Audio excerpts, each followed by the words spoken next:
My dear family, what an extraordinary turn of events. After a heated argument with a contrarian, I found myself transported to a primeval forest, where I encountered a strikingly handsome man who, in an astonishing moment, transformed into a colossal silver python measuring several meters in length. Subsequently, the serpent rescued me, taking me back to its lair and insisting that I become its mate. I attempted to flee, yet found myself subjected to its whims, ultimately resigning to my fate.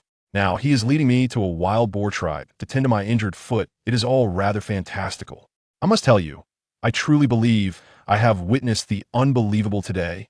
Just a moment ago, I was gazing upon a ravishing figure with chiseled abs that could captivate anyone, and in the blink of an eye poof morphed right before my eyes into a magnificent, lengthy, silver serpent. Can you believe it? When that gaping maw lunged towards me, a singular thought raced through my mind. It's over. Am done for today. Marks my demise. Alas, this bizarre tale began with my quarrel with a contrarian. Who among you can relate? Our dispute over whether diced chicken with chili should include bone in pieces escalated into a fierce debate. And before I knew it, I was unceremoniously dropped into this uncharted wilderness, surrounded by towering trees that could not be encircled by even 2 or 3 individuals. As I stood there, bewildered, I caught sight of a figure not far away. My heart raced, conjuring vivid scenes from horror films. But then, a thought struck me. His plot is far too absurd to be real. Surely, I must be dreaming. With that realization, my courage swelled, and I boldly gazed in that direction.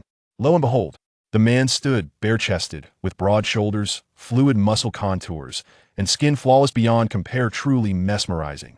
In that moment, I felt a surge of excitement. Could this be the fabled compensation of a spring dream? Perhaps the heavens, witnessing my vexation at the contrarian, decided to grant me a boon. My mouth nearly watered as my gaze traveled downward. Ah, a skirt made of animal hide? Well, that was a bit of a letdown. As I unabashedly conducted a thorough 360-degree assessment, the man turned towards me. I gasped. He was stunning, so breathtakingly handsome that I was tempted to inquire, "Handsome sir, are you in need of a girlfriend? What do you think of me?" But instead, he simply uttered, "Female." I was taken aback. Female? In the year 2025, who still employs such archaic terminology? And then, as I mentioned at the outset, came the astonishing transformation. In an instant, the handsome man morphed into a giant serpent, and I blacked out. When I regained consciousness, I was surrounded by grotesque creatures resembling human-headed pigs, pleading for mercy, declaring, "We have already transformed, we cannot be eaten." To which the serpent, named Xiaomi, scoffed, "Those are your rules, they hold no weight with a wandering beast like me." Goodness, this fellow is the very embodiment of rebellion, defying all conventions. What followed was a swift and one-sided slaughter, so rapid that I scarcely registered the events. By the time I was fully awake, I found myself in a pitch-black cavern. Upon opening my eyes, I beheld the striking figure of the serpent man facing away from me, with a freshly prepared wild boar laid out on the ground. My sanity plummeted. He turned to me, gently offering a bloody piece of raw meat, saying, "Go on, eat." I truly express my gratitude. My dear family, that creature is still bleeding profusely. The mere thought that it once spoke human language makes me retch uncontrollably. What difference is there between this and consuming human flesh? Would you accept such a blessing? The snake-like creature darkened its expression and issued me an ultimatum. "If you wish to leave, depart tonight. If you remain past this evening, you shall become my consort." Consort, indeed. I would rather be devoured by wild beasts than endure the company of this ogre.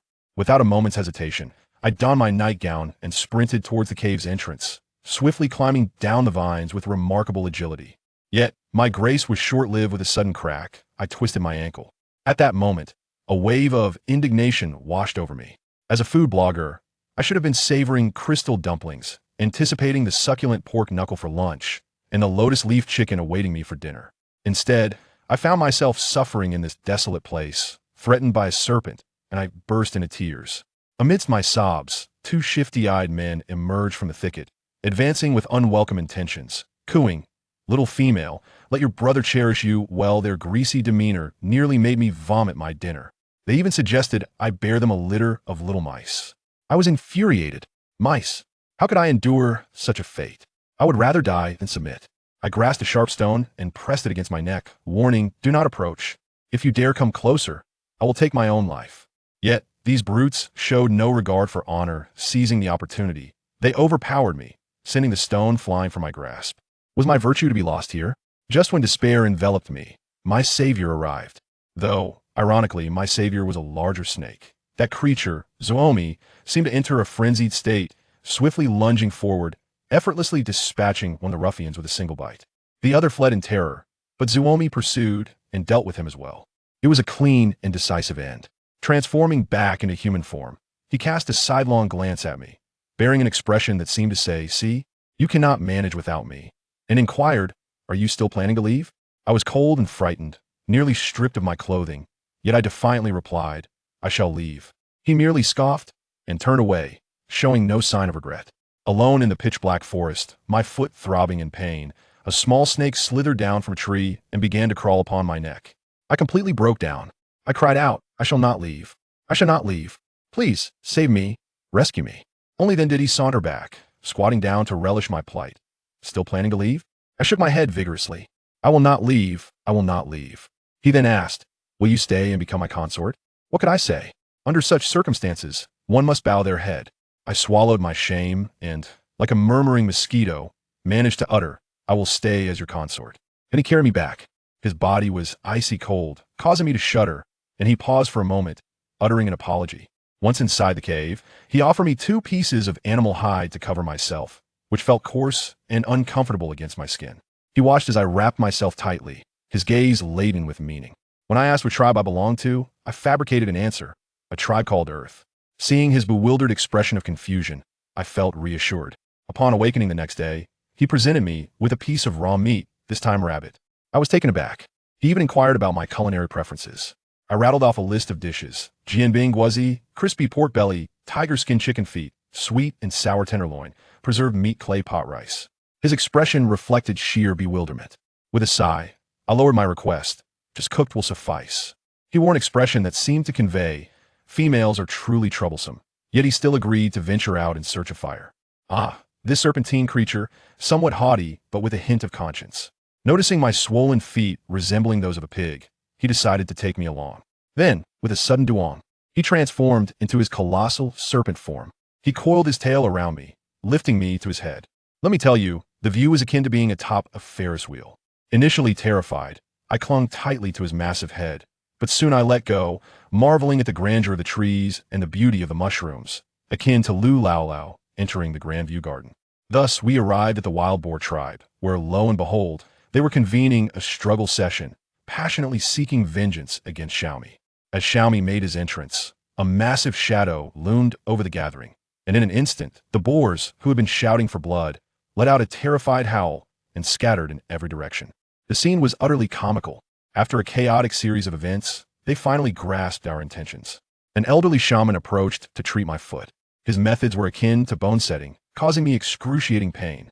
Xiaomi, observing nearby, wore a countenance as dark as a pot's bottom. Unable to bear it any longer, a young boar named Zhu Wei promptly pulled him aside, claiming he needed urgent training on how to treat females to ensure their survival. I tell you, this boar truly treated him as a student, whisking him away to commence a lesson about how females experience certain days each month, secreting special scents during which they are off-limits. Any violation could lead to dire consequences, including being taken away. His fervor was palpable, while Xiaomi appeared to absorb the information, likely fixated on a singular thought: just don't let her perish. Meanwhile, the elderly shaman continued to treat my foot. Oh no, it was more akin to bone-setting pressing for what felt like an eternity, causing me immense agony. Then came the most surreal moment. The old man clasped his hands together, muttering incantations, and gently placed his hands on my ankle. Initially, I thought it was some superstitious ritual, but to my astonishment, I truly felt a warm current surge into my body. A faint green glow emanated from his hands, reminiscent of some cybernetic effect, brimming with vitality. After all that, I felt as though I could run 800 meters on the spot, and my hunger had vanished entirely. However, the old shaman, upon rising, swayed unsteadily, his frail form betraying a profound exhaustion. It dawned on me that such extraordinary abilities truly exact a toll. I quickly bowed in gratitude, my heart swelling with emotion. Just imagine, after Xiaomi had obliterated his relatives and friends, this person willingly expended his life force to save Mezek. A grand perspective was truly enlightening. The elder waved his hand dismissively, stating, "It is our duty to protect the female," and then imparted a solemn warning about Xiaomi's bloodthirsty nature, cautioning that I would endure considerable hardships while in his company. In that moment, I genuinely felt the warmth of another world enveloping me. As soon as the shaman departed, the group of young ladies outside surged in, surrounding me as if I were a rare specimen. "Why are you so pale? Why do you look different from us?" They chattered excitedly. I found myself. Seizing the opportunity, I engaged in casual conversation and soon grasped that this place resembled a world inhabited by orcs, where animals could transform into humans. Those with extraordinary talents, like shamanic abilities, could even awaken superpowers. The crux of the matter was the alarming scarcity of female giants, contrasted by an abundance of males, rendering the females as precious commodities. This also elucidated why those wild boars, upon spotting me alone, treated me as if I were a treasure, intent on bringing me back. With no females present, they risked extinction, a survival pressure that was palpable. Meanwhile, our snake companion was being escorted by the boar, Zhu Wei, to learn sewing.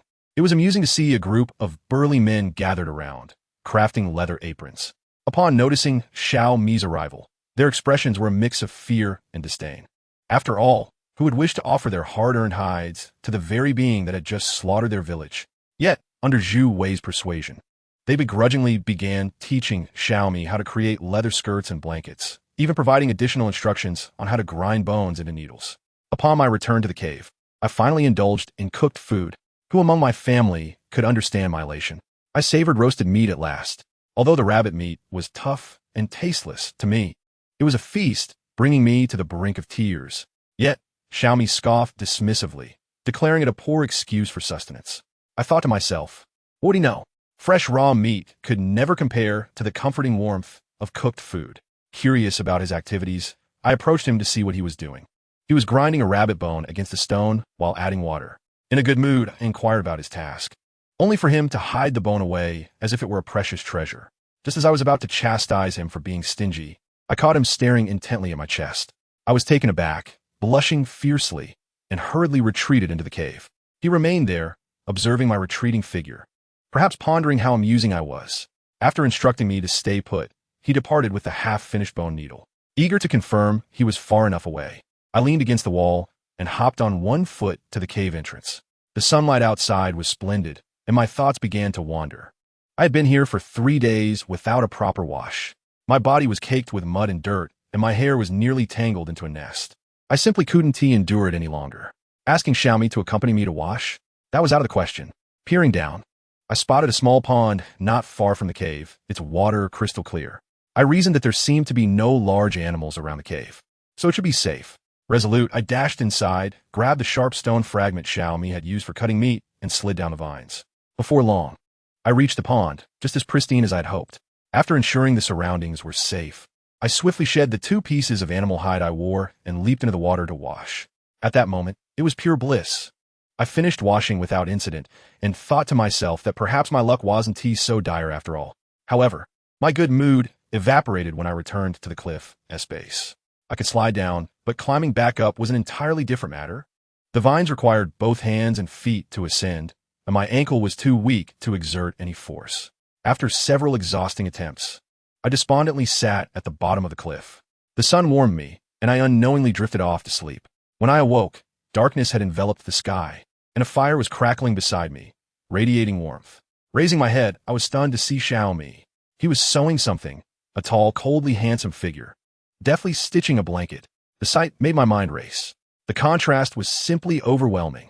Noticing my hesitation, he remarked with annoyance, "You females are truly troublesome."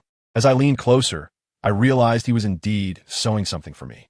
My stomach audibly protested, and I felt utterly embarrassed. Xiaomi looked surprised, asking, "Are you hungry again?" I could only sheepishly admit that we required 2 meals a day. He frowned, his expression suggesting that I was quite the eater. Yet he skewered the rabbit meat from this morning and began roasting it for me. In no time, the blanket was completed. Though the stitching was rough, akin to something a dog might chew, it was warm and comforting. I joyfully covered myself with it and inquired, "Did you gather all this hide today?" He merely nodded.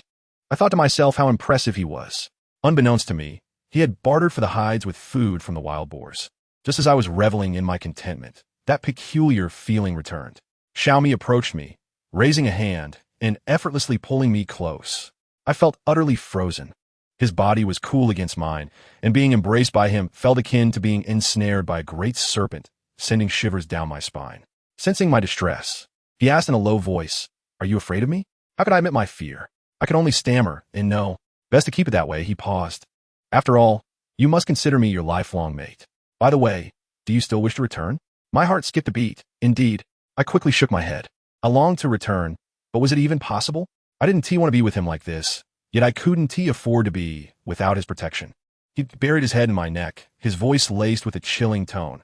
"Do you know why we are called the Wandering Beastmen?" In that moment, I truly feared he might sever my neck at any second. "Why?" I stammered. He explained that while females were indeed respected within their tribes, it bore no relevance to the Wandering Beastmen. "Since you have agreed to be my mate, remember this. You shall have only me for life. Otherwise, I shall consume you." My face drained of color. He truly meant to eat me. Noting my fright, he chuckled softly, assuring me that as long as I obeyed, nothing untoward would happen. I thought, who would believe that? His hands began to wander, and I was terrified, gripping his hand tightly. No, I can't. My ankle is still injured. It's not possible." Only then did he reluctantly release me. He asked my name, and I replied, "I am Zhou Man. He introduced himself as Xiaomi. Finding the warmth of the fire too stifling, he moved to the cave entrance and transformed into a large silver snake, coiling up to sleep. I gazed at the massive serpent at the cave's mouth, unable to close my eyes all night, fearing that one lapse of attention would lead to me becoming his midnight snack. Days passed, and I gradually acclimated to this life. However, subsisting on boiled meat, roasted meat, was turning my complexion a ghastly green. After much coaxing, Xiaomi finally agreed to take me out for a stroll. Efforts bore fruit, as I stumbled upon a chili tree in the woods. The chilies were a vibrant red. Xiaomi looked at them with disdain, questioning whether they were edible. He recounted a childhood experience of tasting one, claiming the flavor was unforgettable. I shot him an incredulous glance, thinking to myself that he simply didn't know how to appreciate them. That night, I would show him the delights of human cuisine. With the chilies in hand, my greed grew, and I yearned for salt. The fruit of the salt bush had a slightly salty juice. As I searched, Xiaomi suddenly whistled. In an instant, serpents of all kinds surrounded us. I screamed in terror, leaping onto him in fright. He appeared quite pleased, speaking in snake language, and the serpents brought back their spoils, including rabbits and birds. However, one snake seemed to disrespect him. His gaze turned icy, and with a flick of his hand, the serpent exploded into a shower of pieces. The remaining snakes scattered in fright. I slid off him in shock, storming away in anger. So, the snake that had clung to my neck days ago was indeed his doing. After walking a considerable distance, I realized he hadn't followed, and a sense of unease washed over me.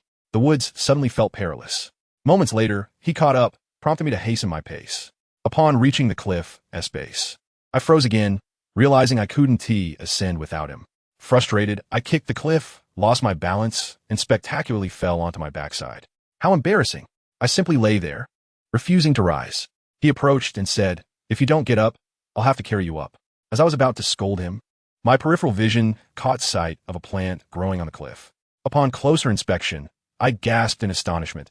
It was none other than the elusive Yinfu Mu, which I'd been searching for tirelessly. I quickly steadied myself by gripping his hand and excitedly pointed it out to him. Yet, his response was merely a nonchalant "HM. Just that? Shouldn't he assist me in plucking it?" He effortlessly scooped me up and leapt back to the cave entrance, proceeding to attend to his prey without a second glance. Fine, if he wouldn't help, I would do it myself. I began to climb up the vines, and the ascent became increasingly steep. After considerable effort, I reached the top, yet the fruit still eluded me by a small margin. Gritting my teeth, I reached out desperately, my foot landing on a protruding rock, and I finally grasped the fruit tree. Just as I was joyfully preparing to pluck the fruit, I heard a furious roar from below. Female. Startled, I lost my footing and plummeted downward. In the nick of time, he soared upward and caught me mid-air, gently setting me back at the cave entrance. His expression was as dark as a pot's bottom, leaving me too frightened to utter a word. I mumbled, "I did mention I wanted it, but you didn't help me." His fierce glare silenced me. "Are you blaming me?" I quickly replied, No. It's my fault for not standing firm." He released me and, with a few swift movements, ascended effortlessly, nearly uprooting the tree in the process. I hastily called for him to stop. That evening, I prepared a spicy roasted rabbit using the Yinfu fruit and chili for him. The aroma was simply divine, enveloping the entire cave in its delightful scent. Initially, he wore a look of disdain, but upon my insistence, he took a bite. Although his expression was somewhat peculiar, he swallowed and remarked, "Delicious." Sated and content, my hands were greasy, prompting me to wash them. I expressed my desire to go wash up, but to my surprise, he suggested, "The corner over there, just rub your hands on the ground, and they'll be clean." In the end, he reluctantly accompanied me. Upon reaching the pond's edge, gazing at the clear water, I was struck with the urge to bathe. Night had fallen, and the water was chillingly cold. Hesitantly, I turned to him and said, "Xiaomi, I wish to take a bath. Could you keep watch for me? Just don't look at me, nor let anyone else see." He had been observing me intently, and after a slight gulp, he quietly agreed. I pushed him away to ensure he couldn't see me, and only then did I disrobe and step into the water. The icy water made me shiver. As I was washing my hair, I suddenly felt a massive serpent in the water. Looking up, I was met with the sight of a colossal snake head emerging from the depths, flicking its tongue. It was him. My spirit nearly fled in terror. I screamed in horror. The immense serpent coiled around me in the water, and in a panic, I attempted to swim to the shore, but he was swifter, ensnaring me completely. At that moment, he spoke, his voice unmistakably his. "It's me." Trembling uncontrollably, I felt the cold snake head resting upon my shoulder, its icy tongue brushing against my skin. I pleaded for him to release me, but he tightened his grip. Realizing his intentions, I instinctively bit down on the tongue he had extended. The sharp pain caused him to constrict around me, nearly suffocating me. His eyes turned a fiery red, and his mouth opened wide, seemingly intent on swallowing me whole. I was paralyzed with fear, completely stunned. When he finally regained his composure and saw me gasping for air, his resolve softened. He transformed into human form, stepped on a dry land, and turned away, allowing me to dress. On our way back, neither of us spoke a word. Upon entering the cave, he coiled at the entrance while I leaned against the wall, keeping my eyes open until dawn. The next day, as he stepped outside, the tension within me dissipated, and I immediately lay down, falling into a deep slumber. However, it wasn't too long before I was jolted awake by a nightmare in which he sought to devour me. I realized I could no longer stay here. He truly might consume me. I needed to seek out the wild boar herd. The shaman was so kind. Surely he would take me in. I wiped away my tears and climbed down the vines, relying on my memory to head towards the wild boars. After running for quite a distance, I paused against a tree to catch my breath, but suddenly felt something amiss. It was eerily quiet. Not even a bird chirped. A shiver ran down my spine as I contemplated continuing, but upon looking up, my heart nearly stopped. Standing just a few meters ahead was Xiaomi, his gaze as dark as an abyss. He approached me slowly, each step pressing heavily upon my heart. I wanted to flee, but my legs felt as heavy as lead. He halted before me, his voice icy. "Where do you think you're going?" I forced a smile. I was feeling bored, just thought I'd take a stroll. "Thinking of going to the wild boars?" His words cut through my pretense. He grasped my face, compelling me to meet his gaze. "Do you truly believe I alone could annihilate their entire clan? What would you bring them? Would you serve as a mere female to a horde of wild boars? Or would you bring them ruin?" His agitation grew. "Have I treated you poorly? I find food for you, sew blankets, endure that wretched fire I detest, and accompany you day in and day out. I'd be blamed for that?" My conscience weighed heavily, and I whispered, "You intend to eat me." My voice was barely above a whisper, and I added, "And you can't force me into being your mate." My words dwindled as I sensed his murderous intent. His anger was palpable, almost laughable, as he took a deep breath and declared, "Go ahead. Leave now. Let us see whether the wild boars accept you, or if I claim them first." I trembled with fear and shook my head vigorously. Without further ado, he morphed into a serpent, uncomfortably coiling around me before tossing me back onto the bed. His gaze was frigid, signaling that there was no escape this time. He began to tear away the bothersome animal hides from my body, and I cried out in terror, struggling fiercely.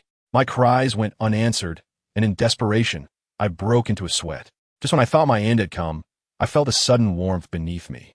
My stomach ached painfully, and I instinctively cried out. Xiaomi paused, reaching out to touch my belly, only to find his hand covered in bright red blood.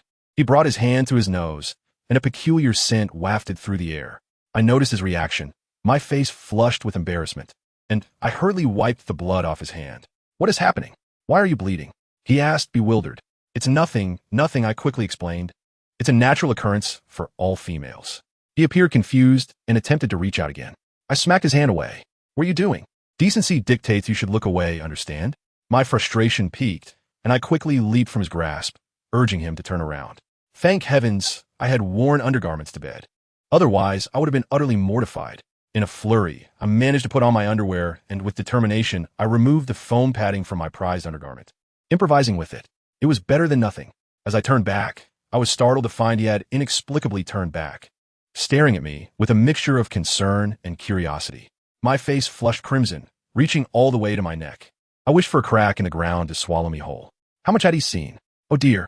The air was thick with a sweet yet cloying fragrance that intensified as he drew nearer. Xiaomi's gaze shifted, his pupils occasionally narrowing like a beast poised to awaken primal instincts, sending chills down my spine. He suddenly called out my name, Zhou Man, as if attempting to ground himself. In the next moment, like a hungry tiger pouncing on its prey, he lifted me effortlessly and settled against the wall. Burying his head into my neck, inhaling deeply, I froze, relieved that his intentions were not more sinister. I had no desire to engage in a bloody battle with him. I gently patted his back, inquiring if he felt unwell. He remained silent, simply holding me close. Just as I began to acclimate to his coolness, a sharp pain surged through my abdomen. I must say, it felt as if someone were hosting a raucous party with a drill inside me. I had experienced discomfort during my menstrual cycles before, but never anything quite like this. The pain was so intense that I couldn't help but cry out. Xiaomi awoke instantly, his expression darkening as he listened to the cacophony of beastly roars outside the cave. It dawned on me that my monthly visitor's scent was akin to that of a walking feast, attracting all the wild creatures within a 100-mile radius. No wonder the wild boars fared so poorly. Whenever a female experienced her cycle, they must have faced relentless assaults from predators. Tears welled in my eyes from the pain, and I grasped his hand, urging him to place it on my abdomen, pleading for relief. However, when his hand touched me, it was so icy that I immediately recoiled, exclaiming that it was too cold. Xiaomi quickly realized my aversion to the chill, carefully returned me to bed, and hurried to start a fire, hoping to warm his hands to soothe my discomfort. Yet, despite his efforts, his serpent-like physiology kept his hands cold, leaving him irritable. At that moment, the sounds outside intensified, prompting him to spring up and transform into his giant serpent form, charging out to confront the beasts. The scene was nothing short of a battlefield, with blood flowing freely and bodies piled high. He single-handedly dispatched the creatures outside for what felt like hours. When I eventually regained consciousness, the pain had subsided, but upon peering outside, I was nearly overwhelmed with shock. Xiaomi was in his true form, consuming a bear larger than his own head. His serpentine body bulged grotesquely, and the sight around me resembled a slaughterhouse, with corpses stacked like mountains. Just as I was grappling with the horror of it all, I sensed numerous eyes fixated on me from the shadows. Following my instincts, I locked eyes with a particularly sinister gaze lurking in the darkness, causing me to drop to the ground in fear. 2 days later, the wild beasts finally dispersed, but I could no longer endure the state of my sponge-like bedding, which had been washed and used to the point of becoming nearly unrecognizable. In a fit of frustration, I tossed it into the fire. I insisted to Xiaomi that he must take me to find other females to inquire about their methods. Otherwise, life would become unbearable. He was reluctant, concerned for my safety. I declared my intention to go alone if he refused, stating that I no longer wished to be his mate. His expression darkened, but ultimately, he could not resist my determination and took me to the wild boar group.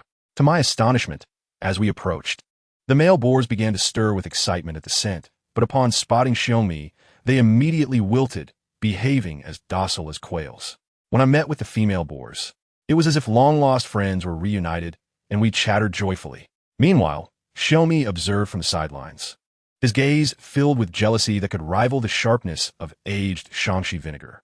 I imagined he must have been thinking, why did she smile and laugh with them, yet remain solemn with me? The boar sisters eagerly showcased their advanced technology, an animal hide that resembled oversized undergarments. In a rather bold display, one of the females even presented me with her used one, still stained with blood. I felt a wave of nausea, but forced a smile, complimenting them on their ingenuity, while internally I reflected that my sponge bedding was truly the superior choice. They recounted tales of hardship, lamenting their past experiences of using dry grass or even ashes. It became clear to me that the boar group was merely a tribe, akin to a rural community, while a larger entity, known as the Bu Luo, represented the urban center. Despair washed over me, The issue of hygiene seemed insurmountable. Wearing that hide transformed my gait into something most awkward. Suddenly, I heard a piercing cry of alarm. I was tackled to the ground.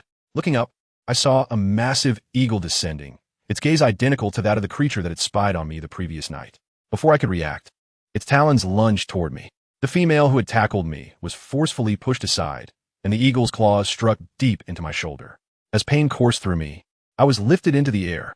My last sight was of Xiongmi, transforming into a colossal serpent, his eyes ablaze with fury. Xiongmi pursued the eagle relentlessly, which soared high above. Just as it seemed he would catch up, he unleashed an unknown power, and I felt a rush of wind sweep past me as one of the eagle's wings snapped. The creature screeched in pain, instinctively tightening its grip on me as I felt my collarbone near the breaking point. Then, I began to plummet into a frigid river. Just before losing consciousness, I glimpsed Xiongmi's frantic face. Alas, he was truly handsome. If only he were not a serpent. When I awoke, I found myself in a new landscape. A radiant young man with fair skin and charming dimples greeted me, explaining that a wandering Beastman had brought me to the tribe's entrance. He mentioned that both of us had been injured, but the man had left immediately after laying me down. I inquired about this stranger, but he had no further information. With bright eyes, he asked if that man was my mate. I hesitated, but eventually nodded. Just then, another man entered, a striking figure with a cool demeanor, embodying the essence of an unattainable deity, a healer as well. The healer introduced himself as Qing Lingyu and inquired about my injuries. What could I possibly say?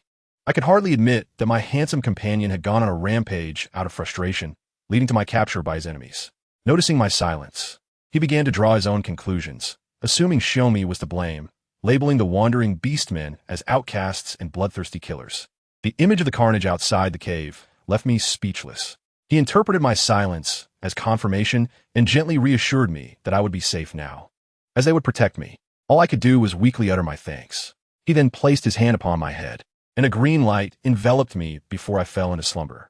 While I slept, he reported to their leader, and together they concluded that Xiongmi was indeed to blame, perceiving him as an abusive figure who had left me severely injured, possibly inciting my desire to sever our bond, thus provoking his rage. When I awoke again, my condition had improved significantly. As I approached the cave entrance, I was astounded by the view. My dwelling was perched on a cliffside, overlooking a vast plain filled with training grounds, where shirtless beastmen with chiseled physiques comparable to male models trained vigorously. I was utterly captivated. As I stood there, a massive white tiger leaped up from below, transforming mid-air into a human form before landing gracefully before me. To my surprise, it was the charming young man from the day before. He was thrilled that I recognized him and eagerly inquired about my age, asking if I would consider him as a mate. I was taken aback. We hardly knew each other. I instinctively took a step back. Though he was undeniably handsome, a cheerful young man standing at 185 centimeters, his approach felt inappropriate. If he weren't so attractive, I would have reported him for harassment already. Yet, gazing at his face made my heart skip a beat. Alas, my unfortunate weakness for good looks. But I couldn't shake the thought of Xiongmi. What had become of him? I remembered being covered in blood, though none of it was mine. It must have been his. Just as I was lost in thought, the tiger boy leaned closer, his face nearly touching mine, and began to sweetly plead for me to accept him as my mate. Just then, the cool healer, Qing Lingyu, arrived and called out Lin. The tiger boy, Lin, immediately straightened up and retreated into the adjacent cave. As I watched Qing Lingyu bask in the sunlight, I was once again struck by his astonishing beauty. What divine features he possessed. A sunny youth and a handsome ascetic instantly uplift my spirits. Qing Lingyu is grilling meat, and I hurriedly approached to lavish him with compliments. Wow, are you grilling this for me? It looks absolutely delicious. However, upon receiving the meat, I nearly falter. The meat is tough and flavorless, even getting stuck in my teeth. Yet, I must maintain an appearance of delight, munching away while exclaiming, "So tasty, truly exquisite." Observing my charade, Qing Lingyu's gaze becomes even more pitying, likely noting in his mind that I am being mistreated, denied even a morsel of good meat. At that moment, a woman strides into the cave, towering at 1.70 meters, whip in hand, her face contorted with resentment as she shouts at me. "Ah, Lin, is it because of this foreign female that you rejected me?" I'm left dumbfounded, bewildered by the situation. This woman, named Rue, approaches and lashes out with her whip towards my face. "You despicable female, daring to compete with me for a mate. Fortunately, Lin reacts swiftly, catching the whip. The woman, now furious, points at me and commands the 5 men behind her. Strip her skin off. Goodness. Is it merely because my complexion is fairer? This woman is truly petty. The 5 men hesitate, well aware that harming a female leads to expulsion from the tribe. In response, she unleashes her trump card. If you don't do as I say, I will sever ties with you. Upon hearing this, the 5 men turn pale, realizing they have no choice but to charge forward. Lin stands protectively in front of me, and a standoff ensues. Qing Ling Yu coldly remarks that if the cave is destroyed, he won't be able to remain in the tribe. The woman, feeling humiliated, points downward and orders, "Go down and subdue this ignorant white tiger. Beat her until she wishes to be my mate." With that command, the 5 men transform into beasts and leap down from the cliff. I anxiously tug at Lin's clothing, but he turns and smiles at me. "No worries. I can handle them with a single kick." With that, he too morphs into a majestic white tiger and leaps down. I hurriedly follow to the cave entrance to watch. Below, a crowd is gathered, eager spectators, as orcs are naturally combative. The atmosphere is electrifying, with bets being placed on whether Lin can take on 5 opponents. The scene unfolds with 5 colossal beasts surrounding a single white tiger. It resembles a real-life assembly at the zoo. A black wolf, a brown bear, a patterned tiger, a humanoid ape, and a mutated wild boar. 5 formidable creatures, all matching Lin's size, swarm around him. My heart races. Who could understand the anxiety I feel? I've only just arrived, and if anything happens to this handsome youth, where could I seek justice? The tension in the air is palpable, ready to explode. Suddenly, the gorilla roars and charges, attempting to leap onto the white tiger's back. What happens next? My white tiger executes a stylish flip, and with a single kick sends the gorilla flying. The creature rolls twice before spitting blood, collapsing to the ground. Instantaneous defeat. Pure annihilation. Just as I exhale in relief, the woman named Rue, her face turning green with fury, grits her teeth and curses. Useless. A bunch of worthless fools. Seeing the situation, the remaining 4 realize they stand no chance in a one-on-one, exchanging glances before launching an all-out attack. This is a violation of combat ethics. Instantly, the air is filled with the sounds of bodies colliding and anguished roars. No matter how strong my white tiger is, he cannot withstand 4 opponents. In a fleeting moment of distraction, the black wolf leaps onto his back, sinking its teeth into his neck. A heart-wrenching howl escapes the white tiger as he violently throws the wolf off, yet a large chunk of flesh is torn from his neck, blood gushing forth. The wolf hits the ground, eyes glinting with greed, gnashing on my white tiger's flesh. I nearly retch at the sight. What kind of savages are these? My palms are slick with sweat, gripping the wooden floor tightly. Meanwhile, the woman, Rue, provocatively glances at me, her eyes seemingly taunting. "Look, your man is about to fall." I ignore her, my gaze fixed below. This is a war of attrition. My white tiger is accumulating wounds. If this continues, someone might truly perish. I must devise a plan. I dash into the cave, finding the aloof shaman Qing Ling Yu leisurely arranging hay. Desperation wells within me. I'm on the verge of tears. "You must save him. He is about to be killed. He is covered in blood." Yet, to my astonishment, he does not even lift his head. It's infuriating how indifferent he is. I must persuade him. He holds authority and could halt this madness with a mere word. Just as I ponder my approach, I hear a powerful voice below. "Stop."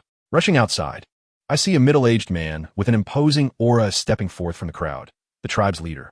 At his command, the brawling group resembles elementary students caught by a stern principal, instantly deflating. My heart finally finds solace.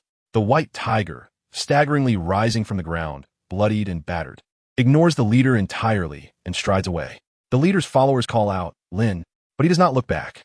The leader, however, is amiable, waving his hand. Let it be. Youth's pride is a virtue. After assessing the situation, the leader offers a few admonitions, stating the tribe requires such combative spirit before dispersing the crowd. Rue, livid, her face a tapestry of color, shoots me a final glare before departing. How dare she? I glare back defiantly. Moments later, the leader approaches our cliff.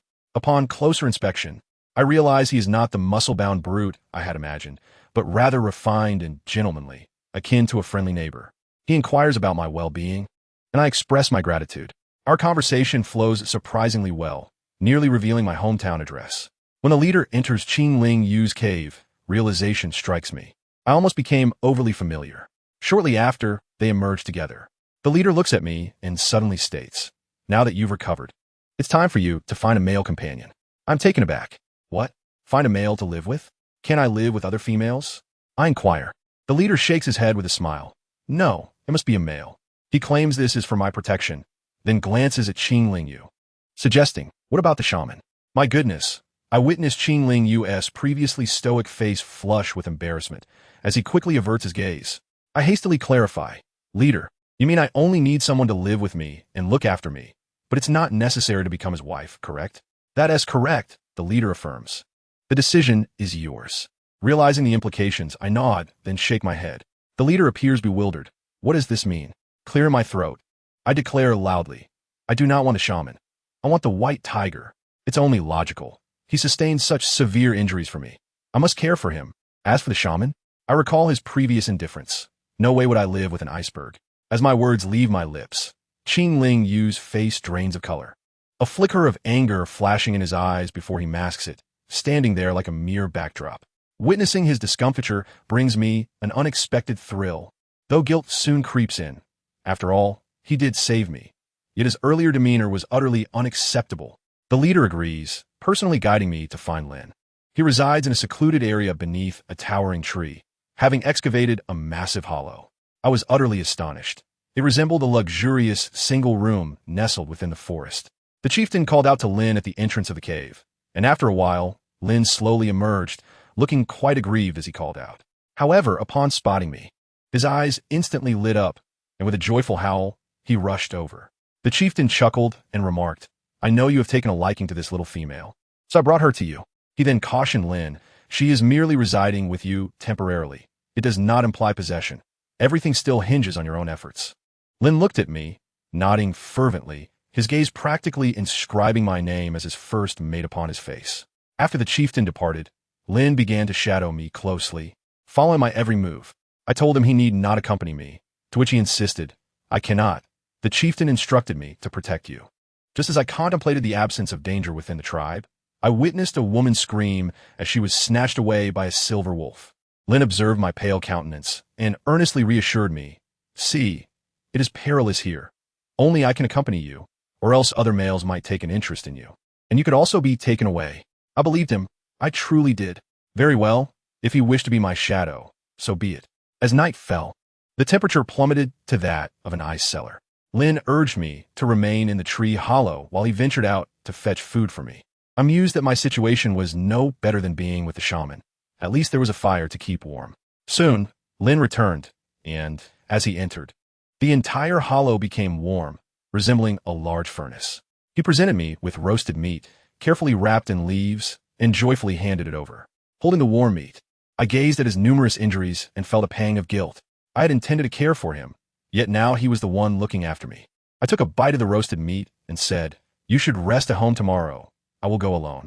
Lin paused momentarily before breaking into a radiant smile, his handsome face blooming like a flower, his eyes curving with delight.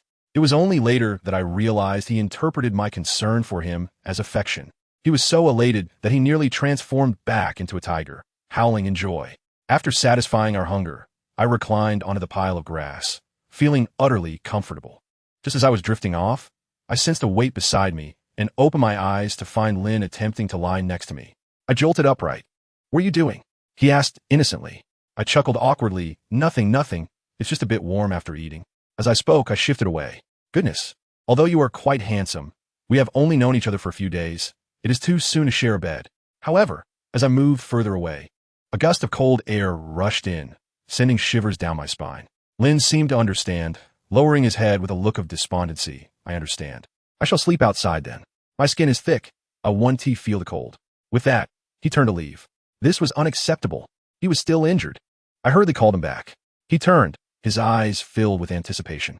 I couldn't possibly suggest he return to sleep beside me. In a moment of inspiration, I brightened. "Can you transform into your beast form?" Yes. Lin replied eagerly. He joyfully transformed, and a magnificent white tiger appeared before me, its tail swishing like a propeller. He lowered his large head, and, as I reached out to touch him, I was astounded by the sensation. So sleek, soft, warm, and fluffy. It seemed the great white tiger understood my thoughts, lying down and enveloping me in his embrace. It felt as though I were cradling an oversized, self-heating plush pillow. And before long, I fell into a deep slumber. The following morning, I was awakened by the sounds of shouting and cursing outside. "Lin, come out. And you wretched one." Upon hearing that voice, my anger surged. It was Rue again. Did she dare to return? Lin covered my ears, advising me to ignore her. But sleep was no longer an option for me. I rose, ready to confront her. Lin grasped my arm, his face flushed. "You need not pay her any mind. As long as we become mates, she will have no further thoughts." I shook off his hand, my face burning. "I am merely going to see what she wants." We stepped outside together, and upon seeing us, Rue's face darkened ominously. She began to act theatrically in front of Lin, tearfully lamenting how we had grown up together, asking if he had forgotten his promise to always protect her. I was prepared to step back and observe, but Lin retorted, "That was in childhood, and there were many witnesses. As for protecting you forever, that was your promise to him." He pointed to the silver wolf beside Rue, stating, "You both spoke of it next to my tree hollow, and I even came over to scold you for the noise. Have you forgotten?" In that moment, I felt compelled to applaud him. He had delivered a powerful rebuttal. Rue, exposed, was furious, pointing at me and shouting, "Is it because of her? You were never like this before. We all find it shameful for a female to contract with a wandering beast." As soon as she finished speaking, she summoned the silver wolf, tugging at its neck and commanding loudly, "Go. Whatever you are, so shall you remain." She threatened the silver wolf, asserting that if it disobeyed, she would dissolve their contract, turning him back into a wandering beast. I was utterly shocked. Who could comprehend the emotional turmoil of this woman? The silver wolf, Anza, ultimately succumbed, crawling on the ground and whimpering. Rue laughed uncontrollably and then turned to Lin. "See, he was the one who hurt you the most.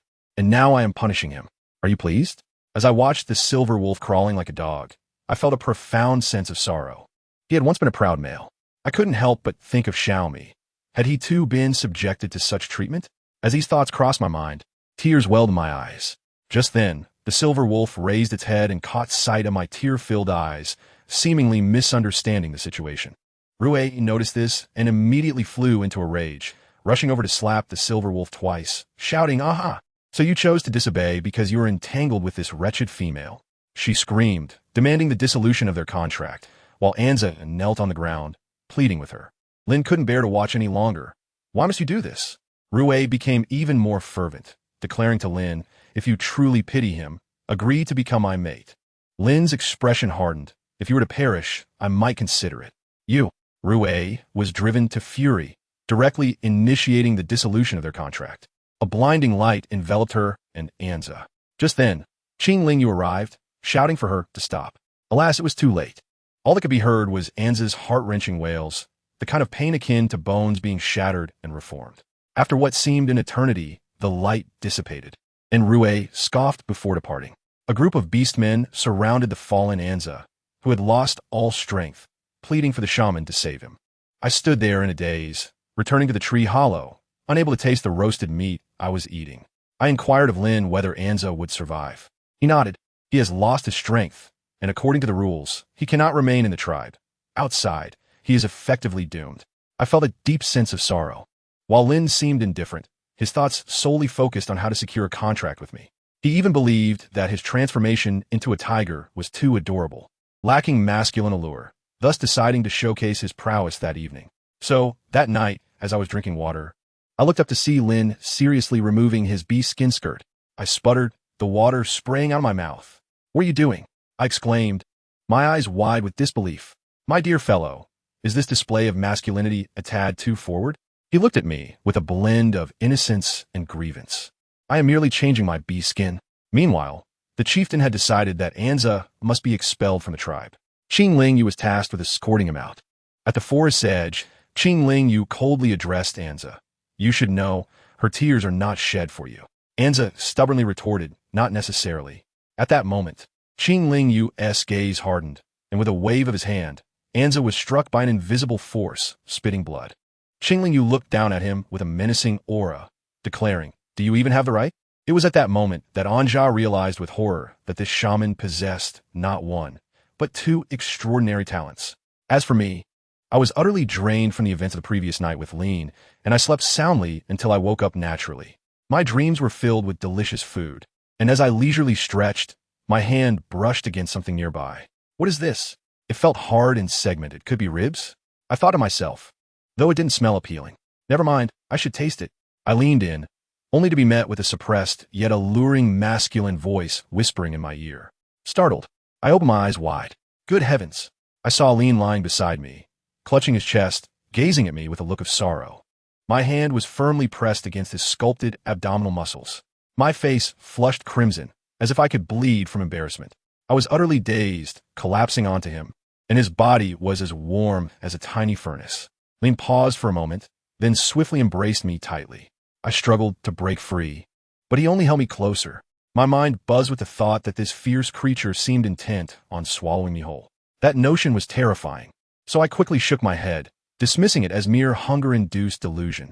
I urged him to release me, and reluctantly, he let go. I realized I needed to eat quickly. Otherwise, I might succumb to some paranoid delusions from hunger. Lean offered to fetch food for me, but I insisted we go together, as I had yet to explore properly since my arrival. He frowned, clearly reluctant, yet he agreed. Suddenly, I caught a whiff of myself. Oh dear, it had been days since I brushed my teeth, washed my face, or bathed. I felt like a piece of walking jerky. I hastily asked him where I could find water, as I desired a bath. Upon hearing this, Lean's eyes lit up, resembling two powerful searchlights. I could easily decipher his intentions. With a mischievous grin, I retrieved 2 spare pieces of animal hide from the tree hollow, deliberately waving them in front of him. He instantly perked up, bounding outside and transforming into a magnificent tiger, bowing his head in reverence for me to mount. I stroked his large head, marveling at the soft, furry texture. No wonder so many people adored petting cats. I cautiously climbed on his back and introduced myself, saying, "My name is Joe Man-Man. You may call me Man-Man. Please refrain from referring to me as little female. It feels quite awkward." Guess how he responded? Of course, my little female Man-Man. All right then, I surrendered. Let him call me whatever he pleased. As soon as I settled, he leaped forward, and the trees around us turned into mere shadows. I shrieked in exhilaration. Was this not more thrilling than a roller coaster? The adrenaline surged through me. Soon enough, we arrived at a secluded little pool, crystal clear and illuminated by sunlight, resembling an ethereal paradise. I could tell at a glance that this place had likely never been visited. Lean, quite proud, mentioned that he had discovered this treasure while lost. I was in no rush to dive in. First, I pulled out my DIY toothbrush crafted from dry grass, but it proved exceedingly difficult to use, ultimately resorting to my fingers instead. After washing my face, I leisurely approached the water. Lean, anxious on the shore, exclaimed, Man-Man, you must remove your animal hide to wash. Look at me. I turned around, only to realize he had stripped down completely at some point. Hastily, I splashed water at him, saying, "What are you doing? Quickly put something on." I wasn't falling for that. I would wash while still clad in my hide. He responded with a disheartened "oh," turning his back to me in a way that resembled a golden retriever abandoned by its owner. Watching him, my heart softened, and I murmured, "Why not join me for a wash?" His ears perked up instantly, as if equipped with radar. He turned around, ready to dive in naked. I quickly added, "Transform back into a tiger before coming down. Just think about how uncomfortable it would be with wet hide." He then realized I had brought spare hides when we left. Aha! I had already anticipated this. He wasn't angered, though. Instead, he transformed into a large tiger and leaped into the water with a splash, paddling toward me and wrapping his paws around me. I must say, in his beastly form, Lean resembled an incredibly cute, fluffy, and utterly harmless kitty. Sitting atop him, I began to groom his fur. He purred contentedly, his tail swirling in the water like a propeller, causing me to chuckle with delight. After finishing our bath and changing into fresh clothes, I patted my rumbling stomach and declared, "Let's go eat." However, upon arrival, I was taken aback. The place was filled with men, not a single female in sight. They all appeared rather young. Upon noticing me, they stared unabashedly before shyly lowering their heads. I quietly asked Lean, "Why are there no females here?" Lean immediately stepped forward, shielding me protectively, resembling a guardian. "Don't even think about laying a finger on my female." He reluctantly explained that these were all lesser-skilled beastmen who struggled with hunting. Hence they were here to learn roasting meat, waiting to be chosen by a female. The females would come to select a mate based on who had the best cooking skills to take home. Upon hearing this, I casually remarked, "That sounds rather pitiful."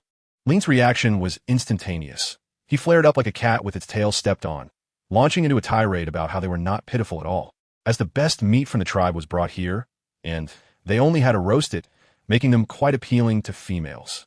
We who risked our lives hunting were the ones truly suffering.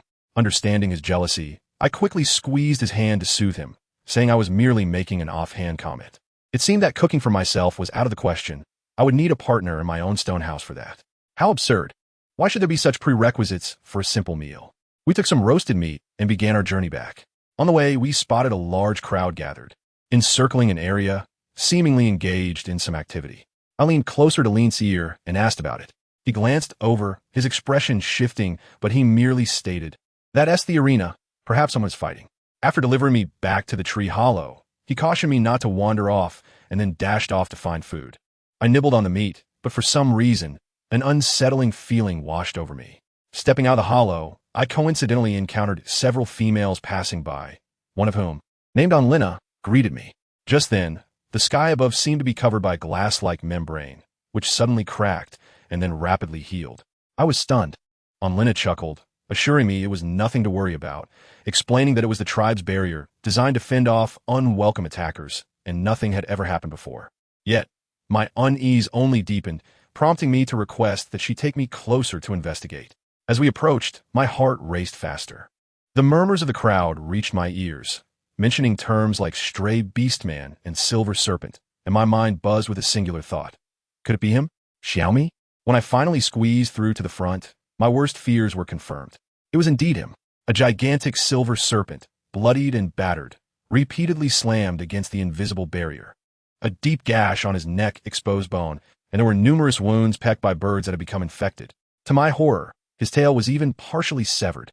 Tears streamed down my face uncontrollably as I covered my mouth with both hands, terrified of making a sound.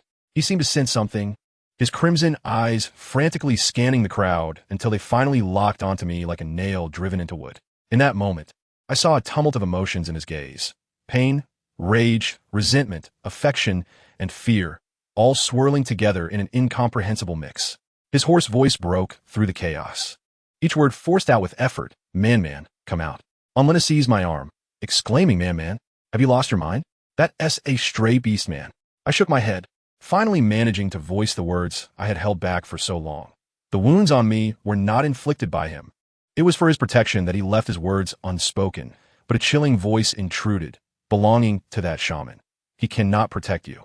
If it weren't for you, he wouldn't have sustained such grave injuries. Shut your mouth." I shouted at him, attempting to rush outside. Unexpectedly, Lin appeared, seizing my arm.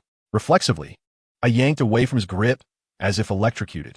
This gesture was observed clearly by the ominous presence of Xiaomi outside, who was fixated on me. His aura surged chaotically, and his eyes turned crimson as if they might bleed, his gaping mouth ready to unleash fury upon the barrier. The entire barrier trembled. The look he gave me was one filled with a ravenous desire to consume me. I trembled in fear, the deep-seated terror returning. Lin, with concern, embraced me, gently patting my back to soothe me. However, upon witnessing this, Xiaomi's anger intensified, and he bellowed, "Zhou man, do you wish to court death?" Startled, I pushed Lin away. Lin's expression darkened as he effortlessly lifted me, disregarding my struggles, and forcibly carried me back to the tree hollow.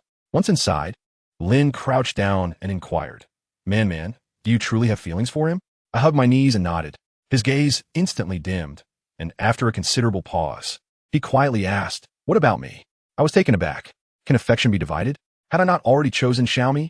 Seeing my silence, Lin's face turned crestfallen. His eyes filled with sorrow. I felt a pang of guilt and reached out to him, but he suddenly leaned in and sealed my lips with his. I stood there, stunned, my mind blank, forgetting to push him away. When I finally regained my senses, I forcefully shoved him back, my face flushed with embarrassment, pointing at him and stuttering. Unable to articulate a single word, Lin wiped his lips, looking regretful. He abruptly pulled me into his embrace again and began to lecture me earnestly. Let me explain. His reasoning is utterly absurd. He claims that in this world, females are scarce while males are abundant. Thus one female is best suited to two males, one to hunt and the other to protect, with clear roles assigned. This is the optimal solution. He emphasized that he was acting in my best interest, patiently persuading me that if I first became his mate and we established a bond, he could legitimately bring Xiaomi into the tribe. My dear ones, at that moment, my mind was utterly confounded. Could this even be a possibility? I had heard of polygamy, but this polyandry he presented was articulated so uniquely and rationally. I confess, I felt a flutter of excitement. If it could truly unfold this way, I even began to envision a scenario where Lin and Xiaomi coexisted harmoniously, which made me want to smile. Yet, I still felt compelled to consult Xiaomi's feelings. Responding, I need more time to think. Lin appeared dejected, but seeing my determination, he transformed into a protective figure, encircling me in warmth. He spent the entire night restlessly pondering this matter. The following day, after a hearty meal, I urged Lin to take me outside. Yet he hesitated, stating that this required the chief's approval. I understood their biases against the wandering Beastman, but the chief was authoritative, so it made sense to inform him. I could only nod, urging him to be swift, instructing him to have Xiaomi wait for me if he encountered him. Just as Lin departed, that green tea girl named Rui showed up. Lin ignored her entirely, dismissing her so thoroughly that her face turned green with rage before she transformed and fled.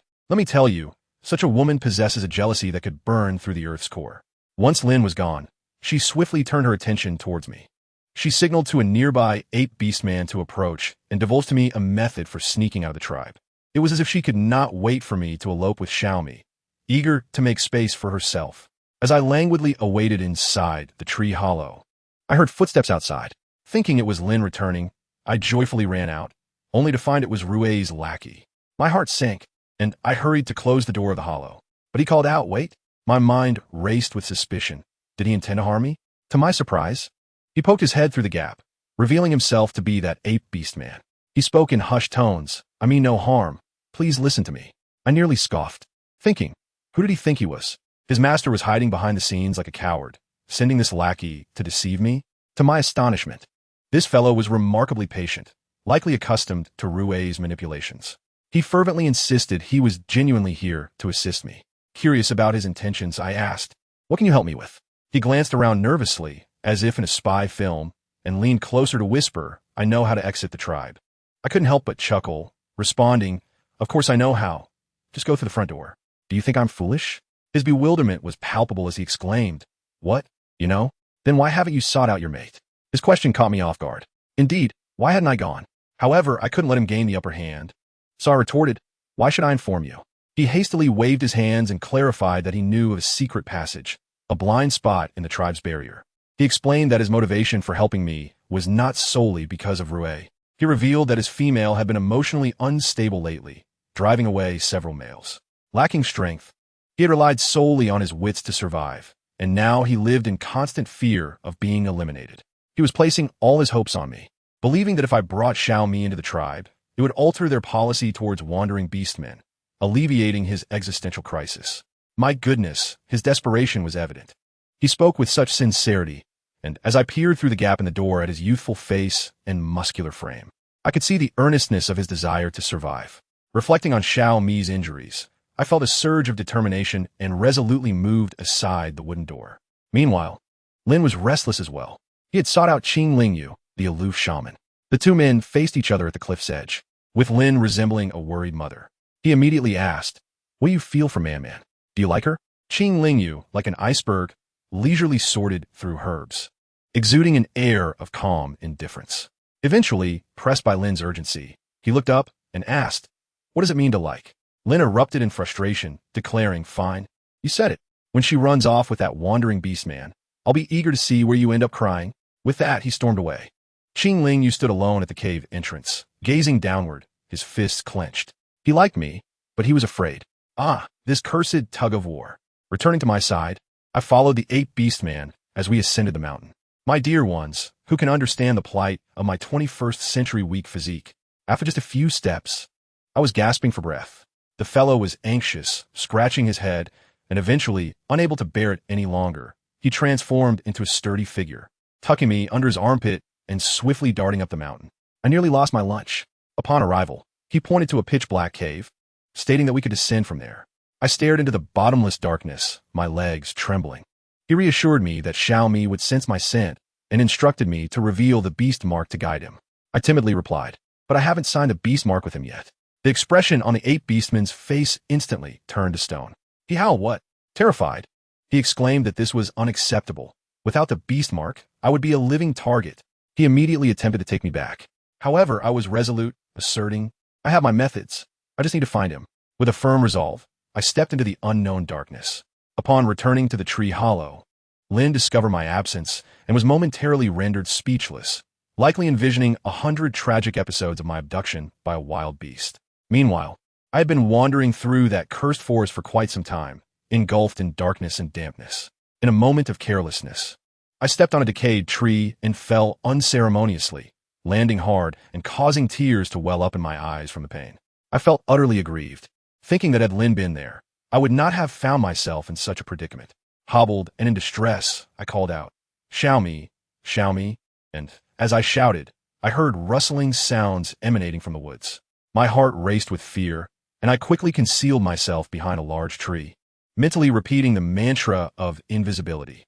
However, the sounds drew nearer, and suddenly, a figure emerged before me. Terrified, I was about to flee when I focused, and realized it was none other than Xiaomi. Indeed, it was him, overwhelmed with emotion. Words escaped me as tears streamed down my face. I rushed towards him, tightly embracing him and crying out, I have been searching for you for so long. Then came the most shocking twist of this tale. He held me close, his nostrils flaring, and suddenly his expression shifted, cold, unfamiliar, and brimming with murderous intent. In the blink of an eye, a massive hand clamped around my throat. I was utterly bewildered, gasping for breath as I struggled to pry his fingers away, my mind racing with questions. Had I mistaken him for someone else? With a dismissive flick of his wrist, I was thrown to the ground like a rag doll, the impact nearly shattering my bones. He advanced slowly, crouching down to grip my chin, regarding me as if I were worthless, demanding, what did I say before? My chin throbbed painfully, tears flowing uncontrollably. Then, with a resounding slap, blood filled my mouth as I staggered back, pleading, please listen to me, it's not what you think. He laughed, a terrifying sound. Oh, not what I think. Then what is it? I nearly lost half my tail because of you. And you? Living quite well, I see. Sampling a variety of scents? How lonely are you, Zhou Man? How dare you? The suffocating grip returned as he tightened his hold around my neck. My desperate attempts to escape proving futile, my mind blank. Why was this happening? This was nothing like I had imagined. The pain was unbearable. Someone, please help me. Just as I felt consciousness slipping away, he suddenly released me. I collapsed to the ground, gasping for air, only for him to seize my hair, lifting my head to roar. Who was with you yesterday? I warned you that if you dared to seek someone else, I would end you. Trembling with fear, I cried, please don't hit me. I have done nothing wrong. He looked at my pitiful state, a flicker of compassion in his eyes, quickly overshadowed by rage. I was trapped, clinging to his leg, begging for mercy. I truly feared for my life. Why was this happening? He was a demon. He had always been a demon. My entire body ached, my consciousness fading, yet I clung desperately to his leg. To my astonishment, he began to laugh uproariously, tears streaming down his face, as if mocking me and perhaps himself. In that moment, I could no longer endure and succumbed to unconsciousness. When I regained awareness, I felt an overwhelming cold and pain, as if submerged in icy waters. I mumbled, Lin, I am so cold. Lin? Who was that? A chilling voice echoed above me. My eyes snapped open to find Xiaomi's unfathomable gaze fixed upon me. He placed a foot on my hand, causing excruciating pain that tore through me. I bit my lip, suppressing any cries. He demanded, who are you? I shivered at his tone, stammering, Xiaomi, please listen to me. I was genuinely terrified, fearing he might break my neck at any moment. My own foolishness had led me to this hell. He closed his eyes, seemingly battling his fury before finally stating, we leave tomorrow. I vehemently shook my head, no, I will not go. I refuse to be with this madman. His gaze turned lethal, will you leave or not? I lowered my head and murmured, I will not leave. No sooner had I spoken, his hand tightened around my throat once more. The suffocating sensation enveloped me again.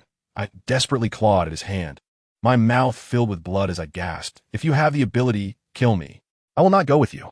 With a fierce toss, he flung me to the ground, coldly declaring, you will leave whether you want to or not. He began hurling accusations, claiming I had grown tired of him and had fallen for another in the tribe, asserting that my affection was cheap.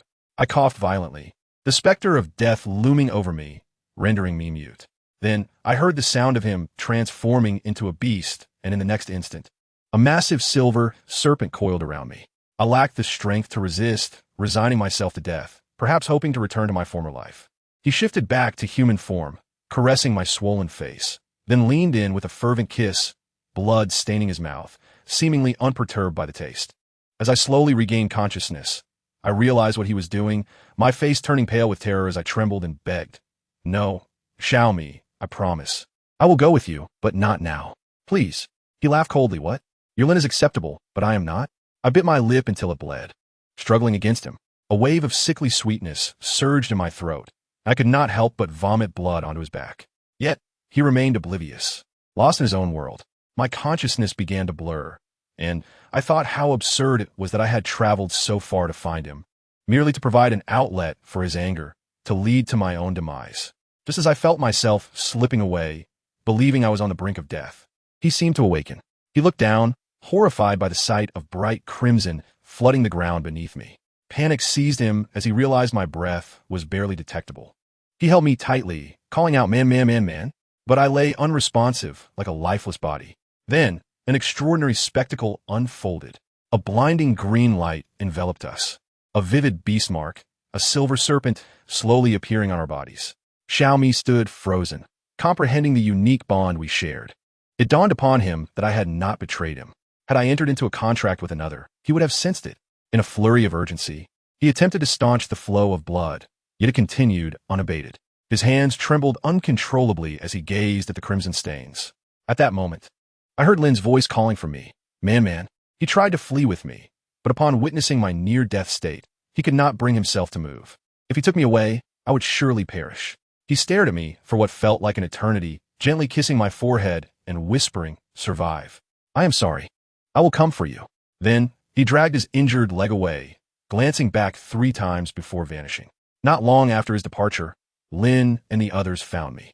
I tell you, when Lin beheld me lying in a pool of blood, his eyes turned crimson, and he appeared utterly dazed as he staggered towards me, nearly collapsing in shock. He checked my breath, discovering I was still alive, and immediately shouted for a shaman.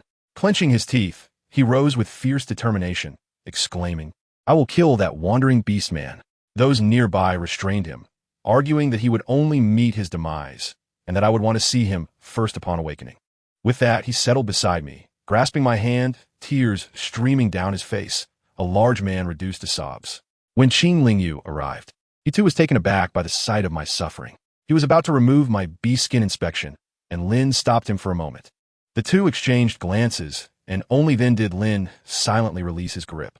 Upon seeing the dismal state of my lower body, both men were left with nothing but overwhelming murderous intent in their eyes. Lin, with a hoarse voice, declared, "I am going to slay that serpent." Qing Lingyu glanced at him, and then uttered a shocking statement that left everyone stunned. "It's all right. It seems she is about to awaken her talent." "What nonsense is this?" Lin was momentarily bewildered, then ecstatic. He exclaimed that a female awakening her talent was a rare occurrence, only seen once in several centuries.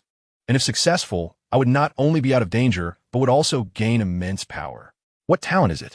What affinity? Lin rubbed his hands together in excitement, as the wood affinity came with extraordinary healing abilities, assuring me that I would certainly survive. As expected, by nightfall, my breathing had stabilized. When I opened my eyes again, I was met with the familiar cave ceiling and Qing Lingyu's handsome face. I forced a smile and said, "We meet again, Wu Yi." He requested that I call him Qing Lingyu, then raised his hand to touch me, causing me to instinctively flinch back. His gaze flickered, and he smiled, saying, "Rest assured, no one in the tribe would dare harm a female." He placed his hand on my head, and a green glow enveloped me. I must tell you, the sensation was incredibly soothing, akin to being surrounded by numerous little green sprites chattering away, lifting my spirits significantly. He congratulated me on awakening my wood affinity talent.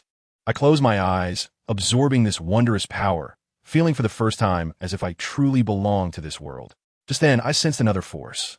As I raised my arm, a vividly lifelike silver serpent beast imprint manifested. Instantly, the terrifying visage of Xiaomi flashed in my mind, and I recoiled as if electrocuted. At that moment, Lin's boisterous voice echoed from the cave entrance. "Man, man, time for dinner." Before he even arrived, his voice had already announced his presence. He burst in, holding a charred piece of meat, cheerfully exclaiming, "You must be hungry." I gazed at the scorched flesh, wondering if it was even edible. Yet, seeing his bright, hopeful eyes, I accepted it, steeling myself to take a bite. It was burnt and bitter, impossible to describe. He immediately asked, "Is it tasty?" I instinctively wanted to shake my head, but upon witnessing the light in his eyes dim, I quickly nodded vigorously. "It's delicious." He beamed with delight and promised to make it for me again next time. Qing Lingyu, unable to watch any longer, approached and said, "She is ill. You shouldn't torment her with that." He urged Lin to try it himself. Lin, undeterred, took a bite and silently consumed the entire piece. He then sat down beside me, getting uncomfortably close, and attempted to reach out for me. I instinctively shrank back. Lin was momentarily taken aback, then muttered to himself, "It is a bit dirty. Wait here, I will wash my hands and be right back." Watching him retreat, I lowered my gaze, and for some reason, a tear fell, which quickly turned into a torrent. When Lin returned, he stood at the cave entrance, listening to my suppressed sobs. He composed himself before entering, sitting beside me and gently pulling me into his embrace. I flinched slightly, but did not pull away. He awkwardly patted my back, repeatedly saying, Man, don't be afraid. I'm here. I will never let him harm you again." Slowly, I raised my arms around his waist and buried my face in his chest, sobbing uncontrollably. It was the first time I had taken such an initiative to embrace him, causing Lin to stiffen momentarily before he cautiously tightened his hold on me. I cried so hard I began to hiccup, inadvertently making myself laugh, tears staining my face as I both cried and chuckled. Lin looked on, heartbroken, probably having imagined torturing that wretched serpent 1,000 times over in his mind. Clearing my throat, we both turned to find Qing Lingyu standing at the cave entrance, holding a plate of fragrant roasted meat. Embarrassed, I quickly extricated myself from Lin's embrace and sniffled. However, having cried so intensely, my nose was blocked, making it difficult to breathe. I looked at Lin, who extended a large hand toward me, gazing curiously. He earnestly stated, "Clear your nose." "Huh? How does one do that?" He pinched his nose to demonstrate, then pointed to his hand. My face instantly flushed crimson, and I shot him a glare. One absurd notion. How filthy. Did he not find this repulsive? Qing Lingyu, unable to bear it any longer, interjected, "All right, there are leaves nearby. You can use them if needed." I quickly waved my hands, blushing fiercely, insisting, "No, it's fine, really." No sooner had I spoken than Qing Lingyu's handsome face fell, and with a cold snort, he shoved the roasted meat toward me before turning away. His demeanor bleak. I held the meat, utterly bewildered, wondering what had just transpired. Was he really that emotionally unstable? Oh well, as long as I wasn't embarrassed. It was others who ought to feel awkward. I must say, Lin is truly the better companion. This silly dog rushed over, grinning widely with a sunny disposition. Seeing his foolish expression lifted my spirits immensely, and I reached out to ruffle his fluffy head. He immediately closed his eyes in pleasure, and I swear, if his tail were present, it would have been wagging like a propeller. He must have been thinking, that wretched serpent has lost favor. Now I am the most trusted companion by Man's side. This silly dog was incredibly considerate, never mentioning that filthy serpent, fearing it would upset me. Yet, his gaze often drifted toward the beast imprint on my wrist, piercing my heart. I surmised that he was always scheming on how to persuade me to remove it. Once I finished my meal, Lin transformed back into his beast form, cradling me in his fluffy embrace to lull me to sleep. I drifted in and out of slumber, feeling him gently patting my back, as if soothing a child. I lost track of time before I sensed him carefully setting me down, followed by a warm kiss on my forehead. I was savoring the moment when a cold, dispassionate voice suddenly interrupted. "If I am not mistaken, you are not yet mates." It was Qing Lingyu. He loomed at the cave entrance like a ghost, his face obscured by shadows, rendering his expression unreadable. Lin's temper flared instantly. He strode to the entrance, chin raised defiantly. "You know nothing. Man will soon agree to have me as her mate." With that, he stormed out, vowing to slay the serpent. Goodness, he truly intended to make me snake soup. Qing Lingyu ignored him, instead approaching my bedside, watching me quietly. He slowly reached out, and just as he was about to touch my forehead, he suddenly froze, his gaze turning vacant, likely triggered by some hidden narrative. It seemed he was transported back to his childhood, trudging through the snowy mountains with his father. His father perished while attempting to pluck a snow lotus for his mother, who never regarded him as a person. In his final moments, his mother uttered, "Useless, you can't even bring me what I like." My goodness, who understands the pain of a dysfunctional family? It was almost suffocating. He abruptly snapped back to reality, staring at my face, likely seeing a resemblance to his wretched mother, leaving him dazed for several seconds before he silently withdrew his hand. Just as he did, I awakened. Upon opening my eyes, I noticed Lin was missing, causing my heart to race. Turning to see Qing Lingyu, I quickly apologized. I was wrong before. Please don't take it to heart. He looked at me in confusion. What did you do wrong? Embarrassed, I muttered softly. It was when the chief asked me to move here. I thought you were too aloof, so I rejected you. But now I see you are a wonderful person, an incredibly skilled shaman. Upon hearing this, he broke into laughter, his previously stoic face lighting up with a smile, akin to glaciers melting, breathtakingly beautiful. He sat down, earnestly asking, what makes me good? In a moment of impulsive clarity, I exclaimed, I can grill meat. Alas, what a transparent, yet foolish response. His smile deepened as he casually remarked, grilling meat is the simplest. I quickly added, you also possess medical skills. Saving lives is truly magnificent. In our place, we refer to this as being a doctor, a position of great respect. I gestured towards his hand, previously revealed, and that remarkable talent of his swift and graceful. So impressive. He raised an eyebrow. Do you wish to learn? I nodded vigorously. Of course I wanted to. Who wouldn't aspire to be an extraordinary master? However, he doused my excitement with a cold splash of reality, stating, you already possess that talent. No need to learn. Yet yours is a supportive ability, lacking in offensive power. What? After all this, I was merely a healer. My spirits dampened momentarily. But then I reconsidered, being a healer wasn't so bad. One could heal oneself and recover swiftly. Noticing my renewed spirit, he decided to conduct an impromptu lesson. I promptly sat cross-legged, grimacing from the discomfort. Close your eyes, calm your mind, and feel your breath. His voice flowed like a mountain spring, clear and cool. Quite pleasant to hear. I followed his instructions and soon found myself in a trance-like state, as if I had gained a divine perspective. My soul seemingly detached from my body. Then I beheld a grotesquely bruised figure on the bed. Goodness, was that me? Truly a sight hard to behold. As I shifted my focus away from myself, I suddenly noticed a multitude of tiny green lights swirling joyfully around me. Moreover, there were dark specks in the air, and upon closer inspection, they revealed something akin to a vibrant spectrum of black. Just as curiosity piqued, Qing Lingyu suddenly opened his eyes, gazing at me in astonishment. A vast mass of verdant energy had congregated around me, so dense it seemed on the verge of dripping. He likely hadn't anticipated my talent to be of such magnitude. Silently, he rose and stepped to the cave's entrance to gaze at the stars, his silhouette embodying a profound solitude. Look, Wu-Yi! I exclaimed excitedly, raising my hand, and a pulsating orb of green light danced in my palm. Meanwhile, our silly canine companion Lin had returned to the cave where I had previously encountered trouble, emanating a fierce aura. He followed the trail of dried blood on the ground, growing increasingly agitated. However, midway through his pursuit, he caught a faint whiff of blood, leading him down a fissure. Realization dawned upon him. The foul snake had fled through this very path. He trailed the blood for quite some time, but found nothing. Infuriated, he transformed back into his human form and punched the rock wall, resulting in a catastrophic collapse of the entire cave, akin to a domino effect. He scrambled out just in time, staring at the ruins he had caused, bewildered, thinking, what a shoddy construction. It's less sturdy than my tree hollow. After spending 5 days recuperating with Qing Lingyu, I finally felt revitalized and hurriedly suggested to Lin that we return home. The silly dog was overjoyed, his expression practically exclaiming, finally, I can take my little female away from that flirtatious fox. Before departing, I expressed my gratitude to Qing Lingyu, and in a moment of excitement, I blurted out my heartfelt thoughts. Wu-Yi, you are truly wonderful, Sob, and so handsome. He froze momentarily, and my face flushed crimson as I grabbed Lin and dashed away. Upon returning to our little tree hollow, I sighed in relief. Ah, home is indeed where comfort lies.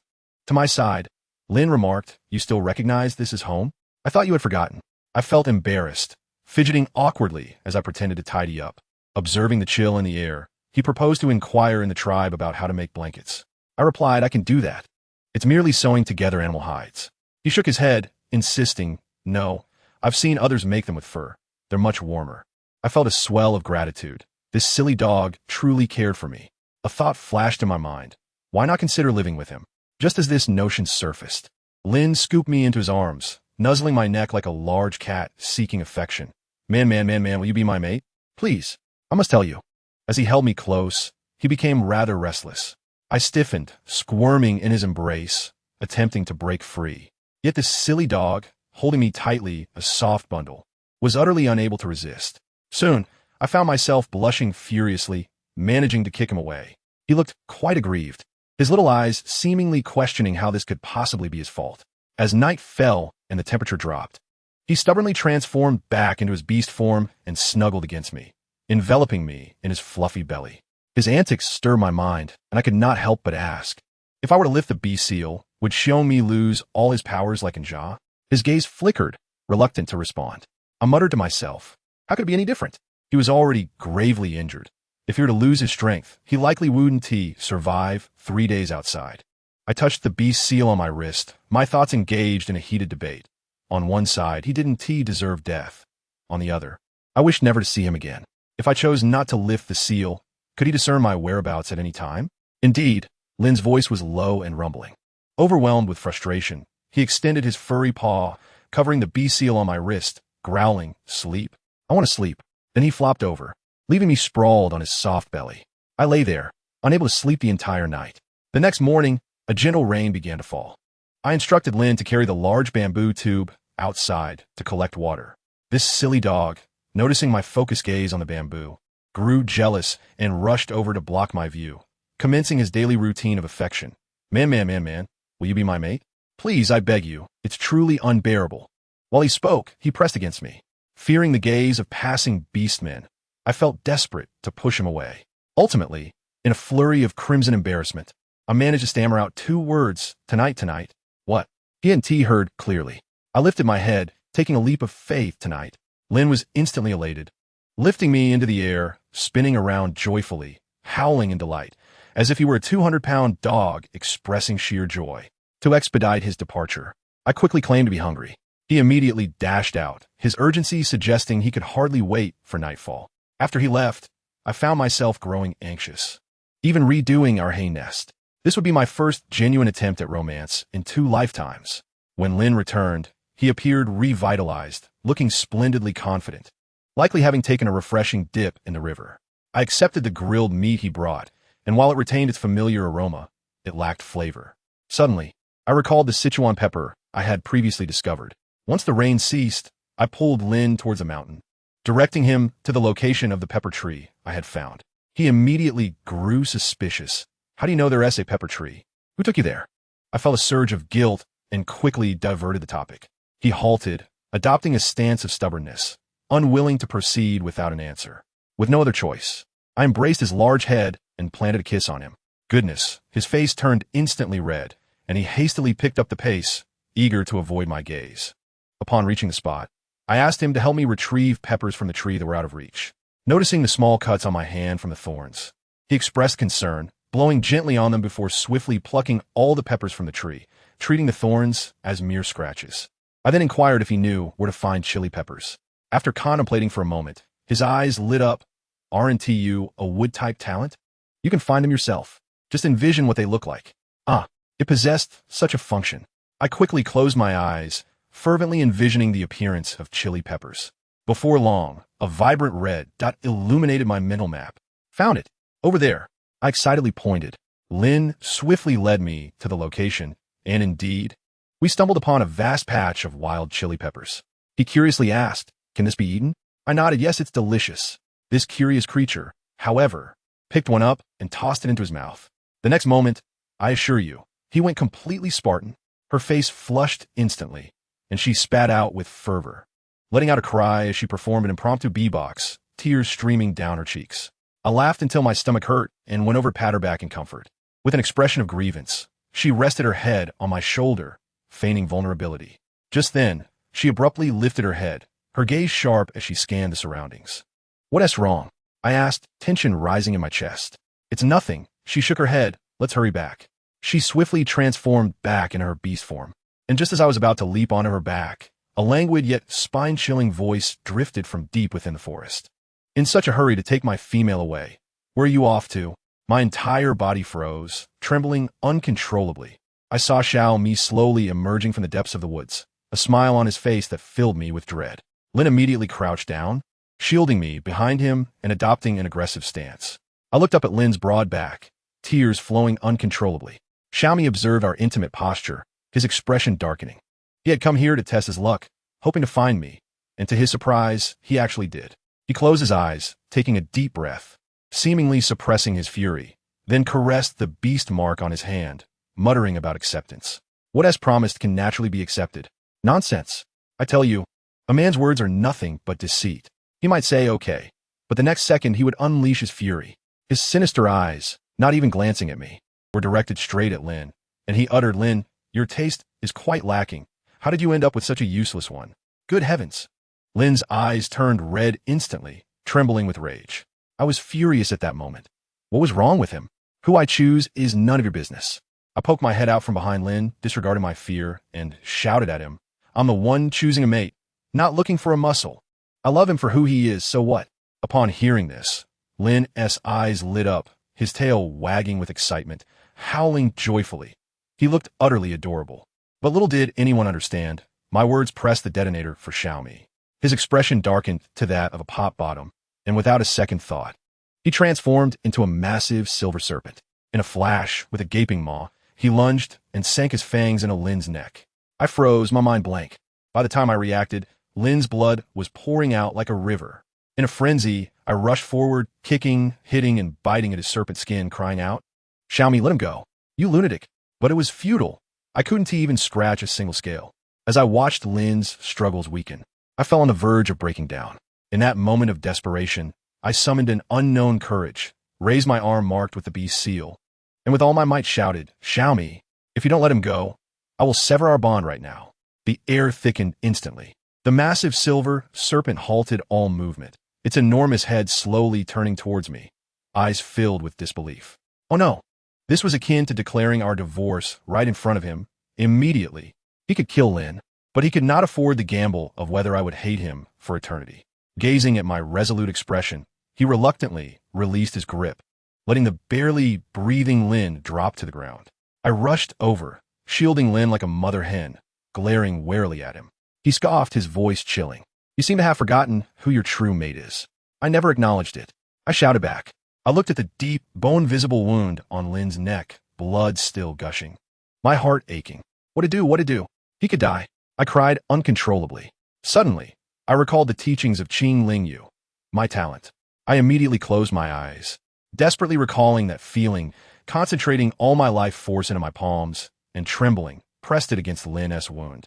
I tell you, a miracle happened. The blood actually began to slow its flow. Xiaomi, watching from his side, had his expression change. He must have thought, goodness, just a few days.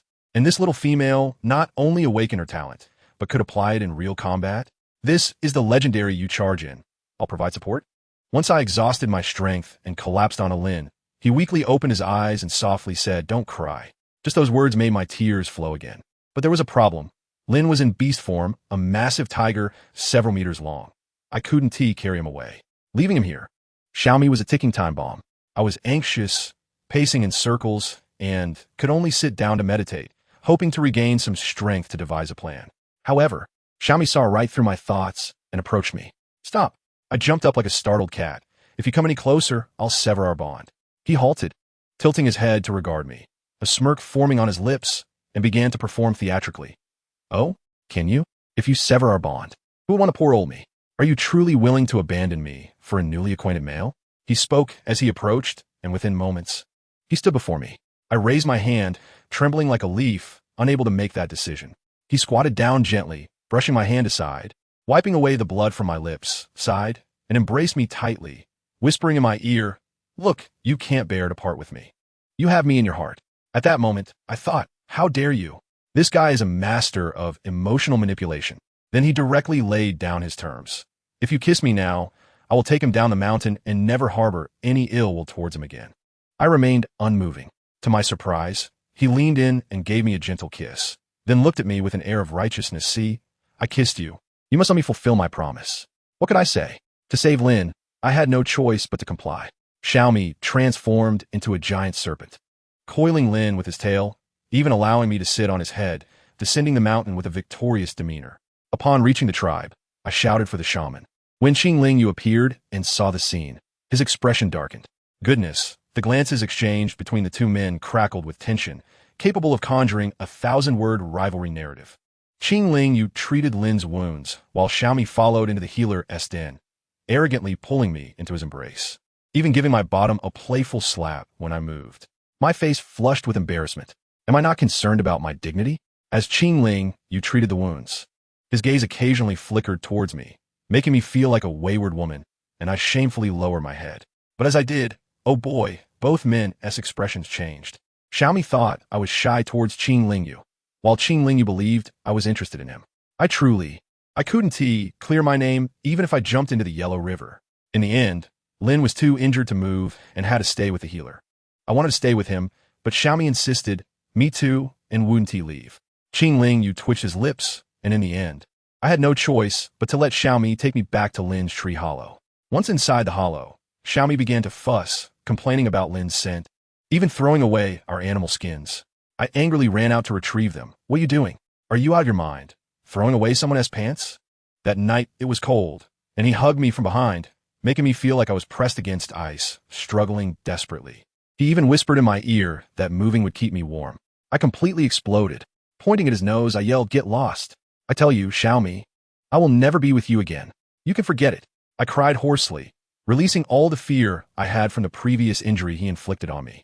He watched me cry, and a strange glimmer of happiness flickered in his eyes.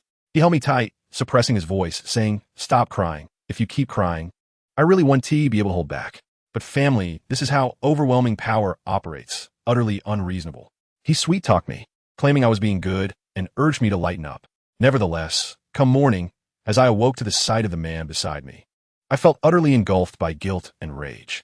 Lin was still in a precarious state, and yet here I was, struggling to push against the wall to leave. His languid voice drifted from behind me. "Are you eager to seek out your little lover?" I whirled around, articulating each word with conviction. "Do you truly believe I wouldn't lift the beast seal?" His gaze turned icy in an instant. "If you dare to lift it, I will kill him on the spot. Not just him. Do you think anyone in this tribe can match my strength?" I was infuriated. How could I have ever felt pity for him? He picked me up, continuing to make sarcastic remarks. "You can't even walk, yet you still pretend to be strong."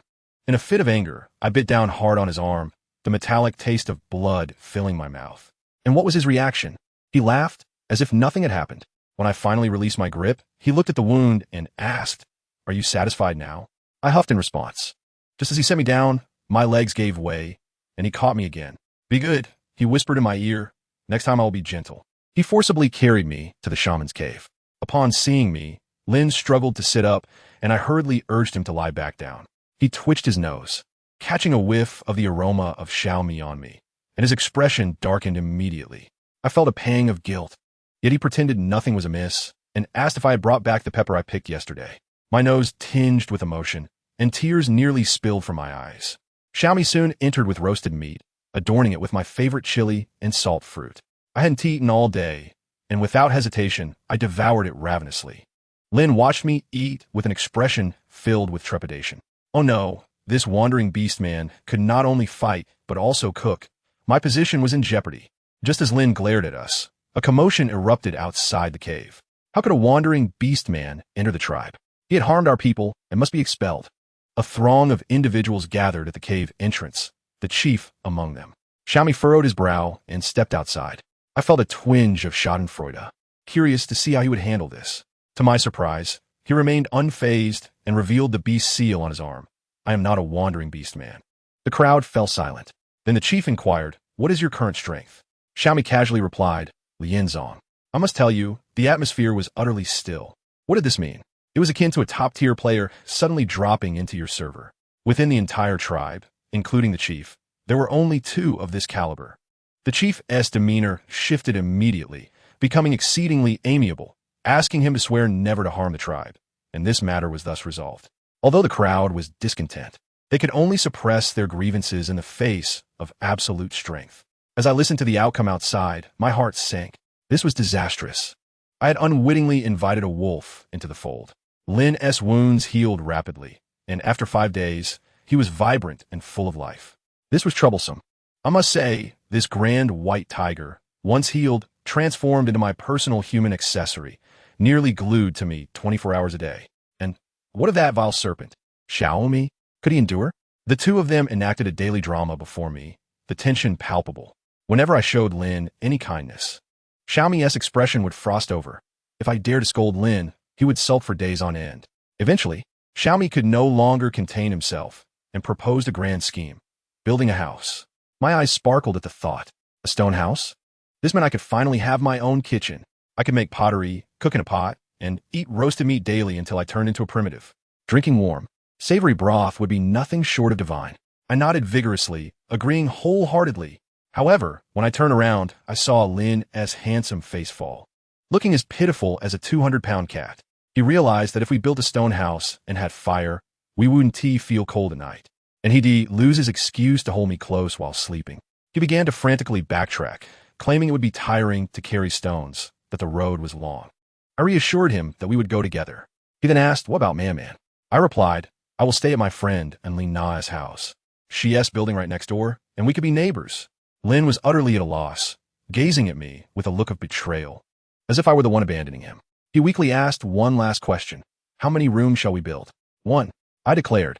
As soon as I spoke, Lin's ears perked up with excitement. One room was splendid. His mind raced with possibilities. Even if he couldn't hold me while sleeping, at least he could keep watch and prevent that vile serpent from getting too close. Yet before he could revel in his thoughts, Xiaomi leisurely added, "We will sleep in the room. You will sleep outside." Goodness, that was a dagger to the heart. Lin erupted, standing up in a fury. Barely able to contain his beastly form, prepared to confront Xiaomi. I swiftly stepped in between them, feeling like a mother managing squabbling children. Lin, seeing my lack of support, became even more sullen, huffed, and transformed into a great tiger, storming off. I puffed my cheeks in frustration and turned to leave. Xiaomi called after me, asking where I was going, but I retorted without looking back. "None of your business." I walked on, only to glance back after a while and see no one in sight. Was this family? One moment they fought fiercely for me, and the next, they vanished without a trace. This was nothing short of a classic case of love disappearing into thin air. They obtained me and took me for granted. "Very well. Both of you, don't come looking for me." In a huff, I walked towards the stone house, inevitably passing by a few homes. There was a short-haired, freckled female who glared at me as if I were her enemy, making my already sour mood even worse. It wasn't until I found a vast open space that my spirits lifted somewhat. I stood there, gesturing as I began to plan my dream house. I recalled the senior from my university who had pursued me, and although nothing materialized, I had absorbed quite a bit from him. Alas, the productivity of this beastly world was so backward that my grand blueprint could never come to fruition. Just as I was lamenting, I heard someone calling my name.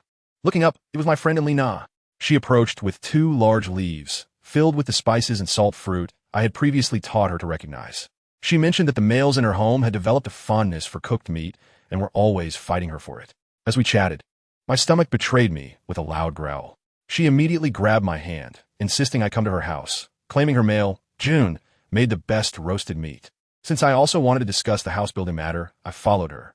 On the way, I mentioned I wanted a location near a water source, and Lina pondered and suggested a nice spot behind the shaman's cave. Upon arriving at her home, I was astounded. 2 large stone houses, one for living and the other hung with cured meat. My goodness, the cured meat looked so crispy and fragrant that my mouth watered. 108 dishes flashed through my mind. Cured meat rice, stir-fried cured meat. When Lina noticed me staring blankly at the cured meat and asked what I wanted to eat, chicken, rabbit, or pork. Just as I was about to say pork, I suddenly remembered that in this world, pigs could also turn into humans, and guilt washed over me. I quickly changed my answer to rabbit meat. However, Lina insisted that pork was the best, especially when seasoned. Well, there it was, the bond of food lovers. I switched back to pork and even set a new goal to find ginger. The ultimate ingredient to eliminate the fishy smell had to be arranged. June's roasted meat truly lived up to its reputation, crispy on the outside and tender on the inside. I devoured it with grease on my face. And Lina, seeing me relish the meal, suddenly leaned in to whisper to me. She revealed that June was the one she had brought back from the barbecue and was particularly caring, recommending that I also find one. As she continued, she began to act strangely, winking at me. Man, you should find one. They are truly wonderful, especially in that regard. There are numerous intriguing aspects. Would you like to know more? I will reveal them to you one by one. My mind buzzed, and my face instantly flushed crimson to the roots of my neck. What aspect could it be? What else could it be? Suddenly, a voice erupted behind me, causing me to jump up from the ground in fright. Turning around, I saw Lin, gazing at my flushed face with an innocent expression. Lin beside him was laughing uncontrollably. At that moment, I wished I could find a crack in the ground to hide in. My mind filled with Lin earlier provocative words, and I felt as though I was burning up. I hastily exclaimed that I was leaving and grabbed Lin, running away. Lin thought I was angry with him, chasing after me to explain that he hadn't meant to lose his temper. It was just that the thought of not being able to hold me while sleeping in the future made him feel miserable, with my heart already in turmoil. His words only caused my legs to weaken further. Seeing my eyes glistening with tears and my lips tinged with red, he swallowed hard and leaned in to kiss me. Just as we were lost in our kiss, I suddenly sensed a lethal aura approaching. In a split second, Lin rolled us aside, just as a sharp gust brushed past my scalp. Xiaomi had arrived, his face as dark as a pot's bottom. What is this? One leaves, and the other follows, learning to act now? Infuriated, I scrambled to my feet and tried to pull Lin away, but Xiaomi charged at us. Although Lin was on guard, the disparity in strength was too great, and he was struck away, crashing into the ground and creating a large crater. Terrified, I rushed over to check on him, relieved to find he wasn't spitting blood. I turned to Xiaomi and shouted, "What are you doing? Can't you speak properly? You barbaric beast." I was genuinely furious, my mind consumed with thoughts of breaking the beast seal. Seeing me protect Lin made Xiaomi's eyes redden. He declared, "I am your beast husband." I retorted, "You are not. I never agreed to that. Even if I did in the past, I no longer have feelings for you." As soon as those words left my mouth, Xiaomi's demeanor darkened completely. He blamed Lin, believing that if it weren't for him, we wouldn't have reached this point. He transformed into a colossal python, glaring at Lin with murderous intent. His gaze conveyed a deranged obsession. If he couldn't win my heart, then he would possess my body. He intended to kill Lin and take me away, indifferent to my lifelong hatred. Lin also transformed into a white tiger, positioning himself protectively behind me, ready to fight to the death. I didn't know where my courage came from, but I stood beside Lin and firmly declared, "I want to leave. If he kills you, I won't live either." Remarkably, upon hearing this, Xiaomi's murderous intent intensified. He aimed to send us, this pair of dog lovers, to hell. Just at that critical moment, Lina arrived with her few male companions. She quickly pulled me aside, and I clung to her in fear, crying. Her companions bravely approached Xiaomi to reason with him, especially June, the true master of emotional intelligence, who, with logical arguments, managed to revert the rampaging giant python back to human form. Eventually, the three of us awkwardly followed Lina to her home. Inside, Lina quietly asked why I hadn't formed a contract with Lin. I recounted how Xiaomi had threatened to kill me if I did. Lina shivered at the thought, contemplating for a while before suggesting a strategy. She advised, man, heed my words, with someone so possessive, you must employ some tactics. Treat both of them fairly. Don't let him feel entirely unwanted.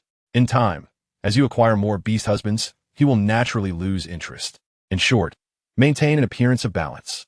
I chuckled inwardly. Upset? He only knows how to make others suffer. Yet, Lina's words held merit, and I resolved to give it a try. Upon leaving her home, Lin reached out to hold my hand, but I resolutely pulled away. He froze in shock, resembling a discarded puppy. Just then, Xiaomi's mouth curled into a grin, thinking I had changed my mind, and he too reached out, only to have me push him away as well. In that moment, I saw Lin's tail wagging excitedly, while Xiaomi's expression darkened. I stormed ahead, brimming with frustration, and to my surprise, neither of them argued. This tactic actually seemed effective. When we arrived at the picturesque location and Lina mentioned, I was breathless from exhaustion. I waved my hand dramatically and announced that we would build our house here. Noticing that Xiaomi was distracted, I secretly beckoned Lin closer and whispered in his ear, "I want you to hold me while I sleep." Lin's face instantly flushed, and he nodded vigorously. However, Xiaomi's ears perked up like radar, and his gaze turned even colder. The heat was overwhelming, and my face was drenched in sweat. Xiaomi unexpectedly approached me, lifting his hand to wipe my sweat away. His body was cool as ice, akin to a walking air conditioner. I nearly let out an unrestrained sigh of comfort. Then, he took advantage of the moment to pull me into his embrace, his eyes dark as ink as he softly called my name, man. I panicked at the sight of Lin's forlorn expression and quickly pushed him away. To uphold the principle of fairness, I specifically asked Xiaomi to fetch me some meat. When he suggested Lin go instead, I pouted, "No, I want you to roast it for me." Only then did he comply. Once Xiaomi departed, I hurried to comfort Lin. He hung his head and asked when I would sign the contract with him. Feeling bashful, I whispered, "I'll listen to you." Lin's eyes brightened, and he declared we would go tomorrow. I hesitated, mentioning Xiaomi's disapproval. He responded, "We can go outside." The mere thought of being outside made me pale. I shook my head repeatedly. Lin grew upset, turning his back to me. Left with no choice, I embraced him from behind, and to cheer him up, I leaned in and kissed him. Boom! Lin's mind short-circuited on the spot. Just then, a loud noise announced Xiaomi's return. He threw a large piece of roasted meat onto the ground, glaring angrily at us. I quickly pushed Lin away and scrambled to pick up the meat. Xiaomi rushed over, pinching my face and kissing me fiercely, so hard it hurt. After releasing me, he glared at the dirty meat and stormed back outside to roast more. As soon as he left, Lin approached to comfort me. He seemed to think that kiss was initiated by me, and his confidence grew. He held me tightly, his long legs kicking the door shut with a resounding bang. Oh my goodness! My mind buzzed. Dear friends, that was close. I pushed him away abruptly, my hands trembling as I adjusted my beast skin, too embarrassed to look at him. Before long, Xiaomi returned with freshly roasted meat, sitting down with a cold huff. I was blushing furiously, unable to taste the meat. Meanwhile, Lin, observing the sulking Xiaomi, felt utterly delighted, showering me with concern, practically broadcasting his triumph. The next day, we officially began building our house. The stones had to be transported from the riverbank, shaped into blocks, which was both exhausting and cumbersome. Xiaomi transformed into his beast form, effortlessly carrying 500 pounds at incredible speed. I sat waiting for them, and soon enough, they returned with a substantial load. In no time, a small mountain of stones had accumulated before me. I eagerly fetched water for Xiaomi and Lin, serving them each a portion. I must say, although the river was nearby, who wouldn't he be enchanted by the feeling of being catered to? These two strong men clearly relished the attention.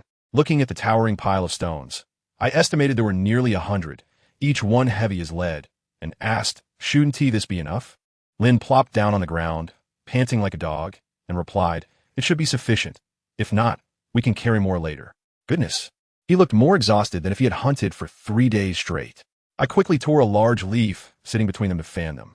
However, Xiaomi, ungratefully, snatched the leaf from me and pressed me against his abdomen. Let me tell you, that sensation was chillingly exhilarating. He was a serpent beast, a natural ice block, and his chiseled abs felt like the ultimate summer cooling remedy. I lay down on the spot, feeling completely at ease, and soon drifted into slumber, my hand unconsciously caressing his chest, purely a matter of muscle memory. Who among my family would understand? Though Lin was utterly exhausted, the thought of constructing a home for the two of us filled his heart with joy, prompting him to rise energetically. I will move things one more time. The sooner we finish, the sooner we can begin work. Xiaomi lay there, one hand gently stroking my hair, his gaze, it overflowed with possessiveness. He was undoubtedly thinking that I was his female, solely his. The moment he realized he would have to share me with Lin, his expression darkened significantly. Let me tell you, these two men are surely engaged in a new form of rivalry behind the scenes. Just as this atmosphere turned both warm and slightly eerie. I must mention that a sentimental second male lead was gazing up at the sky at a 45-degree angle from a hillside. Qingling Yu, the shaman, was staring intently at us, likely pondering whether he had a chance now that Xiaomi had accepted Lin. Just as he was lost in thought, Xiaomi shot him a threatening glance that seemed to activate a mode of intimidation. Qingling Yu immediately wilted, turning to flee. I was in the depths of a delightful slumber when I heard someone calling me. Mon Mon, Mon Mon. I jolted awake, rubbing my eyes in search of the voice, only to see on Lin Na approaching with her husband brigade, the Hulu Wa, in a grand procession. What a sight! Upon spotting her, I instantly perked up, waving joyfully, "On Lin Na, I'm over here." She trotted over and enveloped me in a warm embrace, cheerfully declaring, "I know your beastly husband is scarce, and building a house must be exhausting, so I brought my fellows to lend a hand." I was utterly surprised, showering her with praise. "That's wonderful. On Lin Na, you are truly amazing, beautiful, and kind-hearted." She shook her head, leaning closer to whisper, "I don't treat everyone this way. I simply like you." My goodness. Family. I have been flattered by a sea queen sister with 5 husbands. My heart raced and my face flushed. What is wrong with me? Can my orientation really change with a person? Those fellows from On Lin Na's side were professionals, having built houses before and adept at stonework. Once they got to it, our progress shot up like a rocket. I sat beside On Lin Na, munching on seeds. Oh no, I meant to say, watching them work. Only Na was a master at fetching water, noticing which husband was tired or thirsty, rushing over to give a kiss, offering water, charming him impeccably. I couldn't help but give her a thumbs up. If I were a man, I would work tirelessly for just a peck from her. No wonder her harem was so harmonious. She genuinely loved each of them, unlike the claims of favoritism by others. Just as I was lost in admiration, Qingling Yu returned. He brought me some dried herbs, claiming they could be brewed into tea to clear heat and detoxify. I once again bestowed upon him a good person card. Shaman, you are truly a wonderful person. His smile seemed tinged with a hint of resignation. He was likely thinking, enough with the cards. Can't you just give me yourself instead? Without further ado, he joined the stonework team. I initially thought to stop him, concerned that a delicate scholar like him might suffer from heatstroke. To my surprise, I later discovered he stood at nearly 6 feet 3 inches, with a physique of solid muscle. How could I have ever deemed him weak? Onlin Na quickly restrained me, fearing I might utter something indiscreet. With nothing else to do, I watched them chisel stones, a pure display of muscle. There stood Xiaomi, effortlessly smashing stones with his bare fists, leaving imprints as if they were mere clay. I was astounded, goosebumps rising on my skin. This was beyond comprehension. This was utterly unfair. I felt like a mere weakling in his presence, incensed by it. Just as our side was bustling with activity, a group emerged from the forest. Leading them was Rue, that annoying one, followed closely by her 2 beastly husbands.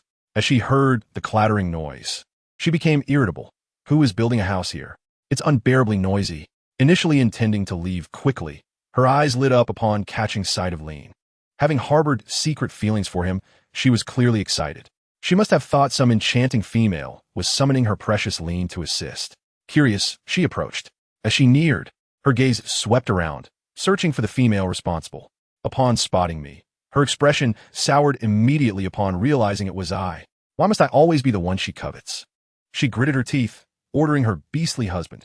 You, go ask if she is his mate. If she is, demand she release the beast mark. Her husband turned pale, knowing full well that Xiaomi would not hesitate to resort to violence. Approaching him would mean courting disaster. Rue glared. What? You don't want to go? With no choice, he steeled himself to approach. Meanwhile, Rue hid behind a tree, looking down her nose at me, muttering, Jomon, what an awful name. She isn't even pretty enough to compare with me. Surely, any male with eyes would fall for me instead. Let me tell you, Xiaomi heard every word of her petty grievances. His hearing was so acute that he could discern whether a mosquito buzzing within a 10-mile radius was male or female, if he so desired. Initially indifferent, he perked up upon hearing her mention the wandering Beastman. The realization that she had taken a fancy to him disgusted him. His expression twisted as if he had swallowed a fly. Upon hearing her audacious suggestion that I should release the beast mark, his eyes turned cold. That wretched female. How dare she? He was about to intervene and stop her beastly husband, but then he hesitated. He wanted to see whether I would agree. The Beastman approached me with furtive glances, like a thief, glancing back repeatedly. Just as I was engrossed in discussing the house with Onlin Na, he suddenly blurted, Female. I was so startled that I jumped up from the ground. The Beastman, startled by my reaction, quickly waved his hands. It's me, don't be afraid. As I calmed my racing heart, I noticed Lean furrowing his brow as he approached. Both the Beastman and I tensed. After all, the last time he had taken me out, it had nearly ended in disaster. If Lean recognized him, a confrontation would surely ensue. In a flash of inspiration, I quickly pulled on Lean Na over and whispered urgently in her ear. She looked at me with confusion, then glanced at the Beastman, finally settling on an expression of understanding. I knew she must have misunderstood, but a misunderstanding was better than a fight. Lean came over. Concern etched on his face as he touched my forehead. Mon, what's wrong? Are you unwell? I quickly wrapped my arms around his neck and whispered, Oh dear, what a situation this is. This Beastman suddenly ran over to complain to Onlin Na, saying he couldn't stand Rue anymore and wanted to elope. You must help keep this from Onlin Na. Lean shot Onlin Na a strange look, who appeared utterly perplexed.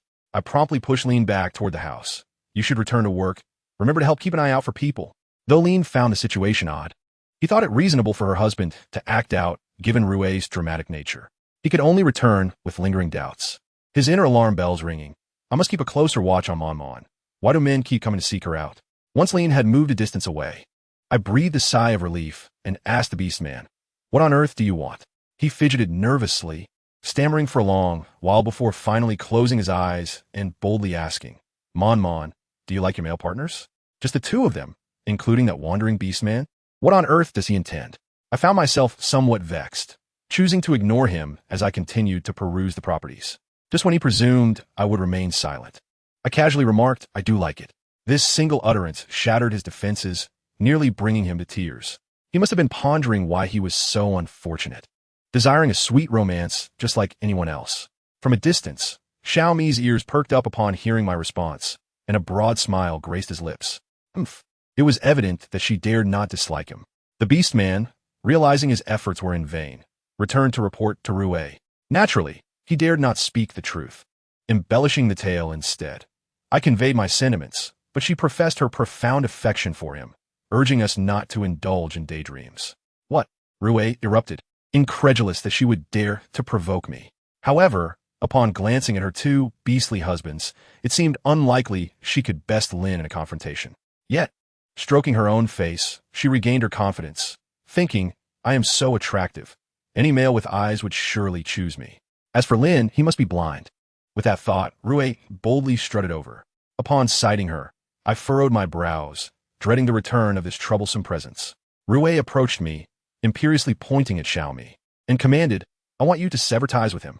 Xiaomi's eyes flickered at her words, realizing that the little female harbored feelings for him. He knew he must uphold his illustrious image. He paused in his task and strolled over leisurely. Rue beamed at his approach, her delight barely contained. She had known that upon seeing her, he would surely be captivated by her beauty. When Xiaomi reached my side, he initially intended to embrace me, but reconsidered upon noticing the dust covering his hands. Instead, he merely cast a cold glance at Rue. However, in Rue's eyes, it was evident that he was utterly smitten, unable to tear his gaze away. Xiaomi maintained his frosty demeanor, and I grew concerned that he might impulsively strike the female and be expelled. Just as I moved to intervene, he swiftly sidestepped, leaving me momentarily stunned, my heart sinking. Could it be that he was genuinely taken with Rue? In truth, Xiaomi merely despised the dirt on his skin, fearing it would soil me. Seeing this, Rue's delight only intensified as she brightly declared, I know you. Get lost. Before she could finish her sentence, Xiaomi retorted with a single word. Rue froze in disbelief, staring at him, wondering if he was truly addressing her. Xiaomi's eyes brimmed with disdain as he insisted, leave immediately, or I will be forced to take action. It was unmistakably directed at her. Rue's countenance turned pale. How dare this male speak to her in such a manner? Did he not understand the value of a female? Was he courting disaster? Just as she contemplated a rebuttal, her Beastman husband swiftly covered her mouth and bowed to Xiaomi, saying, she is speaking out of turn. We shall take her away now. Another husband nodded in agreement, and the pair whisked Rue away in a flash. I exchanged glances with Enlina, and we erupted into laughter. Enlina chuckled for years. Rue has wielded her influence, and aside from your companion here, no one has dared confront her like that. I quickly urged her to refrain from elaborating.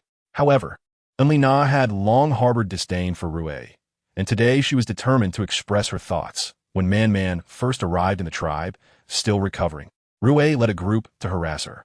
If not for Lin's protection, who knows how she would have been treated? Upon hearing this, Xiaomi cast a reproachful glance in my direction. Why had I not informed him? Had I endured grievances in silence? He nodded grimly before turning to resume his stone carving. Panic surged within me as I tugged at Enlina. Why did you mention this? What if he seeks revenge on Rue? He might be reckless.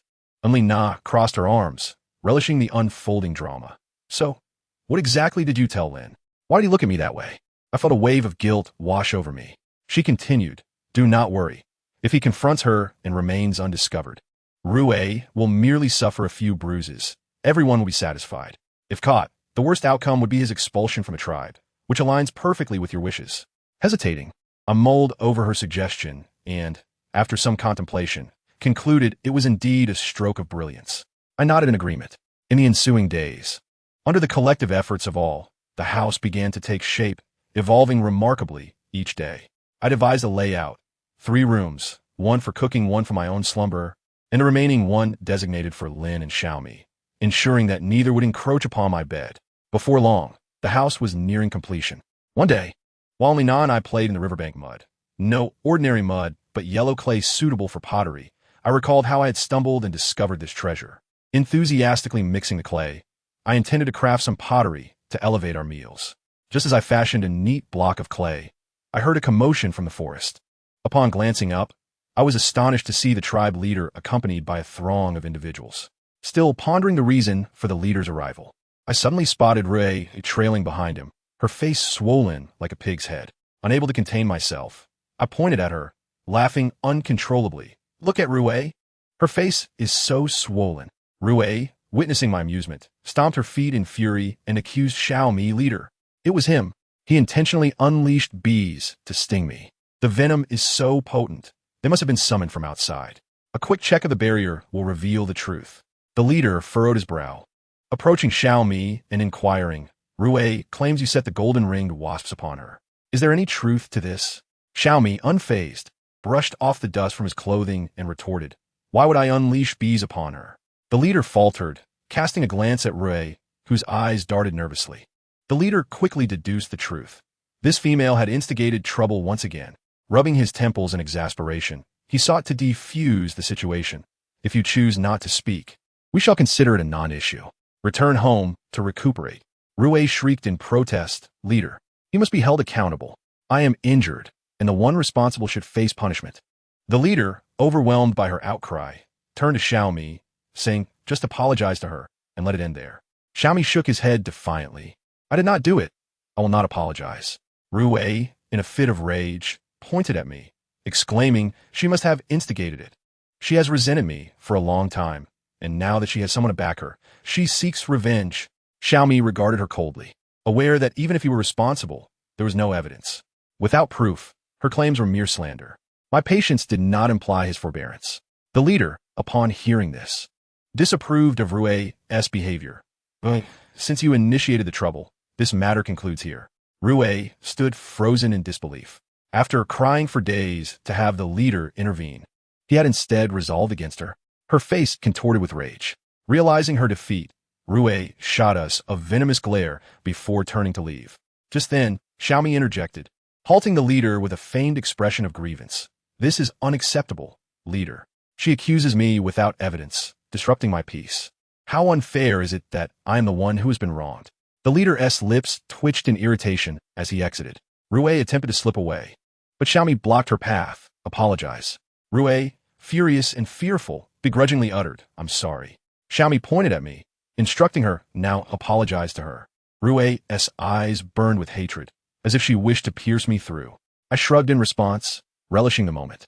She muttered an inaudible apology. Xiaomi turned to the gathered Beastmen, asking, "Did you hear that?" They all shouted in unison, "We did not hear."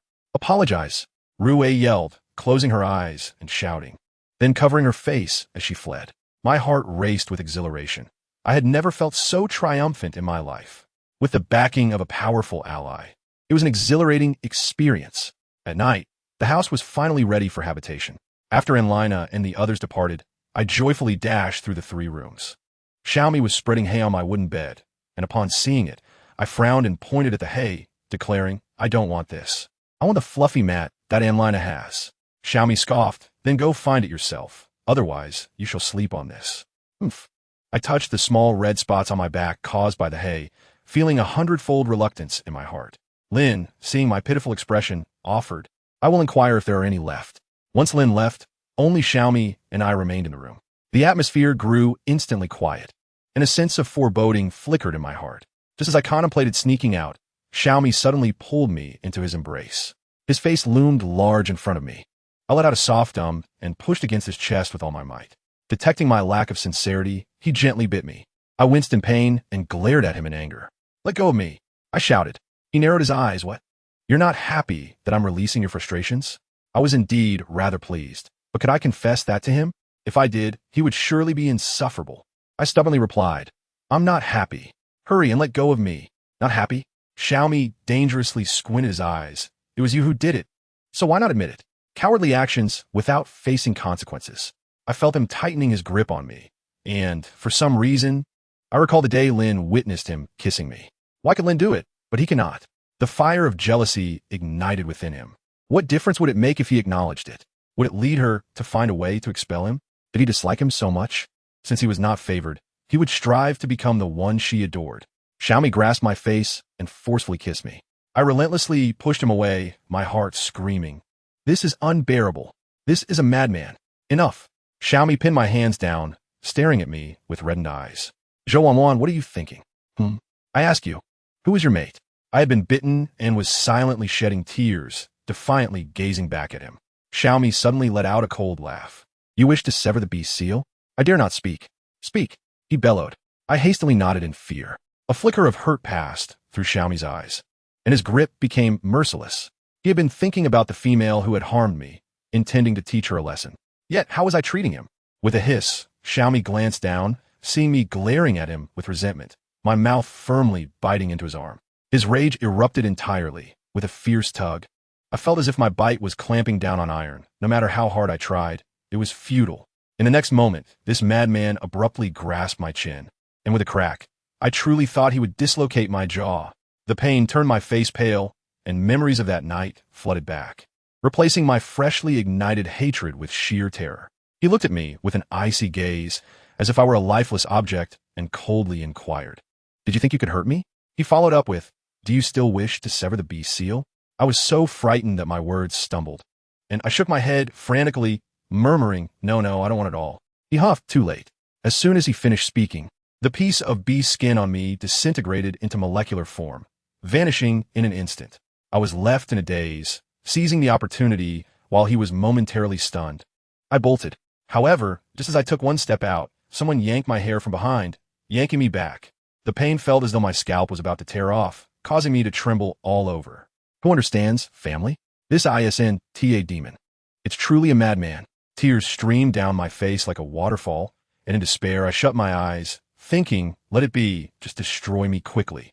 Just when I believed this was how my day would end, Lin, my little angel Lin, burst in. Let go, Wanwan, he shouted as he lunged forward. What happened next? Goodness, Xiaomi didn't even glance back. With a swift motion, he struck, and with a loud thud, Lin flew out like a kite with a broken string. My eyes flew open, witnessing Lin crash to the ground, his worried gaze unmistakable. This act completely ignited Xiaomi's fury. His grip on me tightened, causing me to bite my lip until it bled. We locked eyes, and perhaps my tears were too pitiful, for this madman surprisingly softened. He suddenly loosened his grip, pulling me tightly into his embrace and burying his head in my neck. I felt utterly bewildered. My friend, your emotional shifts are faster than a Sichuan opera face change. Lin limped into the room, relieved to see Xiaomi had ceased his aggression, then unleashed a torrent of words. Are you out of your mind? If you have the capability to hunt, why bully Wanwan at home? Wanwan truly deserves better. Xiaomi's eyes reddened. He seized a piece of wood from the bedside, ready to confront Lin. Lin raised his hand to block him, continuing to fan the flames. What? Did I hit a sore spot? So what if you're strong? Wanwan still doesn't like you. Lin. I realized this was untenable with each of his words. Xiaomi's grip on my hand tightened further, and I felt I might suffocate. I quickly called for Lin to stop. Lin glanced at me, suppressing his anger, and turned to the next room. The room fell silent. I was still half naked, feeling awkward enough to dig a hole and hide. I cautiously reached out my hand to the wound on his arm where I had bitten him, my voice barely above a whisper. I'm sorry for biting you that day. Xiaomi paused for a moment and embraced me even tighter. After an eternity, I felt a dampness on my neck. I tilted my head and, to my surprise, saw his eyes red with tears. He quickly buried his head down again. No way did he cry. After hitting someone, he felt wronged? What kind of operation is this? He mumbled, I will try not to lay a hand on you in the future. Just don't provoke me. I was so amused that I almost laughed. Who provoked whom? Wasn't it always him losing control? But I dare not speak out of fear. He noticed my silence, sighed, and as he raised his hand, I trembled instinctively and dove into his embrace. His motion stalled, as if he realized he had gone too far. And with a sigh, he began gently rubbing my head. I winced in pain, and he even nuzzled closer to me, saying, I'll make you a quilt in a few days. I sniffled and made a request. I want one with fluff.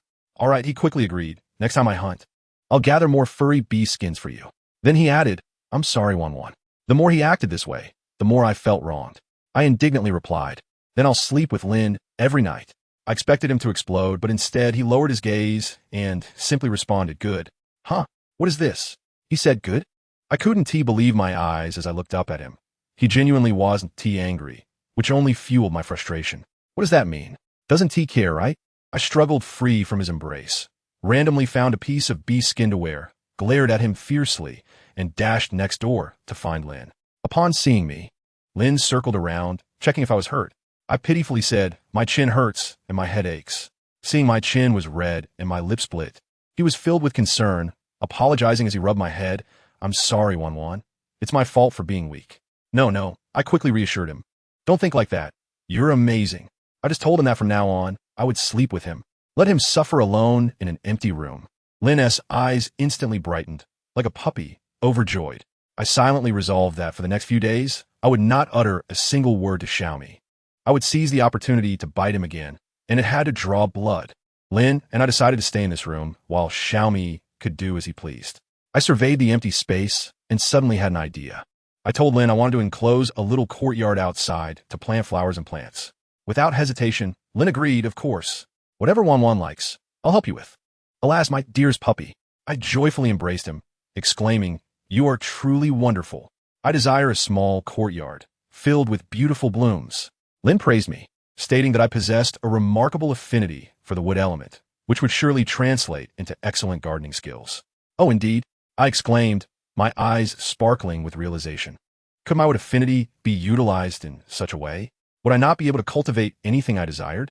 How marvelous! Initially, I intended to share the night with Lynn in our cozy abode. Yet as I drifted between slumber and wakefulness, I suddenly felt myself enveloped in a chilling embrace. Upon opening my eyes, I found myself in the arms of Xiaomi. Lynn, too, had awoken, glaring fiercely at him. Xiaomi, still holding me, gestured toward the adjacent room before gently placing me back in Lynn's warm embrace. I nestled comfortably against Lynn, relishing his warmth, and succumbed to sleep once more. However, the heavy weight had arrived. Xiaomi, akin to a guardian deity, sat in our room, declaring, "I shall also sleep here." Lynn sighed, conceding, "Very well. If I cannot defeat him, I shall join him." He then confided in me that Man wished to gather stones to enclose the area for planting flowers. Xiaomi, unfazed, remarked, "It's no grand affair. Let us proceed." The following morning, I awoke to an empty room. On a nearby stone, I found hot water and freshly cooked meat still steaming. The fire next door blazed vigorously, sending warmth my way. Stretching languidly, I stepped outside and was astounded to see a neatly arranged row of logs stacked against the wall. Goodness, they were incredibly industrious. Glancing at the sun, I realized I had slept until well past midday. Observing Lynn and Xiaomi working diligently, I felt like a mere sloth, entirely unproductive. When I spotted Lynn approaching, I rushed over to embrace him, but he quickly interjected, No, man, you should rest inside while I arrange these logs." After a few steps, he turned back to inquire, "Is it cold this morning?" I cheerfully shook my head, replying, "Not at all, it is quite warm." Lynn felt a pang of jealousy, sensing that his position as my source of warmth had been usurped by a pile of logs. I turned my gaze toward the river, where Xiaomi was hard at work, wielding a sharp stone. With a few swift strikes, he effortlessly split a log as thick as a water bucket, as if slicing tofu. Initially, I intended to ignore him, but considering his early rising and labor, I couldn't be biased. I took a bamboo tube, longer than half my height, and huffed and puffed as I filled it with water, bringing it over to him. Xiaomi pretended not to notice me approaching. Continuing his work, I extended the bamboo tube towards him, saying, "Here." He accepted it without a hint of expression, drinking the water. As I basked in the sun, I felt as if I might melt away. After finishing the water, Xiaomi reached out to touch my face, his cool fingers sending a shiver down my spine. I snapped back to reality, glaring at him in annoyance before turning to leave. "Oof, you won't charm me with your good looks. I have not forgotten last night's grievances." I dashed back inside, seized the roasted meat, and settled on a small stool at the door, munching while supervising their work. The meat was undeniably delicious, roasted to perfection by Xiaomi. I watched as the two of them, like perpetual motion machines, finished with the logs and began digging the foundation for stones. Their industriousness was remarkable. Before long, Lynn called out, Man, have you finished eating? Come see where we should enclose the stones." I joyfully ran over, gesturing, "Let us start from here." They immediately set to work, and by the end of the morning, a spacious courtyard was enclosed. I was so elated that I leaped into the air, running around the courtyard several times, and planted a kiss on each of their cheeks. "You are both incredible, the finest males I have ever met." I lavished them with praise, and their expressions conveyed that all their efforts were worthwhile. Just as I was praising them, a sudden thought struck me, and I dashed towards a river. "What is wrong, man? Slow down." Lynn hurried after me, with Xiaomi following leisurely behind. Upon reaching the river, I was taken aback to find that the soil I had painstakingly prepared the day before had hardened into bricks under the sun. I squatted by the river, staring at my efforts, feeling utterly disheartened. I worked so hard. Lin quickly reassured me, "It's all right, we can redo it." Realizing they had been busy all morning, I felt guilty about making them work further and said, "Never mind, I have something more important for you to help with. We have water here. You should wash up since you're all muddy." Lin's eyes lit up. "Shall Man wash up too?" I shook my head. "You go ahead." "I shall not wash." Just then, a teasing voice came from behind. "Why not? Man hasn't bathed in 3 days, has she?" With that, Xiaomi swept me up, and with a swift motion, he brought me under the waterfall. A refreshing chill engulfed me, and just as I opened my mouth, water poured in. I choked, struggling to catch my breath, while Xiaomi gently untied the strap of my beast skin. As I instinctively tried to hold on, he tossed it aside, letting it drift away with the current. My beast skin. I glared at the culprit. He smirked and whispered in my ear, "After working so hard, shouldn't Man compensate me?" Compensate him? In his dreams. I glared at him in anger, attempting to swim away, but he yanked me back, colliding me against his firm abdomen. "Just a bath. Then let me go." His gaze darkened. "I will help you wash." Lin swam over, and upon seeing me exposed, was incensed. What if Man catches a chill? Xiaomi cast a light glance at him. "It's so hot. How could she catch a chill? Why are you so anxious?" He then turned to Lin, instructing, "You go keep watch, and ensure no one approaches." "Why should I? I won't go. If someone sees Man, don't blame me." His tone was infuriatingly smug. My teeth ground in irritation as I lunged at him, biting down hard. The taste of iron flooded my mouth as crimson blood trickled down his back. Lin, seeing that Xiaomi did not retaliate, sighed in relief and swam to the shore to keep watch. Water droplets cascaded down his hair, accentuating his chiseled physique. What an impeccable model of a modern-day AI boyfriend. I found myself entranced, momentarily forgetting to bite down harder. As Xiaomi turned to face me, he noticed my dazed expression and grew irritated. "What? Am I not handsome?" He flipped me around before I could react, and his head descended. "What is he doing?" My eyes widened in shock as I struggled to break free, but he held my waist, pulling me further behind the waterfall. A tingling sensation coursed through me, nearly causing me to stumble. Once I regained my composure, I shot him a furious glare, but to him, my ire appeared to be a mere plea for affection.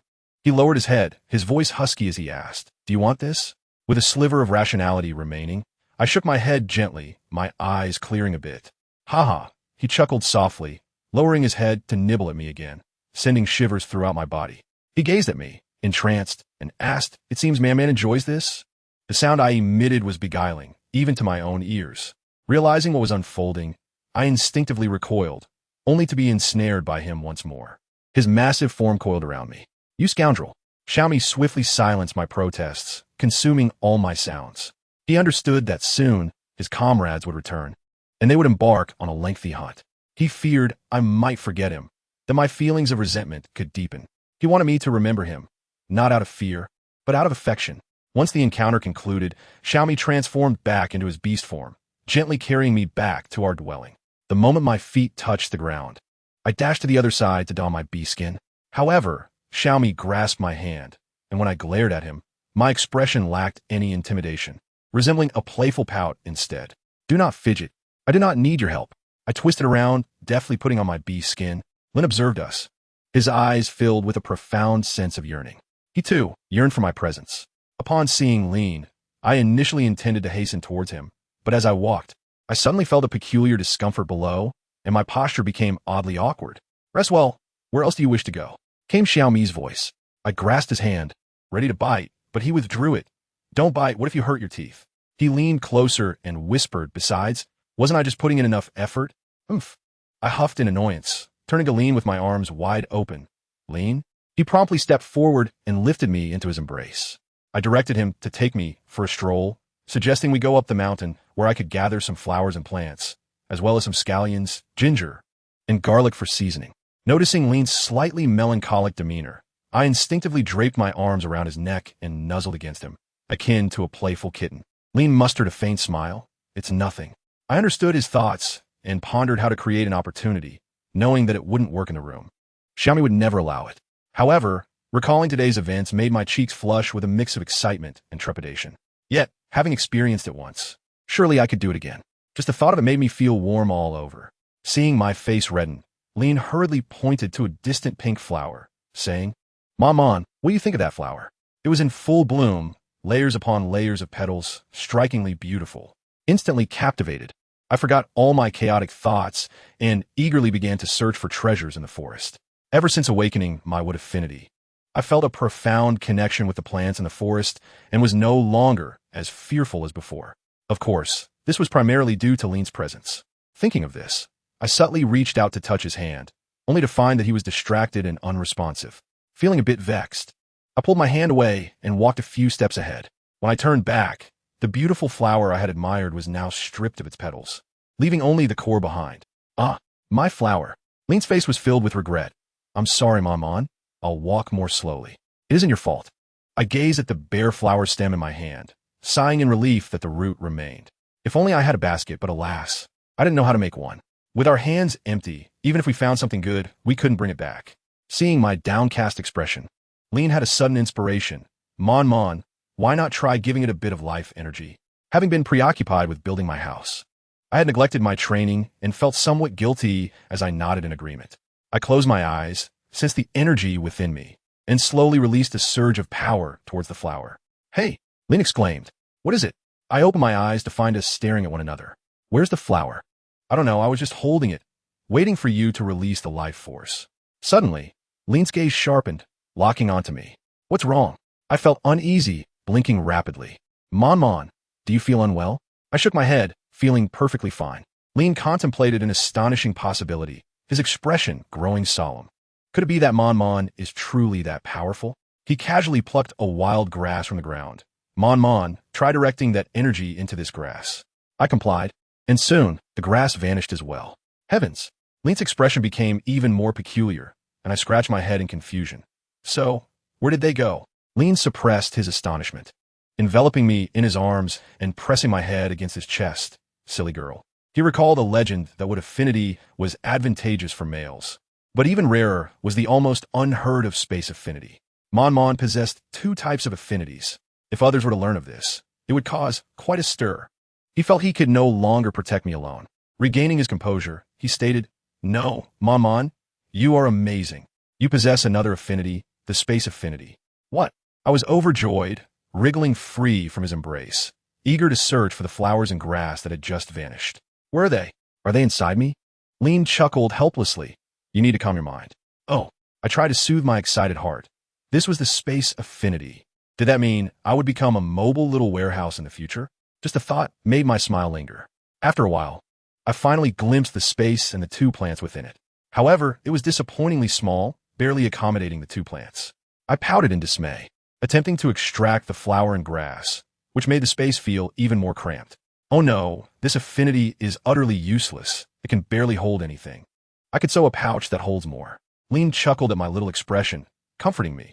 "It's all right, Mon. The space will grow larger. It will expand with diligent practice." "Really?" "Indeed." Knowing that the space could enlarge brought me joy. I picked up the flower from the ground, only to find it had already wilted. Holding the bare stem, tears welled up in my eyes and fell with a soft plop onto the ground. Seeing this, Lean quickly embraced me, soothing, "It's all right, it's still alive. After we return, I'll water it daily. It will surely recover in no time." Seeing that I was still downcast, he urged, "Don't cry. Let's look for more that are similar." I shook my head. No need to search anymore. I've decided to focus on my training. I'll come back for flowers once the space is larger. The next day, before dawn, I was awoken by a commotion.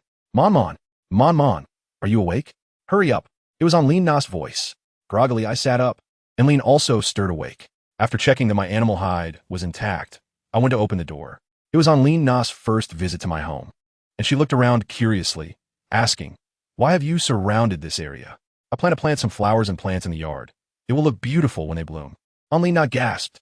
"Oh my goodness, Mon, you're thinking just like I am. But I have some bad news. These flowers and plants are quite difficult to keep alive." I confidently replied, "I will certainly succeed in growing them." I hesitated, glancing at Lean, who had pulled me aside and wore an expression of disapproval, quickly changing my words, "Because all the flowers I planted before thrived." Xiaomi observed Lean's reaction, a hint of meaning flashing in his eyes. Lean Na sincerely praised me. "You're truly remarkable, Mon. You can cook delicious roasted meat and grow flowers. Is there anything you cannot do? Flattered, I felt a mix of joy and bashfulness. Oh no, that's not true. By the way, Mon, what about the pottery you wanted to fire? I froze, realizing I had completely forgotten. Upon returning, I had been so focused on the space affinity that I had neglected this entirely. The clay by the river must have dried out. I thought Anlin Na had come specifically to see the pottery, feeling even guiltier. I'm so sorry, Anlin Na. When do you have time to make some more? How about today? Anlin Na waved her hand. It's all right. Let's save it for next time. Today is a big event. What big event? I inquired. This big event is the tribe's annual team building and points gathering festival. All the hunting teams are returning today. She tugged me along, insisting we hurry, or we would miss the good viewing spots. I queried, Sister, is the front row seat equipped with Wi-Fi or something? She stomped her foot in frustration. No. You can see the freshest food. Family, who understands? I hadn't eaten yet. My petite frame couldn't walk far on an empty stomach. As if reading my mind, Anlin Na turned back and waved, and June immediately handed over a piece of roasted meat wrapped in leaves. My eyes lit up. Wow, June's roasted meat. The everlasting deity. All right, for the sake of that meat, I charged forward.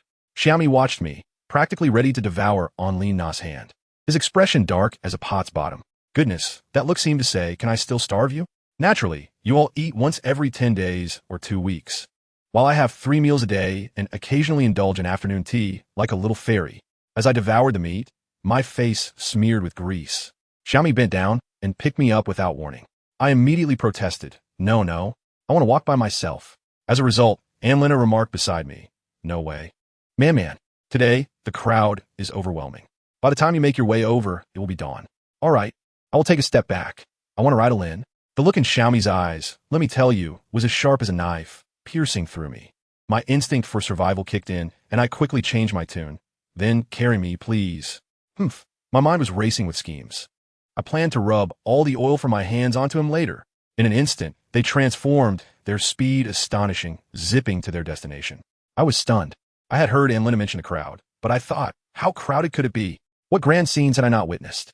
Upon arrival, I truly acknowledged my recklessness. Oh family, who understands? A sea of heads loomed before me, a mass of dark silhouettes. Their reproductive prowess was simply astounding. To ensure I, as a VIP spectator, had the best view, Xiaomi transformed into a colossal serpent, lifting me high.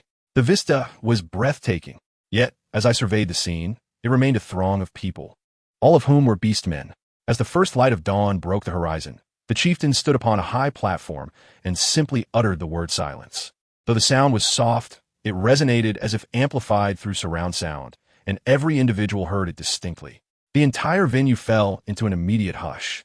I hastily requested Xiaomi to lower me, and he reverted to his human form. I will never forget that image. All the beastmen were fervently basking in the golden sunlight.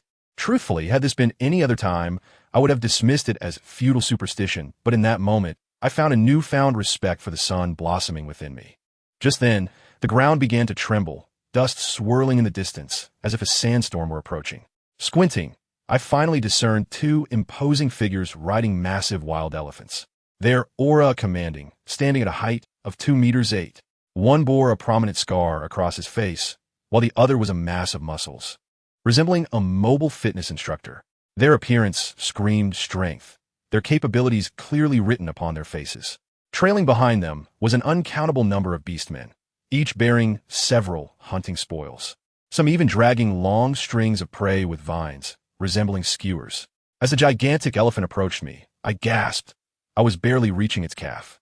When it set foot down, I felt my heart leap in response. Instinctively, I recoiled, but Lin quickly steadied me.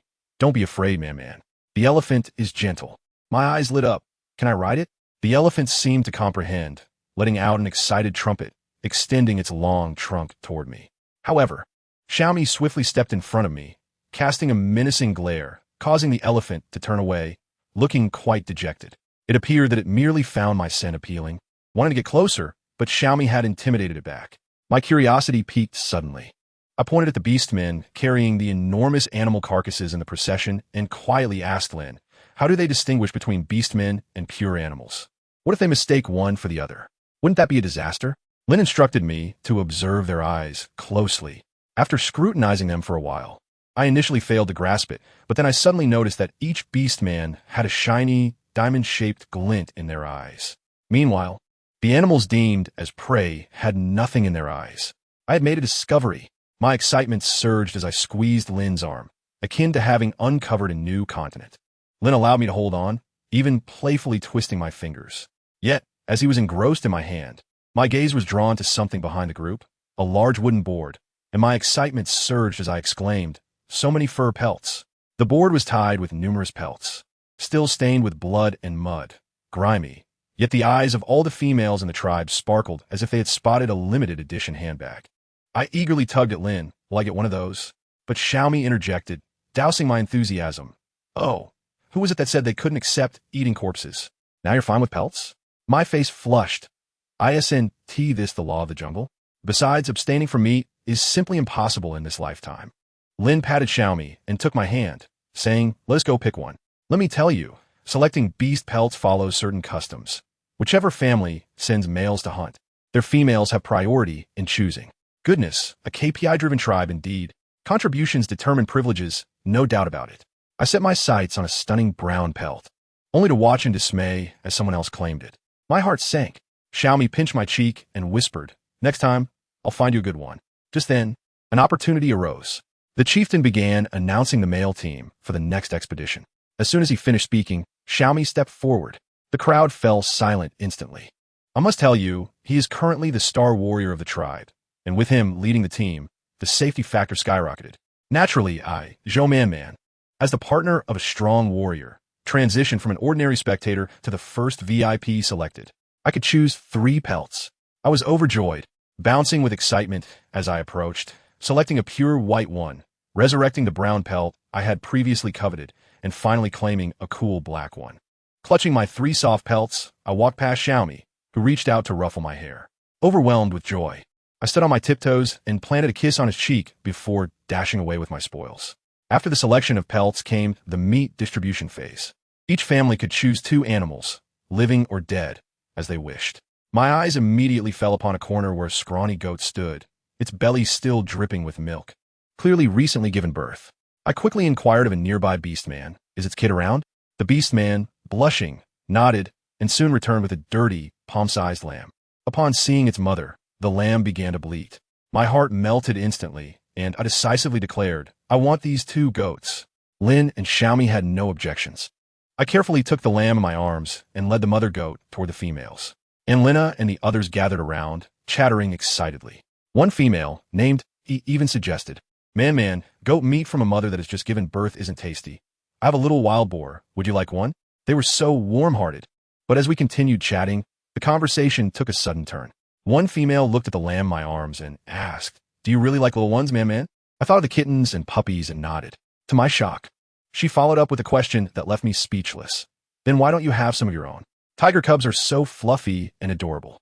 Snake eggs are even easier. Just lay a few and wait for them to hatch. It doesn't hurt at all. Oh, family, who understands? Have tiger cubs? Lay eggs? I would truly pass out. I just want to be a person." My face paled as I shook my head vigorously, resolutely refusing to have any. Upon returning home, I directed the 2 to build a small shelter for the mother and baby goats. I initially intended to bathe the lamb, thinking of using cold water, but Lin looked astonished and quickly stopped me, rushing to fetch some scalding hot stones to toss into the water, which soon heated up with a sizzle. When I pulled his hand over to check, it was slightly reddened. While I blew on it gently, I carefully washed the lamb. Afterward, when they weren't paying attention, I secretly bestowed a hint of life energy upon the lamb. Guess what? The little lamb bleated and shakily stood up. I looked up in surprise at Lin, who had a twinkle of joy in his eyes. He squatted down and leaned in to kiss me. So soft. Was there time for sweet moments like this? But Xiaomi's icy demeanor emerged like a surveillance camera, shattering the atmosphere with a single remark. He walked over to inspect the lamb and then glanced at me. "Didn't you want to eat it? Why waste time saving it? Not eating it. I want to raise it. Are you going to graze?" I immediately ran over, grasped his hand, and began to shake it, imploring sweetly, "Oh, look how cute it is. Don't you want to see it eat every day?" Shalby's gaze darkened, his voice turning hoarse as he said, "I want to see you eat." It took me a moment to comprehend the implication of his words. What a rogue. I shook off his hand and attempted to leave, only to find myself pulled into his embrace, as he directly led me into the room. "I have saved the sheep. Now, isn't it time to rescue me?" I quickly called for Lean, who brightened at the invitation and followed us inside. Upon entering, Xiaobi did not act recklessly. Instead, he enveloped me in his arms and, with a serious expression, cautioned me that my innate powers, whether of the wood element or spatial manipulation, must not be used indiscriminately in front of others. I felt a wave of injustice wash over me, tears streaming down my face like a dam bursting. What is the point of this ability if I cannot use it? Why can everyone else wield their powers while I cannot? This is utterly pointless. I had initially thought I had obtained a protagonist script, only to discover it was a hidden version that could not be revealed to the light. I cried with abandon, causing both Xiaobi and Lin to change their expressions. Seeing my sobs escalate, Xiaobi sighed and softened his tone. When can you use it openly? He paused before answering when I returned, sighing. I understood the gravity of the situation after their repeated admonitions and could only agree with a downcast spirit. In order for my little sheep to have its meals, I took a stone and went to the river bank to cut grass. The grass, however, proved tougher than steel wire, and despite exerting all my strength, I could not cut it. Frustrated, I slammed my fist down onto the grass. Alas, the grass remained unscathed, but my hand was cut, and blood immediately welled up. In an instant, Xiaobi appeared by my side, examining my hand with a furrowed brow that could crush a mosquito. Before he could speak, I burst into louder tears. This is unfair. It's the grass's fault. Why are you blaming me? Xiaobi took a deep breath, and without further ado, he grasped a handful of grass with his bare hands. With a slight exertion, the entire patch of grass was severed cleanly. He presented the grass to me and asked, "Is this enough?" My sobbing halted momentarily. He washed my hand in the water, then held me close, explaining, "It is not that you cannot use it. Rather, when I am not around, you must exercise caution." The next day, in search of edible herbs, I took Lin with me to the mountains. I closed my eyes to sense the presence of ginger using my innate ability. To my surprise, I had discovered a giant plant, towering even above me, its leaves large enough to serve as an umbrella. Lin transformed into his beast form and excavated for a while, until he unearthed something resembling a small winter melon. I leaned in to sniff it and exclaimed, "Goodness, it's ginger." The ginger in this world certainly stood out. Just as we finished digging up the ginger and were descending the mountain, guess who I encountered? The colossal elephant from the other day. It seemed to recognize me as well. Inhaling deeply and spraying water in my direction, I pointed at it and shouted to Lin, "It's an elephant." Upon hearing my exclamation, Lin immediately asked if I wanted to go see it up close. Absolutely. Let me tell you, that elephant was enormous, even more so than Xiaobi's massive snake coiled up. As we approached, we noticed a person standing beneath the elephant. A muscular man, towering over 2 meters, with muscles sculpted like marble. Just from his silhouette, I felt a sense of admiration for the strength he must possess. However, when he turned to face me, I was taken aback. His face did not match his physique at all.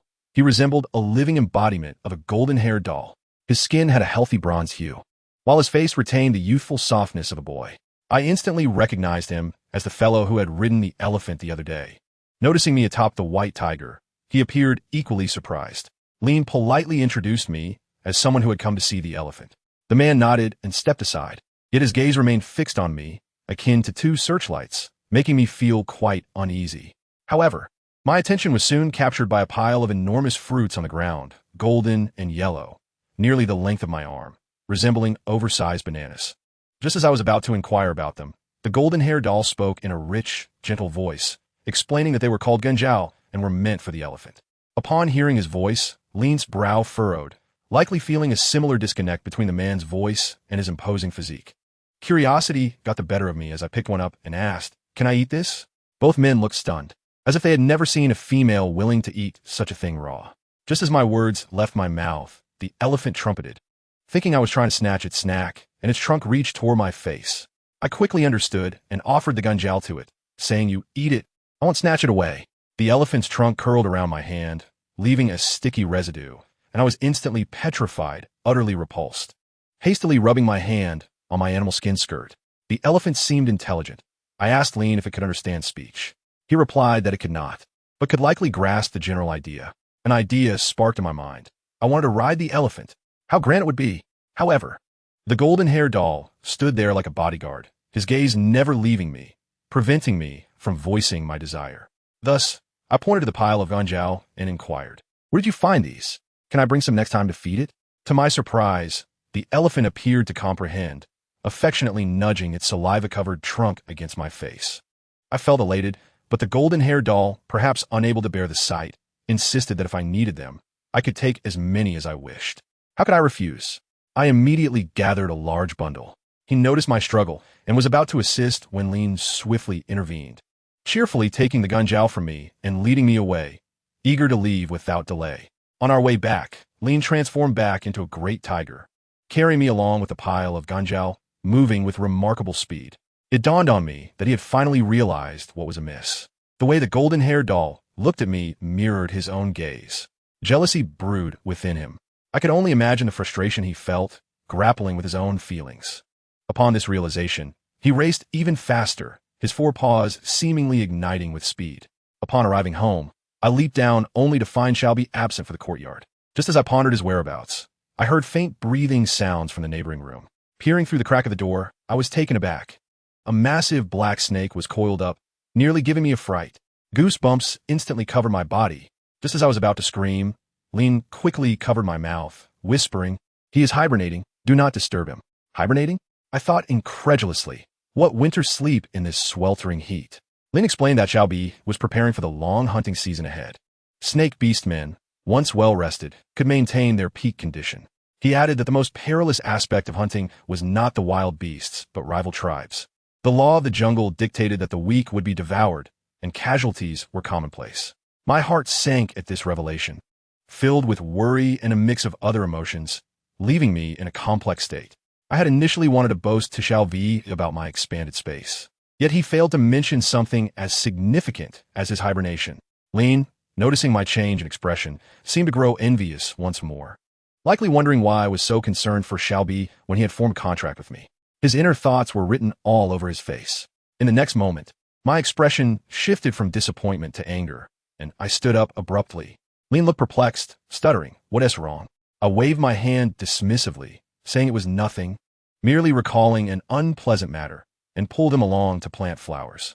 I retrieved all the flowers and plants from my space, including the ginger I had unearthed earlier, asking Lean to take it to the shaman to check for poison.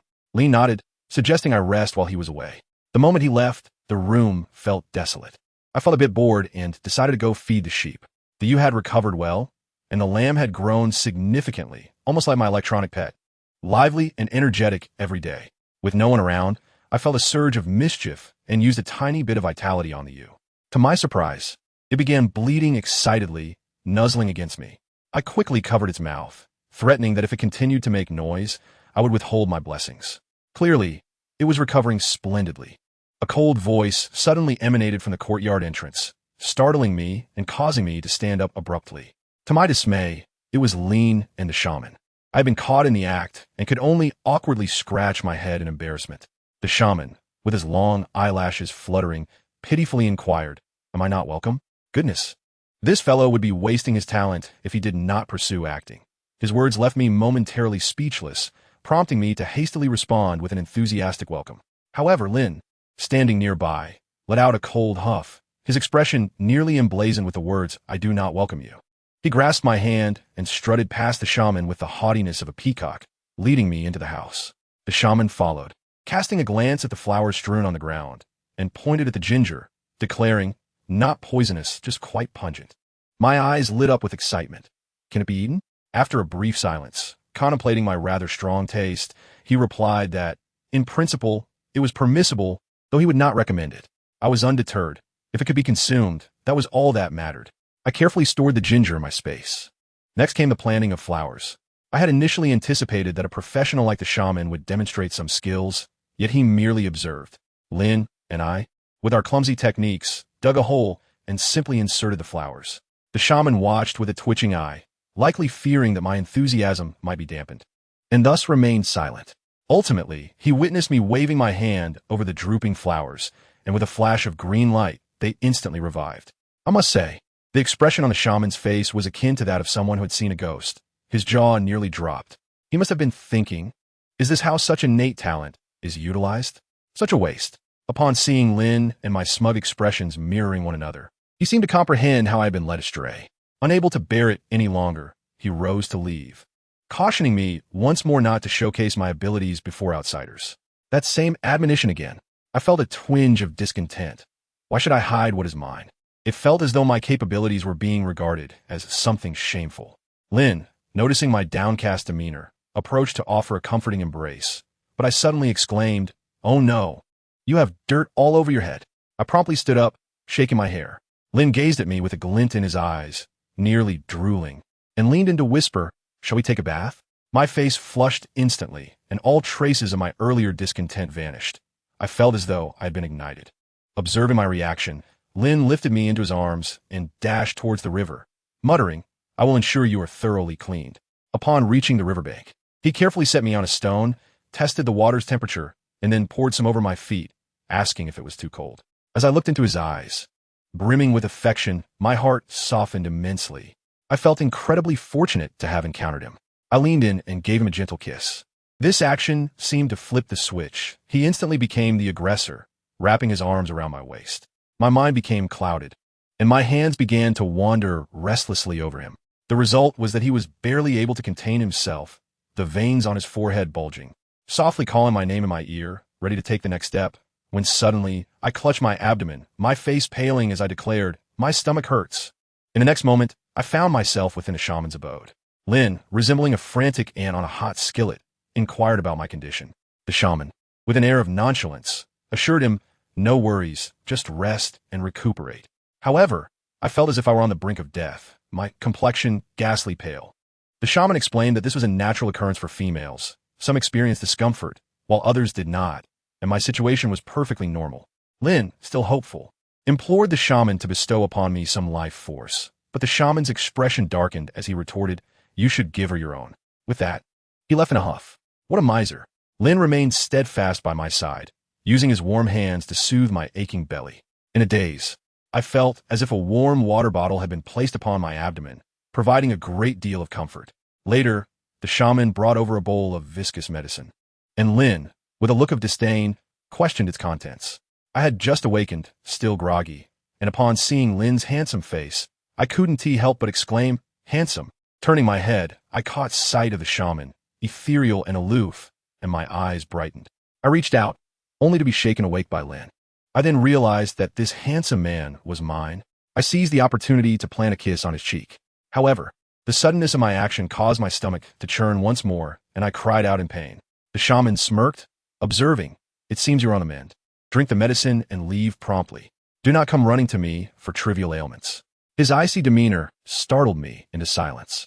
Once he had departed, Lynn presented the unappetizing bowl of medicine before me. I resolutely shook my head, declaring my refusal to drink it, asserting that I was no longer in pain. To prove my point, I attempted to sit up, but alas, the realities of my situation struck me.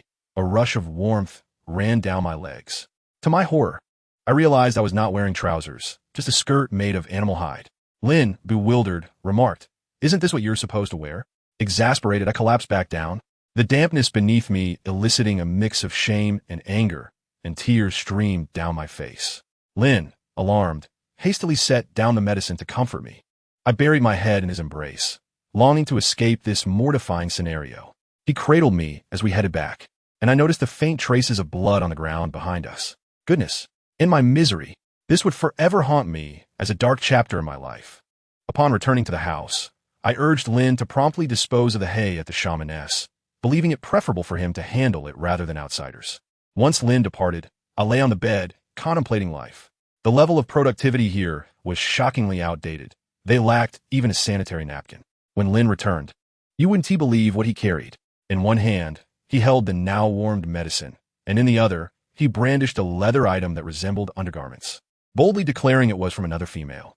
My face flushed crimson, and I quickly instructed him to turn around while I discreetly donned it. I pinched my nose and drank the medicine, surprised to find it bore a hint of sugarcane, instantly warming my stomach. That evening, I longed for a bath, feeling sticky and uncomfortable, but Lynn resolutely forbade me, stating the water was too cold. As we argued, he transformed into his beast form and flopped onto the bed, resulting in a loud crash as it collapsed. I watched him rise from the wreckage, his large head wobbling, and I laughed until my stomach hurt. Ultimately, I had no choice but to nestle against his warm, furry belly, which was quite comforting. The following day, feeling significantly better, my first order of business was to drag Lynn to the river for a bath. After cleansing ourselves, I glanced at the yellow clay by the riverbank and had a brilliant idea. I want to make pottery. I shall create my own pots, bowls, and cups to drink truly hot water. Lynn appeared bewildered, insisting that there were hot springs in the village where the water was drinkable. I shook my head vehemently. The sulfuric scent was unappealing to me. I was determined to do it myself, and Lynn, though helpless, acquiesced. I instructed him to dig up clay, and fearing I might tire myself, he took on all the labor. I merely stood by, overseeing his work, directing him on which types of clay to excavate. After he finished, I began mixing the clay, but it was far more exhausting than I had anticipated. Within moments, I found myself utterly fatigued. Gazing at Lynn with a resigned expression, he chuckled and pulled me aside to sit, instructing me to merely direct him. I held a cup of water, sipping while giving commands, and as I watched him laboring intensely, I felt a pang of guilt. Seizing the opportunity while he went inside to fetch firewood, I decided to construct a clay kiln on my own. My ambitions were grand, but reality proved to be stark. After much effort, I had only managed to build a mound up to my waist. When Lynn emerged with charcoal, I quickly straightened up and feigned a delicate demeanor. Oh my, it's so warm. Look at all the sweat on my face. He approached, lifted a hand to wipe my sweat away, and upon seeing my pouting lips, he leaned down and kissed me. I instinctively recoiled, my cheeks burning like a ripe fruit. He, however, picked me up and held me like a large pendant. I understood that he was only trying to protect me, this silly tiger. Witnessing his crestfallen expression softened my heart, and I whispered in his ear, "But I'm not quite ready. However, I can still assist you." His eyes lit up, nodding vigorously. Embarrassed, I pushed him away, pointing at the mound of clay. "Now hurry up and work, otherwise I won't help you." His spirits lifted at my words, and he worked with even more enthusiasm than before. I too was not idle. Seeing him so fervently engaged, I mused that merely having a kiln would not suffice. I needed pots, bowls, and utensils as well. I squatted beside him, playing with the clay, and began earnestly crafting pottery. The curious Lynn approached me, much like an inquisitive child, inquiring about the purpose of this object. I extolled its virtues, claiming it could boil water, stew meat, and cook vegetables, leaving him utterly astonished. Consequently, this fellow became quite taken with the idea, insisting that he, too, must possess one, crafted uniquely by my own hands. Well, I thought, indulging him, for who could resist such a soft heart? I fashioned a large bowl, contemplating what to adorn it with, ultimately settling on a chibi-style tiger. I must say it was irresistibly cute, complete with 3 whiskers and 2 tiny fangs. Its mouth wide open.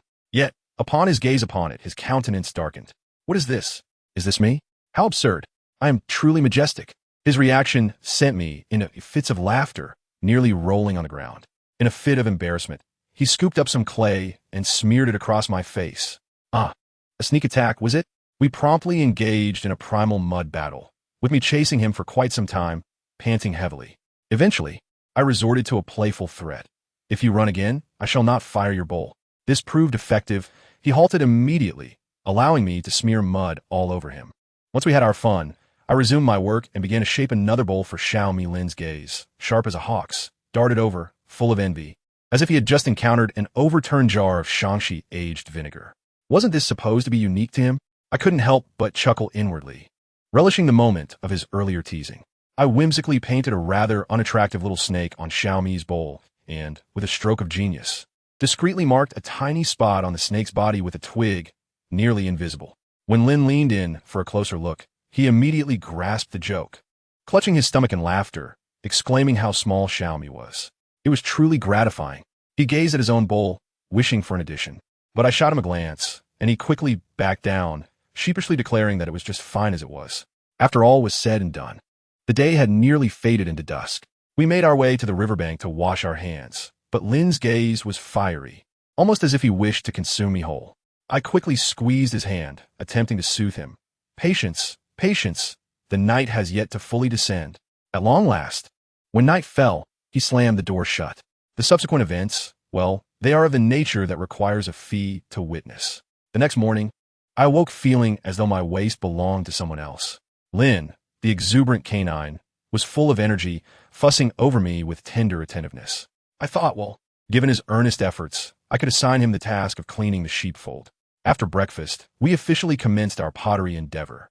Lin manned the simple bellows I had fashioned, perspiration glistening on his brow. Truth be told, it tugged at my heartstrings a bit. Just as I was fanning him, and Lina arrived. Let me tell you, her figure was astonishing, clad in a snug animal skin top, her abdominal muscles subtly defined. Proudly, she inquired about her appearance, to which I responded with enthusiasm. You look splendid, truly splendid. She even suggested that June make her a similar outfit, which caused Lin's expression to darken ominously, as he firmly declined on my behalf, clearly displeased with such attire. The possessiveness. And Lina initially presumed we were roasting a traditional chicken, but upon learning we were crafting pottery, she was visibly disappointed. Seeing her dismay, I could not help but promise to create something for her. However, she was quick to ask about Xiaomi, causing my expression to stiffen. She hurriedly apologized, and I felt as if I had been pricked by a needle, clinging to Lin's arm until I regained my composure. Later, June brought back an exceptionally plump wild chicken, and while we awaited the kiln's readiness, we prepared the marinade. While washing our hands, Lin began to act strangely, grasping my hand and scrutinizing it for a while before suddenly suggesting, "Let me nibble on your nails." What?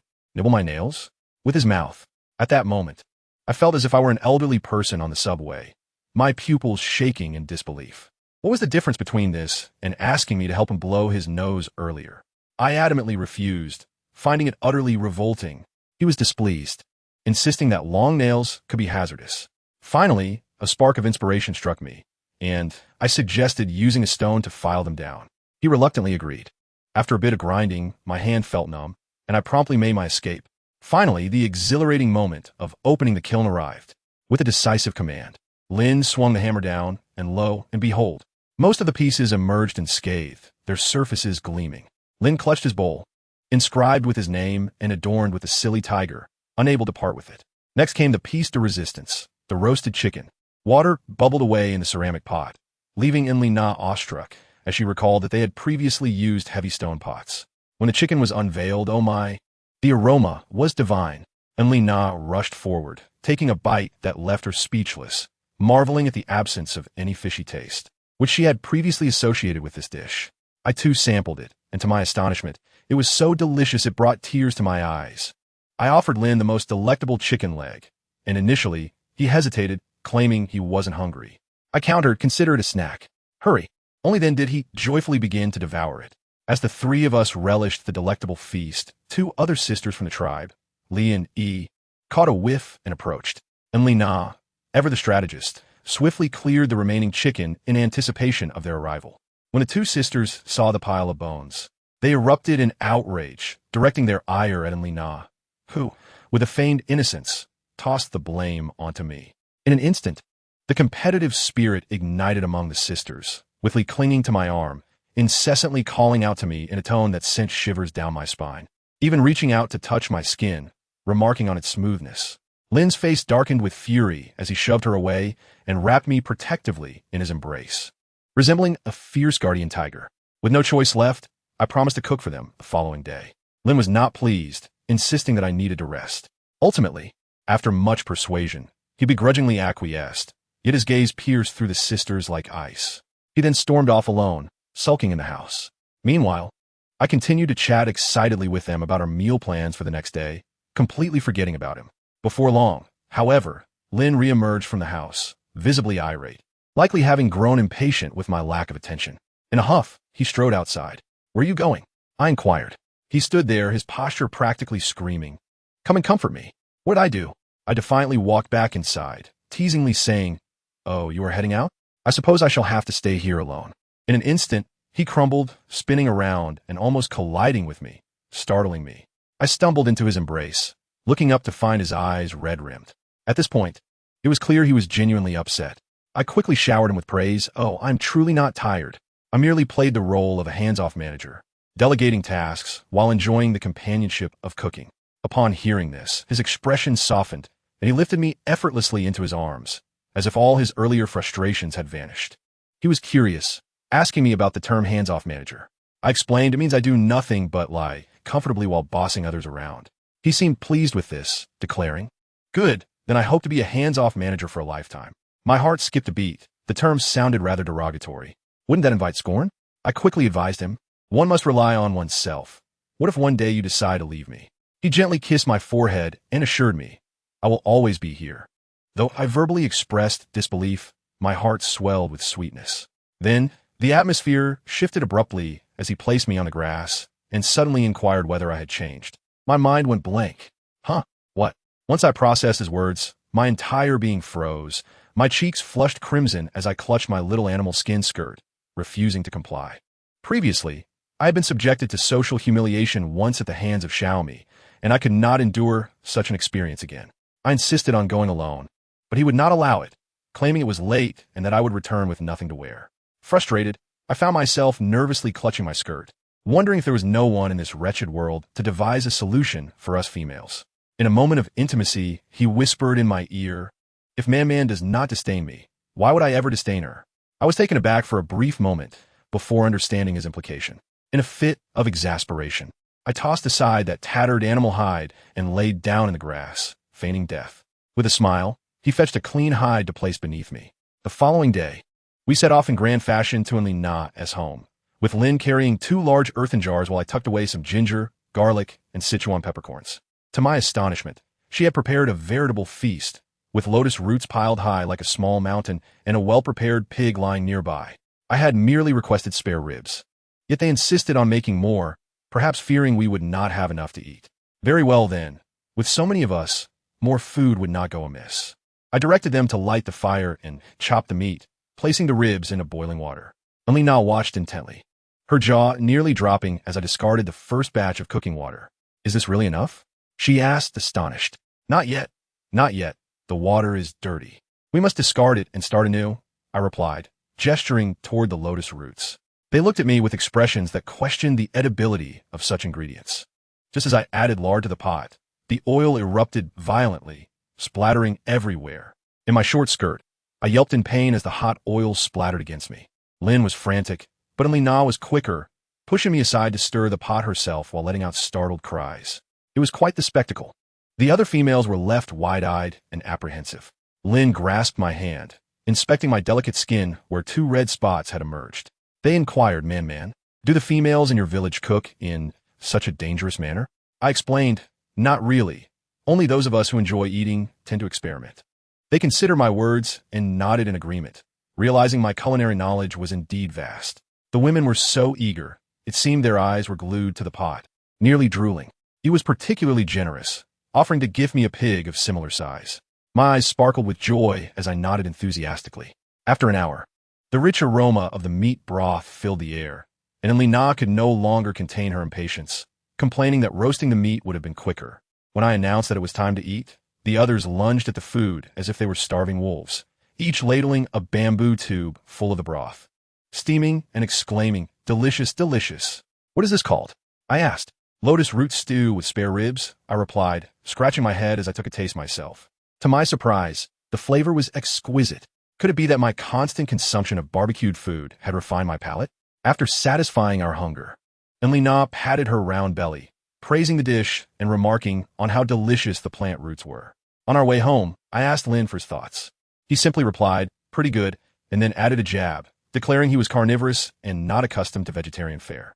Very well, he was proud. Before long, he brought the pig to me, and I tethered it beside the sheep pen, contemplating how to consume it quickly lest I grow too attached. While I enjoyed tranquil moments, a dramatic scene unfolded elsewhere.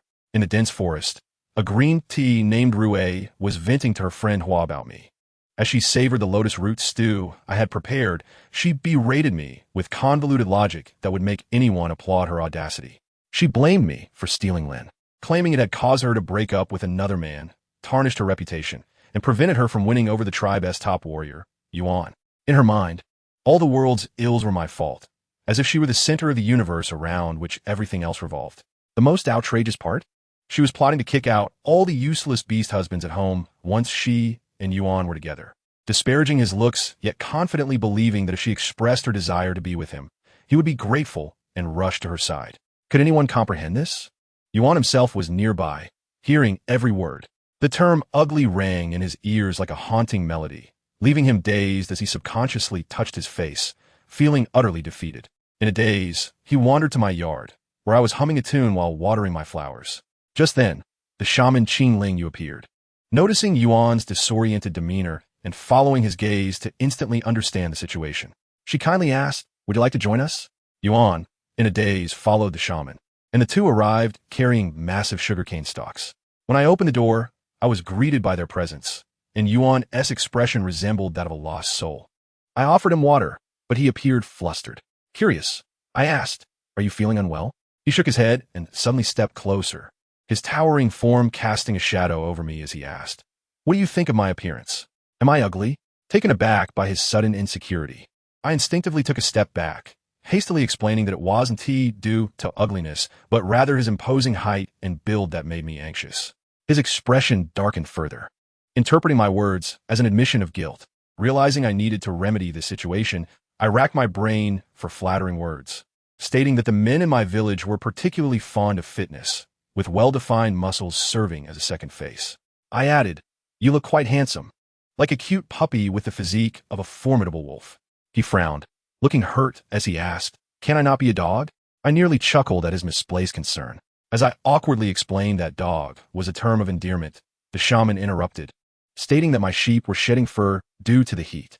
He plucked a handful of wool from the sheep, and my eyes widened in disbelief. He explained that it was essential to shear them to prevent overheating and that he would teach me how in a few days. I recognized his ploy to return under the guise of teaching. Gazing at the massive sugar canes, an idea struck me. I wanted to inquire how he had finally crushed the herbal juice last time, as it could be used to make sugar. Just as I was about to speak, Lin stood before me like a guardian, glaring at the shaman and Yuan, as if to say, "You should leave at once." Frustrated, I nudged him, and he reluctantly moved aside.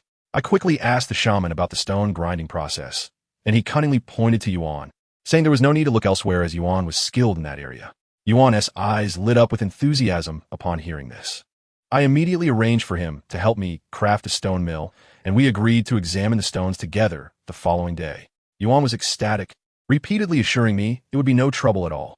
Lin stood beside us, his fists clenched, his expression dark as a pot's bottom. Despite his many precautions, I had unwittingly managed to invite both of them. The next morning, a loud crash startled me, and I thought there had been an earthquake. It turned out to be Yuan, who arrived carrying a stone taller than himself. What followed was a scene I would never forget. He, using only his fists, hammered that massive stone into the shape of a mill. Stone chips flew everywhere, leaving me in awe. Lin, watching from the side, explained in a tone laced with envy that Yuan belonged to the metal element, his talent being sheer strength. It dawned on me that he was employing his innate abilities to assist me. The stone mill was soon completed, smooth and exquisite, like a work of art. Yuan, seeing the sparkle in my eyes, shyly smiled and said, "I'm glad you like it." After finishing his task, he regretted not having a reason to linger. Just as a throng of people arrived outside my yard, Yuan glanced up and immediately averted his eyes upon seeing Hua. Upon the sight of Yuan in my courtyard, the expression on Hua's face instantly shifted. I could almost envision the barrage of thoughts in her mind. Goodness, what Rue said is true. This Zhuang Man is indeed a vixen. She has even enticed Yuan. She had previously believed that Yuan would not be drawn to anyone else, and had even gone so far as to disparage Yuan's appearance to dissuade Rue from harboring any thoughts. Now, I could only imagine her regret. Had she known, she might have pursued him herself. A gaggle of females chattered excitedly as they entered the yard, admiring my flowers and plants. And Lina, ever direct, pointed to the stone mill and inquired, "What delicious dishes can be prepared with this?" True to her nature, her conversation rarely strays from the topic of food. Anticipating her high hopes, I initially misled her, claiming it was not for cooking. She leaned in closer and whispered that they had come to express their gratitude for the soup I had made last time, while a throng of males stood outside, each bearing gifts. I was genuinely touched. Upon looking up, I spotted the short-haired girl Hua. She had previously shown me indifference, but now her gaze was evasive, which I found peculiar. Nevertheless, I had no desire to engage with her. She had not instigated any trouble, and I could hardly appear petty. Could I? Just as I was contemplating a peaceful resolution, Lina approached me with earnestness. Man, you cannot work for free.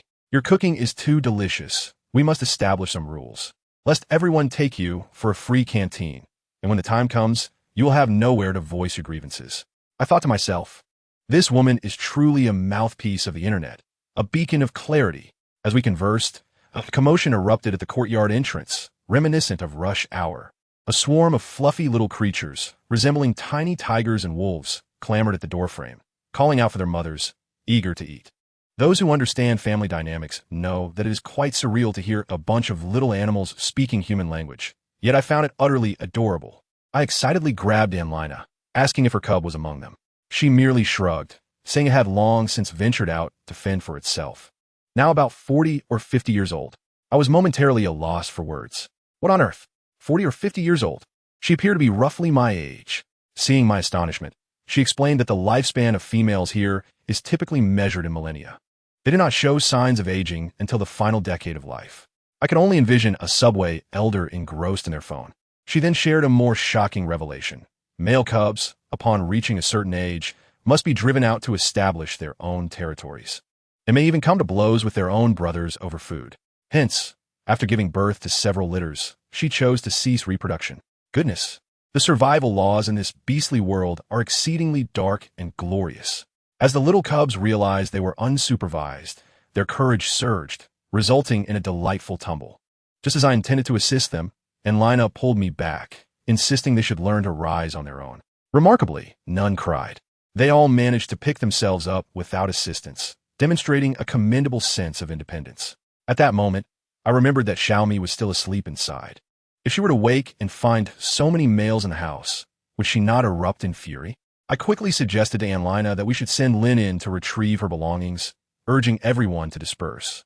As soon as I finished speaking, 2 fluffy bundles rolled to my feet and nestled against my legs, refusing to budge. The delightful texture was irresistible, and I could not help but crouch down to pet one. The little creature emitted a soft coo, flipping onto its back in a display of affection. How could anyone resist such charm? Just then, a stir arose outside as a female named Lizzie arrived, garnering attention akin to that of a star surrounded by admirers. With all the other females flocking to praise her, a stark contrast to the neglected male cubs moments ago. The little girl was quite adept at winning hearts, directly approaching me with outstretched arms, requesting a hug. Lin promptly stepped in front of me, claiming he lacked the experience to avoid hurting her. I later understood that Anlina had subtly advised me to maintain my distance from the male cubs, warning that some had already begun seeking mates. Goodness! The competition among males had even reached kindergarten. As time progressed, I gathered everyone to announce a feast of roasted piglet for the day after tomorrow. Before departing, I could not resist asking Anlina her age. With a proud smile, she declared 103 or maybe 104. In any case, I'm still youthful. Very well, she is indeed young. However, as I walked away, I felt an intense gaze upon me, akin to a needle prick. It was undoubtedly Rue. I rolled my eyes in response. Anlina had prepared a gift for me, shoving it into my arms. Upon inspection, I was taken aback to find it was a pair of handmade undergarments. My face flushed instantly. After all, there were still males present. Once everyone had departed, my home finally fell silent. I instructed Lin to chop the sugarcane into small pieces, intending to use the stone mill to extract juice. Observing the flowers in the courtyard, stripped bare, filled me with sorrow. I vowed to prevent them from visiting my home again. I discreetly placed my hands on the soil, channeling a bit of energy into it, and immediately the plants revived. Lin and I worked together, one feeding the sugarcane into the mill while the other turned the stone wheel. The moonlight cast a magical ambience over us. As I watched Lin labor, beads of perspiration forming on his brow, I suddenly thought how lovely it would be to stay in this moment forever. Meanwhile, Rue's unfortunate friend Hua had run off to report back. Upon hearing of my growing prominence, Rue exploded in fury, vowing to make me disappear without a trace. This girl certainly knows her crime drama. Her friend even suggested she confess her feelings to Yuan that very night, hoping to turn the tide in her favor. What transpired next was laughable. Yuan had been reminiscing about my smile earlier that day when Rue and Huan knocked on his door. Upon seeing the two of them, Yuan turned to leave. Rue swiftly blocked his path, launching into a heartfelt confession of long-standing affection, declaring her willingness to sever ties with others for him. To which Yuan, my internet-savvy champion, simply looked down at her in his beast form and coldly replied, "Your mercilessness does not appeal to me." He then delivered the final blow. "I already have a favored female." With that, he vanished into the night. Ha ha, what a spectacular knockout. Rue's face turned a shade of green, akin to the Hulk, as she clenched her fists, her expression a mix of fury and disbelief, a scene truly remarkable. The following morning, the sugarcane juice had settled, and I directed Lin to pour into the pot to begin boiling the syrup. Dipping my finger into the liquid, I gently brushed it against Lin's lips, teasing him, "Is it sweet?" He nodded, somewhat dazed, then delicately licked my finger with his tongue. I felt a jolt, withdrawing quickly, my face ablaze. Once the syrup was ready, Lin and I took a half-grown piglet to Anlina's home. Upon arrival, I was taken aback by the larger gathering than the previous day, with over 20 females present. Yuan was also there, standing coolly in a corner, yet his gaze frequently darted in my direction. Before long, the piglet was prepared, and I instructed everyone to stoke the fire, stuffing the pig's belly with spices before sewing it shut with vines and placing it over the flames to roast. As I tended to the pig, brushing it with the syrup I had prepared, the other females surrounded me, intrigued and asking numerous questions. Just then, a mocking laughter pierced the air. Rue, accompanied by her friend Hua and 2 male lackeys, had come to challenge me. She approached with a snide tone, suggesting that since I had received so many gifts, cooking a meal was merely expected of me, as if it were a rare privilege, leaving the hard-working males of the tribe with nowhere to hide their shame. Some of the females visibly bristled at her words, and Lina's fiery temper flared, but I restrained her. This was a minor skirmish I could handle. I looked at Rue and shook my head, stating, "First, I enjoy cooking for everyone because I wish to make friends, not for the sake of those gifts. Second, I pointed at the items held by the 2 males behind her. If those are meant for me, you may take them back. I will not feed you, for I find you detestable. If not, then this is Anlina's home, and she shares my sentiments. You may leave." In that moment, my presence exuded an aura of authority. Towering at 2 meters and 8 centimeters, Rue was utterly flustered. Having spent a considerable time arguing, she began to throw a tantrum, pointing a finger at me and hurling accusations of seducing Yuan, claiming that they were on the verge of becoming partners, and that I had employed some form of sorcery. I could hardly suppress my laughter. Who scripted this farce? Then, the most explosive moment of the event arrived. Yuan, who had been silent in the corner, suddenly bellowed, "Enough." Everyone was taken aback. With a serious expression, he stepped forward and fixed his gaze on Rue, asking, "When did we agree to become partners? If my memory serves me right, I have hardly seen your face more than a few times, let alone know your name. May I inquire, what is your name?" The entire audience erupted in laughter. Rue's face turned crimson, and she instinctively blurted out her name before quickly covering her mouth. It was clear to all that she was the one being overly sentimental. Unable to maintain her composure, she slapped Hua across the face, calling her a traitor, and stormed off. It was truly gratifying. Once Rue departed, everyone's attention was immediately drawn to the delectable aroma of roasted suckling pig. I tore off a small piece to taste. The skin was crispy, the meat tender and rich without being greasy. It was divine. Just as I took my first bite, my stomach growled audibly, and Lina gazed at me eagerly, and I teased her, saying, "I'm not sure if it's cooked yet. Let me try a larger piece." I tore off a generous chunk and nodded affirmatively. "It's definitely cooked." No sooner had I spoken, someone shouted that it was ready, and a horde of women surged forward. Observing the frenzy, I felt fortunate that I had saved a large piece for myself. Approaching Yuan, I offered him half of the meat I had, initially intending to let him have more, but you saw how I gestured towards that group of women. He probably wouldn't get any. Yuan blushed furiously and shook his head repeatedly. I insisted, "It's all right, just try it. You might find it unpalatable." "Delicious," he exclaimed, taking a bite, and then looked at me earnestly, nodding solemnly, "Very tasty." Just as Yuan finished praising the dish, I turned to see Lin looking morose. His back to me, his posture radiating dissatisfaction. How could I not discern his little thoughts? I hurriedly tore off a piece of the tender meat and offered it to him, saying, "Here, this is for you. You won't miss out." The moment he took a bite, his eyes lit up, and he began to rave about how incredible it was, proclaiming it the best dish in the world.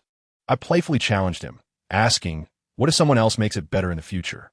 His response was heartwarming. "In my heart, yours will always be the best." Oh, dear friends, who understands?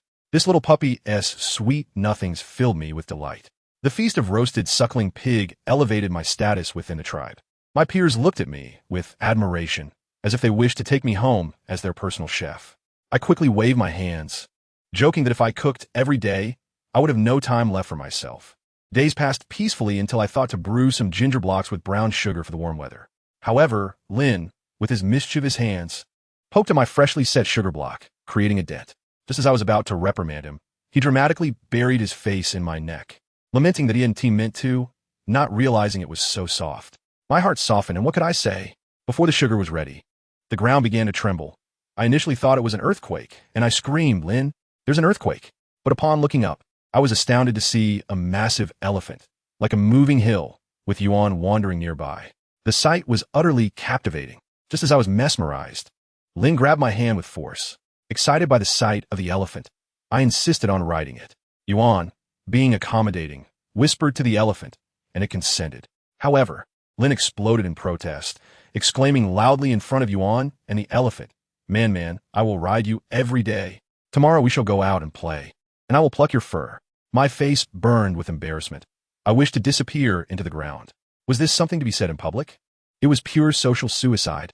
Before Yuan could process what had just transpired, Lin, still dissatisfied, insisted he would take me up. With a swift motion, he picked me up and climbed onto the elephant's back with ease. The view was breathtaking, the entire tribe resembling a miniature sand table.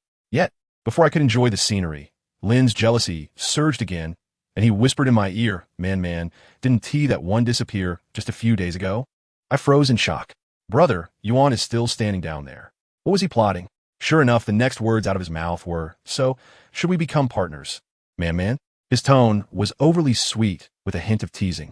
I was mortified, my face nearly buried in the elephant's skin, fearing Yuan might overhear. Yet Lin persisted. "Come on, man. What could I do?" I whispered back, "Yes, but what if midway Xiaomi wakes up? Will we be interrupted?"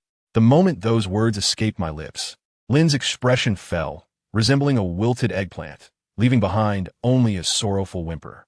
After finally managing to send Yuan away, I barely caught my breath when a new face appeared at the entrance, Qing Lingyu, our tribe shaman. Lin's face darkened instantly, blocking the doorway like a guardian. I quickly invited him in. He had come to teach me how to shear sheep. He produced a leaf resembling a saw, glowing green in his hands. And in just a few swift motions, a fleece fell away, leaving the sheep's skin smooth and unscathed. It was nothing short of miraculous. I was eager to try, but as soon as I attempted, I accidentally cut the sheep, leaving me too frightened to continue. Just as I was grappling with the situation, Yuan returned.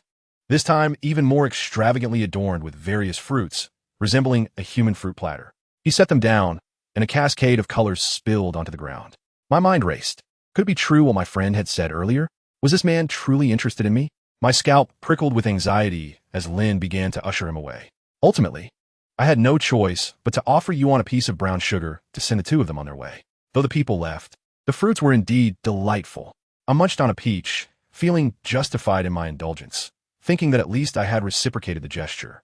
I then dragged Lin to the riverbank to wash the sheep's fleece, only to discover that the water was significantly shallower than before. My instincts kicked in, and I quickly instructed Lin to fetch bamboo tubes to store water. With this unpredictable weather, who knew when it might run dry? After the fleece had dried and become soft, an idea struck me. I decided to craft some high-quality gear for my special times. Just as I began sewing, Lin approached, offering to help, startling me as I wondered if a man could really assist in this. Nevertheless, seeing his eagerness and recalling how much bamboo he had gathered for me, I felt a sense of warmth and shared my excitement about my expanding space. He gently kissed me and declared, Man, you are the best. Yet, just as I was basking in this cozy life, while sewing, I suddenly heard a series of cracking noises from the adjacent room. My heart dropped. Something was amiss. Upon stepping outside, Lin returned from gathering grass, and before I could utter a word, I was enveloped in a chilling embrace. Xiaomi had awakened. He immediately began inspecting my arms for beast marks, ensuring I hadn't taken any new suitors, before finally smiling in satisfaction. He then pulled me into the room and noticed my bed had sagged, questioning if I was the cause. I was at a loss for words. Holding me in his icy embrace, he felt like a moving block of ice, oddly comforting in the summer heat. Yet his tone and gaze emanated a palpable low pressure. He uttered words of longing, yet his hands betrayed him with mischievous intent. Just as I contemplated resistance, a glance from his threatening eyes quelled my resolve, and I could only feign affection with repeated declarations of missing him. To my dismay, he remained unsatisfied, his hands reaching for the strap of my bee-skin skirt. Fear gripped me, and I clutched his wrist, demanding to know his intentions. It was futile. He easily broke free. Just as I braced for an untimely fate, a sudden commotion erupted from outside. Alas, it was Yuan. The expression on Xiao Mi's face darkened, an aura of menace nearly palpable, as he bellowed a single word that shook the earth. I hurried to restrain him, but my efforts were in vain. In the blink of an eye, The two transformed into their animal forms and clashed in the courtyard. A resplendent silver serpent and a majestic lion engaged in a spectacle akin to a cinematic masterpiece. However, Xiaomi's ferocity was overwhelming. With a single strike, he sent the lion, transformed from Yuan, crashing into a towering tree. My heart sank as I heard a creaking sound, a massive branch plummeting toward us with a thunderous crash. Xiaomi's face turned pale with fear as he rushed toward me, but what I saw was my sheepfold collapsing. My sheep. Tears streamed down my face as I knelt, desperately clawing at the debris of broken wood and branches, crying out for my lambs. Lin attempted to pull me up, but I cast him aside. Xiaomi approached, trying to touch me, only to be forcefully rebuffed. My focus was solely on the ruin before me. Nothing else existed. He called my name, but I could no longer contain my anguish. I turned, glaring at him through tears, shouting, "I despise you. I loathe you. Xiaomi, why can't you just remain asleep? Every time you awaken, chaos ensues." I shouted until my voice was hoarse, fixated on him. I swore I saw a flicker of pain cross his otherwise stoic face. In the next moment, he swept me up in a princess carry. I thrashed wildly, striking him with fists and feet, hurling every curse I knew at him. "Let me go. Why don't you just die? You would be better off in the clutches of that falcon." The moment those words left my lips, I noticed his step falter, his expression darkening. The aura radiating from him was intimidating, silencing me into mere sobs. He set me down, and Lin quickly positioned himself protectively beside me. Then, to my astonishment, Xiaomi extended his arm toward me, commanding bite. In a fit of rage, I seized his hand and, with all my strength, sank my teeth into it. The metallic taste of blood flooded my mouth, and my jaw ached from the pressure before I finally released him, spitting in disgust. His arm was a gruesome sight, yet he appeared unfazed, using his uninjured hand to stroke my head, saying, "Stay here. I will go find them." With that, he turned and left. Lin, visibly distressed, embraced me, likely berating himself for not wanting anyone to compete for my attention. Yuan approached, looking like a child caught in wrongdoing, apologizing for the trouble he caused. I sniffed, still dazed from my earlier emotional outburst. I shook my head defiantly. "It's not your fault. It's all Xiaomi's doing." Yuan stood agape, likely pondering. No wonder the shaman said nothing. It was such a complicated situation. His expression seemed to convey, "What on earth is her background?" Just then, Xiaomi's voice rang out, a sound as sweet as a melody. I leapt to my feet, but as he drew near, I saw the bloodied, barely breathing goat in his arms, and my tears flowed anew. I shoved him aside and knelt to examine my lamb. Xiaomi stumbled back, frozen by the look of revulsion in my eyes. I felt for the faintest breath from my lamb, and, without hesitation, warmth surged from my hands, my pure life force flowing into it. Lin attempted to intervene, but it was too late. Yuan watched in astonishment, his thoughts likely racing. First, she possesses what elemental affinity. Second, she is using such precious energy to save a goat. This was utterly incomprehensible in their worldview. Xiaomi's icy glare shifted to Yuan, a warning that chilled the air. "Dare to utter a word, and you will cease to exist." Yuan quickly shook his head. Having expended too much energy, I felt weak. But thankfully, my lamb's breathing steadied. Yet I wanted nothing to do with anyone. I stormed into my room and slammed the door shut. No one was to intrude. Meanwhile, the men outside quietly began clearing the wreckage. All my painstakingly nurtured flowers lay in ruin. Yuan, seeing he was no longer needed, exchanged glances with Xiaomi before sneaking away. Xiaomi coldly warned him, "If even a whisper of today's event escapes your lips, you will be the first to perish." Once they had all departed, Xiaomi regarded the unconscious goat and inquired of Lin, "Why does Man hold such significance for a mere beast?" Lin, without lifting his gaze, replied nonchalantly, "Perhaps after time, one forms an attachment." Xiaomi's expression darkened further, frustration evident as he slammed the door and left, surely seething within. How can one have feelings for a mere animal, yet not for me? Later that evening, Lin quietly entered my room.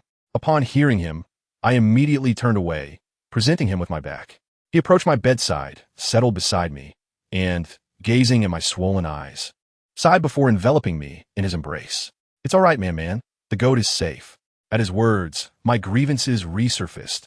"But my flowers are dead, the wall has collapsed, and the house is ruined. I will rebuild it for you tomorrow. Do not cry." Lin gently patted me, initially intending to speak kindly of Xiaomi, yet he found himself speechless. I must say Lin, that scheming boy, while comforting me, was likely reveling inwardly. He spotted a half-stitched black bee-skin skirt on the table and quickly seized it to change the subject. Man, is this for me? Meanwhile, Xiaomi wandered alone through the forest, growing increasingly frustrated. He noticed a flickering light halfway up the mountain, the abode of the shaman Qing Lingyu, and transformed into his beast form, dashing toward it. Upon reaching the entrance, Qing Lingyu's voice called out, "If you've come, step inside. The wind is fierce." Seeing Xiaomi, Qing Lingyu paused, his first reaction being, "Has something happened to Man?" Xiaomi shook his head. Qing Lingyu, puzzled, asked, "Then why are you here?" The terminally obtuse Xiaomi struggled to articulate his thoughts, finally managing to say, "Man's goat is injured. Please help." Qing Lingyu burst into laughter, incredulous. "You want me to treat a goat?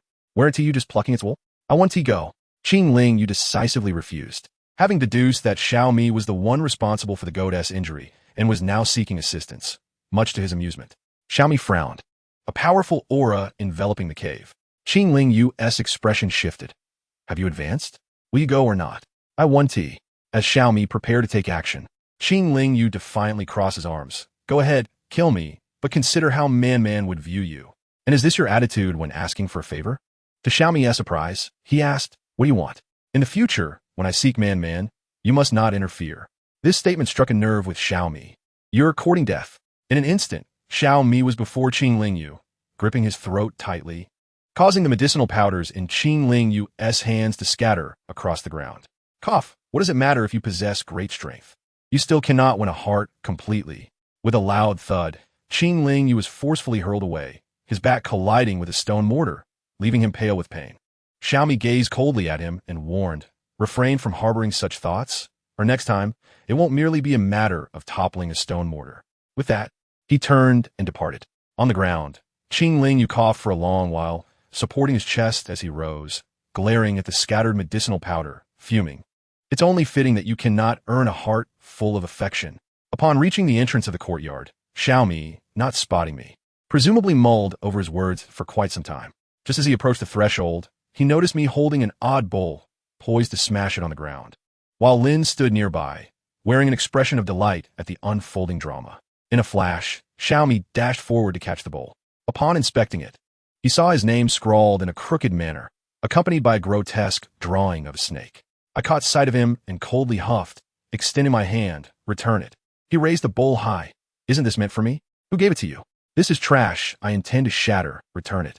I jumped, trying to reach it, but my efforts fell short. Enraged, I attempted to bite his hand, only to catch a glimpse of the gruesome wound on his arm illuminated by the moonlight. I froze in shock. Noticing my astonishment, he offered his hand closer to me, a smile unexpectedly gracing his face. "Bite it, and you won't be able to stay mad at me." I grasped his wrist, struggling to find the resolve to bite down. Ultimately, I huffed and released him. "Forget it. Consider it discarded. If you enjoy scavenging, then do so." After saying this, I turned and embraced Lin, declaring, "You go out. I want to sleep with Lin." The smile vanished from Xiaomi's face, replaced by a gaze so icy it could be lethal. His demeanor frightened me the most, yet I mustered my courage to say, "Do you not comprehend human speech?" He took a step forward, causing me to clutch Lin tighter, fearing for his safety. However, he merely approached us and barked at Lin. "Leave." Lin clenched his fists, and seeing the fury in Xiaomi's eyes, I quickly pulled Lin away. Halfway through, Xiaomi seized my wrist, effortlessly separating us. "Have you gone too far, Man?" he questioned, and then, without warning, he tucked me under his arm and delivered 2 swift smacks to my backside. I was momentarily stunned, then burst into tears, flailing my limbs. "You are insufferable. I detest you." He adjusted his hold on me, casually remarking, "I'm tired of that. Let's discuss something else. Like why didn't I sooner?" My tears ceased, replaced by sobs. Lin, unable to bear it any longer, interjected, "Stop making Man cry. Her eyes are swollen." Remarkably, Xiaomi nodded in agreement, placing his icy hand over my eyes. "Hold still. Let me apply some cold compress." He embraced me, while his other hand mischievously pinched the soft flesh at my waist. Chuckling at Lin, "You've taken good care of Man during this time." I exploded in indignation. "Do you think Lin is like you? Have I had a single day of comfort with you around?" He gazed at me with a half-smile. "Is that so?" Infuriated, I turned away, but his grip tightened, causing my face to flush. I hurriedly attempted to push his hand away. "Do you have any days of comfort?" he provocatively asked. Just as I was about to deny it, I felt his hand slide dangerously close to the strap of my beast-skin skirt. I quickly changed my response. Yes, yes, yes. His gaze fell upon the two bee-skin skirts on the table. Lin, quick-witted, seized the intact brown one, declaring, "This is mine." Xiaomi had no choice but to lift the tattered black skirt riddled with holes. "Then this damaged one must be mine." I swatted it from his hand. "Having one is enough. Must you be so picky?" "Of course not," he replied, yet he playfully waved the bee skin in the air. "I haven't even stitched it up yet." Man. I tossed the bone needle I held, crossing my arms in frustration. That was meant for the previous Xiaomi. The old Xiaomi could have it, but the current one cannot. Xiaomi appeared bewildered, but seemed to understand that he had lost his bee skin skirt. He looked at my angry demeanor, swallowed hard, and pulled me into his embrace. I squirmed like a slippery fish, attempting to escape, but he merely tightened his grip. Just as I was about to struggle once more, I suddenly felt something and froze in shock. I looked at him, then at Lin, feeling a mix of embarrassment and fury, and I raised my head to charge at him. "Get away." Xiaomi glanced at Lin, whose expression was a blend of complexity, and casually remarked, "What's the rush? If I leave, it will be all yours." A flicker of delight crossed Lin's eyes, yet he hesitated, saying, Man is unwilling." Xiaomi leaned down to me, and I was livid, my eyes reddening, wishing I could devour him whole. He leaned closer and whispered in a husky voice, "What? Do you want him to fight me?" My mind buzzed, and suddenly, reason returned to me. "Get away from me. Xiaomi, have you no shame? My sheep are next door, barely alive. Are you not embarrassed?" His hands did not cease their movements, and he covered my eyes. "In the future, I will compensate you with a whole litter of lambs." "Do not look at me like that. I am losing control." "Who wants your lambs?" I muttered. "I will bring them tomorrow for the shaman to treat." Did the shaman agree? My eyes sparkled with hope. He affirmed with a sound filled with defeat, applying more pressure with his hand. I gasped, and he continued, Man truly enjoys this." The following day, I awakened in Xiaomi's embrace. The weather had warmed, making his hold quite comfortable. I stretched lazily and kicked him off. He stirred awake, and I'd already donned my bee skin before stepping outside. Lin, who had slept next door, also woke upon hearing the door open. I noticed the dark circles under his eyes and exclaimed, "Lin, did you not sleep well last night?" Lin, with a look of deep grievance, sighed. "I couldn't sleep without Man. With all that ruckus, who could sleep?" I felt a pang of sympathy and enveloped him in a hug. "Then I will accompany you tonight." "Do not forget the important matter," Xiaomi interjected, appearing groggy as he emerged, pointing at the goat on the ground. "While you two are busy being lovey-dovey, this goat is on the brink of death." I shot him an irritated glance and hurriedly prepared to take the goat to the shaman. Lin transformed into his beast form, and Xiaomi threw the goat onto his back. I lamented, "Could you be a bit gentler?" Xiaomi rubbed his nose. "Next time, I will be more careful." He attempted to wrap his arms around me again, but I struggled to climb onto Lin's back. He held me tighter. "How heavy is Lin with that goat?" "Let me take you up. It is more comfortable on my back." I could not be bothered to argue with him, so I said to Lin, "You go ahead. We'll catch up soon." Once Lin was a distance away, Xiaomi remained still. I grew anxious, urging, "Let us go." He pointed to his face. "Give me a kiss."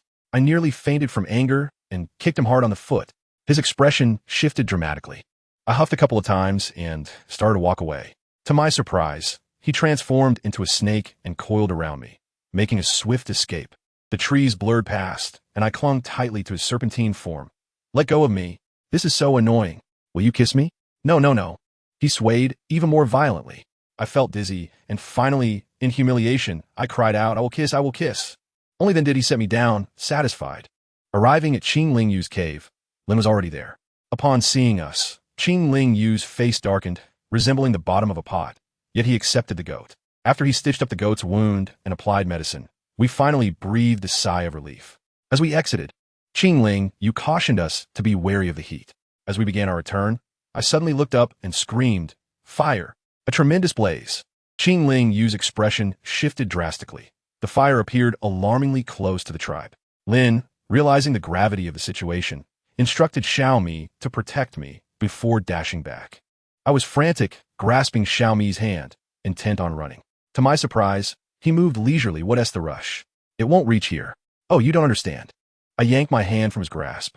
"How many animals will perish?" He paused, then quickly caught up. "Get on. I'll take you there." I wrapped my arms around him, and Xiaomi accelerated, arriving home simultaneously with Lin. Lin set the goat down and prepared to rush out to extinguish the flames, and I wished to follow him. Yet they both exclaimed in unison, "No." In a fit of urgency, I produced water from my spatial storage to demonstrate. I possess a vast reservoir, enabling me to extinguish flames more swiftly than they could. Yet, Xiaomi shook his head resolutely. No.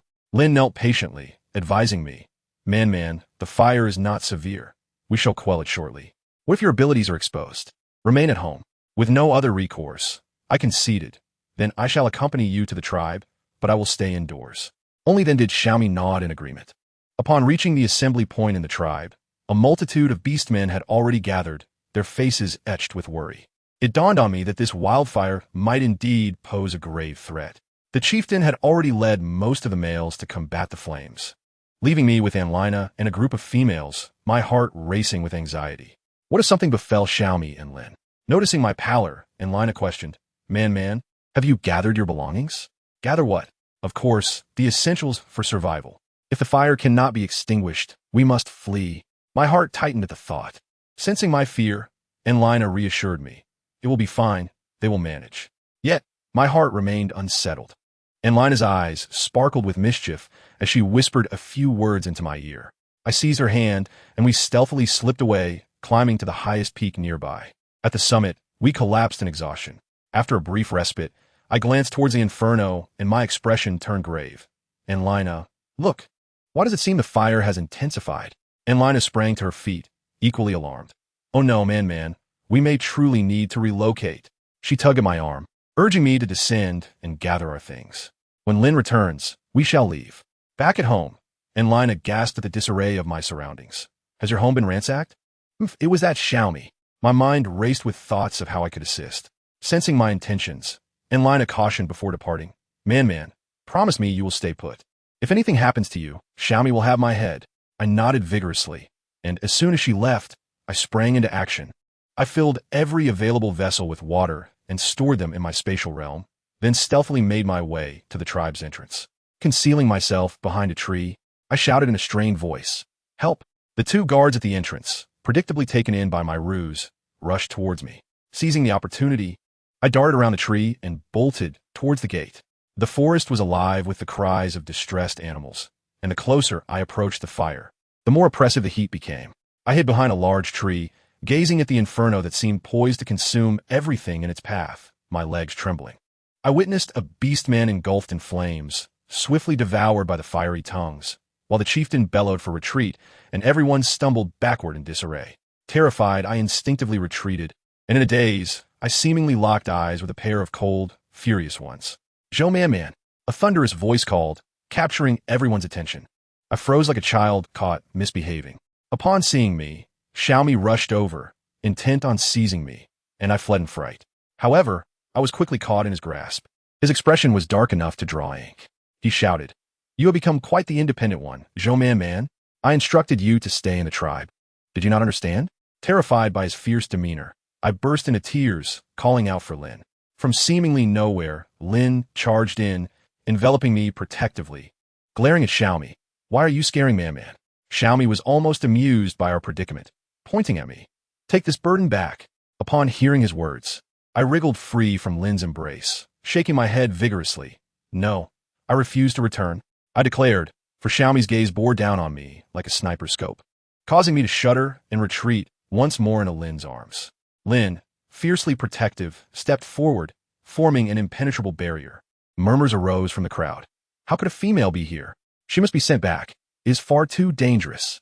Upon hearing this, Xiaomi's expression darkened further. His voice icy. Did you hear? Return at once. My temper flared at his reprimand. Who understood my plight? I peeked around Lin's shoulder, defiantly challenging him. I have a way to extinguish the fire. We stood locked in a fierce gaze, the atmosphere thick with tension. Suddenly, a beastman screamed in agony, prompting Xiaomi to furrow his brow. Without hesitation, he seized me, perhaps irritated by my slow pace, and scooped me up in a princess carry. Reflexively, I wrapped my arms around his neck. Where to? To find the chieftain and extinguish the flames. He stated succinctly. Upon reaching the chieftain, the elder wore an expression of disbelief. Do not jest during such grave matters. Before I could interject, Xiaomi, displeased, attempted to pull me away, exuding an air of authority that left no room for argument. I quickly shook off his grip, exclaiming, Wait, I truly have a solution. The flames licked at our faces, and the chieftain relented. Speak. I hurriedly outlined my plan. We shall retreat, fell trees to create a firebreak, and douse it with water. This barrier will prevent the flames from advancing. And what are the already ignited areas? I bit my lip, unsure. Those would have to be dealt with in due time. Surely, we could not rely on the heavens to bestow rain upon us. The chieftain, perceptive and astute, immediately rallied the others to action. However, upon seeing how far the water source lay, I realized the arduous task ahead. I nudged Xiaomi, who was resting with his eyes closed. "Hey, you should help." He lazily replied with a single word, "Not going. But with your prowess, you could expedite the process." He smirked, teasingly replying, "Flattery will not sway me." Determined, I resolved to take matters into my own hands. Rising on tiptoe, I planted a quick kiss on his cheek. "What now?"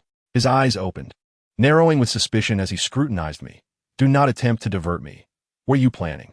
I reluctantly confessed my strategy. After hearing it, he frowned deeply. "Where will you find that many bamboo tubes?" With pride swelling in my chest, I replied, "During the heat wave, I noticed the river drying up, so I thought to store some water for convenience." He scrutinized me for a long moment, perhaps confirming my honesty, before transforming into a colossal serpent, coiling around me. Outside, the heat was oppressive, but his cool, serpentine form enveloped me like an air-conditioned haven. He set me down in a nearby grove, then swiftly ascended the treetops to survey the terrain before beginning his labor. With his immense body, he encircled a massive tree, and with a forceful heave, the trunk, thicker than my waist, was uprooted. This was nothing short of a human excavator.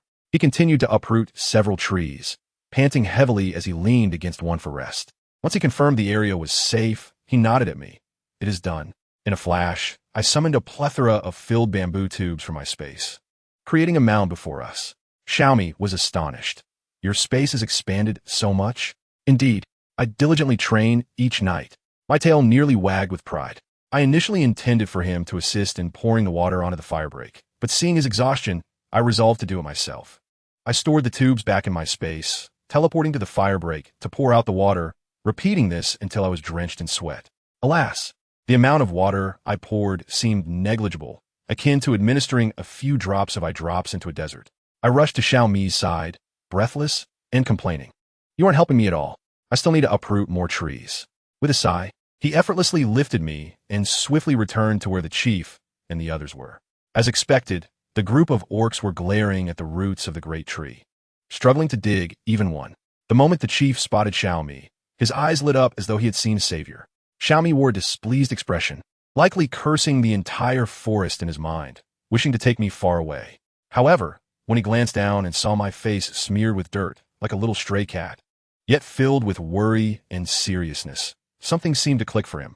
He reached out to wipe the grime from my face and ruffle my hair. "What are you doing? You messed up my hair." I glared at him, sulking. "All right, stay put and don't wander out of my sight," he warned. When I turned my head to ignore him, he raised his voice. "Did you hear me?" I heard you. I retorted, annoyed. Still not reassured, he added, "If there's real trouble, find Lin, understood?" "Got it," I replied, this time quite emphatically. Watching him turn back to help, I felt a little more at ease. As soon as Lin appeared, I hurried to him, hoping he could assist me in fetching water from the river. Just as I was about to call out, suddenly, a pair of large hands clamped over my mouth and nose from behind. I gasped in terror, kicking desperately, but a sharp pain struck my neck, and everything went black. When I regained consciousness, my neck throbbed painfully.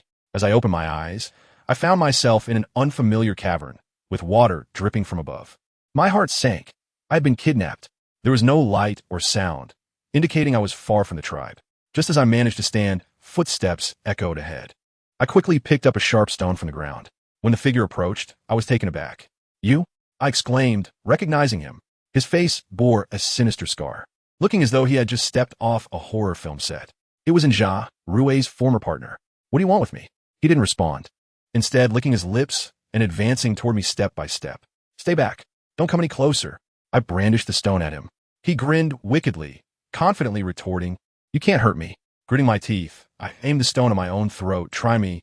He halted, and I quickly pleaded, "You must have mistaken me for someone else. I am Man, not Rue." Man?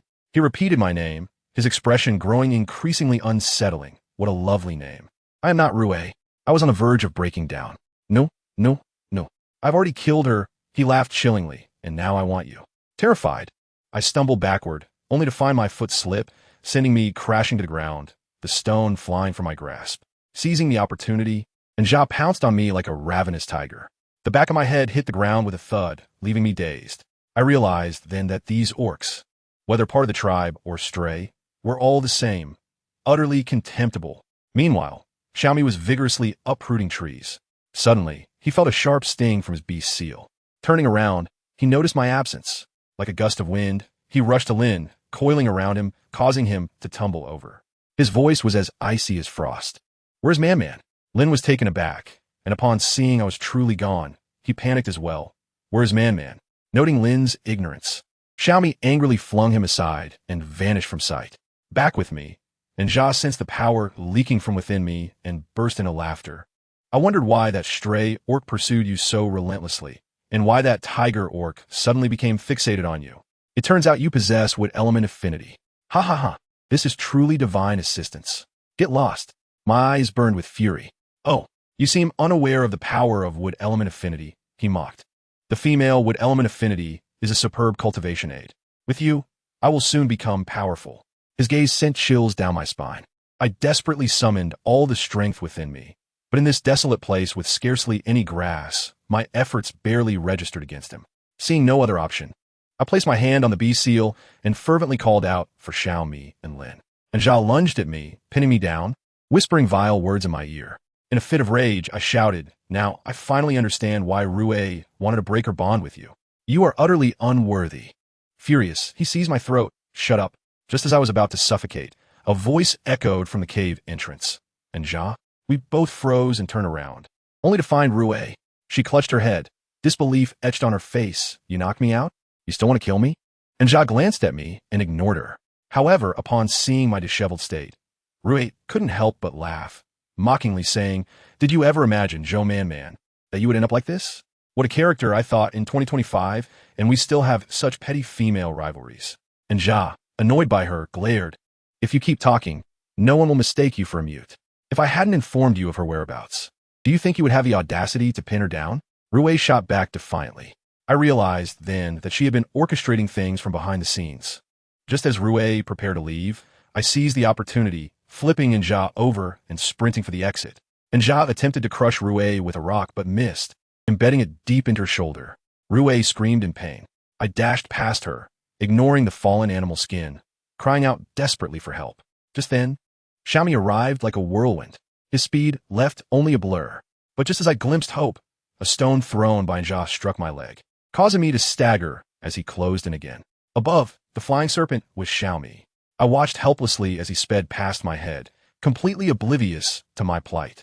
In that moment, my world faded to black and white. A deceitful trickster.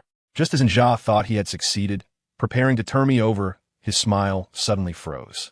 A drop, 2 drops of warm blood splattered onto me. He clutched his throat, collapsing to the ground, lifeless. I jolted upright, scanning my surroundings warily. A slow, deliberate footstep echoed from behind me, making me tremble as I turned. It was him, wearing that nonchalant expression, yet his lips were terrifyingly pale. Tears I had been holding back streamed down my face as I sobbed. "Tamesthe." He approached me, seemingly still not satisfied, and kicked Tameste's corpse far away. Kneeling beside me, he gently wiped my tears and shook his head. Man, you've been very disobedient." I couldn't articulate anything, instead reaching out for a hug. He sighed, pulling me tightly into his embrace. "It's all right now. It's over. My foot hurts," I began to complain, "and my head hurts, and my whole body aches, boo-hoo." He lifted me up, soothingly murmuring, "We'll go home and take care of it. You're all a bunch of liars." I pressed the beast seal, "And you took forever to show up." I almost lost my innocence. He held me close, burying his head in my neck, his voice hoarse as he repeatedly reassured. It's all right. Feeling something was off, I tried to nudge his head away, but it felt as solid as iron. Out of frustration, I exclaimed, "You're hurting me." Only then did he turn his head slightly. Upon seeing his red eyes, my sorrow dissipated, replaced by a desire to laugh. "You cried, didn't you?" He took a deep breath, stubbornly denying no. "I saw it. You were crying." I insisted, catching him off guard. He became slightly annoyed, pressing me closer. I said no. Just then, a rustling sound echoed from the cave entrance. Tamesthe shouted, "Who is there?" Rue trembled as she crawled out of the cave, collapsing to her knees. "It's me." I glanced at her and immediately pointed. It was her. It was she who summoned Tamesthe to capture me. A flicker of murderous intent flashed in Xiaomi's eyes, causing Rue to be terrified, her soul nearly departing as she cried for mercy. What do you think? Should we kill her? Xiaomi inquired. I gazed at Anja's lifeless body on the ground, shivering, and shook my head. Xiaomi sighed, about to speak when Lin rushed in, excitedly shouting, Man, man, man, man. With a pained expression, Xiaomi handed me over to Lin, as if to say, this troublesome tiger really knows how to choose the right moment. Lin embraced me, showering me with concern and scolding Anja's corpse. Xiaomi coldly remarked, Enough. By the time you arrived, Man will have already been taken away. Lin, left speechless by the retort, could only muster encouragement for himself. As we prepared to leave, Xiaomi retrieved my animal hide and helped me don it. Before departing, his icy gaze swept over Rue, rendering her unable to lift her head again. On our way back, I lay upon Lin's beastly form, exhausted and frightened, quickly falling into slumber. Midway, Xiaomi turned back to check, only to discover that apart from the bloodstains, both Anja and Rue's bodies had vanished. Realizing there might be others present, he hurried back to rejoin us. Upon awakening, they relayed the situation to me. I in turn disclosed my wood element affinity, then, feeling indignant, confronted Xiaomi. No wonder you've always wanted to engage in that endeavor with me. It's clearly for your own selfish desires. Unlike Lin, bewildered, likely thought to himself, Goodness, I want that too. This was quite the predicament, feeling as if I were being roasted over a fire.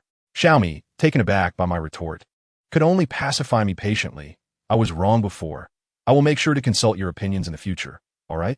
My face flushed. I wriggled free from his embrace, refusing to be held. Upon our return to the tribe, we encountered Anlina. Her surprise upon seeing me quickly turned to shock at my disheveled state. And before she could utter a word, she enveloped me in a warm embrace, weeping, Man, what will I do if something happens to you? No one will prepare delicious food for me anymore. Just as I was about to comfort her, the heavens began to drip with rain. It's raining. Anlina, it's raining. The fire will be extinguished. I was so elated I could have cried. The downpour cascaded heavily, and we hurried home. Shortly thereafter, joyous news resounded from outside. The fire is out. The fire is out. The entire tribe reveled in the joy of survival. After a brief respite, we made our way to the assembly hall. I initially hesitated to attend, but my injuries necessitated a visit to the shaman. Inside the hall, emotions ranged from joy to sorrow. In a corner, I noticed a Beastman weeping, and memories of the orc consumed by flames surged within me, causing my heart to ache, compelling me to look away. At that moment, a tentative voice called from behind, Man.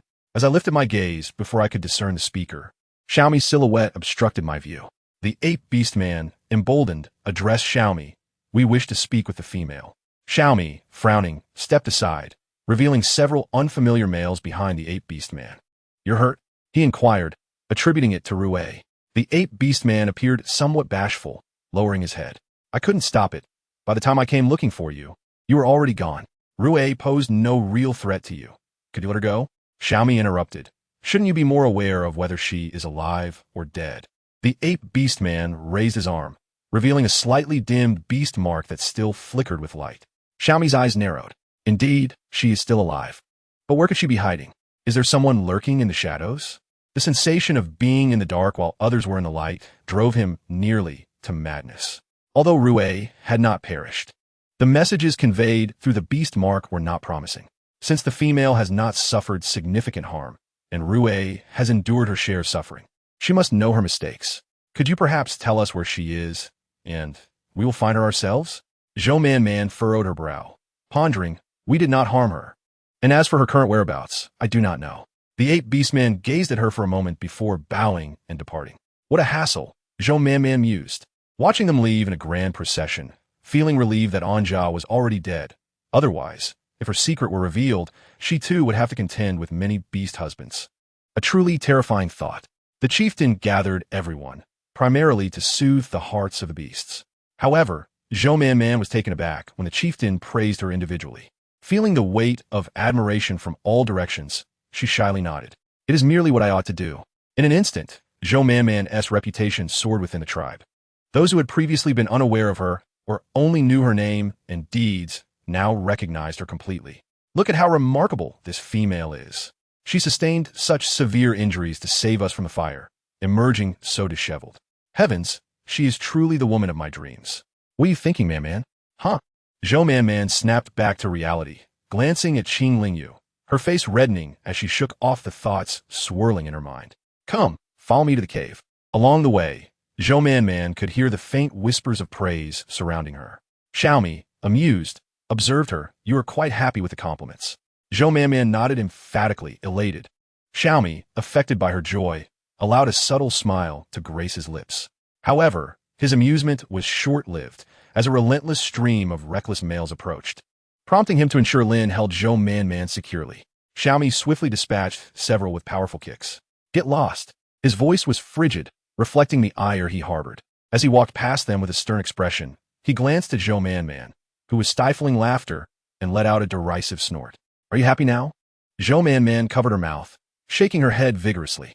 Witnessing his exasperation brought her immense satisfaction.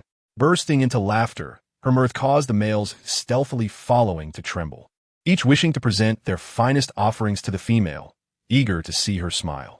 Yet, as they caught sight of Xiaomi's icy glare, a deep sense of awe swept over them. How formidable was this wandering beastman? Those who had ventured out to hunt, clutching their chests, stood tall, though their bodies ached, finding solace in the strength they possessed. Such prowess ensured they would not falter against other tribes. Yet, the thought of that delicate female made them feel an acute annoyance. Being one female with many beast husbands, why must he be so overbearing? Nevertheless, following the devastating wildfire, the tribe's fear of Xiaomi diminished significantly and subtly. Much like Yuan and Donglin, a wave of admirers began to accumulate, their admiration intensified by his ruthless nature. Chapter 90. The Tribe of Allegiance. Do you have any other injuries? Zhou Man bit her lip, uncertain of how to respond. Qing Lingyu had intended to express that the doctor-patient relationship did not require such formalities, especially since he had already seen more than enough earlier. However, noticing the hue of embarrassment on the little female's face, he cleared his throat softly. Handing the prepared medicinal powder to Lin, he instructed, apply it twice a day for a day. Aside from these abrasions, there shouldn't be anything serious, right? Zhou Man nodded, indicating that her calf was the most painful, while everything else was manageable. That area needs proper care. Ideally, you should avoid moving around for a few days. As Qing Lingyu spoke, he gently placed his hand over Zhou Man's wound, a soothing warmth enveloping her, and she felt a refreshing sensation cascade over the injury. So this is the effect of vitality upon another's wounds. She watched with curiosity. Qing Lingyu, upon closer inspection, realized that her body was surprisingly devoid of energy. Upon recalling certain thoughts, her expression turned somewhat grim. After ensuring her comfort, she and Xiaomi stepped outside. The vitality within her had completely drained. Yes, she admitted to having used it. That was the end of it. Qing Lingyu furrowed her brow, wondering if there could be any oversight. As Xiaomi contemplated the sudden disappearance of Ray, his brows knitted together, the corners of his mouth revealing a hint of coldness. Surely not. Zhou Man struggled to walk, resting on Lin's back, while a light drizzle continued to fall, persisting since the previous day. Xiaomi shielded them from the rain with a large leaf, also sitting atop Lin's back. Initially, Lin had vehemently refused, but the leaf was too large for Zhou Man to manage alone. With both of them on his back, Lin felt more like a mount, running uncomfortably through the rain. Wait, Lin, look over there. Lin halted and followed the direction pointed by Man, spotting a gathering of beastmen at the tribe's entrance. They remained unprotected from the rain, engaged in conversation with others inside. Isn't that Zhu Wei? After a moment's pause, Xiaomi finally recalled the figure. It was because of him that he reassured himself about the safety of the females, ensuring Man would not be captured. Man was indeed safe, still residing in the cave with him, far removed from the clutches of that foolish tiger. What of him? No, could that person be a shaman? Upon closer inspection, Xiaomi confirmed it was indeed the old man. He withdrew his gaze, sensing that the end was near. Zhou Man, upon hearing this, struggled to get down. Man, don't move. I'll take you there. The shaman of the wild boar tribe was the first to treat her kindly in this world without expecting anything in return. If he was truly leaving, it was only right for her to see him, both for personal and communal reasons. It's that female. Upon seeing Zhou Man, the group of females sheltered beneath the leaf became animated. Do you remember us? Zhou Man nodded repeatedly, descending from Lin's back and tiptoeing to steady herself as she slowly approached. What has happened to the shaman? The females raised the leaf for the shaman, their expressions tinged with sorrow. The mountain fire reached us, burning everything down, forcing us to flee. We sought refuge in several caves. But with so many of us and the scorching weather, many females fell ill. The shaman must have exhausted himself trying to save them, and we have no food. One female covered her stomach, appearing quite pitiful. Zhou Man surveyed the scene and realized there were only about 100 individuals left. The wild boar tribe should have had many more, along with the piglets running around. A heavy thought weighed on her. She opened her mouth but could not voice her concerns. The fire's sudden onset and rapid spread were perplexing, and now that she thought about it, the fire's location was alarmingly close to the wild boar tribe. That they managed to escape was already fortunate, while Zhou Man only possessed the innate ability to save others. Her reserves were currently depleted, and with so many people around, it was not the right moment to utilize her powers. Pondering this, she finally remembered to inquire about their purpose for coming. The tribe leader wished to see if we could join the tribe. Our home has become a wasteland, and with so few survivors, the wild boar tribe is not strong enough. The best course of action is to merge into the tribe. Zhou Man glanced back at the array of beastmen in the rain, most of whom could transform into human form. However, incorporating the relatively weak wild boar tribe into the larger community would not be a simple task. The tribe leader, whom Zhou Man had seen only a few times, appeared to value strength highly, as evidenced by Xiaomi's reputation in keeping him within the tribe despite the rumors surrounding the wandering beastmen. Zhou Man estimated the number of females and beastmen present. With so many females and over 100 beastmen, it should not be an insurmountable challenge. Zhou Man mused, reflecting on how the wild boar tribe once seemed so admirable. Now, their home lay in ruins. Cough, cough, cough. The shaman coughed several times as if he might expel his lungs. Let me take him in for treatment. If he has caught a chill, it would be unwise to delay. The beastmen and females of the wild boar tribe expressed their immense gratitude. Zhou Man found it easy to lead a beastman inside. Not to mention that Xiaomi and Lin had made considerable efforts to extinguish the fire. The tribe leader's praise in front of everyone had fostered goodwill among most of the beastmen in the tribe. The wild boar tribe's beastmen observed as Zhou Man effortlessly escorted the shaman into the tribe for treatment. In an instant, thoughts became inscrutable. The tribe leader of the wild boar tribe regarded the ease with which Xiaomi moved alongside Zhou Man. Pondering how this female had garnered such importance within the tribe that even the wandering beastmen could be granted entry. When Zhou Man and the others sought out the shaman Qin Lingyu, they fortuitously encountered the tribe leader and his entourage. After a brief explanation, Zhou Man hurriedly intended to depart. You seem to have a fondness for this tribe? Zhou Man paused, biting her lip, and after some contemplation, replied, they are quite good. Although they're not part of the tribe, they adhere to the established rules. Aside from their lack of strength, they have no significant shortcomings.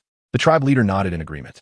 Observing the elderly man with graying hair on Lin's back, he urged, hurry along, do not delay. Once they had distanced themselves, a companion beside the tribe leader remarked, tribe leader, The tribe leader lifted a hand slightly.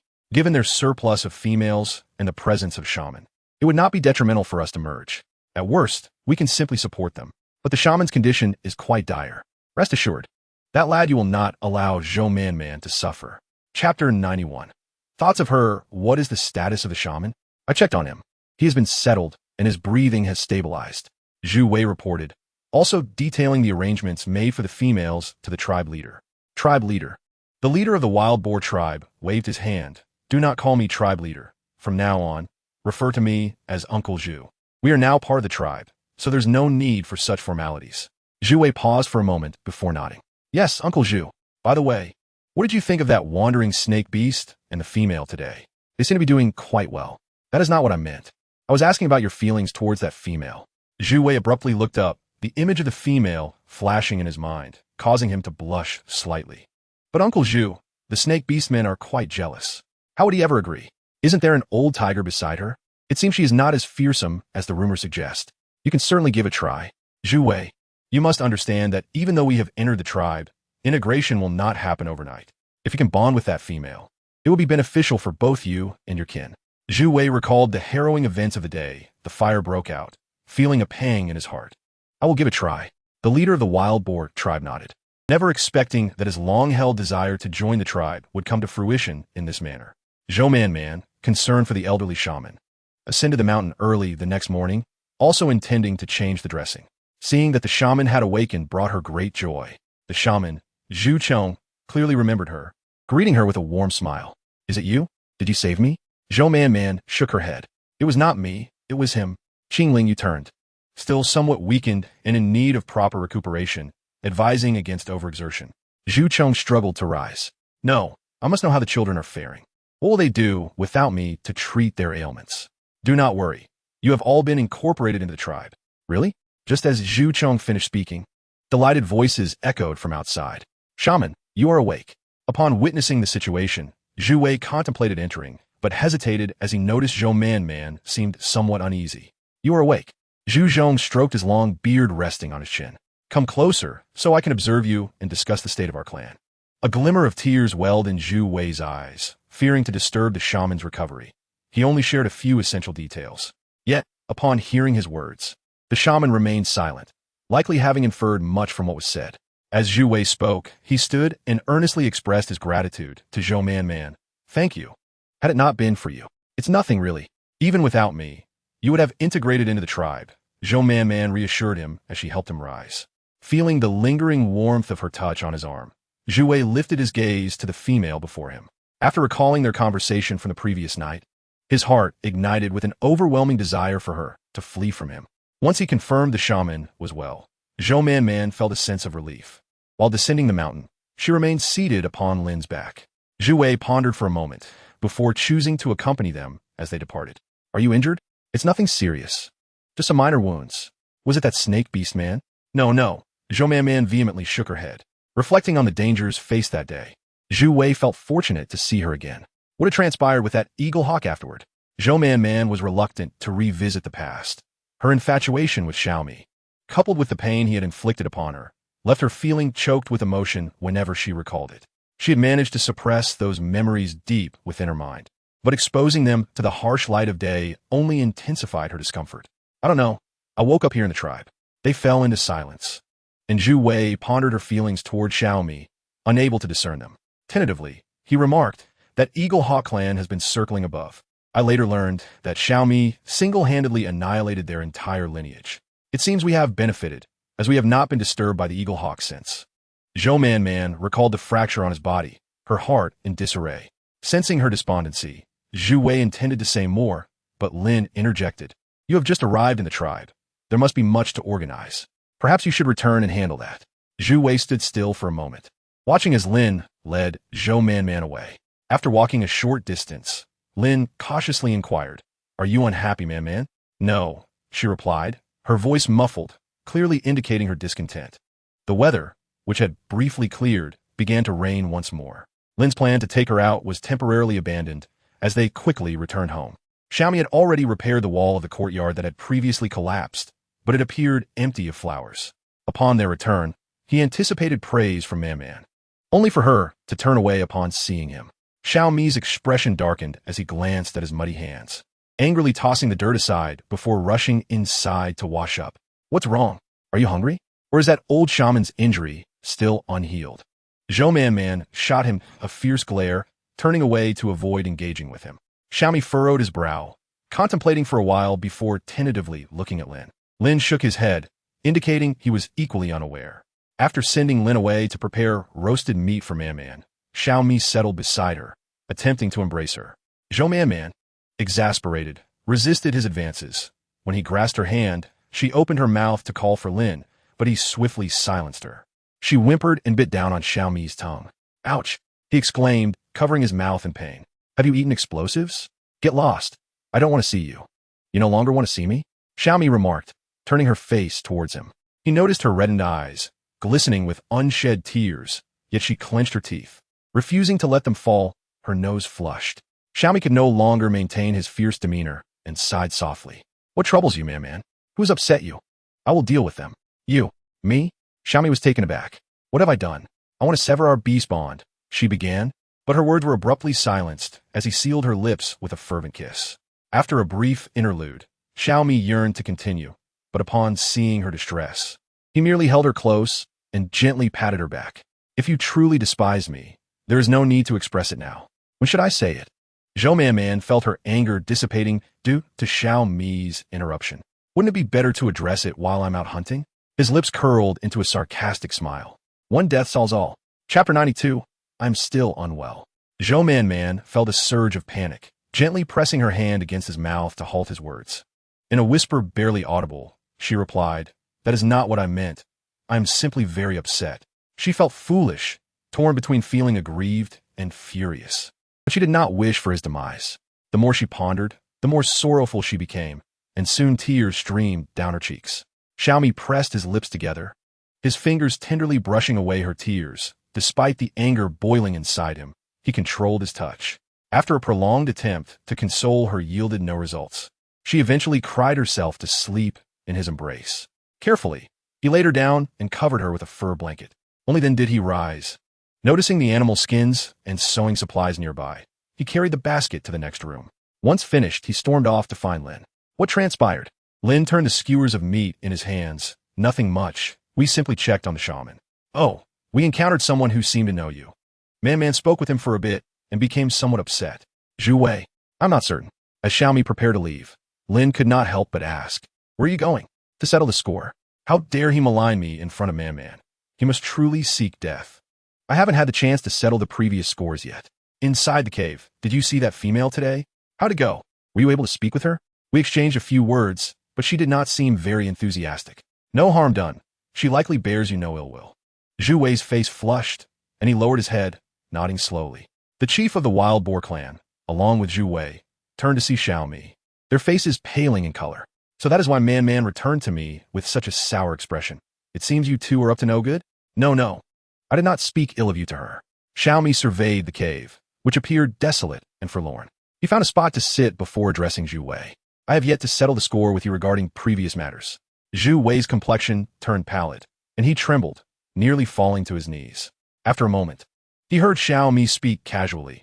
Man holds affection for you, and spoke well of you before the chief, allowing you to enter. However, she does not wish for you to repay her kindness with malice. How can we act so? There must be some misunderstanding. Recalling what he had just heard, Xiaomi's brow furrowed deeply, and under the immense pressure, both men trembled. From now on, keep your distance from Man. Do not let me catch any of your clan harboring ulterior motives. Otherwise, if you manage to enter, you can certainly leave as well. One must possess self-awareness. Thoughts that should not be entertained must not be entertained. After Xiaomi finished speaking, he cast a glance at the evidently despondent Wild Boar clan. Now that you have entered the tribe, do not entertain any deceitful schemes.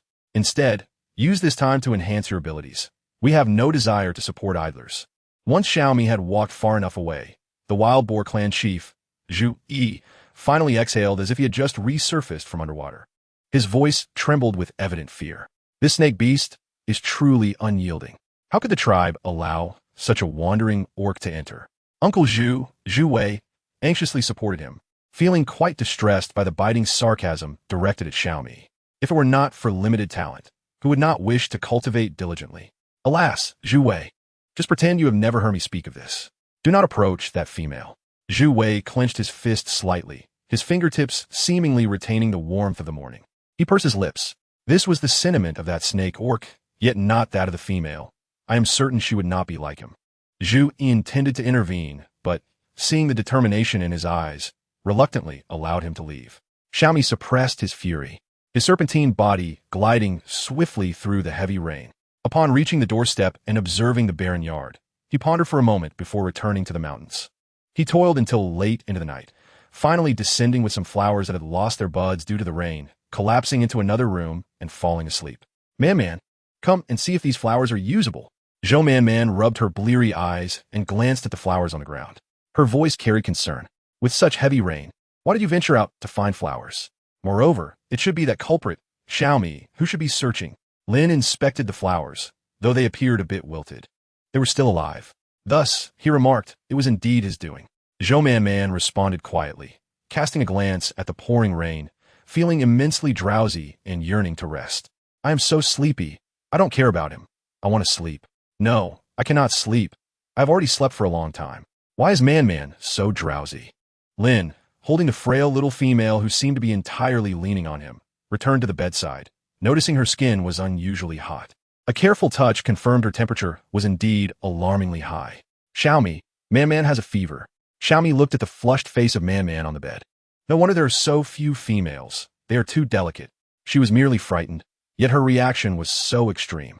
Zhou Manman's emotions swung wildly, and combined with the stress from extinguishing the fire, she fell ill.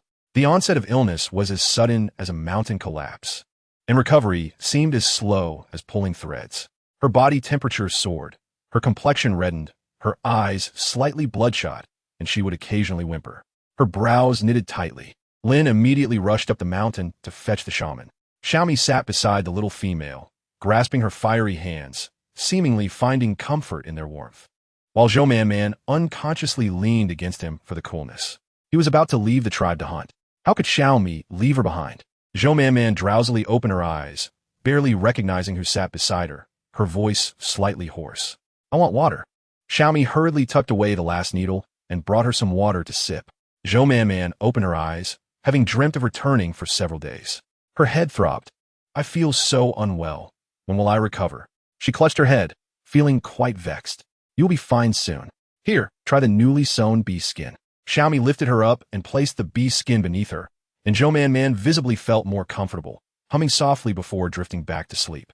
Xiaomi sat beside her, watching her as if he wished to engrave every detail of her being into his memory. He knew that incident had left a scar in her heart. Nevertheless, even so, if given another chance, he would act the same way. He longed to treasure Manman, solely his, without anyone else daring to intrude. Zhou Manman, burning with fever, incessantly rubbed against Xiaomi. He steeled himself, repeatedly reminding himself that the little female was doing this of her own accord. Chapter 93. He was utterly lazy. Xiaomi. While planting flowers outside, Xiaomi's ears twitched, pretending not to hear, and continued tending to the flowers beneath his hands. Zhou Manman, observing the disarray around her, heard the door open and assumed it was Xiaomi, throwing the beast skin in her hand over. You scoundrel! Upon realizing it was Lin, her expression turned pitiful. Whoa, Lin! Lin pursed his lips, feeling that Xiaomi was utterly inconsiderate. Man was still ill. Had he been home last night, he would not have allowed Xiaomi to take advantage of the situation. How is your head? Zhou Manman clutched her chest, her face flushed like a blooming flower, noticing the faint light filtering in from outside. Has the rain stopped? Yes. It stopped raining early this morning, and the sun is out. Seeing Lin approach to help her get out of bed, Zhou Manman squirmed uncomfortably. Oh no, I can get up myself. A fleeting look of disappointment crossed Lin's eyes. Upon realizing his expression, Zhou Manman quickly clarified, No, I didn't mean it like that. Oh, forget it. Please help me. Zhou Manman relished being attended to by Lin, and after several instances, she no longer felt any repulsion, save for a hint of shyness. Will I be able to stand and walk today? Zhou Manman assessed the wound on her leg. It appeared to have reduced swelling, but the bruising was still quite severe. Try it. Lin supported the little female. Just as she stood, her legs buckled, and she collapsed into Lin's arms. Lin suppressed a laugh, deciding to wait a bit longer. Upon emerging, Zhou Manman searched for Xiaomi's whereabouts. Where is he? Hearing a slight commotion from the kitchen, Zhou Manman quickly directed Lin toward it. Halfway there, someone called her name from outside. Man? Zhou Manman grabbed Lin's arm. At the gate stood Yuan, whom she had not seen in quite some time. Yuan had not changed much. Zhou Manman dismounted from Lin, nervously glancing at the kitchen door. After waiting for a while with no movement, she finally relaxed and said, It's you, Yuan. What brings you here? I heard you were ill and wanted to check on you. I'm fine now. I'm already better. Yuan paused upon seeing the wound on her leg, a hint of concern showing. Then he shyly presented the flowers he had prepared. After the last incident ruined the yard, I gathered these flowers over the past few days. Due to the rain, many were difficult to preserve, so I could only find this many. Here, take a look, Man. Zhou Manman gazed at the flowers in his hand, which were indeed far more vibrant than those Xiaomi had brought back. However, had he been busy helping her find flowers instead of resting these past few days? Zhou Manman felt a twinge of gratitude, but knew she could not continue accepting Yuan's kindness without reciprocation if she held no feelings for him. The words of refusal remained unspoken, but Xiaomi's cold huff interrupted.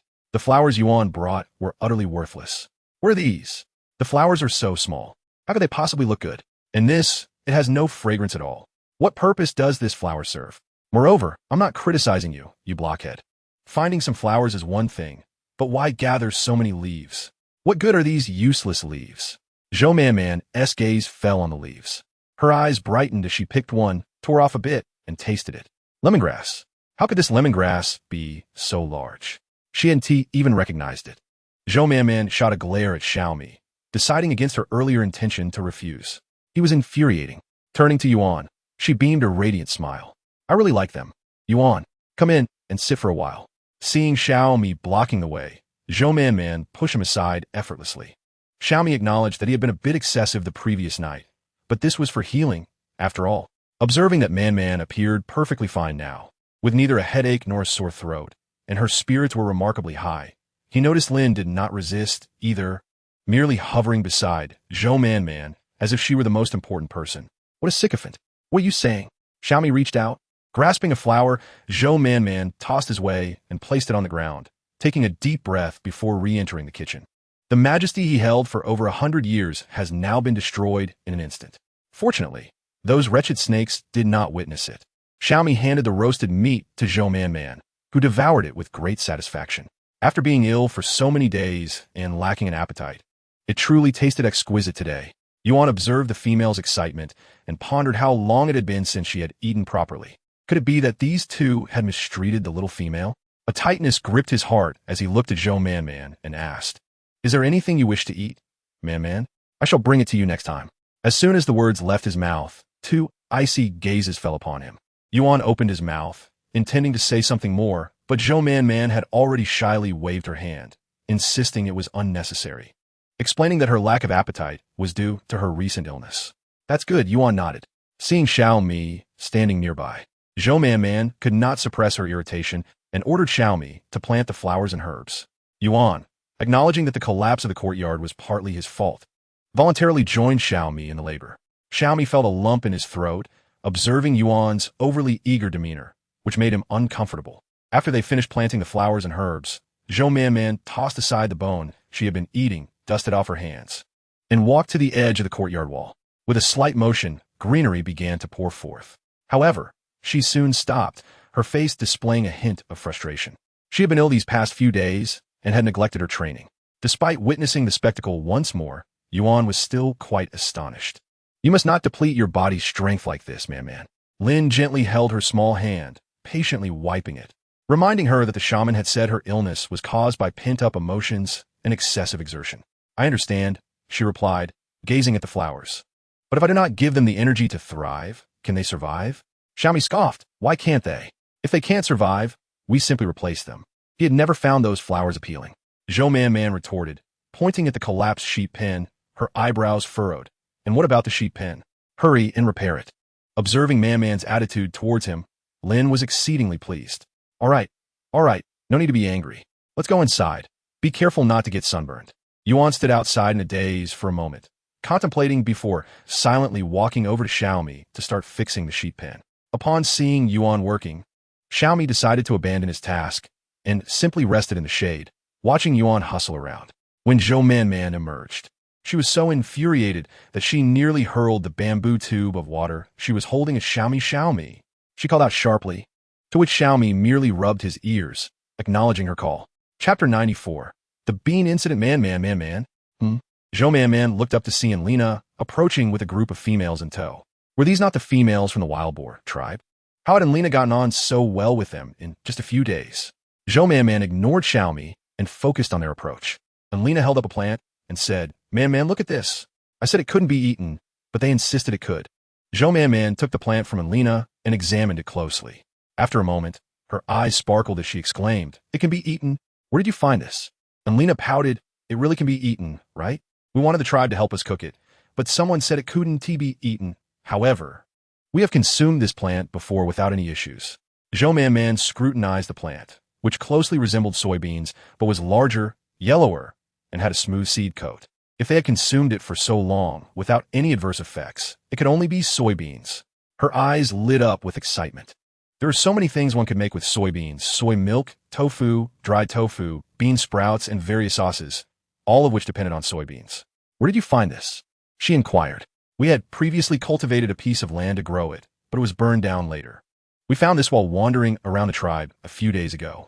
Zhou Man nodded. Given her gifted abilities, finding soybeans would not be a challenge. What other plants do you usually eat? The wild boar tribe had a limited supply of fresh meat, and to ensure the females were well nourished, the shaman had devised many methods and discovered various edible plants. Zhou Man listened as they named some plants.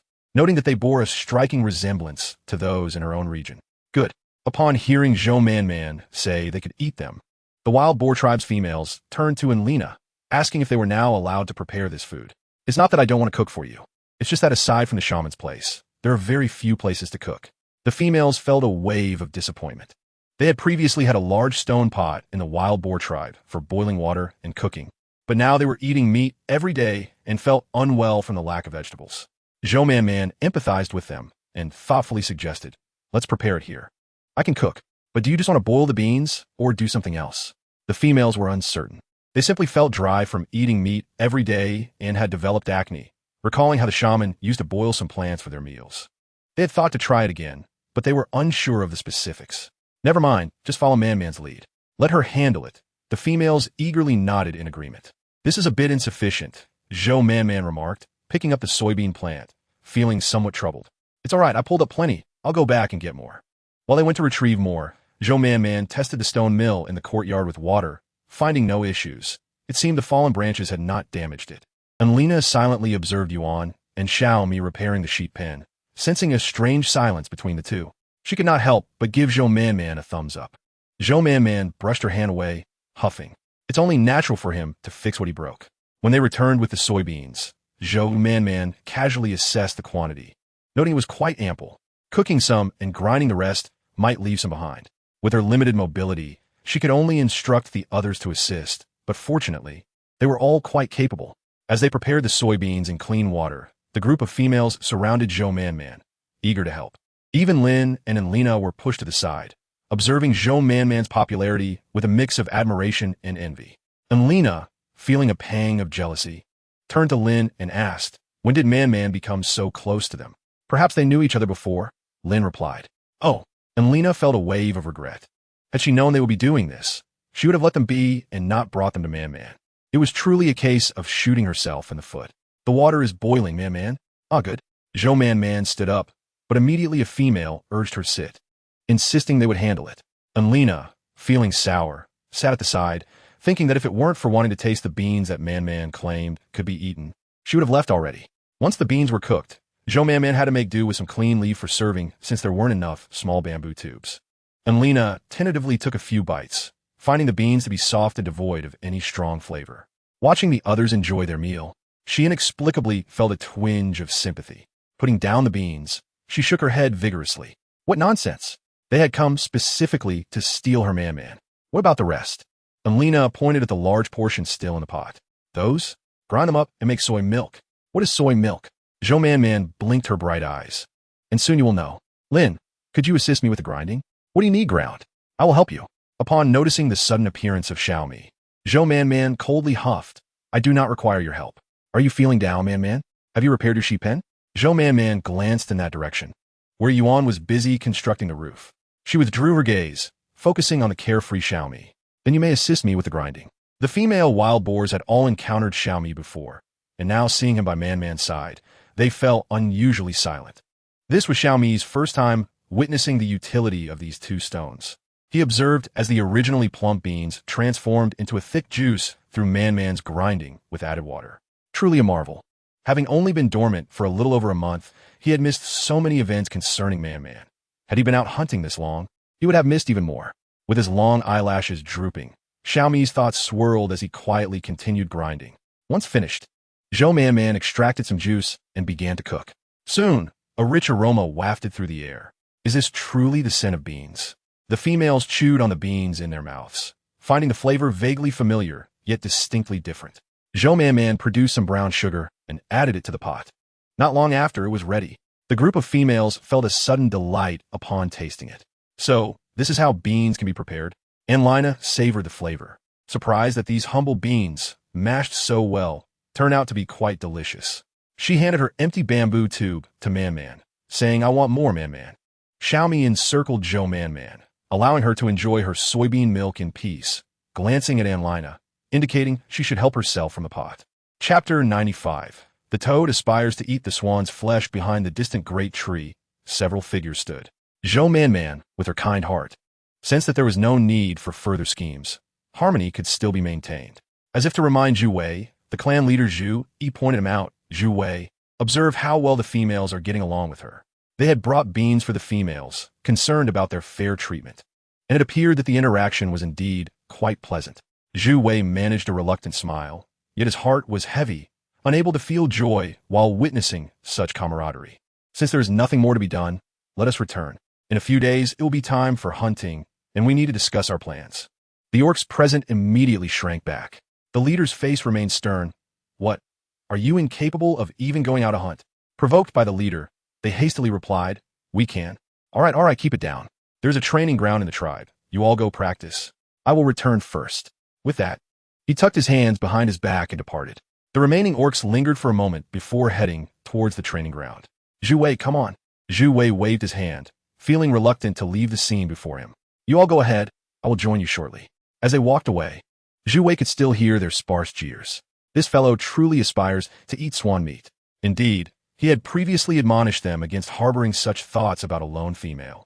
Yet now he himself had such aspirations. Alas, it mattered little. She would not look his way anyway. Zhu Wei clenched his fists and spat disdainfully at their retreating figures. With a heavy heart, he turned and wandered aimlessly through the woods. The soybean milk was favored by all, and Zhou Man prepared a large bowl, offering it to Yuan. Would you like to try it, Yuan? Yuan, sweaty from work, was about to take it but paused to wipe the dirt from his hands on his animal skin before accepting it. Thank you, Man. She had intended to chat with Yuan, but seeing that Xiaomi and Lin were not drinking either, she reluctantly stood up, dragging her weak legs to fetch another bowl. However, it became challenging to glean any hunting tips from Yuan now that she was encircled by Xiaomi. After a while, Zhou Man grew indifferent to his presence. After all, his embrace was cool and quite comfortable. Watching him take a sip, she curiously inquired, How is it? Is it good? Xiaomi maintained a neutral expression, swallowing the strange taste before nodding, Not bad. Zhou Man's eyes crinkled with delight. That's wonderful. Xiaomi pinched his nose, gulping down the entire bowl in one go, only to feel a sudden dizziness wash over him. What a terrible drink. You finished? I will get you some more. No, please. Xiaomi grimaced, feeling unable to express his discomfort. I do not enjoy sweet flavors, Man. Zhou Man scrutinized his expression, sensing sincerity in his discomfort. Yet how can Lin and Yuan manage to drink it? Xiaomi stood unsteadily, feeling increasingly uncomfortable, and upon entering the room, he did not emerge again. Zhou Man frowned, unable to suppress her murmurs. What is going on? It's nothing, Man. You probably cannot handle sweetness. I quite like it. But this is not poison.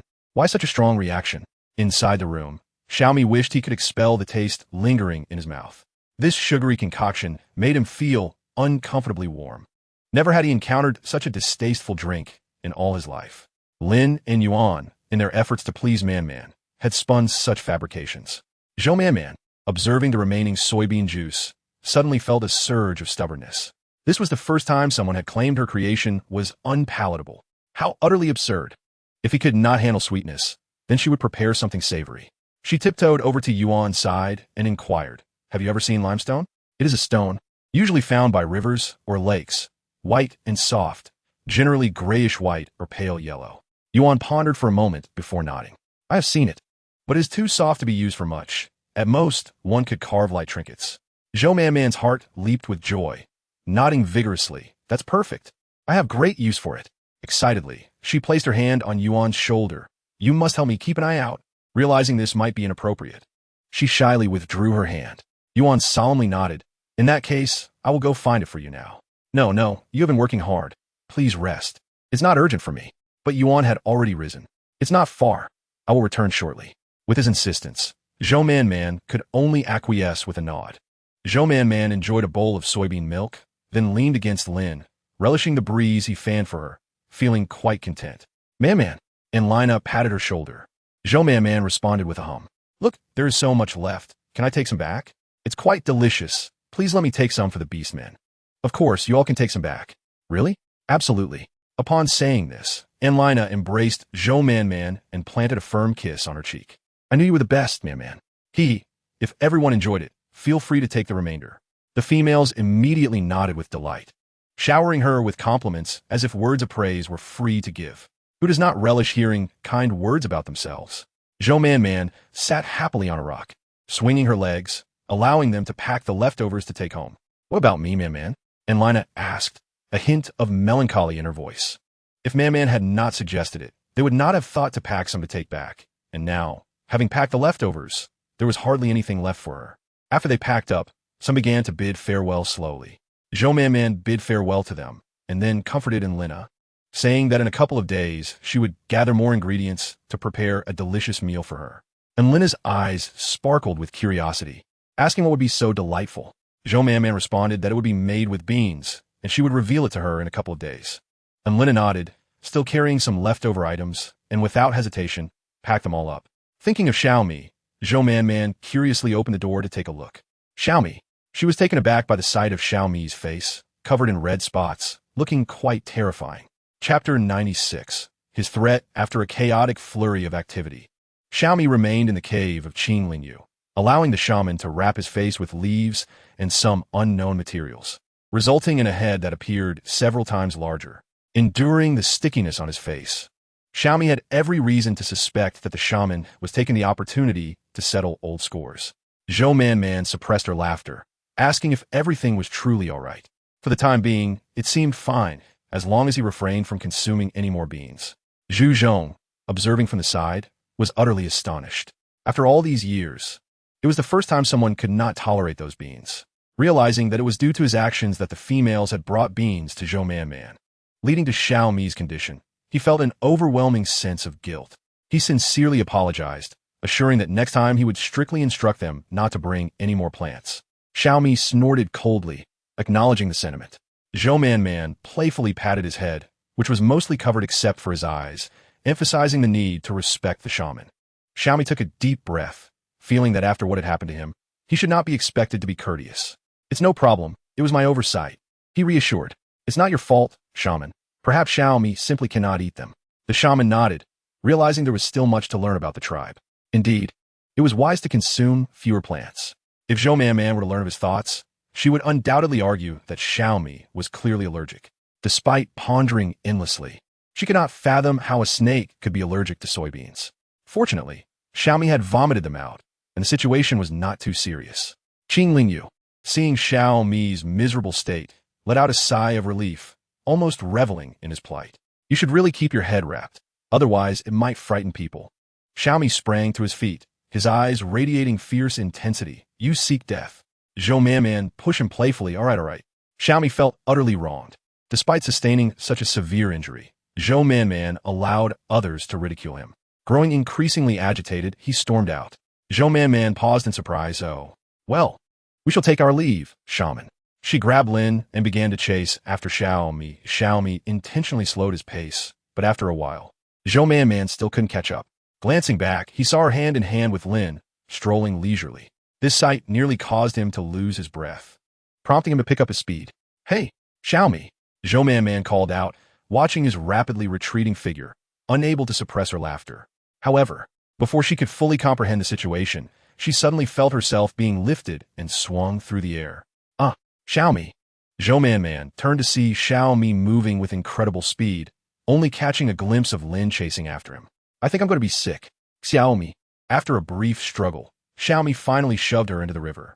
Man shivered from the cold, clutching her chest, glaring at him. What are you doing? I'm just helping you wake up, he replied. Seeing her discomfort, Xiaomi finally pulled her back onto the shore and patted her back. His voice carried an almost imperceptible hint of disappointment. I'm in such distress, and you don't even show concern for me, instead laughing with outsiders. Man, soothing her chest, glanced at his heavily wrapped head, and her anger dissipated. It's all right. You've expelled it. You'll be fine by tomorrow. Really? He asked doubtfully. Of course. Well, have I ever lied to you? That is quite a lot. Seeing Xiaomi's serious expression, Man hurriedly seized his hand. Look over there. Isn't that Zhu Wei? Xiaomi glanced over. So what? Noticing a female beside him, he suggested, let us head back and not disturb them. Just then, Lin caught up, and upon seeing Man drenched, was about to scold Xiaomi when Man quickly covered his mouth. Leaning against Lin's back, she still felt a bit dizzy. What a petty person, she thought, vowing to tease him next time. Upon reaching home, Man spotted a large figure at the entrance. Having apparently waited for quite some time, now asleep. Really, this is too sincere. She dismounted from Lin and gently woke him. Yuan rubbed his eyes and, upon seeing the female before him, immediately produced a stone from his palm. For you, Man. He wanted to say more, but Zhou Man had already taken the stone, attempting to help him up. Let's go back and rest. Yuan scratched his head.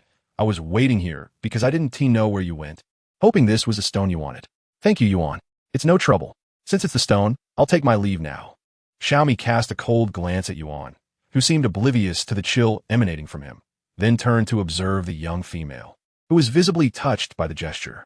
Zhu Wei was indeed accompanied by a female unlike any he had seen before, one who was exceptionally understanding and capable of listening to his inner turmoil. He realized he could not delay any longer. Let me take you to the shaman. That injury looks quite severe. Hua grasped his hand, attempting to assist her. It's nothing serious, just a minor injury. There is no need to trouble the shaman. Besides, it's late now. Perhaps the shaman has already gone to bed. But even if she has, shouldn't the injured female take precedence? He argued. Previously, even late at night, Zhou Man had taken their tribe's shaman up the mountain without hesitation. Seemingly sensing his thoughts, Hua shook her head, her tone filled with sorrow. You don't understand. The shaman does not show favoritism towards everyone. But isn't the tribe's shaman supposed to heal the females? He countered. And this is clearly an injury. Your ankle is so swollen, you might not be able to walk tomorrow. It's nothing, just a minor hurt. I can endure it. Hua replied. Then she shifted the subject. By the way, the female you mentioned earlier, is she from the tribe? Zhu Wei looked at her and suddenly thought of Zhou Man, instinctively shaking his head. No, she left a long time ago. I don't know where she went. She is truly fortunate to have garnered your admiration and affection. Zhu Wei felt her gaze upon him, as if the moonlight were a mischievous spirit, casting gentle kisses upon her face, making her appear extraordinarily radiant in the moonlight. He opened his mouth, wishing to say something, but a Beastman approached. I must take my leave. I believe she is surely waiting for you somewhere in this world. Do not lose hope. Chapter 97. What she's like, what's wrong? Hua scoffed, initially thinking he was a romantic, only to find him to be a fool. The Beastman gasped. How did you sustain such a severe injury? I accidentally fell. Please take me to the shaman. Would he be able to learn anything about Rui from him? Zhou Man likely looked down upon him. He couldn't even express his feelings, and yet he found himself fervently pursuing her after just a few words. The monkey Beastman sighed, supporting Hua without saying another word. The Beastmar power has increased, so that means Rui is safe now. Furthermore, it need not necessarily begin with this orc. Others might possess greater assurance. This is true, yet neither Lin nor Xiao Mi dares to approach. And as for Yuan, we are indeed willing but powerless. Hua nodded, indicating their infatuation with her. The orangutan orc acknowledged this, expressing that if they could not locate Hua, they would soon face expulsion from the tribe or be forced to accompany the hunting parties. Both paths would present considerable trials for him, a being of lesser strength. After delivering Hua to the mountains, the orangutan orc sought out Zhu Wei once more.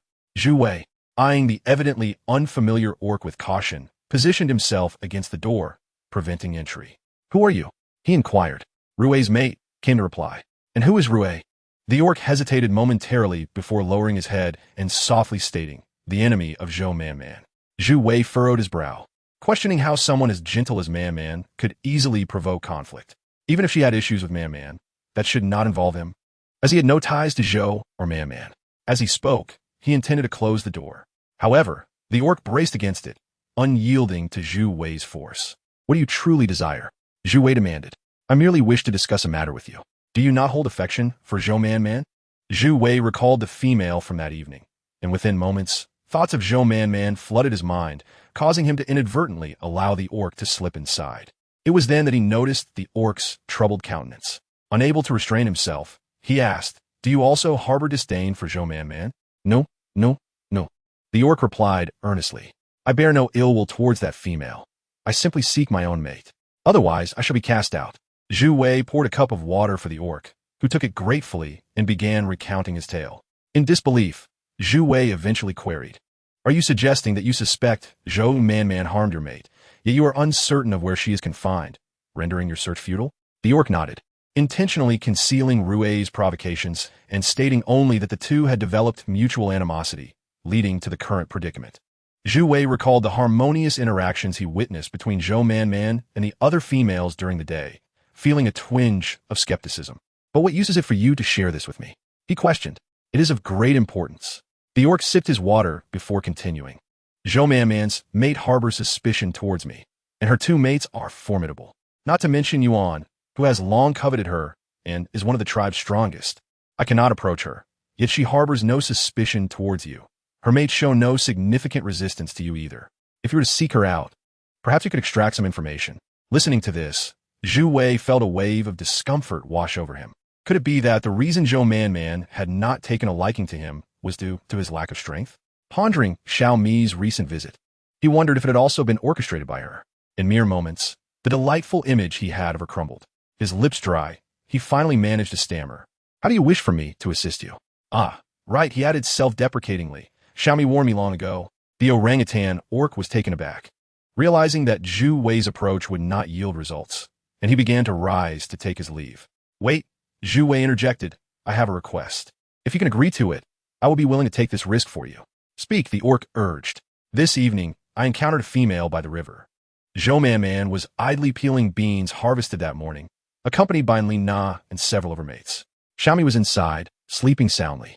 Initially, Li Na had mercilessly mocked the situation upon learning of it, but now, that energy had faded, leaving her to peel beans in boredom.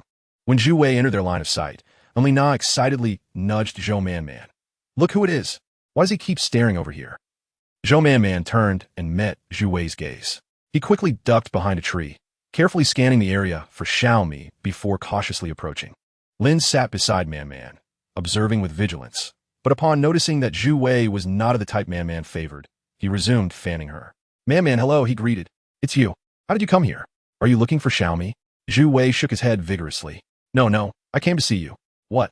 Lin exclaimed, startled. What do you want with Manman? Zhu Wei regarded him, recognizing him as the powerful mate the orangutan orc had mentioned. I am here to express my gratitude to Manman. Zhu Wei's demeanor was warm, prompting Zhou Manman to defend him.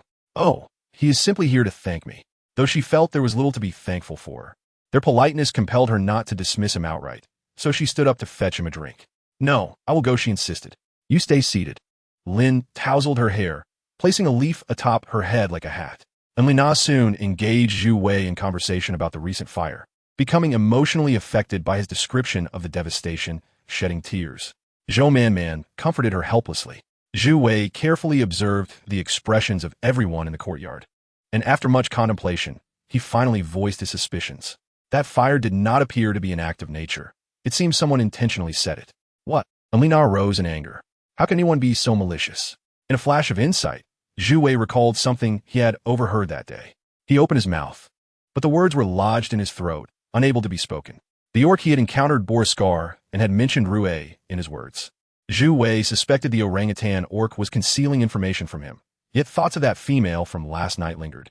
He turned to Zhou Manman, asking, Manman, do you know where Rue is? If we cannot find her, his mate will be expelled from the tribe, and they will become wandering orcs. You are so kind. You cannot possibly bear to see that happen. Chapter 98. A natural close rack upon mentioning Rue, the expressions of both Zhou Manman and Li Na soured. What the wandering orcs? At the sound of Xiao Mi's voice, Zhu Wei trembled uncontrollably. Wandering orcs? After a lengthy pause, he could not articulate his thoughts. Xiao Mi observed Zhu Wei's faltering words with a cold gaze, displaying immense impatience. Just leave. Zhu Wei sprang to his feet and swiftly vanished from their sight. Lin poured out the water from the bamboo tube.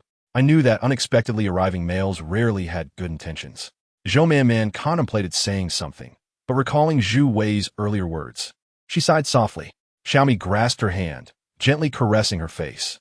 Zhou Manman suddenly realized, letting out a squeal, what about the sticky substance on my hand? To her surprise, her hand glided over Xiao Mi's face, smooth and devoid of any stickiness. Zhou Manman squinted against the sunlight to examine Xiao Mi, exclaiming in delight, your face is healed. Indeed, please do not use that substance on me again. Zhou Manman puffed her cheeks, playfully threatening to stuff beans into his mouth, causing Xiao Mi to back away, wary of the gesture. All right, I must first check with the chief regarding what to bring for the journey. You stay here and take care. Zhou Manman felt a pang of sadness at his words. Are you leaving? Yes. How else would I compensate you for your litter of lambs? Xiao Mi pinched a bit of soft flesh on her cheek, eliciting a loud protest from her as she threatened to feed him beans. Xiao Mi retreated slightly, exclaiming, you are attempting to murder your mate.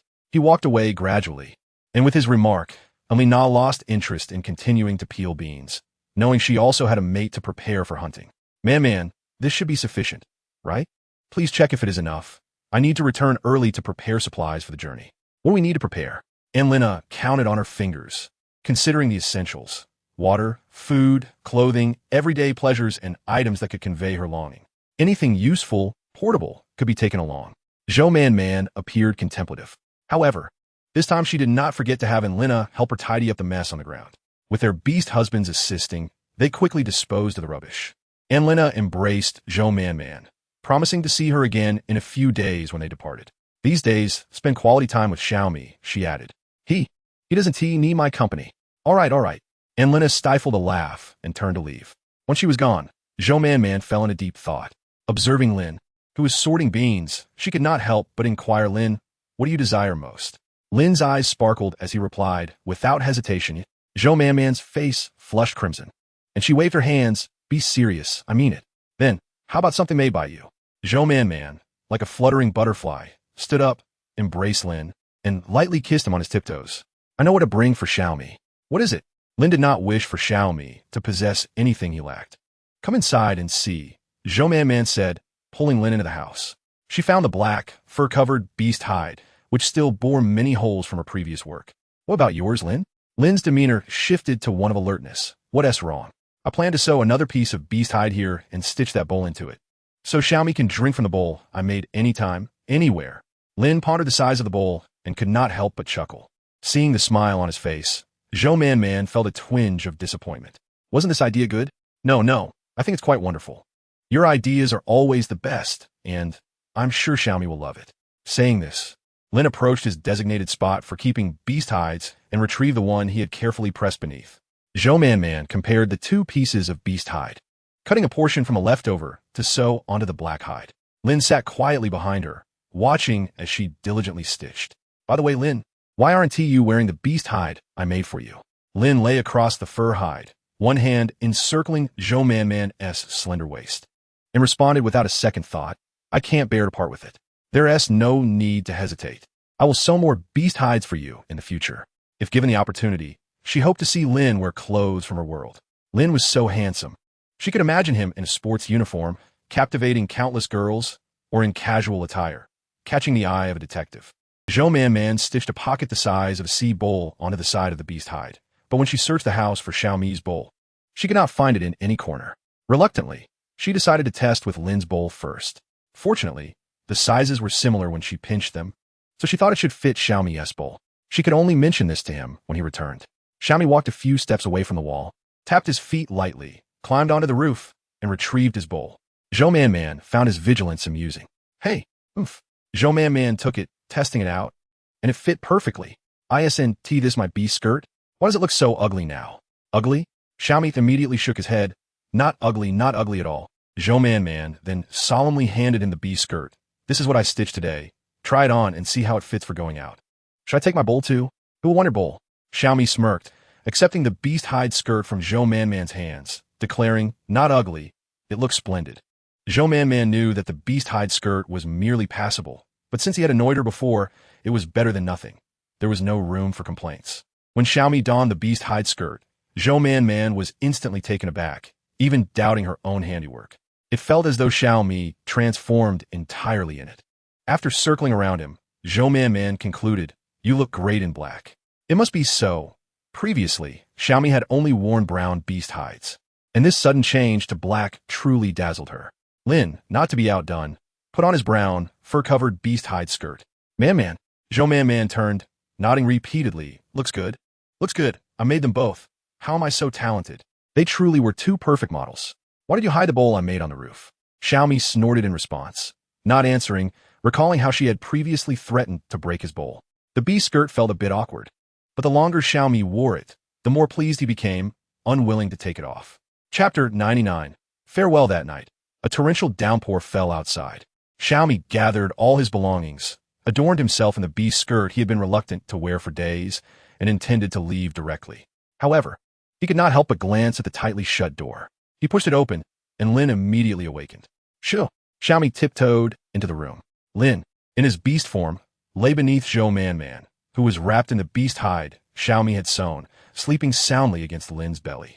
Seeing her in such a peaceful slumber, Xiaomi felt a pang of regret. Had he known, he would not have entered. Now that he had seen her, he could hardly bear to leave. Shall I go out first? No need. I just want to look at Man. Xiaomi sat beside her, gently caressing the small female's hair.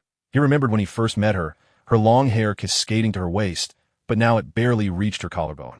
Xiaomi's gaze flickered as he fought against the urge to stay, placing a soft kiss on her forehead. Take good care of Man while I'm gone. Lin frowned. When had he ever neglected her care? Did he need to be reminded? Such words made it sound as though he was entrusting her to him. With that, Lin snorted, refusing to respond to Xiaomi. Xiaomi narrowed his eyes. You seem rather unwilling. If that's the case, then perhaps I want to go. Lin froze, realizing he might truly follow through with such a statement. Understood. I will take good care of Man. Besides you, I better not return to find any other beast husbands around Man, especially that flirtatious fox and that foolish bear. A sense of glee bubbled up within Lin as he nodded eagerly. Got it. From now on, Man will be mine alone, and if anyone asks, I'll just blame it on Xiaomi. Haha. Just the thought of such blissful days filled Lin with anticipation for the future, and he felt a newfound warmth toward Xiaomi. With the rain pouring so heavily outside, why not wait until dawn to leave? The grand event should only take place upon his return. Xiaomi stood up, reluctant to leave, bending down to ruffle Zhou Man's hair and gently pinch the soft flesh of her cheek. Zhou Man groaned, covering her face, rolling over, and after a while, suddenly remembered something. Sitting up abruptly, groggily looking around in the darkness, she reached out to touch Lin's fur. What time is it? Shouldn't I go see Xiaomi off? Upon hearing the muffled laughter, Zhou Man realized everything. She puffed out her cheeks and snuggled back into bed, muttering to herself, the rain is too heavy. I'm going to sleep. A cold hand slid down her face, and Zhou Man quickly pressed down on a restless hand. What are you doing? Xiaomi lifted her from the warm blankets and held her in his embrace, resting his head against her neck. His breath was barely perceptible against her skin, and with Lin by her side, Zhou Man felt a surge of discomfort, shifting slightly as she softly urged, Let me go. I need to tidy up to send you off. Xiaomi tightened his hold, filled with reluctance. Why don't you come with me, Man? No way. Li's eyes narrowed, his voice grave. Despite Xiaomi's disregard, he chose not to pursue the topic any further, his hand instinctively reaching toward Zhou Man's chest. Startled, Zhou Man, who had been dozing, instantly awoke and swatted Xiaomi's hand away, casting a reproachful glance at Lin, exclaiming, perverse rogue. So what? Xiaomi's voice was husky as he turned her around, unfastening her animal hide, rendering Zhou Man's protest futile. Get away, he retorted, fastening her hide again before indulging in a bit more intimacy. Only then did he contentedly place her into the warm embrace of the quilt. Go to sleep. I shall take my leave. Wait. Zhou Man turned to shield Lin's eyes. I want to go too. Do you not miss me? I promised on Lin I would join her. Humph. Rising, she urged, Lin, let us go together. Lin's gaze fell upon her flushed cheeks, suppressing his darker thoughts. After a moment, he embraced the little female and bestowed a gentle kiss before transforming into human form and rising. Zhou Man wiped the drool from her face, glaring furiously at Xiaomi, blaming him for leading Lin astray. By the time Zhou Man arrived outside, the dawn was breaking, permitting vague outlines to emerge, though the heavy rain rendered visibility particularly poor. Nestled within Lin's embrace, she murmured, with such torrential rain, could you not delay your departure? It would still rain in a few days. Upon arriving at the venue, a lengthy line had formed for departure, with the chieftain standing resolutely in the rain, refusing to seek shelter, while the gathered beastmen, apart from the females, remained drenched. Man, I am here. Zhou Man focused her gaze to find on Lin not calling her. Approaching her side, she watched as Xiaomi stood before the chieftain, who solemnly tapped him a few times before handing him a transparent crystal. What is that? I'm not certain. Perhaps it is for safety. Zhou Man stood at the edges of the crowd, reminiscent of the last time they welcomed Yuan and the others back, with a leading pair of massive elephants now escorting them away. She observed Xiaomi, clad in amusing animal hide, lightly tapping the elephant before the resounding horns heralded the commencement of their journey. A twinge of anxiety gripped Zhou Man as she clutched on Lin's arm. Are they leaving? Receiving no reply, she turned to her friend, only to discover that Lin was sobbing uncontrollably. Wah, Man, they are leaving. I want to see them for ages. What if they encounter danger? Zhou Mon released her grip, momentarily stunned as she gazed at Xiaomi, who appeared so majestic atop the elephant. To her surprise, he had been watching her all along, quickly shaking her head to dispel her troubling thoughts. She reassured herself of Xiaomi's strength and resilience, believing he would return safely. Moreover, he was quite selfish. He would undoubtedly come back. With this in mind, a radiant smile illuminated Zhou Mon's face as she waved energetically to bid him farewell, mouthing, "I will await your return." Xiaomi, hand resting upon the large bowl, gradually made his way through the throng to the head of the procession. Chapter 100. There is nothing to be sad about. Why are you not sad, Mon? What is there to be sad about? They will return. You do not understand, Mon. It is very dangerous. Zhou Mon felt the lively atmosphere around her, not sensing any sadness at all. Yet, as the elephants vanished from sight, an unexpected heaviness settled within her. She quickly urged Lin, "Transform into a tiger. I wish to ride on your back." Lin obediently shifted into his beast form, allowing Zhou Mon to mount him. As she watched the procession depart, the sounds of weeping enveloped her, and she could not help but feel a pang of sorrow. Though she believed Xiaomi's departure to be beneficial, and reassured herself that he would return soon, the emotions of parting washed over her, leaving her feeling quite dismal. Seeing her weep, Lin, in exasperation, let her down. By the time the procession had vanished, Lin had regained her composure, yet Zhou Mon still appeared somewhat despondent. Believing her own words had contributed to Zhou Mon's melancholy, Lin pondered how to lift her spirits. Is it because the females are missing that their mates will be cast out from the tribe? Zhou Mon shook her head. I just saw Rui's mate, that ape Beastman, trailing behind the tribe, but I remember his strength was not formidable. Why is he suddenly joining the hunt? Perhaps it is due to their inadequate protection of the females. Yet, I feel a tinge of sympathy for them, she mused. Lin chuckled. Mon, are you truly sad about Xiaomi going on the hunt? Or is it because Rui's mates might be expelled? What are you saying, Lin? I am merely reflecting. I utterly despise Rui. Even if she is missing, my feelings remain unchanged. Very well. Dismounting from Lin quickly linked arms with her. How are those beans from a few days ago? I was counting on you to prepare something delicious. But do not be disheartened. I know. As Zhou Mon returned with Lin, they encountered Li and Yi, both of whom also had mates venturing out to hunt. Seizing the opportunity, Zhou Mon invited them to assist with the beans. Furthermore, she learned a surprising piece of news.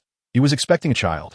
Upon returning to the courtyard, the gentle rain persisted, and Zhou Mon hurriedly ushered Yi inside to sit down, her eyes curiously surveying her belly. What are you staring at, Mon? He observed her friend's earnest demeanor, unable to suppress a smile. Your belly does not seem larger. How did you ascertain that you were a child? Did you consult a shaman? He shook her head, explaining that after conception, one might experience mild nausea and dizziness, and only upon consulting a shaman could one confirm the pregnancy. But why is your belly so small? How far along are you? Just starting, Mon, he replied, her cheeks flushing. It was not her first pregnancy, yet it was the first time someone had shown such keen curiosity. Zhou Mon was utterly fascinated. This world was indeed miraculous, devoid of normalcy. Thus the offspring he bore could very well be little monkeys or tigers, a myriad of tiny creatures. Is the gestation period the same as for humans? Perhaps her curiosity was too apparent, prompting laughter from the others. Do you wish for a baby, Mon? No, I do not desire one just yet. She was apprehensive about birthing a multitude of small animals. Although cute, the thought of separating from them too soon was unbearable. To avoid such a heart-wrenching farewell, it was best to postpone motherhood for now. May I touch it? Of course, but they're still small, and may not respond to you just yet, Mon. Zhou Mon nodded vigorously in understanding, simultaneously wiping her hands on her animal skirt.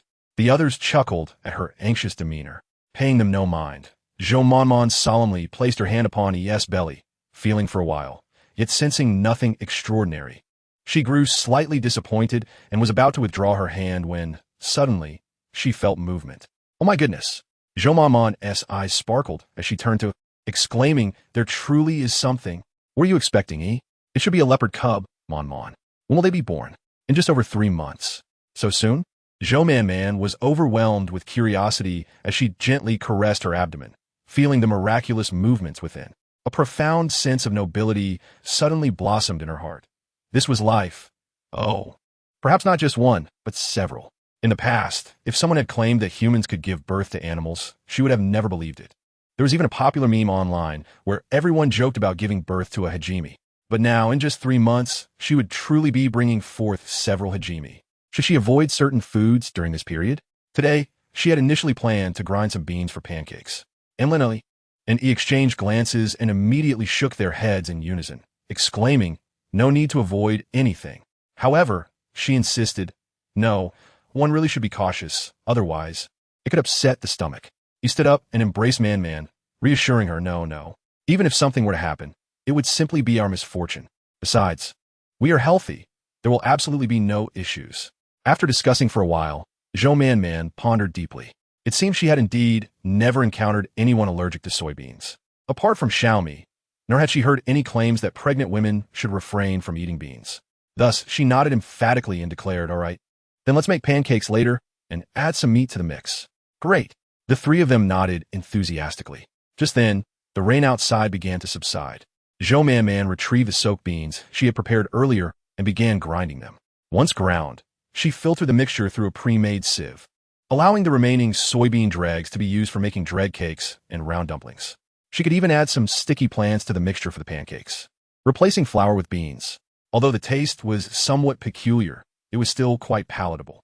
And Lena adored the flavor of soy milk and strongly encouraged Li and E to try as well. The two eagerly requested their share from Man, who filled large bamboo tubes for each of them. However, she cautioned, "You must heat it before drinking. Do not consume it cold, or it may cause stomach upset. Oh, and I will also bring you some brown sugar later." Having a bit during this special time can be quite comforting. Chapter 101. The suffocating tension, Man directed Lin to pour the filtered soy milk into a ceramic jar, using a clean wooden stick to stir it continuously.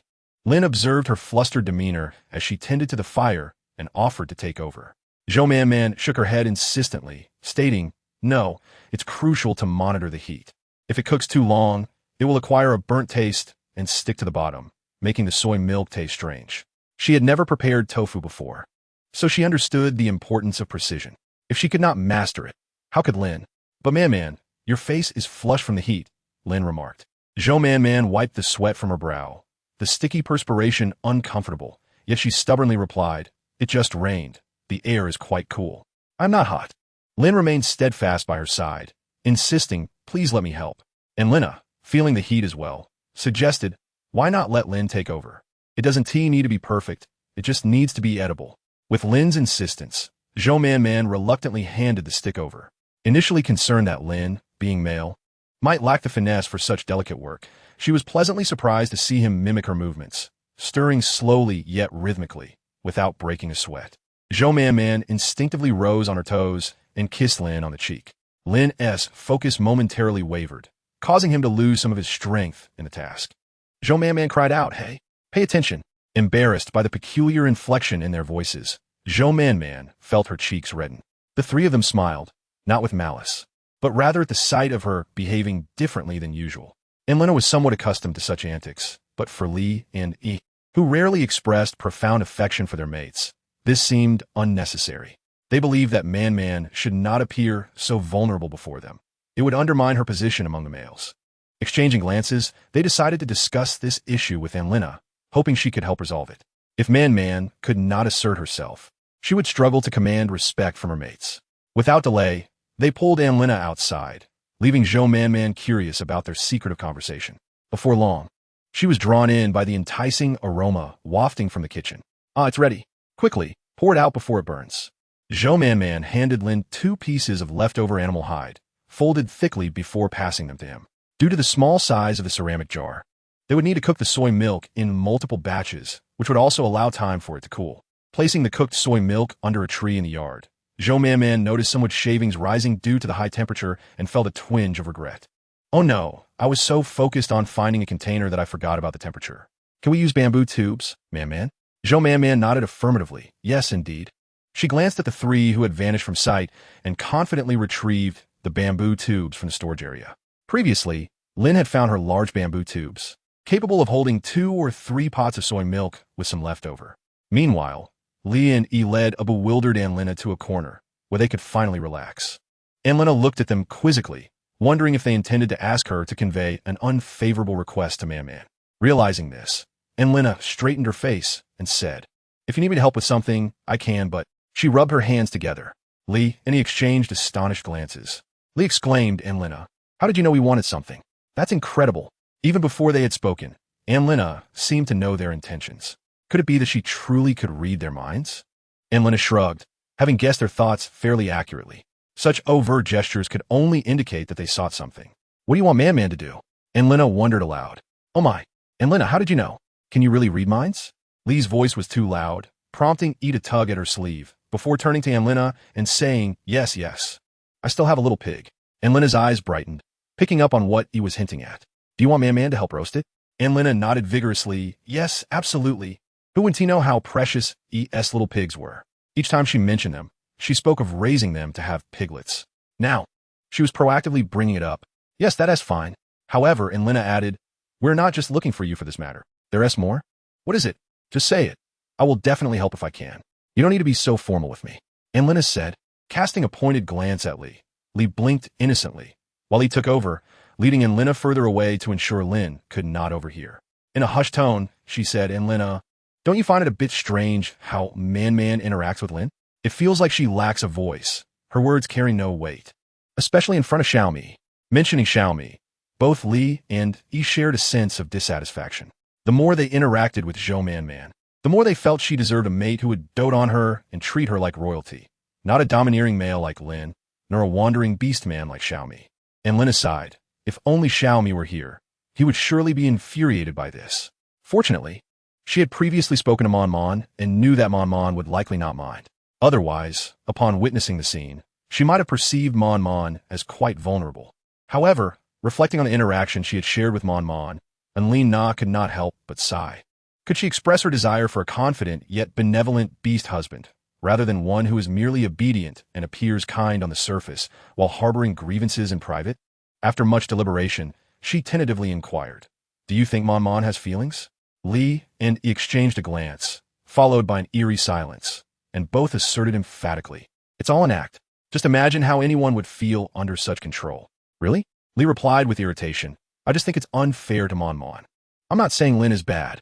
He's quite good. But what about Xiaomi? He is no longer here. So why doesn't T Mon Mon sever the beast bond with him? With him around, I see Mon Mon suffocated by his presence." Chapter 102. Having him is wonderful, and Lin Na pressed her temples in exasperation. It would be better to suggest to Mon Mon that they prepare some delicious food instead. With a little coaxing, Mon Mon would surely relent. However, if she were not mistaken, Mon Mon had a significant dependency and affection for Xiaomi. If they allowed this discussion to continue, Mon Mon might, in a fit of anger, sever the bond. The thought of Xiaomi's temperament sent a chill down Lin Na's spine. She raised her hand in refusal and said, "All right, let's skip this topic. Please do not bring it up again. Perhaps we can discuss it when Xiaomi returns." They muttered, "But who would dare to speak up when he is back? He will return, one Teehee. If Mon Mon breaks the bond, he will lose his strength. How could he possibly come back?" Lin Na's expression grew stern. "Lee, all right. To be honest, Lin Na, are you perhaps biased in favor of Xiaomi? You seem to advocate for him. Do you truly believe Mon Mon is happy when she is with him?" She paused before continuing. "Moreover, the possessive nature of that wandering snake beast is overwhelming. Mon Mon currently has only 2 beast husbands, and now, with Xiaomi gone, there is only Lin left to care for her. Mon Mon is the youngest, barely an adult, and we should assist her. We all have experienced the troubles of having too few beast husbands. For instance, Lin Na, do you recall over a decade ago when your beast husband went hunting? You used to have 3, but after losing 2, there was only that one who took care of you, right? You forgot how you lamented to us daily. Why, now that it's Mon Mon's turn, can't we think of her situation?" Lin Na opened her mouth, intending to say something, yet no words emerged. With a resigned gesture, she said, "Then you speak to Mon Mon about it. Just don't involve me, and I will pretend to be unaware." After saying this, she turned and walked away. Lee frowned at Lin Na and complained to E. Why doesn't Lin Na appear to care for Mon Mon, yet when it truly matters, she is unwilling to help her? What shall we do now? Should we still talk to Mon Mon? Of course, why not? Zhou Mon Mon had just finished boiling all the soy milk and poured it into bamboo tubes when she noticed the 3 of them entering with troubled expressions. Wanting to inquire, she couldn't halt her current task. Instead, she waved for Lin Na to come over. Lin Na, come help me with the tofu. Lee, you come take a look. Lee and E initially intended to speak directly, but were soon captivated by Zhou Mon Mon's subsequent actions. In her hands was a dark gray liquid, which she swayed rhythmically, causing it to blend into the soy milk. As she moved, the soy milk gradually transformed into solid blocks, appearing pristine and white. How astonishing! The three of them watched with wide-eyed curiosity as Zhou Mon worked. Can we eat this, Mon? Zhou Mon sliced a piece of the firm tofu and placed it in a bamboo bowl, offering it to Li. Of course. Do you prefer sweet or savory? Zhou Mon pointed to the brown sugar in the courtyard, explaining that the sweet version includes brown sugar, while the savory version requires salt and spices. Unable to resist, Li took a taste and immediately frowned. Oh dear, Mon, it has no flavor at all. Exactly. That's why we need to add something sweet or savory. Let me add some sugar for you. Zhou Mon said as she retrieved the bowl, added brown sugar, and after a moment, offered it to Li again. Li's eyes lit up as she nodded enthusiastically. Delicioso, Mon. It's somewhat like soy milk, but this is something we can eat, while that is for drinking, to lighten the mood among them. Zhou Mon prepared a bowl for Lina and Yi as well. Seeing them seemingly forget their earlier displeasure, she felt relieved and continued with her next steps. Mon, why are you bringing everything out now? It's not ready yet. What you're eating now is tofu pudding. The real tofu is still being prepared. He watched in admiration, giving a thumbs up. You're incredible, Mon. It's truly amazing how a tiny bean can be transformed into so many things, both drinks and dishes. Zhou Mon blushed at the compliment. This isn't something I invented, though. Yi's praise made her feel somewhat bashful. Zhou Mon placed the unshaped tofu into a horizontal bamboo tube, covered it with clean leaves, and then pressed it down with heavy stones. Once everything was secured, she exhaled in relief. This was indeed laborious work. Watching Lin handle it all so effortlessly, she felt fortunate that she didn't have to do everything alone. Having Lin around was truly wonderful. As soon as Zhou Mon relaxed, they surrounded her, with Li and Yi playfully nudging each other, seemingly wanting to say something. What is going on? As they were about to speak, and Lina stood up, blocking their view. When will the tofu be ready? Away, Mon. Would you like to share your past with me? How did you come to know so much? If you were male, you would surely be my favorite. After pondering for a moment, Zhou Mon was unsure how to explain to Lina that she hadn't grown up in the tribe, but had gotten lost. She hadn't yet figured out how to articulate this. The tofu will be ready soon. Let me check on it, haha. I hope it's not overcooked. Zhou Mon stood up and walked over to check on the tofu. And Lina sighed in relief. Why are these two talking to Mon like that when Lin is still here? The tofu was ready. Zhou Mon considered that they hadn't eaten yet, so she directed them to chop some meat and gather seasonings like chili. Initially, they struggled with the small tasks, but gradually they managed quite well. If she had to handle everything alone, it would indeed be too burdensome. With that thought, Zhou Mon encouraged the three of them to collaborate on whatever they were doing. Although there were some hiccups, they completed their tasks satisfactorily. Zhou Mon cut the tofu and shaped the soy pulp, adding the juice from sticky leaves. Soon, the soy pulp became sticky, and she mixed it with the chopped meat and seasonings, brushing pig fat on top before quickly adhering it to the sides of a hot ceramic pot. Suddenly, it emitted a sizzling sound. After everything was prepared, she stretched out her body in a great yawn. There are countless ways to prepare tofu. Thinking of fried tofu, bamboo shoot strips, stinky tofu, and frozen tofu, Zhou Mon couldn't help but swallow hard, instantly feeling that all her fatigue was worth it. Chapter 103. Quality over quantity, and Lina's opinion of the tofu was rather lukewarm. She still preferred meat. However, he truly relished the texture of the tofu, assured that consuming it posed no issues. Zhou Man generously offered her some seasonings and tofu. As Lin took the bamboo tube to clean it, the two finally found themselves alone with Zhou Man.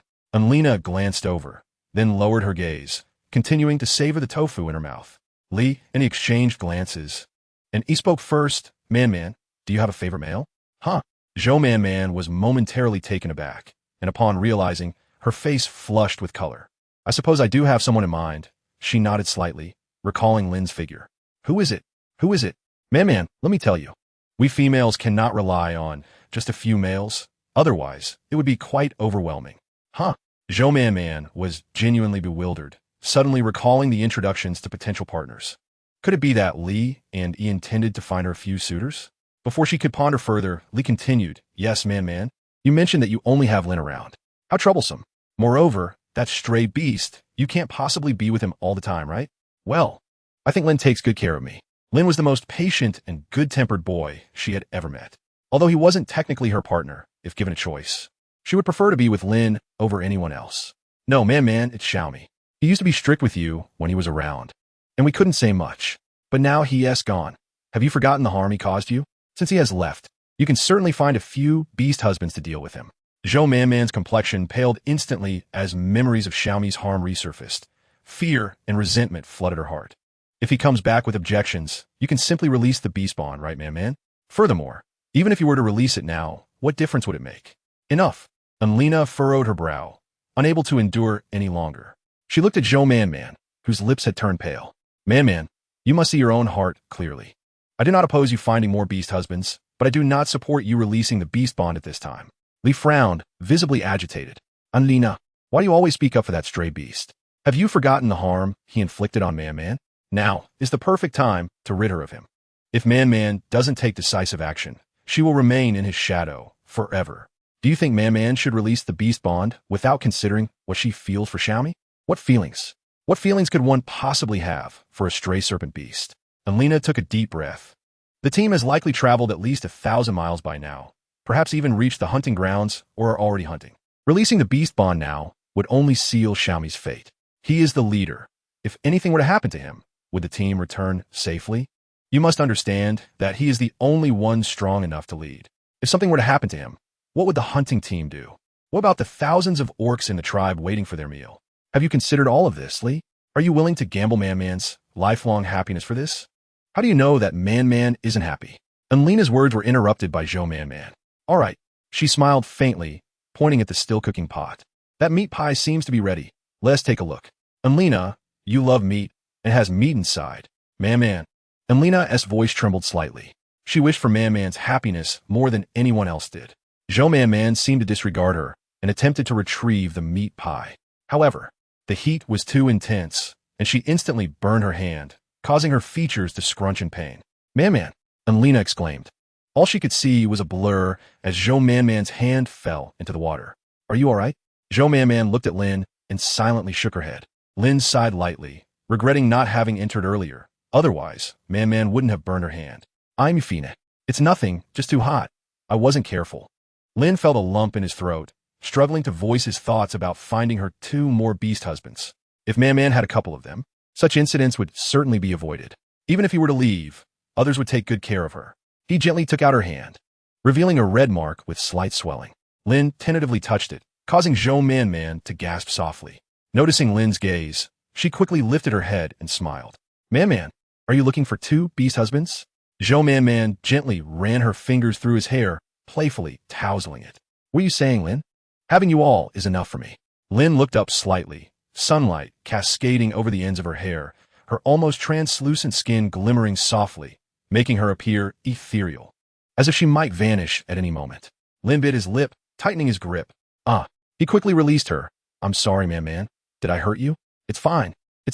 Enough of that. Zhou Manman glanced at Li and Yi, who were held back by Lina, before slightly leaning closer. A strand of hair brushed against Lin's face, prompting him to instinctively look up. He heard a soft voice beside him. Let us be together tonight. Lin's eyes lit up, and he almost sprang to his feet. The sudden shift in pressure from his height made Zhou Manman instinctively take a step back, but Lin's arms wrapped around her waist, gently pulling her in as she rose onto her toes, deepening the kiss. All right, no more watching. If you keep staring, you'll get pricked by a needle. Isn't this happiness, Man? I mean, which of your beast husbands could charm you like Lin does, or possess his handsome appearance? Lina paused before teasingly adding, so, you see, quality is far more important than quantity. You, Lina. Li angrily pointed at Lina, who merely brushed her hand away. What? You don't admit your mistakes? I was talking about Xiaomi, not Lin. Chapter 104. One who will make you happy, Lin, from behind the animal skin. Remove the pastries that had stuck to the side of the pot. Zhou Manman blushed slightly and handed the pastries to the 3 of them. Lina clearly preferred meat pies, immediately praising them upon tasting. What a pity, I can only occasionally enjoy the food you make. How wonderful it would be to have it all the time. As she spoke, Lina cast a slightly resentful glance at Zhou Manman. All right, eat up. I'll make you some more to take back. Wah. Lina lunged forward to hug Man. You're the best, Man. I love you the most. Zhou Manman, in turn, filled their containers with tofu. It was only when their beast husbands arrived to fetch them and tidied up the yard that Zhou Manman managed to hand them the freshly made pastries. He adored tofu, and knowing she was pregnant, Zhou Man generously packed her extra portions. He was immensely touched, grasping Zhou Man's hand. Man, I still have piglets. I'll bring one for you tomorrow. Li, he then added, the one I mentioned before is also available. Li's eyes immediately brightened with a smile. How could I accept that? I feel like you're doing this just because I'm craving food and bored. I can't possibly take your piglets. Unable to resist Yi's enthusiasm, Zhou Man ultimately nodded in agreement. With Yuan bringing over lemongrass, it was the perfect ingredient to neutralize the pork's gamey flavor. With that in mind, Zhou Man replied, then I'll thank you in advance, Yi. Thank you for your kindness, but it is truly our obligation. We shall take our leave now, Man. By the way, regarding what we discussed earlier, it was indeed a thoughtless remark. Please disregard it. After the three of them waved goodbye, they departed. Man observed their retreating figures, feeling a wave of despondency as she settled at the entrance. Lin sat beside her, enveloping her in his embrace. The sun had set, and a gentle breeze carried the earthy scent of the soil, quite pleasant indeed. Are you not happy, Man? Lin inquired. Earlier, we shared some thoughts about Xiaomi, and I couldn't help but recall his rather excessive actions, which troubled me greatly. Do you wish to break the beast seal? Man was momentarily taken aback, before asking in a dazed tone, if we were to break the beast seal, would he die? Lin's gaze flickered before he replied. It is quite possible, but I do not want him to die. He is the first person I have encountered, albeit one I find exceedingly annoying. I do not wish to harm him, Lin. After voicing her thoughts, Man looked up at Lin. Lin gazed at her flawless visage, his throat constricting as he lowered his eyes and leaned closer to her ear. Then let us disregard their words. Suddenly, a sensation of weightlessness washed over Man, prompting her to instinctively clutch Lin's neck. You startled me. What are you doing? Going for a bath. Man paused for a moment, then recalled her earlier words, her cheeks flushing crimson as she stammered, unable to articulate her thoughts. Lin, however, had already scooped her up and strode purposefully toward the riverbank. Though the weather was warm, the river water felt somewhat icy. Upon reaching the river, Man cautiously navigated her way through the water, carefully stepping between the gaps beneath the waterfall. The waterfall was magnificent, creating a vast space below due to its momentum. Do not come over, Lin. I will join you once I am done. Man shivered slightly as she began to wash her hair in the river. Lin stood guard on the shore, observing her for a while until he suddenly heard her voice. Turning his gaze, he caught a glimpse of her graceful silhouette swaying with the waterfall's rhythm. The damp beast's skin clung tightly to her curves, accentuating her alluring figure. Feeling a rush of warmth, Lin reached out slowly to touch her. Upon seeing blood on his hand, he hurriedly cleaned it before transforming into his beast form and swimming towards her. Man was startled by the enormous shadow beneath the water, only to realize it was Lin. She playfully swatted at him in mild annoyance.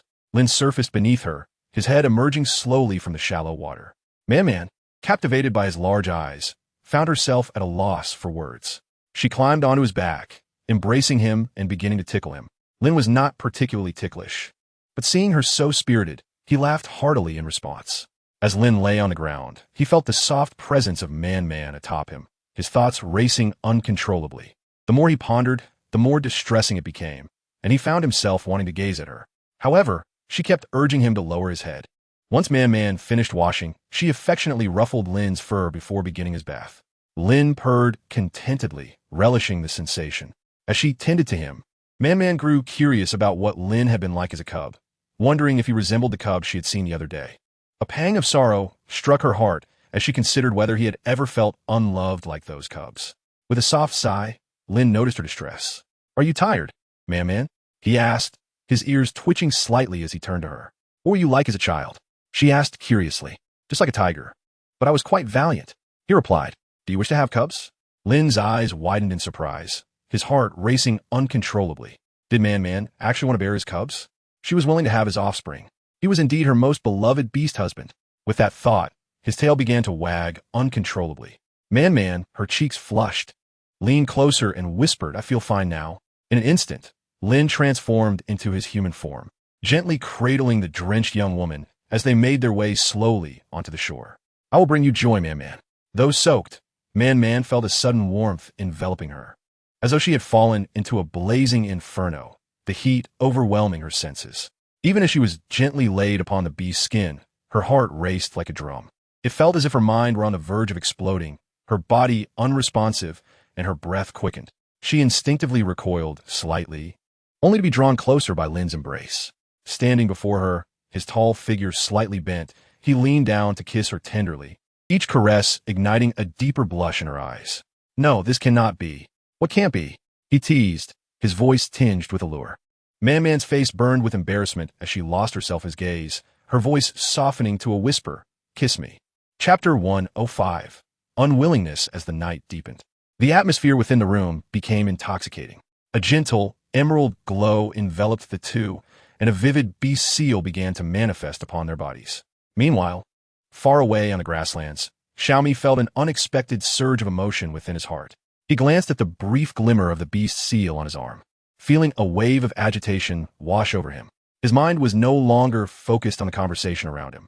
As he surveyed the imposing group of beastmen blocking their path, his bloodlust intensified.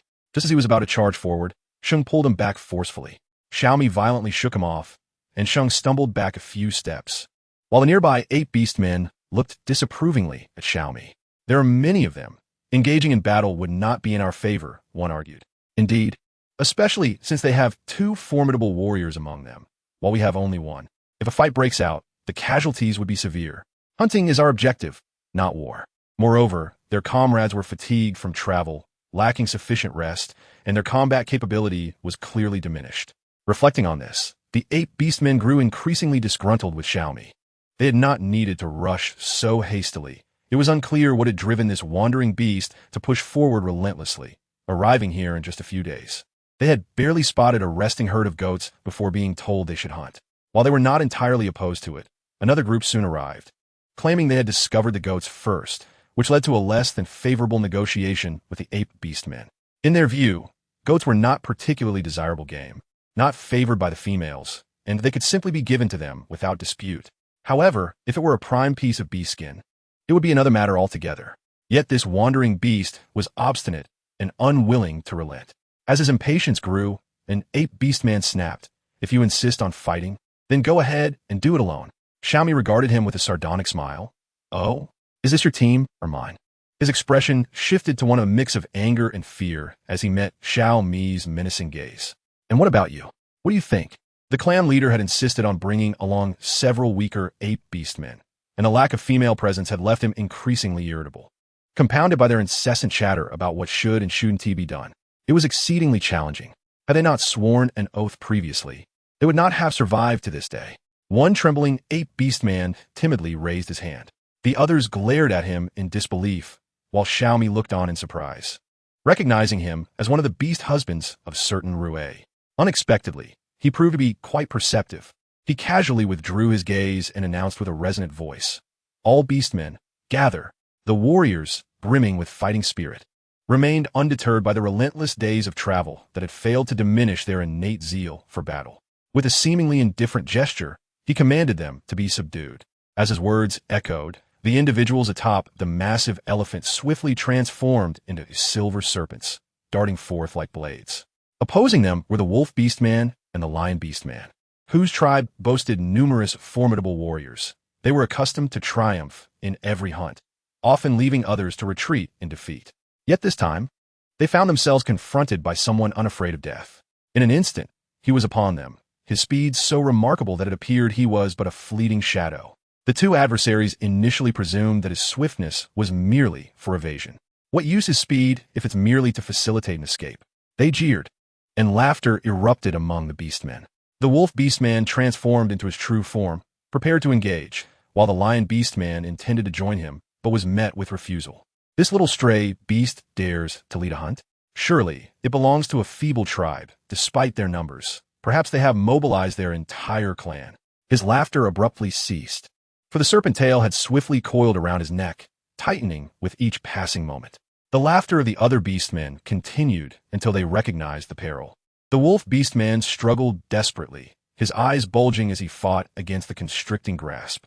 A ferocious roar erupted from the lion beastman, who charged forward with vigilance, engaging in a fierce exchange with the serpent. As the struggle continued and exhaustion set in, he glanced at the ensnared wolf beastman, whose breath was growing shallow and sparse. This cannot continue. He will be suffocated.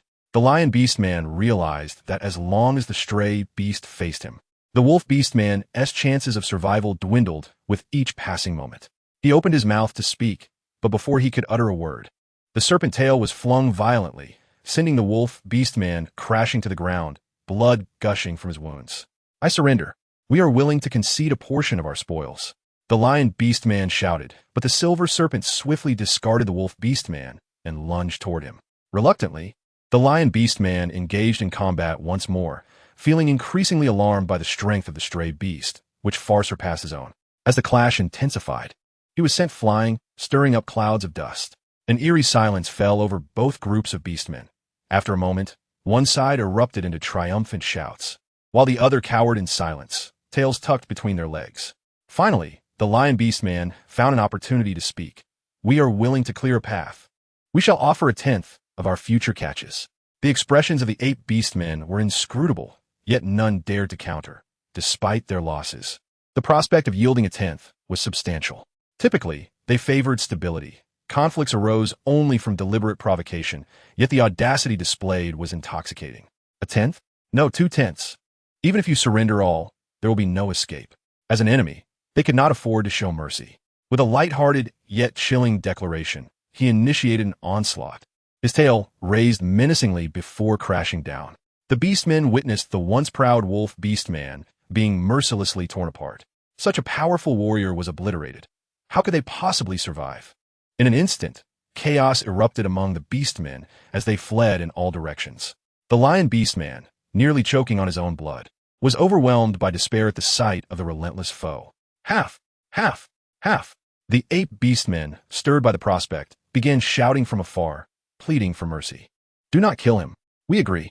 Chapter 106. There will be a half. How many hides, how much meat and supplies would that amount to? This would surely be a bountiful harvest. The lion Beastman felt a weight lift from his heart, yet saw no sign of relent from the formidable foe. His thoughts raced. Losing any more would be a disgrace too great to bear. With a cold expression devoid of any other emotion, he remained inscrutable. "Think of your mate."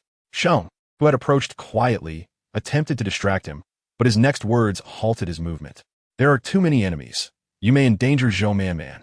Suddenly, a surge of anger coursed through him, his serpentine form shifting terrifyingly. Despite his fear, Shung recalled Lena's advice and continued, "Your mate is waiting for you to return." After a moment of contemplation, he ultimately settled into his human form, and the lion Beastman let out a breath of relief, as did the surrounding beastmen. The ape beastmen erupted in jubilant applause as he approached the front of the line. Welcomed by fervent admiration, they revered strength, and he, possessing such might, became their leader. With their victory secured, spirits soared. He took a seat upon a gnarled branch, gazing into the distance, his fingers tracing the bowl crafted by his mate. An overwhelming sense of despondency enveloping him. Despite prior preparation, the reality of the moment crushed him, making him yearn to return and reclaim Zhou Man, whisking her away to a place solely for the two of them. Shung, though not fully understanding him, had gained some insight into his character through his close relationship with Lena and Zhou Man. To ensure a safe return, it was imperative to keep him steady. Yet his bloodthirsty nature instilled great fear. Fortunately, he had a mate, a vulnerability that could be his salvation. Zhou Man awoke, dismayed to discover it was already noon the following day. She struggled to sit up, overwhelmed by an intense sense of fatigue coursing through her body. Turning, her gaze fell upon the solitary figure before her. She attempted to rise, but discomfort hindered her efforts, leaving her feeling utterly drained.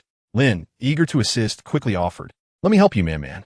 Observing the marks on her skin, he couldn't help but recall the events of the previous night, stirring something within him. Unconsciously, he tightened his grip slightly. "You're hurting me."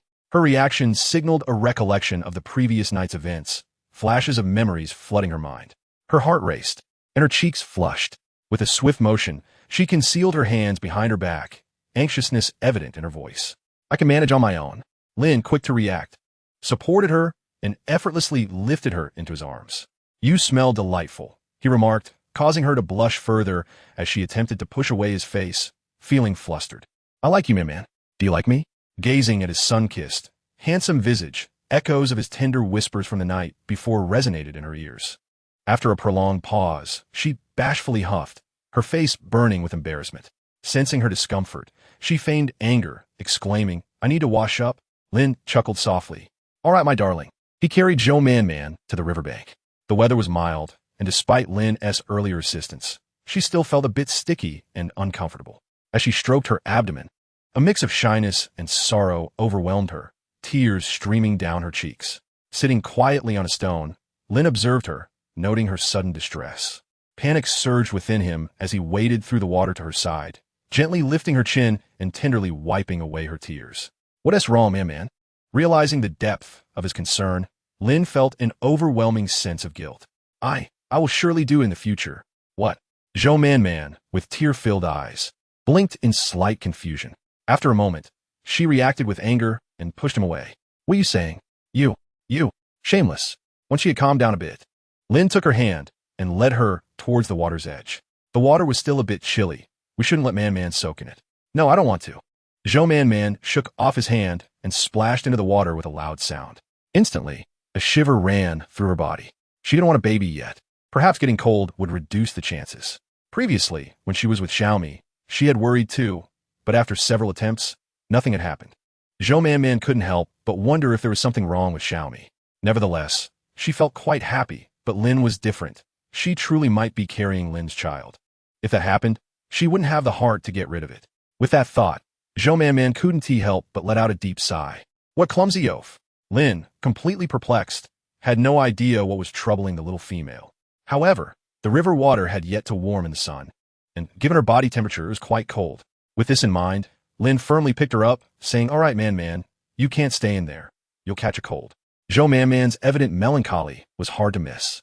Lin pondered for a long time, various thoughts racing through his mind, and the more he thought, the more distressed he became. Caressing the fresh beast mark, he felt a sense of satisfaction, yet the sight of Man's expression pained him. Finally, after Zhou Man sighed again, he could no longer hold back. Sitting beside her, he pressed, What's wrong, Man? Don't you like me? After Lin spoke, Zhou Man fell silent for a long while, and he immediately felt a wave of disappointment wash over him, his eyes cast down.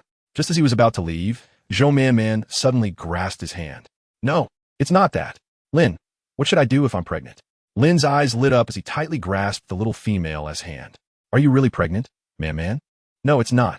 Looking into his fiery gaze, Zhou Man felt a pang of guilt for her thoughts. Lin was clearly excited about the prospect of their child. Why was she only thinking of herself and not considering Lin's feelings? With this realization, Zhou Man suddenly felt her worries were unfounded, and she wrapped her arms around Lin apologetically. We will have a child in the future, Lin. Yes. Lin nodded vigorously, his joy unmistakable. After coming to terms with her thoughts, Zhou Man no longer felt conflicted. Since there was no way to prevent it, she decided to embrace whatever would come. Chapter 107, Picking Flowers. Man. Zhou Man suddenly stood up, recalling something. In the next moment, her legs buckled, and she couldn't help but topple to the side. Lin quickly caught her, feeling a bit guilty as he rubbed his nose and glanced at the little female, where he indeed saw her furious eyes. He quickly raised 3 fingers in a vow, promising not to let Man tire herself out again. Zhou Man, blushing, swatted his hand away. Hurry, carry me out. Lin immediately complied, lifting Man and carrying her outside. Beside was a Beastman, holding a sizable black piglet, significantly larger than the one had given her before. Upon seeing Zhou Man, he waved excitedly.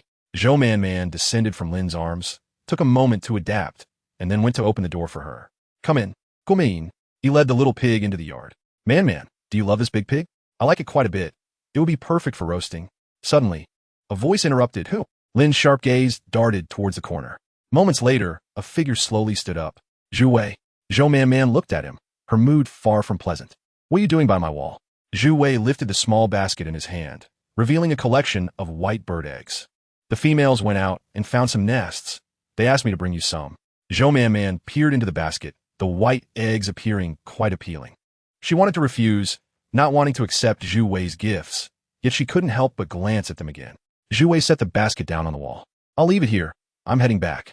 Without giving Zhou Man a chance to decline, he turned to leave. Zhou Man thought of the friendly females and opened her mouth, but ultimately didn't refuse. Zhu Wei felt a mix of emotions regarding the piglet.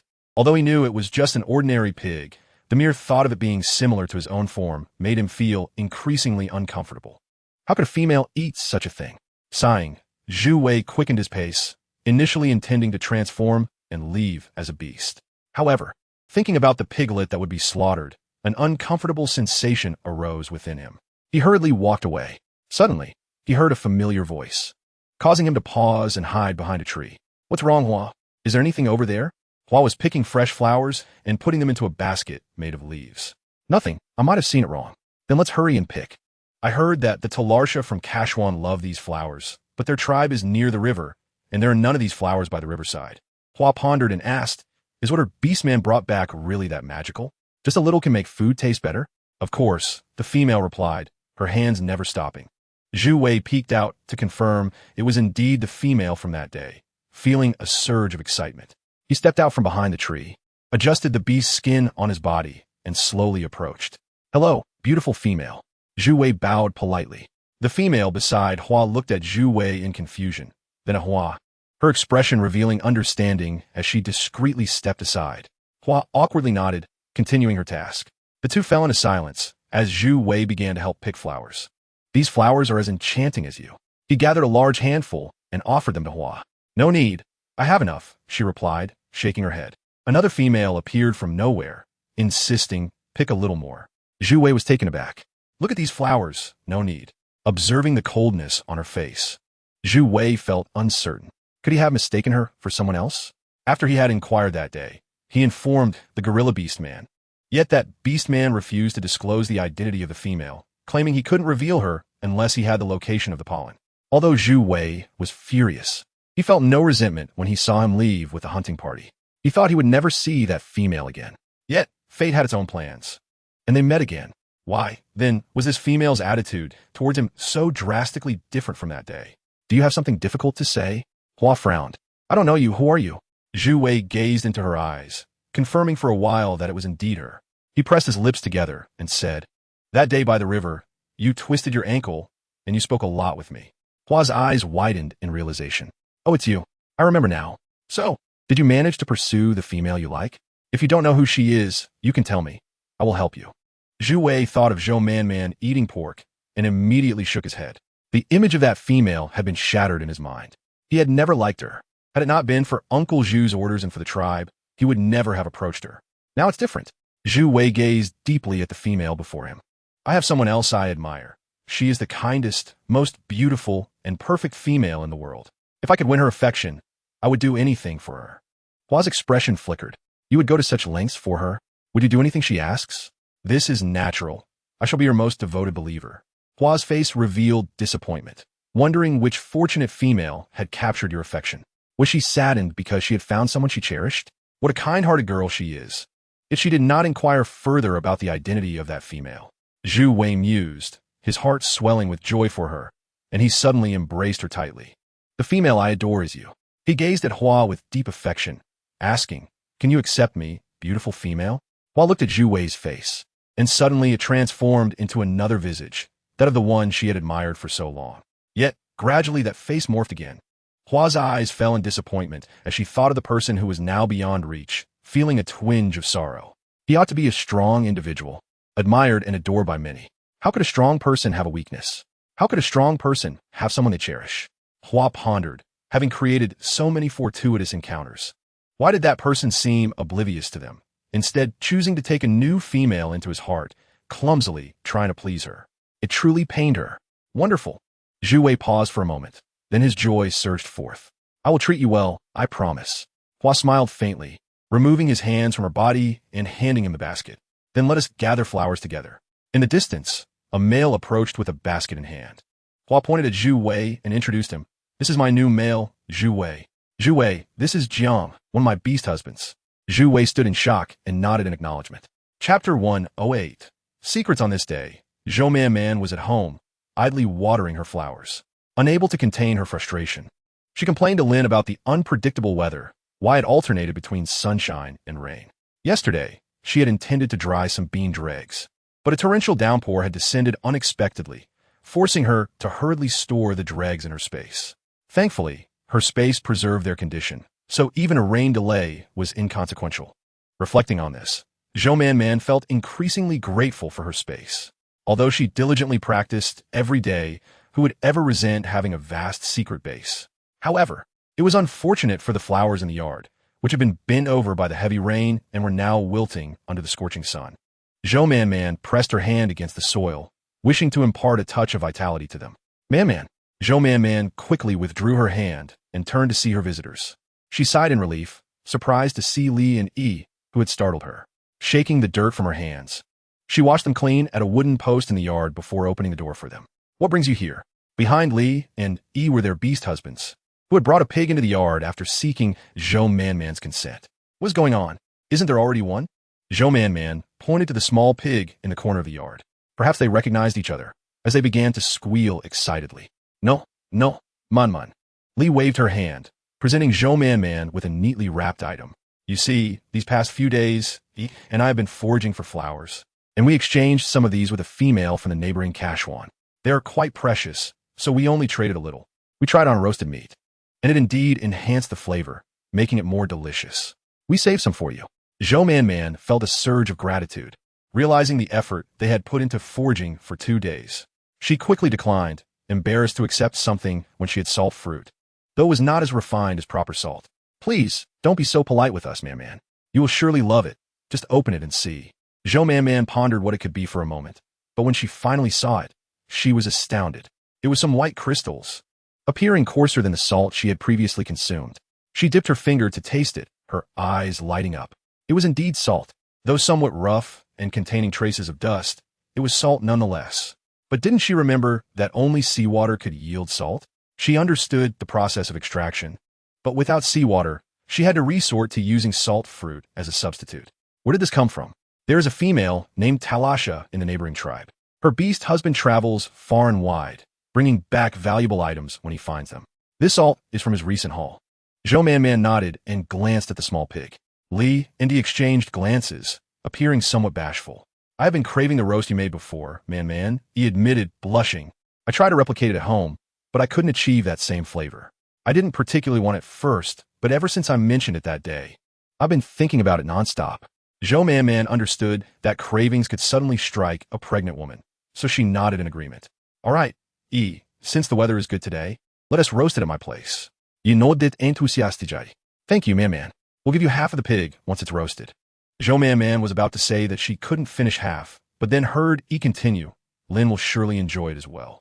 I followed your steps for roasting, though it turned out a bit odd and not as tasty, but my beast husbands praised me. Zhou Man Man nodded in acknowledgement, having some experience with roasted pig. While they prepared the pig, Zhou Man Man gathered the necessary seasonings with Li and E. She noticed the dwindling supply of ginger and resolved to find more soon. The ginger was too large to move to the yard, so she could only gather it bit by bit. Thinking of her spacious area, she couldn't help but feel delighted. She must find a time to explore and gather more ginger. Just as they finished applying seasonings to the pig and set it to roast, Lina appeared, looking furious as she glared at Li and E. Both were slightly guilty, staring at the ground and avoiding her gaze. Zhou Man Man stepped forward to greet her, and Lina thrust a large bag of salt into Zhou Man Man's hands, intending to say something, but realizing that Man Man was not her possession. She felt even angrier and quickly snatched the salt back. Forget it, I'm leaving. Hey, Lina. Zhou Man Man rushed forward, hugging her from behind. Lina was taller than Zhou Man Man by half a head, forcing Zhou Man Man to look at what she held from the side. Although she had a good idea of what it was, her curiosity got the better of her. What is this? Lina proudly raised her chin. It's a good thing. Is it for me? Lina glanced at her, displeased, and pinched Zhou Man Man's cheek. Zhou Man Man immediately covered her face and straightened up, protesting. Lina, how can you be like Xiaomi, pinching my face? How rude. Lina placed the leaf-wrapped bag of salt into Zhou Man Man's embrace. If you want to pinch, then pinch him. With that, she walked into the yard and sat beside Li and E. Li and he felt as though they were intruders, timidly keeping their heads down. Lina looked at them, then at the roasted pig. Why bother quarreling over food? Thus, she inquired about the pig. Can I eat this? Of course. Li and E eagerly nodded, praising Lina for her beauty today. Lina pouted. She had been petty like them because of that incident. Li and he let out a sigh of relief, grateful that Lina was no longer upset. Otherwise, what would they do if she spread ill words about them to Man Man? They would never again savor the delectable dishes crafted by Man Man, who had always shared a closer bond with her. Lina, how did you acquire so much? Zhou Man Man opened the container to find it brimming with salt, her astonishment palpable.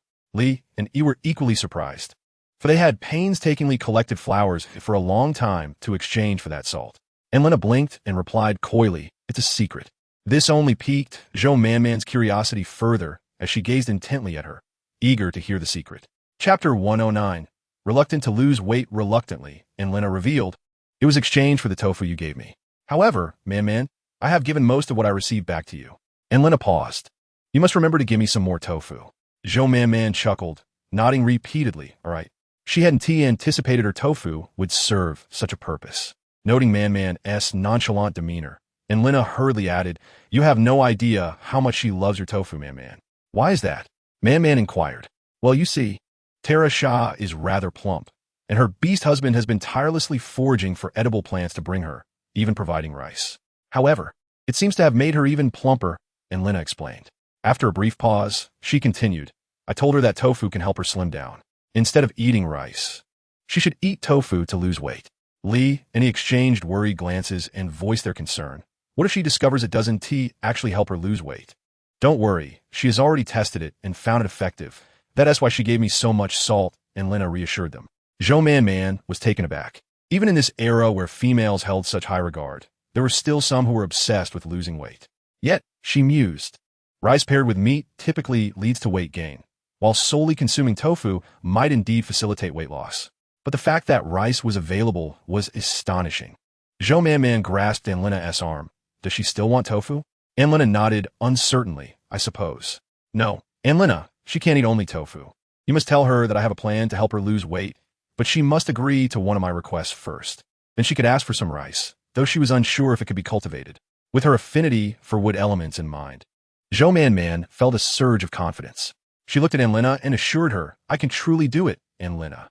All right, I will find a chance to talk to her in a few days. However, Man, I must warn you that Tara Shah can be a bit arrogant. Because of the edible items she brought back, everyone has been quite courteous to her, and over time, she has grown exceedingly proud." Zhou Man nodded, indicating her understanding. "Roast suckling pig is ready. Let us eat," Zhou Man commanded, and they immediately began feasting.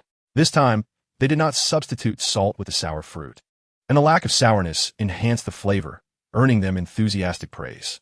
Ann Lena wished she could devour the entire pig. Eventually, leaning against the wall, she rubbed her round belly, feeling utterly satisfied. Man, if only you could provide me with delicious food every day." Lee, and he leaned against the wall, teasingly remarked, "What are you thinking? Man would be exhausted." "Exactly. You were supposed to leave half for Man. Yet you consumed so much." "Oh, it's fine as long as you enjoy it."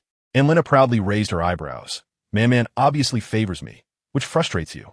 After they had eaten their fill and tidied up, Zhou Man insisted each of them take a little food home, and later that evening, she shared the remaining meat with Lin. After several tastings, Lin suddenly discerned the difference between flavorful food and the usual fare. It was indeed more delightful, but for them, such food was merely supplementary, unable to satiate their hunger. Yet, every time he ate, Man appeared so happy that Lin always took a few generous bites. Upon returning, Ann Lena relayed the news to Kashawang. Located in a winding valley, Kashawang encircled a river, with the entire tribe constructed along its banks. This tribe was smaller than the one Zhou Man belonged to, but the buildings were closely packed and remarkably orderly. Tara Shah's home was at the bottom, and upon hearing the news, she furrowed her brow. Initially intending to rise, she ultimately abandoned the thought after a brief struggle, opting to change her position on the bench instead. "Shall I simply believe what she says? Why would I, Tara Shah, be easily deceived?" A male whispered softly in her ear. Tara Shah's eyes brightened, but she turned away, muttering, "So what? If she were truly sincere, she should come to find me. Yes, she should come to Kashawang to seek me out." The orc delivering the message informed Ann Lena of Tara Shah's sentiments. Ann Lena scoffed. "Never mind her, I want to seek her out. She thinks too highly of herself. It's just as well I don't have to share this with Man." Tara Shah waited several days in Kashawang, yet no one came to seek her out. Unable to contain her curiosity, she inquired of the male beside her. "Why hasn't she come to find me? Perhaps she doesn't wish to come. Impossible. She must be too timid." Tara Shah nodded affirmatively. "It must be so. If she is that timid, then we shall begrudgingly go to find her." Thus, when Zhou Man received word from the guards that someone wished to see her, she was utterly bewildered. Following the guards to the entrance, she was stunned upon seeing a fluffy figure at the door, initially thinking she must be mistaken. rubbing her eyes in confusion. She turned to confirm it was indeed a person. Lin gently squeezed her hand. What is wrong, man? Zhou Man shook her head. It's nothing. It was simply hard to fathom that in this primitive world, a being could be so plump and round. With this distraction, Zhou Man began to deduce the identity of the female. To her astonishment, Tara Sha stood at about 1.50 meters, weighing nearly 170 to 80. Yet, she possessed a fair complexion, with not a hint of unattractiveness associated with her size, instead resembling a delightful dumpling. Standing in place, Tara Sha was vexed by the sun's heat and impatiently shoved the male beside her. Why are you so slow? Such a grand presence. If she can't help me lose weight, I shall never trade anything with her again. Is she coming? Tara Sha looked up to see a fair-skinned, graceful female approaching alongside a tall male. She glanced at the robust figure beside her, feeling as if they were two large stones on the roadside, inexplicably kicked by someone. Instantly, she felt discomfort and attempted to pull away from him. What's wrong? Lose weight? No way, I want to gain weight. Tara Sha exclaimed angrily. Yet she no longer wished to leave. She was so fair that losing weight would certainly enhance her appearance, making her even more beautiful. She tugged at the male beside her and quietly threatened, You must also lose weight. The male grimaced, Tara Sha, I don't think I'm overweight. Chapter 110. Utterly simple, are you the one who makes tofu? Tara Sha held her head high, scrutinizing Zhou Man from head to toe. Speak, what do you want? I would like some rice. That's simple. Just a bit of rice? Tara Sha looked at her in confusion, not expecting such a straightforward request. She had anticipated a demand for crystals at the very least. Not peeled. Ah, I see. Tara Sha furrowed her brow, pondering for a moment before reluctantly nodding. You must promise to help me lose weight, or it's not happening. Of course. After Tara Sha spoke, she turned to the guard at the door. Well then, you all said your tribe's female, took the initiative to invite me here, yet you're still blocking me. She attempted to move forward, but was swiftly obstructed again by two guarding orcs. Talasha furrowed her brows, seething with rage. Pointing at Zhou Man, she exclaimed, What is the meaning of this? Is this how you treat your guests? Lin stepped forward, positioning himself protectively in front of Zhou Man, his usually warm gaze turning frigid. You would do well to be more courteous. Talasha, taken aback by his fierceness, instinctively recoiled behind the rock formation, peeking out after a moment to mutter. Do you still want the rice? Zhou Man tugged at Lin, suggesting, You two wait here a moment. I will speak with the chief. She took Lin's hand and ventured deeper into the cave. Her attitude is utterly appalling. Let her stew in her own mess, she thought. Zhou Man blinked her lively eyes and suddenly turned to Lin. How about this? We set a higher price. After achieving some results, we can propose greater demands. Lin observed her whimsical demeanor, the frustration in his heart dissipating somewhat as he gently toyed with her small hand. All right, I will follow your lead, man, but they cannot stay in our home. Lin had no desire to awaken each day to the sight of two bothersome guests. Understood. Let's go find the chief. This will be my first time seeking him out. I have only seen him during grand gatherings before. Transforming into his beast form, Lin shook his head and lowered it. Climb on, man. I shall take you there. Zhou Man eagerly climbed onto Lin's head, wrapping her arms around his neck, and exclaimed with excitement, Let us go. Lin immediately darted forward like a released arrow. The cool breeze enveloped Zhou Man, causing her to laugh joyfully as she pressed herself against Lin. They arrived at the chief's abode in no time, where Lin reluctantly came to a halt. Zhou Man surveyed the surroundings, noting that the chief's cave seemed to contrast sharply with his stern demeanor, while she perceived him as dignified and serious. She could not reconcile the vibrant blue elements surrounding her with his persona. Sensing her confusion, Lin leaned down slightly and whispered, Let us find the chief first.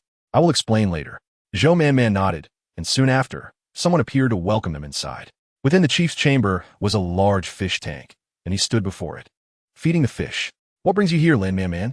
Zhou Man recounted the events to the chief, who nodded thoughtfully upon hearing her tale. Do the females in the tribe have a fondness for rice? I do not know. I have yet to acquire any. And what do you intend to do with the rice once you obtain it? Zhou Man's eyes sparkled with hope. I wish to cultivate rice within the tribe, so that every female can enjoy it.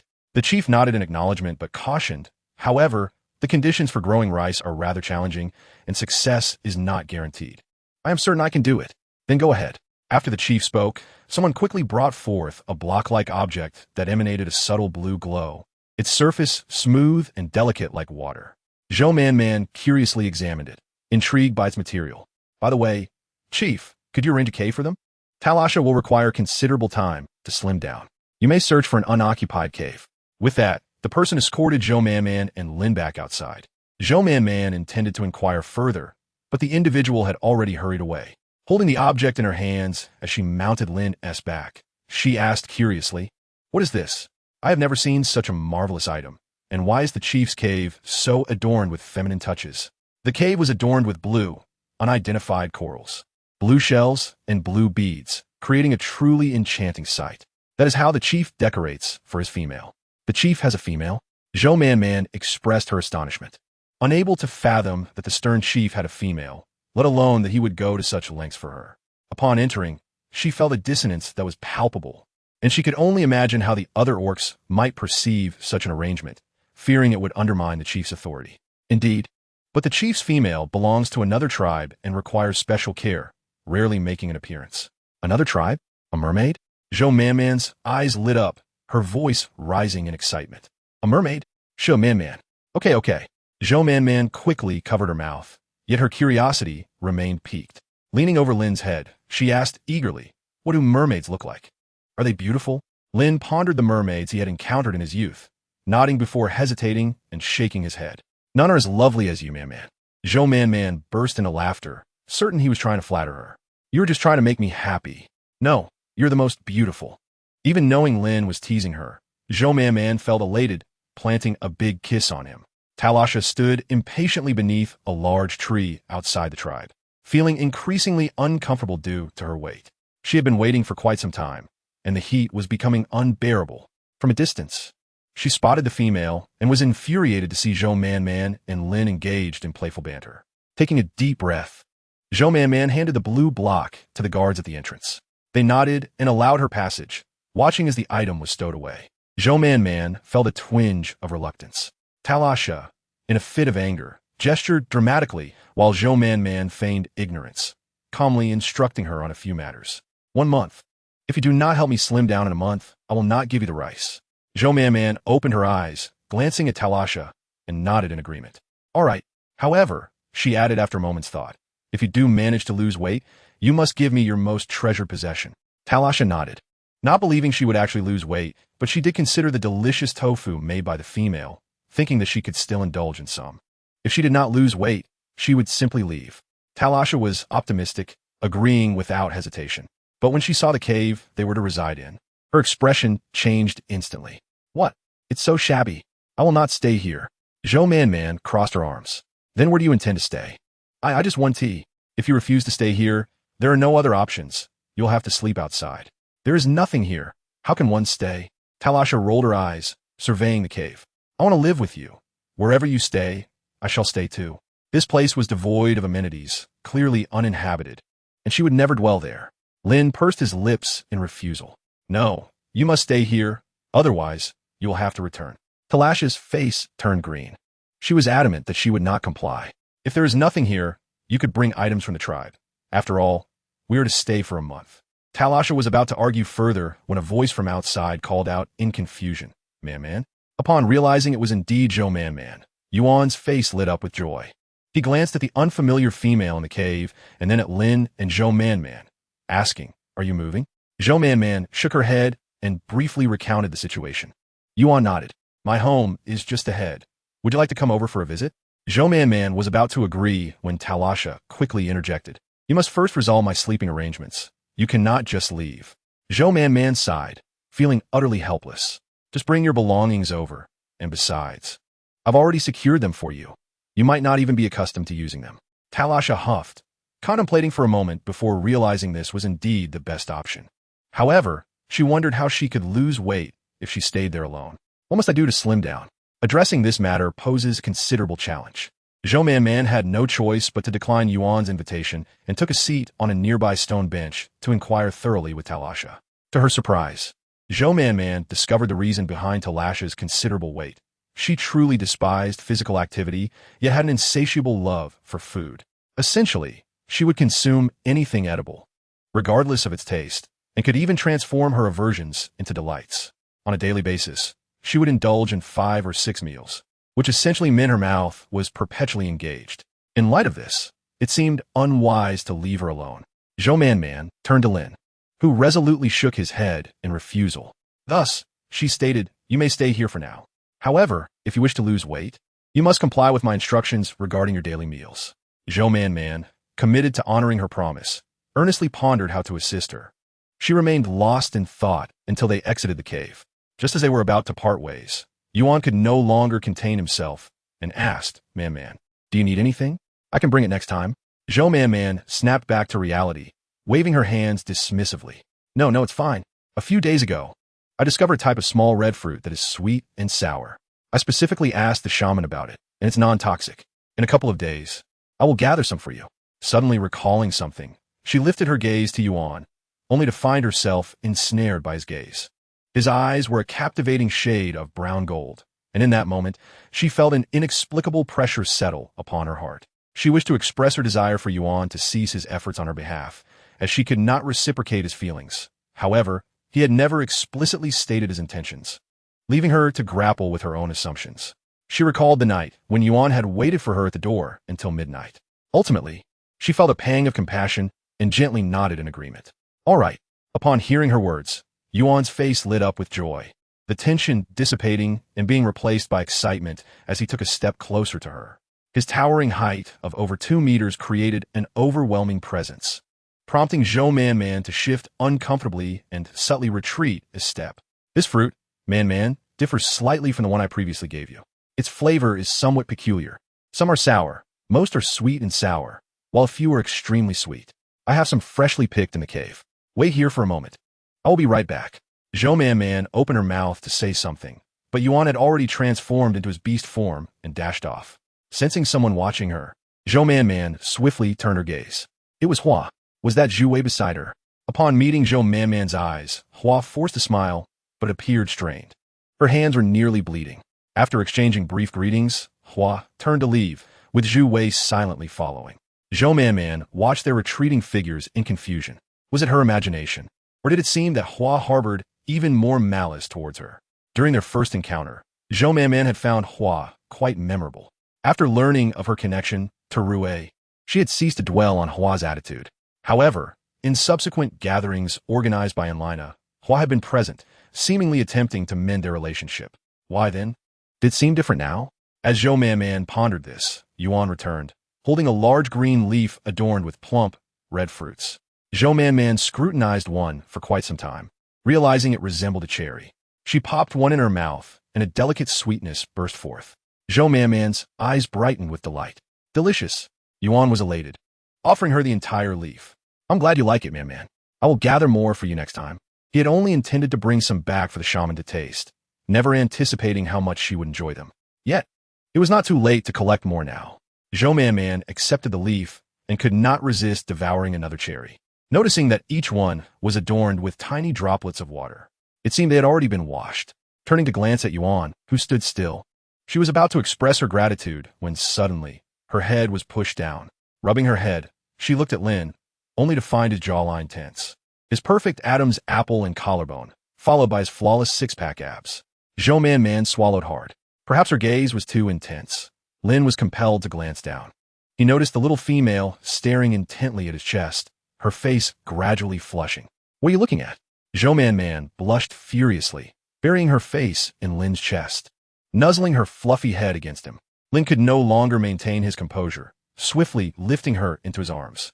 A few cherries fell, prompting Zhou Man to cling to the edge of the leaf, while Lin tightened his embrace in response. Zhou Man gasped in surprise. What were you just looking at? Facing Lin's teasing, Zhou Man blushed, fiddling with the edge of the leaf, struggling to articulate her thoughts. Lin slightly bent his neck, allowing her to gaze at him properly. Chapter 112. I like you the most. After they had walked a short distance, two figures slowly emerged from the corner. Talasha shielded her eyes from the sun, observing the fallen fruits on the ground. Curious, she picked one up and blew off the dust, muttering to herself, "What kind of fruit is this? I've never seen it before." "Hey, Talasha," and Yu's voice called out, but it was too late. Talasha had already popped the fruit in her mouth, and Yu sighed in exasperation. "You shouldn't eat things off the ground, Talasha. What are you worried about? It's not poisonous," she replied nonchalantly, wiping the remaining fruits. and consuming them all. And you could only facepalm in resignation. Should we still follow them, Talasha? I think we could return to fetch some items. This cave might not be a bad place to stay. Talasha shook her head. Of course, we must follow. They likely have many delicious foods at their home. How can we know unless we check? The more the female insisted on not letting them follow, the more determined she became to do so. After stating her intent, Talasha took a few steps forward to catch up. Lin hurried home, cradling the little female gently before carefully placing Zhou Man on the animal hide, eagerly preparing to remove her hide. Zhou Man was mortified and furious, grasping his hand to prevent him from moving. Man, she momentarily lost her focus, and Lin swiftly unfastened the ties of her hide. Recalling the exhilarating scene she had witnessed that day, Lin narrowed his eyes, feeling a mix of discomfort, yet wishing to bring Zhou Man more joy. How could it be like this? It was simply too overwhelming. Lin's veins were slightly visible, but the sight of Zhou Man's eyes shimmering like water filled him with happiness. He could also make her very happy. As long as she was content, he would do anything for her. Man, he whispered softly into her ear, embracing her body, the warmth radiating throughout her being. I like you so much. It felt as if a star had dropped onto the surface of a lake, creating ripples that spread outward. Zhou Man's eyes widened slightly, her heart racing uncontrollably. Thump, thump, thump. Each beat resonated with fervor. Zhou Man parted her lips, softly responding, I like you too, Lin. Yet, after she spoke, the man remained motionless. Just as she was about to stir, she suddenly felt a warm dampness at her neck. What is wrong? She propped herself up, only to remember she was entirely unclothed. What is wrong, Lin? You don't really like me. His voice was muffled, sounding rather unhappy. Zhou Man felt a surge of panic and quickly confessed, I like you. Lin, I like you the most. Really? Lin looked up, his eyes slightly reddened, which made Zhou Man's heart ache. Of course it's true, she insisted, raising 3 fingers as if to swear. Lin's gaze frequently wandered to the small female before him, completely unmasked, and the pure, round form instantly consumed his vision. Zhou Man blushed and instinctively tried to cover herself, but it was too late. Lin swiftly closed the distance. His laughter seemed to resonate from his very chest as he said, That's good. After speaking, he quickly lowered his head to devour the delectable treat he had longed for. Before Zhou Man could utter a word, she found herself losing the primary ground under his advancing charm, forced to retreat step by step, yielding to his whims. Man, his voice was laced with restrained desire, and Zhou Man felt a mix of shyness and indignation, wanting to refuse, but before she could voice it, a loud crash echoed from outside. Lin's expression hardened, and in a flash, he wrapped Zhou Man in animal skin, swiftly donning his own. Who is it? His voice turned cold, worried that it might frighten Man. He gently patted her back, saying, Stay here, Man, I'll go take a look. It's fine. With that, Lin pressed a soft kiss on her cheek, then rose to exit, carefully securing the door behind him. Zhou Man, her heart racing, heard faint sounds from outside and quickly changed her clothes, contemplating the possible scenarios that might unfold. However, when she opened the door to see the corner of the courtyard wall collapsed and the 2 individuals cowering in a corner, shaken by Lin's presence, she felt a mix of bemusement and frustration. How did you get out? Lin approached Zhou Man, rubbing his temples in mild irritation. If it had been anyone else, he would have simply thrown them out, but it was the female who had just promised to help Man lose weight. Zhou Man walked over to the 2, eyeing the crushed flowers with a pang of sympathy. Wasn't this the patch that had been flattened by a branch? It had only recently been planted and was just starting to thrive, now completely flattened. How'd you come here? The sun had set, and the moonlight had risen brightly, allowing Zhou Man to clearly see the subtle movements between the 2. You aren't spies from the tribe, are you? No. Talasha shook her head vigorously like a rattle. After pondering for a moment, she decided to speak her mind. The thought of that exceedingly simple cave, and then seeing Zhou Man's splendid home made her heart swell with imbalance. Clearly, there are better places, yet you made me stay in such a poor one. It's simply outrageous. I want to live here. No. Before Zhou Man could respond, Lin firmly rejected the idea. How could she stay here when he wished to be intimate with Man? The thought of spending a month with Man like clear water made Lin feel uneasy, darkening his expression. He resolutely reiterated no. Talasha surveyed the courtyard, the fragrance of flowers wafting through the air, and a gentle breeze carrying the scent of earth. Perhaps due to its proximity to the river, the temperature here felt particularly pleasant. In comparison, Tereshah increasingly felt that cave was utterly unfit for a female. Chapter 113. The enigmatic stone. Tereshah looked at Zhou Man. What can I do to stay here? No way. Lin stepped forward, urging her to return. What about this? Tereshah asked, holding up a diamond-shaped crystal that glimmered softly in the moonlight, flickering in and out. Tarasa. No. Before Zhou Man could finish her sentence, Tereshah interrupted. How about this energy crystal? It should be enough for you to let me stay here for a month. Tereshah held her head high, exuding pride. Zhou Man recognized it as the kind of crystal that the chief had given to Xiaomi during his expedition, stirring her curiosity and desire for the unknown stone. She gently tugged at Lin's arm. Lin, please. No, Lin replied. Zhou Man bit her lip, genuinely wanting the crystal. Oh, Lin, I really want it. Lin gazed at the small female, her yearning evident and sincere. He glanced again at the peculiar stone in Tarash's hand, something he had never encountered before. But it's just for a month. They'll leave after that. Lin sighed, feeling resigned to the request. Fine, you can stay in this room. But I must make it clear that this crystal only covers your accommodation. Food will be an additional cost. Tereshah rolled her eyes dramatically. I get it. After speaking, Tereshah pulled Ayu towards the adjacent room. The home, now infused with a different energy, made Lin particularly irritable as Zhou Man clutched the crystal and pulled him inside. The crystal seemed translucent, warm to the touch, and emitted a faint glow in the night. Zhou Man marveled at how such a single stone could radiate such a rich light. If she had several, could they serve as a flashlight? Lin held the stone, marveling at its oddity, sensing a latent power within. As his eyes flickered, he felt his innate abilities stirring, and soon the light within the crystal began to wane. Lin was startled, trying to dislodge the stone, but it stubbornly clung to his hand. Zhou Man watched in dismay as the once glowing crystal in Lin's grasp faded in mere moments, her eyes welling with tears. As the last glimmer extinguished, Lin hastily set the stone aside, flustered as he wiped away her tears. I will repay you, Man. He felt a strange familiarity with the power, not anticipating it would be absorbed so quickly, leaving him frustrated. He clumsily embraced the small female to console her. I'll go find more for you tomorrow. Please don't cry. It breaks my heart to see you like this. Zhou Man looked at the now dull stone, feeling increasingly aggrieved. Ooh, my stone. I didn't even get to admire it properly. Lin pursed his lips, then suddenly brightened, whispering a few words into Zhou Man's ear. Zhou Man blinked her tear-filled eyes, puzzled. Is that really possible? Absolutely, I promise, Man. I'll 1T absorb your crystals carelessly again. Absorb? Zhou Man examined the crystal, noticing it had lost all its vibrant light. To her astonishment, it crumbled into powder in her hands, falling through her fingers. Then, can you check if there's any change within you? Lin closed his eyes, focusing inward.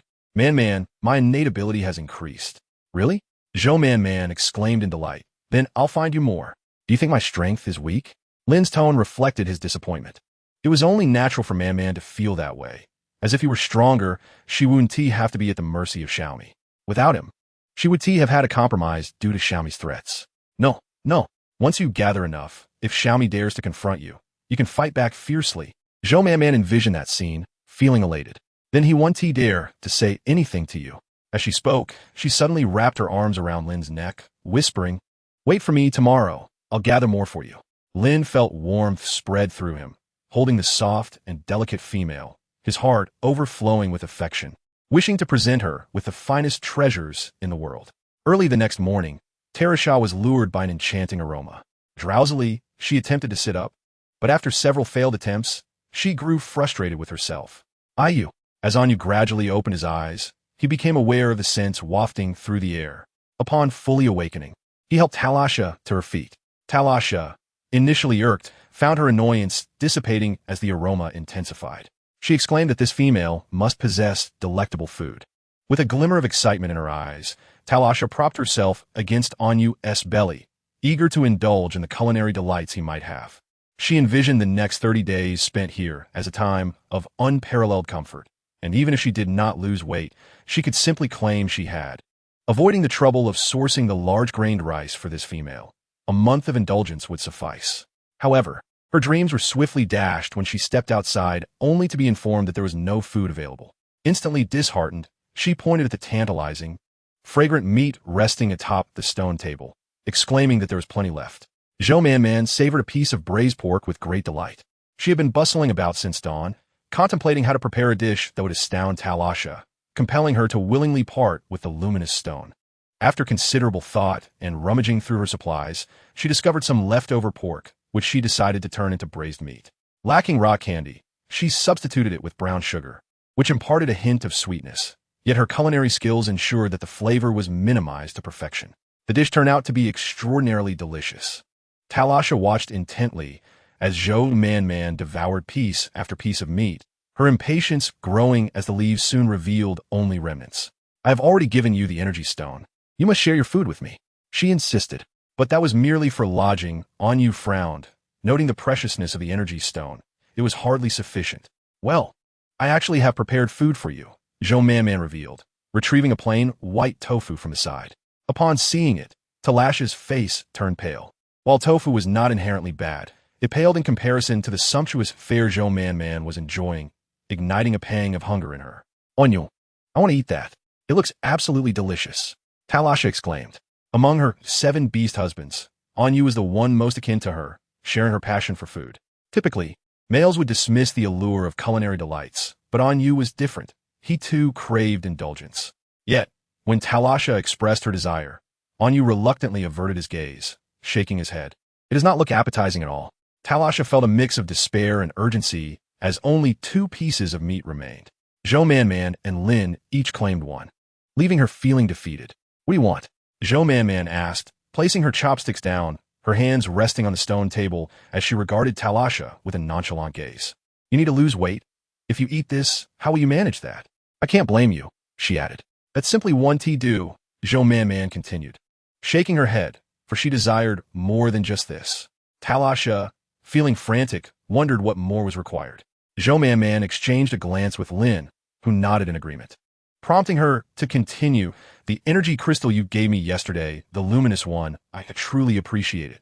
It shines even in the absence of light at night." Talasha's smile began to fade as Zhou Man continued. "However, it's a pity it's too dim.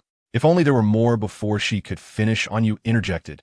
"Energy stones are exceedingly rare. Even one is hard to come by, let alone more." Zhou Man feigned disappointment, pushing the tofu across the stone table towards Tamesthe. "It seems you'll have to settle for tofu, while the rest, the lotus leaf chicken, braised pork, stewed chicken with mushrooms, will be for Lin and me." The sound of 2 people swallowing echoed in unison. Tamesthe and Anyu exchanged glances before she swiftly pulled him aside. Zhou Man, savoring the last piece of braised pork, relished its rich, succulent flavor, proud of her morning's work. "What should we do, Anyu? It truly looks delectable." Anyu wore a pained expression, knowing that if Jiao discovered he had expended so many crystals merely accompanying Tamesthe, he would face her ire. "But we only brought 1 energy stone, Tamesthe," he reminded her. Tamesthe bit her lip, retorting that they could return for more, as there were still 5 at home. "Absolutely not, Tamesthe." Anyu gasped in horror, fearing she would bring them all. I know. Let's just take 1 or 2 at most. I promise, that's all." As she assured me, I could enjoy good food while losing weight. Anyu remained hesitant, but Tamesthe decisively declared it's settled. However, when she turned back, her heart sank. The stone table was devoid of any braised pork, devoured to the last morsel. "Zhou Man," Tamesthe exclaimed, astonished. "You actually know my name?" Tamesthe rushed towards Zhou Man, her finger trembling with indignation. You devoured it all." Zhou Man's eyes sparkled with delight. It was evident they possessed more, though she was uncertain how many she could procure.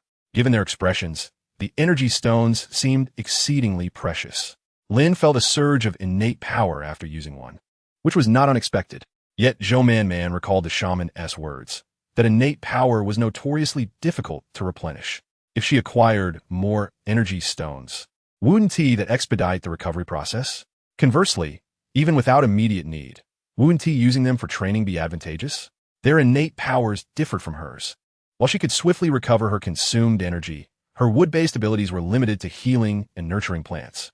However, if Lin and the others had energy stones, wouldn't they be able to avert danger should it arise? Zhou Man understood the principle of preparing for the worst, especially in a world rife with peril, where beast lives were of little value, and no one would seek justice for the fallen. The more she contemplated, the more she recognized the true value of the energy stones. Curious about how many she could acquire, Zhou Man turned to Tamesthe. gently patting her small hand with a light-hearted smile. No need to rush. I prepared all of this, after all. Let us discuss how to negotiate for these illuminating stones. Humph. You only intend to use the energy stones for lighting? How narrow-minded, Lin remarked, his brow furrowing, but Zhou Man gently restrained his hand, squeezing it softly. Under her calm demeanor, Lin lowered his gaze as she posed her question. Aside from illumination, what else can they be used for? Talasha, seemingly having grasped something, settled herself with a newfound calmness across the stone table. The table had been crafted specifically for Zhou Man, accommodating her size, allowing Lin to sit comfortably, albeit requiring him to stretch his long legs. Though Talasha's legs were shorter, they were thick with muscle, making the confined space rather uncomfortable. Striving to ignore her discomfort, she raised her head slightly, casting a sidelong glance at Zhou Man. You wish to know? I can tell you, but I'm rather hungry at the moment. Zhou Man pouted, then eat tofu. Talasha exclaimed, Are you serious? You are the one in need of my assistance. With arms crossed, she closed her eyes defiantly, declaring, I won't tell you anything. Very well, then. You eat first. I shall take my leave, Zhou Man said, rising to depart. Talasha's eyes widened in disbelief at her departure, her voice rising in protest. Zhou Man. Her frustration was palpable, causing her chest to rise and fall with agitation. On you. Feeling her distress, gently patted her back, muttering, You invited us here, and now you won't even let us eat. Lin pointed at the tofu, questioning why it was off-limits, asserting that the tofu had been crafted with care. Then you gaze at the pristine, white tofu, his irritation growing. Tamesthe, when angered, would bleed from her nose. The two were merely engaging in idle chatter. How delicious could a simple piece of tofu truly be? With this thought, he seized a piece of tofu and placed it in his mouth, intent on dismantling their tall tails. To his surprise, the tofu was rich in flavor and extraordinarily sweet. His eyes lit up, and he swiftly offered another piece to Tamesthe. Tamesthe took a bite, and in an instant, she deftly cradled the entire bamboo tube in her hands. Zhou Man, observing her eat, stood and stretched, leaning against Lin, yearning to return to her slumber. As for Tamesthe, Zhou Man smirked. She knew the foodie would surely acquiesce. No glutton could ever escape her grasp. Chapter 115. Agreeing once the door was closed, Lin inquired, What if they refuse? Man appeared exceedingly confident, yet based on the energy she absorbed from the crystal last night, she realized that such crystals were not easily obtained. Shoo!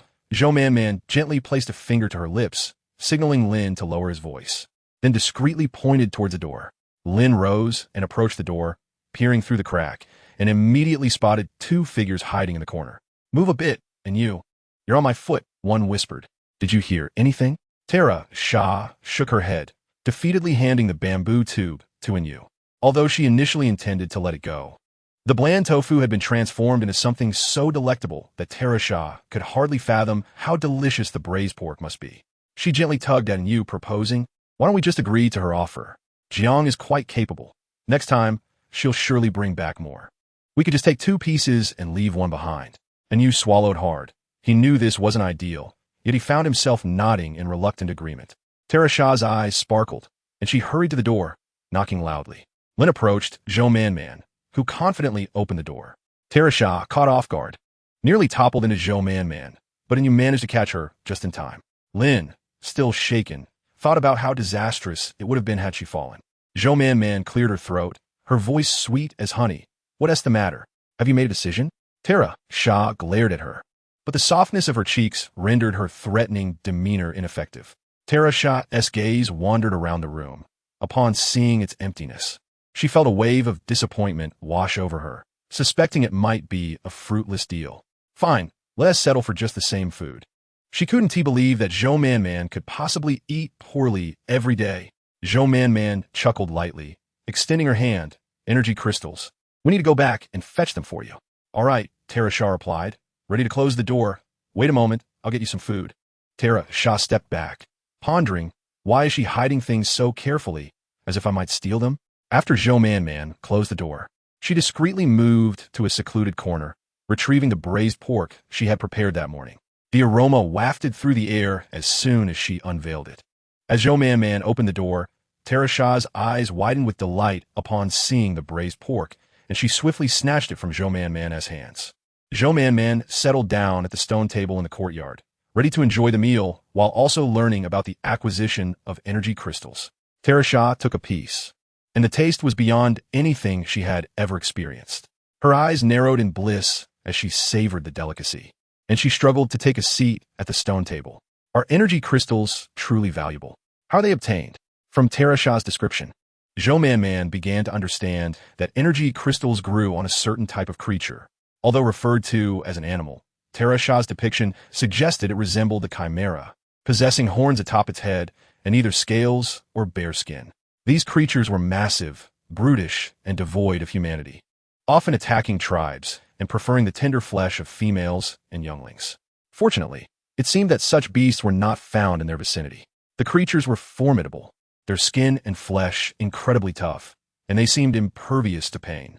Atop their heads, the mysterious energy crystals would form, containing a natural power compatible with any talent, an invaluable tool for survival. Noticing the peculiar expression on Man's face, Tamesthe insisted, "Don't think I'm jesting. My beast husband, Jiang, is a formidable warrior, traveling far and wide.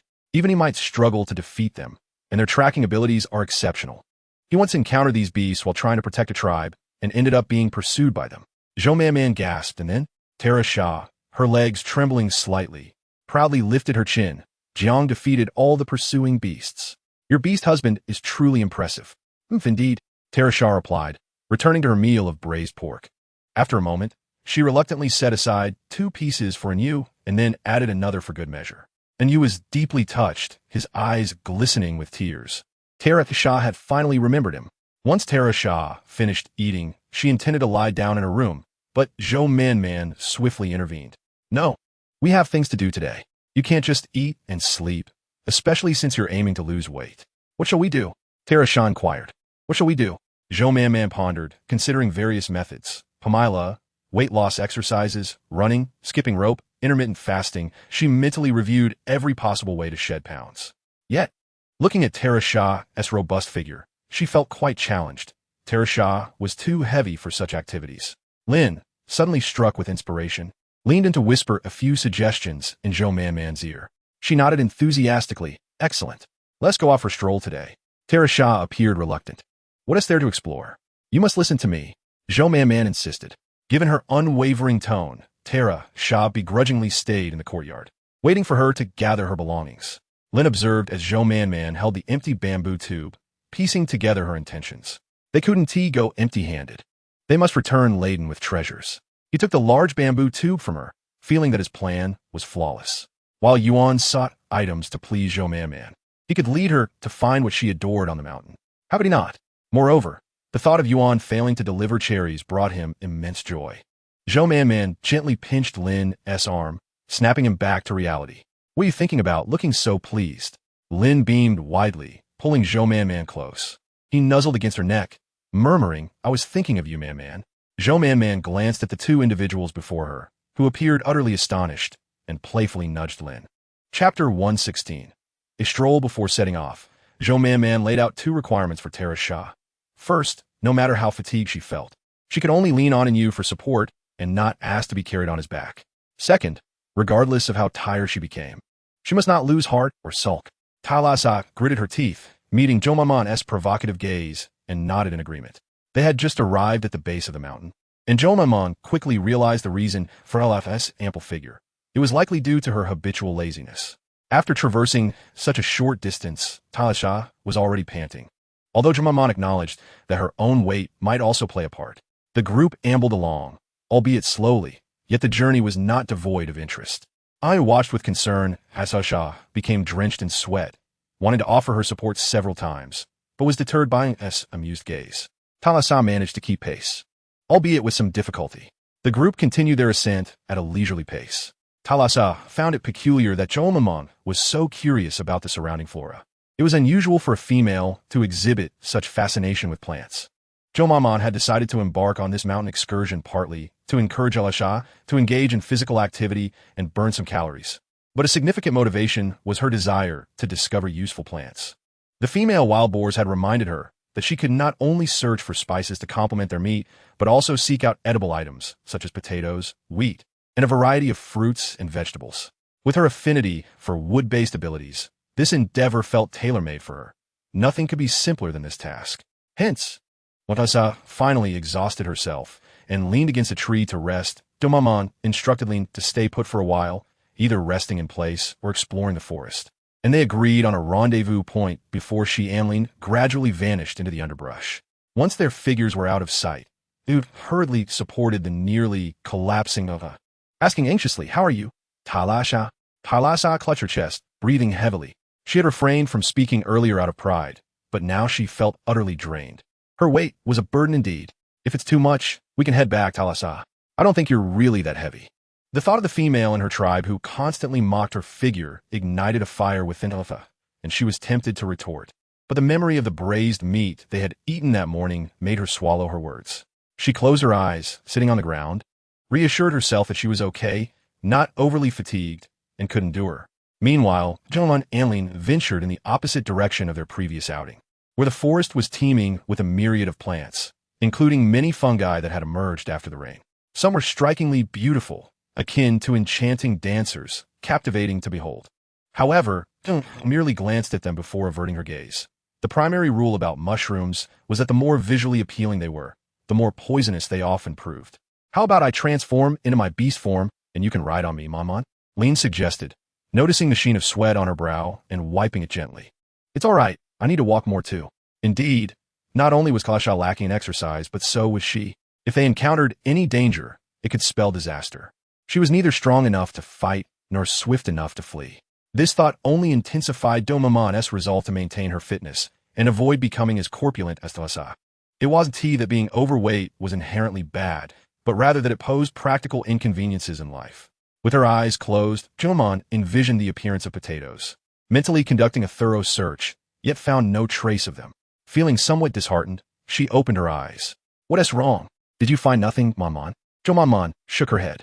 "How could that be? Although my wood-based talent does not match the rapid cultivation of spatial abilities, its range is nearly extended to 3 kilometers. Surely, there must be something within that distance."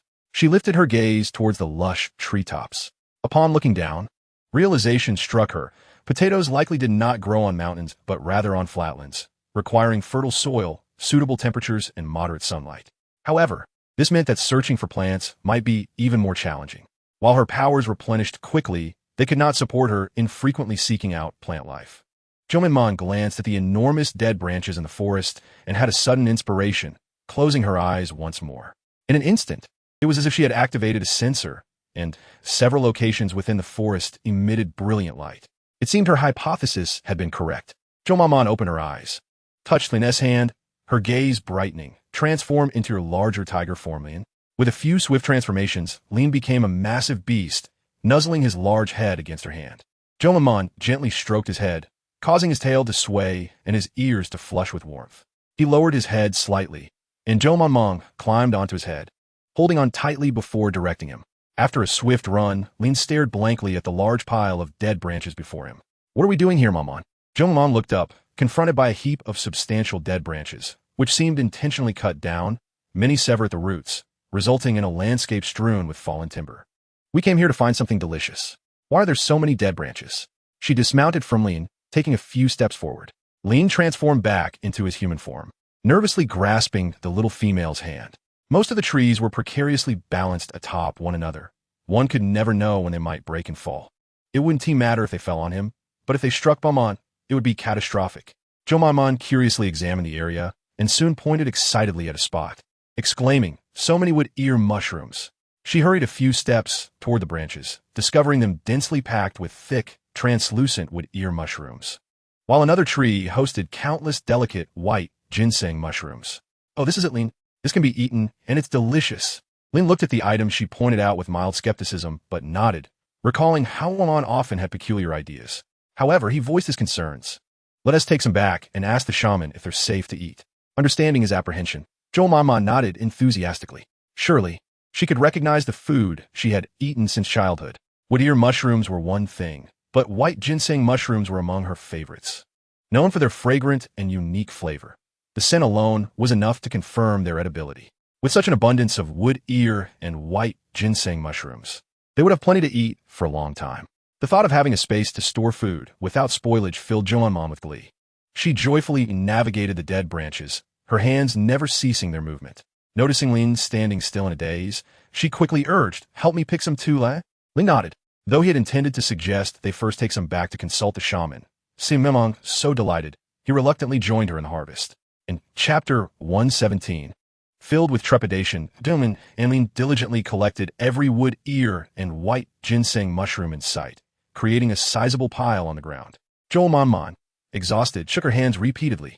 Lin lowered his gaze, gently massaging her hands, wanting to voice that they had gathered more than enough, but refrained. As long as Maman was happy, that was what mattered. "It's all right. It's not too tiring," he reassured her, meticulously kneading her hands before inquiring, "Are your shoulders sore?" "Not really," she replied. Being treated with such care by Lin moved Jolman, yet she felt somewhat guilty towards him. Lifting his hand, she declared, "I shall give you a massage too." And with that, she began her ministrations. Lai was momentarily taken aback, but a broad smile spread across his face. Holding back his hand, he said, "It's fine. I'm not tired. Let us tidy up our things and head back. They should still be waiting for us." On their way back, Jolmanman utilized her abilities to locate some common spices, placing them in bamboo tubes before stowing them away in her space. Spotting a cluster of unknown red fruits on a tree, Lai's mind sparked with a memory. "Oh, Maman, remember that fruit you had last time? It was quite delicious. Wasn't it? Should we go look for some? Did you think it was tasty too?" Zhou-Man-Man's eyes sparkled with fleeting joy. This was the first time Lin had told her that something was delicious. Before Lin could respond, Zhou-Man-Man continued, "It's still early, so let us see if we can find any cherries." "All right." Zhou-Man-Man closed her eyes, and as her mind turned, she realized that she could not find any fruit trees in the area. However, with the vastness of the mountain, how could there be no cherry trees at all? With this thought, she instantly amplified her life force, expanding her range from 3 kilometers to 7. 2 bright spots became particularly conspicuous, but before Zhou-Man-Man could feel elated, a sudden sharp pain like needles pierced her mind, accompanied by dizziness and pain, causing her to uncontrollably topple to the side. "What's wrong, Man-Man?" Lin anxiously supported Zhou-Man-Man, lifting her in one arm while hastily clutching a bamboo tube with the other as he hurried down the mountain. Once she regained a semblance of composure, Zhou-Man-Man opened her mouth to speak, only to be overwhelmed by a rush of metallic sweetness in her mouth, which she quickly swallowed. After a while, she raised her hand and pointed in a direction. "Let's go that way first. We should return, Man-Man. You're hurt. We can come back another time, all right?" "No, I'm fine now. Listen to me, Man-Man. We'll come back next time." "No, I want to go now." Lin helplessly glanced down at the frail girl in his arms, noticing her pale complexion as she forced a smile despite her discomfort. It was absurd to be talking about fruits when she was in such a state. Lin felt like he could punch himself in the head. "Which direction?" "Over there." Lin carefully cradled Zhou-Man-Man, his pace swift yet steady. Despite her discomfort, Zhou-Man-Man could sense a significant increase in Lin's strength. "Your power has grown." Her voice was faint, yet Lin heard her clearly and responded with a gentle hum. Resting against Lin's chest, she felt the strong rhythm of his heartbeat, which only added to her dizziness, making her feel as though she would faint at any moment. She bit her tongue slightly, the pain jolting her back to alertness. "We've arrived, Man-Man." Zhou-Man-Man looked up to see a massive, flourishing cherry tree, its abundant branches hiding vibrant red fruits among the lush leaves, creating a captivating sight. Just gazing at the fruits allowed her to envision the splendid scenery of cherry blossoms in spring. Lin gently set Zhou-Man-Man down against the tree and poured out the contents of the bamboo tube. "Stay here, Man-Man. If you feel unwell, call for me. Don't hold it in, all right?"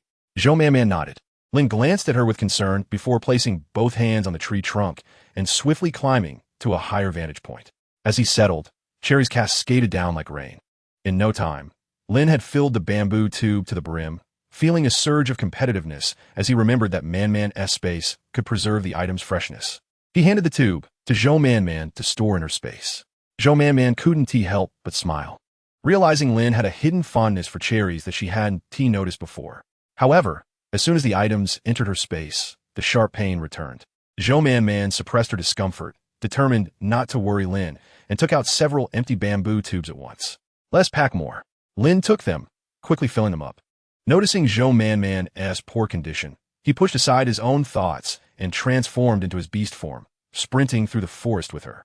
Talasha and Anyu were indeed resting in the same spot as that morning when Lin's figure appeared in the woods.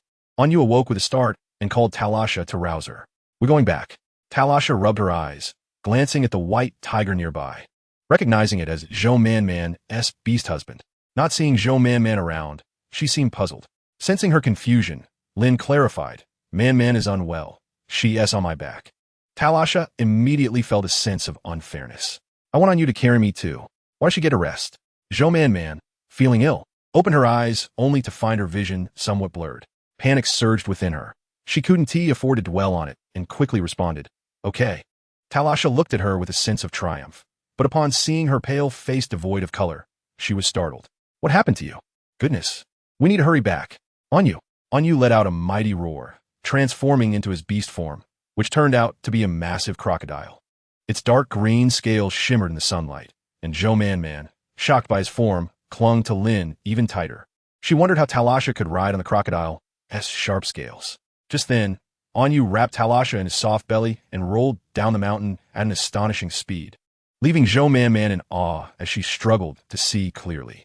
Overwhelmed by fear, she could no longer hold back and sobbed against Lin's neck. Lin, my head hurts so much. Lin gritted his teeth. I'll take you back right away, Man. I can't see clearly either. Lin was startled. You can't see at all, Man. I can see a little, but it's blurry. Whoa, will I not be able to see anything in the future? I'm so scared. Hearing her helpless sobs, Lin felt as though his heart was being scorched by fire, causing him great distress, and his nose tinged with a hint of sorrow. He refrained from speaking, fearing it would only heighten her anxiety, and hurried down mountain. Chapter 118, Blushing over nothing significant. It's nothing serious, just rest, and you'll be fine. The shaman lowered his hands, and the gentle green light dissipated. Observing the disheveled little female before him, he wished to say something, but considering the presence of others in the cave, he had to suppress his thoughts. He felt a deep sense of helplessness regarding her refusal to heed advice. You mustn't act like this next time. He examined the area around Zhou Manman's eyes, found the right spot, and applied moderate pressure. The faint scent of herbs emanating from him reminded Zhou Man of their close proximity, causing her to shyly inch back slightly, only for the aroma to become even more intense. She felt an urge to open her eyes, but a pair of cool hands gently covered them. A calm voice began to speak, slow and deliberate, as if rebuking Zhou Manman's wandering thoughts. Don't move. Zhou Man immediately sat up straight like a child, her face growing increasingly flushed. His tall figure completely shielded her, leaving only his slender back visible to the others. All right, try opening your eyes now. Zhou Man cautiously opened her eyes, blinked a few times, and scanned the cave, exclaiming with joy, I'm better. Qing Lingyu washed her hands in the nearby pool and then sat beside her, naturally reaching out to stroke her fluffy hair. Lin's gaze sharpened, ready to speak, but was interrupted by Qing Lingyu, who spoke first. Let me massage another area. Zhou Man nodded eagerly, but I need to see well. Not being able to see is terrifying. She never wanted to experience such helplessness again, which felt like a shadow always lurking, causing her current panic. Qing Lingyu applied pressure, glancing at the 3 pairs of eyes in the cave fixated on him, and couldn't help but find the situation amusing. His gaze landed on Talasha, pausing for a few seconds before focusing back on his task. You all should leave. I need to discuss something with Man. No way. What do you want to say? Is there something we can't hear? Talasha sensed the peculiar atmosphere between Zhou Man and the shaman, and as Lin spoke, her mind quickly turned. This shaman must like Zhou Man. Just look at every movement. It's as if it's meticulously choreographed, without a single flaw. Upon realizing this, she exchanged a fleeting glance with Yu, instantly comprehending his intent. And you spoke. Let us step outside for a moment. The shaman's treatment of the female must be for reasons beyond our understanding. Indeed, we should step outside and not delay the healing. He continued as he reached for Lin's arm. Lin, pursing her lips, gazed at Zhou Man, remaining unaffected. Zhou Man felt an overwhelming headache. Alternating her gaze between the shaman and Lin, she whispered to the shaman, why not discuss it here? Qing Lingyu slightly bent forward, and the delightful scent of plants surged into Zhou Man's nostrils, causing her to hesitate, an instinctive urge to flee rising within her. It pertains to your talent. Zhou Man was taken aback. Indeed, this information must not be disclosed to others. It was of great importance. She hurriedly said, you all go ahead. I'll join you shortly. Lin swiftly turned and exited. Qing Lingyu straightened up and resumed washing his hands in the water, though his expression bore no other emotion. The lively motion of washing his hands revealed his delight. Man Man was truly too soft-hearted. Had he remained stationary, she would have gradually distanced herself. Often, she felt that such a state was quite satisfactory, deliberately ignoring news of him. However, upon hearing tidings of him and witnessing his presence, her emotions surged like wild grass. Growing uncontrollably, he lowered his gaze, perplexed by this strange feeling that he could not fathom, yet feeling somewhat lost. Shaman? Shaman? Huh? Qing Lingyu regained his senses and fell into her smiling eyes. What are you thinking? You're blushing. Qing Lingyu instinctively raised a hand to touch his face, finding its warmth unchanged, with no other alteration. He flicked his hands in the stone basin, casting a glance at the joyfully smiling Zhou Man Man. Do you find my embarrassment amusing? No. Once she appeared sufficiently amused, Qing Lingyu stated earnestly, what has caused this condition of yours? If it were merely the consumption of your innate powers, your reaction would not be so pronounced. Zhou Man Man recalled her earlier state, and, feeling somewhat shy, recounted the situation to Qing Lingyu, genuinely not anticipating such severe consequences. Qing Lingyu's expression grew serious, furrowing his brow as he said, Man Man, you must not act thus again. Zhou Man Man nodded, her heart still trembling at the memory of that experience, convinced she would never forget it, believing she had nearly gone blind. It is not as severe as you think. Qing Lingyu chuckled as he affectionately ruffled her hair, both of them momentarily lost in thought. Zhou Man Man raised her head in a daze, only to find he had naturally resumed his previous demeanor as if nothing had transpired. Perhaps she had overthought it. By the way, isn't that magnetic one from the tribe? She is from Kashiwan. Her weight has likely reached a point that affect her health. Hasn't it? Zhou Man Man exclaimed in surprise. Shaman, you also assist others in weight loss? Your knowledge is truly vast. Qing Lingyu slightly shook his head, indicating he had no immediate plans in that direction, but added, however, if you require assistance, I could contemplate a solution. Why does it feel like today's shaman is speaking oddly? Before Zhou Man Man could ponder further, he continued, there are issues with her. Zhou Man Man readily agreed, acknowledging that gaining weight could lead to various problems, yet she had already promised to help her lose weight. Perhaps once she shed some pounds, she would feel much better. Weight can be reduced, but it is quite challenging. Her condition is likely due to external factors. External factors? Zhou Man Man contemplated Tarash's habits. If gluttony combined with laziness counted as external factors, then indeed, Tarash's situation could be attributed to external causes. If I am not mistaken, she may have been poisoned. Poisoned? Zhou Man Man's voice involuntarily rose. Realizing her volume, she quickly covered her mouth, but Lin and the others had already rushed in. Poisoned? What kind of poison? Is Man Man hurt? No. Zhou Man Man waved her hand, ignoring them, and turned with keen interest, pondering, what could cause such poison? In modern times, I could perhaps liken poison to hormonal substances, but what kind of poison could lead to obesity? It should be the golden-tailed scorpion. Zhou Man Man had never heard of this name, and curiously looked at Qing Lingyu. The golden-tailed scorpion is a highly venomous scorpion of golden hue, exceedingly rare and potent, typically found in desert regions. If bitten, immediate treatment can control the toxin, and with certain herbs and the scorpion's tailbone, the venom can be neutralized. However, if treatment is delayed, one might suffer from weakness, dryness, and swelling. Chapter 119. Not caring at all, can the poison on Tarasha be resolved? Qing Lingyu's eyes flickered. That depends on you. She is not a female of our tribe. As she was not a member of their tribe, he had no obligation to treat her. How could one care for a female incorrectly? Zhou Man Man was taken aback by this revelation, feeling as if she were meeting the shaman for the first time. Yet, did not everyone hold affection for the females and treat them with leniency? Sensing her confusion, Qing Lingyu elaborated, this poison, if it persists for long, is difficult to resolve. But I promised to help her lose weight. She protested. Moreover, she has also provided her with 2 additional crystal stones. Then I shall think of a way. How can I accept this? Zhou Man Man intended to refuse when an anxious voice called from outside. When Yuan entered, Zhou Man Man felt the atmosphere in the cave shift once more.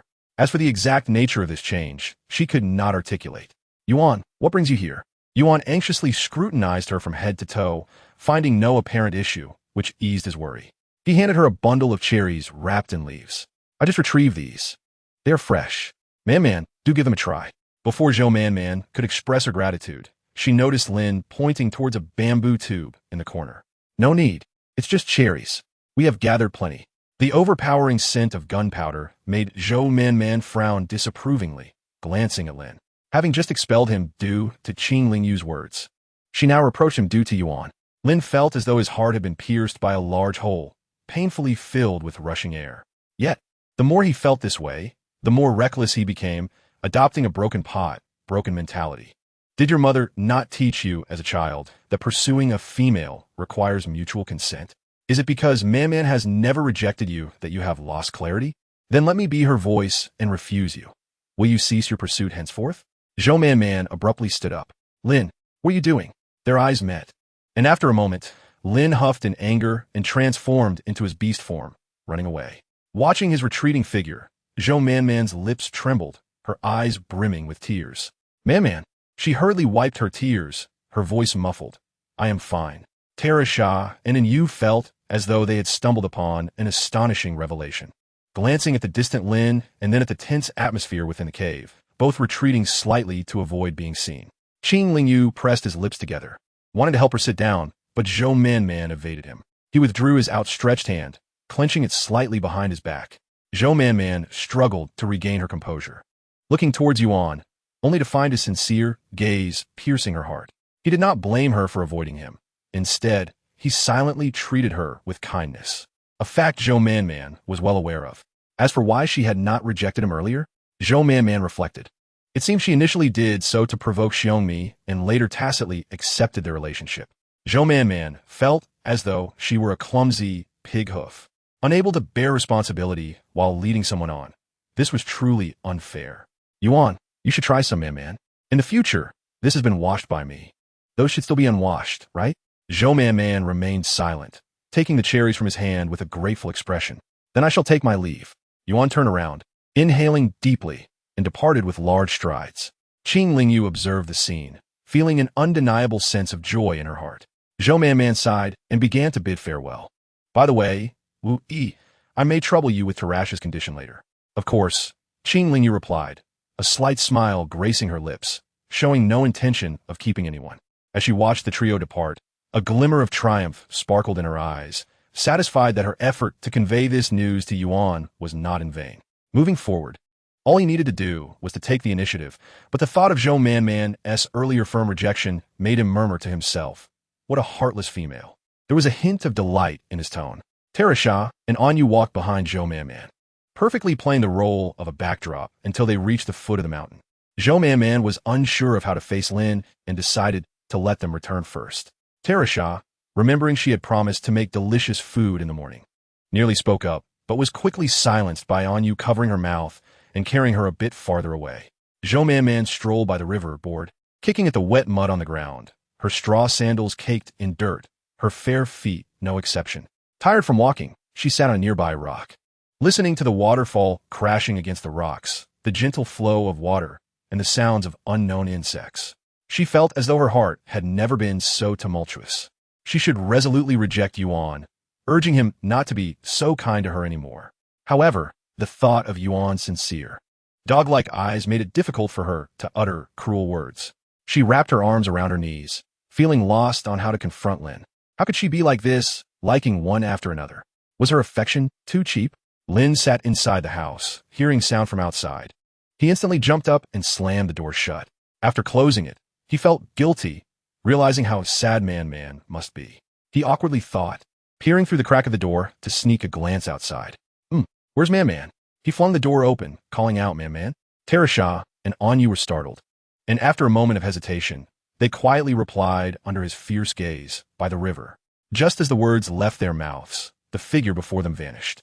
Tamesthe looked at Anyu, feeling that her crystal flower was truly being stifled. Had she come here to suffer? It was too much. There was no dinner, and she wouldn't give her any crystals. Fine, Anyu readily agreed, but Tamesthe hesitated, stammering for a while before saying, well, giving it is not out of the question. The riverbank was not far from the house.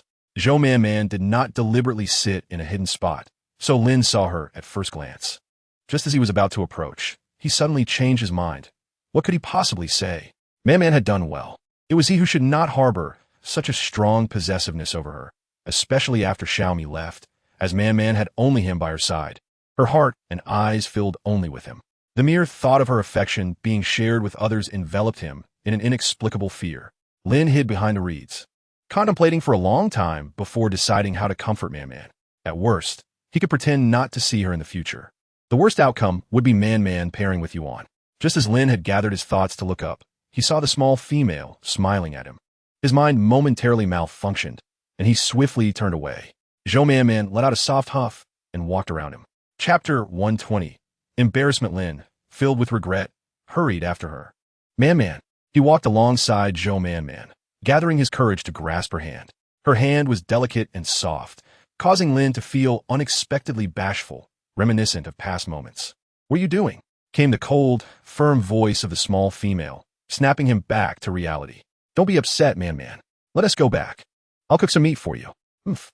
She had no desire to eat Lin's grilled meat. It was utterly unappetizing. Zhou Man-Man continued walking forward, allowing Lin to play with her hand, flipping it over and over. An unspoken understanding blossomed between them, and Zhou Man-Man pondered whether she should take the initiative to resolve their issues. Although this was her first official relationship, she had read online that communication was the key to lasting affection.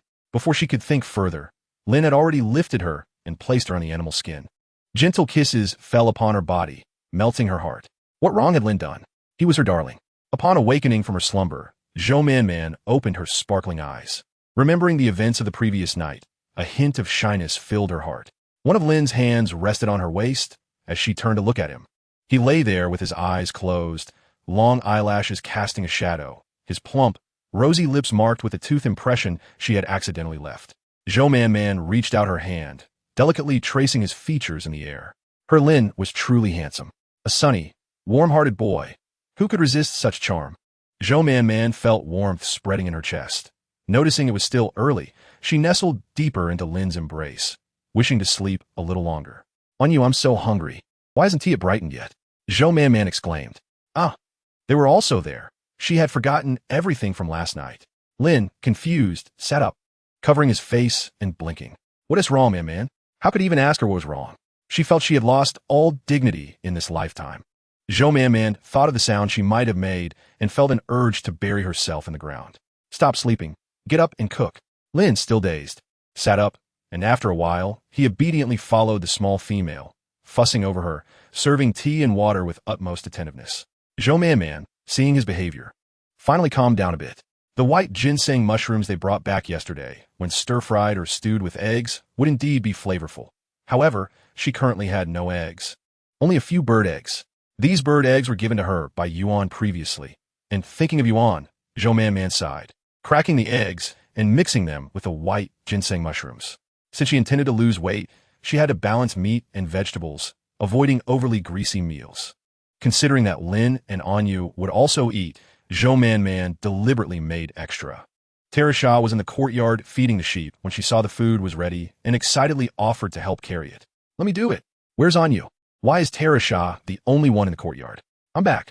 Tamesthe looked over to see Onyu carrying a lot of things, completely buried under the load.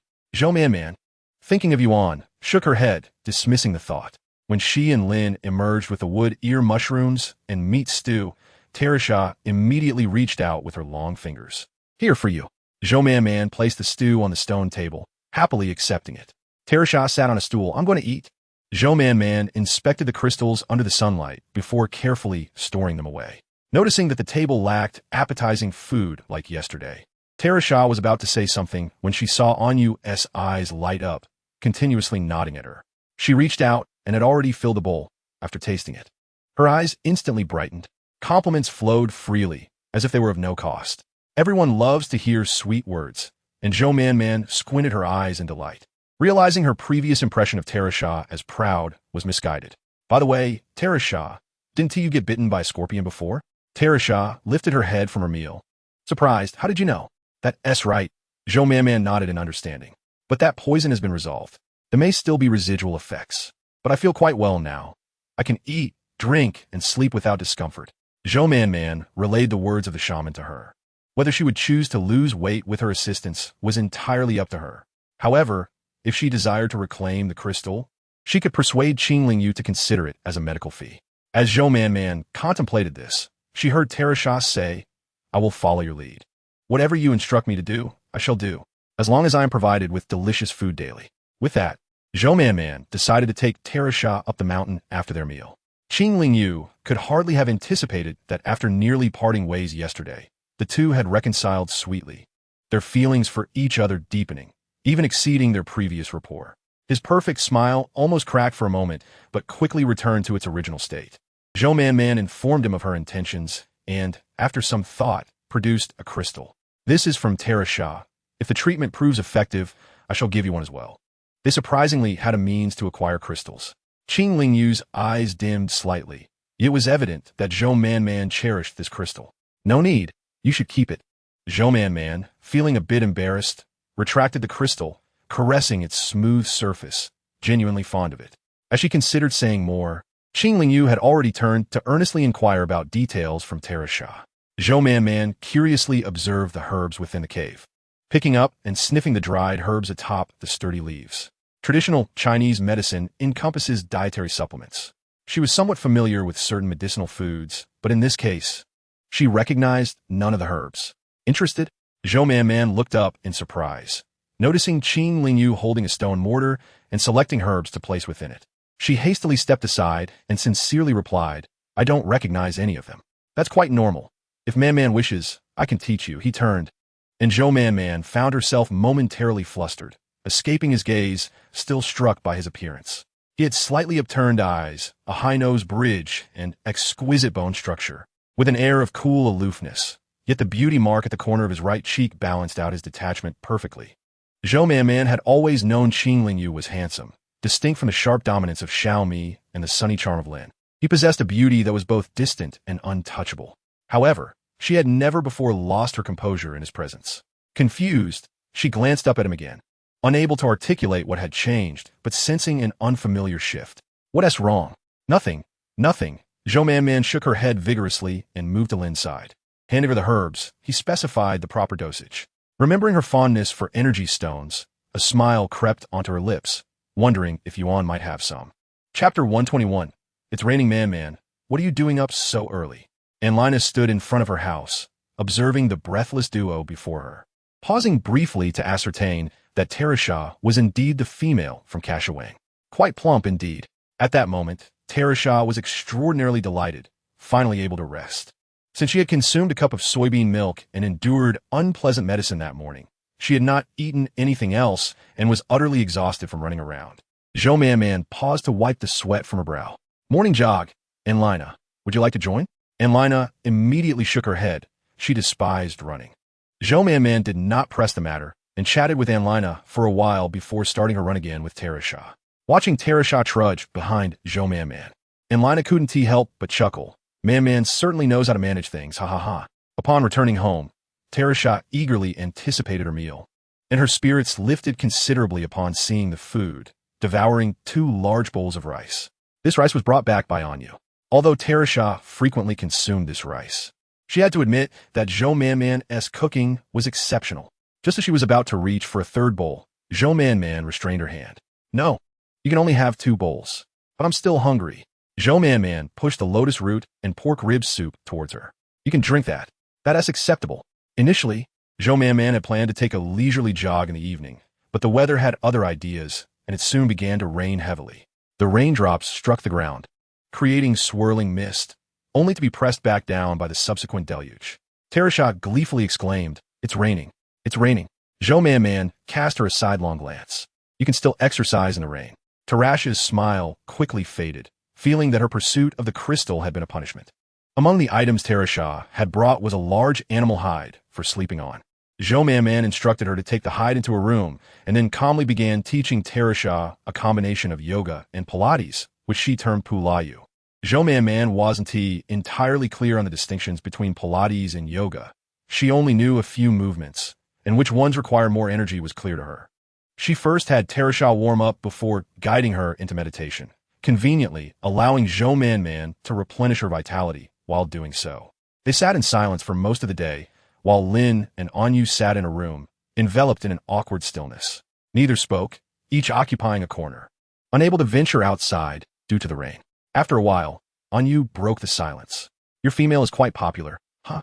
As soon as Anyu spoke, the temperature in the room seemed to drop. He glanced at Lin, who had turned away, facing the other direction. Anu rolled his eyes and also turned away.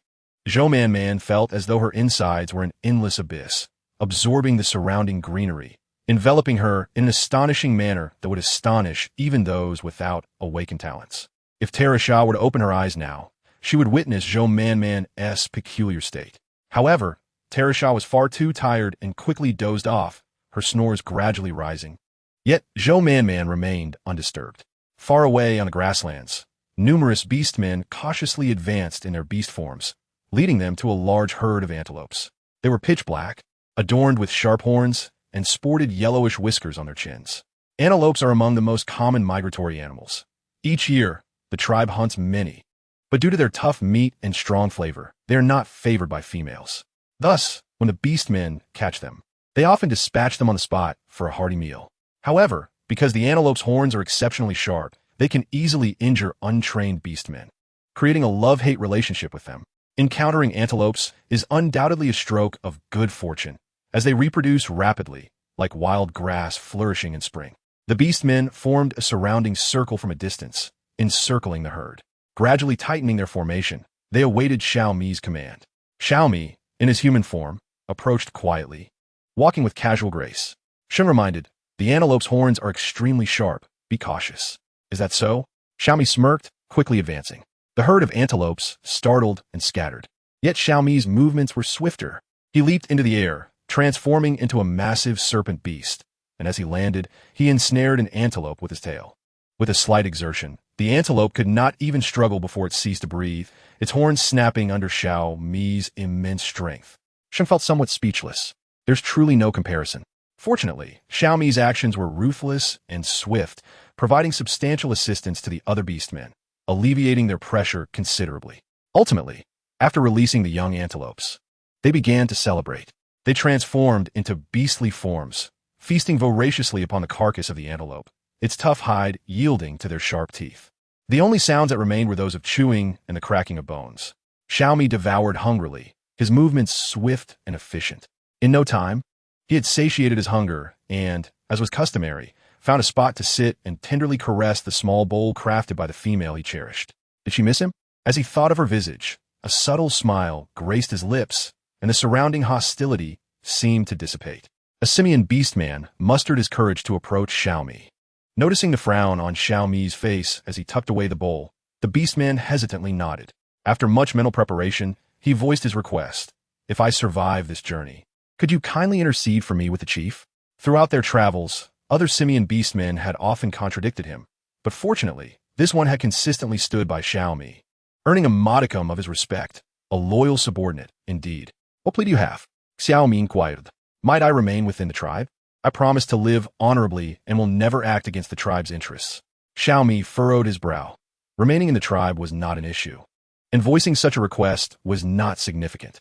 Yet, why do they harbor such fear of becoming wandering beastmen, adhering to rules that held no tangible benefit? Being a wandering beastman would allow one to live freely, unrestrained. Whenever he was called a wandering beastman, he secretly felt joy. Nevertheless, he contemplated the matter. If it were framed as a request from Zhou Man Man's mate, it might not be so bad. Thinking of the small female softened his heart, and he nodded in acquiescence to the simian beastman's request. The beastman departed, overflowing with gratitude. In that moment, Xiaomi reflected that a male should not be reduced to such a state. Chapter 122. Collapse in the ensuing days, relentless rain persisted, intensifying with each passing moment. Tamesthe began to revel in her newfound joy, only to later discover that Zhou Man Man had other methods at her disposal. Each day, Zhou Man Man guided Tamesthe through yoga, Pilates, cycling, and aerobics, coupled with morning and evening medications.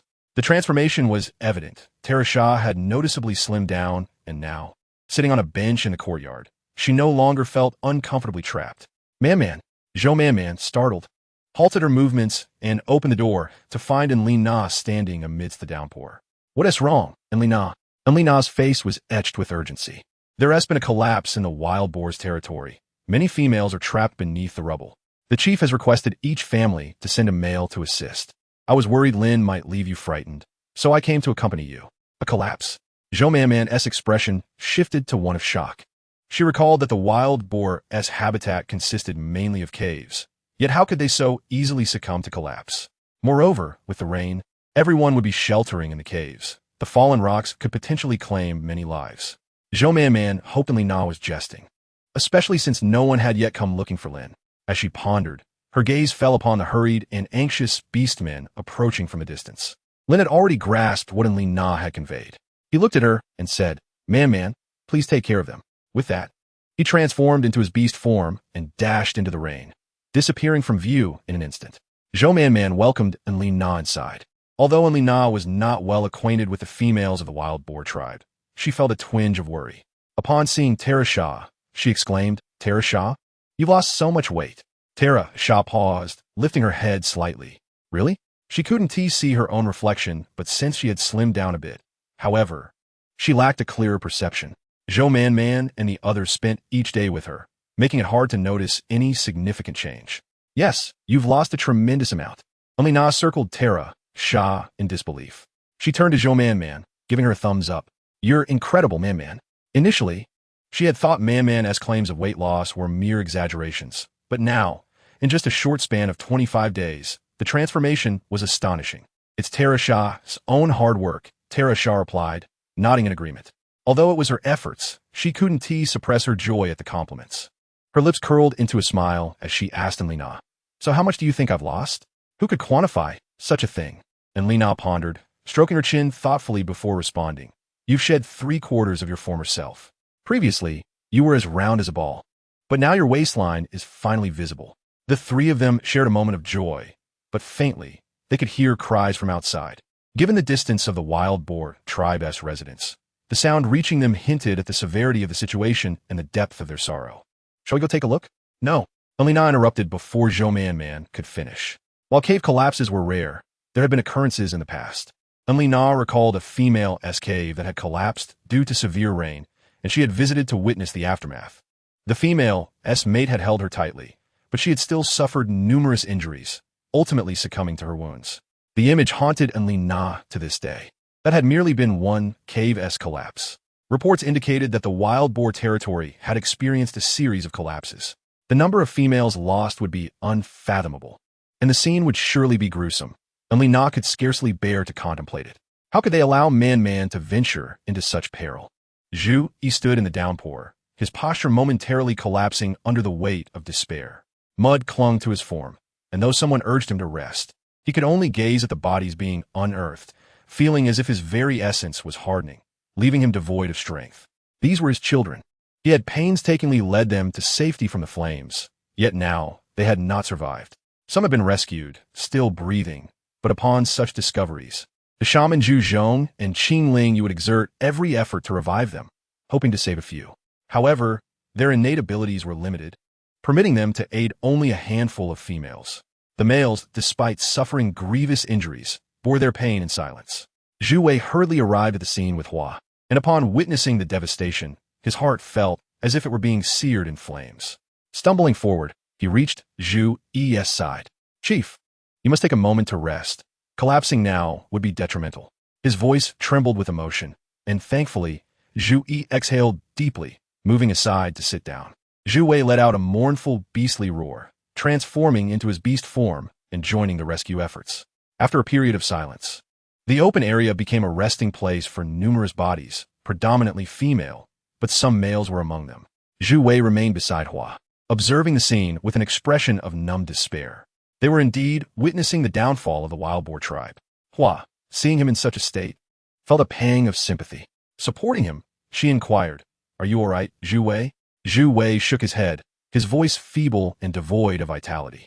Fine. Amidst the desolation surrounding her, Hua could not help but exclaim, seemingly without intent, I once claimed this place to be splendid. Yet now it has transformed into such a scene. Who would have anticipated this? It is indeed unfortunate for them. They have only just joined the tribe and hardly had the chance to rejoice, and now calamity has struck. Truly, the vicissitudes of life are unpredictable. Zhou Man spoke highly of this place. Zhu Wei immediately seized upon this pivotal phrase, gripping Hua's hand tightly. Hua, feeling discomfort, withdrew her hand, and Zhu Wei, realizing his rudeness, quickly apologized. I'm sorry, Hua. I'm fine. Hua, rubbing her hand, feigned surprise and inquired, You truly did not know? The reason the wild boar herd was placed here might be precisely due to Zhou Manman's words. Zhu Wei clenched his fist in response. Yet could one truly falter? She might genuinely believe this place to be good. Zhu Wei scoffed, thinking, if she finds it so delightful, why does she not reside here? Chapter 123. A clever plan, no. I must confront her and inquire why we have wronged her to elicit such treatment. Her prior kindness was merely superficial. It turns out her true nature is so malicious. Zhu Wei could not comprehend why she harbored such animosity towards the wild boar herd. When she was treated cruelly by that wandering serpent beast, it was the wild boar herd that aided her without holding grudges. Even during her special time, none of the females rejected her. He could not fathom it. Was it merely because he did not continue to coddle her like Yuan and the others? Zhu Wei shook his head, dismissing that notion. Indeed, he had only revealed his feelings later on, but from the outset, she had harbored ill will towards the wild boar herd. Zhu Wei felt a lump in his throat, discomfort enveloping him. He turned and resolved to seek out Zhou Manman for clarity. Hey, where are you going? Hua asked, startled. You should wait until later to find Zhou Manman. It is too chaotic here to go now. Zhu Wei glanced across the scene and suddenly spotted Lin. His expression hardened as he released Hua's hand and charged forward.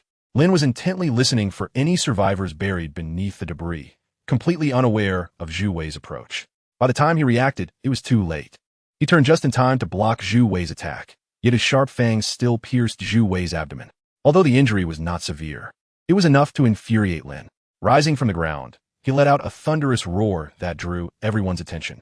He charged towards Zhu Wei with remarkable speed. Lin! The chief bellowed, but Lin was intercepted by Yuan's swift intervention. Zhu Wei gasped, blood staining his fangs glistening menacingly in the sunlight. He stepped forward and struck Zhu Wei sharply on the back. Upon seeing Zhu Wei felt as if he had encountered a parental figure and instantly felt a wave of grievance swell within him. He wanted to voice his thoughts, but the presence of so many tribal warriors stifled him. Even the chief merely cast a fleeting, reproachful glance at Lin without further action. Not to mention the esteemed Yuan and Qing Lingyu present, whose influence in the tribe was immense. While there might be a chance to discredit Lin due to Zhou Manman's influence, it was equally likely that their affection for her would extend to him, leading to a change in their attitudes. I apologize, I was just startled, Zhu Wei said. Zhu Yi, observing his demeanor, found it difficult to express his reprimands. After a lengthy sigh, he concluded, return, we will handle the rest. Zhu Wei was a male Zhu he had once regarded as a potential successor, and his care for the females was no less than his own. The current situation was undoubtedly distressing for him. Zhu Wei lowered his head and retreated to Hua's side. She gently patted his back, offering comfort while tactfully avoiding mention of his earlier dismissal of her hand. Zhu Wei felt a surge of gratitude. He had momentarily considered that if he eliminated Lin, Zhou Manman would be rendered vulnerable and thus would turn to him. Zhu Wei berated himself for being so foolish. Even so, he still harbored feelings he should not have. After all, she was his adversary. Zhu Wei, you must not act against your own conscience, he admonished himself. Lin's wound throbbed painfully. He could not let Zhu Wei off so easily. He attempted to advance, but was halted by Yuan, whose strength surpassed his own. Despite having absorbed energy from the stones, he was still no match for Yuan. As Zhu Wei walked away, Lin glared at Yuan. Why did you stop me? Yuan shook his head. There will be another opportunity for revenge. Lin was taken aback. He had not expected such magnanimity from Yuan. Yet, it only served to irritate him further, and he retorted, it is not a grave injury. Do you think I am that kind of person? After saying this, he sauntered over to Qing Lingyu, plopping down beside him. Wrap this up for me. Do not let Man see it. Qing Lingyu glanced at the two sharp gashes on Lin's abdomen, which continued to bleed profusely. I cannot do that. Lin gritted his teeth. Do as you please. Zhu Wei trailed behind Hua, his head bowed, feeling increasingly wretched. He felt guilty towards the wild boar herd, and also towards the kind-hearted Hua. A gentle hand clasped Zhu Wei's. What troubles you so? She inquired. Before he could respond, she continued, I understand. It is about the wild boar herd, isn't it? With a sigh, she added, life is unpredictable. We cannot control it, nor can we even take action. I empathize with your feelings, but please do not act impulsively. If the wild boar herd discovers you're seeking out Zhou Manman due to your anger, they will surely feel remorse. You should think of it as doing it for them. Do not let yourself be swayed. Zhu Wei's heart ached. He knew well that perhaps Zhou Manman had indeed acted without malice, yet the events had transpired nonetheless. How could he bear this burden? If you truly wished to teach her a lesson, It cannot be done openly, he mused. What am I even saying? Hua lamented, lowering her head and kicking at the fallen leaves. How could I think like that? Please do not dwell on it. Zhu Wei gazed at Hua, feeling overwhelmed by her goodness. She needed not involve herself in this matter, yet she willingly sought a solution for him, and her kindness made her reluctant to harm others. He understood it all too well. In an open confrontation, he would certainly be outmatched by Zhou Manman's warriors and suitors. However, if he were to employ subterfuge, this thought crept into his mind like a venomous toxin, stirring his troubled heart. Even upon returning home, he remained preoccupied with the matter. He considered numerous approaches, but could not devise a discreet means of retaliation. Reluctantly, he sought out Hua once more. Hua gasped in surprise, her expression portraying a mix of difficulty and concern. You know, Zhu Wei, I do not wish for other females to be harmed because of this. But if it involves that person, I am willing. Her eyes brimmed with affection. Zhu Wei pressed his lips together. If it is too much trouble, then let it be. Hua shook her head, leaning close to whisper in his ear. Zhu Wei's eyes widened. Such actions would undoubtedly affect the entire tribe. Hua bit her lip, a hint of shyness evident. It will be fine. We have plenty saved here. You know you cook every day, so when the time comes, we can bring it out. And the warriors will surely appreciate you and detest Zhou Manman. This would not inflict substantial harm upon her. At most, it would only invite some censure. In the future, they could resolve everyone as difficulties. Zhu Wei pondered this for a long while and ultimately felt it was a clever plan. Chapter 124. An incident today marked the completion of a month. Although Tara Shah still appeared plump, she had lost considerable weight compared to before. At least her health was no longer a concern, and her face had begun to show some contours. Tara Shah was overjoyed. Zhou Manman rose early today, for it was the day Talasha would depart. She was determined to prepare a sumptuous meal to reward her. Talasha's remarkable weight loss was undoubtedly attributable to her leadership, but it was also a testament to Talasha's diligence. Lin, observing the petite female, contemplated rising as well, but Zhou Manman promptly urged him to remain in bed, advising him to rest and recuperate from his injury. Lin's eyes brightened at the thought of the two bothersome individuals next door leaving, and he sprang up with a sudden enthusiasm. All right, I shall assist you, man. He naturally encircled the slender waist of the petite female, feeling that delightful days were beckoning him. As they exited the room, they encountered a formidable throng advancing towards them, comprised of remaining orcs from the wild boar tribe and many from other tribes. Lin furrowed his brow, sensing an ominous premonition. He intended to send the petite female inside first, but to his surprise, she had also noticed the approaching crowd. Pointing at the multitude of orcs, she inquired, "Are they here to seek us?" Zhou Manman, no fool, perceived their aggressive demeanor and surmised something was amiss. Yet, after a moment of contemplation, she could not discern the nature of the issue and stood her ground, awaiting their arrival. After a brief pause, she raised her gaze slightly, asking, "Was your abdominal injury truly caused by a stone?" Lin's expression momentarily faltered. "Yes, man, why would I deceive you?" However, that fleeting hesitation did not escape Zhou Manman's notice. She realized Lin was concealing something from her. "Zhou Manman, you vile female, come forth." A cacophony of curses erupted from beyond the walls, lamenting the fate of her newborn offspring, who had barely learned to speak and was now being condemned by this wicked woman.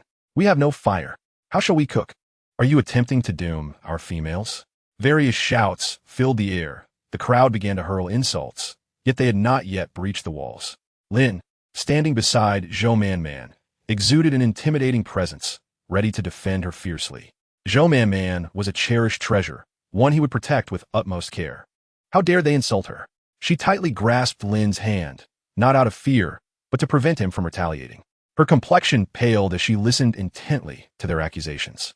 This was the first time in her life she had been so publicly vilified. After much deliberation, she finally grasped their grievances. Some claimed that a collapse in the wild boar herd had resulted in deaths, attributing the blame to her malice. Others accused her of extinguishing their fire. She was aware of the preserved fire seeds within the tribe, just as the incessant rain had rendered the firewood damp, making it impossible to ignite. They needed to retrieve fire seeds from the cave, yet she pondered, what did this have to do with her? "Please allow me to speak." Zhou Manman's voice rose above the chaos, but her pleas were drowned out by the clamor of accusations, especially from the wild boar orcs, whose glares were filled with venomous hatred. The atmosphere grew increasingly charged, convincing the accompanying orcs that she was indeed the one responsible for extinguishing the fire. Without fire, It was as if they were condemning their females to death. A faction of onlookers lingered at the back, whispering amongst themselves. "Please be quiet. There must be some misunderstanding," Zhou Man nearly shouted, believing that if she clarified the situation, the orcs would surely believe her. Yet, none lent her an ear. Some overly agitated orcs were already intent on breaching the courtyard. The flowers in the courtyard had been lovingly tended by the petite female, and Lin was unwilling to let harm come to them. He forcefully shook off her hand, advancing to the wall and delivering a few powerful blows, which only incited more vehement insults. Under his chilling glare, the orcs felt a wave of dread wash over them. Just as Zhou Man was about to speak, a stone hurtled towards her, striking her forehead with a painful thud. Ouch! She instinctively clutched her forehead, raising her gaze to the crowd, and among them, she spotted a female who had once come to drink soy milk, now wearing a malevolent smile, her eyes seemingly wishing for Zhou Man's demise. Zhou Man, in disbelief, recalled the kindness she had once received from this very female, who now harbored the most despicable malice towards her. A wave of sorrow washed over her, as if her heart was being tightly gripped by an unseen force, leaving her wanting to cry, yet unable to produce tears. She had never wronged them. As she navigated through her tumultuous emotions, she heard Lin's concerned voice. "Are you all right, Zhou Man?" Talasha crouched down to inspect her, with an you shielding them both. Mifine, you've lost so much blood and you're fine?" A gust of wind swept through, and Lin appeared before Zhou Man, cradling her gently. "I'm so sorry. Man, I failed to protect you. I'm truly fine," Zhou Man reassured him, her voice trembling. She was inherently strong, yet the warmth of love felt like a sturdy support. A thunderous roar erupted, sending the orcs into a state of panic. A bone-chilling scream pierced the air as Zhou Man flinched, her eyes widening at the sight of an orc pinned to the ground by a lion beast, its jaws poised to sever an arm. "Yuan." The lion beast raised its head slightly, discarding the severed limb, while Qingling met the pleading gaze of the orc, stating coolly, "Just don't kill him." The orcs present were left astounded by Yuan's actions and dared not utter a word, parting ways to allow Qingling passage. He approached Zhou Man, exhaling a weary sigh. "In just a few days, you found yourself in such disarray." Upon noticing her injury, his anger surged, and he felt that Yuan should have finished the job. He cast a disdainful glance at the guilt-ridden Lin, deeming him useless for failing to protect Man. Lin pressed his lips together, at a loss for words. It was indeed his fault for not safeguarding her. "Don't blame Lin, it's not his fault." Qingling lowered her hand, producing medicinal powder to staunch the bleeding. As the powder made contact with the wound, a sharp sting coursed through Zhou Man, eliciting physiological tears as she tightly grasped Lin's hand. Chapter 125. Nonsense. "Stop." The tribe leader approached with several others, halting Yuan's actions. The orc's arm and leg had been violently severed by Yuan. The leader shot Yuan a disapproving glance. Before he could speak further, the onlookers began to voice their grievances. "Nonsense." The leader addressed the crowd. "Who among you has spread these accusations?" They exchanged glances, unable to pinpoint who had instigated the rumors. "Take the injured individual away for treatment," the leader commanded, calming the assembly. "Such events are distressing for all. However, we must not cast blame upon a single female. Is this the mark of a true male?" The males present bowed their heads in shame, realizing they had succumbed to the rumor's influence. One stepped forward to recount the events and the rumors to the leader. The leader's eyes flickered with concern. The extinguishing of the fire seeds had only been discovered that morning, and since then, they had been preventing orcs from entering. How had this information leaked? "It was my suggestion to have the wild boar tribe reside behind Anshan. You require ample vacant caves, and that location meets the criteria. If it were elsewhere, you would need to develop it yourselves. Now that you have joined our tribe, we must treat all equally as members of our tribe. We must coexist peacefully. Regarding the matter of the fire seed, it has indeed been extinguished, though whether this was due to human interference or some other cause remains uncertain. I find it perplexing that you all seem to possess knowledge of something I do not." In response to the chieftain's inquiry, the orcs lowered their heads in shame. The Wild Boar clan's Orcish members were skeptical of this explanation. However, they recognized their own weakness and understood that remaining here would yield them no benefits. Thus, they began to contemplate their departure. Suddenly, the orcs were startled and turned their gazes toward Zhou Man. Previously, they had assumed she had only two beast husbands, Xiaomi and Lin, with Xiaomi absent and only Lin present, which had emboldened their confrontation. Although Lin was among the most talented of the newly born males, he was still young, and many among them were seasoned fighters, leaving them unafraid. Yet now, they had discerned that both Yuan and the shaman held an interest in this female. Had they known this sooner, they would never have dared to provoke her. For who would be foolish enough to confront a formidable practitioner? Thus, when Zhou Man called for a halt, a chill ran down their spines. The recent gruesome fate of a comrade vivid in their minds. Yet, none dared to take a single step forward. They gazed at Zhou Man, finding her beauty utterly captivating. The crimson stains of blood appearing as blooming roses. Although she looked the same as before, an indescribable change had occurred. How curious, this female. Noticing the chieftain's wary expression, Zhou Man quipped lightly. Did they not claim that I extinguished the fire seed? After a brief pause, she continued. I have a method to identify the one who extinguished it. This method had actually been proposed by Tamesthe. The cave housing the fire seed was monitored daily, and under the watchful eyes of the guards, no one would dare openly extinguish the fire. Thus, it must have occurred during the handover between the two groups of guards. If that is the case, if we let Talasha's little haze sniff out the scent, we shall ascertain the culprit. Anyone present there who is not logged would naturally be the perpetrator. Upon hearing this, the orcs erupted in a clamor. They were not fools.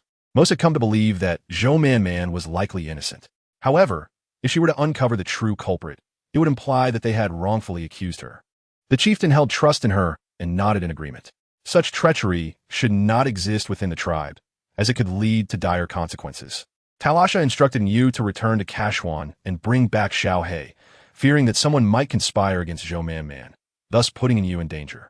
Yuan volunteered to escort him back to Kashwan. As they waited, the chieftain observed the wound on Zhou Man's forehead, akin to a blemish on a beautiful jade. He turned to Qing Lingyu, instructing him to cease all other duties for the next few days and focus solely on treating Zhou Man's forehead injury, ensuring no scar remained. It had been far too long with no progress. He seemed to lack even half the charm his father possessed in his prime. In just a moment, Yu and Yuan returned, leading a group toward the cave that preserved the fire seed. The cave was located deep within, and in the past. Merely approaching its entrance would evoke a sense of heat, as if standing beside a bonfire. However, today that sensation had diminished significantly, nearly non-existent. The fire seed was sustained by pure charcoal, continuously burning, allowing it to endure. Talasha, holding Xiaohe, walked behind Zhou Man and the chieftain. Zhou Man glanced at a side passage in the cave, where numerous high-quality charcoal pieces were stacked densely. They continued onward until they reached the fire seed, which appeared to have extinguished, leaving only a residual warmth. It seemed likely that water had been used to douse it. However, such a grand fire would have produced a considerable noise if extinguished with water. Did the guards truly hear nothing? They summoned the orcs who had been on duty that day. Talasha had Xiaohe sniff each orc in turn, circling around, then exploring various spots within the cave. If he detected a scent, he would return to the respective orc and sit beside them, indicating that orc's involvement. One by one, they were eliminated from suspicion. Recent heavy rains had resulted in a notable number of orcs coming to fetch firewood, yet many orcs kept their firewood indoors, thus not needing to come for the fire seed. Overall, the investigation proceeded swiftly. Soon, Xiaohe had ruled out all the orcs. As the last of them exited, Zhu Wei blended into the crowd, exhaling a great sigh of relief. Had he known this dog was so inept, he wouldn't have bothered to accompany them, his body drenched in cold sweat from anxiety. However, Xiaohe sniffed around and gradually made his way toward the crowd, causing Zhu Wei to grow tense. Zhou Man had been observing Xiaohe closely, and upon seeing it rush toward the crowd, her gaze swiftly fell upon Zhu Wei. Was it him? Yet she had never harmed him. Zhou Man shut her eyes, hoping she was mistaken. The events of the day had revealed to her the brutal reality of the beast world, where the law of the jungle reigned supreme. Her status as a female did not exempt her from this harsh truth. They were not merely benevolent, but perhaps harbored darker, unspoken evils. Zhou Man felt a sharp pain in her heart. All along, she had treated every orc with kindness, yet what she received in return seemed to be anything but goodwill. She cast her eyes downward, and Xiaohe finally settled beside Zhu Wei. Chapter 126. Like a deity sees him. The orcs erupted in chaos, and Zhu Wei was captured. It was you? The chieftain regarded Zhu Wei with a flicker of recognition. Why did you extinguish the fire seed and frame Zhou Man? Zhu Wei, in a panic, lifted his head, exclaiming, "It was not me. You have mistaken me." Lin furrowed his brow. "If it wasn't you, then why did you run?" Sweat beaded on Zhu Wei's forehead as he stammered, unsure of where to begin. Suddenly, he longed to see how Zhou Man perceived him. Had she not always deemed his abilities lacking? Yet it was this supposedly weak individual who had nearly led Lin to his demise, nearly causing her grievous harm. Upon seeing the wound on her forehead, Zhu Wei felt an inexplicable urge to make her understand that this was her retribution, even if it were unintentional. Her actions had been wrong. Zhou Man observed Zhu Wei as his expression shifted, his face a blend of sorrow and mockery. Zhu Wei snapped back to reality, only to find Zhou Man's gaze calm, looking at him as if he were just one among countless beings, never having captured her attention, neither as a suitor nor as an avenger. By what right do you act this way? Your so-called kindness is mere hypocrisy. The female orcs of the Wild Boar clan have suffered because of you. Had it not been for you, they would not have sought refuge here. And if they had not sought refuge, they would not have perished. His words darkened the faces of the chieftain and the orcs present. Was he implying that their deaths were justified, that they should have been left without shelter? This so-called good orc had indeed erred. He should have watched them wander homeless instead. Zhu Wei, what nonsense are you spouting? Zhu Yi's voice, filled with sorrow for the misfortunes of others and anger at their inability to fight back, sounded out, drawing the attention of the crowd. They turned to see a stooped figure with half-white hair stumbling forward. It was none other than the former chieftain of the Wild Boar clan. Zhou Man could hardly believe her eyes. How could he have changed so drastically in just a few days? Zhu Yi approached the crowd and bowed deeply. It is my failure to watch over these children that has led to this trouble. We are immensely grateful to the tribe for sheltering us when we were lost and without a home. None of this can be blamed on others. Who could have foreseen that the continuous rains would cause that place to collapse? The patriarch, upon hearing a few whispered words from those beside him, waved his hand dismissively. Since they had already integrated into the tribe, they were naturally one community. There could be no justification for expelling anyone. What would that make them as a tribe? Zhu Yi cast a glance at the patriarch, uncertain of how Zhu Wei would be dealt with. According to tribal customs, maliciously slandering and harming a female, causing detrimental effects, warranted expulsion from the tribe. Zhu Wei suddenly shuddered, collapsing to the ground in tears. No, he thought, I cannot be cast out of the tribe. If he were expelled, he would become the most despised male, and whether he could survive outside was a grave concern.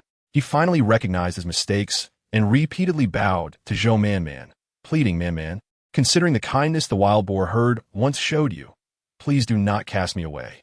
Qing Lingyu frowned, questioning whether it was appropriate for Man to be subjected to such difficulties. Just as he was about to speak, Zhou Man preemptively grasped his arm. Feeling the softness radiating from her touch, Qing Lingyu's ears uncontrollably flushed with color. Zhou Man struggled internally, maintaining a composed exterior as she observed the patriarch's actions. Zhu Wei's face drained of color as a realization struck him. I possess a female. Patriarch, I am bonded with Hua. You cannot expel me. Furthermore, if I must leave, Hua should accompany me. If that were the case, they could seek refuge in another tribe, as no tribe would reject a female. Moreover, the misunderstanding he had about Zhou Man stemmed from what Hua had told him. Upon this realization, Zhu Wei's eyes widened in disbelief, but he quickly dismissed the thought. His Hua was far too kind to act in such a manner. After all, the idea of extinguishing the fire seed was something he had to press Hua to reveal. He even felt that if she had not seen him in distress, she would never have mentioned it. The patriarch's expression softened slightly. This was indeed a viable solution. He had no desire to harm the goodwill of the Wild Boar tribe. For a tribe to maintain long-lasting unity, certain concessions were unavoidable. By sparing Zhu Wei from expulsion, he could significantly soothe their sentiments, as Zhu Yi was regarded as a spiritual leader among them. Just as the patriarch prepared to speak, Zhu Wei interjected, I agree. His eyes brightened as he gazed at Hua, who was slowly approaching, knowing that she was the most wonderful, beautiful, and kind female in the world. I agree to lift the beast seal and expel him from the tribe. What? Zhu Wei felt as though he had heard something utterly unfathomable. He lifted his gaze to Hua's chin, realizing he had never truly understood her. The patriarch hesitated, his intended words twisting in his throat. Hua, lifting the beast seal means you will no longer have any connection with him. He will also be expelled from the tribe, and survival is uncertain. Hua looked at the patriarch with confusion. Why was he sharing this with her? He was merely a discarded pawn. If he remained nearby, wouldn't it only pose a greater risk? Thus, with righteous indignation, Hua declared, he has harmed Zhou Man and slandered her. Who's to say he wouldn't do the same to me? Patriarch, such a male is far too terrifying. I can no longer view him as my mate. Zhu Wei shocked. exclaimed, "You clearly told me that it was Zhou Man who arranged for us to be there and instructed me on how to extinguish the fire seed. If it weren't for you, how could I know so much after only a few months in the tribe?" He pointed at Hua, addressing the patriarch. "It was she who bribed a guard, causing the guards to suffer from diarrhea, thus giving me the opportunity to extinguish the fire seed. Patriarch, while I may have erred, she is far more culpable." Hua's face turned pale, unable to believe Zhu Wei would reveal such information. Yet what did it matter? She steadied her resolve, stating, "You just slandered Zhou Man, and now you begin to slander me? I harbor no animosity towards Zhou Man. What reason do I have to harm her?" Zhu Wei's lips moved, yet he could not voice the thought of how he had sacrificed for her. If Hua truly held even a fragment of affection for him, she would not abandon him. Defeated, he sat down, fully aware of the inevitable outcome. Chapter 127. Zhou Man believed Zhu Wei's words, though she could not fathom why. She had felt malice emanating from Hua on more than one occasion. However, it was evident that this matter was not suitable for further inquiry. As she stepped out of the cave, she fell into a damp embrace. Enlina, drenched by the rain, released Zhou Man and scrutinized her forehead injury, exclaiming in anger, "A pack of ingrates." Seeing her in such a rage, Zhou Man grasped her hand reassuringly. "It's all right. It doesn't hurt much." Enlina, exasperated, shook off Zhou Man's hand, pointing at her indignantly. "Are you really so meek, Man? Like a bun." Zhou Man paused, bowing her head, uncertain of how to respond. Observing her demeanor, Enlina felt a twinge of embarrassment. "All right, it's fine if you lack a temper. I have one." Taking a step forward, Enlina placed her hands on her hips and began reprimanding the onlooking Beastmen, cursing from males to females, and even their ancestors for generations past. The crowd below stood in stunned silence, watching the trio beside Zhou Man as they restrained themselves from speaking. Zhou Man looked up at Enlina, feeling as if she were a ray of light, dispelling the clouds of her troubled heart. Enlina had a temper, and, with someone to support her, she would undoubtedly be more willful than anyone else. However, she could not afford to act so recklessly now. The shaman and Yuan were willing to assist her, yet they were merely acquaintances, not her mate. While they could stand by her side in adversity, she felt reluctant to burden them further. In her heart, she had always harbored a path of concern. What if Lin suffered due to her antics? For reasons unknown, as Zhou Man gazed at Enlina, who was standing up for her, she suddenly thought of Xiaomi. If he were present, he would undoubtedly champion her without reservation, disregarding the opinions of the Beastmen and their fates, solely to see her happy. Her thoughts drifted. "Down," Enlina commanded, and the Beastmen, standing at a higher level, promptly dumped buckets of muddy water down below, one after another, in a swift and exhilarating manner. "Who?" A powerful and furious voice boomed. Zhou Man snapped back to reality, witnessing the patriarch and others emerging, covered head to toe in mud, appearing quite comical. The Beastmen below were not spared either. Enlina gasped, seizing Zhou Man as they fled. While running, she shouted, "Run, run, run." Lin followed closely behind, and Enlina's several mates quickly caught up. Yuan, after a few steps, paused, pondering something as he stood in the path of their retreat. The patriarch glanced in their direction, noticing Qing Lingyu and Yuan standing firmly, fearing he might send someone to apprehend them. Wiping the mud off his face, he muttered, "These ungrateful brats have turned against me after just a few days." In truth, the patriarch was not particularly angry. Upon returning to the cave, he found the youthful exuberance of the girls invigorating. It reminded him of the days spent with Nie Rousey, evading the elders at home. "What brings you such joy?" A soft voice inquired as the patriarch strode lightly toward a small stone lion. With a slight twist, the stone wall before him began to shift aside, revealing an even grander space within. At the center stood a massive pool, beside which lounged a beautiful female with captivating eyes and golden hair. Upon seeing him, she burst into laughter. "What happened? Did you fall into a pit?" The clan leader approached the pond, gently tracing a line across Nie Rousey's face with his dirt-stained hand, prompting her to shoot him an indignant glare. A few mischievous children watched nearby. The clan leader then stepped aside to wash off the mud before slowly wading into the water, wrapping his arms around Nie Rousey's waist. She lifted her hand and pulled off the human skin mask from his face, revealing a handsome middle-aged visage. It was certainly more pleasing to the eye. After her remark, Nie Rousey gracefully turned, her tail, fins splashing, creating delicate ripples in the water. The clan leader swiftly caught up to her, inquiring about the water quality over the past few days. "I have dispatched someone to gather seawater. It will return shortly." "It's acceptable," Rosi replied softly, feeling drowsy. I will carry you. How shameless, she teased. I am but 1,000 years old. Time has aged your appearance. Rosi tenderly caressed his face, feeling a pang of sympathy for the sacrifices he had made for her. The clan leader chuckled softly. Are you repulsed by me? And Lina pulled Zhou Man Man along, running wildly, causing Zhou Man Man to gasp for breath as the wound on her forehead began to bleed anew. Goodness. Man Man, your forehead is covered in blood. Zhou Man Man touched it gingerly, feeling a sharp sting, and cast a forlorn glance at Lina. And Lina, feeling guilty, rubbed her nose and suggested, shall we return to find a shaman? No need. They looked up to see the shaman himself, moving with a speed surpassing Yuan's. I had anticipated this. Zhou Man Man, embarrassed, stuck out her tongue as Qing Ling Yu quickly cleaned her wound, and they gradually made their way home. Yuan and the shaman had both assisted Man Man today, and even though Lin felt displeased, he understood that he could no longer indulge his whims at this moment. Noticing Lin's distress, Zhou Man Man took his hand and gently squeezed it. Lin gazed at the petite female, observing her blink at him sweetly, her face betraying none of the pain from the day's events. Yet, the more she acted this way, the deeper his guilt grew. A thought began to take root in his mind. He applied slight pressure to his grip, wishing to possess Man Man as his cherished treasure forever. A wave of melancholy washed over him as he contemplated what was to come. Man Man? Lin slightly bent down, and Zhou Man Man affectionately caressed his hair, which was damp from the rain, yet felt pleasant to the touch. He rested his head against her neck, one arm encircling her waist while the other held a large leaf to shield them from the rain. You must love me the most, Man Man. You're my favorite. Lin.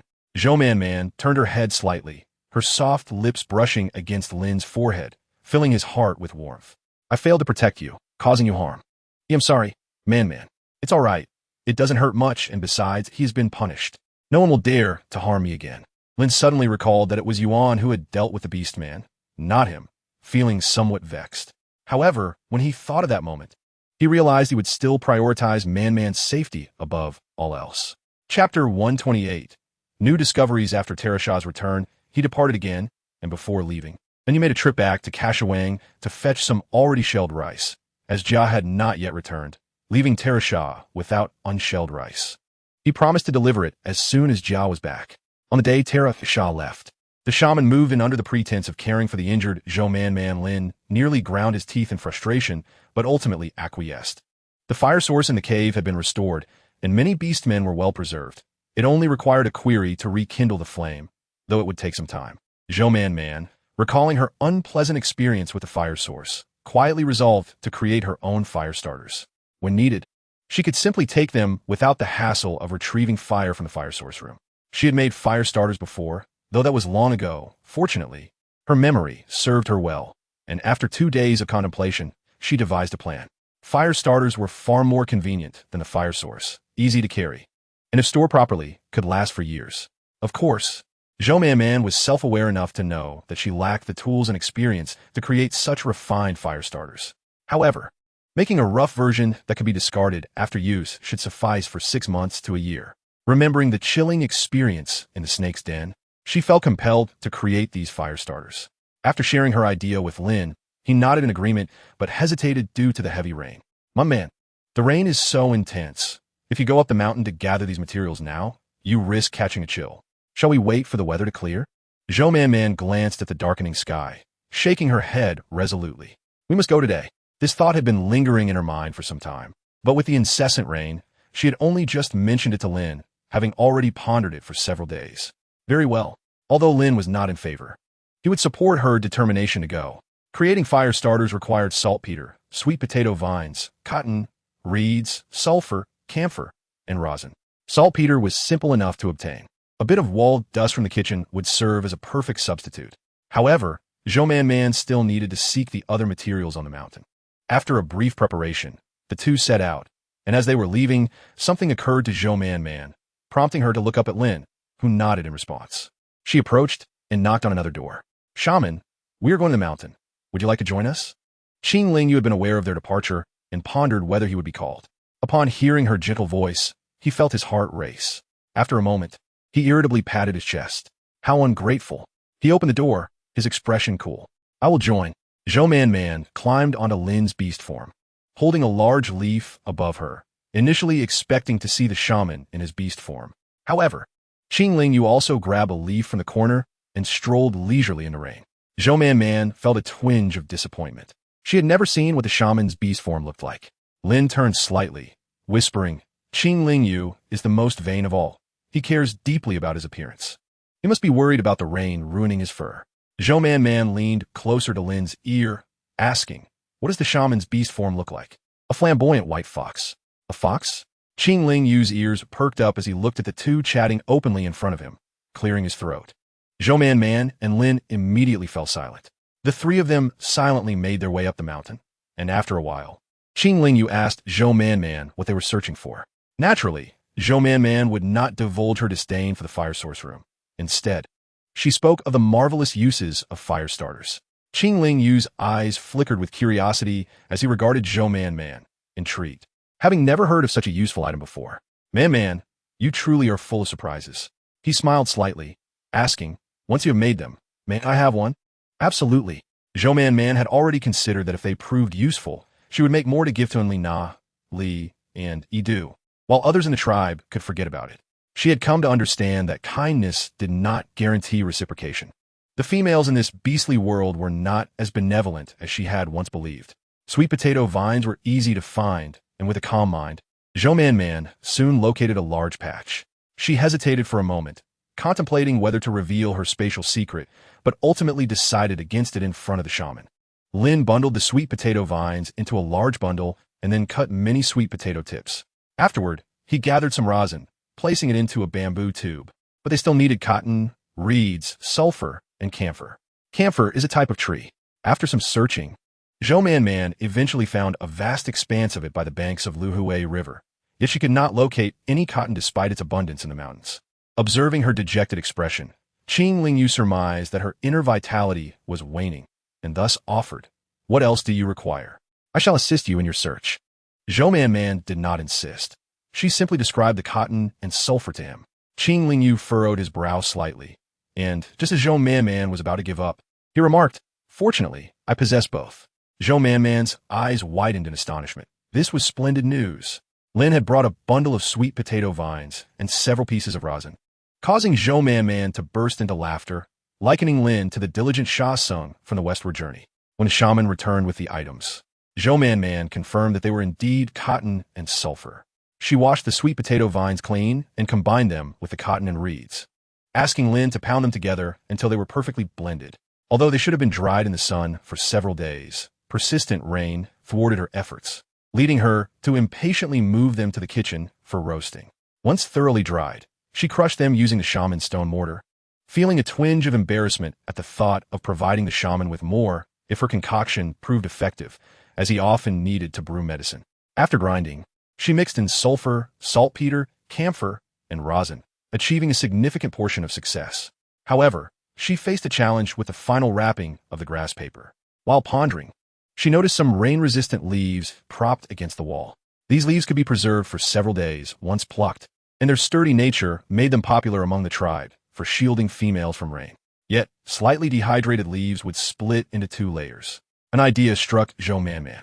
She carefully peeled apart the leaves and, as expected, obtained sheets as resilient and delicate as cicada wings. She wrapped them and placed them into the polished bamboo tube, igniting it and then extinguishing the flame before sealing it again. A gentle breath rekindled the fire. Qing Yu observed all her actions, and witnessing her joy filled him with both wonder and delight. Chapter 129. Envy. One day, the relentless rain finally ceased, and a long-awaited sunshine graced the earth. Thanks to Zhou Man's innate affinity with wood, the wound on her forehead had scabbed and healed, leaving only a slightly deeper hue on her skin that was hardly noticeable. She decided to take some malt sugar she had recently prepared at home to share with Enlina. After enduring the dreary weather, she was eager to venture outside, desperate for a change of scenery. As she prepared to step out, she spotted Enlina in the distance, accompanied by several individuals, including the recently departed Talasha, who led a cart laden with goods. Zhou Man initially thought she was mistaken, but upon closer inspection, she realized it was indeed them.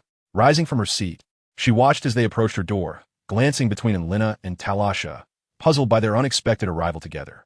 Sensing Zhou Man's curiosity, And Lena entered the courtyard and sat down, explaining with the weather finally improving, I thought I'd come for some fresh air and happened to run into them.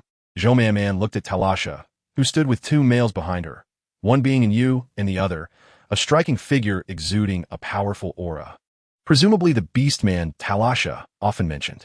Talasha gestured towards the cart, saying, Ja is back, so I brought you these. Man followed Talasha to the pile of goods. Unsure of what they were contained in, they were not in bags, but each large bundle was well packaged. She reached out to touch it, feeling the remarkable blend of hardness and softness of the leather. Opening one, she was pleasantly surprised to find it filled with unhulled millet, a smile instantly gracing her face. Thank you. Talasha, puffing her cheeks slightly, averted her gaze in embarrassment, responding, it was already agreed upon. Would I, Talasha, go back on my word? Among the large bags, there were also some other items, including live piglets and various cuts of meat. Talasha waved her hand, declaring, they are all for you. She lowered her head and rummaged through the pile, retrieving a beautifully pristine piece of white animal hide. The hide was large, nearly flawless with soft, warm fur that was not too thick, making it ideal for the rainy season. It was dry and well-preserved, clearly in excellent condition. Talasha thrust the hide into Man's arms. Is this also for me? Man exclaimed in delight. This hide was truly stunning, even more so than the one she had previously admired, shimmering like scattered light under the sun. Yes, indeed, but I have a small request, Talasha interjected, making a gesture with her fingers. What is it? Man immediately resolved to comply with any reasonable request. I would like to savor your braised pork and roast suckling pig. She had never tasted roast suckling pig before, having only heard about it from Elena on their visit today. Talasha pointed to the various items on the wooden board and, bending down, selected two pieces of meat, alternating between fat and lean. How about these two? And that one over there. The rest is all for you. Save some for later. There are also some delicacies Ja brought back, which you can check out. Man felt a bit overwhelmed, glancing at the cart's contents, wondering if there was too much. Not too much, Talasha reassured her, swiftly directing everyone to carry the items into the house they had previously occupied.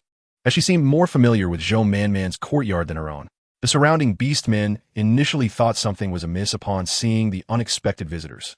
But upon noticing the abundance of fresh meat, they assumed it was a delivery and eagerly followed, hoping to snatch a piece to satisfy their own females. However, upon hearing that they were preparing roast suckling pig, several individuals who had previously enjoyed Man's grand invitations retreated in haste, recalling their previous experiences. As the gathering of beastmen gradually dispersed, Man and her companions had just finished slaughtering and cleaning the pig when a group of females approached, laughing and chattering.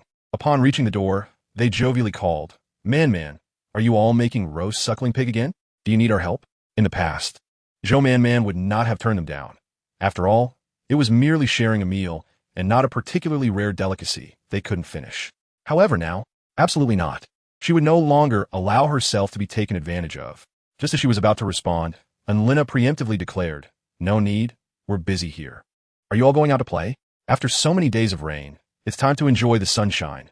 Otherwise, we might grow moldy. Their expressions soured instantly. Someone retorted sarcastically, why are you so eager to speak? Man hasn't said anything yet.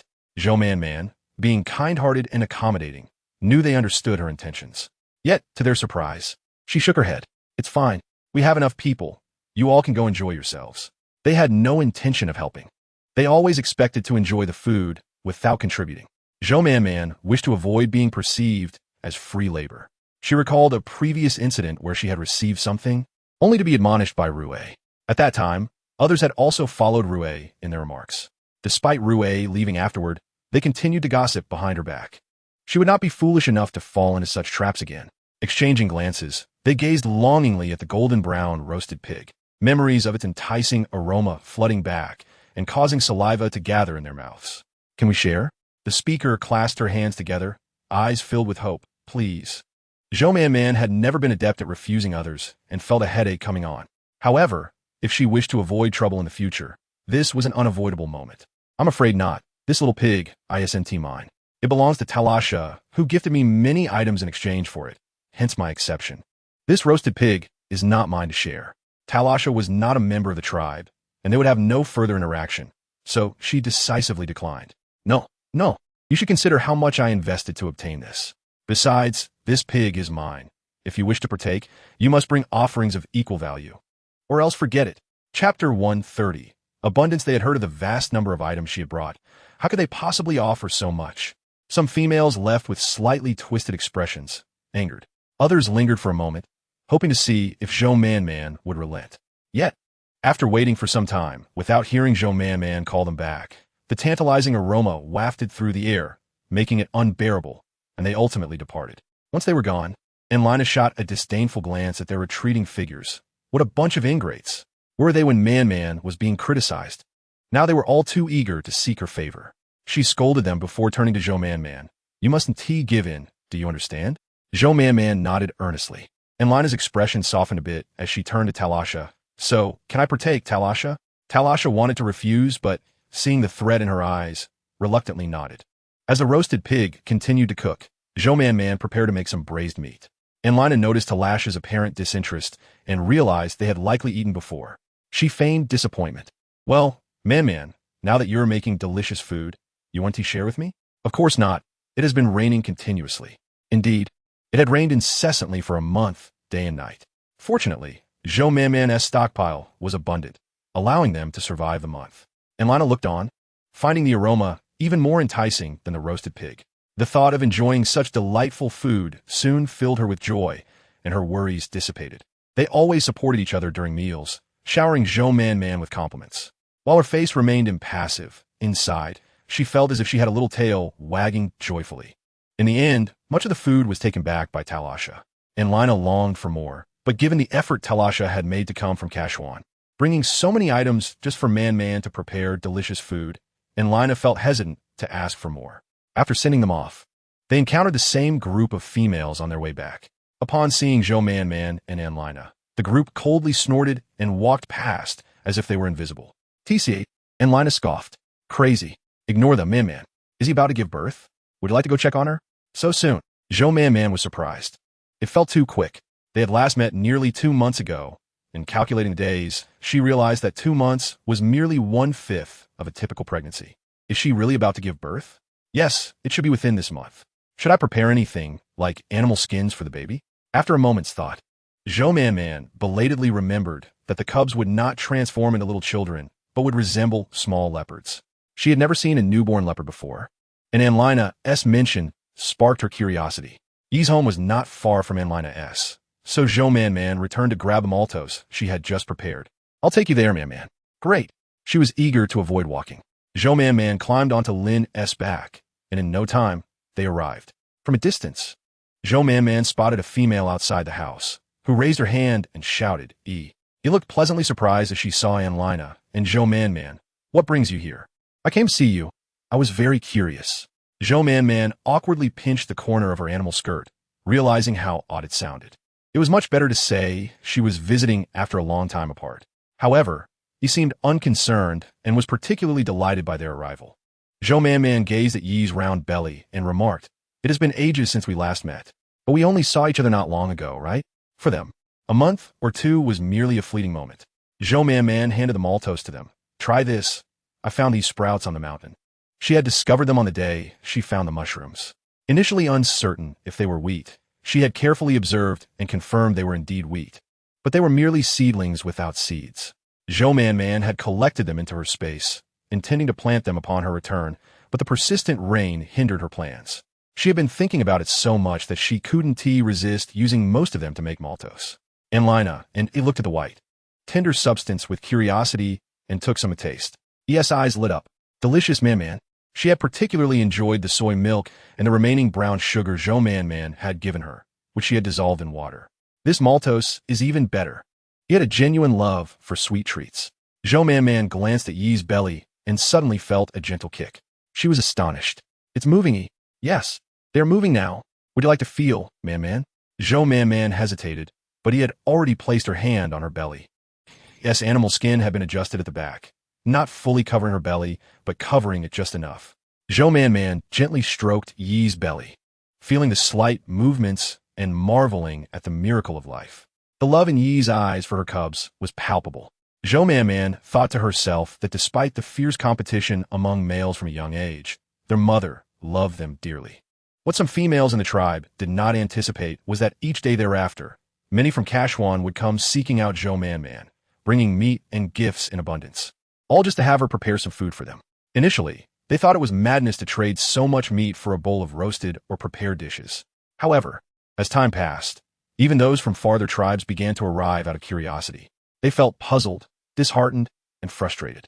Gradually, some females began to grow curious, including those from Donglan.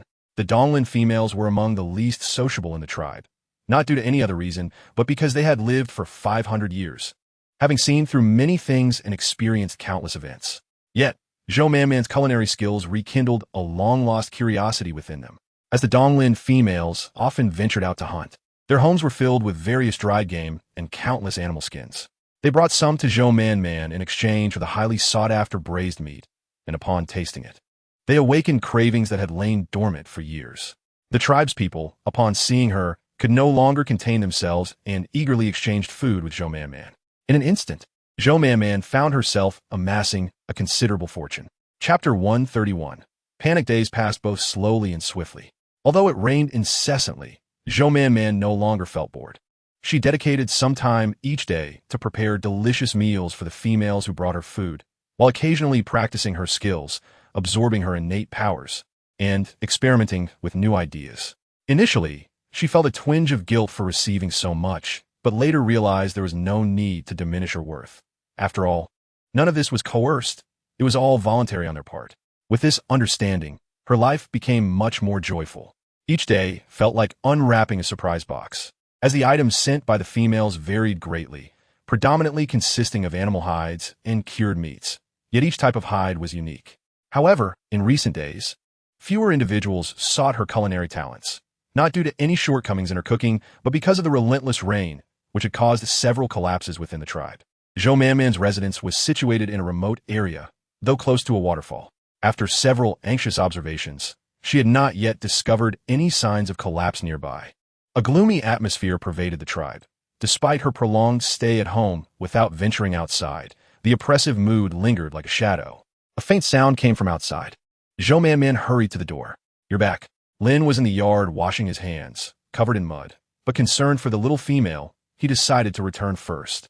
"We're collapsed today. The eastern area, but there aren't many females living there. They have been vigilant these past few days, so there have been no casualties." Zhou Man Man sighed softly, sitting on a bench by the door, resting her chin on her hands, gazing at the hazy, darkened sky, unable to help but exclaim, "Why does the rain persist?" Lin's expression turned serious as he recalled the chieftain's words. He approached Zhou Man Man, crouching down to gently grasp her hand. "No matter what, I will protect you, Man Man." He had already informed the chieftain that if another collapse occurred, he would not go, with only him as her mate. If he neglected Man Man while trying to save others, and something happened to her, he would not be able to bear it. Yet, how could his life compare to hers? Thus, the best course of action was to ensure her safety. "I understand." Lin rested his head against the little female's hand. Witnessing the departure of many of his kind in recent days was a cruel ordeal for someone barely in his 20s. Zhou Man Man said nothing, gently withdrawing her hand to ruffle his hair. "No, it's dirty." "Never mind," Zhou Man Man replied, placing her hand on his hair, which was muddy and damp from the rain. The sensation not pleasant, yet she stroked it slowly. "Let us wash by the river." Zhou Man Man glided along the wall to fetch a large leaf, big enough to accommodate 2 people. They strolled slowly in the rain until they reached the riverbank, where Lin handed her the leaf before jumping into the water to wash off the mud. Exhausted, Zhou Man Man crouched down, observing the waterfall's rushing cascade. The recent heavy rains had swollen the river dramatically. She noted that the water level had risen nearly a palm's height. Zhou Man Man couldn't help but gasp, steadying herself against a rock as she attempted to rise. Suddenly, a violent tremor shook the ground. Zhou Man Man's eyes widened in shock, realizing she needed to ascend. She was caught off guard by the inertia and fell into the water. After gulping a mouthful of water, she flailed to swim toward the shore. "Man Man!" Lin's panicked voice echoed in her ears. Just as she intended to assure him she was fine, she glanced up to see a massive boulder wobbling and then crashing down. "Heavens! I'm to celebrate my 20th year. How could fate be so cruel?" Zhou Man Man was momentarily lost in thought when Lin swiftly pulled her aside, racing away at breakneck speed. The sharp spray of water stung her skin, and Zhou Man Man, trembling with fear, turned pale as she glanced at the boulder, which had fallen precisely where she had been standing. Lin's hand trembled slightly. After a moment, he released his grip on the little female to inspect her for injuries, finally relaxing when he found none. "Are you all right, man?" Zhou Man shook her head, too tense to speak. Soon, another tremor struck, and she tightened her grip on Lin's hand. "The ground is shaking, Lin." Previously, she had assumed that minor tremors were earthquakes, but now that she faced a true quake, she understood how insignificant those earlier shakes had been. Lin frowned, holding her tightly. Zhou Man had wanted to suggest they sit to lower their center of gravity when a tremendous crash resounded. Zhou Man stared in disbelief as she saw the stone house collapse. "My sheep." Her heart clenched, and she grasped Lin's hand tightly. "The sheep are still inside, Lin." The house had already caved in halfway, surely crushing her sheep. The thought deepened her sorrow, and through misty tears, she noticed something moving beside the collapsed structure. Wiping her tears, Zhou Man focused and saw the little sheep circling around the ruins. As the tremors ceased, she hurriedly extricated herself from Lin's embrace and dashed toward it. Lin reached out, but her swift movements barely allowed him to graze her arm as she sprinted away. "Lin, we must leave." "No, I need to rescue the sheep." Lin seized her arm. "Which is more important, you or that sheep?" His tone turned unavoidably stern in the face of life and death. Zhou Man shook off his grip. "If you want to go, then go." With that, she continued toward the house, and Lin, helpless, matched her pace. Aftershocks could come at any moment. Remaining there was not wise. The incessant rain might not cause the sturdy stones to collapse, but the combination of an earthquake and the force of the rain certainly could. Despite his heavy heart, Lin felt compelled to find the sheep amidst Zhou Man's stubborn determination. The sheep had likely sheltered the lamb beneath its body, allowing it to breathe while it lay gravely wounded. Clearing away the stones revealed its bloodied form. Zhou Man wept uncontrollably, for it was a creature she had cared for so long. Sometimes she truly believed they possessed a spirit. She placed her hand on the goat, pouring her innate power into its body as if it were limitless. Lin anxiously scanned their surroundings, wanting to speak to her, but ultimately remaining silent. Their location was indeed somewhat secluded, with no one in sight. Chapter 132. Strange events. No, do not exert yourself, kind one. What? The voice came from the goat, and Lin squinted, looking around to see if anyone else was nearby. After all, this had been an ordinary animal when it was brought here. How could it suddenly speak human words? Zhou Man did not pause her ministrations, sobbing softly. "You truly need not. Please listen to me." Hearing this, Zhou Man gradually halted her actions, feeling dizzy from the excessive expenditure of her innate power. She steadied herself against the ground before finally listening to the goat speak. "I am profoundly grateful to you, my benefactor, for saving both my child and me. Without your intervention, we surely would not have survived. My heart is heavy with concern for my child, and I humbly ask if you could kindly watch over him." She was unaware of when her consciousness first emerged. Initially, it seemed she could comprehend their words, though filled with fear and trepidation. She placed her unwavering trust in her benefactor. As the benefactor infused her with vitality once more, she suddenly understood their speech. It was all the fault of Xiaomi. "What a scoundrel! Look at what has become of my sheep," she muttered incessantly, her words spilling forth in a rapid torrent. Strangely, she found herself able to comprehend their words. She extended her tongue to gently lick her benefactor's hand, who then tenderly stroked her, saying, "You are awake now. It's all right. I will save you."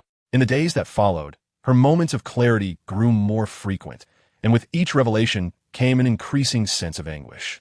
Fortunately, her benefactor had no intention of consuming them, and whenever the topic arose, her anxious interjections would swiftly intervene.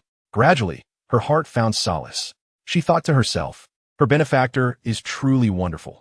She must strive to grow fur to repay this kindness. Yet, it seemed that opportunity had slipped away from her. It would be her child who would need to repay the benefactor. The goat gently raised a hoof, placing it lightly on Zhou Man's hand. Just as she intended to grasp it, the goat fell limply to the ground. "Oh, Lin, my sheep has died." The little goat anxiously bumped its head against Lin, sensing something amiss and emitting a mournful bleat before gradually lying down beside Zhou Man. Lin returned to the dwelling, gathering the remaining items, a pile of furs and some pottery. Thankfully, the collapse had occurred in another room, which contained nothing of great importance. As Lin rummaged through the debris, he suddenly spotted a half of a broken bowl on the ground. He could scarcely believe it. He had hidden the bowl so securely. How could it have shattered? Glancing at the corner where he had placed it, he saw a stone standing undisturbed. Pressing his lips together, he carefully collected the shards. Zhou Man hastily wiped away her tears, attempting to remove the stones from the goat's body. Lin handed the gathered items to the young female, surveying the surroundings once more to ensure they were alone before saying, "Please store these in your space, Man." Observing her digging at the stones with her hands now scraped and raw, he felt a pang of compassion and took her hand, blowing gently on it. "Let me do it. You take this goat to the open space behind us and wait for me." Zhou Man nodded, turning to the little goat on the ground. "Can you understand me?" The little goat showed no change, remaining still. Zhou Man stood up, grasping the goat's horns in an attempt to lead it away. "Baba!" The little goat resisted, refusing to budge. Frustrated and heartbroken, Zhou Man gave it a gentle slap, saying, "Your mother entrusted you to me. Can't you show some spirit and come with me?" With determination, she pulled, and though the little goat was reluctant, it eventually followed her. Lin removed the stone, pressing down on the goat, and swiftly cradled it in his arms. Zhou Man returned to the riverside, where Lin transformed into his beast form and quickly began digging a hole, aware that aftershocks could follow, urging him to act swiftly. The goat was bloodied and mangled, one leg nearly crushed beyond recognition, and the more Zhou Man looked, the more her heart ached. She delicately brushed aside its fur from its forehead, her voice trembling as she said, "I found you the best spot, see? It's filled with grass. There's enough here for you to eat for a long time. Once we rebuild the house, you'll be able to see your little one right away. Isn't this a good place?" "All right, Man." Zhou Man closed her eyes and nodded. Lin placed the goat into the pit and then covered it with soil. Once everything was settled, Zhou Man stood up, feeling a wave of dizziness wash over her, nearly losing her balance. Lin supported her, concern evident in his voice. "Are you all right, Man?" She shook her head. "Let us go." She retrieved a vine from her space and slipped it over the little goat's head. "Cool, me. We must find a main group. Such a strong earthquake must have affected everyone." Zhou Man looked at the silent little goat following them. "They say a name can affect a creature's fate. From now on, I shall call you Tai Dan, hoping you can be as strong as iron and not feel sorrow." Lin glanced at the little goat with a hint of pity, reflecting on how it had just lost its mother and was now bestowed with such an unfortunate name. "Is it a good name, Lin?" Lin raised his hand, gently stroking the young female's hair, his brows softening. "It is a lovely name." Upon their arrival, they found many Beastmen gathered, suggesting that the entire tribe had congregated in this place, a scene filled with sorrowful cries. Zhou Man's thoughts deepened as she silently walked beside the little goat. Man, over here." Zhou Man turned to see Lina. She appeared uninjured, and Zhou Man let out a soft sigh of relief. And Lina clutched her chest, exclaiming, "You scare me half to death, Man. I was sleeping when suddenly everything shook, and I was so frightened I ran out without a second thought." And Lina, still shaken, added, "Thankfully, I didn't go back." The second tremor caused that room to collapse. There were 2 quakes? Zhou Man recalled the details, realizing it had indeed been the case. The stones had shifted at first, and it was the rear room that had fallen. Li and Yi were nearby, and Zhou Man observed that they too were unharmed. Noticing that most had managed to escape during the initial quake, she glanced at those weeping uncontrollably, surmising they must have been trapped during the first tremor or that their homes had been too dilapidated to withstand it. Man. A voice filled with urgency and excitement called out as Yuan approached, carefully inspecting Zhou Man for injuries before finally relaxing. "Why are you covered in dirt?" Yuan, looking rather disheveled, was nearly unrecognizable. Feeling somewhat embarrassed, he scratched his head. "It's nothing. I was asleep and didn't react in time. It wasn't until the shaking became severe that I managed to leave." Chapter 133. For her it's raining. A voice shouted unexpectedly. Suddenly, large raindrops began to fall. In their haste to escape, most had not gathered leaves, and now they were quickly drenched. Some males dashed up the mountain to find leaves to shelter the females from the rain, though they could transform into beast forms to provide cover. The sheer number of beastmen made it impractical. Lin wished to fetch some leaves for Zhou Man, but if he left, she would be alone, which he could not bear. So he simply enveloped her in his arms, shielding her head. Glancing at Lina, who was about to venture out, Yuan volunteered, "I'll go find some leaves. I could use a place to wash up." Concerned they might think him slow, he pondered briefly before adding, "I will be back shortly." Lin nodded, and Yuan quickly headed up the mountain. Zhou Man shivered from the cold, and Lin sat on a stone, tightening his embrace around her. The warmth radiating from his body provided her with comfort, prompting Zhou Man to exhale softly. Are you feeling better? Much better, she replied. Lin held the young female close with one arm while using the other to shield her from the rain, watching the Beastmen getting soaked in the downpour. And Lena, too, trembled from the cold. Despite the efforts of some males to shield her from the rain, the icy droplets still managed to seep through the gaps and cascade upon her. What a wretched weather. After a while, some Beastmen descended from the mountain, with Yuan leading the way. He was dripping wet, clutching a thick bundle of leaves, and his muddy exterior had been washed clean. He swiftly approached Zhou Man, plucking 2 leaves for Lin, and then offered some to Enlina. After distributing to the surrounding females, many were still left, and Yuan continued to hand out the leaves as he walked. Soon he raised the leaves, and the raindrops pattered upon them, producing a crisp sound reminiscent of playful children's laughter. Yet, the orcs present were devoid of spirits. The chief has arrived. The chief has arrived. The previously quiet crowd erupted with excitement. Zhou Man gazed toward the direction of the chief's arrival. Behind him loomed a massive black square object, from which faint water trickled as the orcs shifted it. Zhou Man stared at the object for a while, suddenly feeling as though she was being watched. She glanced around but found nothing amiss, opting not to look at the object again. Lin seemed to notice her odd behavior. Lowering his head slightly, he asked, "What's wrong, man? Are you hungry?" "No." In truth, given the gravity of the situation, Zhou Man felt rather numb. Lin observed the slight pallor of her lips, concluding that she must be hungry. Remembering the food she had prepared earlier and stored her space, he felt an inexplicable sense of relief and gently bent down, saying, "Let me take you away from here for a bit. You can grab something to eat from your space to tide you over." Zhou Man initially intended to refuse, but upon meeting Lin's concerned gaze, her words took a turn. "All right." Lin guided the small female through the crowd, heading toward the lower part of the mountain. The chief's comforting voice faded into the distance, reassuring everyone not to panic. Gradually, the frenzied crowd began to calm down and started to take organized action. Zhou Man found a secluded spot, took out some pancakes she had made earlier, and hastily ate a few bites. Thinking of Yi, who was expecting, she retrieved some maltose she had prepared beforehand from her space. The maltose she had given should have been nearly consumed, and in such a hurried situation, Yi likely hadn't thought to bring food. When Zhou Man returned, the others had already erected poles in the ground, using vines to quickly enclose the area, and laid leaves atop to create a makeshift shelter from the rain. Some orcs retrieved fresh meat from storage and brought fire from the fire pit to cook for the females. Though the smoke was thick and the fire slow to ignite, after some effort, it finally blazed to life. Zhou Man handed the freshly retrieved maltose to Yi, who accepted it with tears of gratitude. "Thank you, Man," she said.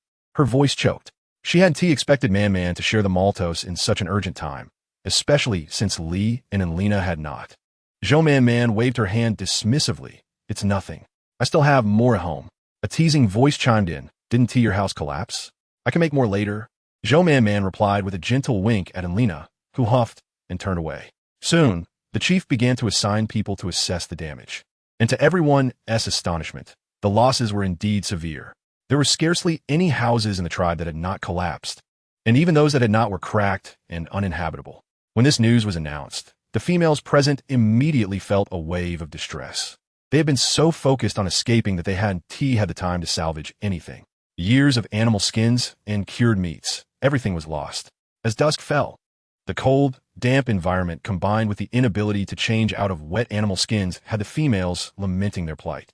The area was too crowded, and without dry firewood, it was impossible to light a fire under every shelter. Even the smoke alone would suffocate the females in the vicinity. Zhou Man had animal skins in her space, but retrieving them would be too conspicuous. However, if she did not take them out, the damp animal skins clung tightly to her skin, and despite Lin's higher body temperature, he was not a drying apparatus, leaving Zhou Man still cold. This situation was untenable. Lin pursed his lips, glancing at Yuan, who was seated nearby. Inside the shelter, he had only put away the piece of animal skin he had prepared for Man, along with some other skins that were not in great condition, but could provide her with some comfort. He stood up and instructed Yuan to take good care of Man before weaving through the crowd toward that direction. Zhou Man watched him leave with concern. Yuan opened his mouth to say something, but, recalling the collapsed cave, fell silent, suddenly remembering what the shaman had mentioned earlier. Yuan's eyes flickered as he pulled out several energy stones from the side of the animal skins and placed them in front of the small female. Zhou Man stared in astonishment at the 6 energy stones. Yuan, feeling shy, avoided meeting her gaze and glanced elsewhere, his body tense. Here, man. Zhou Man shook her head vigorously. No, you should keep them, Yuan. We don't know what might happen next. Energy stones are too important for me to accept. To her surprise, Yuan directly took her hand and placed the energy stones in her palm. Please don't be upset, man. Zhou Man felt a lump in her throat and replied, all right. Chapter 134. No. A violent shaking occurred once more, and Zhou Man was momentarily stunned as Yuan tightly enveloped her in his embrace. Perhaps due to just having bathed, he bore no other scent, and his body temperature was as warm as Lin's, intensely heated. When the shaking ceased, Zhou Man blushed and gently pushed Yuan away. As he stood, she noticed that the hastily assembled shelter had collapsed significantly. The orcs were silently reorganizing. Oh no, Lin! Zhou Man exclaimed, springing to her feet. What is wrong? Lin had gone to fetch something and had not yet returned. What if something happened to him? Before she could finish her thought, she spotted Lin in the distance. One hand holding leaves and the other cradling animal skins, carefully shielding the skins from the rain, thus moving rather slowly. Zhou Man breathed a sigh of relief. After Yuan finished arranging the leaves, Lin finally arrived.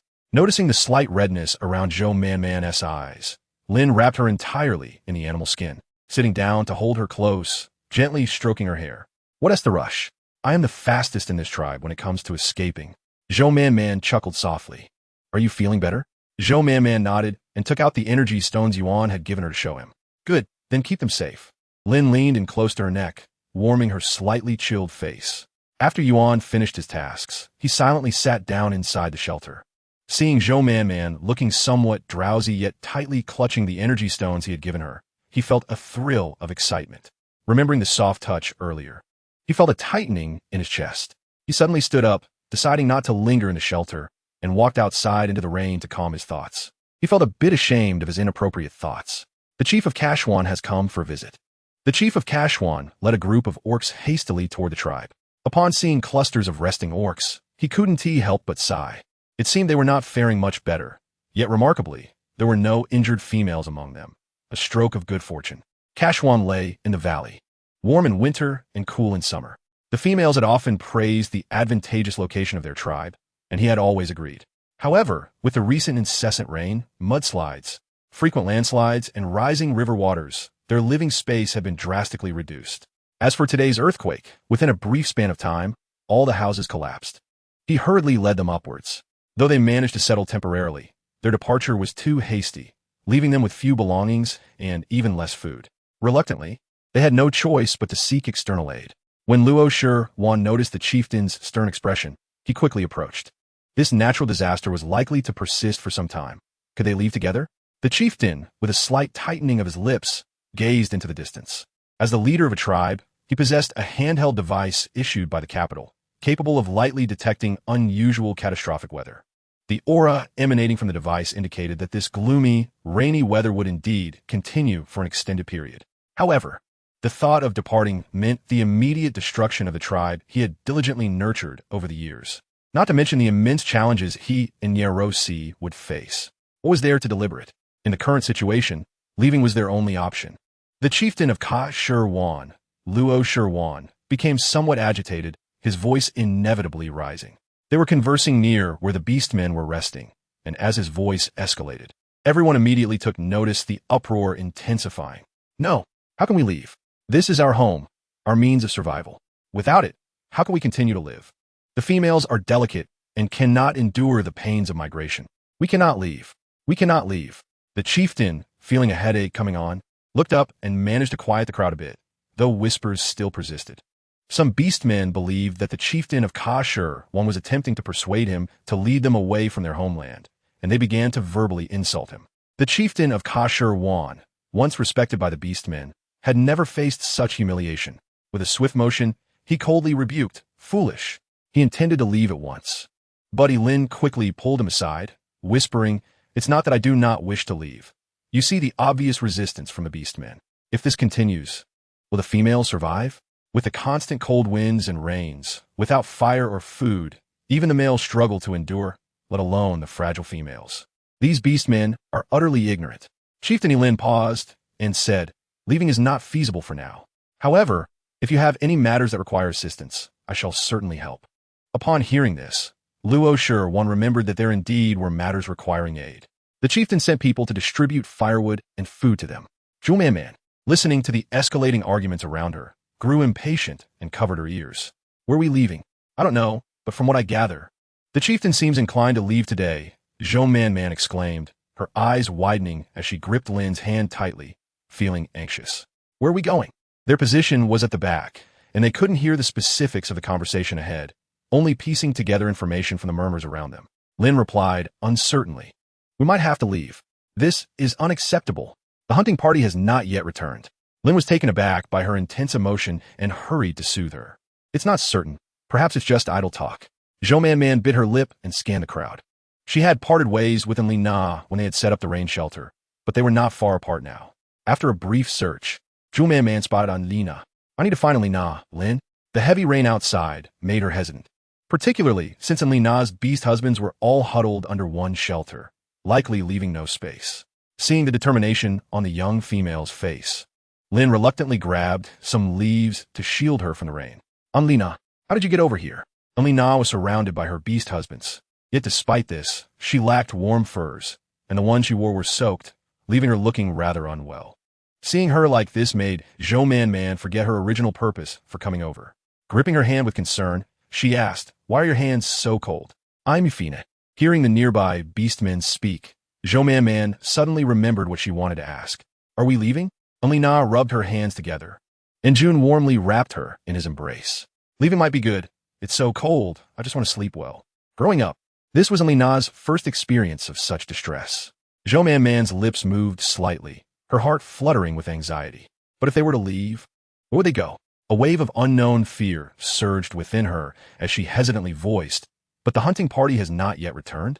A nearby female overheard and quickly replied, no, it's just the chieftain of Kashur who came to ask if we wanted to leave together.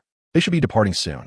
Zhou Man sighed with relief. The events had only transpired 2 days ago. How could they be leaving already? Who knows? Another male chimed in. Kashur is situated in the valley and is likely to be more affected. As they spoke, the conversation erupted into a cacophony of opinions. The underlying sentiment was that their tribe, being located on level ground, had suffered fewer casualties and could simply rebuild their homes once the weather improved. Hearing this majority opinion, Zhou Man felt a sense of relief wash over her. With the answer she sought, she grasped Lin's hand joyfully, noticing that he seemed somewhat distracted. What's wrong, Lin? Lin snapped back to reality, a faint smile gracing his lips as he shook his head. It's nothing. Then you should tell me if something is on your mind. The young female appeared in high spirits, even splashing through puddles without concern. Normally, she would have pouted and playfully scolded him for such waterlogged inconveniences. Is it because of Xiaomi? Knowing we're not leaving means Xiaomi can return. Lin felt a sudden wave of weakness wash over him. He had always believed that Man despised Xiaomi. Even if there were traces of dependency, it hardly amounted to affection. Before their union, he thought Xiaomi was special to her solely because of their bond, but now that he was her partner, spending every day by her side, shouldn't she have grown fonder of him? He had always thought she preferred him more. Lin chuckled self-deprecatingly, gently releasing the young female's hand and allowing her to walk ahead. Due to the Beastman's intense reactions, the chieftain indeed did not accept Luo Shi's invitation. In the days that followed, the Beastmen reinforced their makeshift rain shelter, surrounding it with barriers. Though it leaked, at least they could finally get some rest. When the Kashur group departed, Chieftain Luo Shi and several Beastmen came to express their gratitude to the tribe. Talasha also arrived, seeking Zhou Man. The days of returning slowly drifted into a sense of lethargy, and she appeared somewhat rounder, although still thinner than before. Talasha gifted Zhou Man some food, which resembled hard, dry buns, dark gray in color and somewhat tough. Zhou Man thought it looked like a dark culinary experiment, but out of gratitude for Talasha's kindness, she accepted it cheerfully. When Talasha arrived, she had hoped Zhou Man would reciprocate with something delicious, but seeing the extremely simple conditions behind them, she realized that her hopes might be dashed. How wonderful it would be if they could all leave together, allowing them to frequently enjoy Zhou Man's cooking. With this thought, Talasha's eyes brightened. Are you really not going with us? The place we are heading to is one that Ji often visited. We know the route well, and it's not too far. With our care, we can surely arrive safely. Zhou Man shook her head. I still don't know. Understanding that her individual wishes could not alter the collective decision of the group, and knowing that their tribe was not as severely affected and shared lingering fears. She reluctantly abandoned the thought. As they prepared to leave, Tala Shah waved goodbye to Zhou Man Man with a heavy heart. Zhou Man Man sighed as she looked at her. What's wrong? Anlina looked at Zhou Man Man with a puzzled expression, while Zhou Man Man observed Terasaga's particularly resolute stride and couldn't help but exclaim that it seemed Terasaga was truly losing weight. Ha ha ha! Anlina burst into hearty laughter, her eyes nearly brimming with tears as she doubled over, unable to straighten up. What's wrong, Anlina? What are you laughing at? I think you're being quite odd, Zhou Man Man remarked, her face a picture of confusion. After a great effort, Anlina stifled her laughter, gently patted her shoulder, and pulled her closer, softly asking, What is the matter? Is Lin still upset? At this mention, Zhou Man Man's small face immediately fell. Lin had been rather indifferent towards her these past few days. He would agree with her on matters discussed, yet remained taciturn and absorbed in his tasks, choosing to remain silent unless prompted. Zhou Man Man sighed, feeling a headache coming on. Anlina reflected on the events of the past few days, unable to decipher why Lin was angry. After a moment, she noticed Yuan approaching and suddenly had a flash of insight, thinking she might know the reason for Lin's displeasure. She tugged at Zhou Man Man and gestured towards Yuan. Has Yuan been visiting you often these days? Yuan, lacking a partner and no shelter for rest, would bring her snacks from the mountains during his free time. Recalling how Lin had previously been upset over this, Zhou Man Man felt a sense of clarity. I understand now. She nodded in realization. However, a hint of hesitation lingered in her mind. After all, Yuan had no partner and no shelter to rest in. What a joke, for Yuan was a formidable being. How could he lack a place to recuperate, even if he had nowhere to rest? Surely a robust male like him wouldn't be so easily affected by a little rain. Zhou Man Man, enlightened, discreetly slipped away just before Yuan arrived. Yuan initially intended to follow Zhou Man Man, but was halted by Anlina's call. He paused, recognizing that she was one of Man Man's close companions. Thus he maintained a courteous demeanor and inquired, How are you?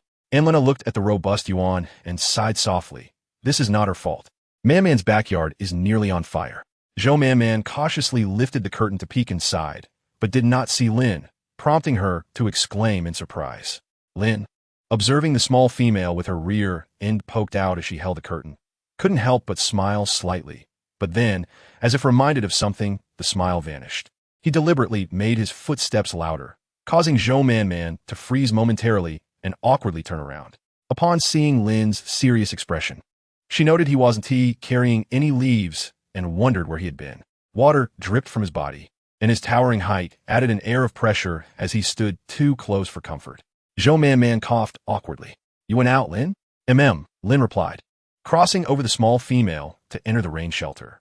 Inside the shelter, a few sturdy sticks were propped up by stones, covered with a layer of animal skin. Lin was about to sit down when he remembered the raindrops on his body and chose to sit on one side of the stone instead.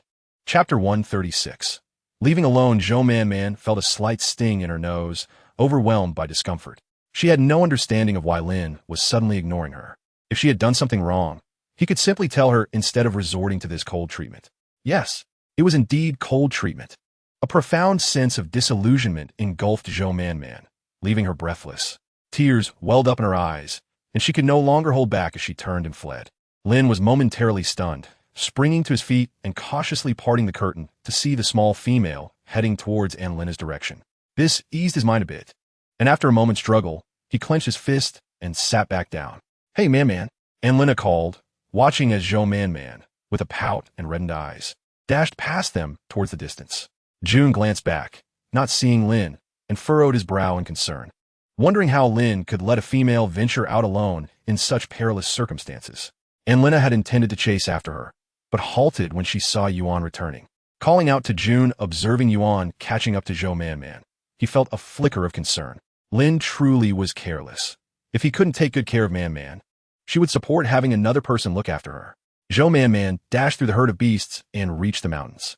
Once in the woods, she listened to the unfamiliar chirps of insects, and fear began to creep in. Slowing her pace, she glanced back but saw no sign of Lin.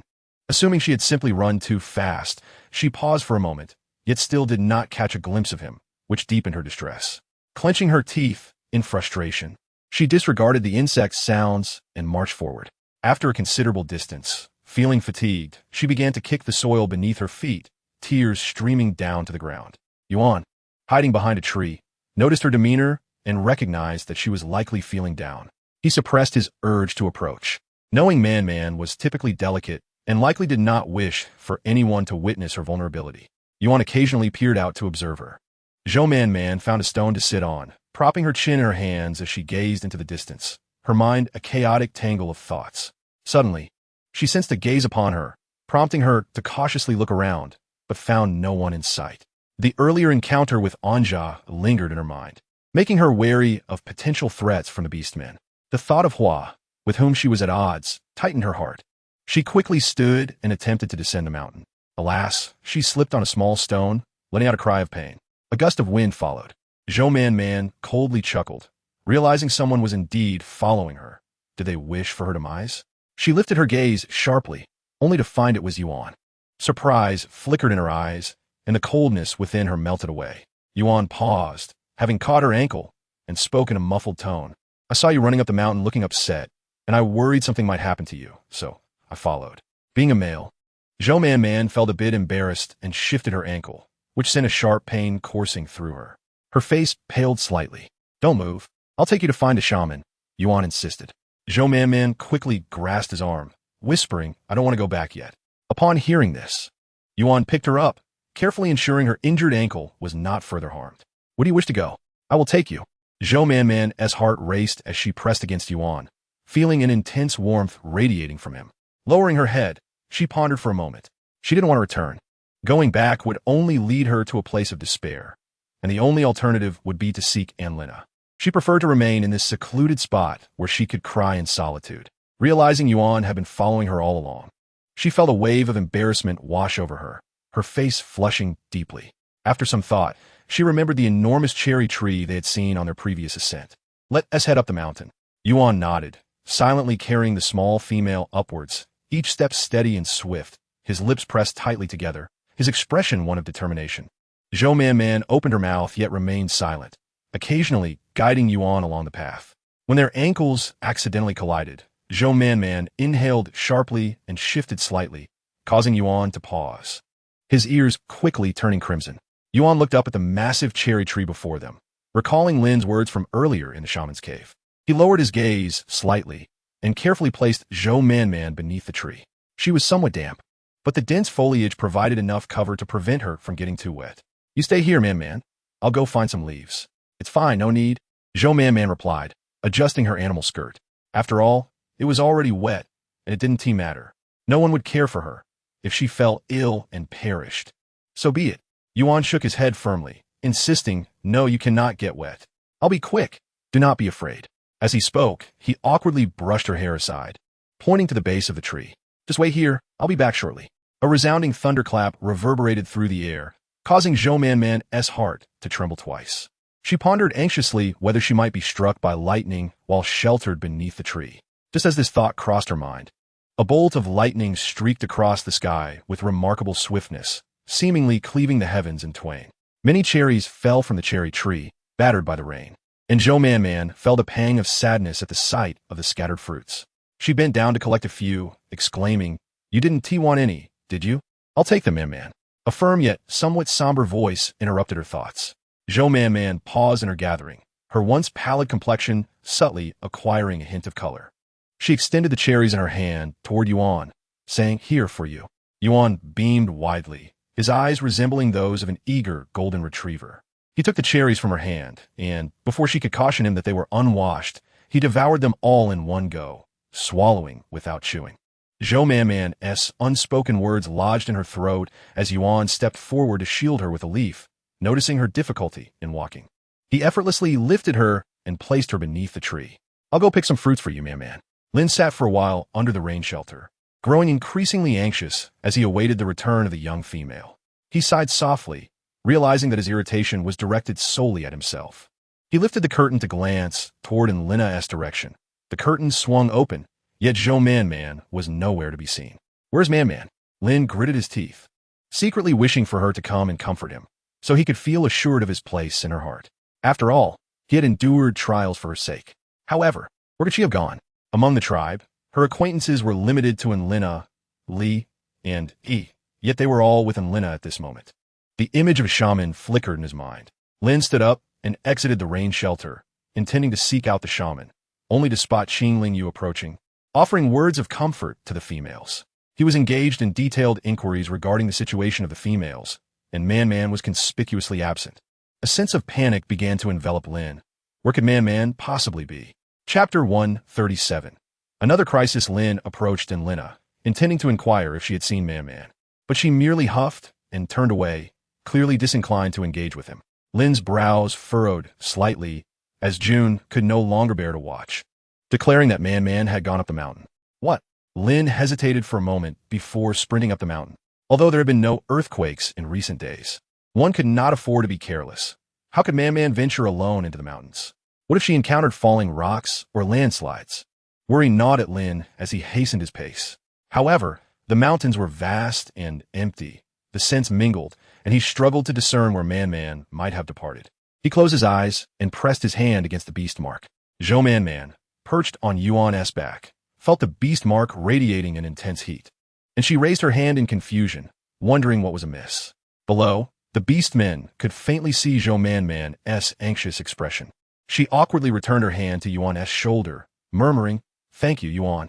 Just as she intended to say more, a violent tremor struck, causing her complexion to shift. She opened her mouth to speak, but Yuan had already quickened his pace, swiftly carrying her down the mountain. An earthquake! An earthquake! The Beastmen were thrown into chaos, gripped by fear in the face of nature's wrath. Despite their formidable strength, they appeared insignificant against the might of the natural world. Zhou Man was uncertain how Yuan managed to navigate so quickly. Amidst their hurried escape, she could see the trees swaying violently, and the rain shelters collapsing one after another in a series of violent tremors. Yet Yuan remained steady, and Zhou Man dared not disturb him, remaining silent upon his back. Soon they reached the midst of the Beastmen, the expansive clearing around them offering Zhou Man a profound sense of security.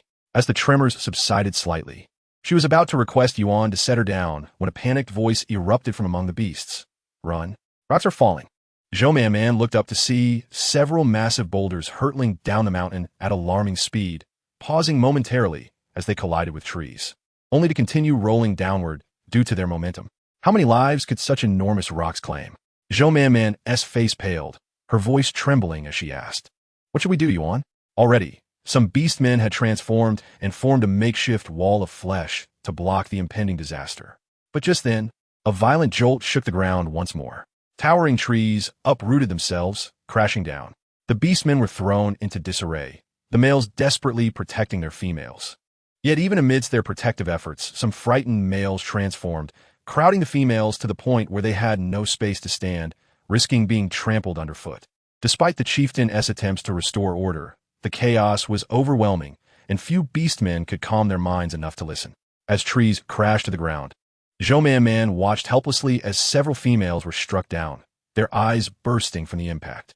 Yuan also witnessed this horrifying scene, but he could not abandon his post. He could not allow Man to be left unguarded. His heart quivered. This was Yuan's first encounter with such a calamity. Man, cover your ears." Zhou Man pressed her body tightly against Yuan's back, her hands clamped over her ears. The thunderous roars echoed throughout every corner, and the terrified males crouched low to the ground.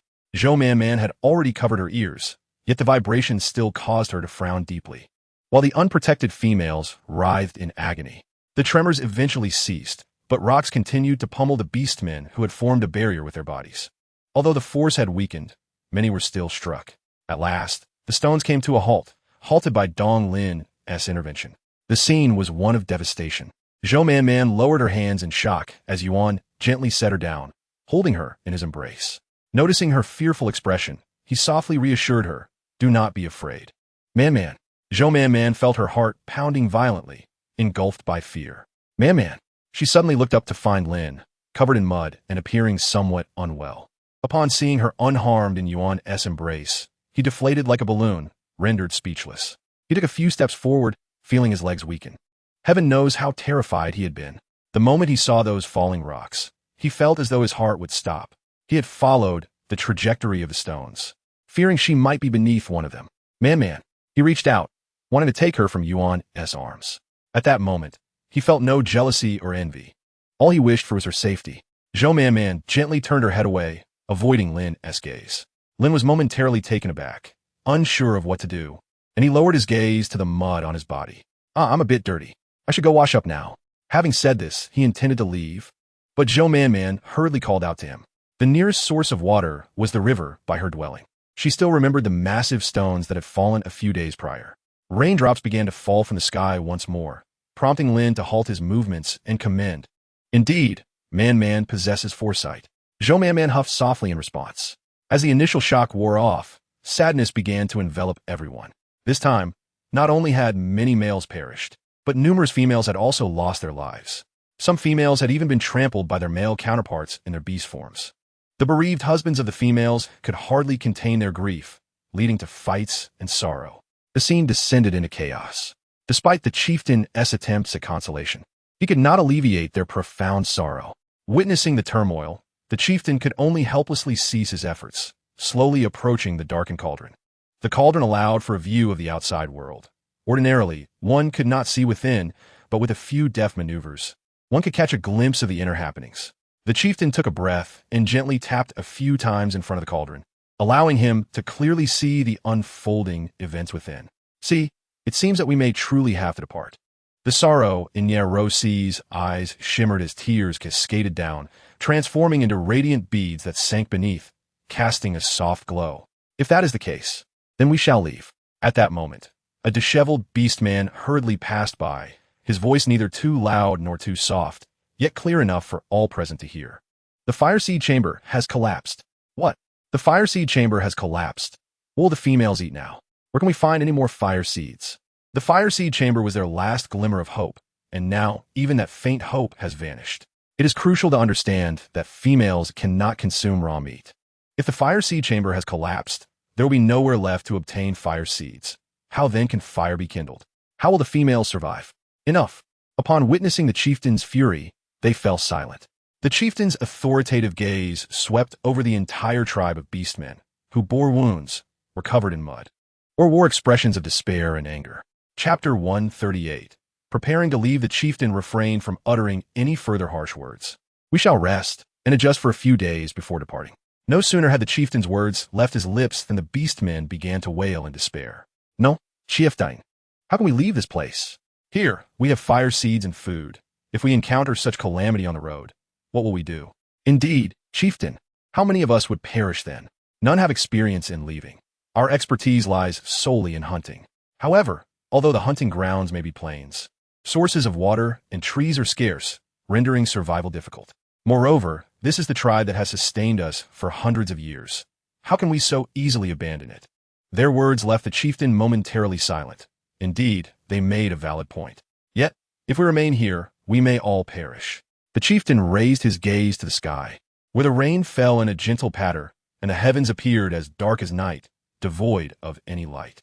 The opposition to his decision was fervent, with few voices in support. Even if the chieftain insisted on their departure, it would undoubtedly lead to trouble. This matter must be set aside for the time being. However, in the following days, the situation worsened. The supply of raw meat dwindled, necessitating the daily dispatch of individuals to capture rabbits and birds for the females to roast and consume. Yet, this meat was far from the tender and delectable raw meat they had previously stored. Not only was it difficult to chew, but it also bore an unusual taste, which the pampered females found unbearable, causing them to lament incessantly. Each day within the tribe, the roasted meat was distributed, and Zhou Man would manage to eat a few bites, although more often than not, she secretly retrieved the delectable dishes she had prepared earlier from her space. This brought her some solace. Fortunately, thanks to Talash's encouragement to prepare delicious food, the females began to bring her various ingredients to cook for them. Back then, they had offered her everything from small pigs to plump wild chickens and an array of animals. Zhou Man devoted her days to culinary experimentation, striving to ensure that the dishes were worth the effort. Of course, she would not use the ingredients given to her as test subjects. She began by tasting everything herself before storing the more successful creations in her space. Over time, her space accumulated a considerable collection of her previous culinary endeavors. After satisfying her hunger, Zhou Man burped contentedly, thinking of Enlina still consuming the roasted meat within the tribe, her heart filled with sympathy. She had originally intended to bring some for Lena, but Lin advised against it, expressing concern over the crowd and Lena's location and potential complications, suggesting they wait for a more opportune moment. Reluctantly, she acquiesced. "Have you finished eating, Man-Man?" Zhou Man-Man nodded, and Lin immediately brought the prepared bamboo tube close to her, meticulously cleaning the grease from her hands. The long, thick lashes cast a delicate shadow. Zhou Man-Man's heart softened at the sight. Despite Lin having resumed his previous warmth towards her over these days, as if his earlier indifference had never occurred, Zhou Man-Man felt heartbroken. Thus, she maintained a cool demeanor, wishing for him to experience the same feelings. However, Lin seemed unaffected, caring for her with meticulous attention, his expression betraying nothing. Zhou Man-Man, not being privy to his thoughts, could only sense her own unhappiness. After washing up, Lin was about to step outside to dispose of the water when Zhou Man-Man unexpectedly placed her hand on his hair. The soft sensation under her fingers brought a sense of comfort, causing her eyes to narrow slightly. Lin appeared surprised, his movements momentarily stilled, unable to proceed with his next action. Zhou Man-Man gently pressed his head into her embrace, declaring with a hint of pride, "In light of your kindness these past few days, I shall forgive you." Feeling the softness beneath her face, Lin's eyes darkened, and his voice turned hoarse. "Are you no longer angry?" Zhou Man-Man shook her head, replying that she was no longer angry. In truth, she had ceased to be angry long ago, particularly after witnessing his disheveled state that day. Lin placed the bamboo tube on the ground and swiftly encircled the petite female, kissing her soft lips with fervor. The intensity of his affection caused Zhou Man-Man's clarity to gradually fade. Lin paused, noticing Zhou Man-Man's slight pout of displeasure. He leaned closer, whispering in her ear with a hint of playful allure, "If you are no longer angry, then I might just have to become upset." Huh? Zhou Man-Man looked at him in confusion, still trying to decipher the meaning behind his words. Lin gently tousled her hair, prompting her to instinctively shield her head. Lin retracted his hand without pressing further, picking up the bamboo tube, lifting the curtain, and stepping outside. Zhou Man-Man quickly followed, noticing the rain outside. She grabbed a leaf from the side and matched Lin's pace, stepping in tandem with him. "What are you upset about?" Zhou Man-Man pondered, unable to discern Lin's source of irritation. Lin's lips curled into a subtle smile as he remained silent, though his pace slowed as he took the leaf from her hand. Zhou Man-Man, still limping slightly from her injury, had not ventured outside in the past few days, and Lin had assumed she was recovering. Observing her condition, he picked her up with one arm, and Zhou Man-Man's eyes sparkled with delight as she settled comfortably in his embrace. However, as they moved further outside, her smile began to fade. The number of sick females had been increasing, and the chieftain had ordered a sturdier shelter to be erected outside, where the ailing females were relocated. The scale of this area had noticeably expanded. When they arrived, Qing Ling was seen stepping out, looking troubled. As the curtain lifted, a wave of warmth mixed with the potent scent of medicine wafted out. Upon seeing Lin and the petite female, he paused for a moment, but quickly donned a light smile, asking, "Where are you two headed?" Zhou Man-Man raised the bamboo tube in her hand, responding, "We're going to fetch water." "Go ahead." Zhou Man-Man, her gaze lingering on the interior, leaned closer to Lin and whispered, "I want to go inside and take a look." Lin, not overthinking it, nodded and turned back towards Qing Lingyu. Understanding their intentions, Qing Lingyu promptly refused, explaining that the area was filled with illness. Even he, a male, felt the overwhelming presence of sickness. How much worse would it be for Zhou Man-Man? Furthermore, due to his wood affinity, such influences would be even more pronounced for her. Zhou Man-Man stepped down from Lin's arms and approached the shaman, glancing around before quietly inquiring, "Are the females inside quite ill?" Qing Lingyu nodded slightly. Sighing softly, Zhou Man-Man lamented that she should have anticipated this. The chieftain had imposed strict measures here, and the resistance to leaving was gradually diminishing among the tribe. She even overheard two Beastmen, who had previously been staunch opposers, discussing their hope that the chieftain would bring up the topic again, promising that they would not object this time. Chapter 139. Heart-fluttering as anticipated, that evening, distressing news arrived. The females seemed to have contracted a contagious disease, which spread among them, growing increasingly severe. Even the males who entered to care for them were not spared from its grasp. Individuals close to the clan leader brought forth transparent crystals and erected a shimmering barrier around the shelter. Zhou Man-Man gazed in awe at the luminous barrier, feeling an increasing sense of wonder. Historically, floods often heralded the onset of plagues. If her conjecture was correct, these females had indeed succumbed to such a pestilence. Although she recognized it as a plague, Her ignorance of medicine rendered her powerless to assist them. The males were profoundly shaken, for their physical constitution had always been robust. They seldom fell ill. Even injuries that affected their bones and muscles could be mended with rest. Yet, this time, the affliction had also ensnared them. Upon realizing the contagious nature of the disease, Qing Lingyu refrained from allowing several males to venture out. Despite his best efforts to treat the afflicted, the females continued to perish. The atmosphere within the tribe turned somber. Countless female corpses were carried out for cremation. The Beastmen could no longer contain their distress and approached the clan leader, expressing their desire to depart. When the clan leader announced this, Zhou Man was secretly feeding Enlina with provisions she had discreetly taken from her space, merely informing her that she was cooking a special meal.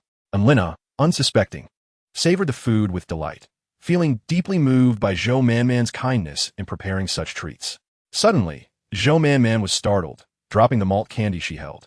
Enlina swiftly picked it up, brushing off the dirt. "What are you doing, Man? With so little to eat, we cannot afford to waste any. Besides, didn't you say that if food falls, it can be eaten if picked up within 3 seconds? Enlina cleaned the candy and turned to Zhou Man. Noticing her distracted demeanor. "What is wrong, Man? We are leaving," Zhou Man replied. "Yes, we are finally leaving," Enlina exclaimed with joy, relieved to escape the looming threat of illness that had plagued her daily thoughts. However, Zhou Man hesitated. "What is the matter? Do you have any concerns? Perhaps I can help. The hunting party has not yet returned." Enlina waved her hand dismissively. "You don't understand, Man. We must prioritize our own safety. If we survive, we will have time to consider what comes next, right?" Zhou Man lowered her gaze, reluctant to leave. She possessed a space filled with numerous supplies, sufficient for her needs for an extended period. Observing her hesitance, Enlina pondered for a moment, her eyes widening in disbelief. "You're not really considering staying, are you, Man? Zhou Man slowly and resolutely nodded. "What do you mean?" Enlina exclaimed, her voice rising in shock. The males outside inquired, and she quickly lowered her voice, assuring them it was nothing, while stepping closer to Zhou Man, placing her hands on her shoulders. "Are you all right, Man? You don't wish to risk your life, do you?" But they Haven Tea returned. "The hunting party is still out there, and your beast husband is among them. I thought you felt the same as I do." "No, Man, you cannot think this way. They are males, but we are females. It will be exceedingly difficult for us to survive if we stay." Attempting to persuade her, Enlina shook her gently.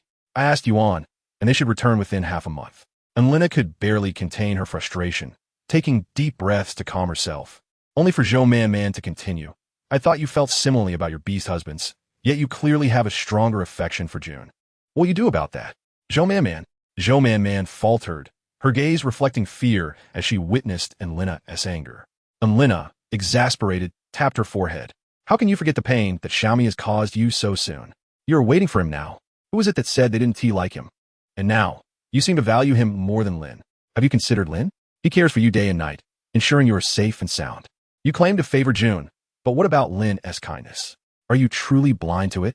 I certainly know Lin cares for me, and I like him very much. How could she not appreciate Lin?"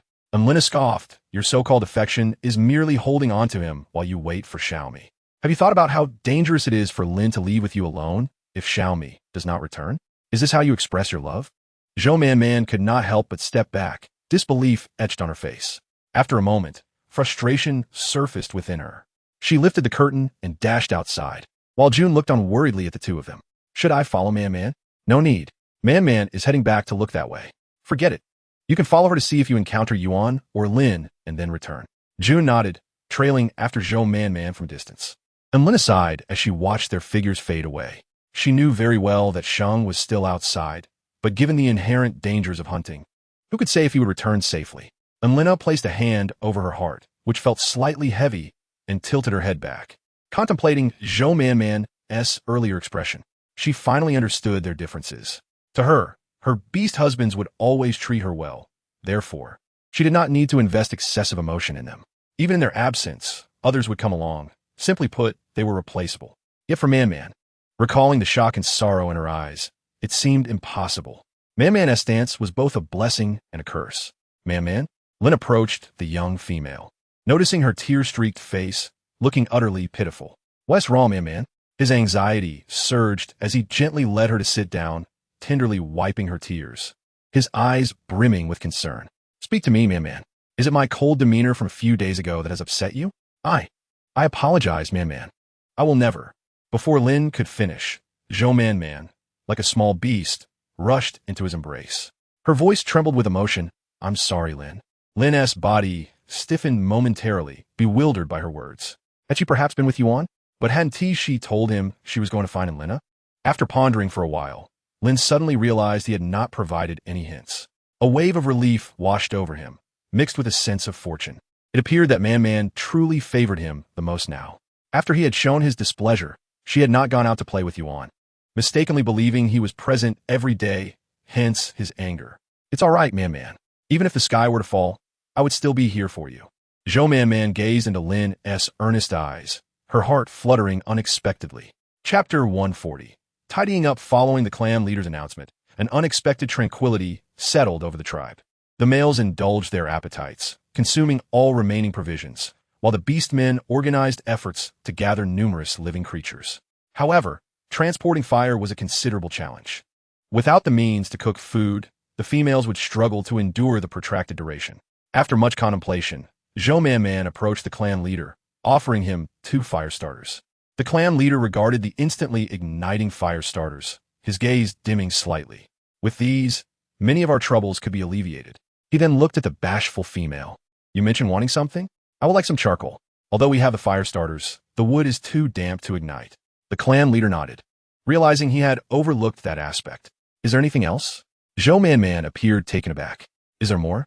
Do you believe there are additional preparations we should consider? The female's attentiveness clearly surpassed his own. Zhou Man pondered for a moment before stating, the weather on the road is unfavorable. If there are any animal skins or the like, please bring them along. As for other matters, she had yet to devise a plan. After her words, someone guided them to the fire room, where the charcoal was of exceptional quality, capable of burning for an extended period. In truth, even without her fire starter, it was possible to maintain the burning charcoal, albeit requiring more manpower.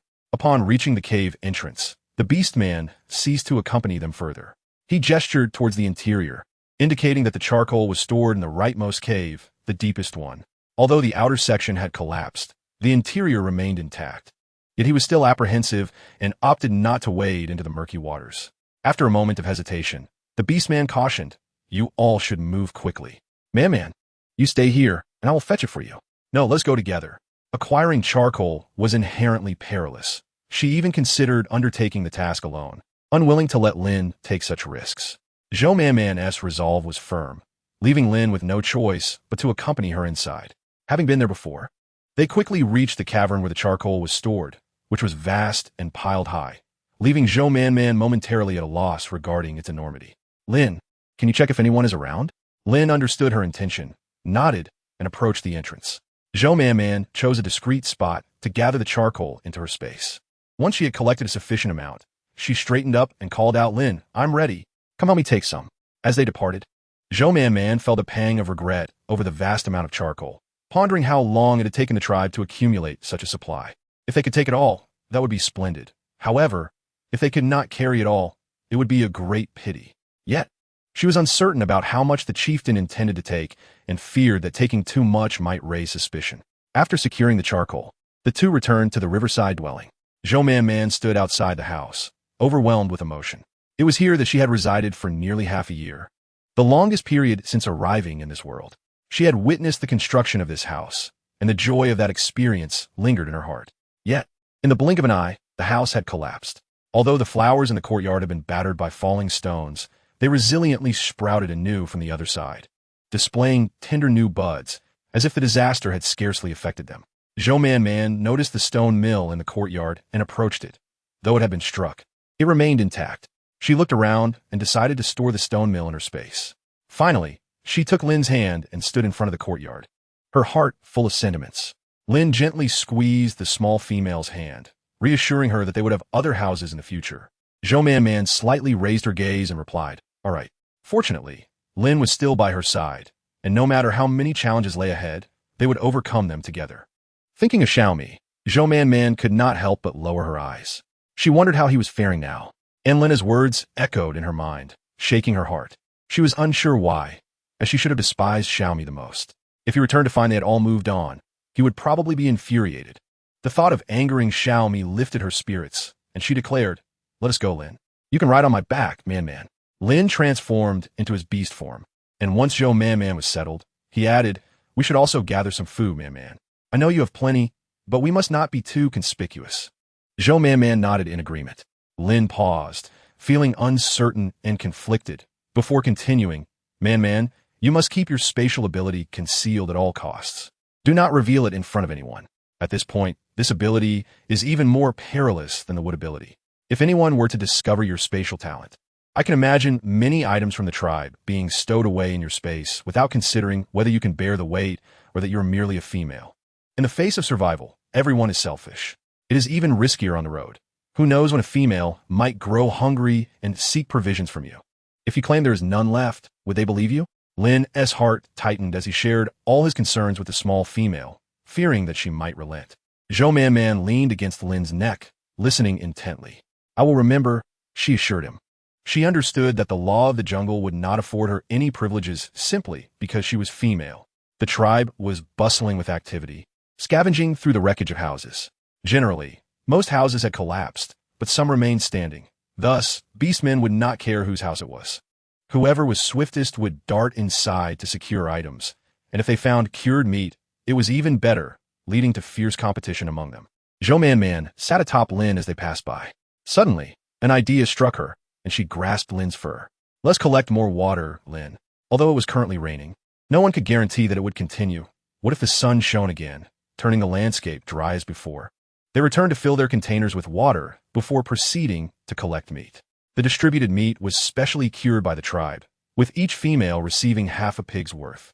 Although this quantity seemed substantial, once they consumed the fresh meat on the journey, they would need to rely on the jerky. The future was fraught with uncertainty, and no one would complain about having too little. Some males expressed dissatisfaction, openly accusing the chieftain of hoarding the jerky, questioning why there was only this amount. The Beastman distributing the jerky attempted to explain, but to no avail, as the discontented male stirred the emotions of those nearby. Suddenly, with a sharp sound, the disgruntled Beastman transformed into his beast form. A figure approached slowly beside the chieftain. Zhou Man felt a wave of discomfort wash over her, suppressing her nausea. "Let's go, Lin." Chapter 141. He has endured much on the day of departure. A torrential downpour fell from the sky. Lin had instructed June to bind a large beast skin onto him, creating a comfortable and soft space below for the small female to nestle within. He then secured numerous items to his back. Zhou Man held a leaf, standing beside Lina. Watching him toil so hard made her heart ache. The other females had several beast husbands to share the burden, carrying almost nothing themselves, and they did not need to tie a beast skin to their bodies, as they could be sheltered by one male while riding on another, swapping out when fatigued. But Lin did not have this luxury. Zhou Man lowered her gaze. Feeling an inexplicable sense of guilt, she realized she was not entirely helpless. She could hold an umbrella for an hour or two, but not for an entire day. This was also why she had not refused Lin's offer. Man, come over and try this. See if there is anything that needs adjusting." "All right," Zhou Man replied, quickly moving to Lin's side. Lin slightly bent his legs, and Zhou Man climbed up to test it. "It's very comfortable, Lin. The rainwater won't drench me. It really is quite pleasant. But you're working too hard." Zhou Man's eyes glistened with unshed tears, yet she knew Lin would not want her to feel this way.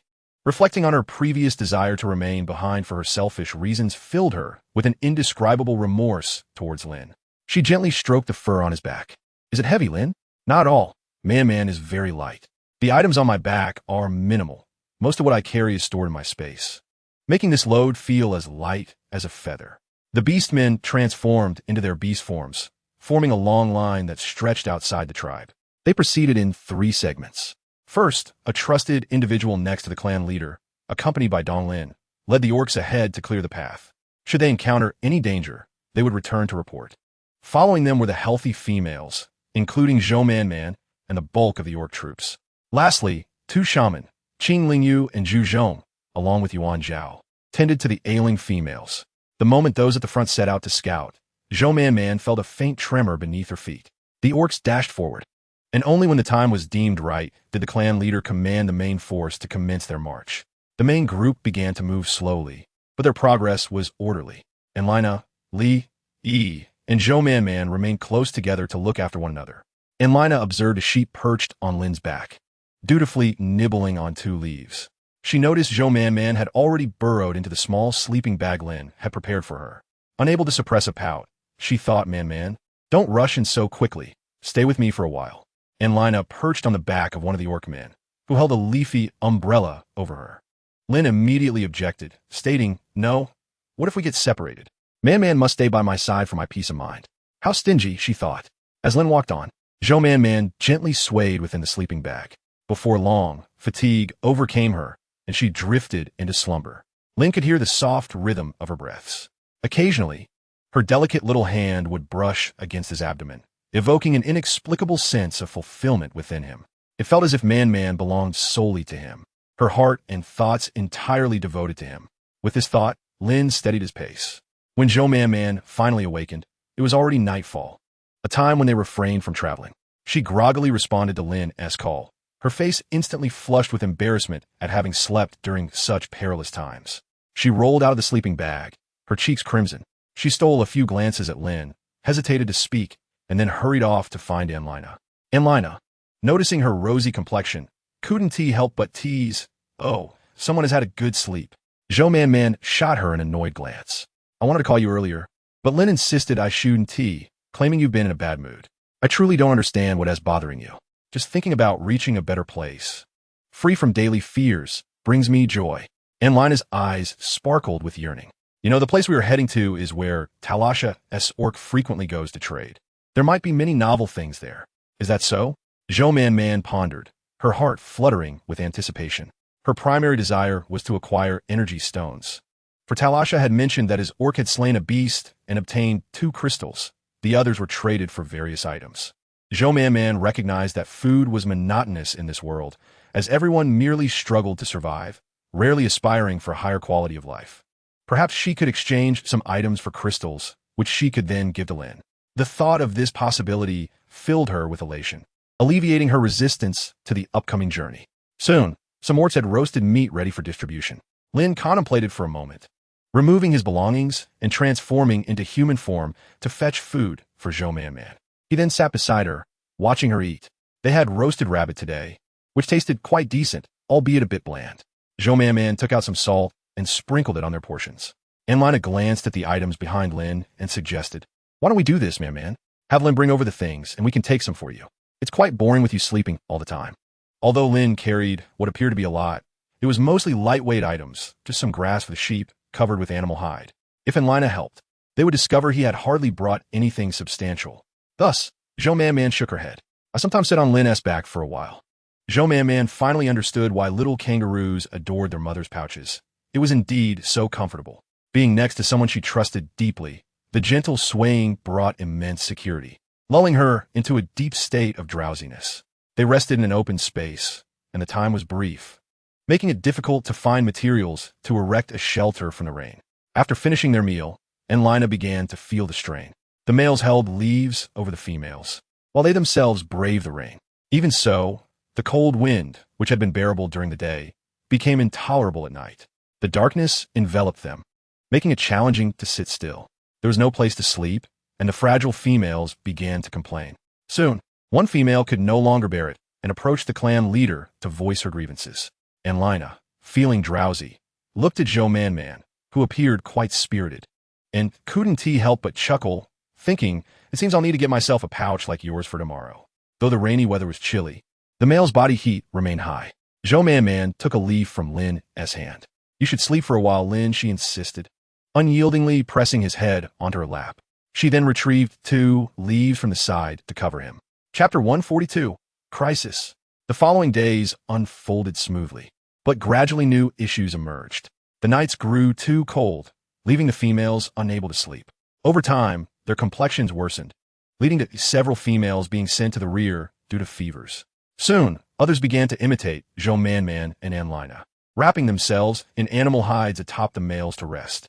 However, the males were tall and varied in size, making it rare to find sufficiently large hides. If they stitched together smaller pieces, the hides would sag under the females' weight, to ensure the safety of the females until they reached their destination. The clan leader had to send orcs to gather vines, binding them to the males. Though this was somewhat constricting, it solved the sleeping issues. Days of relentless rain painted the sky a deep black. Day and night could only be distinguished by slight variations in light. For several consecutive days, nothing significant occurred. They traveled daily, enduring hunger and cold, and complaints began to arise among the orcs. Their grievances were twofold. First, the current living conditions were deplorable. Second, if they were in the tribe, they might have already rebuilt their homes. Zhou Man lowered her gaze, focusing intently on the roasted meat in her hands. She had food in her space and would occasionally sneak bites from her sleeping bag, knowing it was impossible to bring it out openly. Though the tribe's roasted meat left much to be desired, being able to eat freshly roasted meat on this arduous journey was already a considerable effort from the tribe. Zhou Man certainly wouldn't waste it. As she ate, he suddenly sighed. Every meal, it was almost a given that Li, Lina, and Zhou Man would eat together. Unlike those nearby who continuously complained, the four of them looked up at her. He forced a smile, saying, "I'm fine." Although she claimed to be fine, her eyes betrayed her worries. Zhou Man glanced at her round belly, vaguely aware of what she was concerned about. Although she understood, Zhou Man felt powerless to help, as she too was struggling for survival. "It's all right, don't worry. The road will eventually straighten out," and Lina reassured her, patting her shoulder. I just feel they came at the worst time, suffering from birth, and I'm uncertain if they will even reach adulthood. They will, Zhou Man declared emphatically. Though he remained anxious, the unwavering encouragement from Zhou Man brought a faint smile to her face. Alert! A shout echoed from somewhere nearby. Before the group could react, the ground began to shake violently. Man! Lin stood up, bending down to shield Zhou Man entirely beneath him. The tremor was intense, even on level ground. The force was palpable. Fortunately, it was swift, coming and going quickly. Zhou Man, still shaken, stood up, struggling to regain her composure, only to see distant objects rolling. Engulfed in darkness, Zhou Man's heart tightened as she pointed and softly exclaimed, "Lin." The others followed her gaze, and their expressions instantly shifted. A mudslide! A mudslide! Run! The beast herd became chaotic, frantically fleeing into the distance. Lin immediately transformed into his beast form and urgently called out, Man, get on." The little lamb seemed to sense something amiss, anxiously circling Lin's feet. "You too, support Man," Lin instructed, and without further ado, he shot forward like a dart. Having brought nothing with him while the remaining beastmen were still gathering their belongings, Lin was nearly the fastest to escape. As he dashed past some of the beastmen, though they were in a state of panic, they still attempted to salvage food and supplies from the ground, as without those, the females might not survive. Zhou Man felt a swirl of emotions. She wanted to say something, but Lin had already outpaced them, leaving them far behind. The chieftain shouted at the front, urging everyone to move quickly, to leave everything behind and protect the females. Yet, despite this, there were still beastmen reluctant to abandon their possessions from the tribe. One of the beastmen beside the chieftain, in a state of panic, urged, "Chieftain, you go first." "Yes, we cannot delay any longer. Lady Nyeru is still waiting." The chieftain observed several beastmen springing into action, finally departing. Zhou Man looked back and saw a torrent of earth and water mixed with stones surging towards them, engulfing the beastmen left behind in an instant, their horrified screams echoing. Zhou Man pressed her lips tightly together. They were frightened too. Their first instinct was to flee. Yet the thought of the females' belongings had led them to waste precious time. Were they too noble, or simply unaware of the terror of the mudslide? The mudslide, propelled by gravitational acceleration, grew increasingly swift. Lin's speed began to wane. He gasped for breath, his limbs heavy as lead. Yet each step was taken with urgency. Man clung to his back. He could not afford to stop. He had vowed long ago to protect her. Yet it seemed he had failed many times before. This time, he could not give up. Lin emitted a harsh, rasping sound from his throat. He could not continue running like this. Zhou Man slightly raised her head, only to be struck by the sharp raindrops, forcing her to close her eyes. She struggled to open them again. Ahead lay a flat expanse, even sloping downward. No matter how fast Lin ran, he was still a beast man. He had flesh and blood and would tire, but the mudslide would not, especially on this gentle slope. With her view obstructed by Lin's back, Zhou Man could see little of her surroundings. She cautiously straightened her body, gripping Lin's fur tightly. The fierce wind nearly swept her away, causing Lin to falter momentarily. "No, don't move." During that brief moment of slowing down, two beastmen beside the chieftain quickly ran ahead, carrying a large black container. In a fleeting glance, Zhou Man seemed to see someone inside. Tears welled in her eyes as she looked back. "Lin, do you trust me?" she declared, straightening up quickly, exerting all her strength to look around, then pointed decisively. "Lin, run that way." Upon hearing her words, Lin abruptly turned and sprinted in that direction. A warm energy surged from his back throughout his body, restoring some of his strength.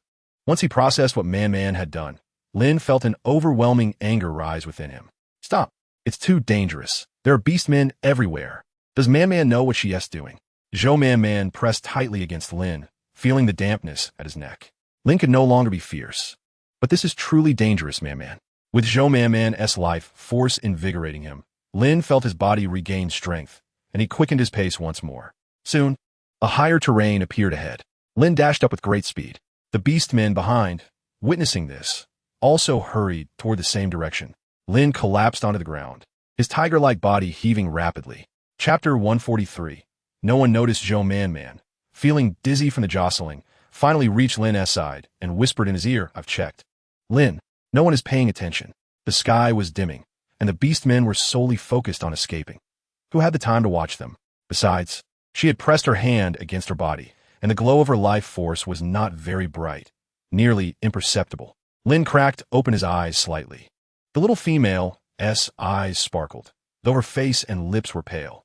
A pang of pain struck his heart, and Lin nudged her closer with his paw. After resting for a while, Zhou Man stood up and looked below. The mudslide rushed past about 10 meters away, sweeping away the slower beastmen and burying them in the sand, their movements ceasing momentarily. Most of those who had escaped were the ones who fled at the first sign of danger, despite the chieftain's frustration at those beastmen clinging to their possessions. They had all acted for the sake of the tribe. A heavy, complex feeling settled over him. Only about 60% of the remaining beastmen had survived. This meant that in just 6 days, thousands of beastmen had perished. The chieftain closed his eyes, suppressing the sorrow that welled within. "All right, don't be sad anymore." The chieftain suddenly opened his eyes, glancing at Nyeru, who looked astonished. "How did you return so quickly?" "As long as I come into contact with seawater occasionally, I'm not that fragile." Everyone's attention was drawn to the chieftain's female companion. Over the years, they had only heard about the chieftain having a female, but had never seen her. Today was their first encounter. Zhou Man was no exception. Feeling bashful as she stared unblinkingly, she discreetly glanced up repeatedly, each time more astonished than the last. The chieftain's female had golden hair, adorned in a delicately crafted top, and a matching bee skirt that shimmered with a lustrous sheen, rendering her appearance ethereal and beautiful. Zhou Man leaned in close to Lin's ear and whispered, "The chieftain's female is so beautiful." Lin, nearly fully rested, lifted his gaze and fixed his eyes on her. Man is even more beautiful." Zhou Man shyly waved her hand. The chieftain's female possessed deep-set features, a mixed beauty complemented by her deep blue eyes, which added to her allure rather than detracting from it. Seeing the little female's disbelief, Lin solemnly asserted, "It's true. Have you seen Zhou Man? Man, have you seen her? So tall with such fair skin." An anxious voice called out from the front. Zhou Man looked up and saw a muddy figure with numerous wounds. It sounded like a shaman. Qing Lingyu paused, as if sensing something, then turned around slowly, his expression shifting from confusion to relief upon seeing the clean, bewildered little female. The sudden relaxation left him feeling drained. Heaven knows how worried he had been. They had fallen behind during the mudslide, retreating just in time, most emerging unscathed. Yet, thinking of her, he could no longer contain himself.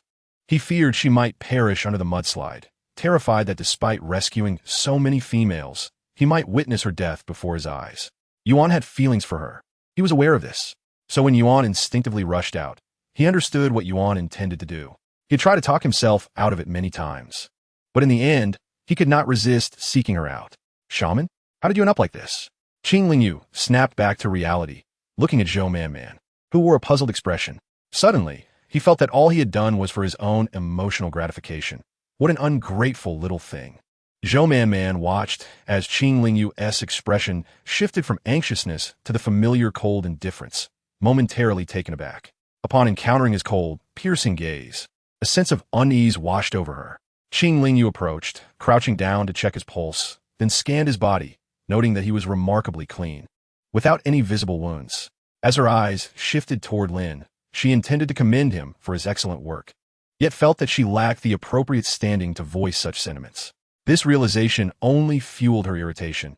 He should not have come, especially after nearly being caught by a mudslide due to his indecision. Observing her carefree demeanor, she was just about to turn away when a soft, gentle voice interrupted. "Witch doctor, did you come specifically to find me?" Qing Ling Yu froze momentarily, intending to look over, only to see that Lin had already pulled her back into his embrace. She lowered her gaze, her ears gradually flushing crimson. "You certainly know how to flatter yourself." After speaking, he awkwardly rose, acutely aware of how dirty he was, to the point where many did not even recognize him. Yet, perhaps it was for the best. If the tribe leader found out he had come with Yuan, who knew how he would react? Lost in thought, she suddenly heard the tribe leader calling, "Witch doctor?"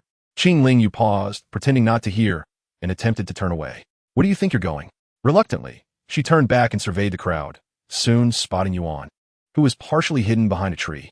It was truly vexing. Zhou Man found herself pressed against Lin's chest, her cheeks squished in his embrace. After a considerable pause, feeling slightly stifled, she pushed against him. To her surprise, Lin held her even tighter. Exasperated, Zhou Man could only wrap her arms around his slender waist, resting her head on his shoulder. "I have no ulterior motives, Lin." She merely felt that Lin was shouldering too much responsibility for her sake. Unlike many males who carried little, he alone bore a heavy load. "Are you truly fine, Man?" Lin's voice was tinged with sorrow. Zhou Man's body instantly stiffened. "Do you really want this? Or do you have a fondness for the witch doctor?" Absolutely not. How could she harbor such thoughts when Lin had risked everything for her? Just as she had formulated her response, Lin's words interrupted her train of thought. A smile crept onto his lips, clearly pleased with her answer. "It would be best if Xiaomi did not return. I will protect you, Man, and take good care of you. Didn't I do just that today? I was the fastest, leading you away from danger." He was about to say more when Anina's voice rang out. Man, finally found you. Do you have any water there? Let you have a sip and some food, or..." Anina's voice trailed off, hinting that Man might not be able to help. Zhou Man turned to see Yi. Clutching her stomach, a pained expression etched across her face. "What happened?" I have water, but I don't have food." The snacks in her space had been consumed, leaving only items that could not be stored for long. She had no way to explain this. Chapter 144. New Life. Yi was clutching her stomach, her face pale. Zhou Man, along with Anina, supported her and allowed her to carefully sip some water. Observing her distress, a sudden thought flashed through Zhou Man's mind. In a moment of clarity, she noticed a reddish liquid between Yi's legs. "You're not about to give birth, are you?" Anina also noticed and immediately called for help. The surrounding beastmen were aware of Yi's pregnancy and quickly cleared space. Some beastmen swiftly used leftover hides to create a more secluded area.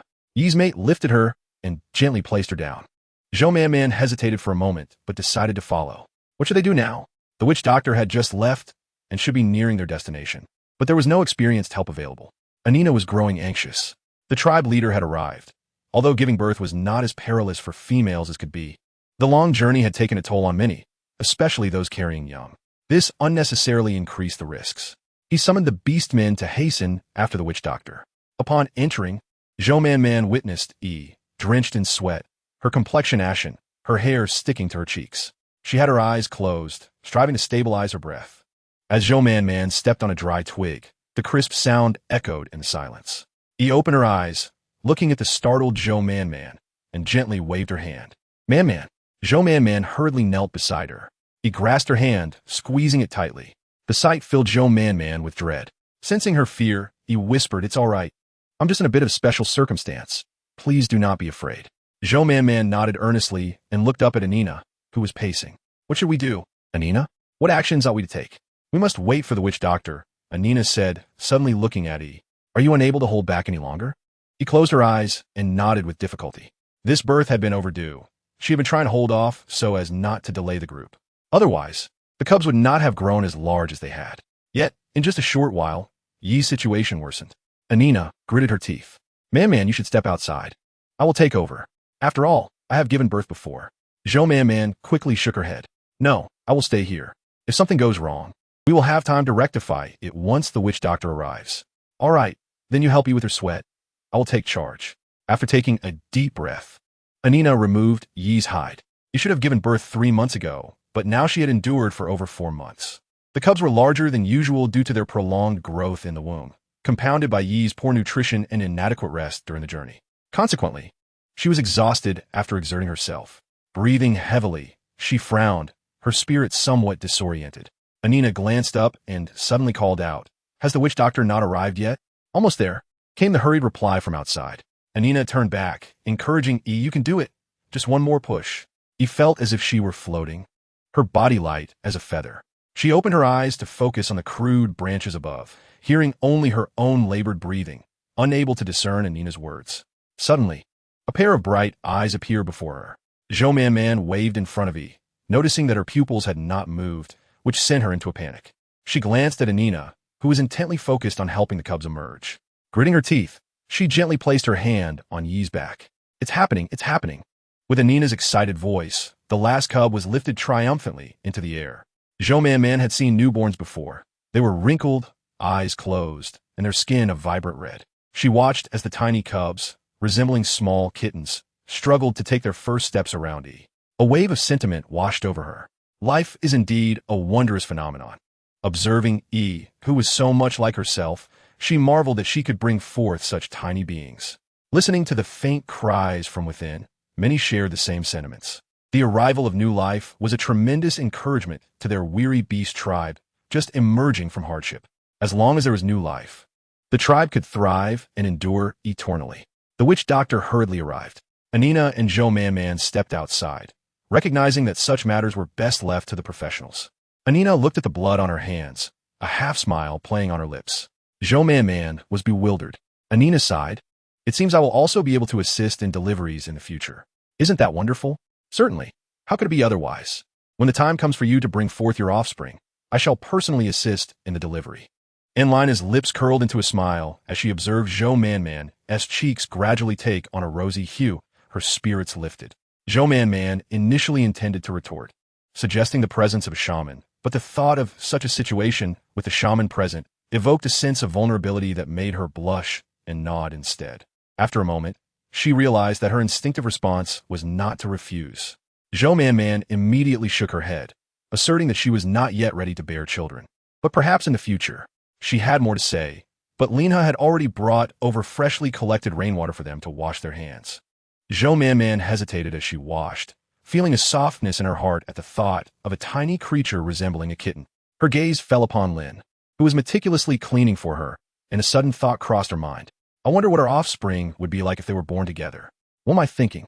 "Huh?" Man snapped back to reality, her face instantly flushed. "No, it's nothing." She averted her eyes from Lin's gaze. Yet Lin was even more determined to look at her. After some playful banter, Man felt her anxiety ease significantly, lazily snuggling into Lin's embrace and casually inquiring, "If, hypothetically, we were to have offspring, what kind would you desire?" Lin's eyes brightened, and without hesitation, he exclaimed, "A little female." Man suddenly felt a flicker of irritation, lifting her head to look at him. "Shouldn't he both be cherished?" Lin was taken aback for a moment, but quickly replied, "Both should be cherished, of course. But what if I laboriously endure to bring forth a male that does not meet your approval? Would you not cherish him?" Lin felt utterly helpless, realizing she was frightened by the sight of E. "I cherish all, man. Moreover, your experience will not be as arduous as you may think." Lin explained the details, and Man accepted the discrepancies with surprise, her memories not aligning with his account. Chapter 145. The news they took a brief respite to gather themselves. The mudslide had ceased, and upon observing the collapsed terrain below, a Beastman suggested to the chieftain to search for animal carcasses. After a moment's contemplation, the chieftain agreed. The tribe swiftly organized a team, and under the expectant gazes of the onlookers, they descended.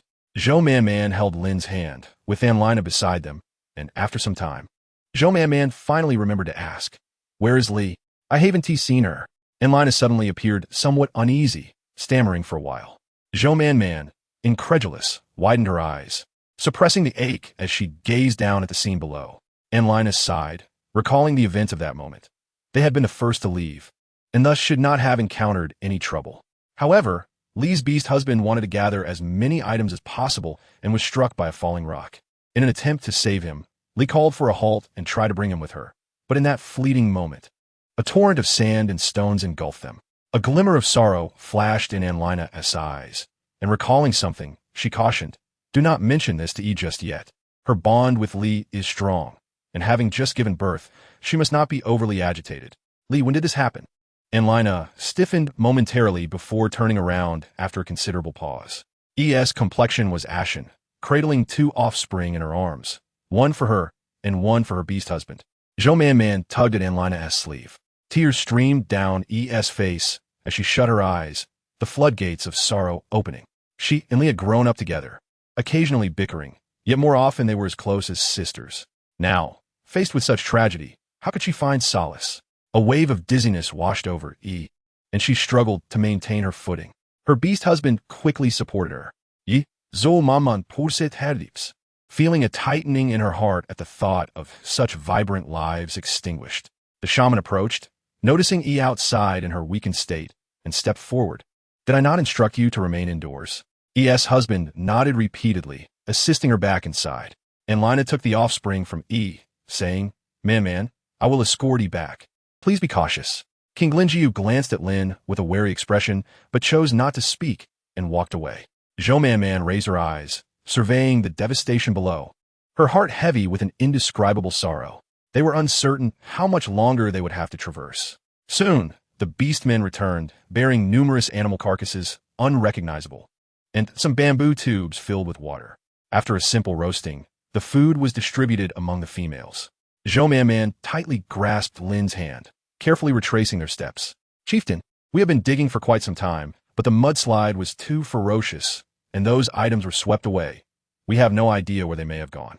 After an extensive search, we could find at most 5 bamboo tubes." The chieftain, hands clasped behind his back, fell into deep contemplation. After a moment, he spoke. "Let us continue the search." Once that individual departed, the chieftain noticed Zhou Man standing nearby. He extended his hand, smiling as he waved her over. Zhou Man instinctively glanced at Lin. "It's all right, Man. The chieftain means no harm. I will accompany you." Perhaps it was due to the chieftain's authoritative demeanor that each time Zhou Man spoke with him, she felt as though she were conversing with a stern teacher. Hearing Lin's reassurance made her realize she had been overly apprehensive. Approaching the chieftain, he regarded the pristine female and remarked to the nearby beastmen, "Look, Man is currently accompanied by only one male, yet he protects her so well." Lin puffed out his chest with pride at this. Zhou Man felt somewhat taken aback. As she caught the envious gazes of the surrounding females, the sensation intensifying. The males who heard this immediately lowered their heads in discomfort, feeling guilty for their unkempt females. The females, not unreasonable, hurried to offer comfort. At that moment, the atmosphere within the tribe grew considerably warmer, a stark contrast to the previous tension.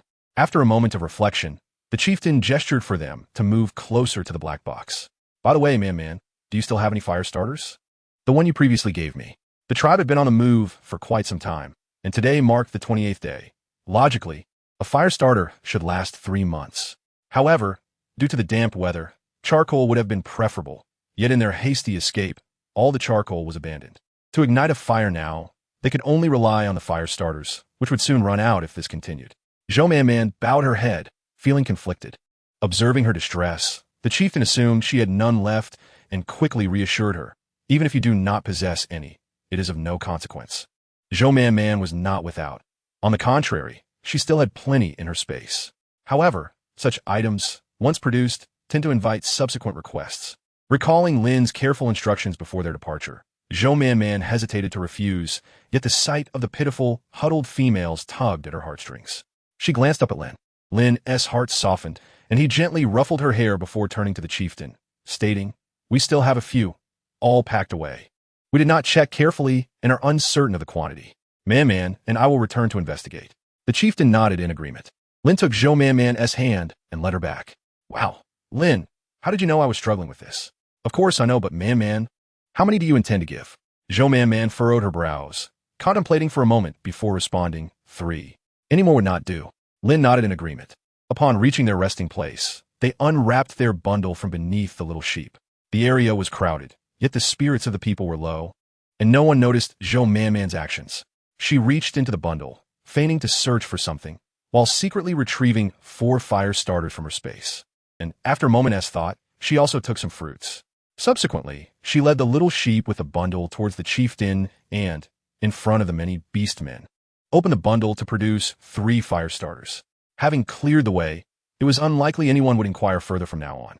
Zhou Man observed Lin as he neatly stowed away the bundle, intending to bid farewell to the chieftain. "Please wait a moment, I have some trinkets for you," the chieftain remarked, retrieving something from a nearby piece of black animal hide. Unable to discern its nature, Zhou Man quickly extended her hand to receive it. A smooth, lustrous sensation greeted her palm, leading her to initially believe it was an energy stone, bringing her joy until she realized otherwise. Upon withdrawing her hand, she discovered it was a collection of perfectly round pearls, each one plump and radiating a delightful sheen. The chieftain gifted her 5 in total, which Zhou Man cherished dearly, playing with them incessantly during her return journey. "They're merely a few pearls. I shall find some for you in the future," she mused. "Oh no!" Zhou Man shook her head. "These pearls are exquisite. They are unlike the ordinary pearls birthed from clams." The thought of the chieftain's female companion sparked a conjecture in her mind. Chapter 146. Water depleted. The landslide had ceased, and after a brief respite, they resumed their journey. Due to the considerable loss of warriors, apart from King Linjiu and Yuan, who escorted the females at the rear, the leading groups had merged back together. Having suffered a setback, appeared somewhat frail. The 4 cubs, brimming with energy, curiously observed the world around them. They took a liking to Zhou Man, remaining quietly by her side. Noticing Yi's solitary sorrow, Zhou Man and Enlina proposed that each take 1 cub to nurture.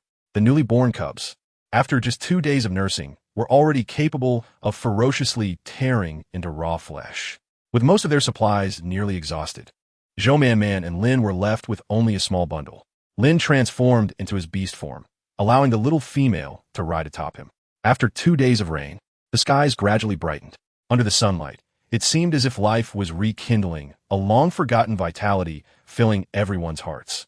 Once the rain ceased, Zhou Man often found herself seated on Lin's back, unlike before when she could only manage a couple of hours at most while holding a leaf. As they journeyed into midday, when the sun reached its zenith, they came across a massive rock casting a shadow. The group decided to take a temporary rest. Zhou Man dismounted from Lin, stretching luxuriously, feeling as if her bones might dislocate. She stretched her arms and legs, while Yi's cubs mimicked her movements, rolling about playfully, eliciting laughter from several onlookers. He glanced at her cubs and then at Zhou Man, an indescribable warmth filling her heart. Suddenly, thoughts of Li surfaced, and a wave of melancholy washed over her. If Li were still here, she would surely be joyfully playing with the cubs, her spirited nature evident, especially since she had previously claimed she had no maternal instincts. Enlina, observing her expression, discerned that she was reminiscing about Li, and quickly called over a male who was fetching water. The previous bamboo tubes had been swept away by the landslide, and although a few were recovered, they were damaged. Upon passing through a grove, they cut down some trees, hollowing them out to serve as makeshift water containers. However, this method proved cumbersome, as the openings needed to remain upward, and with the weather growing increasingly hot, evaporation was rapid. The male, carrying bamboo and wooden tubes, accepted the containers handed to him by Enlina and Zhou Man, filling each with half a tube of water. Enlina, upon receiving her half-filled container, felt a surge of dissatisfaction. How could there be so little? This would be consumed in a day. In this heat, it was imperative to drink water. Previously, they at least had 2/3 of a tube, and now it was dwindling. Suspecting that the male was intentionally shortchanging her, she leaned over to inspect Zhou Man and Yi's containers. Seeing that their water levels were similar to hers, she sighed deeply. The male, having encountered such complaints before, calmly explained that the water they had been collecting was from deep underground, murky in quality, and it was thanks to the chieftain's female that it had been purified to its current state. However, the supply was dwindling, and this water would last only 2 days at most. Everyone needed to conserve. Enlina sighed even more heavily. Zhou Man gazed at the clear water in her hands, then lifted her eyes to the scorching sun, unable to suppress a sigh. She thought to herself that it would be better if it rained. Water would not increase despite their grievances. Rather, the sources were diminishing each day. The tribe had restricted water access for the females. It had only managed to allocate half a tube every 3 days, let alone for the males who were constantly exposed to the sun.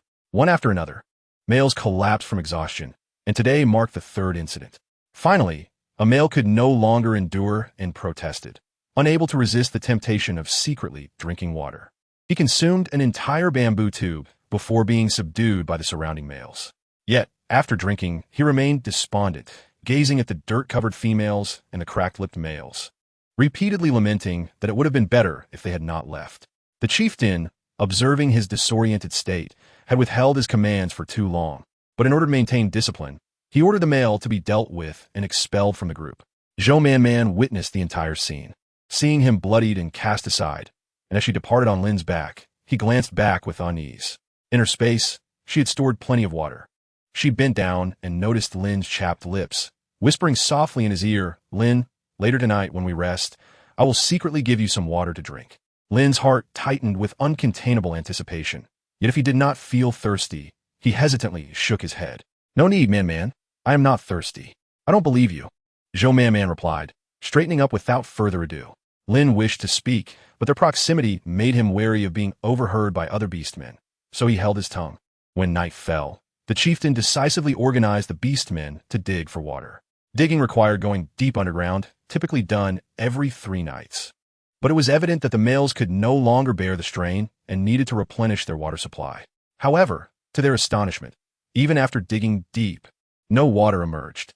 The beastmen reported back repeatedly, having failed to find water in 3 different locations.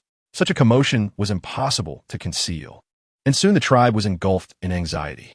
Zhou Man, reflecting on the situation, urged Lin to rise, entrusting their bundle and the little lamb to Enlina for safekeeping. Every night, Lin would venture out alone to gather grass for the lamb, and today, having just finished, their departure raised little suspicion among those around. Zhou Man believed this to be the case, which is why she had insisted on accompanying Lin. However, to her dismay, they walked for quite some time without encountering any grass, surrounded only by sand and rocky soil. Some plants lay sprawled on the ground, but none were edible. Zhou Man was utterly speechless. Feeling defeated, she halted, looking around to realize they had traveled far, evidently away from any beastmen. "Forget it. Let's dig a pit and bury the bamboo tube," she suggested. Lin hesitated, but Zhou Man understood his unspoken thoughts. Squeezing his hand in reassurance, she said, "It's all right. I still have plenty of water in my space. We will use just a portion this time. And as for the future, we shall not worry." Lin nodded, and in accordance with the little female's wish, he dug a substantial pit beside the rocks, while Zhou Man cautiously placed the bamboo tube within. Lin covered it with soil and then feigned surprise, exclaiming loudly, Man, there's water here." Zhou Man was astonished. Indeed, it was water. Let us hurry back and inform the chieftain. Chapter 147. The Water Thief. Their voices were far from quiet. The resting group heard the words and initially thought water had been unearthed. However, upon seeing the dejected expression of the water-digging team returning to report, they assumed they had misheard. Disheartened, they lay back down. Unexpectedly, not long after, astonished voices rang out. Could it be true? The chieftain sprang to his feet, observing the breathless Lin and the joyful, rosy-faced female. Zhou Man, in a state of excitement, was gesticulating wildly, indicating several bamboo tubes buried by someone, the soil still fresh. The chieftain, knowing her honesty, felt a flicker of hope arise within him. He quickly summoned a few individuals to accompany Lin to the site where water had been discovered. Upon arrival, the orcs gazed at the well-preserved water, their mouths watering, casting hopeful glances at the chieftain. The chieftain circled the water, confirming the fresh soil, pondering whether it had just been buried by others or if a tribe ahead had deliberately buried water for the team trailing behind. If they took it, they risked jeopardizing the safety of the following group. Yet what did that matter? The chieftain waved his hand decisively, commanding move. The orcs were elated, hastily transporting the water, fearing someone might return to claim it. There was an abundance of water, and the bamboo tubes were substantial. It was a delightful surprise. 3 bamboo tubes contained enough water for all the males to take a hearty drink, while a total of 11 bamboo tubes lay buried. This supply would suffice for many days ahead. The group was jubilant, and the guards felt considerably more at ease. The 3 individuals hidden in the shadows observed the unearthed water. Their thoughts suddenly ignited. They swiftly turned and discreetly departed. To reward Zhou Man and Lin, the chieftain generously allocated them half a bamboo tube of water. The bamboo tube was substantial, containing plenty of water. Lin gulped down a significant amount. Then Zhou Man took a sip. The river water was sweet and pleasantly cool, having been stored in her space during the chilly, rainy weather. Drinking it now felt like playing merrily by the riverbank at home. Zhou Man sighed, covering the bamboo tube. From then on, adding a little water occasionally would suffice. Although she had dispensed a considerable amount, she had navigated the crisis. Adding water stealthily in the future would be much easier. Having resolved a significant issue, everyone's spirits lifted, and the days ahead no longer seemed so arduous. Moreover, although the sun blazed during the day, the evenings were pleasantly cool, prompting people to begin resting in small groups. Lin had previously used a large piece of animal hide, which was unnecessary in the warm weather, but was perfect for lying on the ground at night. Zhou Man and Lina and along with her 4 cubs, comfortably lay on it. And Lina rested her hands behind her head, gazing at the starry sky, and suddenly let out a deep sigh. What's wrong? Zhou Man turned to look at her. And Lina also turned, expressing, I long for the roast suckling pig you make, man, her voice imbued with a haunting wistfulness. The two exchanged glances and burst into laughter. Zhou Man straightened up, stating, once we reach our destination, I will make it for you. But what about me and the 4 cubs? Zhou Man chuckled helplessly. I will make it for all of you. The 3 continued to chat, dreaming of the days to come. Sweet dreams, and Lina, and the cubs, Zhou Man concluded, rolling over to rest her eyes. Suddenly, a commotion erupted. The group lost all inclination to sleep and sat up abruptly. Lin swiftly scooped Zhou Man into his arms, glancing towards the source of the noise, eager to investigate, yet fearful of any unforeseen harm befalling her. Leaving Zhou Man alone was out of the question. Word spread quickly, and soon they learned what was happening. Someone was attempting to steal water. Zhou Man's heart raced, worried that the thieves might claim the water as their own, leading the chieftain to give it to them. She glanced at Lin, urging, let us go, Lin. Lin shared her concern and promptly led the small female towards the scene of the incident. Upon arrival, they heard a pressed orc exclaim, this water was clearly ours. You took our water. Why won't you allow us to retrieve it? Another orc echoed, yes, this is our water. We Haven't blamed you for drinking so much. We only wish to take back what remains.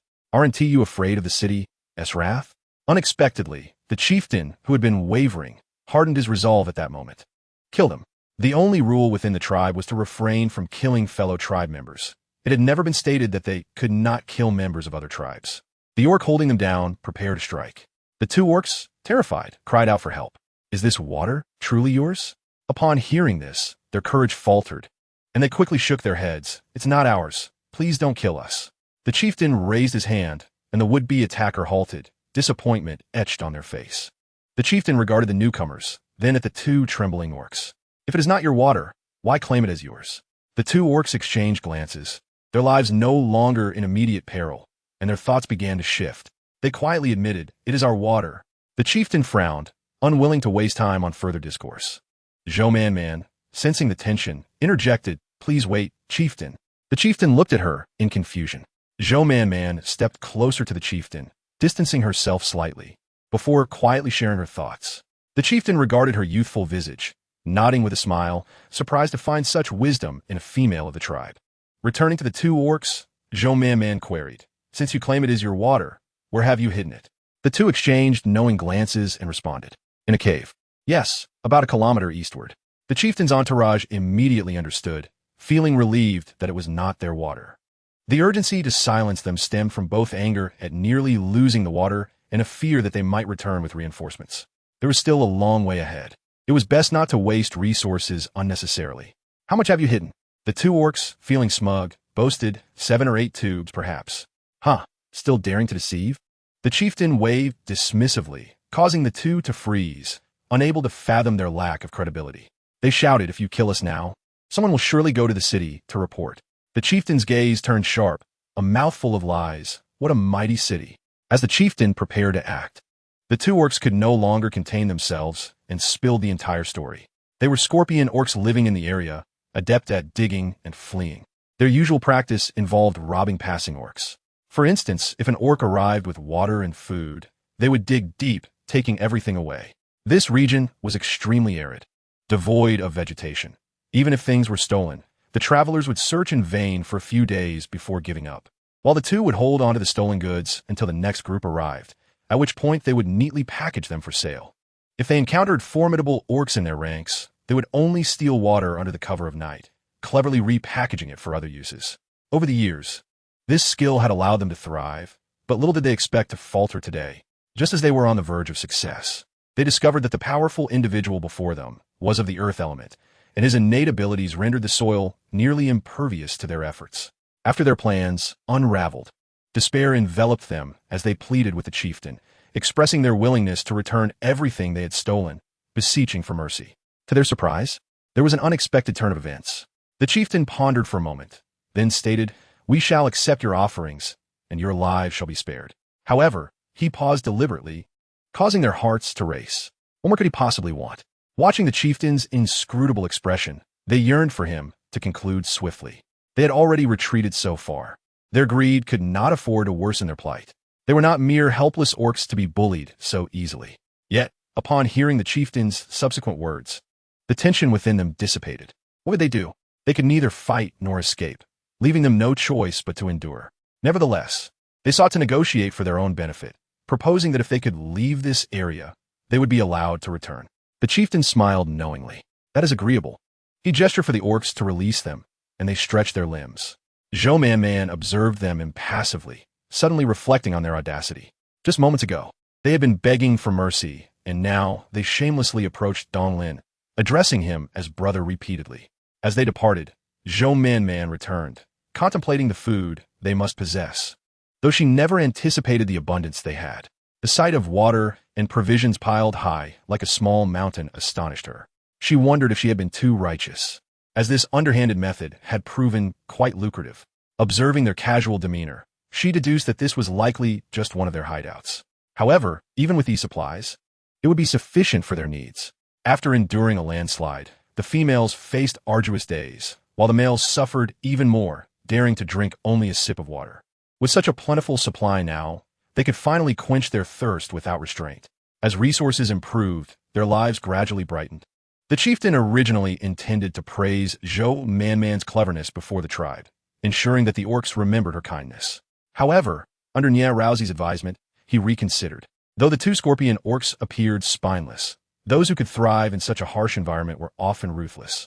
It would be unwise to place Zhou Man in danger for an intangible gratitude. Noticing the chieftain's inner turmoil, Nia Rousey chuckled softly, saying, "Isn't there an abundance of energy stones? Just give her some when the time comes." The chieftain's expression brightened in realization, nodding vigorously. He regarded Nia Rousey with admiration. She was indeed astute. Looking into the distance, she reflected on how just a few energy stones had sustained their vast tribe for so many years, expressing her silent gratitude. It had been nearly 3 centuries since they last returned. She wondered what the capital was like now. The chieftain's eyes darkened at the mention.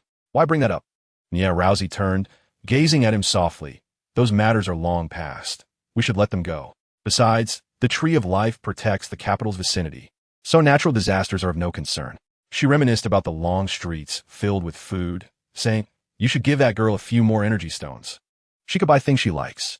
The chieftain, recalling Zhou Man's culinary reputation within the tribe, couldn't help but mention it to her. Nia Rousey was astonished, glancing instinctively at Zhou Man, who was playing with a small leopard cub. "Does this mean I must try what she makes?"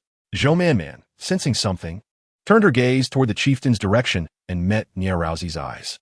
Surprised, she smiled and nodded. "What are you looking at, man?" And Lina followed her gaze, seeing only the back of the healer's beautifully shaped head. Understanding dawned on her, and she exchanged a knowing look with Zhou Man. Confused, Zhou Man was about to speak when the healer approached. In high spirits, she greeted the healer with a cheerful demeanor.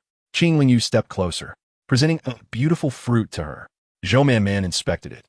The fruit was pink and resembled an apple. "I found it by the roadside. It appears non-toxic, sweet, and crunchy. I wasn't sure if you'd like it." She added, "I've already washed it." Zhou Man took one, bit into it, and indeed tasted the flavor of an apple. With some difficulty, she chewed and swallowed, then remarked, "Delicious, exceedingly delicious. I truly enjoy it." Qing Lingyu's eyes sparkled with satisfaction. Upholding her duty to protect the females, she inquired about Yi's condition.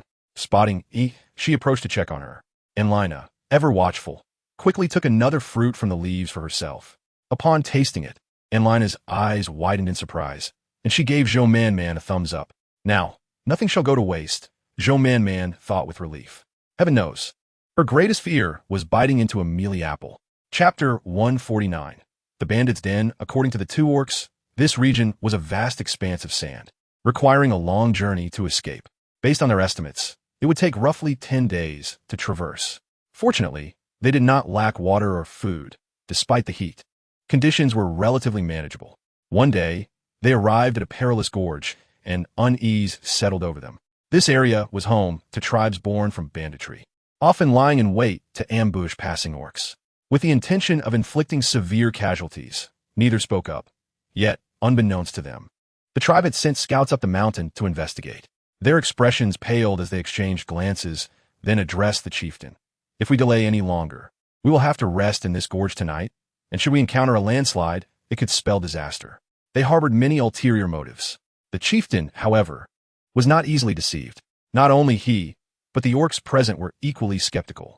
Initially, they had only a slight suspicion that something was amiss, but now, witnessing their urgency, their doubts intensified. Sure enough, moments later, the sounds of battle echoed from above. Due to the illness and death of some of the weaker females, the tribe had formed a strong contingent. Upon hearing the commotion, the orcs below instantly went on high alert. One of the chieftain's companions led a group of orcs up the mountain. Before long, they returned with a contingent of battered orcs in tow. Their bodies bore bruises, and one reported, "Chieftain, they dropped numerous stones from above, injuring many." The two scorpion orcs turned pale, remaining silent. One captured orc spotted them and shouted, "You too, you sold us out." There was no denying it now. The scorpion orcs cautiously raised their heads, only to meet the furious glares of the surrounding orcs. Without further ado, several orcs stepped forward, cracking their knuckles and glaring fiercely at the two. "Spare us." Before the words could fully escape their lips, they were immediately overwhelmed and left speechless. The chieftain, wishing to avoid conflict, dispatched individuals to render them unconscious and discarded them into the ravine. Zhou-Man-Man's keen eyes spotted a piece of animal hide on one of them, which was a favorite of Talasha's. She had previously mocked Talasha for not changing her hide. The reason being, Talasha adored the hue of that particular skin and had made several identical pieces. This hide was not an ordinary gray-brown, but rather had a hint of black, a rich brown-black intermingled, yet not dreary. The striking color caught Zhou-Man-Man's attention immediately. She approached and instructed Lin to drag the individual aside, then twisted fiercely with determination. The soft flesh of the orc's arm was gripped tightly, causing him to tremble and awaken slowly. Upon seeing them, he promptly shut his eyes in fear again. Zhou-Man-Man let out a cold huff and continued to apply pressure, causing the orc's brows to twitch involuntarily until he could no longer contain a cry of distress. As the gazes of the surrounding orcs fell upon her, Zhou-Man-Man felt a flush of embarrassment and withdrew her hand, only to hear the females assert resolutely, "They all wish to crush us with stones. They certainly cannot be let off so easily." One female stepped forward, seizing a male's soft flesh and pinching it vigorously. The cries of pain echoed throughout the gathering. The males, undeterred by the female's strength, tightened their arms, making it difficult for the females to inflict harm. However, the protective gazes of the surrounding males rendered them cautious, enduring the waves of pain instead. Zhou-Man-Man, feeling a twinge of shame, turned her attention back to the orc beneath her, whose eyes had opened wide in fear, pointing at his lower body. Before she could utter a word, the male, in dread, covered himself and began to plead for mercy. Zhou-Man-Man's cheeks flushed with color as she delivered a sharp slap to his head, exclaiming, "What are you thinking? Such impure thoughts. Where did you acquire that hide?" The orc's eyes darted, contemplating a response when suddenly Lin delivered a resounding slap, causing him to see stars and grow faint. After a considerable delay, he managed to relate the chain of events with a pained expression. Zhou-Man-Man's heart tightened. "Did you mean to say they were all captured by you?" "Well, not all. Most of them, I suppose." As they contemplated this, a piercing wolf howl erupted, shaking the earth as a wolf came charging forth, only to transform mid-air into human form. Behind him, numerous orcs also shifted into human shapes. "Jia, is that you?" Jia's gaze fell upon Zhou-Man-Man and Lin, quickly grasping the situation. The sight of old adversaries ignited a fierce intensity in him. Without delay, he turned to the chieftain and asked, "Do these individuals belong to your orcs?" The chieftain shook his head, receiving a clear directive, and they surged towards the orcs, whether unconscious or conscious. The harrowing cries of agony reverberated throughout the ravine. They slaughtered every orc present, leaving only the one beside Zhou-Man-Man alive. Upon seeing the hide on him, Jia's eyes turned a vivid red as he lunged forward and bit into the orc's leg. Ah! The sharp cry echoed as the orc's leg was brutally torn away. Lin swiftly shielded the young female, covering her eyes with his hand. Yet, the sheer intensity of the screams sent shivers through her heart. The approaching orcs realized something and hurried to intervene. Jia, stop! Spare him! But his words came too late. The orc's eyes widened, and silence ensued. The orc, filled with frustration, lamented, "We agreed to leave one alive. Now, how will we locate their den?" Jia spat out the flesh and blood, his gaze icy. "What does it matter? As long as we wait patiently, we need not worry about finding it." "Just wait patiently? You speak so lightly. We have been waiting here for so long." Before he could finish, Jia's fierce gaze silenced him. He gradually ceased speaking, letting out a deep sigh. Through their discussions, Zhou Man learned the depths of their animosity towards these orcs, as most of the females have been abducted to their hideouts. The group split into two, with the strongest Jia leading the charge, followed by the main force. Jia, accustomed to traversing this terrain, was aware of a band of marauding orcs. Yet each time he passed through, there had been no incidents. The last time he had even checked thoroughly, finding no issues. Who would have thought that after walking a distance and pausing to wait, they would realize something was amiss? The scene was strewn with blood and carcasses. The belongings and surviving males and females vanished without a trace. Consumed by rage, Jia lamented that every encounter with them had resulted in absolute annihilation. Yet their den remained elusive. Thus, he resolved to spare one this time. However, the blow had been too severe, and by the time they realized it, the orc had lost his life. Jia's expression darkened as he prepared to apologize stiffly before departing. "Hey," Zhou Man called, halting him. Yet when he turned back, she found herself at a loss for words.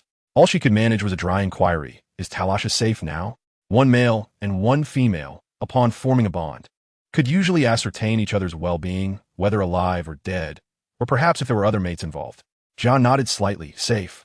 With that, he transformed and departed. The remaining orcs watched Jia's retreating figure, knowing he was off to search for the cave. Yet how could it be so easily discovered? They had searched for days, and without any clues, they were still wandering aimlessly like headless flies. Noticing that they had water, one orc shyly requested some to drink. If they were unaware of their plight, there would be no issue, but knowing the situation, they felt compelled to assist. The Kashwan tribe had no significant enmity with them, and previously they had even considered leaving together. Moreover, these were the very bandits that had nearly caused them harm.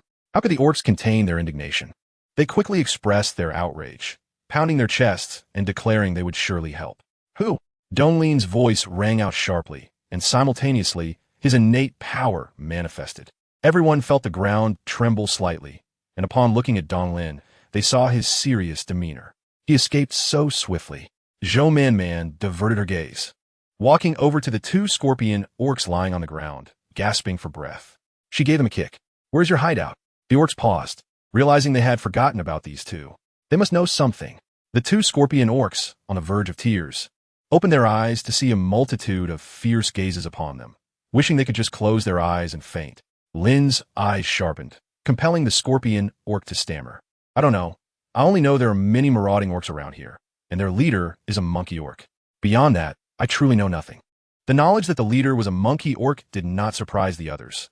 They understood that monkey orcs were typically clever and capable of devising such schemes. "Really?" the orc asked, taking a stone and applying pressure until it crumbled into dust. "If you lie, your fate will be like this stone." The scorpion orc could not help but nod vigorously. "I swear, that's all I know. I truly don't know anything else. I swear." Observing his demeanor, the orcs sensed he might genuinely be unaware. Yet such a revelation only complicated matters further. The monkey orc's cunning nature, now that they were aware, would likely cause him to go into hiding, prolonging their pursuit until they departed. The orcs' speculations were indeed accurate.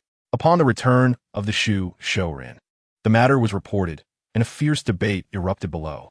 Over the past few days, we have suffered considerable losses among our orc kin. In my opinion, we ought to strike decisively, catching them off guard. Indeed, I have observed that among the newly arrived orcs, there are several young females.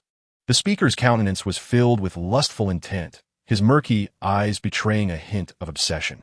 "No, they are numerous. And have you not noted how many of our brethren have perished in recent days? Moreover, they are accompanied by those two scorpion orcs, who have managed to avoid falling into the ravine. To confront them head-on would not be a rational course of action." The orcs continued to argue, ultimately forming two factions. The defense faction led by the Yuan Shorin and the offense faction led by the Shorin. Ultimately, the defense faction, under the leadership of the Yuan Shorin, gained the upper hand, and the mountain gate slowly closed. Aware that this situation might be detected by their adversaries, the orcs felt an overwhelming urge to channel their restless energy into a mountain search. The chieftain did not hinder their efforts. With much to be accomplished, mere complacency would eventually dull their instincts. The awareness of potential danger must always be present. Therefore, a meticulous schedule was devised for them. The orcs set forth towards the mountain in a grand procession. The chieftain, observing the playful antics of the young one, Zhou, suddenly recalled that she seemed to have formed a good rapport with a female from Kashirwan and had even requested a token from her. Approaching casually, he inquired, "Do you think they'll be able to find them?" Zhou glanced around to ensure no one was watching her before earnestly shaking her head. This piqued the chieftain's interest. Why not? Zhou could not articulate her thoughts clearly, but she felt that if the old nest were so easily discoverable, they would not have maintained their stronghold for so long. According to the two scorpion orcs, the Yuan Shorin acts with utmost caution, and someone had returned to report. So they were likely hiding in some shadowy corner, watching them. Thus, she simply stated, "It is intuition." The chieftain paused, and before he could speak further, Nierozi drifted gracefully from behind. "Do you not know? A female's intuition is generally quite accurate." Nierozi regarded Zhou with gentle eyes, her voice soothing. "So, Mon, based on your intuition, what do you believe we should do to locate them?" Zhou gazed into her soft, accommodating eyes, feeling somewhat dizzy, instinctively wanting to reveal the secrets of her heart. However, in the next moment, Lin coldly stepped in front of the young female, applying slight pressure with his hand. Zhou immediately regained her composure, gazing nervously at the beautiful female beside the chieftain. In that instant, she had almost been entranced. Thankfully, she was spared. Nierozi observed Lin and her reaction with surprise, and after a moment, her expression subtly paled. She opened her mouth, intending to speak, but upon meeting the guarded gazes of the two, she suddenly found herself at a loss for words and left in embarrassment. Zhou assumed her discomfort stemmed from her failed attempt to manipulate the situation. Any prior fondness for her had vanished. Now, she regarded the chieftain's female as exceedingly dangerous. The chieftain, realizing they had likely misunderstood, glanced at Nierozi, who had returned to the dark box, and decided to clarify matters with Zhou and the others. She is from another tribe and often requires seawater. Our journey is long, and the seawater is gradually depleting. She has expended much effort purifying the water source, which has resulted in her unstable aura. Upon hearing this, Zhou responded softly, acknowledging her understanding. Watching the chieftain prepare to depart, Zhou called out to him, scanning the surroundings before using her finger to draw in the dirt. Chapter 151. A clever plan. After observing her sketch, the chieftain's eyes brightened. A clever plan indeed. As Zhou watched the chieftain's retreating figure, she contemplated the contributions made by the chieftain's female, instantly feeling a twinge of regret for her previous harsh judgment. However, from another perspective, it was truly a fearsome ability. The orcs searching the mountain had dug to great depths but had yet to uncover their whereabouts. Logically, given their swift exit, the old nest must be nearby. The more they puzzled over it, the more they searched, leading them to question their very existence. With no alternative, they expanded their search outward from the two ravines. After 5 days of searching, the orcs returning from their expedition wore grim expressions. The chieftain declared it was time to withdraw. Though the tribe possessed resources, they could not sustain such continual depletion. After some deliberation, everyone agreed, yet the remaining orcs from Kashirwan were unwilling to leave. If they remained here, they could maximize the safety of the captured females. Should any orc succumb to temptation, they would have a strong bond to protect them. If they moved further away, that connection would diminish significantly. Despite the need to track their scent, they seemed to be obstructed by an unseen barrier. Thus, Zhou and her companions prepared to depart, bidding farewell to the others. Along the way, many orcs expressed their confusion. "It is truly strange," they mused. "The mountain is bare of trees, nothing but stark rocks, and it is easy to see to the top. Where could they possibly be hiding? Could they be like the Shu Shorin, burrowed underground?" At this suggestion, the orcs fell into an eerie silence. They recalled the orc they had previously discovered, who had indeed escaped from the ground. They considered the area between the cliffs, where they had merely brushed past, and realized there was a possibility. They immediately wanted to return for another search, but were denied by the chieftain on the grounds of wasting time. The orcs had no choice but to pause their efforts. After traveling a considerable distance, as darkness fell, the group began to rest. Having searched the mountain for several consecutive days, coupled with the inherent dangers, they remained on high alert, never knowing when the orcs might emerge, resulting in an unusually quiet atmosphere during their respite. After another 2 days, the chieftain finally halted the group. Surveying the assembly, he shared the news. Observing the orcs volunteering to step forward, the chieftain nodded approvingly. They are good children. His years of toil are not in vain. The chieftain instructed the males to transform into their beast forms, then walked along the line to select individuals. Approximately 50 males were chosen. He then stated, "We cannot rely solely on males. We also require several females." Initially, a few females timidly raised their hands. But upon hearing the chieftain's directive to inflict minor injuries, smear mud, and dishevel their hair, they hesitated and withdrew their hands. Reluctantly, the chieftain reassured them. The injuries are merely superficial scrapes, not enough to bleed or scar, just a bit red. A few females raised their hands again.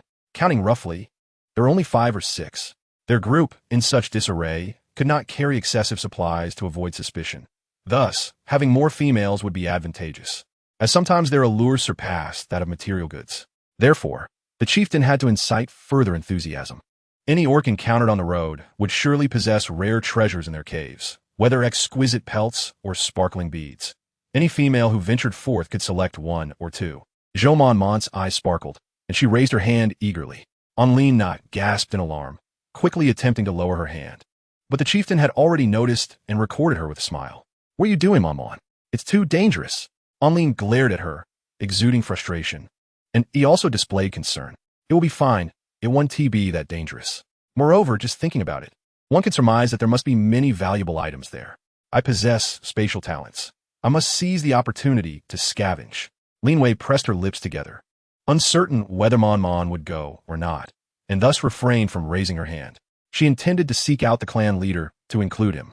Mon-Mon wished to dissuade her, for there were still many beasts from their tribe present, and she was confident no trouble would arise. Lin's expression was one of disbelief. "Mon-Mon, you won't let me accompany you?" Mon-Mon hurriedly shook her head. No, we shall go together." Lin's demeanor brightened slightly, albeit with a huff, as she went to find the clan leader. When their eyes met with Onlin Na and Itsu, Mon-Mon felt a twinge of embarrassment and lowered her gaze. Upon hearing Lin's intentions, the clan leader appeared somewhat conflicted. The chosen beasts were mostly those with less pronounced animal forms, but Lin's form, a white tiger, was notably striking and rare. The clan leader explained the situation, to which Lin nonchalantly replied, "I could simply cover myself in mud." This was acceptable, as it was merely to assist another tribe, and she wished to ensure the females faced no issues. The protection offered by other males would not be as meticulous as that of a mate. Thus, the clan leader nodded in agreement, including Mon-Mon. There were 8 females in total preparing to go. As they brushed against the rugged stone wall, their skin was slightly scraped, the hardness of the rock causing immediate redness. Mon-Mon's fair complexion made the red stand out even more, an alarming sight. However, she thought that if it was merely a matter of reddened skin, it would fade by the time they arrived. Contemplating this, she attempted to rub against the wall once more, but was sternly stopped by Lin, who refused to allow it. The other females, desiring either beautiful animal skins or food, were similarly cautious, stopping at the slightest mark on their skin. Observing this, Mon-Mon ceased her actions. Next, she tousled her hair and smeared mud across her face, transforming herself into what resembled a muddy monkey, a rather disheveled appearance. When Lin and the others were ready, they rolled in the prepared mud, emerging in a state of delightful filth. Mon-Mon stifled a laugh at the sight. Lin approached her in his animal form, rubbing against her and splattering her with mud, finally satisfied. Mon-Mon adored his little antics, and seeing him in his current form, she found him irresistibly cute. Climbing on Lin's back, she whispered softly against him, "Lin, you are such a miser." "What is a miser?" Lin was uncertain, but, perceiving the warmth in Mon-Mon's voice and the relaxed tone, guessed it to be a compliment. He nodded enthusiastically. Yes, I'm Mon-Mon's miser." Mon-Mon's joy intensified, and she chuckled softly, embracing his neck. Chapter 152. Intricate mechanisms. They took a different route back, and then proceeded along the main road. Upon reaching the intersection, darkness had fallen, and they decided to rest at the mouth of the ravine, planning to set out again the following day. The group appeared disheveled. The males looked listless, while the females appeared weak. With only 50 to 60 individuals, it was evident they had fled from some danger. And none of the beasts felt inclined to venture up the mountain, likely due to their exhaustion. Those hidden in the shadows immediately reported this news back. In recent days, it was unclear whether the others had remained in place or were lurking in the dark. Having seen two groups pass without any action, murmurs of protest began to arise. And upon hearing of their weakened formation and lack of combat strength, they could not contain themselves. Those captured females were untouchable, as it remained uncertain whether their mates had departed. Moreover, they were delicately nurtured, accustomed to daily feasting. In stark contrast, the males were weak and lacked formidable presence. The strongest among them, a bone-forging beast, had surely been worn down by the long journey. If they could eliminate these beasts, the females would easily fall into their grasp. The atmosphere was charged with excitement. Although the Yuan beasts wished to intervene, they lacked a solid rationale. The weakened males, few in number, and the healthy females were the perfect targets for robbery. Yet this smooth sailing left them in disbelief. "Brother, stop fretting so much. Why are you so cautious without any resolve?" One beast exclaimed, pointing angrily. "You've been rambling, yet said nothing of substance." Deep down, he too recognized this as a prime opportunity. Another beast chimed in, "It's merely a bone forger. Under my hands, they are nothing more than trifles. Fellow beasts, let us seize those few females and enjoy a good haul." At dawn, Mon and her group rose early, sipping only a small amount of water from their bamboo tubes before setting out. The beasts lying in wait above gripped their stones tightly, amused. They thought that without provisions, it would be better to reach their territory, where food would not be a concern. They've entered. The two beasts exchanged excited glances. As Mon's party cautiously traversed the ravine, they were nearing the center when they were suddenly halted by a shout from the beasts outside the ravine. "Don't go in. It's dangerous." One of the two beasts cast a sharp gaze at the speaker, who belonged to the group that had been guarding this area. Frustrated, the second beast considered a direct confrontation, but his companions urged against it, leading him to raise his hand in retreat. His gaze fell upon the retreating beasts, and it fixed on one particular figure. Mon shifted uncomfortably, sensing someone was watching her. "What's wrong, Mon? It's nothing, I'm fine. Let us hurry out." The second beast grinned with a bloodthirsty smile, reveling in the ease of the opportunity, laughing heartily. They quietly withdrew, unaware that someone was cautiously following them. Once Mon and her group exited the ravine, they found themselves amidst Jia and several other beasts. The beast who had shouted earlier, still apprehensive, warned them of the dangers within. Jia's gaze swept across the group and landed on Mon, his surprise evident. "What are you doing here?" Mon mischievously blinked at him. The beast who had been explaining sensed something amiss and scrutinized their party. Despite their outward appearance of weakness, a closer look revealed that the males were in decent condition. Upon further inspection, recognition dawned on him. He whispered, "Why have you returned? Entering this ravine again? Do you not know it is perilous?" His voice gradually softened, and the eyes of the surrounding beasts brightened, their gazes fixated on them. Upon receiving their unanimous affirmation, their hearts soared with joy. Mon placed a finger to her lips, signaling for silence, and they waited for a considerable time before ascending the mountain. Having traversed the path numerous times, they quickly reached the summit. However, upon a meticulous scan, nothing was in sight. Confusion spread among the group as Mon, under the sunlight, examined the ground, turning in several directions until she finally spotted a swirl of colorful powder on the ground. This powder was ground from the beads the clan leader had previously given her, discovered to possess a peculiar nocturnal effect. Strangely, it did not emit green light, but rather white and pink hues, which were quite enchanting. However, during their earlier discussions, she had dissuaded Dong Lai from suggesting that they return to find them at the entrance, fearing hidden traps within. The best course of action was for Dong Lai to enter alongside them, while Yuan and Dong Lai guarded the entrance, ensuring their safety. The luminescent effect of the powder is most pronounced during the night, though it exhibits a slight reflective quality during the day. It is still visible, albeit with some effort. Zhou Man, accompanied by the multitude of beastmen, navigated through the winding paths and eventually came to a narrow crevice between walls. Upon reaching the fissure, they could not discern where the remaining powder had fallen. As Zhou Man pondered this, a sudden, anguished groan broke the silence. The beastmen turned towards the source of the sound, only to witness Yuan lifting a beastman's corpse and discarding it aside. Upon raising his head, he instantly noticed the multitude of gazes directed at him. His previously indifferent expression transformed into a somewhat awkward smile upon seeing Zhou Man. The Beastmen calmly turned their heads away, questioning the entrance to this place. Zhou Man observed the last remnants of pearl powder on the ground before looking up at the narrow passage. Could it be that they were meant to traverse through here? Yuan shook his head and approached Zhou Man, pointing to the ground beneath her feet, indicating that the entry was from here. Upon hearing this, Zhou Man promptly stepped aside. Yuan knelt down and began to scrape at the ground, soon revealing a somewhat aged wooden plank, its hue closely resembling that of the earth. Had they not been prepared and attentively observing Yuan's actions, they might not have recognized it as such. Zhou Man crouched beside him, pressing down several times but feeling no hollow space beneath, casting a puzzled look at Yuan. "Do not fret, Man," Yuan reassured, lifting the sizable square plank. Beneath it lay hard-packed earth, devoid of any hollow space. Yuan carried the plank to the narrow passage, probing with his hand before fitting the plank into place. It sealed perfectly, and from the outside, one would scarcely detect the presence of such a large piece of wood, especially given the narrowness of the gap, which would not draw anyone's attention. With a forceful twist of Yuan's hand, a section of the stone wall emitted a sound and slowly began to part. After observing for a moment, Zhou Man followed him inside. To her surprise, it was a spacious area, seemingly excavated from the stone wall, within which stood another door. The Beastmen initially fumbled around outside, searching for a mechanism to open the door, but found none, turning their gazes towards Yuan. "This door cannot be opened from outside. It must be opened from within," Yuan explained, placing his hand on the stone wall. Inside, Donglin sensed this force and pressed the mechanism, causing the door to slowly swing open. This intricate series of mechanisms left the Beastmen, known for their brute strength, momentarily stunned, instilling a sense of caution towards the ape Beastman.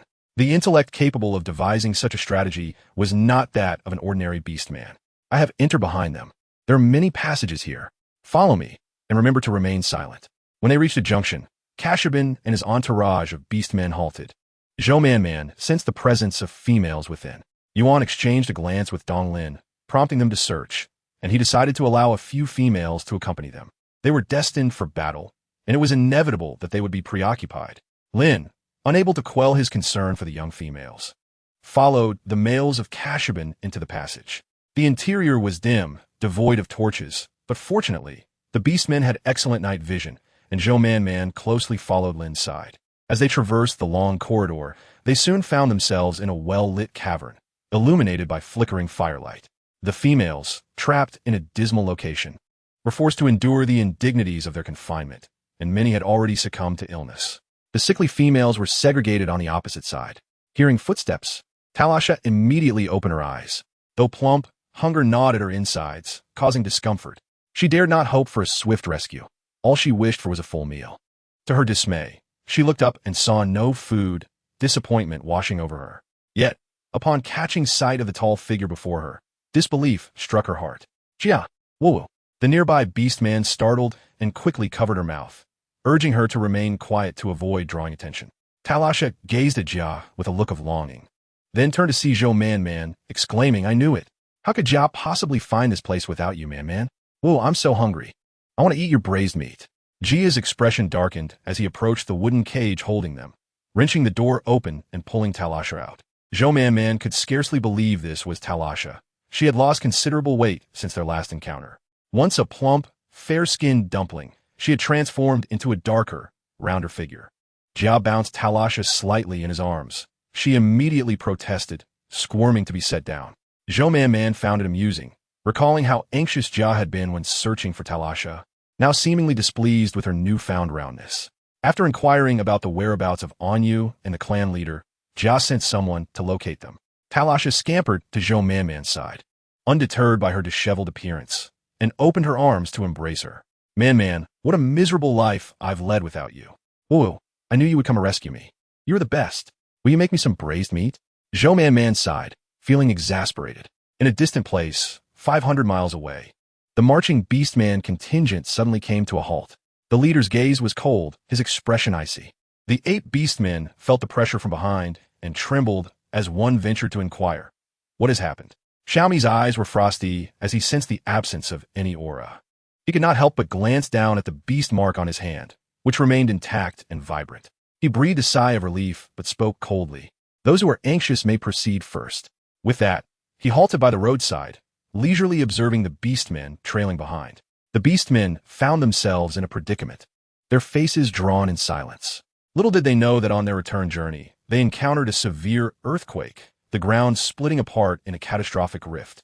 After much effort to find their way back, they were confronted with the unfortunate discovery that the animals they had previously hunted had deteriorated due to prolonged exposure to rain. Reluctantly, they had to resolve matters themselves, returning to hunt anew, only able to tie the living creatures around their necks with ropes.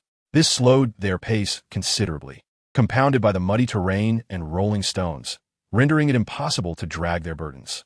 Xiaomi, intent on hastening their return, found themselves impeded by the barriers that had formed between them. The ape Beastman as strategist could not allow him to leave first, continually advising him to remain calm and untroubled. If Xiaomi were to leave in a fit of anger and encounter a hostile tribe, they would be utterly defenseless. Upon reaching the long-awaited tribe, they discovered it had already been vacated, with no choice but to gather their belongings and pursue the fleeing figures. They found their progress still contingent on the relationship between Xiaomi and Zhou Manman. If they were to become distanced, that bond would surely weaken. Now, with Xiaomi instructing them to move ahead, they were left uncertain of their direction and wary of potential ambushes, causing hesitation. Sheng approached him for a brief conversation before instructing the Beastmen to rest in place. Observing their awkwardness, Xiaomi felt irked. They were not his man. Did they expect him to indulge their discomfort? A throng of males, perpetually burdened with grievances, complained of their slow pace and called for rest. Yet when instructed to remain still, they began to fret over various concerns. Xiaomi gazed at the strategists of the Yuan Shou run, who were resting peacefully, and a surge of murderous intent began to rise within him. It must be due to their influence. If it were not for them, why had the once formidable males transformed into such timid beings?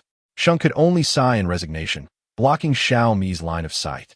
Perhaps something had transpired, or they had entered a place imbued with hidden energies. It was best to wait and deliberate later. Xiaomi shut his eyes, suppressing the restlessness in his heart. He privately counted. It had been a full 92 days since he last saw his little female. Chapter 154, Striking It Rich. In a matter of moments, Jia successfully liberated the confined islands and the group of males from Kashuang. As Zhou Manman and her companions exited, they could hear the sounds of intense fighting emanating from within. One of the Beastmen suggested they send the males away first, but Zhou Manman immediately rejected the notion. They were unaware of the dangers outside. What if they had reinforcements?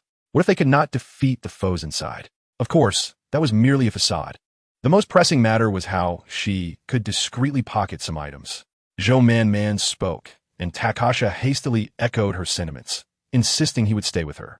Resembling a deeply enamored devotee, the Beastmen had no choice but to acquiesce. Just as they reached an agreement, several females suddenly rushed out from within, their steps chaotic, clutching bundles sewn from animal hides, some even visibly pregnant. Upon seeing such a large group, they panicked and attempted to retreat. A male raised his hands, assuring them they meant no harm and could leave, but warned that the outside was likely dangerous, suggesting it would be best for them to remain here. Zhou Manman's gaze instinctively followed one of the females, who, with a protruding belly, bore scars on her face and sported a cropped hairstyle, appearing quite disheveled. Yet, Zhou Manman felt an inexplicable sense of familiarity. When their eyes met and the female's pupils widened before she lowered her gaze, that feeling intensified. Gently tugging at Lin, she said, "Look at that person. Doesn't she seem familiar?" Lin followed the little female's gaze and also felt a sense of recognition, though he could not place it at that moment. They evidently took notice, remaining peacefully in one spot. Zhou Manman could not recall and decided not to dwell on it. As the sounds of fighting within ceased, she beckoned Lin and slowly ventured around the corner. Lin, feeling anxious, wanted to call out to her, but upon seeing the sparkle in her eyes, the words caught in his throat. Taking a couple of steps forward, he instinctively shielded her. "What's wrong, man? We're going to find good things." Lin understood her intentions and was both amused and exasperated. He thought that there should be no trouble now, as long as they remembered the route and did not get lost. With that in mind, Lin extended his hand, his nails transforming into sharp claws, and lightly scratched the wall, leaving a distinct mark. They continued deeper into the space. After searching for a while and visiting several locations, they still had no idea where the items were stored. At that moment, a Beastman hurried out, trembling with fear. Zhou Manman's eyes flickered, and she quickly pointed at him, saying, "Lin, let us ask him." The Beastman, upon seeing Zhou Manman and Lin, turned pale and attempted to flee. However, Lin was swift and soon apprehended him. "Help! Help!" the Beastman cried, but Lin swiftly covered his mouth and brought him before Zhou Manman, whispering a threat in his ear. If he wished to live, he must remain silent. The Beastman, seeing the murderous intent in Lin's eyes, nodded incessantly. Soon, Lin released him, and the Beastman, indeed, refrained from shouting, cautiously raising his gaze to Zhou Manman. "Where's the storage place for your items? For example, where do you keep the animal hides and food, and where is your leader's dwelling?" The Beastman cautiously glanced at her, and, intimidated by Lin's glare, quickly lowered his head. I don't know. Not knowing means you won't survive." Zhou Manman's voice rang like silver bells, laced with mirth, sounding almost enchanting. Yet, her words left the Beastman trembling in fear. "I truly don't know. We don't have permission to access the storage areas." "Then who has the authority? Lead us to them." The Beastman's complexion darkened, and he sought an opportune moment to escape. However, he was unexpectedly caught by Lin's quick reflexes. Zhou Manman folded her arms and let out a soft huff. "It seems you really wish to die. Lin, I think we should just kill him." Lin nodded. "Let us do it." Holding the Beastman with one hand, Lin transformed the other into sharp beast claws and gently slashed at his neck, immediately drawing blood. The bundle he held fell to the ground, from which rolled out 2 energy stones. The Beastman hastily feigned to kick them away, but Zhou Manman had already noticed. She bent down to pick up the bundle, which, although small, felt surprisingly heavy. "I know where to go. I'll take you there." Finding his voice too noisy, Lin exerted a bit more pressure, causing him to fall silent. Trembling yet desperate, the Beastman revealed, "The energy stones were given to me by the leader Yuan Shouren." He had long suspected something was amiss, but could not pinpoint the problem. Relying solely on intuition would not persuade the Beastman to be cautious. After their departure, he planned to hand over the energy stones to the raiding Beastmen in the west for reinforcement. This route was intricate with multiple exits, and he had scouted one that seemed clear of others, returning to fetch the items only to encounter them. Chapter 155. She did not die. Understanding the circumstances. Zhou Manman felt a mixture of relief for having intercepted him. Otherwise, when he returned with reinforcements, possessing knowledge of the cave's geography along with a backup would have put them in a perilous position. Simultaneously, she marveled at the intelligence of the Yuan Shouren. While some may be more clever, to devise such strategies in a world where strength reigned supreme was nothing short of extraordinary. Such a person would be a boon as an ally, yet a headache as an enemy. However, given the bloodthirsty nature of the Beastmen, it was unlikely they would let them off easily. Upon contemplation, Zhou Manman felt a slight relaxation and allowed the individual to lead her to the place for storing items. Concerned about potential traps ahead, they intentionally positioned him in front of them. This orc appeared truly despondent, offering no resistance as he escorted them to the supply area. Upon entering, Zhou Manman was astonished to find a large heap of unhulled rice. She stepped closer, picked up a grain, examined it carefully, and then grasped a handful, rubbing them together, producing a jarring sound of friction. With a joyful expression, she turned to him, exclaiming her surprise at finding such a commodity in this place. The orc, puzzled as to why she found such a common item so remarkable, wore a forced smile in response. He then led her to 2 other stone chambers, which contained nothing but some animal skins and well-placed water sources. Seeing Zhou Manman's satisfied demeanor, the orc felt a sense of relief, believing that this meant his life would be spared. "Since you have found what you were looking for, I shall take my leave," he stated. Zhou Manman seemed entranced by the beauty of the animal skins, while the orc scoffed internally, deeming her an ignorant and superficial female. He departed hastily, feeling reassured only after he had put some distance between them. However, upon glancing back, he suddenly felt a chill around his neck. Lowering his gaze sluggishly, he was met with a gushing flow of blood, a stark crimson color. Slowly raising his head, he encountered the expressionless face of another orc. Raising his hand, he murmured something, but before he could finish, he collapsed, convulsing briefly before falling silent. Zhou Manman gathered a substantial amount of rice into her space, leaving about 1/3 behind, then reconsidered and collected the remainder. She proceeded to the other 2 stone chambers and selected some animal skins.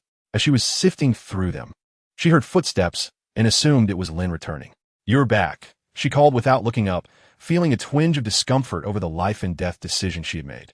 Yet, This orc could not be allowed to live. He had seen their faces, and who knew what consequences might arise from such exposure.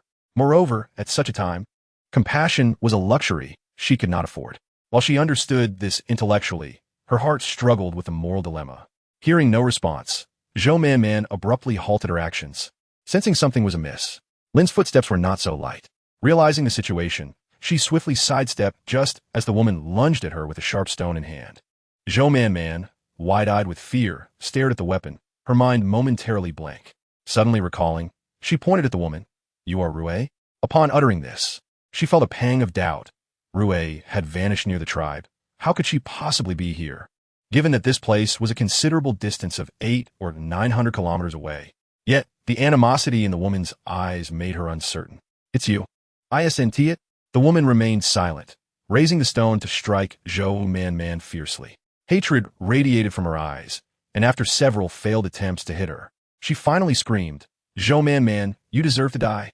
You deserve to die." Her voice was hoarse and grating, momentarily stunning Zhou Man. As the stone neared her, she instinctively summoned her wood-based abilities to defend herself. However, in the next instant, the woman was sent flying, crashing to the ground. Lin shielded Zhou Man in his embrace, anxiously checking her for injuries, relieved to find none, before tremblingly holding her tightly. Zhou Man, not as frightened, peered out from his arms, saying, "Lin, I finally understand why she looks so familiar. She is." Mid-sentence, she pointed at the woman who lay on the ground, clutching her abdomen in despair. "Lin, she's bleeding. She must be about to give birth." She worried that Lin's actions might have injured her. Zhou Man felt a surge of anxiety, thinking, "We must find someone immediately." "No need," Lin replied coldly, gripping her hand firmly. "We must ignore her. Let us go." His voice was firm, and upon hearing this, Rue looked at him in disbelief, her eyes wide as she realized her past infatuation with him had been misguided. Despairing, she closed her eyes, only to hear Zhou Man insist, "No, we must call for help first." Rue glared fiercely. "You don't need to pretend to be kind." "Disgusting. Zhou Man, you make me sick." Zhou Man rolled her eyes, retorting, "You're the disgusting one. Your entire family is disgusting. Even the child you bear is disgusting." With that, she dragged Lin out, disregarding Rue's cries behind them. Not long after, they encountered a group of bloodied orcs who had come upon hearing the commotion. Zhou Man quickly recounted the events, omitting certain details while mentioning Rue.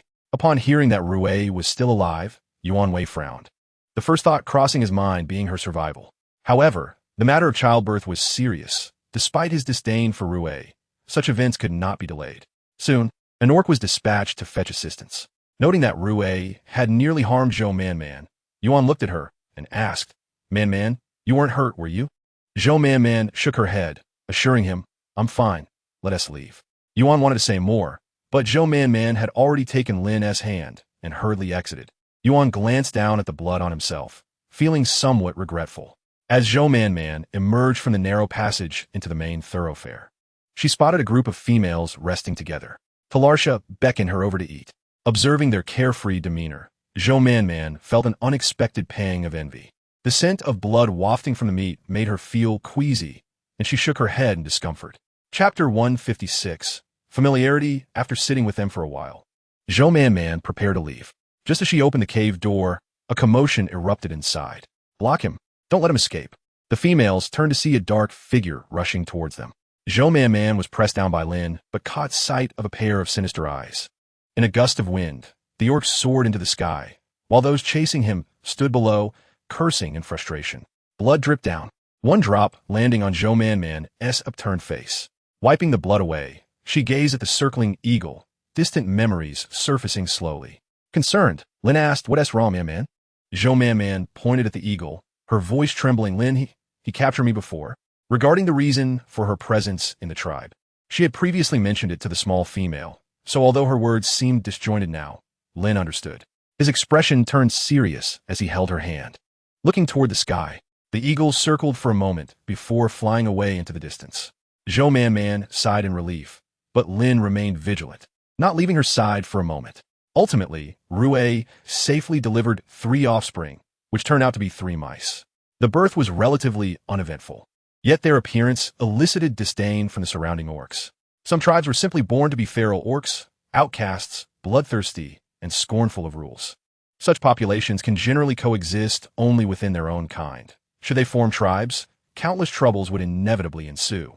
The species of shou-ren is varied, yet among them, this particular type is the most bloodthirsty, capable of even turning against its own kin and feasting upon their flesh.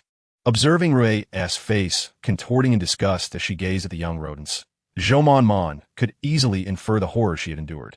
However, it was utterly impossible for her to relinquish her prejudice against Rue, especially since just moments ago, Rue had wished her dead. Had it not been for Zhou quick thinking, her fate would have been sealed. The rescued females, aside from the one from Kashiwan, mostly chose to return after consulting with them. Rue had previously belonged to the tribe as a female member, and it was only natural for her to return. Even Zhou could only express her disdain toward her, unable to prevent the Beastmen from taking her back. Throughout the journey, however, the occasional glimpse of Rue's sinister gaze left Zhou feeling quite vexed. The chief of the Kashiwan tribe expressed profound gratitude for their rescue, vowing to repay their kindness in the future. After a day of rest and adjustment, they set off once more. Within Zhou small group, they were joined by Talasha. Previously haughty, Talasha seemed to have softened somewhat, possibly due to her suffering. Remembering her pitiful request for delicacies, Zhou retrieved a substantial amount of food from a cave. It was primarily roasted meat prepared by the Beastmen, but they would not refuse if asked. Thus, all four of them each obtained a piece of raw meat. Zhou had previously filled a beast hide with seasonings from her space, and while the roasted meat lacked the tenderness and aroma of that cooked in pottery, it was still far superior to the hastily prepared fare of the tribe. The group feasted contentedly, even feeling somewhat insatiable. Zhou had grown accustomed to the malicious gazes directed her way. Yet Enlina and Talasha were less forgiving. Each time they encountered Rue, they exchanged harsh words. This reminded Zhou of the disdainful remarks directed at her by Hua in the past, leaving her feeling somewhat disoriented. With time, Rue ceased to approach them. Days passed, and one evening during their rest, Rue unexpectedly appeared before them, hunching her shoulders and trailed by several squeaking rodents, eliciting a sense of discomfort. Enlina immediately stood up to block her path, demanding, "What do you want?" Rue cautiously lifted her gaze, then quickly lowered her head, murmuring, "I'm here to apologize." Just as Enlina was about to respond, another voice interjected, "Why are you groveling? Apologizing is the least you can do. After all the suffering you've endured, it's not like they owe you an apology." The group turned to see Hua, taken aback by her sudden appearance. Since their departure, they had not seen her. Noticing her pale lips, Zhou guessed she might have been ill, having lagged behind until recently. As Zhou observed her, Hua suddenly coughed heavily, as if trying to expel her lungs. Ling quickly covered the young female's mouth and nose. Incensed, Hua's nose wrinkled in displeasure as she seized the submissive Rue, declaring, "Let us go. Why endure their disdain? Does she think the tribe belongs solely to her? Can't we live just because we don't get along with her?" As they walked away, Enlina scoffed, "I suppose it's her relationship with you that makes life unbearable." The events of that day spread like wildfire. Eventually, Enlina and he were quite astonished. Disputes were common in the tribe. If one disliked another, they merely refrained from interaction. However, instances of direct violence, like Rue's, were indeed rare. The two reflected on this with a certain melancholy. Hua led Rue far away before stopping, her expression a mix of frustration and concern. Yet, seeing Rue's pitiful demeanor, she was at a loss for words. Previously, Rue's naivete and arrogance had been irksome, but now her submissive demeanor was equally unsettling. "Why provoke them?" Hua asked. "Zhou has gained considerable influence within the tribe. Since you've survived, you ought to live well rather than provoke them anew." Rue lowered her head in acknowledgement, and Hua's eyes flickered with satisfaction. Suddenly, she noticed the ugly, filthy, red-eyed rodents and recoiled in disgust. "Are you really planning to keep them? You should just dispose of them." The rodents, seemingly aware, bumped against her leg. Hua raised her foot, ready to stomp down, but Rue quickly intercepted her, stumbling in the process. Hua frowned in annoyance, stating, "Do as you wish. I shall no longer concern myself with you." With that, she strode away. Rue bent down, and the three small rodents began to squeak excitedly. "Why should I allow them to perish?"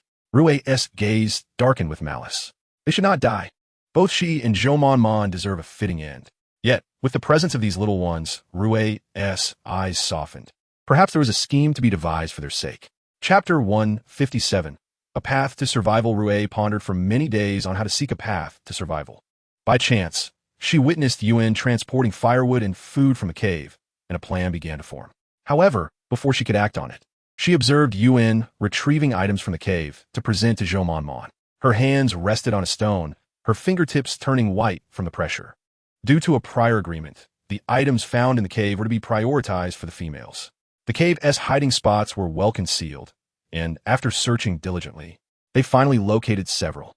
Once they confirmed they had thoroughly searched, they returned with the items. As Yuen prepared to deliver the selected items to the females, a thought crossed his mind, and he quickly took over the task. Zhou Mon gazed at the carefully chosen cured meat, hides, and other items with a hint of embarrassment, having previously selected her favorites. Nevertheless, they had uncovered several more valuable finds in other caves. After a cursory glance, she noticed several appealing items. Mon, you choose, he urged. Zhou Mon picked up a hide, inspecting it before inquiring, how many can we each select? Yuen contemplated before responding, choose as many as you wish. Watching her smile lightly as she selected items made Yuen's heart swell with unspoken words he longed to express. Mon, he began, but was abruptly interrupted by the anxious Rue, leaving him no choice but to halt and regard her with curiosity. What is the matter? My little ones are missing, Yuen. Can you help me find them? I don't know where they've gone.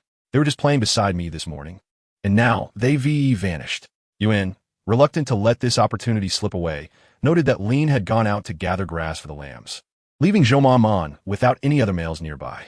Though he often found himself slow to comprehend, he sensed that today was significant, and if he missed this chance, it would be too late when Lean returned.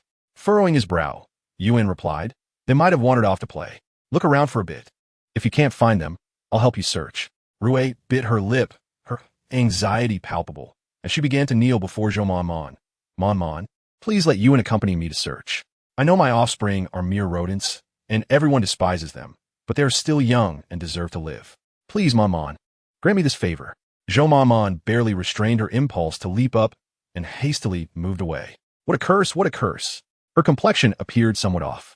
Noticing the surrounding orcs gazing at her, she opened her mouth yet found herself at a loss for words. Yuan's expression mirrored her disquiet as he rose to his feet, declaring, I shall accompany you to search.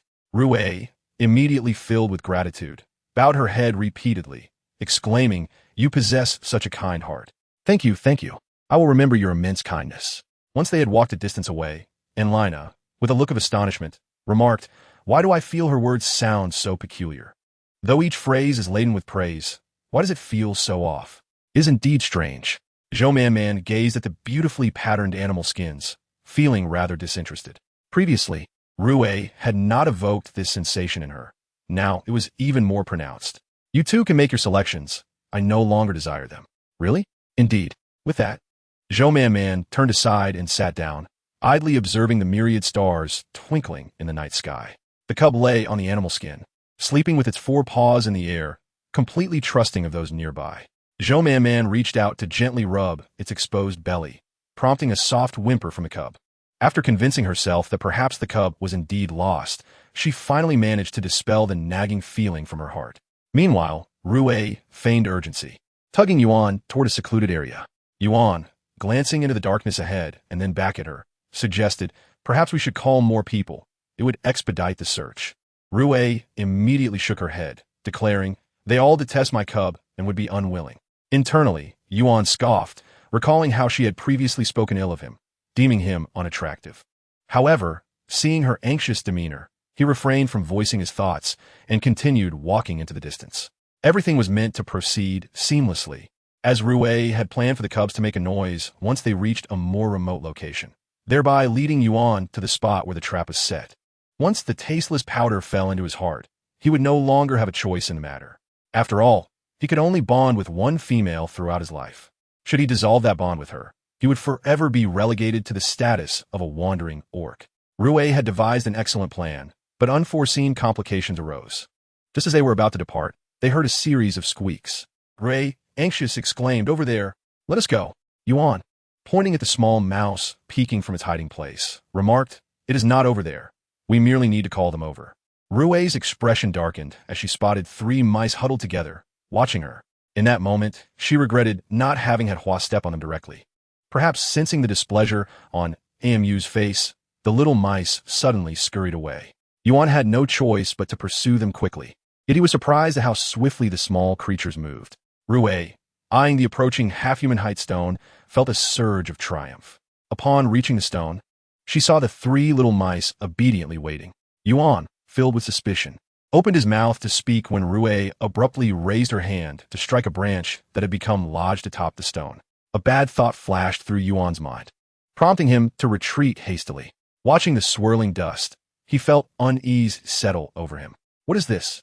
Rui, have you plotted against me? Rui, realizing her scheme had failed, felt a fleeting pang of regret, but then resolved to embrace her reckless course.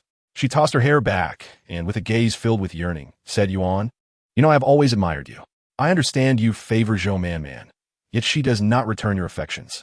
Why not consider me? Am I truly inferior to Zhou Man? Aside from my appearance, hatred flickered in Rui's eyes. What use is beauty? You have seen, Yuan. I am capable of bearing cubs. Zhou Man has been with Lin for so long, without producing any offspring. Is it not evident? She cannot bear cubs. Rui intended to say more, but Yuan cut her off sharply. Regardless of whether Man can bear cubs, my feelings for her remain unchanged. As for you, I have already stated my heart belongs to another. Should you entertain any unrealistic notions, let me be clear, I do not harbor any affection for you. Malicious, silver-tongued, foolish. With that, Yuan turned away, his expression cold as he departed hastily. Chapter 158. The disappearance. Rui closed her eyes, suddenly overcome with tears. The urgent squeaks of the little mice reached her ears, jolting her awake. She remembered suddenly that she possessed but one antidote.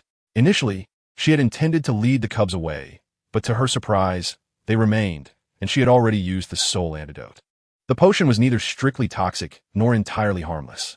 It was designed to ensure that the captured female would comply willingly, without overreacting during the process. It was also supposed to be easy to counteract, requiring only the presence of both male and female. However, how could such tiny cubs possibly be of both genders? Hearing the sounds grow increasingly frantic, Rui felt a surge of panic and crouched down to investigate. Cubs? Where are you? One little mouse opened its eyes and gently licked her hand with its tiny tongue. Rui, in a state of alarm, felt their body temperatures rising. Amu will take you to find a shaman, she proclaimed, gathering them all in her arms as she turned to leave. But she nearly collided with someone. Looking up in surprise, she saw Hua. Hua, what are you doing here? Hua managed a strained smile, having witnessed Yuan storming back to the tribe in a fury. Given that they had departed together, she felt a sudden jolt of concern and had come to check on them. She never expected to see this. Rui was truly resorting to desperate measures, attempting to drug Yuan with such a foolish scheme. Before Hua could articulate her thoughts, Rui, in a frenzy, pleaded, please, let me pass. I need to find a shaman to save my cubs. Hua scoffed. Isn't this the very poison you administered? Do you not possess an antidote? Hui, Frenchik, retorted, get out of my way. It's just a few mice, dirty and grotesque. Rui, you should abandon them and start anew. Trust me, let them fend for themselves. I truly have your best interests at heart. We grew up together. Would I ever wish you harm? And do not harbor hopes for Yuan. Perhaps in the past, you were somewhat deserving, but now, I must be frank, you cannot compare to Zhou Man. Your beauty is ruined, and I shudder to think how many males you have been with, yet you cling to these repulsive mice. I truly do not understand your thought process. Only I, out of our childhood bond, would bother to convey such truths to you. Were it any other female, who would take the time to say so much? The voices in her arms grew weaker. Rui raised her head, enunciating clearly, I said let me pass. Hua furrowed her brow. Rui, are you even listening? Can you not awaken to reality? Do you still think you're the same as before? Rui placed the little mouse on the ground, then suddenly lifted her head, eyes ablaze with indignation, charging toward Hua. Startled, Hua instinctively stepped back, while her beast husband hurried to restrain the frenzied Rui. Nevertheless, Rui's hand managed to leave a long scratch on Hua's face, blood oozing slowly from the wound. Feeling the warmth of her own blood, Hua looked up in disbelief. Have you lost your mind? Crazy woman, get her away from me. Hua exclaimed, stepping back a few paces while assessing the cut on her face, her agitation escalating. She signaled her husband to leave. Rui regained her composure, glancing at the little mice on the ground. She discovered that 2 of them had completely fallen silent, while the remaining mouse's cries were dwindling. I will take you to find a shaman. To find a shaman. Rue stumbled to her feet, staggering a few steps. But the temperature of the small creature in her arms was gradually cooling. In the desolate expanse, a heart-wrenching wail echoed. Zhou Man paused her actions, momentarily taken aback. What is happening? And Lina glanced toward the source of the sound, her expression puzzled. Doesn't that sound like Rue's voice? The two individuals exchanged a couple of sentences before swiftly bypassing the topic, as Tarasha approached triumphantly, having returned with a wild rooster from the hunting grounds. Days passed, and the tribe continued to progress in an orderly manner. Despite the addition of the orcs from Kashawan, both factions maintained discipline, and their pace had even quickened compared to before. With 3 formidable practitioners stationed to guard, minor tribes occasionally sought their protection, and troublemakers were almost non-existent. One day, Tarasha, just awakening, reflected on the fact that they had already traversed 2/3 of their journey, with only 1/3 remaining to reach their destination. Suddenly, an orc rushed to the chieftain, proclaiming a state of emergency. Orcs were meticulously checking for any unfamiliar faces, and by noon, they had yet to uncover the reason for the alarm. The females were gathered for protection. It was then that Zhou-Man learned of the grave situation. A female from their tribe had been mysteriously injured by an orc, while another female had vanished without a trace, leaving behind a plethora of bloodstains. One was Hua, and the other was Rue. A sense of unease washed over Zhou-Man when she realized that Hua was the deceased and Rue was missing. The feeling intensified upon seeing the sharp claw marks on Hua's body, unmistakably inflicted by a raptor. At that moment, she recalled the eagle. A chill of sweat trickled down her forehead, filled with dread about the eagle's potential ambush. She communicated her suspicions to the chieftain. The orcs who had been present earlier chimed in, revealing that their second-in-command was indeed an eagle orc. The chieftain's expression grew solemn. Why had this not been reported?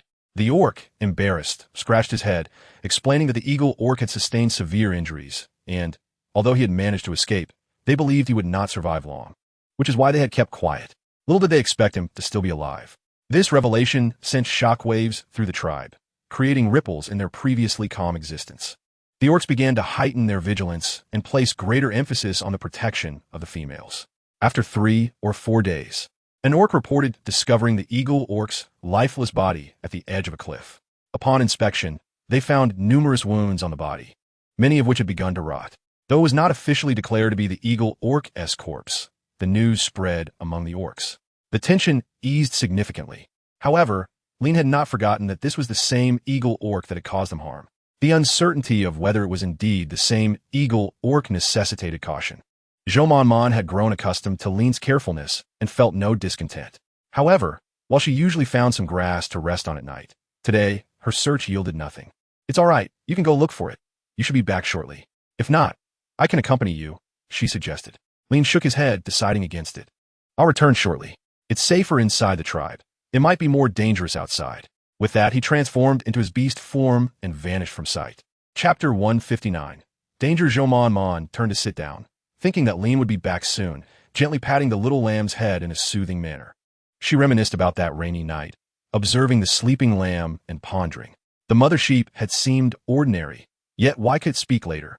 After much contemplation, she recalled that the grass she fed it was cut from the riverside, and the water came from the river right outside their door. The pigs in his household likely drank from that river as well, but she had never heard of them speaking. Suddenly, an idea struck her. Zhou-Man extended her delicate hand, scrutinizing it closely. Could it be due to the power of vitality? Initially, the mother sheep had been frail, yet her newfound vitality brought her joy, a joy that could not be displayed openly, so she would occasionally nurture the flowers and the mother sheep in the yard. After Xiaomi collapsed the sheep pen, she made it a point to bestow even more vitality upon the mother sheep. As these thoughts crossed her mind, Zhou-Man felt a chill run through her veins. To verify her hypothesis, she simply needed to focus on the little lamb and reach out to stroke it. The lamb immediately emitted soft, bleating sounds. If the lamb could articulate human speech, would it then fall under the category of orc, thus ensuring that no orc would desire to consume it? Reflecting on the times when food was scarce, many orcs had inquired if she would trade the lamb. Lost in her thoughts, she was suddenly jolted back to reality by a warning cry. Before she could react, she was forcefully yanked into the air. Pain surged through her collarbone, and cold sweat broke out as she curled up in agony. Maman!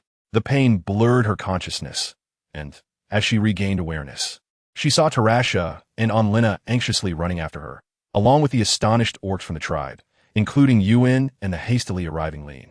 However, the pain overwhelmed her, and her awareness began to fade. No, Zhou Manman bit down hard on her tongue, the sharp pain snapping her back to clarity. Struggling, she grasped the eagle orc's talon with all her might. The eagle, taken by surprise, shifted its weight, inadvertently digging its claws deeper. With a cry of pain, Zhou Manman's hands fell limply. Hey, you better keep calm. It will save you some pain. The eagle glanced down, observing the pursuing orcs, and deemed this female to be a troublesome creature. It was clear that flying was no longer an option. Just as it contemplated this, it felt a sharp pain in its foot. The female had produced a sharp stone and stabbed it into its bone. The eagle screeched in agony, its eyes narrowing as it veered towards a nearby mountain, slowing down to collide forcefully with the female against the treetops. Zhou Manman's body was flung against the branches, and the combination of speed and immobility caused her immense pain. Suddenly crashing into a branch, she could no longer withstand it and coughed up blood. With a cold sneer, the eagle declared, "You are suffering all of this because of your own actions. If it were not for you, my kin would not have perished." Zhou Manman's consciousness grew hazy until she finally succumbed to darkness. Lin, witnessing the treatment of the young female, felt his eyes redden, and he sprinted at full speed, pursuing the eagle with growing frustration. Although the female did not weigh much, prolonged flight at high altitudes necessitated rest. Otherwise, the eagle's wings would not endure the strain. However, seeing the white tiger below maintain its speed, the eagle was compelled to tighten its grip, blood dripping down as it threatened, "If you continue to pursue, I will kill her right now." With increased force, Zhou Manman whimpered, her eyes fluttering open in pain. Lin halted abruptly, watching helplessly as the eagle vanished into the sky with the young female. Breathing heavily, he dared not miss a single glimpse of Manman. In that moment, Lin was consumed by regret. He should not have gone to cut grass, but rather remain by Manman's side. Before long, Yuan's figure appeared on the vast land. Spotting Lin, he paused, anxiously inquiring, "Where's Manman?" Lin, panting, replied unevenly, "They took her." Yuan glanced around and continued to pursue. Lin, however, collapsed to the ground, gazing up at the blinding sunlight, tears mingling with sweat streaming down his face. The eagle glanced back and saw Yuan and other orcs in pursuit, realizing that it had sought to capture the female solely due to her scent. If not for her, its kin would not have faced such calamity. As she spoke harsh words, she noticed that they indeed halted their steps. Unable to suppress her surprise, she remarked to the person beneath her, "I never expected you to be quite popular, having attracted quite a few beastmen, haven't you? Whatever happened to that wandering beastman?" Zhou Manman pressed her lips tightly together, and seeing her silence, Huangjian did not press her further, hastily leading her into a cave. With a forceful throw, he sent her crashing to the ground.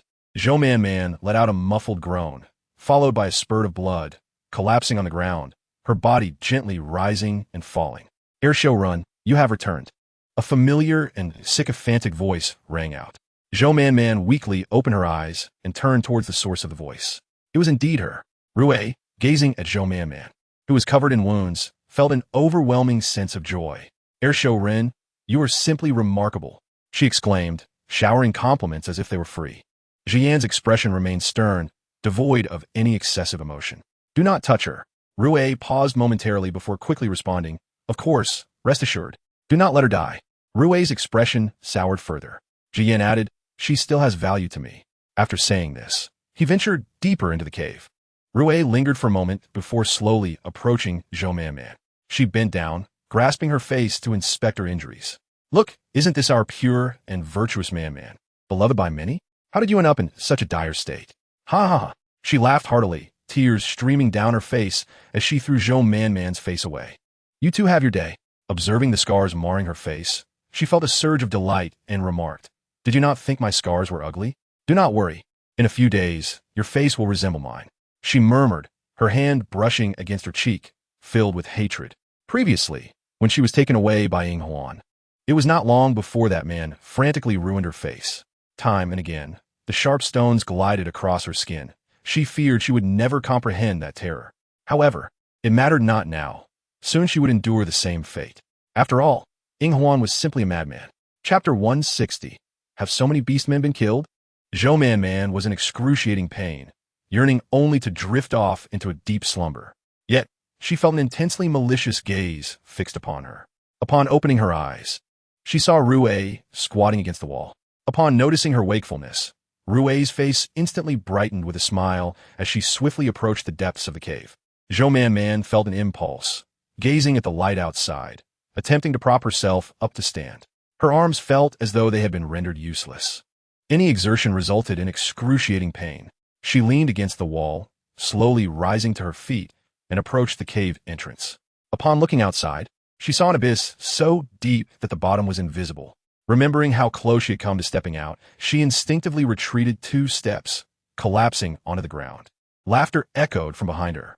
Zhou Man turned to see Jiyan and Rue emerging together. "If you wish to jump, then jump," Jiyan said, a playful glint in his eyes. Zhou Man closed her eyes, maintaining a cold expression as she stepped back. "Why are you grabbing me? What do you think?" Jiyan's gaze turned icy as he took 2 strides forward, gripping Zhou Man's neck tightly.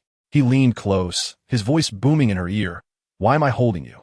With that, he exerted his strength, lifting Zhou Man off the ground entirely. Zhou Man struggled to pry his hand away, her eyes fixed on him with desperation. As her struggles weakened, Jiyan finally released her. Zhou Man gasped, clutching her chest as she coughed. "Madman, you are utterly insane." She retreated a few steps, leaning against the wall. After a moment, she heard him ask in a chilling tone, "What happened to that wandering Beastman?" "I do not know." Jiyan furrowed his brows. Crouching down to grip her chin, "You do not know?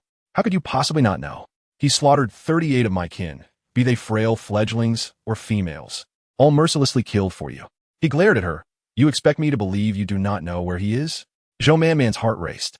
She had not anticipated that Xiaomi had committed such extensive atrocities. Nevertheless, she shook her head. "I truly do not know." Jiyan yanked her hand, revealing her beast mark. Zhou Man pressed her lips together, turning her face away. Yet, she was abruptly pulled back. "I am speaking to you. Do you believe you can kill me?" Zhou Man glared defiantly at him. Jiyan's fury flared, his head nearly smoking. "It seems you truly do not wish to live." With a cold laugh, Zhou Man felt a surge of dread as a dark thought crossed her mind. "Since you refuse to reveal yourself willingly, I shall resort to other means." As he spoke, with a swift motion, Zhou Man's beast skin was torn away. Her face flushed crimson and pale, she bent over, covering her chest, hastily extending her hand. 2 vivid beast marks slowly emerged on her arms. "Ha!" Jiyan sneered. "Isn't this living well? Where is he?" Zhou Man shook her head. "I truly do not know." Jiyan scrutinized her, finding her flushed face unusually enticing, her scarlet lips captivating. His gaze darkened momentarily, but then shifted as he deemed her facial scars unsightly. Turning his head, his tone softened. "You genuinely do not know?" Zhou Man held his gaze, sincerity shining in her eyes as she earnestly declared, "I truly do not know." She continued, her voice tinged with sorrow. "He left because he feared I would be attacked by the tribe for having other beastmen." Rue's eyes widened in disbelief as she retorted, "You lie." Jiyan's eyes narrowed as he turned to Rue. "Do you know where Xiaomi is?" Rue's heart raced as she lowered her head. I do not know." "Then what is the point of your words?" Rue opened her mouth, unsure of what to say, ultimately falling silent.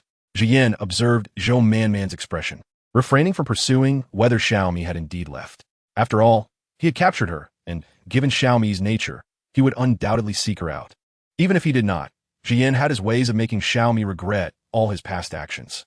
He rose to his feet, instructing Rue to keep a close watch on Zhou Man before taking flight. Upon seeing him depart, Zhou Man's heart filled with a glimmer of hope. She propped herself up and gazed down from the cave entrance. "I advise you not to waste your efforts. This is akin to a sheer cliff. If you fall, you will surely be obliterated." Rue could hardly contain her joy at the thought of Zhou Man soon suffering disfigurement, feeling no concern that she might escape. After all, this was a perilous cliff, and only those with a sound mind would refrain from jumping. Thus, she comfortably settled against the wall to rest, hoping that when Jiyan returned, he would bring her food to sustain her until she could witness Zhou Man's suffering demise. Zhou Man remained unfazed, meticulously observing her surroundings, only to be disheartened to discover that this truly resembled Rue's description, a precipice so high that she had no wings to descend. Moreover, such a vertical drop would render it impossible for Lin and the others to find her here, even if they knew of her predicament. Even if they did manage to come, the treacherous terrain made it clear that this place was easily defensible yet difficult to assault. With this thought, Zhou Man could not help but let out a sigh. Watching Rue close her eyes, she had no desire to converse with her. For now, Zhou Man merely hoped that Rue would not harbor any murderous intent towards her, as she was currently in great pain and lacked the strength to resist. Zhou Man settled against the wall, her shoulders aching terribly. Even resting her hands on her legs felt like an arduous task. Resigned, she let her hands fall. Leaning against the wall, Zhou Man pondered deeply, searching within her surroundings for anything that could potentially deliver a fatal blow to the Eagle Falcon and secure her escape. However, after an extensive inner examination, she could only discern some food items, animal hides, and grains, with the most precious among them likely being the energy stones. Weighing the possibility of using the energy stone to negotiate her release, she ultimately concluded that while it might not guarantee her freedom, it would undoubtedly reveal her peculiarities to him. There was even a chance he might act impulsively against her. The thought of such a possibility sent a chill down her spine, intensifying the pain of her injuries and causing her head to throb. She hastily withdrew her gaze and ceased her internal scrutiny, opting instead to rest quietly. It was not until evening that Jiyan returned, weary and dust-laden. Zhou Man sighed inwardly, having thought he might not come back. Jiyan brought with him a bounty of food, a bag of shelled rice, a piece of dried pork, and a roasted chicken. It had been a full day since Zhou Man had eaten, and the sight of the roasted meat made her mouth water uncontrollably. Jiyan scoffed lightly, summoning the two to join him for a meal. Fearful of him, Zhou Man waited until he had set the food down and walked away before daring to approach. Yet the pain in her hand was excruciating, making the act of eating feel torturous. After consuming a bit of the roasted meat to quell her hunger, she noticed her complexion had turned ghostly pale, with beads of cold sweat forming on her forehead. She retreated to a corner, attempting to ease the agony coursing through her body. Suddenly, footsteps echoed, prompting Zhou Man to open her eyes alertly. "I thought you were dead," Jiyan remarked. Zhou Man lowered her gaze. "Thanks to you, I'm still alive." He leaned down, inhaling the scent at her neck, a wicked smile playing on his lips. Still so fragrant. Zhou Man tensed, relieved when he straightened up without making any further moves. "Twice a day, you can do it yourself, but if you can't reach, I can assist you." His half-smile made her cheeks flush crimson. She picked up a small jar from the ground, examining it closely. The jar, carved from wood, was unembellished but was the most exquisite object Zhou Man had seen thus far. Opening the jar revealed a greenish, paste-like substance. Lacking knowledge of pharmacology, she could not discern its contents or efficacy, regretting not having taken the opportunity to learn when the shaman had offered. Her collarbone bore a severe wound, showing signs of potential infection. If not for her innate wood elemental healing abilities, her condition would likely be far worse. Should the wound continue to deteriorate, the consequences were unimaginable. Yet, the medicinal properties of this substance remained uncertain. Zhou Man instinctively glanced at Jiyan, who rested in a corner with closed eyes. Upon meeting her gaze, he suddenly opened his eyes, startling her and causing her to quickly avert her gaze back to the jar. Without further hesitation, she uncapped the jar and carefully applied the ointment to her injury. Unsure of its effectiveness, she refrained from treating the abrasions on her face. Meanwhile, Rue remained oblivious to what Jiyan had brought for Zhou Man, her heart swelling with resentment, hatred, and jealousy. A torrent of emotions surged within her, compelling her to wish to snatch the jar from Zhou Man's hands and throw it away. Why was fate so unjust? Ever since Zhou Man appeared, she had ceased to be the center of attention. The once kind Lin had turned against her, and even the shaman Yuan, as well as the clan leader, favored Zhou Man. Why was she surrounded by males she could not even approach, while Zhou Man, of all people, seemed undeserving? Previously, when Jiyan had taken her away, he had shown no compassion. Although she had been unaware of his intentions at the time, it was historically understood that males abducted females to gain their favor. Rue considered herself flawless. Thus, Jiyan's interest in her was justified.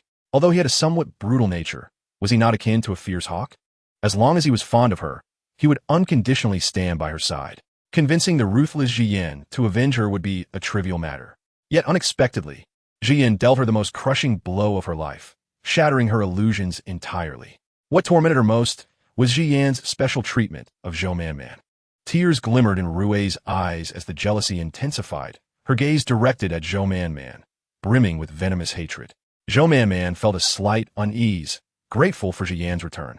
Otherwise, Rue might have succumbed to her impulses against her. In the following days, silence reigned outside. Jian's initial interrogations gave way to suspicion, and he often ventured out to explore. The meat he had brought was soon consumed, leaving only the bag of shelled rice. Lacking any tools, even Zhou Man, who prided herself on her culinary skills, found herself at a loss. Fortunately, Jian had not resorted to forcing them to eat raw food. Instead, he had managed to start fire.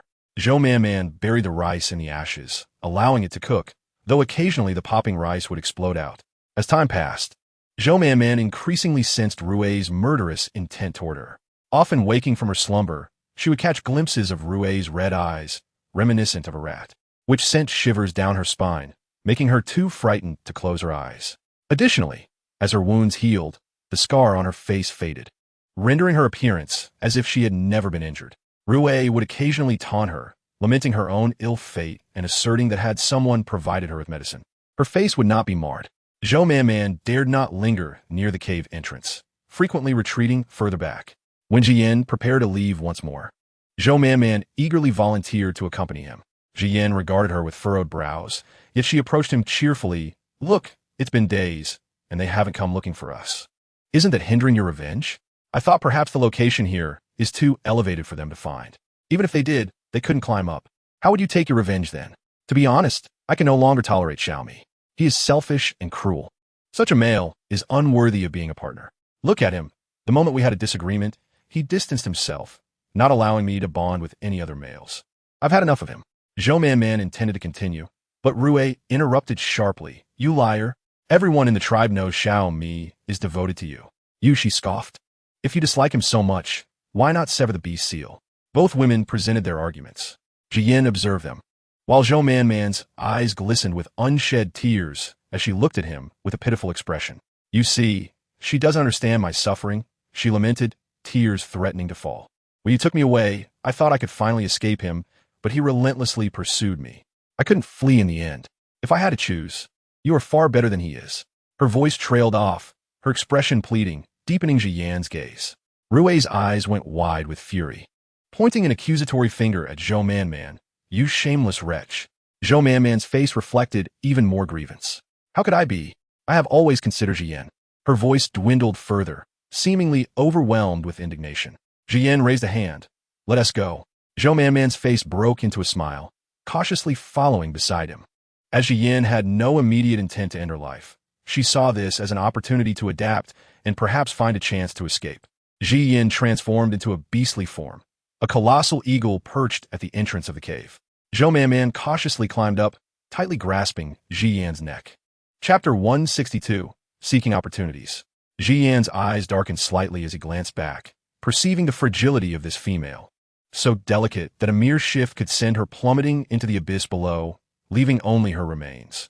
Zhou Man returned her gaze to the edge of the cave, where Rui stood. Despite the scars marring her face, her pallor was unmistakably grim. Zhou Man felt little relief, pondering whether her fate might even be worse than Rui's. With this thought, her grip unconsciously tightened. "Do you wish to strangle me?" Zhou Man was taken aback and quickly loosened her hold, inwardly reflecting that if it were truly possible to choke her, it would have happened long ago. Just as she relaxed her grip, Jian suddenly moved. In an instant, she clutched him tightly once again. The wind whipped around her as she looked down, her fear of heights threatening to overwhelm her. Yet the dread of missing the chance to escape compelled her to cling to Jian's neck with desperation. Jian's eagle eye scanned the scene behind him, catching sight of the pale faces of those below, and he let out a derisive laugh. Hearing this, Zhou Man felt a wave of contempt wash over her. She opened her mouth to speak, but Jian abruptly dove downward. "Ah, help, help." Zhou Man was genuinely frightened this time, her hands gripping Jian's feathers tightly. Jian regained his composure. "Release me." His voice was laced with impatience, yet Zhou Man dared not let go. "I am afraid." "You fear? Then let go and follow him to your death." Zhou Man bit her lip, her grip loosening slightly as some down feathers slipped through her fingers. Jian shot her an irritated glance, noting the redness around her eyes. "Where is Xiaomi?" "I truly do not know." "You do not know? Do you really expect me to believe your words?" "Let me make this clear. The enmity between Xiaomi and me cannot be resolved. It is a matter of life and death between us. You must choose one of us." "Whom do you choose?" Zhou Man rolled her eyes in silence, contemplating the absurdity of such a question. One was her beastly husband, goo, and the other was the unknown eagle that had caused her to fall from the sky. Even a fool would know how to choose. Yet, as she considered the consequences of her choice, a flicker of uncertainty arose within her. Xiaomi did not seem all that admirable either. Both were rather peculiar. Zhou Man mused that if she possessed the power to alter their orientations, witnessing their love-hate relationship might be quite compelling. However, this thought lingered only briefly in her mind, unanswered. Ji Yin turned to glance back at her. Choosing not to decide is an option, but then you will accompany him to your demise. With that, Ji Yin trembled violently, causing Zhou Man to inadvertently relax her grip. She was taken aback when he suddenly lashed out, plummeting from a great height.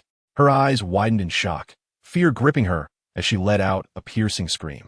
Within the tribe, Lin sensed a movement. He had just heard the voice of the young female. Since that day, they had searched high and low for clues, but to no avail. Suddenly, their tribe was attacked, forcing them to return and defend their home. The female had been taken, and no one had mentioned leaving. So they spent their days searching and returned at night. Fortunately, they had managed to gather sufficient supplies from their hideout, allowing them to survive. Lin, lost in thought, raised his head and suddenly caught sight of a figure in midair, his eyes widening in horror. Man! The nearby Beastmen were stirred by a shout, their anger igniting as they looked up. They saw the eagle tossing the fragile female into the air, only to catch her at the last moment. How outrageous! Man must be terrified. Enlina's voice trembled with emotion, while Tala Shah, fuming, clenched her fists. She punched Jia, who turned to glance back at her. Save Man. Tala Shah pointed at the sky. Jia, feeling helpless, thought to himself that he wished he could do something. The tribe leader summoned energy from within. Addressing the sky, what do you desire?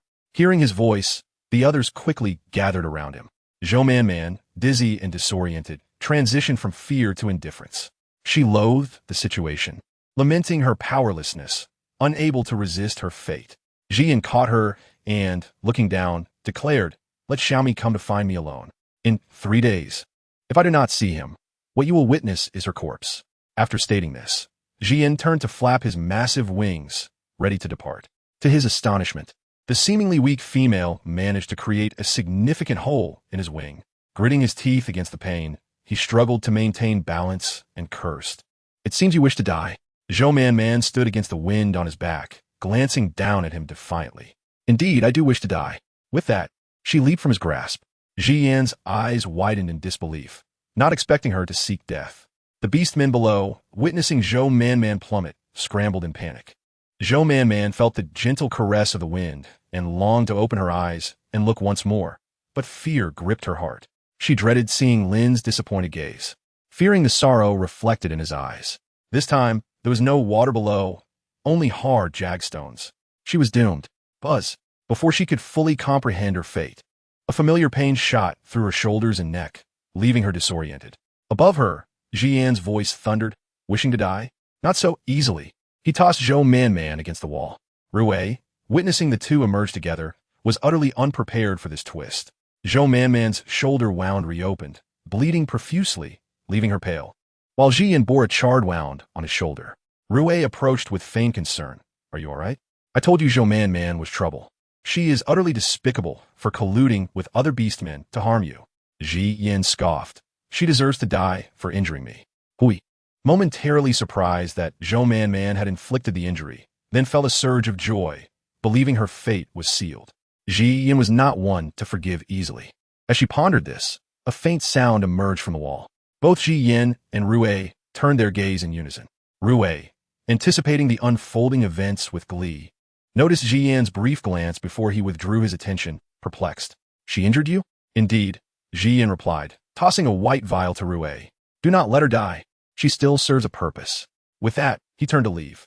Rui stood rooted, watching his retreating figure, her feelings of confusion intensifying, leading to an even greater disdain for Zhou Man. She hurled the vial angrily away. Chapter 163, Worthless. Only after Jian's silhouette vanished into the sky did Lin finally slump down, cradling his head in despair. Qing Ling Yu gently patted his shoulder, struggling to find words. Seeing Man in distress tormented him as well. Eventually, he spoke, Do not worry. We have located their whereabouts. We merely need to devise a plan to rescue Man. Lin, lost in thought, raised his head. Should I have refrained from going out that day? He glanced at the small sheep resting on the ground, an inexplicable surge of anger rising within him. Yet, recalling how much Man adored that sheep, he felt a pang of concern that she might be heartbroken upon discovering its absence. He sighed and withdrew his gaze. It is not your fault. Given the circumstances, the one we seek is Xiaomi, who has yet to show himself. Man should not be in imminent danger, but we must act swiftly. You must also keep your spirits up. Without you, we cannot pinpoint Man's exact location. Upon hearing these words, Lin was filled with indignation. If it weren't for Xiaomi, Man would not have to endure such suffering. Qing Ling Yu's gaze dimmed slightly, and his voice became somewhat hoarse. Then persuade Man to Jiechu Souyin.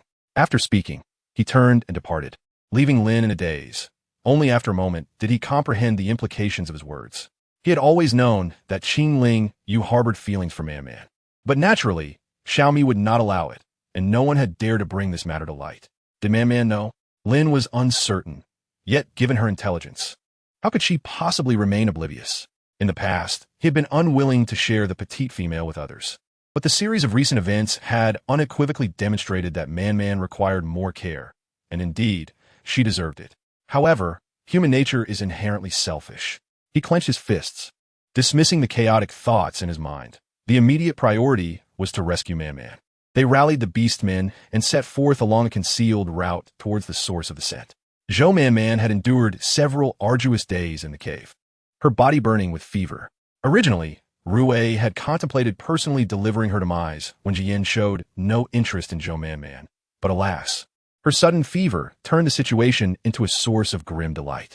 Hearing the faint footsteps outside, Zhou Man slightly opened her eyes and beheld a pair of long, straight legs.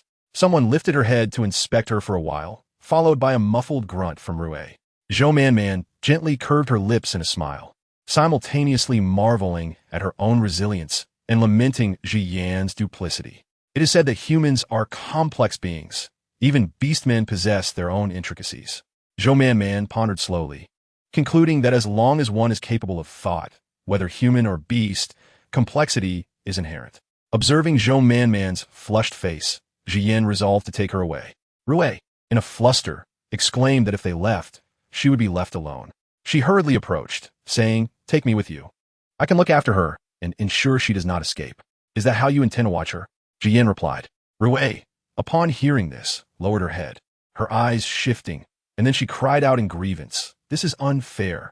Look at the wound on her shoulder. It is already scabbed over. I assure you, I have taken good care of her. I just do not know why she has developed a fever." Jiyan inspected Zhou Man's wound, and indeed, it had scabbed. Although she was burning with fever, her consciousness remained alert. She kept her eyes closed, unwilling to expose Rui's deceit. If only she could be taken away. She would certainly find a way. Jiyan lifted Zhou Man and moved towards the cave entrance, instructing, "Keep up." Just as they were about to leave, a noise erupted from above. Jiyan transformed into his beast form and swiftly evaded an incoming attack. It was then he realized they had been discovered. Noticing 3 beastmen of the refining clan, he immediately declared, "Zhou Man is in my grasp. Should you dare to act recklessly, I will drop her into the abyss." The group faltered, exchanging glances, and ceased their actions. Jiyan, with Zhou Man and Rui, made their escape. They quickly urged, "Let us go." The group retraced their steps, casting glances at the difficult traces of their passage, sighing silently, lamenting the near miss. Yet this was not the time for delay. Jiyan was unsure of where to take Zhou Man. The others transformed into their beast forms and pursued them. Jiyan felt the searing heat on his back. Glancing back at the approaching figures, he shouted in frustration, "Do you wish for her to perish right now?" The pursuers remained undeterred and pressed forward. Jiyan was taken aback. This threat had proven ineffective. Observing for a moment, he discerned their ruse, and irritation welled within him. In an instant of distraction, he felt a sharp gust of wind slicing through the air. Jiyan narrowly avoided the attack. Recognizing the familiar wind blades, tears welled in his eyes as he looked down, spotting a swift figure racing towards him. The sight of his enemy ignited a fierce rage within him. Xiaomi stood coldly before the trio. "You're still alive?" He mocked, laughter erupting from him. Jiyan chuckled bitterly. "Did you expect otherwise? I certainly haven't died. Not until I exact my revenge upon you." Jiyan's sharp gaze turned to Xiaomi. "It is truly unfortunate that you lack the ability. After all this time, you have failed to make or bear your offspring. What a pity you cannot experience this heart-wrenching pain. Yet, it seems you remain steadfastly loyal to this female. You should end your own life now, or I will cast her off the cliff, Ji Yin proclaimed, transforming back into his human form mid-air, his massive wings unfurling behind him. He gripped Zhou Manman's neck, allowing her to struggle helplessly. Below them lay a seemingly bottomless chasm. Ji Yin loosened his grip slightly, causing Zhou Manman to plummet a few meters before he swiftly caught her. Xiaomi, observing the feeble state of the petite female, narrowed his eyes, the murderous intent within him intensifying. He turned to Xi Ling, glaring at him with palpable hostility and sneered disdainfully. Useless fool, unable to protect Man-Man. Yet you dare to meet my gaze with such defiance? Once I deal with this eagle, I will settle our score. Will you live or die? Ji Yin tightened his grip, and Zhou Man-Man emitted a muffled cry of pain. The beast seal on her arm radiated warmth, causing Xiaomi to falter, nearly losing his balance. Zhou Man-Man slightly opened her eyes, gathering her strength, and struck Ji Yan's chest with all her might. Simultaneously, Xiaomi seized the opportunity, launching a sharp wind blade that pierced through Ji Yan's body. Ji Yan froze, gazing at the smile on Zhou Man-Man's face, then slowly raised his hand to feel the blood on his body, incredulously exclaiming, "How could you?" Chapter 164. The scenery is beautiful. This strike wounded Ji Yan in the abdomen. Yet, the healing abilities and formidable willpower of the male Beastman rendered what should have been a fatal wound merely a temporary daze.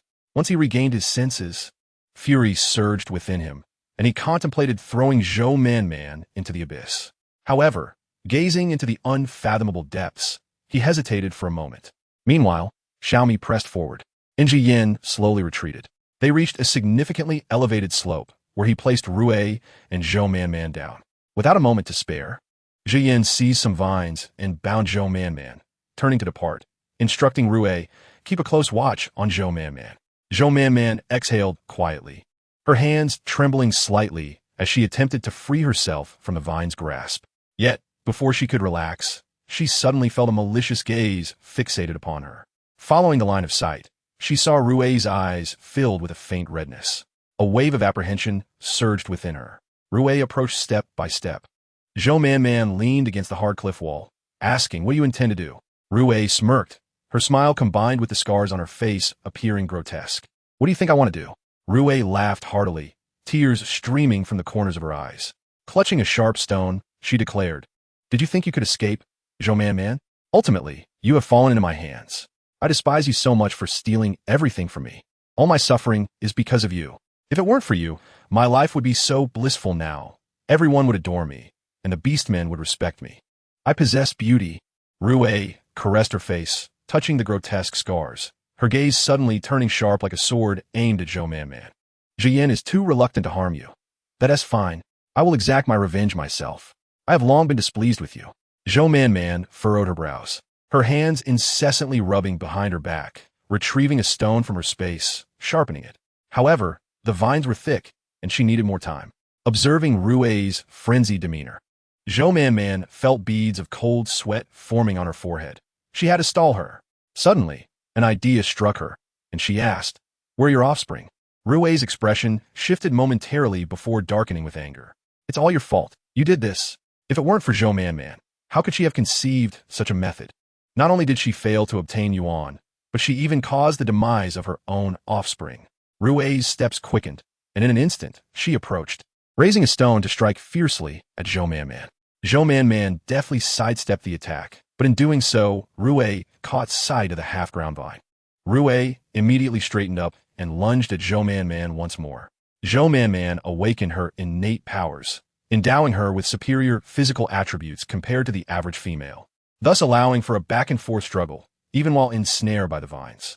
However, with Rui's relentless gaze upon her, diverting her focus to evade attacks left her little time to continue grinding the vine. When would this cycle of vengeance cease? I still recall the day I first arrived at the tribe, how radiant you were. Surely, you do not wish to become the person you are now. If you cease your aggression, I will request the shaman to heal the scars upon your face, and you may yet reclaim your former beauty. Rui's expression faltered, instinctively reaching to touch her skin. Yet, the coarse texture beneath her fingers sent a pang of sorrow through her heart. She cast a skeptical glance at Zhou Man-Man. "Is that true?" "Of course. Zhou Man reassured. Rest assured, I will certainly assist in your healing. With a determined grip, she exerted pressure on the vine, which fell just shy of completion. The vine dropped to the ground, and Rui's countenance shifted. Are you deliberately prolonging this? Zhou Man, shaking her hand, wore an expression of cold indifference, pursing her lips while remaining vigilant of Rui, then diverted her attention to the unfolding situation below. Xiaomi's prowess surpassed Jian's. Yet Jian was an aerial creature, and the two were evenly matched in their skirmish, unable to gain the upper hand. Zhou Man averted her gaze, suddenly noticing a hand protruding from the edge of the platform. Her heart raced, and soon she spotted Talash's round face appearing there. Rui had already charged towards Zhou Man, who, wielding the vine with remarkable agility, continued to engage. Talasha cautiously approached, hiding behind a stone to observe their conflict.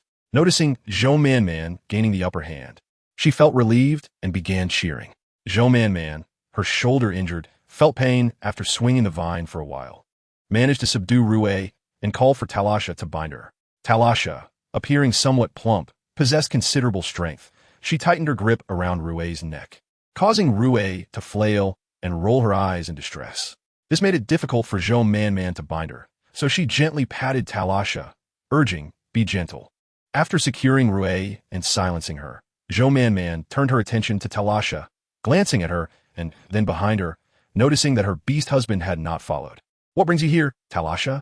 Did you come alone? That's quite perilous. Talasha stuck out her tongue. She understood. She had come to rescue Man, thus earning the title of the first hero. Afterward, she would surely comply with whatever Man requested, for she was a lifesaver. Talasha, having just traversed the slope, was somewhat fatigued and sat at the cliff's edge, swinging her legs while observing the fray below. Zhou Man approached the edge and looked down, feeling a surge of fear at the great height, wanting to retreat. It's all right. Sitting makes it less frightening, Man.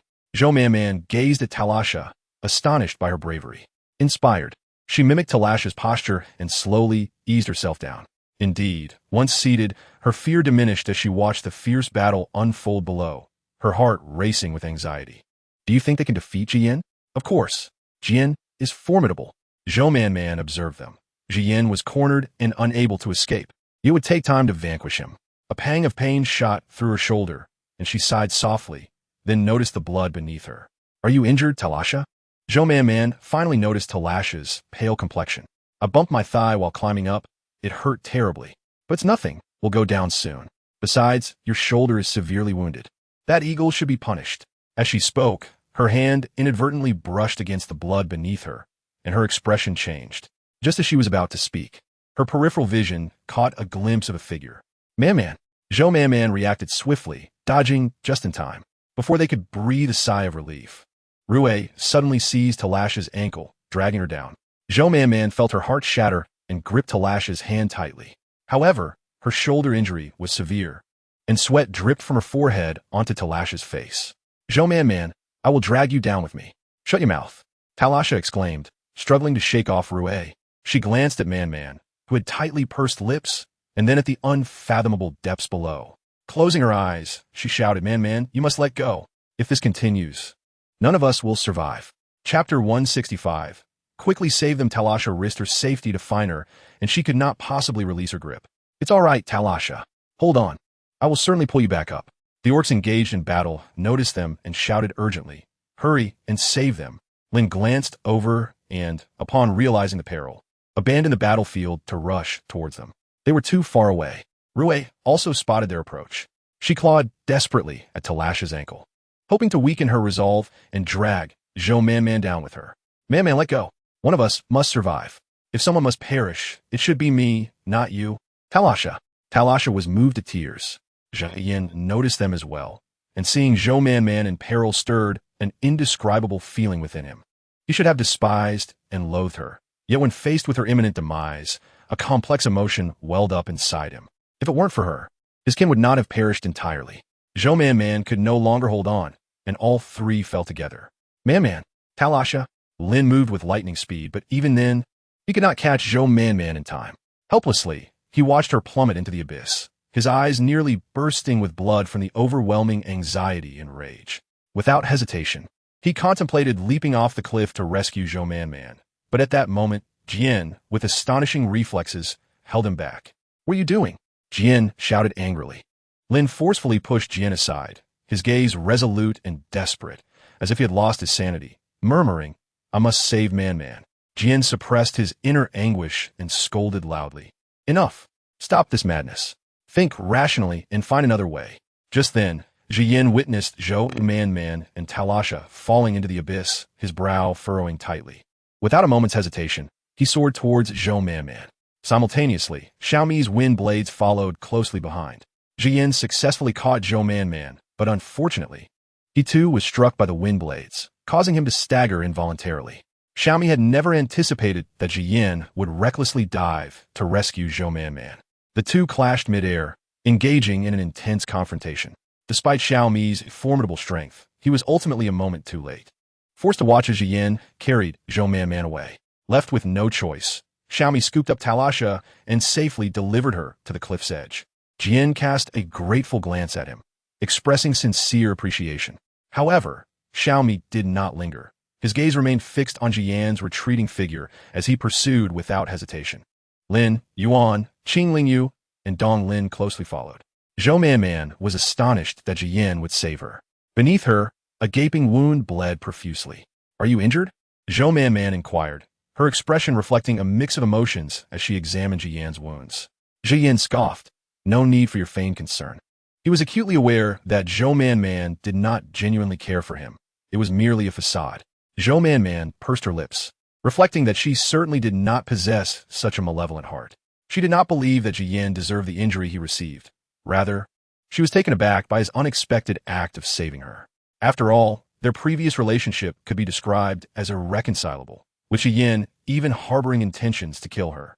Thus, at this moment, her emotions were indeed difficult to articulate.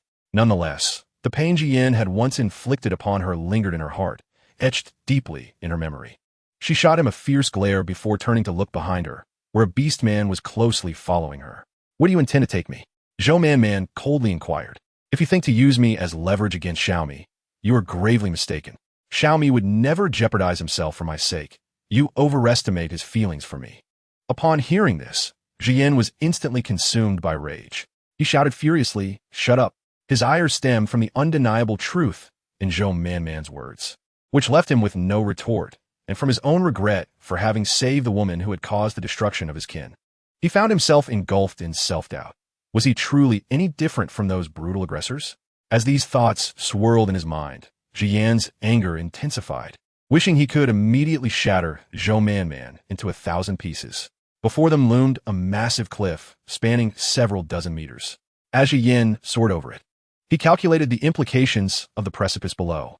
The further he flew, the more power Zhou Man-Man felt surging within her, yet she hesitated to unleash it. However, for the sake of her tribe's future, for her own life, and to avoid putting the Beastman who had come to her aid in jeopardy, she knew she had to act. It was the life force she had discovered in the cave, which she realized could both heal and harm. While it might not possess the same potency as other inherent abilities, perhaps due to her frequent focus on harnessing her own strength, the life force could indeed inflict damage. If she struck with this power, Jian would undoubtedly fall. Yet before she could fully contemplate her next move, a violent tremor suddenly engulfed the ground beneath her. The earth seemed to shake violently, causing even the air to quiver. Nearby, a colossal stone was swaying precariously beneath the force of the tremors. "I cannot afford to delay any longer." Zhou Man-Man gritted her teeth, forcefully striking Jian. He turned in disbelief, but it was too late. Her blow was fatal. He plummeted downward. "Man-Man!" Xiaomi soared over the cliff, his serpentine form rising high. "Do not fear, Man-Man, jump to me." Just as Zhou Man-Man prepared to leap, she felt Jian's grip tightening around her foot. The towering stone was tilting dangerously, ready to collapse. "Be careful!" Xiaomi's voice rang out, accompanied by the sound of the stone dislodging from the earth. Zhou Man-Man watched helplessly as the massive rock tumbled toward her. She could not help but curse her fate. This damned transmigration had deprived her of good food and subjected her to daily torment, leaving her teetering on the brink of death time and again. Now, a stone of this magnitude threatened to crush her. She closed her eyes, bracing for the impending pain. In the next moment, her entire body was propelled away. The boulder struck the ground with a thunderous crash, followed by a muffled groan. A dreadful thought flickered through Zhou Man-Man's mind as she struggled to rise. only to find herself enveloped in dust. Blinking through the haze, she called out, Xiaomi? Xiaomi? After several attempts, there was no response. Time stretched on, and eventually, the tremors ceased. Zhou Man surveyed the scene before her, discovering Xiaomi's serpent body partially trapped beneath the massive stone, while Jiyan had vanished entirely. Blood flowed from beneath the stone, spreading outward in all directions. Chapter 166. A heart in pain, the once arrogant and domineering silver serpent lay still, its breaths faint and labored. Zhou Man stood frozen, overwhelmed by an indescribable feeling. After a prolonged silence, Xiaomi slowly opened his eyes and addressed the dazed female, Man. Startled back to reality, Zhou Man instinctively took a step back. A look of disbelief flickered in Xiaomi's eyes, which then transformed into a cold smile as he turned away, refusing to meet her gaze again. Realizing this, Zhou Man stepped forward, maintaining a cautious distance. Are you all right, Xiaomi? She received no reply, but remained undeterred despite her own exhaustion. She bore scrapes, and her shoulder wound was gaping, a sight that was truly distressing. Sitting down upon the ground, she gazed at Xiaomi, her emotions in turmoil. She had been unable to reconcile the pain Xiaomi had caused her. At times, she loathed him, yet at others, concern for him would inevitably surface. It was akin to the decision within the tribe to depart. Yet, through Jiyan, her feelings towards Xiaomi had become entangled with an inexplicable complexity. Fundamentally, both Xiaomi and Jiyan were of the same ilk, selfish, brutal, and obsessive. Xiaomi had annihilated Jiyan's entire tribe, a fact Zhou Man had been unaware of until now. Perhaps she felt regret for those lost kin, or perhaps she resented Xiaomi for dragging her into this perilous situation. She might have even thought Jiyan had misjudged his target, fearing that he might indeed harm Xiaomi. All these emotions pressed upon her chest, rendering her breathless. If she did not save Xiaomi, he would surely perish. Zhou Man's gaze flickered sharply. Was it possible that if he died, she could finally escape those terrifying memories? Her heart heavy, she rose and declared, You wait here. I shall go check if anyone is around. If Lin and the others are here, I will bring them to rescue you. Do not worry, I will return. These words seemed intended for both Xiaomi and herself. Zhou Man retraced her steps for a considerable distance, but found no sign of the cliff. Instead, fatigue began to overwhelm her. After glancing around and finding no one, she retrieved some water from her space to drink. Turning back, she noticed she was now quite far from the fallen boulder. Sitting on the ground, she began to count the passing seconds. 1 sheep, 2 sheep, 159 sheep. Suddenly, Zhou Man sprang to her feet and hurried back. The serpent on the ground was breathing shallowly. She approached Xiaomi's enormous head, calling out, Xiaomi? Xiaomi? When no response came, a wave of panic washed over her. Are you still alive? Xiaomi? With her repeated calls, Xiaomi slowly opened his eyes, a mocking smile curling at the corners of his mouth. What is this? Did you not find anyone and come back to seek me out? Zhou Man was taken aback, not expecting such a retort. Her lips felt parched and coated in dust as she attempted to speak, but no words emerged. Xiaomi felt as though a gaping hole had formed within him, allowing the wind to rush in. His eyes burned with unshed tears as he closed them. Sensing his life slipping away, silence enveloped the two. Ultimately, Xiaomi, unable to suppress his compassion, spoke in a steady voice. You should return along the path. There should still be others there. Just live well with Lin from now on. The anticipation that had built over the days seemed to dissolve into nothingness. Xiaomi could not articulate the emotions churning within him. He had always believed himself to be invincible, flawless. How could a female not be enamored with him? Surely, her anger stemmed from the wounds he had inflicted. Yet, he could not comprehend why, after she had promised to have only him as her beast husband, there remained an unbridgeable chasm between them. The step she had taken back was beyond his understanding, yet he sensed the truth within it.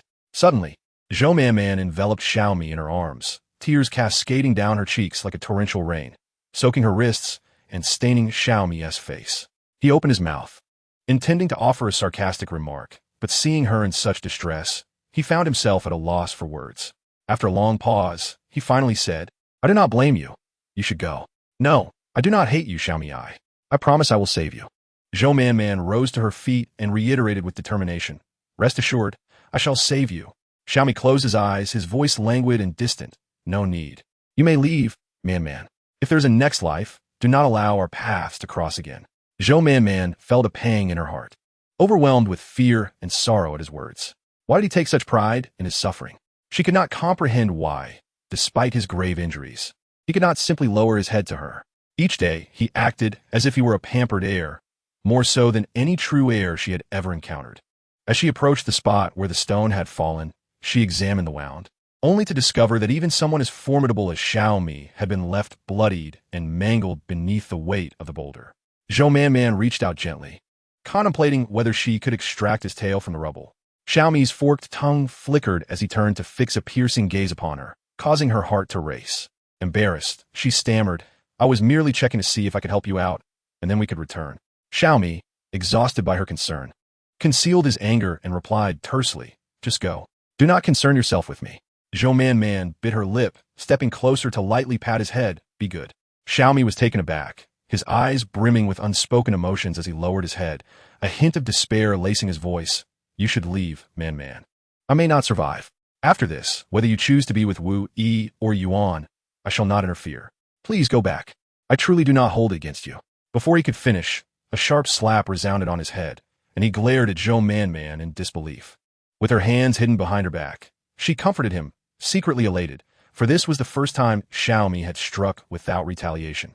However, her joy was fleeting as she sensed the authenticity of his words, and her mood soured once more. Gathering the life energy within her, she directed it entirely into Xiaomi's body.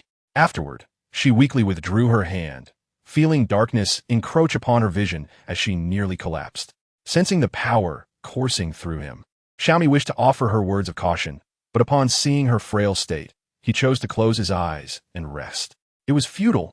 Man was not male, nor had she faced death numerous times, and thus could not comprehend the premonitions of impending demise. The life energy she provided would merely prolong his existence for a fleeting moment. Zhou Man positioned Xiaomi's head upon her lap, shielding him from the harsh sunlight. Her words were resolute. "Do not worry. You will certainly survive." Xiaomi opened his eyes to gaze at her, his little female companion. Sighing, he resolved to remain with her a while longer. Under the glaring sun, Zhou Man retrieved leaves from her space, covering the areas of Xiaomi that were not crushed by the stone. She then sat down at a distance, preparing to absorb the energy from the crystals. Upon seeing the bundle of energy stones Zhou Man had produced, Xiaomi's emotions became conflicted. In truth, his survival mattered little to him. From the moment of his birth, he had been cast aside. His mother was a female taken back by force, and he was unaware of which serpent had left its mark upon him. Once he gained consciousness, he was relentlessly driven away, a wandering Beastman. Despite having never harmed anyone, he was shunned by tribes, despising their pretentiousness and selfishness.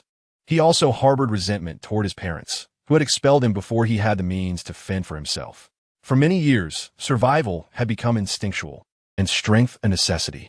Though he had grown powerful, there had been beastmen who sought to court females, but he had no desire to seize them by force.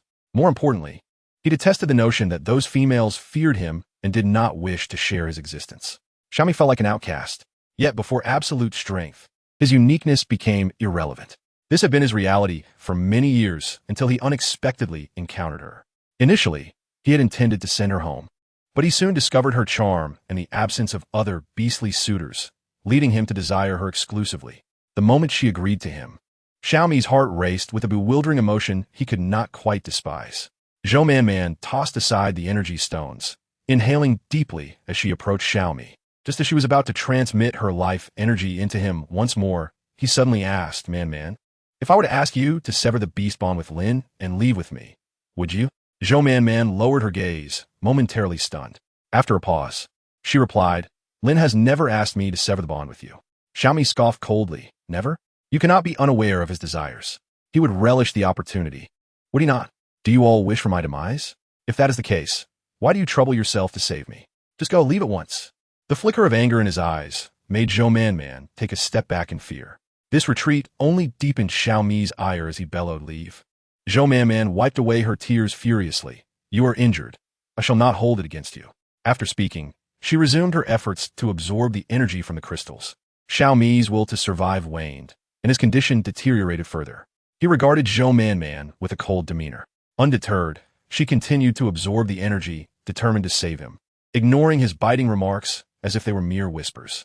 Her recovery was swift, particularly with the aid of the crystals, and slowly, Xiaomi's condition began to improve. Yet, to him, This recovery felt unbearably inadequate. Even if he survived, his power would be significantly diminished, an unbearable thought for him. Thus, days passed, and Zhou Man became too weary to engage in banter with Xiaomi. Apart from embracing his head while they slept at night, she spent her days absorbing energy from the crystals. Under the moonlight's gentle glow, she appeared to have fallen into a deep slumber. Her eyes shadowed with fatigue as she stirred restlessly, occasionally murmuring in her sleep. The wounds on her shoulders had scabbed over, hinting at their severity, while her frame had grown notably frail. Man, Xiaomi's voice caught his throat as he suddenly felt an overwhelming sense of remorse. Zhou Man rubbed her sleepy eyes, gazing at him in confusion. Did you call for me, Xiaomi? What had begun as an attempt to express his feelings turned awkward as he noticed her waking and swiftly turned his gaze away. Zhou Man, however, drew near with a smile, resting her head against his. After a moment, she found his serpent visage somewhat intimidating, his unblinking eyes fixed upon her. Though tears glistened in his eyes, their size rendered them less impactful. She murmured, "Could you transform into your human form? I find it a bit frightening." "I cannot," Xiaomi replied, his tongue flicking against her cheek. What she had initially perceived as terror dissipated, revealing that, in truth, there was little to fear, save for the unpleasantness of his saliva. Suddenly, she recalled that it had been quite some time since Xiaomi had last had water. "Do you wish for some water?" she inquired, retrieving some from her space. Upon transforming into his human form, Xiaomi took a few sips. Zhou Man had not seen his human form in what felt like an eternity, as he had always presented himself as a beast during their encounters. Now, witnessing his visage stirred a bittersweet ache within her heart. While Xiaomi drank, Zhou Man stood and inspected his crushed wounds, discovering that both of his legs were trapped. Though thankfully his spine and waist remained unscathed, the exposed parts of his legs were gruesomely mangled, prompting her to avert her gaze after a mere glance. "Did I startle you?" Xiaomi's expression was somewhat disheveled, his slanted eyes narrowing slightly, the hint of a smile gracing his lips. Had Zhou Man not already seen the extent of his injuries, she might have doubted their severity. Zhou Man leaned closer, whispering a few words against his cheek. In response, Xiaomi gently caressed her back, assuring her, "It is all right." This sentence rendered Zhou Man teary-eyed in an instant. She couldn't help but exclaim, "If everything is fine now, then will there be a problem?" Upon hearing this, Xiaomi's eyes ignited with a glimmer of hope. Suppressing his joy, he replied, "So what? Didn't you wish for my demise long ago? Who wished you dead? When you were leaving, I even asked if I should wait for you." Zhou Man retorted, her eyes widening as she met his smiling gaze, quickly realizing she had fallen for his trick, and huffed in annoyance. "Don't be angry, Man." With her back turned to Xiaomi, he reached out and grasped her hand. Her palm was riddled with scabs, feeling prickly to the touch. Xiaomi felt a pang of sympathy and gently inquired, "Does it still hurt?" "Not anymore," she replied. Xiaomi lowered his gaze, his long eyelashes casting shadows on his chiseled features, which had not weathered the journey as one might expect. Everything remained as it was when he left. He softly blew on her delicate hand, causing Zhou Man's face to flush as she pulled it back. "Do you like me, Man?" His serious tone prompted her to ponder before she solemnly replied, "I do. Lin and I both like you." The brightness in Xiaomi's eyes dimmed instantly, and he murmured a faint acknowledgement. "Oh dear, I like both of you very much." Unable to overcome the emotional hurdle within himself, Xiaomi could no longer restrain himself, and remarked, "You once said that there would only be me as your beast husband in the future." Chapter 168. Ears turned red, it was your insistence. Under the intense gaze of Xiaomi, Zhou Man's voice dwindled further. "I apologize to you, so don't be angry anymore. I won't hold a grudge against you. We both made mistakes." Xiaomi closed his eyes, visibly troubled, receiving no response. Zhou Man peeked at him and noticed his eyes were shut. "Don't be angry." As she spoke, she gently pecked Xiaomi's thin lips, one peck after another. Like a woodpecker, Xiaomi kept his eyes closed, but his ears subtly turned red. Day by day, Xiaomi's condition improved. However, he remained trapped beneath the stone, and no Beastman had approached. Zhou Man would often glance elsewhere, recalling that when he urged her to return, Xiaomi's words were spoken in anger. Now, sending her back alone to the crumbled wall made him uneasy. The distance was considerable. She estimated it to be merely a few thousand meters, but in reality, it was at least 10 kilometers. It would be impossible for her to walk such a long way alone. Noticing Xiaomi's gloomy demeanor, Zhou Man decided to share a story. "Are you suggesting he was trapped under the mountain for 500 years? Indeed, for 500 years. That mountain is vast and towering, known as Wuji Mountain. Because of this mountain, a tribe was formed below, and the people depended on it for survival. It took 500 years for someone to rescue him. Xiaomi was skeptical, yet upon seeing the sincerity in her expression, he couldn't help but ask, "How does this mountain compare to this stone?" "It is an immense mountain, and unlike you, he wasn't directly crushed. Perhaps it was because he was born of heaven and earth, possessing formidable strength." Zhou Man hadn't anticipated that Xiaomi's thoughts would shift in this direction. She merely intended to share the tale to uplift his spirits and encourage him not to lose hope. A true stronghold. Listening to Xiaomi's assessment, Zhou Man reminisced and was about to elaborate when she suddenly heard someone call, Man. She turned around joyfully. "Wui, Qingling, you hadn't expected to find him here." He stepped forward and inquired, "Xiaomi, what happened?" Zhou Man explained the entire situation, glancing back, but she saw no one else, which left her feeling somewhat disappointed. "Qingling, you noticed, and explained, we saw you heading in another direction, only to find that you had turned around, and this place is rather distant. Moreover, for some reason, the news couldn't get through, and Lin couldn't receive it." Zhou Man nodded. "Please help him, Wu Yi. I feel his injuries are too severe." Xiao Mi, upon hearing this, closed his eyes and remained silent. Qingling Yu examined the area where the stone had fallen and assessed its size, forming a rough idea in his mind. He then checked Xiaomi's injuries, reasoning that such a heavy stone should have caused more severe harm. With this thought, Qingling Yu turned to Zhou Man, who appeared pale and in poor condition, with various injuries making her look quite disheveled. He nodded, confirming that her injuries were indeed serious. "But I can't move it." Zhou Man's eyes flickered with hope before quickly dimming again. "Are you using your life force daily to nourish his body?" Zhou Man nodded, admitting his injuries were already severe. "If I hadn't done this, he might have lost his leg. The delay had already been too long, and the injuries on her leg would surely travel upward." Qingling Yu spoke without concealing anything from Xiaomi, who immediately became furious. "Do you wish to die? If you want to die, you can make a more significant move. I don't believe you Haven T felt your own injuries. Besides, at your level, you could regenerate from a severed tail. Why should you worry? You so kind-hearted? Regenerating from a severed tail requires no reminder from you. I've lost my tail once, and you have no idea how the blood flows.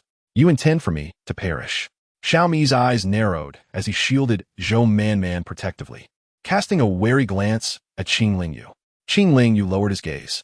Seeing Zhou Man's puzzled expression, he nodded, affirming, "It is indeed so." Zhou Man immediately shook her head. No, let's wait until someone moves the stone." Qingling Yu made no further comments, knowing that the stone, if upright, could serve as a small mountain. Such a stone, unless cleaved, would only splinter and crush Xiaomi's leg further. Rather than that, why not simply sever the tail and regenerate? Staunching the blood flow was indeed a concern, and moreover, Xiaomi did not trust himself. Qingling Yu showed no intention of leaving, and Zhou Man naturally wouldn't send him away, even if sometimes Xiaomi treated him with disdain. Qingling Yu chose to overlook it. Zhou Man, however, felt conflicted. With the shaman present, she couldn't hide her drinking and eating from him. Rather than allowing him to speculate, she thought it better to be forthright, especially since he already knew of her wood-based talent. If there were a few people in the tribe she could trust, the shaman would certainly be one of them. Zhou Man had yet to wrestle with her thoughts when she suddenly noticed the shaman's gaze fall upon a small pile of used energy stones on the ground. She took a couple of steps to block his view, but Qingling Yu had already seen it. He observed the embarrassment on her face, as if her secret had been exposed, and couldn't help but sigh, feeling a pang of sadness. Redirecting his gaze, he asked, "Is this how you save him? Do you not realize this is harmful to you?" "I know, but if I don't save him, he will lose his life. Do you have such affection for an abuser?" The underlying aggression in his words caused Zhou Man to frown as memories flooded back. But she had already clarified things with Xiaomi a few days prior. "He is my beast husband. Is that why you treat him well? Would you treat any beast husband with such kindness, even if he did not become your husband through proper means?" "Wui." Qingling Yu withdrew his gaze, his mood fluctuating, which altered the color of his eyes. "Call me Yu." Zhou Man was taken aback, and it took her a moment to respond. "You." "Yes. This is a matter between him and me. He is my beast husband, and naturally, I will treat him well." "Is it because he is your beast husband that you treat him well?" Zhou Man felt a surge of anger. Raising her voice, "Of course not. It is because I do not reject him, because I like him, that he is my beast husband, and thus I treat him well." Man. What? The tone of Qing Lingyu seemed perpetually unchanged, which only exacerbated Zhou Manman's easily stirred emotions. What is the matter? In chapter 169, No Agreement, Qing Lingyu pursed his lips, feeling his heart race. Do you dislike me? Do you dislike me? No, no. How could I possibly dislike you? The shaman has treated me so well. Since you don't dislike me, does that mean I could also be your beast husband? After saying this, Qing Lingyu raised his head and fixed his gaze on the dazed little female. Zhou Manman looked up at Qing Lingyu, and for some inexplicable reason, his irises had changed color, one a shade and the other another, revealing his heterochromia. Realizing she had momentarily lost her focus, Qing Lingyu softly expressed his discontent. Man? Zhou Manman returned to her senses, avoiding the topic, and with a flick of her wrist, a fire starter appeared in her hand. Look, shaman. Qing Lingyu felt utterly helpless. He had intended to correct her, but, upon seeing the fire starter in her hand, a thought surged in his mind that he found somewhat incredible. This, yes, is just as you imagined, Zhou Manman said, conjuring 2 bamboo tubes of water from thin air. How many people know about this? Qing Lingyu's expression grew serious, and Zhou Manman replied honestly, just Lin and Xiaomi. They're trustworthy, but if one had to be singled out, it would likely be only myself. Qing Lingyu let out a wry smile. Why had this suddenly been revealed before him? This was no trivial matter, Man. Simultaneously, a flicker of hope arose in his heart. Perhaps Man had tacitly agreed to him? If Xiaomi returned, the opportunities he wished to express himself would likely diminish. At that moment, Qing Lingyu felt a surge of frustration for not having spoken sooner, alongside a hint of irritation at Man's indifference towards him. Thus, half in jest and half seriously, he asked, so, Man, do you regard me as someone very important, which is why you confided in me? Zhou Man opened her mouth, finding it impossible to reveal the smile that danced on her lips. How could she articulate that initially she merely wanted him to be aware of her secret? After all, they were to coexist for many days ahead, yet such words felt impossible to utter in the face of his earnest gaze. Moreover, she had just exchanged apologies with Xiaomi. Now to approach him about this would only lead to endless quarrels when Xiaomi recovered. Zhou Manman's thoughts whirled, and she solemnly told the shaman, You are also very important to me. From the very day I entered the tribe, the first person I met was you. I am aware of the care you have shown me throughout this time. However, I have always regarded you as an older brother, akin to an elder in my heart. Therefore, confiding in you is an expression of my trust. Qing Lingyu diverted his gaze, but could not suppress the smile that tugged at his lips. Look at what you said, Man. You took my teasing to heart. Zhou Man exhaled softly, regardless of whether the shaman was sincere or merely jesting. This was sufficient for her at present. Qing Lingyu, possessing keen hearing, naturally did not miss the subtle relaxation in her demeanor. His emotions were complex. Qing Lingyu suddenly realized that he had unconsciously begun to blame Man as well. However, Qing Lingyu paused. Xiaomi's survival seemed to hinge solely on the option of tail severance. As for the issue of halting the bleeding, was not the wood elemental talent capable of rapid recovery, greatly benefiting the cultivation? As long as the two of them were together, halting the bleeding should not pose a problem. Upon hearing this, Zhou Manman's complexion paled slightly. If only there were energy stones, she might have suggested using them as a reward, but alas, they had already been exhausted. After speaking, Qing Lingyu moved aside to rest with closed eyes. Zhou Manman returned to Xiaomi's side, having deliberately distanced herself during their conversation, thus unaware of whether Xiaomi had overheard anything. Xiaomi, would you like some water? Xiaomi shook his head. No, Man, there's no need to agree. Zhou Manman's motion to retrieve water from her space halted, and she responded absent-mindedly, understood. You truly don't need to, Man. Do not make me loathe myself. How can a male allow his female to sacrifice so much? Zhou Man sighed softly, gently stroking his head, and then gazed towards the enormous boulder towering about 10 meters high. Leaning close to his ear, she whispered, Xiaomi, let me tell you, in my eyes, you're even more formidable than that person. Having been suppressed for so long, nearly crushed to pieces, yet he never uttered a sound of pain. Xiaomi's expression remained unchanged, but the corners of his eyes unconsciously curved slightly. Is that so? Yes, rest assured. I will definitely bring you back safely. Xiaomi felt an unprecedented harmony between him and the little female. Every previous encounter had been filled with coercion and threats, with her never yielding, let alone uttering sweet words. Yet now, it was different. Man had taken the initiative to comfort him. After spending this time together, Xiaomi seemed even more reluctant to part with the little female. Let us sever the tail tomorrow, man, and we will return together. But what about the bleeding? It's fine, I won't die. Xiaomi caressed the little female's face, tracing it gently, as if he wished to engrave her into his memory. Zhou Man contemplated and tentatively suggested, I have a method. Would you like to hear it? Xiaomi raised an eyebrow. You see, what if I were to bond with the shaman? That way, his cultivation speed would accelerate, and we could stop the shut up. Xiao Mi is Gazadarkant. I knew he had ulterior motives. Zhou Man, I'm telling you it's not possible. Did you hear me? It's not possible. If you truly pursue this, you both better watch out. He yelled towards that direction. Hurry and leave, or once I emerge, you'll be doomed. Zhou Man pushed Xiaomi in annoyance. What are you doing? Bringing such matters into discussion made Zhou Man feel an intense heat rising to her face. She had initially thought Qing Lingyu would remain unresponsive to her words, yet unexpectedly, he emerged from his meditation, stood, and walked towards them. If you die, Man will still bond with me. Do you wish to sever your tail directly? The chance of survival is merely 1 in 4. However, if Man bonds with me, I will wholeheartedly assist in your treatment. How do you wish to proceed? Entirely up to you. Man has expended so much effort to save you, using numerous energy stones and tirelessly absorbing energy day and night to barely keep your life intact. Why, then, do you oppose Man bonding with me? Wouldn't it be better for her to have more Beastmen to care for her? If you agree, you might survive. If you refuse, Man will inevitably bond with another Beastman, and then you will have no say in the matter. Xiaomi ground his teeth in frustration. You need not concern yourself. Just leave. Qing Lingyu intended to continue speaking. Zhou Man saw Xiaomi nearly topple over in anger. She quickly called out to Qing Lingyu to cease. Qing Lingyu angrily departed, and Zhou Man had intended to inquire if there were any other alternatives, but was pulled back by Xiaomi. No, did you hear me, Man? In Chapter 170. Fuming with anger, Zhou Man furrowed her brow. For whom do you think I am doing this? Do you not have any thoughts of your own? How could you say such a thing? Xiaomi was seething with rage. I told you it's not necessary.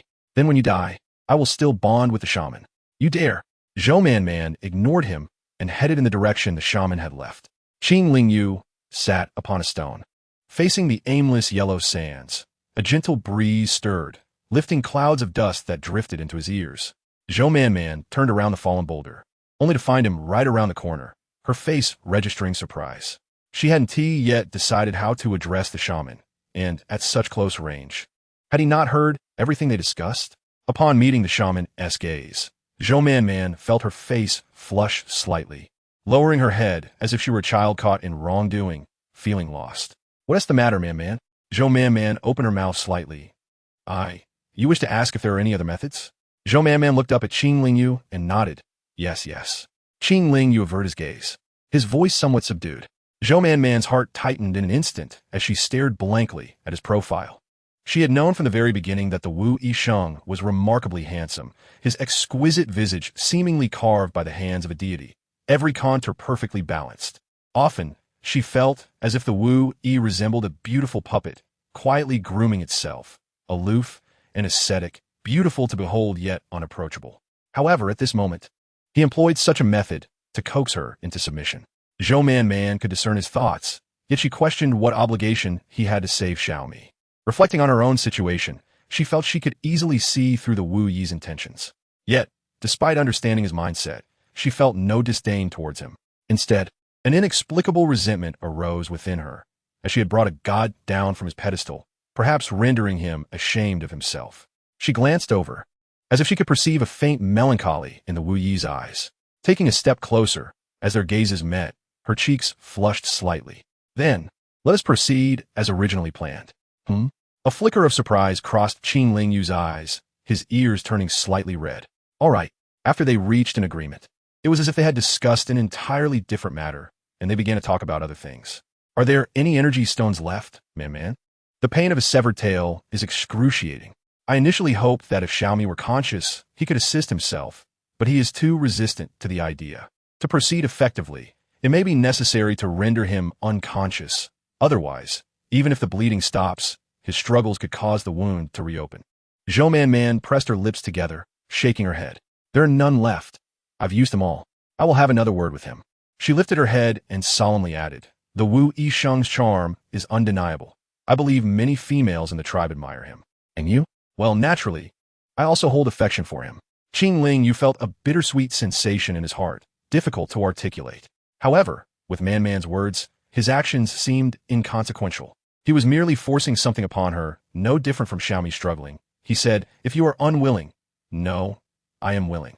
Zhou Man Man blushed as she looked up, her features captivating, her cheeks slightly flushed, her beauty striking enough to alter the hue in Qing Ling Yu's eyes, revealing the turmoil within his heart. Zhou Man Man averted her gaze, now focusing on Xiaomi. "I will speak with Xiaomi again. If he truly disagrees, no need to say anything." Man Xiaomi is filled with anger. "If you speak to him, he will not appreciate your kindness and may even verbally abuse you. I genuinely feel for you." In an instant, Zhou Man Man's eyes turned red. She lowered her head, feeling somewhat aggrieved, her voice thick with emotion. "If I do not speak to him, he will only make a scene." Qing Ling Yu's heart raced, threatening to leap from his chest.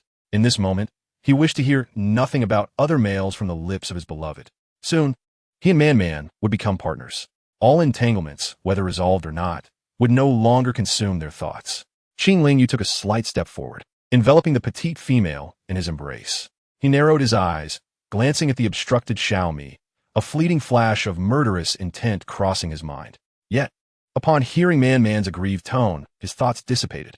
Forget it. Returning to his senses, he realized how truly fragrant and soft the female was in his arms. Her body seemingly devoid of bones, her skin smooth and astonishing. Feeling her stiffness, he tightened his hold, lifting her gently.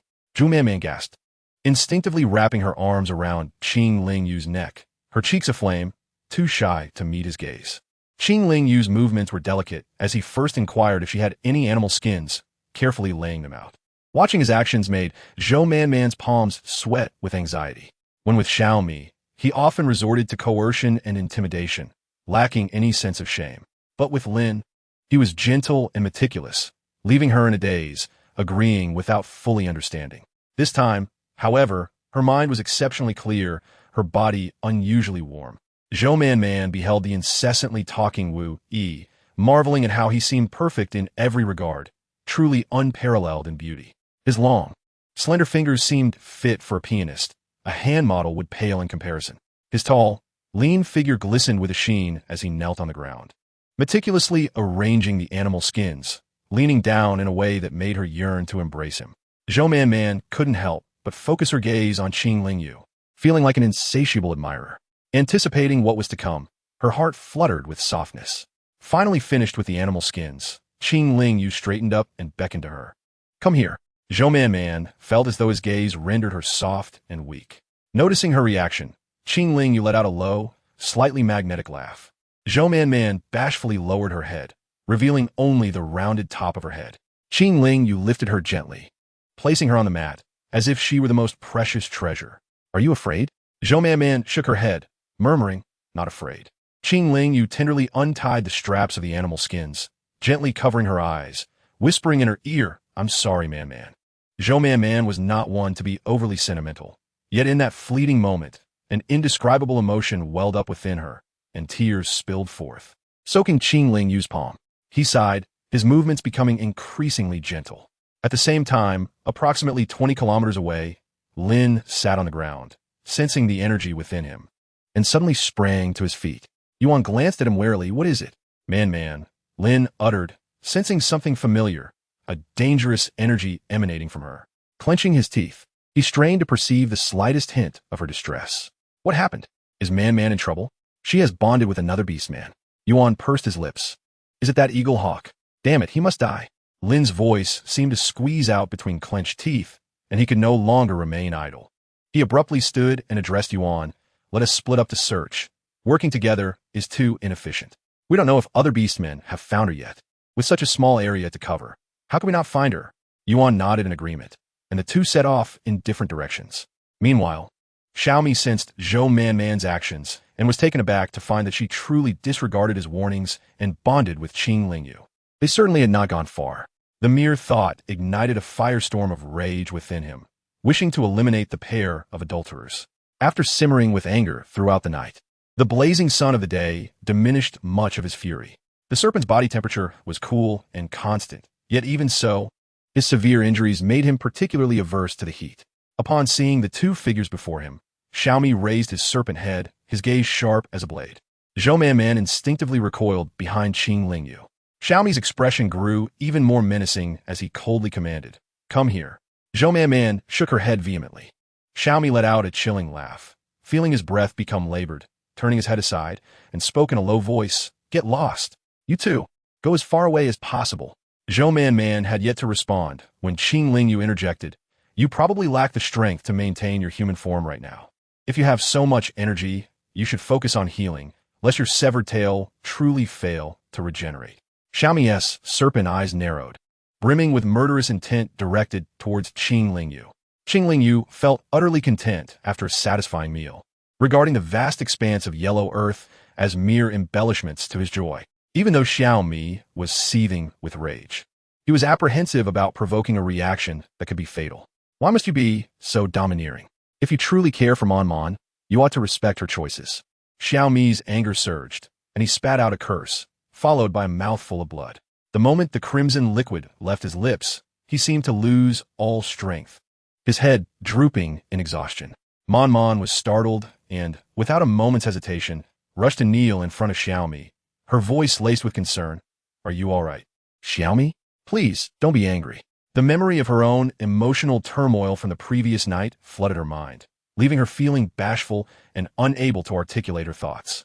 I wish to sever the beast bond." Mon froze, staring blankly at Xiaomi, who emphasized his words, "I want to sever the beast bond. You promised me you would do it, yet here you are, acting this way. Mon, do you hear me? I would rather be a wandering beastman, even if it leads to my exile, than be your beast husband." With that, tears streamed down his face, burning with intensity, rendering him unable to continue his tirade. "What are you doing?" Qing Lingyu said, his forehead veins slightly protruding, frowning as he pulled Mon up. "Mon treats you with kindness, disregarding past grievances. And this is how you repay her? Am I not good to her? Where is your notion of goodness? You restrict Mon's freedom, limit her choices, and make her live in fear and discomfort. She even suffered severe injuries because of you." Xiaomi bellowed in fury. "As long as I am here, how could she possibly be harmed? If it weren't for you two, I would not have had to go hunting at all. If it weren't for this wretched hunt, how could that pathetic bird have injured Mon?" Yet the injury still occurred. Qing Lingyu intended to say more, but Mon tugged at his arm, her voice quivering. "Do you truly wish to sever the beast bond?" Understanding the unfairness of the pairing system in this world towards males, Mon had contemplated severing the bond before, but had set it aside due to Xiaomi's threats. The thought of such a severance was daunting, and, at times, she felt her own moral compass too burdened. Xiaomi hesitated for a moment before replying coldly, "Yes. You do not regret it?" A flicker of doubt crossed Xiaomi's eyes, but having uttered the words, he knew there was no turning back, especially with Qing Lingyu observing him. He gritted his teeth, declaring, "I do not regret it." Seemingly concerned that Mon might genuinely sever the bond, he added, "You have found someone new and forgotten your old love. After all, I won't live much longer and will not seek revenge on your beloved Lean. So you can certainly sever the bond." As he spoke, he felt an overwhelming sense of pity for himself. Ultimately, the most detestable one was still Mon. It was because of her that he had become this way. He had misjudged her character, falling for a female he should not have. If there were a next life, he found his head hanging low, his heart sinking deeper. Perhaps he would indeed sever the bond. In that moment, feelings of sorrow overwhelmed Xiaomi, making him wish to consume the root of his anguish. "Do not sever it." Xiaomi lifted his serpent head, his heart momentarily soaring at her words. Yet, he soon lowered his head again, stating in a somber tone, "I want to sever it." Mon feigned sorrow and resignation. "Very well then. You dare." Xiaomi's voice suddenly rose, part of his serpentine body lifting as his triangular jaws opened wide, a murderous intent evident in his gaze.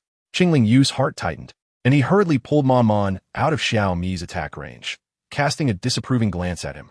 Mon felt a chill envelop her and gradually regained her senses. Casting a fearful look at Xiaomi, lying listlessly on the ground, Xiaomi had lost the terrifying demeanor he once bore. But Mon understood that he truly harbored murderous intent. He wished to consume her. The dread of being seen as prey loomed over her heart, and she no longer wished to save Xiaomi. His serpent eyes could discern every detail within his sight, and he slightly opened them to see the little female gasping for breath, clutching her chest. "Oof." Once I recover, Xiaomi thought, feeling the deterioration of his body, a sense of unwillingness surging within him. If he were to die, he regretted not consuming Mon Mon earlier. However, the image of her living and vibrant self, reduced to silence, made it impossible for him to follow through. Undeniably, he still preferred her lively and joyous spirit. Sever the beast bond, Mon Mon. You all should leave. Xiaomi's voice dripped with profound despondence. Chapter 172. Qingling Yu sighed. He turned to look at the little female. When had she decided to sever her tail? Mon Mon grit her teeth now. That wretched Xiaomi, he deserves the pain. For reasons unknown, Xiaomi, perhaps realizing his own transgressions, remained silent as they spoke. Being a shaman, Qingling Yu possessed exceptional professional skills. After examining the wound, he determined where the tail should be severed. However, the method of severance posed a dilemma. Ideally, Xiaomi could have detached his tail internally, requiring only their assistance to stop the bleeding. Yet, given Xiaomi's anger, it was improbable that he could perform the task himself, and his physical strength further complicated matters. Qingling Yu leaned slightly closer to Mon Mon's ear, her face flushed, instinctively wanting to retreat. Yet, he had already wrapped an arm around her waist, whispering, "You need to soothe his emotions a bit, otherwise it could become dangerous." Mon Mon nodded, gazing at the serpent head collapsed on the ground. Even she could sense the overwhelming aura of death emanating from Xiaomi, causing her previously hardened heart to soften once more. Taking a few steps forward, she crouched beside Xiaomi and gently patted his head. Xiaomi weakly stirred. Mon Mon's eyes darted, and she leaned closer to Xiaomi's ear. "Do not worry. You are still my favorite. I cherish you the most. The place we are going has trade and hunting grounds. I will strive to earn crystal stones to give to you, allowing you to grow a new tail." Xiaomi remained motionless, but his eyes flickered slightly. Mon Mon suppressed her fear and gently caressed his face. The moist forked tongue brushed against her palm. Raising her gaze, she met Qingling Yu's grave expression and nodded slowly. "The severance may cause some pain. You must endure it. I cannot leave you. If I leave, who will protect me?" As she spoke, she hugged Xiaomi's head. Simultaneously, the pain of severing his tail caused Xiaomi's entire body to convulse, his hissing sounds unending. The intensity of his movements caused Mon Mon to be thrown to the ground, even displacing some stones slightly. "Mon Mon, comfort Xiaomi. His movements are too vigorous, and he hasn't severed it completely." Mon Mon straightened herself and rushed to embrace Xiaomi tightly. It's me, Xiaomi, you must endure." In excruciating pain, Xiaomi's serpent eyes flickered with murderous intent, wishing to annihilate everything before him. Suddenly, his lips felt soft against hers. Xiaomi froze, as if the pain had lessened somewhat. He opened his eyes to see the little female before him, her form appearing slightly blurred. Realizing his diminished strength, a surge of anger ignited within Xiaomi, and he swiftly thrust his tongue into Mon Mon's mouth. Her eyes widened in shock. Wanting to pull away but fearing his violent struggles, she could only suppress her discomfort and gently stroke his head. "Mon Mon, come help me stop the bleeding." "All right." Mon Mon responded promptly, hurrying away. Xiaomi furrowed his brow, feeling an immediate wave of agony wash over him. Mon Mon reached the back and quickly spotted the gaping wound, the blood flowing freely, painting the area a vivid red. Qingling Yu placed his hand on the edges of the wound, a faint green glow shimmering. As she gazed at the wound, Zhou Man was suddenly reminded that Xiaomi had previously lost a tail. In that moment, her heart was filled with a medley of emotions. Yet, she quickly pressed her hand against the injury. With the continuous flow of their innate powers, the bleeding gradually subsided and eventually ceased, leaving the wound covered by a thin membrane, although it still appeared quite terrifying. Zhou Man found it hard to believe that such a massive injury could belong to a single individual. Qingling Yu halted his actions, his complexion slightly pale. "Are you all right?" Zhou Man supported him, but he waved his hand dismissively, assuring her he was fine. He then patted Xiaomi's serpentine body, asking if he was still alive. Upon meeting Xiaomi's furious gaze, Qingling Yu smiled faintly. "As long as you are alive, it's good. If you were to perish, Man would be heartbroken. Unlike some, I would never allow Man to suffer. To me, she is as precious as a gem." Xiaomi scoffed softly, declaring, Man is naturally my treasure." Indeed, he was also her cherished possession. Reflecting on Man's earlier words, Xiaomi suddenly felt that losing his tail was not insurmountable. After all, it would eventually grow back, and Man would feel guilty for his loss. This thought lifted his spirits, causing the physical pain to seem trivial in comparison. He beckoned to Zhou Man, Come here, man. What is it? Are you in pain? She asked, glancing at the gaping wound that resembled a bucket. She realized he had endured the severing without anesthesia. Her eyes reddened with concern. Rest assured, I will find you some crystal stones so you can recover swiftly. Good, but if Man were to stay by my side, day and night, I believe recovery would be even quicker. Zhou Man furrowed her brows, sensing something amiss. After a moment, she reacted with a playful hit to his head, exclaiming, "It seems you are still not in enough pain." With that, she stood and began to walk away. As she reached the halfway point, she considered the scorching sun and feared the wound might easily become infected. She retrieved several leaves from her space and found some sticks, carefully covering the injury. Pondering their need to relocate to a cooler place, she realized that Xiaomi, unable to move due to his wound, would have to endure the heat. Remembering all the exposed areas of his body that were being scorched, she took out more leaves from her space to shield him completely. She reflected that she could not grow accustomed to retrieving items from her space so readily. Zhou Man was momentarily taken aback, but eventually nodded in agreement. Qing Lingyu, noticing her dazed expression, felt an overwhelming desire to embrace her, but he could only cough lightly and shift his gaze. Xiaomi's injury is severe. He cannot remain in the sun, and I have no healing ointments with me. All the supplies are with the team, and the sun is too harsh. We must hurry back. Then let us hasten our return, she urged. Let's wait a bit longer. Xiaomi cannot transform. In this state, he cannot be transported back.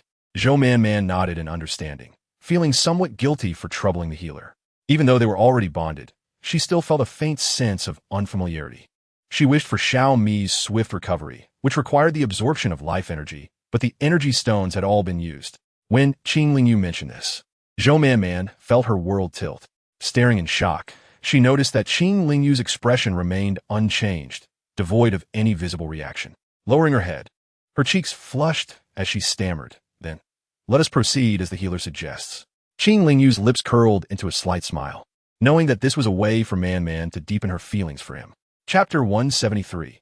The Severed Tail. Qing Lingyu's strength was considerable. He could even control life energy within his body to eliminate impurities and facilitate better healing. After several days, Xiaomi's condition had gradually improved. However, he was faced with the constant annoyance of Qing Lingyu stealing away the little female whenever he felt energized. With another infusion of life energy, Qing Lingyu remarked, "You should be able to transform now. Once you take human form, we must return. We have already delayed for quite some time. I wonder if the tribe has left." Xiaomi shook his head at this suggestion. Qing Lingyu frowned slightly. "You do not wish to transform? What do you intend to do? I cannot carry you alone." "It's fine. I will stay here. You return first." He could not bear to let Qing Lingyu witness his disgrace, nor did he want Man to see it. He added hastily, "But do bring Man back with you." As Qing Lingyu was about to agree, Zhou Man interjected, "That will not do. Your life is ours. It is thanks to me and the healer that you are alive. Adhering to our duty as caregivers, you must return with us." With a chuckle, Zhou Man's cheeks flushed as she glared at Xiaomi. "What are you laughing at?" All right, little healer," he replied. "You do not understand. When I helped deliver the cubs, I was right there. The situation was dire, and the healer was absent. I played a crucial role." Zhou Man puffed her chest out proudly.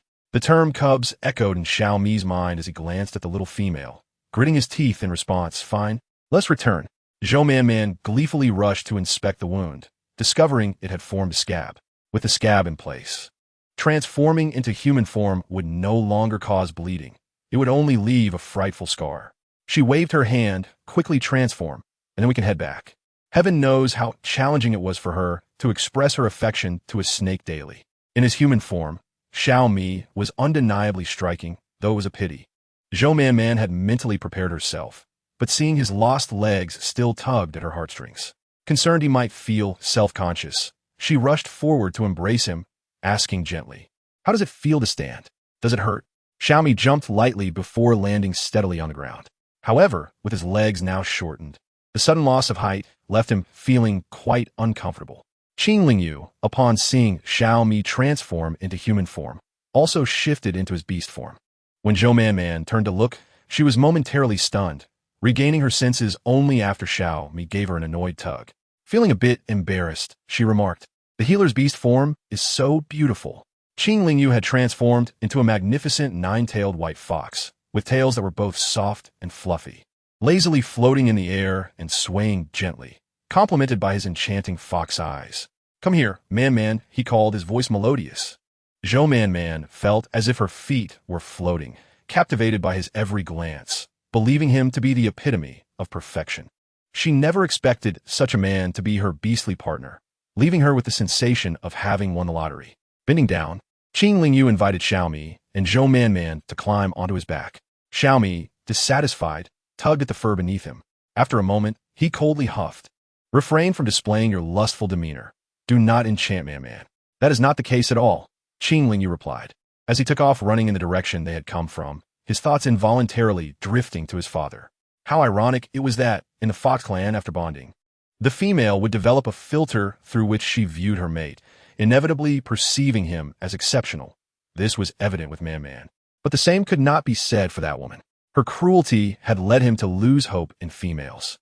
After discovering his feelings for Man, he was tormented daily, blaming himself and others, rarely contemplating taking the initiative. Thankfully, it was not too late, and there was still time to make amends. Man being captured not only caused Lin distress, but also made him feel that his repeated inaction had resulted in Man's injury. Zhou Man sat atop Qing Lingyu's back. The soft, white fur beneath her was incredibly soothing to the touch. After a while, she found herself enveloped in Xiaomi's embrace, resting on his remaining legs. Zhou Man was taken aback by his unexpected actions. She raised her gaze to assess him, devoid of any semblance of inferiority. Given the sweltering weather, she leaned against him without a trace of psychological burden. Is it truly not hurt? Not at all. Just rest well. All right.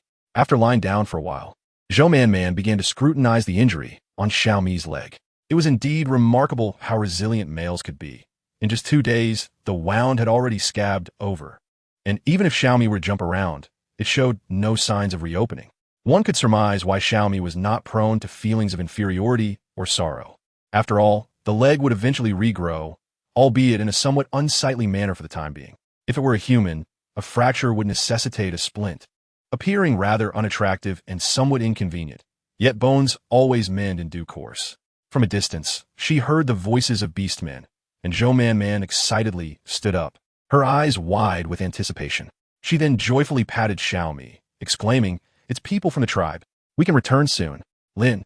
Zhou Man cupped her hands to form a makeshift megaphone and called out, her face flushed with happiness. "So overjoyed? Of course I am." "Oh." Zhou Man paid no heed to Xiaomi, focusing instead on the approaching Beastmen. However, they were still too far away for her to discern clearly, and given their beastly forms, she struggled to locate Lin amidst the throng. Qing Lingyu's speed accelerated as both parties charged at full force, converging shortly thereafter. The leader was Yuan, who had encountered Qing Lingyu in beast form before, thus he was not surprised. He glanced at the petite female on Qing Lingyu's back, noting her somewhat disheveled appearance yet spirited demeanor, before observing Xiaomi with astonishment at the shaman's remarkable composure. It was known that shamans were exceedingly fastidious creatures. Yuan was delighted to see Zhou Man. Man, you're unscathed, right? Zhou Man shook her head. "I am fine, Yuan." After speaking, she resumed her search for Lin. But after several attempts, she could not spot him and felt a pang of disappointment. Lin was searching in another direction now, but he should be able to sense your presence soon.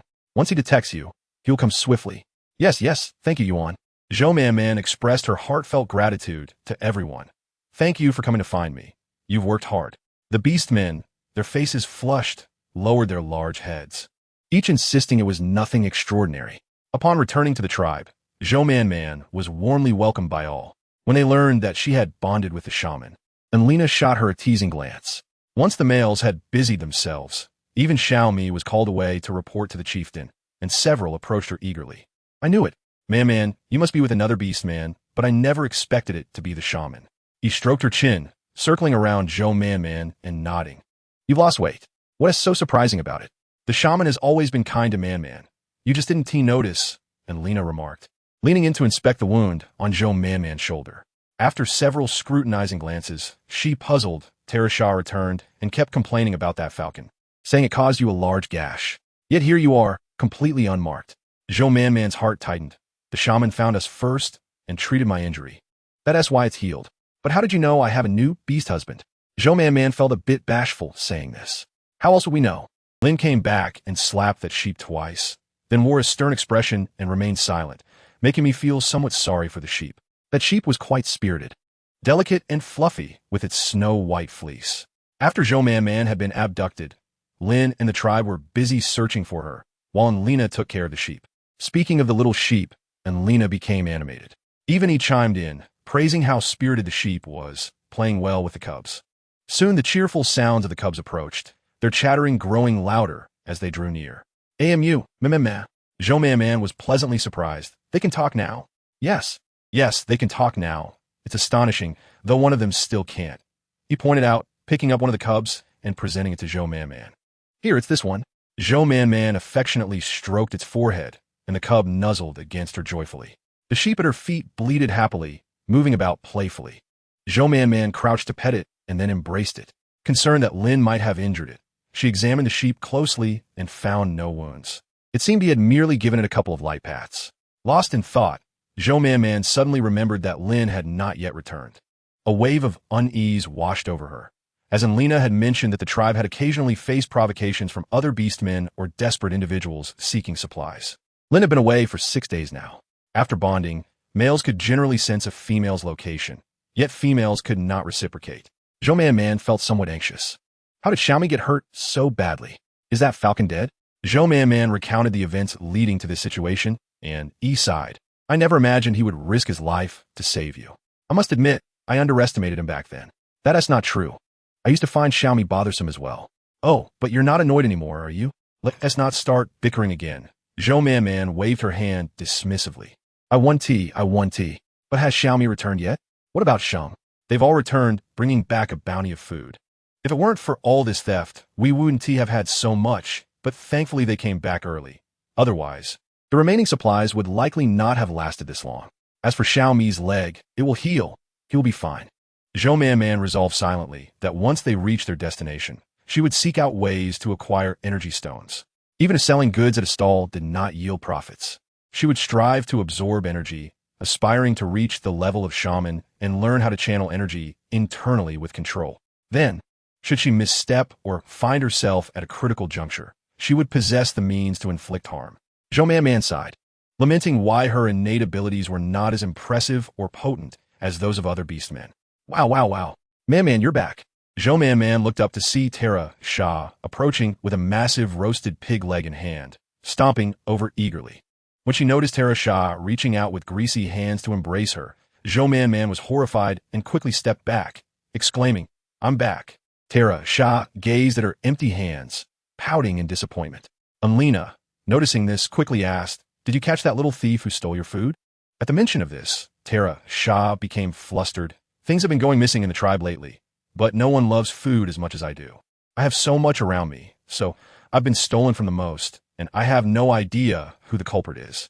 It infuriates me that I've said I wouldn't sleep at night to guard my food, but if they see I'm awake, how could they possibly come out? I end up falling asleep deeply instead. Isn't there a beastman patrolling at night? Zhou Man Man inquired. There are, but after we captured a group not long ago. They've been absent lately. Things have started disappearing again, and they come and go without a trace. Isn't that strange?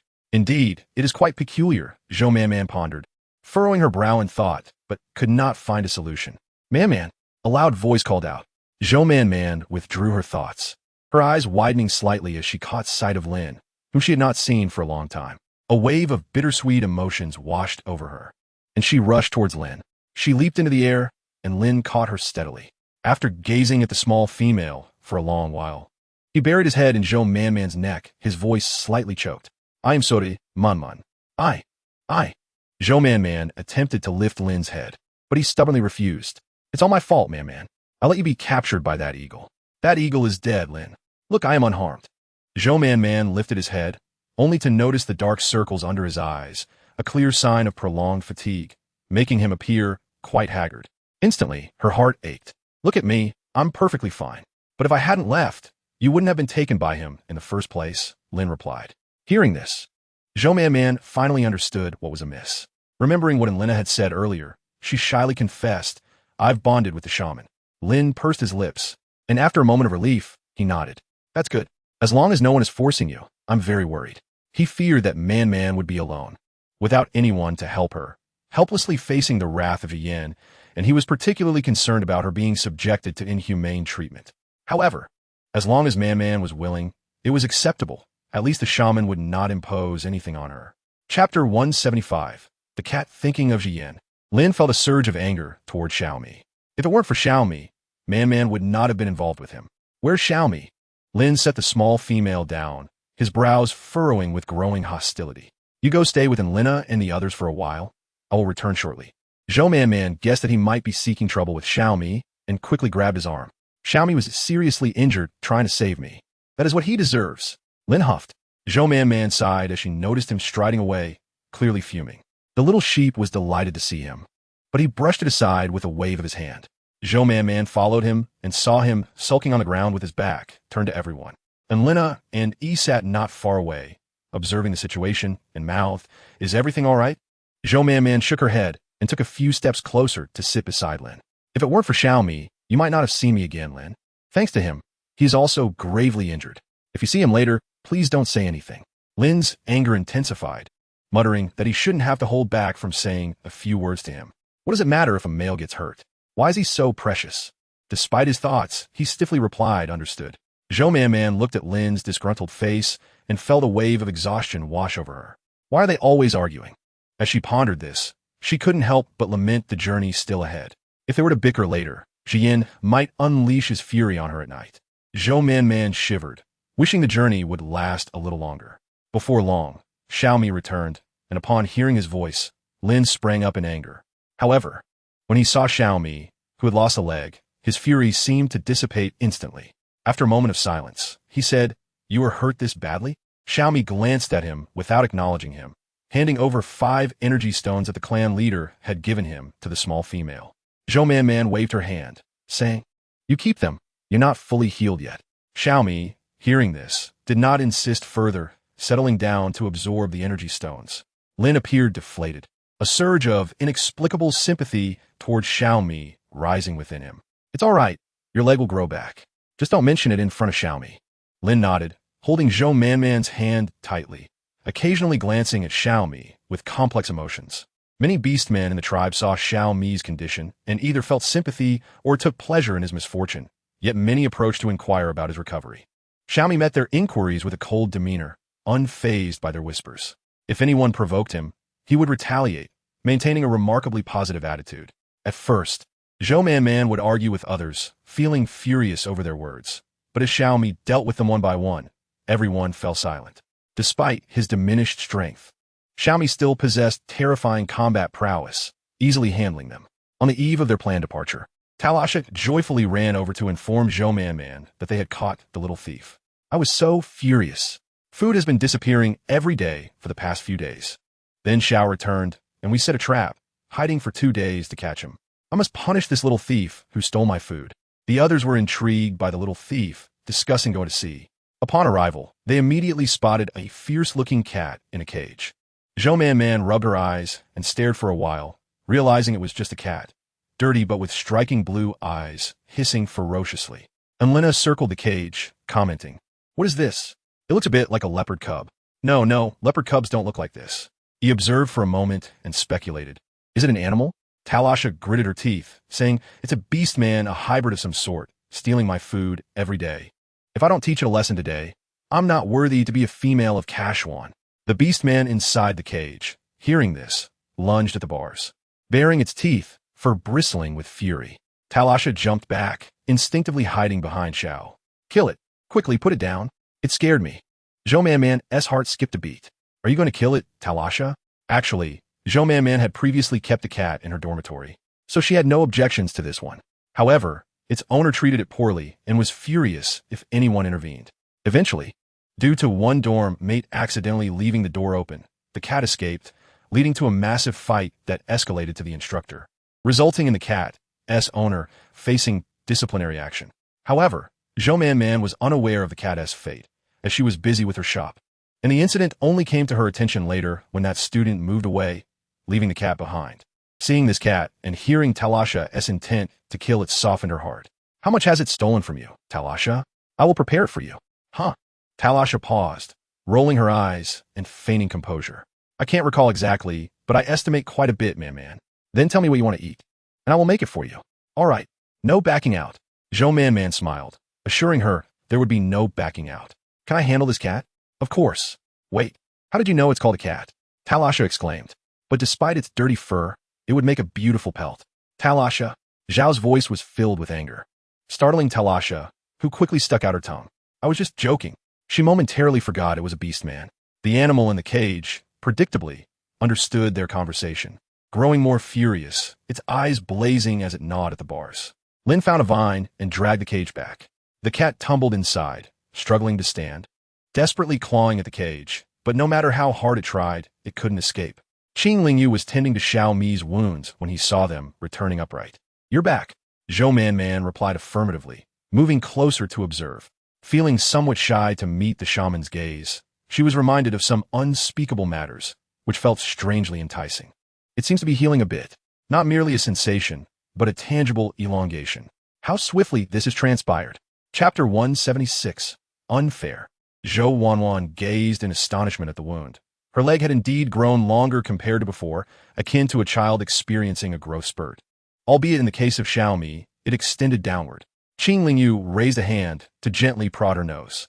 Her peripheral vision caught sight of a fierce little cat nearby. What is this? How did you bring it back? Talasha claimed it had stolen many of her possessions and threatened to kill it. I felt a twinge of sympathy, so I decided to bring it back. You should not have done that, Wanwan. Look at its eyes. It is not to be trusted. It's all right. I will release it later, just before we depart. With this assurance, Qing Lingyu nodded and extended her hand, saying, let me take a look too. During those days, not only was Xiao Mi severely injured, but Zhou Wanwan's absorption and release of life energy was also detrimental to her health. After observing for a while, Qing Lingyu remarked that she was much improved, but advised her to rest more in the coming days and refrain from overexerting herself. Zhou Wanwan understood his meaning and quickly withdrew her hand once Qing Lingyu deemed her condition stable.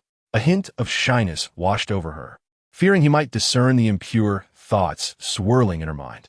I understand.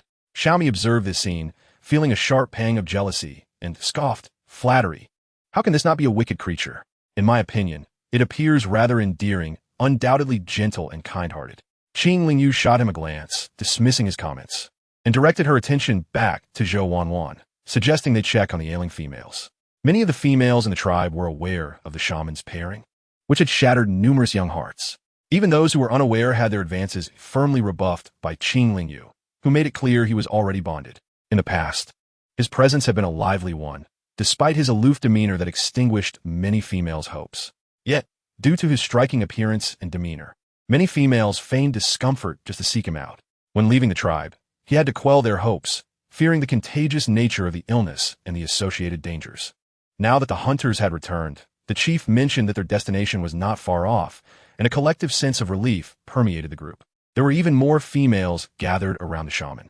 Qing Lingyu wished Zhou Wanwan would not become agitated or envious, while such feelings were natural. They must not arise during this fragile phase of their relationship. Perhaps in the future, there might be opportunities for that. A soft smile graced his lips as he momentarily lost himself in thought while gazing at the female before him. What do you feel unwell? The female was captivated by his smile, further convinced that the rumors circulating in the tribe were grossly exaggerated. How could such a flawless male shaman have no worthy match? Who could possibly be deserving of him? Her cheeks flushed as she gently pressed her chest, exclaiming, "It hurts here." Qing Lingyu then earnestly advised her that his female would not permit her to act so carelessly and transferred her concerns to Zhu Zhong. Zhu Zhong's lips twitched slightly as he inquired, "Where does the female feel unwell?" The female repeatedly waved her hands, insisting she was fine, and excused herself hastily. She stood up and dashed out the door. Zhu Zhong, feeling helpless, remarked, "It seems you may need to gather everyone to address the rumors circulating about you." "No need," came the reply. The little cat had settled down after a brief bout of commotion. The heat of the day prompted Xiao Mi to confine the young female, and Lin had no objections. Zhou Wanwan, reflecting on Xiao Mi's words, found them rather out of character. When had Xiao Mi developed such compassion for Beastmen? Nevertheless, his words had indeed left an impression on her. What shall we do with him? Let him stay. What purpose would it serve to cast him away? Zhou Wanwan pondered for a moment, but his fierce demeanor raised doubts about his compliance. Besides, what could he contribute if he were to remain? If he is fierce, we shall subdue him until he learns to behave. Zhou Wanwan, I spoke too soon. How could I ever consider Xiao Mi to be merciful? Just then, Xiaomi continued. And what should he do? If you fancy him, keep him as a pet. You brought that sheep along, after all. I can hardly fathom your rationale for bringing that sheep. Zhou Wanwan felt a dark cloud overhead. It was foolish to harbor any fantasies about Xiaomi. What would I do if I didn't take my sheep? Besides, I've already told you he could transform into a Beastman in the future. What is wrong with me bringing him along? Furthermore, I made a promise when the female sheep passed away. Forget it. It's pointless to explain this to you. I shall take my leave. As she spoke, she attempted to rise. Xiaomi quickly interjected. If you wish to keep him, do so. It is far too hot to venture outside. The group had lingered here for quite some time, and the heat prompted the erection of makeshift shelters to shield against the sun. Zhou Wanwan struggled to extricate herself from Xiaomi's embrace and stepped outside to observe the little cat, which was languishing in the sun. From a distance, she prodded its back with a stick. The cat, startled, arched its back and bared its teeth in a threatening manner toward Zhou Wanwan. Yet, she remained unperturbed. Feeling a bit overheated, she dragged the cage to a shaded area and, from a distance, addressed the cat. Why did you steal Talishah's food? Can't you speak? Do you have any family? Would you wish to accompany us? Or would you prefer to stay here? The cat continued to bare its teeth, offering no response or change in expression. If you refuse to speak or answer me, I shall hand you over to Talishah, and her Beastman will put an end to you. Upon hearing this, the cat froze momentarily, its mouth agape, and after a while it rasped go. It spoke with great difficulty, as though just learning to articulate words. Zhou Wanwan nodded, understanding. Then wait until we depart, but you must not steal from our tribe again. We do not have much food either. If you come with me, there will be food for you in the future. Go. Zhou Wanwan stood and prepared to leave. Since this was his decision, she would certainly respect his wishes. Just before departing, she heard his stomach rumble. Feeling a pang of sympathy, she retrieved some roasted meat from a concealed spot and offered it to him, saying, Hurry and eat. Do not let anyone see you. After providing him with the meat, Zhou Wanwan took her leave. The tribe paused for another 2 days before preparing for their departure. The leader of Kashwan, after conferring with the chief, made a solemn decision to merge the 2 tribes into one, with a new name to be determined once they settled into their new home. The beastmen from both sides expressed no dissent and were quite content, which left the wild boar tribe feeling quite discontented. They had initially sought to integrate into the tribe, but had waited long in vain during the rain. Now, Kashwan needed only to speak a few words, and everyone rejoiced, while they had endeavored to integrate fully into the tribe. Chapter 177, Arrival. On the morning of their departure, Zhou Wanwan deliberately took the cat to a remote, uninhabited area before opening the cage. You may leave now.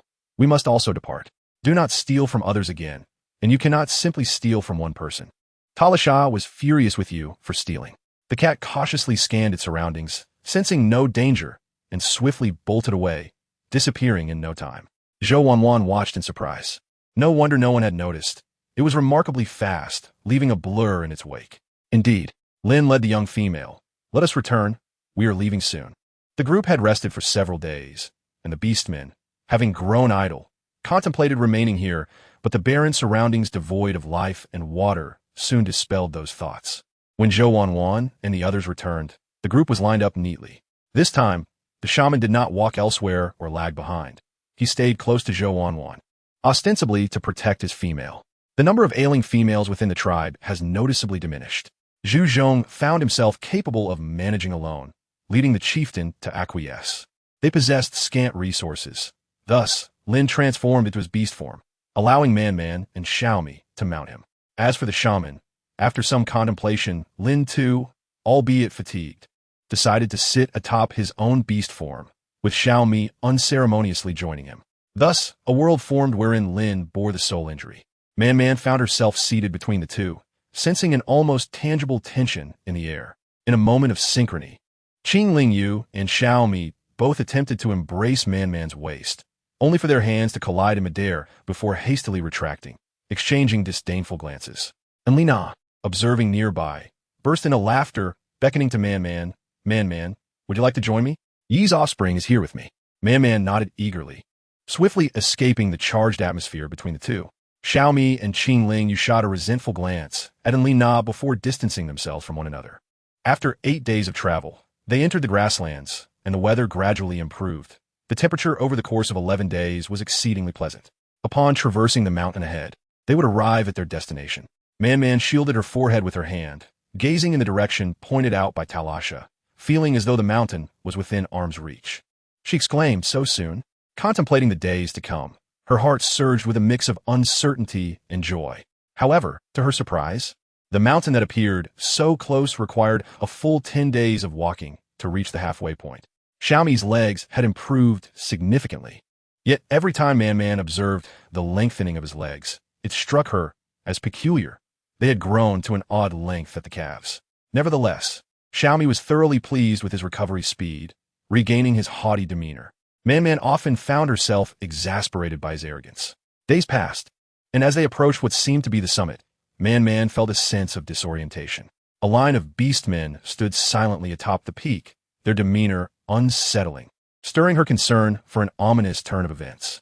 She glanced at the days in Lina and asked anxiously, "What is wrong in Lina? Has there been a disaster here too?" And Lina shook her head vehemently, extending her hand toward Man. "Come see, Man. Such beautiful houses and a grand river await you." Man grasped in Lina's hand and stepped onto the flat summit, the view below unfolding before them. Beastmen crouched by the river, washing hides, while their young frolicked nearby. A long river meandered into the distance, its endpoint unknown, yet beastmen inhabited its banks. And in the far reaches, she spotted fields gleaming with golden hues. Was this truly the same world she had known?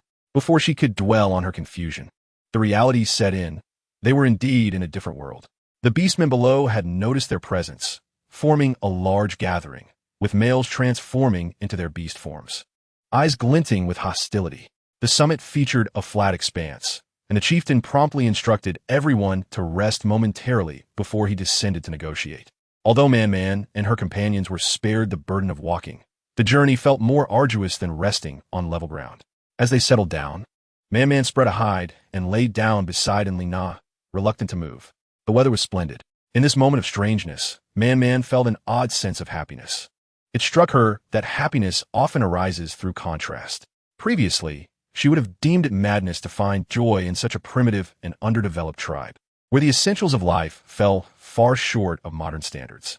Yet, after such a tumultuous escape, her baseline for contentment had plummeted to an unrecognizable level.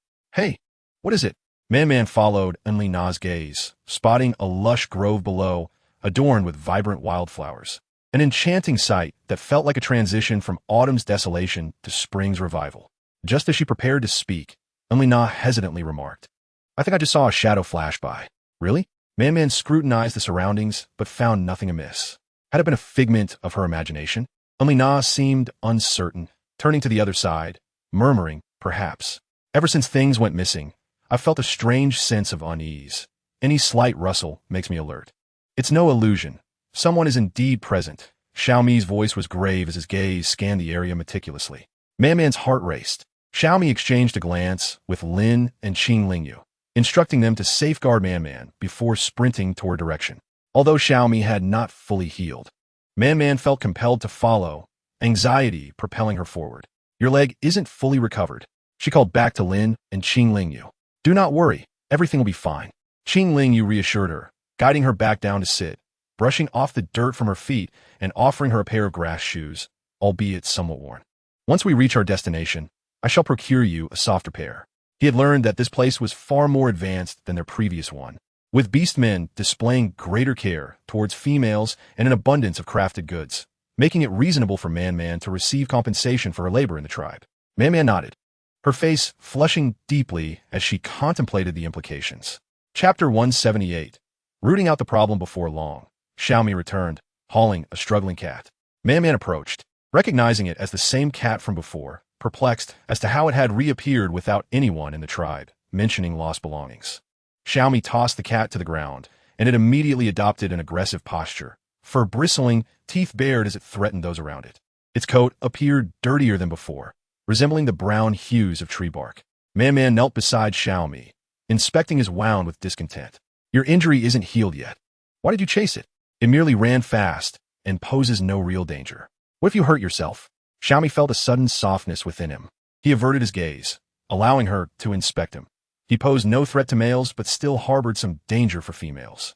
Acknowledging the truth in his words, Man, after confirming everything was in order, pulled Xiaomi down beside her, then turned to the cat with a fierce demeanor.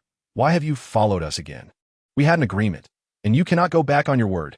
Seeing Man, the cat visibly relaxed, its stance shifting slightly, though its fur remained on end. It opened its mouth, uttering food. Man was taken aback. The voice sounded markedly different from the hoarse tone she had heard previously, which had rendered comprehension difficult. Today, however, the voice was much clearer, its youthful timbre revealing a sense of eagerness. You want food? The cat nodded vigorously, bright blue eyes sparkling with anticipation. Man instinctively glanced at the others. Lin stepped forward, leaning close to the small female. We have no food. You should leave quickly, or do not blame us for being unkind. Bye, the cat replied, producing an energy stone seemingly from thin air. The beastmen present were taken aback. Xiaomi and Qingling you exchanged solemn glances. Are you willing to buy? Man inquired, her gaze lingering on the energy stone. She felt a surge of desire. Xiaomi's legs were still healing, and now was the perfect moment for him to recover. This energy stone could serve her as well, allowing her to channel vitality into Xiaomi's body for faster healing. The cat's body shifted slightly, its vigilance easing as it nodded in acknowledgement. Not yet, it murmured. I must wait until I settle down to prepare something delicious. Instantly, the cat's eyes filled with a forlorn expression as it produced an energy stone. Hungry. At this moment, everyone present confirmed that this unknown cat, a mere cub, had awakened a spatial talent, lacking even the ability to transform. Just a few days prior, an orc who was aware of the situation knew that the cat had been unable to speak. Zhou Man seized her internal conflict and deftly extended her hand. Lin's expression changed subtly as he prepared to retract her hand, but the cat swiftly placed the energy stone into Zhou Man's palm. Its speed so remarkable that many of the orcs present failed to catch it.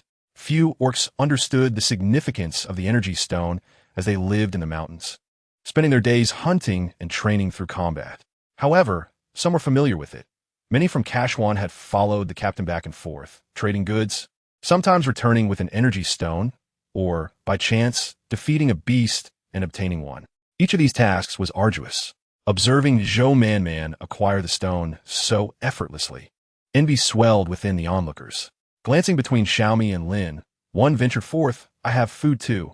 Hand me the energy stone. The cat, seemingly oblivious, fixated its gaze on Zhou Man. The orc, believing he had not been heard, raised his voice. The cat, still staring at Zhou Man, repeated hungry.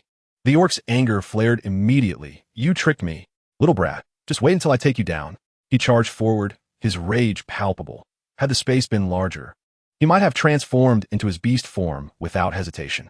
Xiaomi stepped forward, her gaze icy. Get lost. You, a crippled orc, dare shout at me? You seem to have a death wish. I, Husan, will not tolerate this. Though rumors of Xiaomi's strength circulated, Husan dismissed the notion of a cripple as a threat. He leaped down, transforming into his beast form. Come on, let's have a proper fight. Zhou Man felt a twinge of worry. Wait until I take his head off for you, Xiaomi declared, a bloodthirsty glint in her eyes. It was evident she had been suppressing her true nature since joining the tribe. This was her first encounter with such audacity. All her combative instincts surged forth, invigorating her. She leapt into the air, transforming into a colossal silver serpent, its speed akin to that of a swift blade, leaving only an afterimage. The orc, initially preparing for a fight, paled at the sight of Xiaomi's movement. Instinctively, he attempted to flee, yet Xiaomi ensnared his neck with unyielding strength. The orcs from Kashwan were alarmed and hastily called for the strongest. Captain, save Husan. If he falls to Xiaomi, who will dare follow you in the future? One female orc looked particularly distressed, her lips pursed as she glared at Zhou Man. Tereshah stepped forward, challenging, is this truly the way to address the matter? Shouldn't we hold your husband accountable for his greed? Such foul language. Another orc, Mealy, stepped forth, her countenance darkening. My husband acted recklessly. I implore you to spare him. Zhou Man wished to avoid further escalation and urged Xiaomi to cease her actions. Xiaomi hesitated momentarily, realizing that the orc had integrated into the tribe. She loosened her grip just enough to keep him alive, yet he writhed in agony. Let go. Suddenly, Xiaomi recalled Jian, and her heart faltered, prompting her to ease her grip further. After a prolonged moment of reluctance, she finally cast him down the cliff, returning to the little female's side, feeling her concern. Xiaomi gently embraced her and turned her gaze toward Mealy. The murderous intent in her eyes caused Mealy to involuntarily step back. Xiaomi sneered, seek peace? That is impossible. I'll learn my lesson from that incident. One must eradicate the roots of trouble. The atmosphere was thick with tension. Everyone awaited the arrival of the chief and his entourage, while Hussein and others prepared to report the incident to Luo Shirwan. The cat lay quietly beside Zhou Man, having shed its earlier wariness. Upon seeing the cat produce 2 crystal stones, Tarash's demeanor shifted, revealing a sizable piece of roasted meat. Yet, the cat showed no interest in eating, preferring to endure hunger. Zhou Man felt helpless, but recalling the cat's tender voice and the potential existence of crystals within its spatial realm, her frustration dissipated. Tarasha sat beside Zhou Man, huffing as she recounted Mealy's behavior. Mealy was known for her subtle jabs at Tarash's weight. Originally, they traversed this trade route established by the captain. But Mealy's jealousy over the items Tarasha received from the captain led to a series of snide remarks. Tarasha found this particularly irksome, especially with the chief's intention to expand trade. Their tribe was not overly aggressive, aiming to improve their dealings. Yet Hussein's fiery temper and lack of skill made him a nuisance. Zhou Man absorbed Tarash's words, gaining a clearer understanding. Just then, a heated argument erupted ahead. What does this mean? It's merely a passage. Why resort to violence? If it's not acceptable, we could take another route. The outburst was excessive. They could not acquiesce to such demands, as it would only embolden their arrogance. We should simply circumvent them. Zhou Man and Tarasha perked up, having struggled to comprehend the situation. They quickly gathered a few individuals to investigate. Upon reaching the front and listening for a while, they discerned the unfolding drama.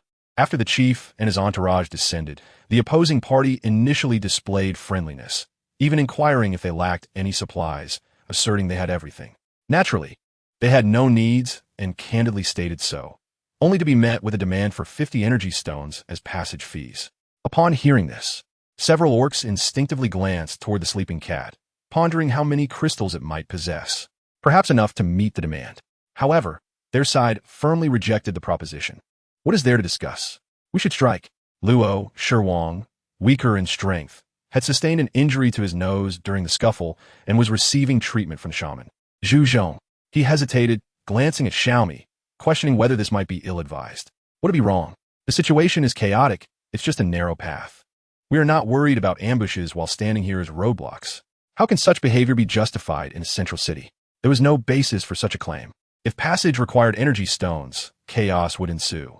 Moreover, energy stones were precious, and the beasts were formidable.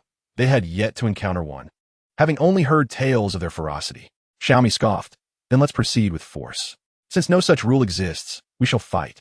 The orcs, eager for battle, felt their blood surge at Xiaomi's words. Many who had hunted alongside her had witnessed her bravery, and they readily agreed. Luo Shirwang exchanged a determined glance with Xiaomi. Then, shall we fight? Fight!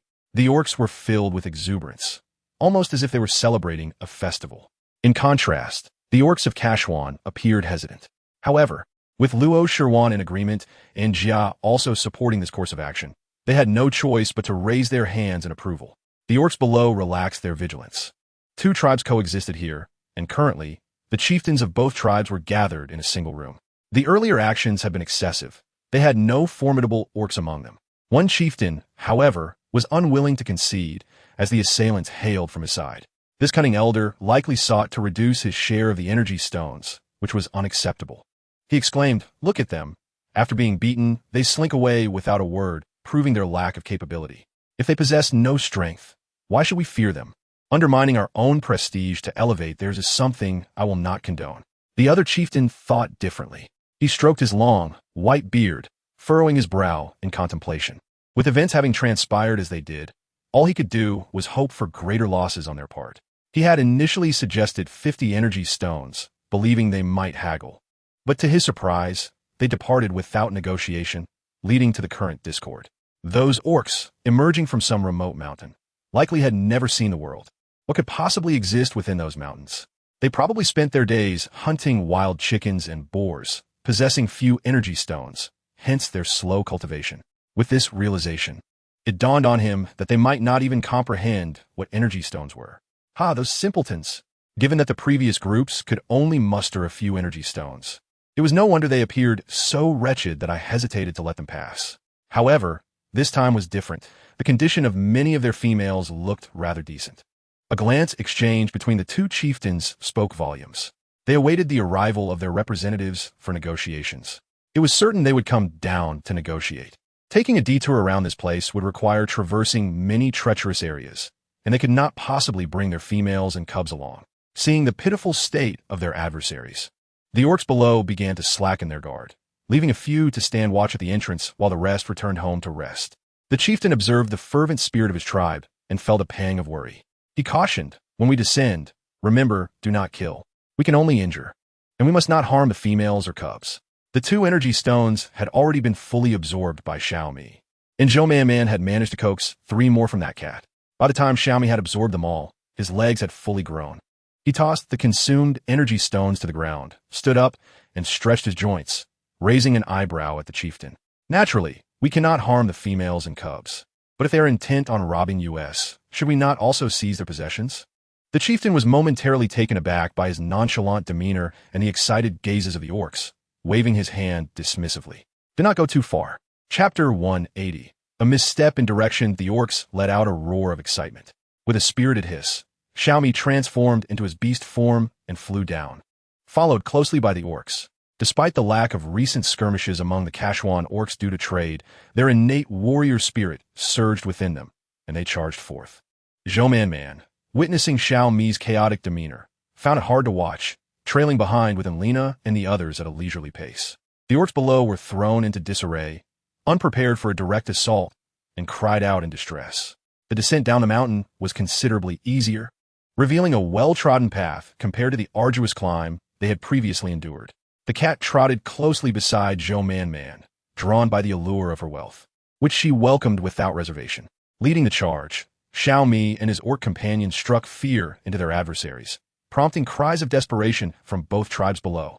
Upon hearing the commotion, the 2 chieftains exchanged wary glances, their hearts sinking with foreboding. They rushed outside to witness the orcs being chased down mountain. Unable to protect even the females and cubs, and furiously shouted, "Prepare for battle. Fight back. Form ranks." The tribe had barriers, employing energy stones to ward off external attacks. But it was too late. Had they activated the barrier before the enemy's arrival, it would have been effective, but now that the attackers were upon them, it was futile. One chieftain turned to his orcs, bellowing, "Where is the barrier? Why is it not activated?" The orc, Nianu, remained silent, having previously deemed the situation safe. Keeping the barrier active would have wasted energy stones. The elder chieftain intended to voice his objections, but in the next moment, Xiaomi's serpentine tail struck him, sending him soaring into the air before crashing down.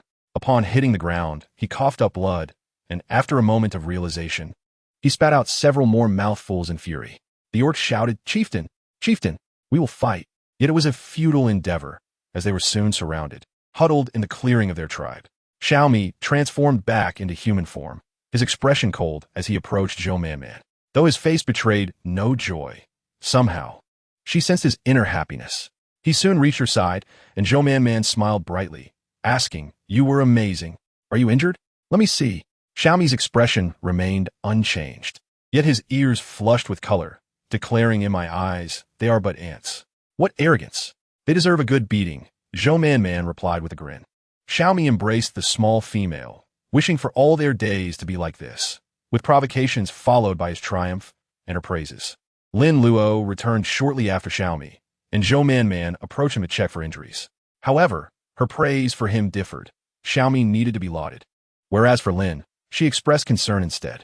Zhou Man realized that after saving Xiaomi from injury, he had developed feelings for her, leading him to overlook many things upon his return. Consequently, he no longer harbored the same animosity towards Lin and Qing Lingyu, which was a delightful surprise for Zhou Man. Thus, when Lin returned, she carefully examined his body, noting the bloodstains with intrigue. Lin blushed as she wiped them away, saying, "It's from others, but I didn't kill anyone." "Indeed, you were impressive," Zhou Man replied, feeling warmth in her heart as Lin gently pinched the small female's face. "I notice the hides here are lighter and more skin-tight than ours. Let us inquire further." Lin took the small female's hand and headed towards the hiding place of the females. Xiaomi, witnessing this, scoffed coldly, aware of her scheming ways. However, he knew that no matter what, she favored him most, deeming it all a futile endeavor. Turning away to keep his mind at ease, he suddenly spotted an orc stealthily attempting to escape. A cold smirk curled at his lips. You cannot move that ancient tiger. How could you escape me? The tides of battle had been set. The females were hidden within a dwelling, and as Zhou Man and Lin made their way toward it, they encountered Yuan. Upon seeing them, Yuan paused momentarily before slightly bowing his head in greeting. Man. Standing at least 2 meters tall, Yuan possessed a robust physique that made him resemble a small mountain. Zhou Man looked up at him, concerned. You're not hurt, are you? A flicker of surprise crossed Yuan's eyes as he shook his head. No. Well, that's good, she replied. Lin told me that the animal hides here are much softer, and we were hoping to learn how the females here work with them, or perhaps trade something for them. Yuan nodded and stepped aside to let them pass. And Zhou Man smiled. We'll be on our way. It was not until they had walked quite a distance that Yuan's gaze slowly drifted away from their intertwined hands. He raised his hand, examining his own sturdy fingers, comparing them to Lin's, feeling a twinge of defeat, yet unable to suppress the desire to experience that kind of connection. He had long wished to bond with Man, but progress had been painfully slow. The earlier comments about his appearance weighed heavily on him, leaving his heart in turmoil. Previously, he had sought Man, but found no trace of her. He had run in the opposite direction, traversing nearly 100 kilometers without success, believing she had been captured, unaware that his initial choice had been misguided. If only he had chosen correctly, perhaps he would be the one to bond with Man now. His gaze remained fixed on Zhou Man as she entered the dwelling before reluctantly withdrawing it. At that moment, he caught sight of the shaman. Qingling's cold, piercing gaze shifted, a faint smile gracing his lips. The females are unhurt, I trust? Yuan shook his head, his mood darkening further. They had once stood on equal footing, but now it seemed others had reached their destinations while he languished at the starting line. In a subdued tone, he replied, no, and intended to depart. It appears Man has a fondness for energy stones. Yuan paused, puzzled by the shaman's willingness to share such insights. While he knew of Man's affection for energy stones, it was primarily to aid Xiaomi's recovery. He possessed a few energy stones, but was reluctant to part with them for Xiaomi's sake. Seemingly reading his thoughts, Qinglingyu continued, if you require energy stones, keep them for yourself. However, if you give some to Man, she will undoubtedly express her gratitude, leaving a mark on her heart. Whether for Xiaomi or herself, she will reciprocate, fostering a bond between you. Yuan furrowed his brow, contemplating this for a moment, until a glimmer of realization brightened his eyes. I see now I have been too stingy. With that, he resolved to seek out Zhou Man. Qinglingyu quickly called out, there's no rush. Let us settle in first. Come with me to check on the injured females. Yuan nodded in agreement, following Qinglingyu to examine the wounded females and cubs. The sight of the distressed females elicited a sense of reliance in Qinglingyu as they awaited treatment. Throughout the lands, shamans were held in high regard by the females. Suddenly, he yearned to witness that same reliance in Man's eyes. Shaking his head, he cast aside such thoughts and knelt to inspect their injuries, which were primarily sprains or mishaps from falls, as well as injuries from collapsed bamboo structures. Fortunately, none were severe. Looking up, Qinglingyu caught sight of Yuan's imposing figure, his expression darkening. He helped Yuan out of goodwill, but also out of a desire for recognition. Though Yuan might bond with Man, he sensed that Xiaomi held a unique position in her heart. Despite moments of anger and frustration in times of crisis, she would not hesitate to risk her own well-being to save Xiaomi, whose connection with Man was evidently strong. Among the three, it was he who shared the least fervent bond with Man. His earlier expressions of affection had been overshadowed by Yuan's more overt displays. Contemplating this, Qinglingyu felt an unsettling discomfort as he straightened up. One of the seated females, her gaze fixed on him, shyly inquired, Shaman, how is my condition? Qinglingyu's expression remained stoic. He offered only a curt rest before turning to leave. Should Yuan and Man bond, he at least would not be left behind. As he walked, he abruptly halted, feelings of confusion washing over him. He recalled his father, who had once been similarly hesitant and sorrowful. A wave of melancholy enveloped him. The female, noticing his apparent distraction, endured her pain to rise, her cheeks flushed as she approached him. Shaman, she called out, returning to the present. Qinglingyu looked at her. She produced a piece of animal hide from her garment, her cheeks reddening as she said, Shaman, I made this hide myself. Please accept it. She averted her gaze, feeling bashful. Qinglingyu pursed his lips and rejected her offer without hesitation, turning to leave. The female stood in disbelief for a moment, then slowly touched her cheek, astonished that a male would refuse her gift. The more he rejected her, the stronger her desire to present it became. Gritting her teeth, she followed after him, albeit limping. You, Zhou Man, holding several pieces of animal hide, was smoothing out the attractive patterns when she spotted Qing Lingyu and Yuan, excitedly waving at them. Upon hearing her call, the shadows in Qing Lingyu's gaze gradually faded, a smile forming as he awaited their approach. Zhou Man quickened her pace, only to be gently restrained by Lin, who reminded her to slow down. Lin carried a considerable number of hides, all acquired from their recent exchanges with the females, who had been confined within a dwelling guarded by males. Zhou Man learned that these females made their living by selling animal hides, which are notably softer than typical hides, reminiscent of a woolen coat she had worn in the past. Understanding that this skill was their means of survival, she hesitated to inquire about their methods, instead proposing a trade for some hides. Initially reluctant, the females preferred to exchange for energy stones, but lacking any, Zhou Man engaged them in conversation, eventually bartering some of her hides to obtain several in return. Their distance was not great, and soon Zhou Man and her companions reunited with Qing Lingyu and Yuan. Like a graceful butterfly, Zhou Man fluttered before them, presenting a particularly white hide. "Look at this, shaman," she said, holding it against him. Realizing that his fair skin made the hide appear as if he were not wearing anything, her cheeks flushed crimson. "This one won't do. Let me find another." She then selected a dark brown hide, declaring it beautiful and promising to craft one for each of them. Handing the hide to Qing Lingyu, she urged, "Feel this. It's incredibly soft." As Qing Lingyu gazed at her vibrant visage, an overwhelming warmth enveloped his heart.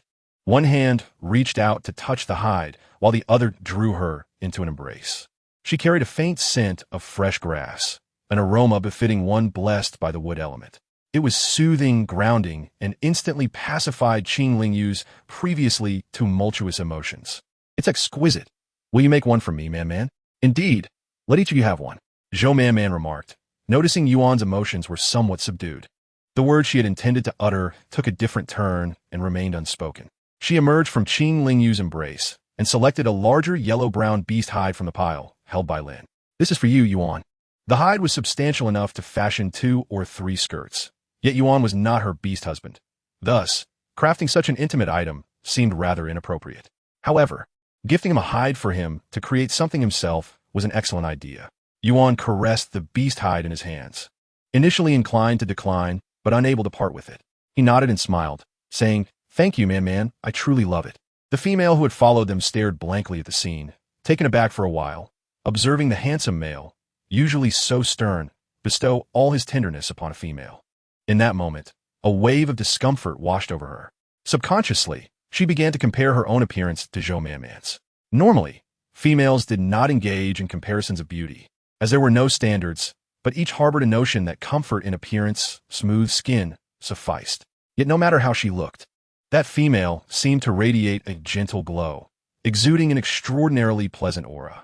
The female twisted the beast hide in her hands, and after a moment of frustration, she threw it to the ground and stomped on it vehemently. Chapter 182.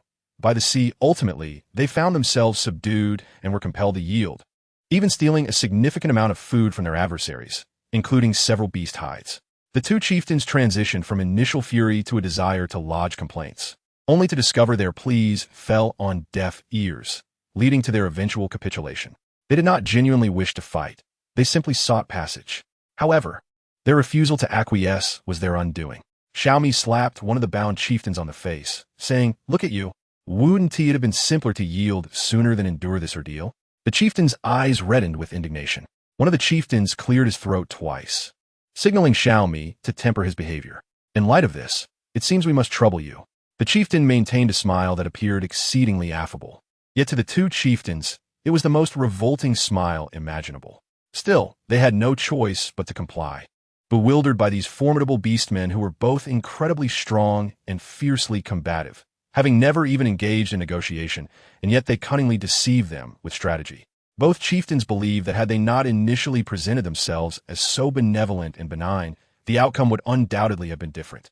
Eventually, they gathered their belongings and passed through the benevolent gazes of the beastmen lining the roads as they traversed the two tribes. Once outside the tribe, a broad and winding thoroughfare awaited them, flourishing with trees and verdant grass, the weather seemingly more favorable than that of their previous tribe. This place is splendid. Why don't we establish a tribe here? Enlina exclaimed, holding grass as she fed a young goat. The cat, too lazy to move, unexpectedly caught Xiaomi's eye. As she spent her days being driven about by him, Zhou Man surveyed her surroundings for a moment, genuinely finding it a commendable place. Yet the chieftain evidently had his own plans, and the others raised no objections, allowing Enlina to bide her time. Enlina sighed, I'm not in a hurry. I'm simply exhausted and wish to rest properly. Zhou Man chuckled. Oh, but you certainly didn't say that before. You claimed you were fine with going anywhere. Enlina waved her hand, clearly reluctant to revisit her earlier, naive statements. They continued along the road for several days, encountering numerous rice fields and even wheat. However, it seemed they were not within a single tribe. Zhou Man inquired specifically and learned that trade was possible, but evidently, everyone sought energy stones above all. As the number of Beastmen dwindled and signs of their habitation became less pronounced, they finally turned a large mountain, and their vision suddenly broadened. A vast expanse lay before them, spanning nearly 100 square kilometers, with the distant horizon appearing ethereal and elusive. Zhou Man lifted her head and gazed for quite some time, exclaiming, Am I mistaken, Man? Is it a river? It looks like the sea. Enlina gasped. The chieftain nodded with a smile, affirming, Indeed, it is the sea. It truly is the sea. My word. The location is splendid with mountains and water. Just look at those towering peaks. They seem to stretch endlessly. If the shaman were to carve a cave atop them, climbing to the summit now would surely exhaust us. Furthermore, with such an abundance of water, we need never fear drought again. However, those mountains are quite lofty. One must wonder about the risk of landslides. The chieftain gazed into the distance and replied, Rest assured, no landslides will occur. This area, being shielded by the life tree surrounding the capital, has an exceptionally low probability of natural disasters. There's a river here broad enough for washing items, and a hidden spring on the mountain, flowing swiftly and crystal clear. The water's sweet. The chieftain was remarkably well informed about the local environment. Zhou Man surveyed the area, contemplating a suitable location for building homes. This place was significantly larger than their previous abode. Enlina then remarked, Isn't the sea water even better? It flows from the mountains. Zhou Man chuckled lightly. Enlina, the sea water is salty and undrinkable. Enlina looked skeptical. How could that be? If sea water is salty, then we wouldn't need to purchase salt. We could simply drink the sea water. Zhou Man was surprised and nodded. Indeed, salt is derived from seawater. Enlina, trusting Zhou Man's honesty, was astonished, realizing so.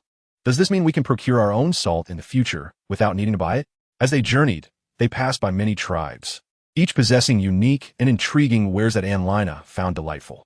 However, inquiries revealed that goods could only be exchanged for something, and if one desired more, energy stones were required.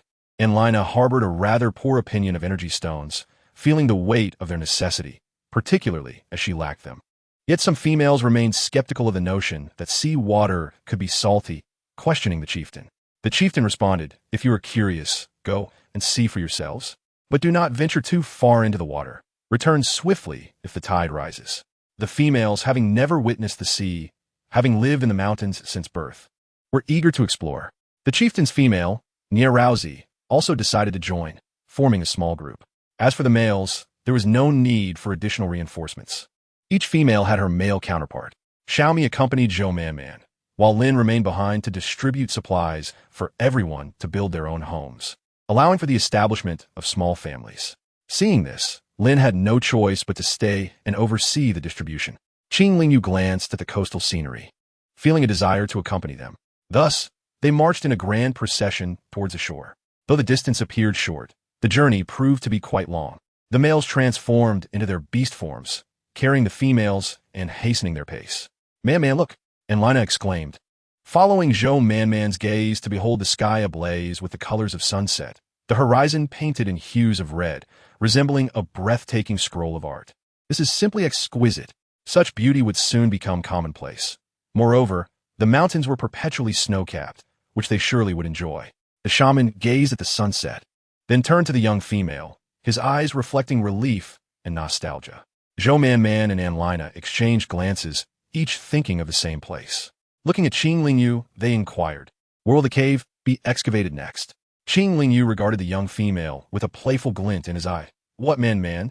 Do you wish to remain in the mountains forever? Zhou Man sensed an unspoken danger in his tone, her heart racing as she hastily replied, No, of course not. I want to live with you. Qing Lingyu, satisfied, withdrew his gaze. Chapter 183. Unable to stand, Li Na observed Zhou Man, who appeared as timid as a quail, and burst into laughter. Initially, she thought that Man was merely unable to stand in the presence of Xiaomi, but it turned out she couldn't stand before anyone. It was simply too pitiful, and Li Na laughed heartily. She found Zhou Man's adorableness irresistible. Reaching out to pinch her soft cheek, giving it a gentle twist, Zhou Man glared at Li Na, clearly irritated. Evidently, she was unable to stand even before her, and Li Na was utterly delighted.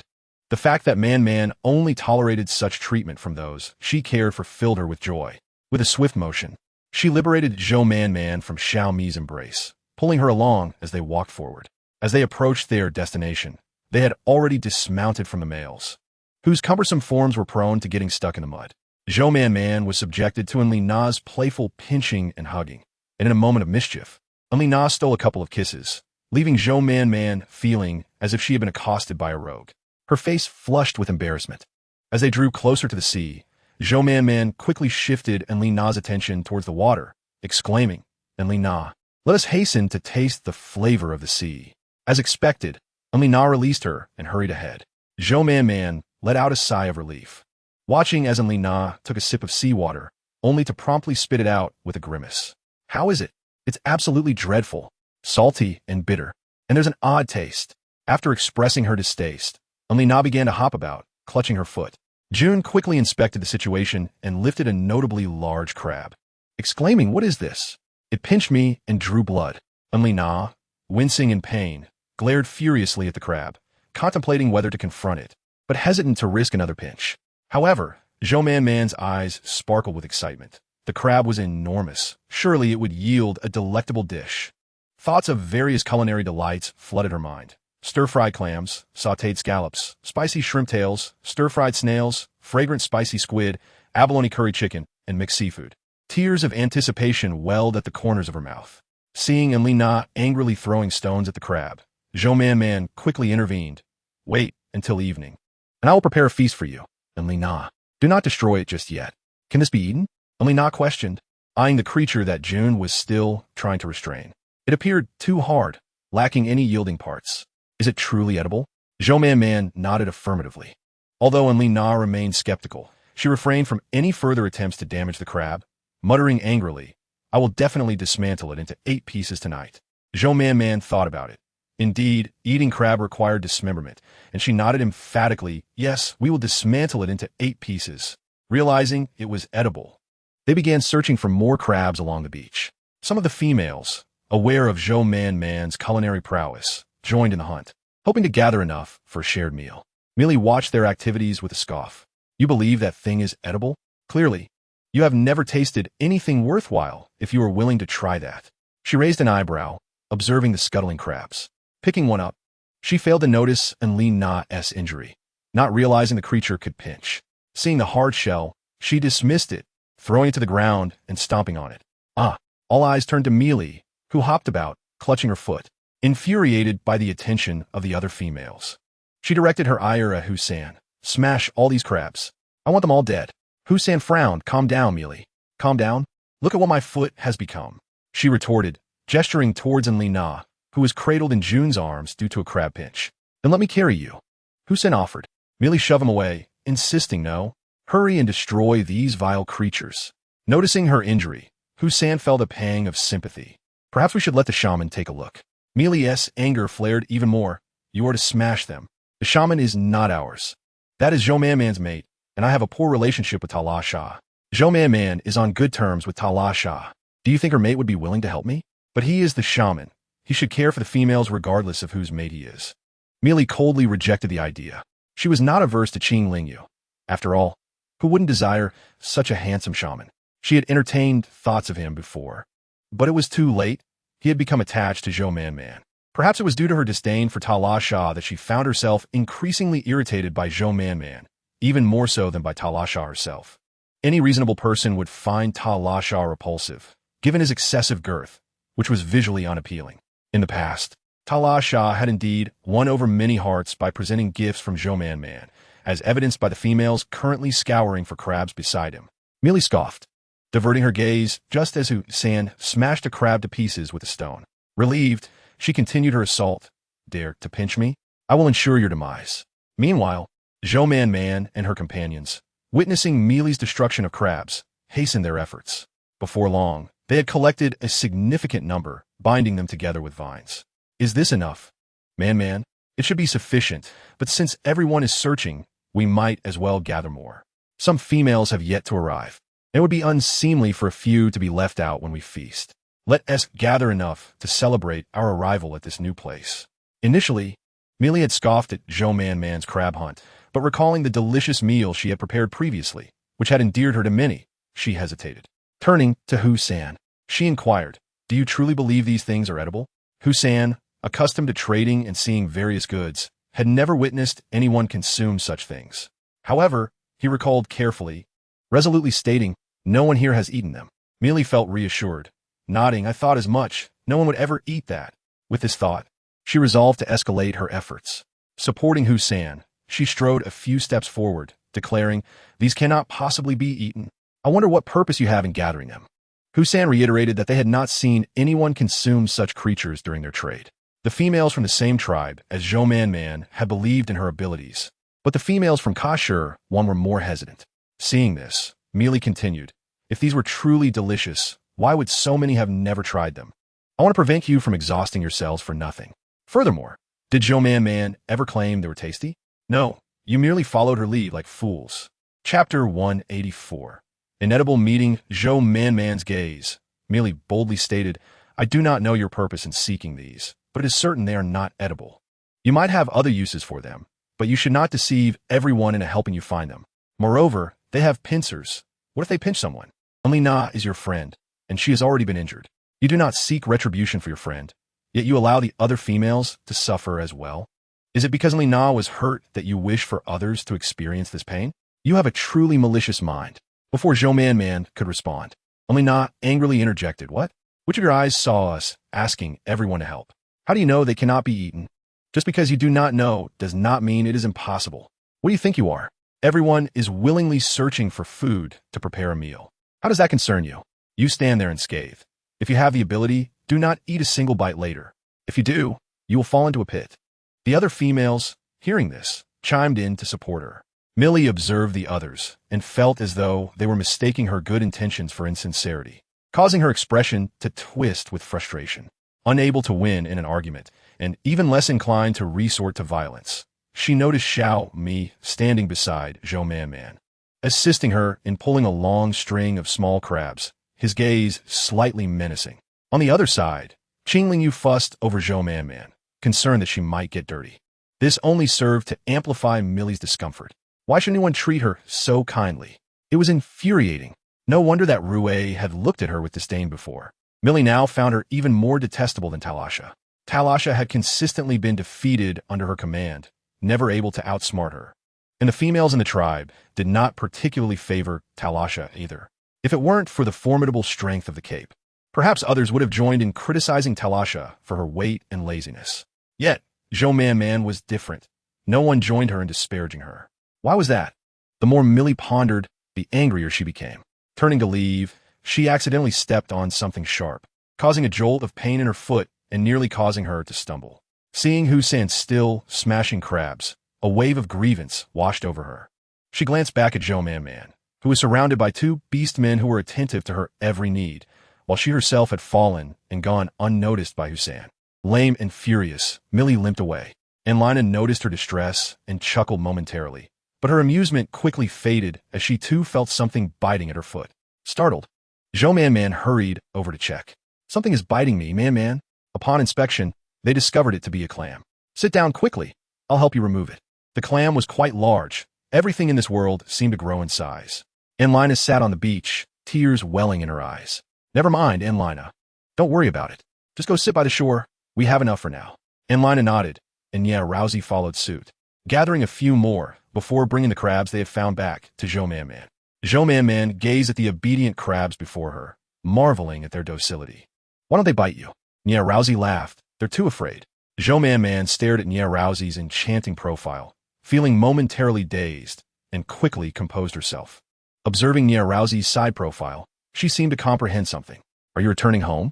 Lin had mentioned that Nia Rousey was of a different race, likely a mermaid. The thought of the legendary mermaid filled Zhou Man with anticipation. Indeed, Man, I mistakenly enchanted you before, my apologies. It's nothing, Zhou Man replied, shaking her head vigorously. Nia Rousey chuckled softly. When I leave, there will be many little mermaids born in my tribe, but they probably won't remember me now. If my offspring survived, they should be as beautiful and charming as you. Zhou Man had been smiling, but upon hearing this, her smile faltered. She paused for a long moment, unsure of what to say. Alas, I have been gone for many years. It is time I return. With that, Nia Rousey turned to leave, stepping gracefully into the water, slowly descending step by step until the waves reached her waist. With a graceful flip, a pair of deep purple and gold fish tails emerged above the surface. The females on the shore gasped in astonishment, staring in awe at Nia Rousey, momentarily frozen in place. Zhou Man was so entranced that she almost forgot to breathe. Nia Rousey waved to the females on shore, urging them to return quickly as the tide was rising and it was unsafe. With that, she turned and swam into the depths of the sea. After a long pause, someone finally spoke. The chief's mate is stunning. Goodness, I have never seen such a beautiful female. It makes my heart tremble. Is she of a different race? This is my first encounter with one. She's absolutely exquisite. And Lina tugged at Zhou Man, whispering, Did you know about this, Man? You should have told me. She had only just discovered that the chief's mate was of a different race, and such a striking one at that. Oh my, she is so beautiful. I wonder if I could find a male from a different race to be my mate. Even if he does nothing, just looking at him would be delightful. Zhou Man shook her head, looking bewildered. I don't know. And Lina clearly didn't believe her. Then why aren't you surprised at all? Zhou Man stifled a laugh. It's called remaining unfazed by external circumstances, and Lina. Besides, knowing doesn't change anything. Let us hurry back. The tide will rise soon, and we still need to prepare the crabs. And Lina quickened her pace to keep up with Zhou Man. Hey, it's not nothing. As she spoke, she glanced back at June's location, then leaned closer to Zhou Man's ear and said, You should get to know the chief's mate better and have her introduce me to a male from her race. Zhou Man stopped and replied, June. And Lina says she wants. And Lina quickly covered Zhou Man's mouth and smiled at June, gritting her teeth as she whispered in Zhou Man's ear, Just wait, Man. I'll eat all the crabs you caught. Upon returning to the tribe, most of the goods had already been distributed, and the surrounding Beastmen had dwindled, with many having departed to seek locations for building shelters. They were currently situated in a central position, where a platform would eventually be constructed for emergencies or significant events. Just as they had welcomed the returning hunters in the past, various structures had been confirmed through discussions among the chief, who had even solicited input from the community to gather diverse opinions.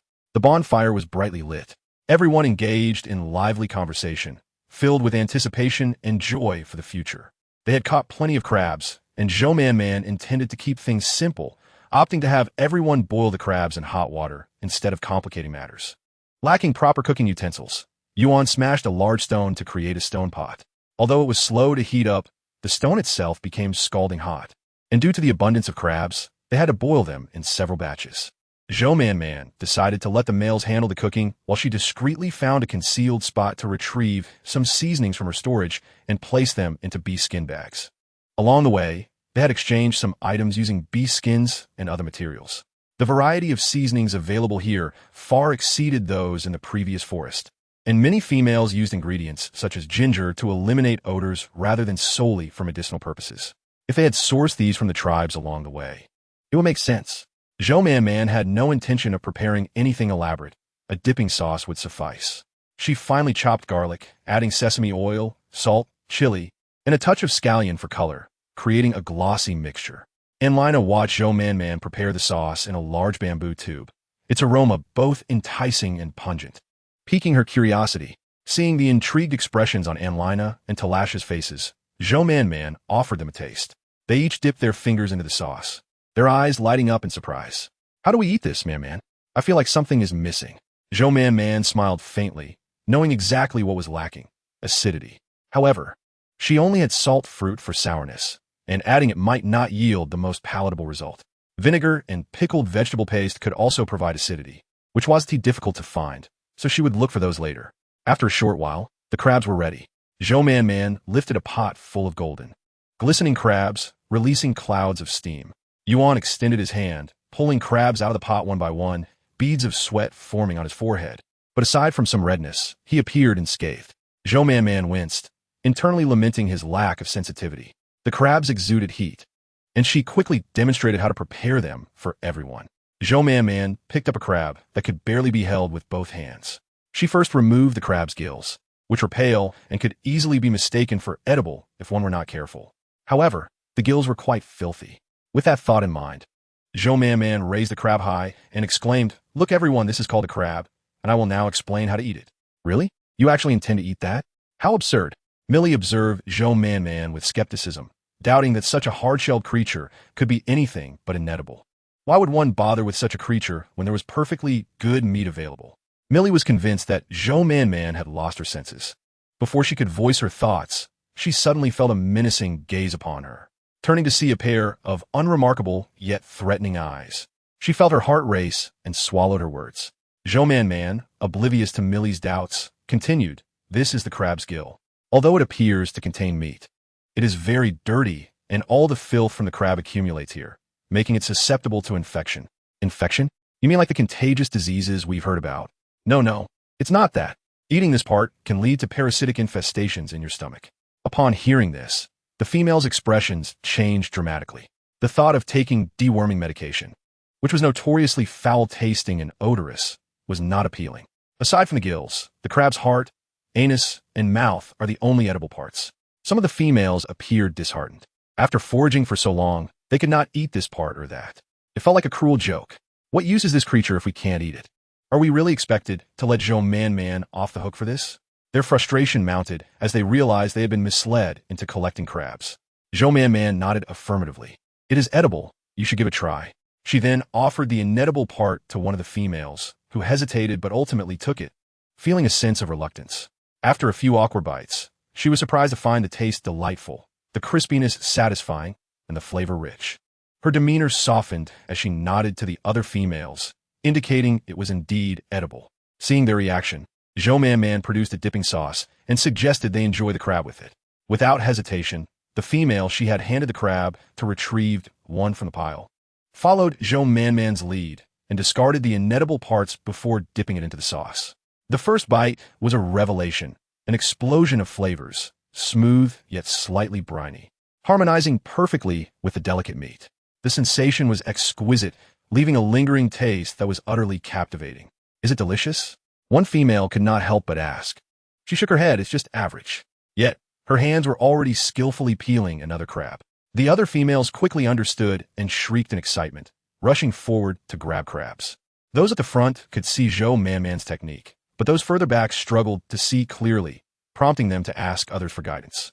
The ensuing chaos resembled that of starving souls, with some diving into the pile, disregarding everything else, hoping to enjoy whatever morsels they could find. Soon, the freshly cooked crabs vanished in the blink of an eye. Millie returned from a nearby spot where she had relieved herself, feeling quite pleased, and noticed the commotion. Zhou Man must be facing the wrath of everyone, she thought, relishing the idea. Even if Xiongmi protects her, does she dare oppose the entire tribe? With that thought, Millie's spirits soared as she quickened her pace. Upon getting closer, she scanned the area but did not see Zhou Man. Instead, she spotted a familiar female who had once joined her in deriding Tala Shah. Millie stepped forward, raising her voice. "Let's not be too harsh on Zhou Man. She likely didn't mean any harm. I warned everyone that these creatures are inedible." Zhou Man must have some ulterior motive, tricking us into gathering crabs, which can pinch.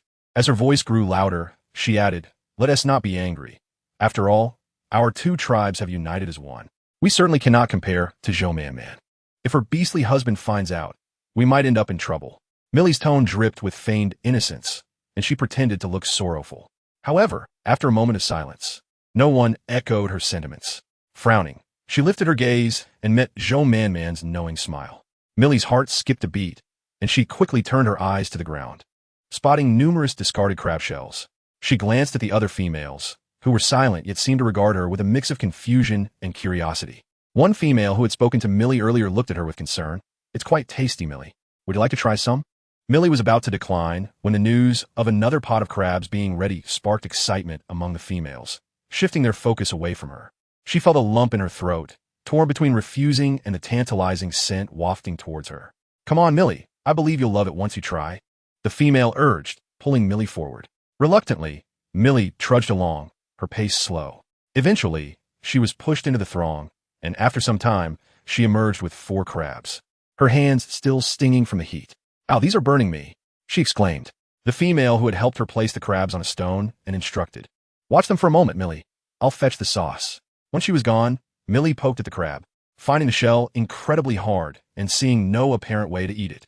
However, the eagerness of the other females prompted her to persist. The female soon returned, carrying a leaf filled with sauce, just as the crabs had cooled. She handed one to Millie. "Try this, Millie." "How could this possibly be edible?" Millie retorted, throwing the crab to the ground. The female was instantly incensed. "I worked hard to get these crabs. My hands are burnt red, and you just toss it aside like that." She picked up the crab, inspecting it. Despite some sand on the shell, it was clean inside. She brushed the crab off and returned to her meal, ignoring Millie. Millie stood there for a moment. The tantalizing aroma wafting over her was hard to resist. "I didn't mean it that way, Ton. You all gathered so much. It took you so long to get just a few. It seems unfair. Why couldn't the males fetch them instead? Your hands are burned."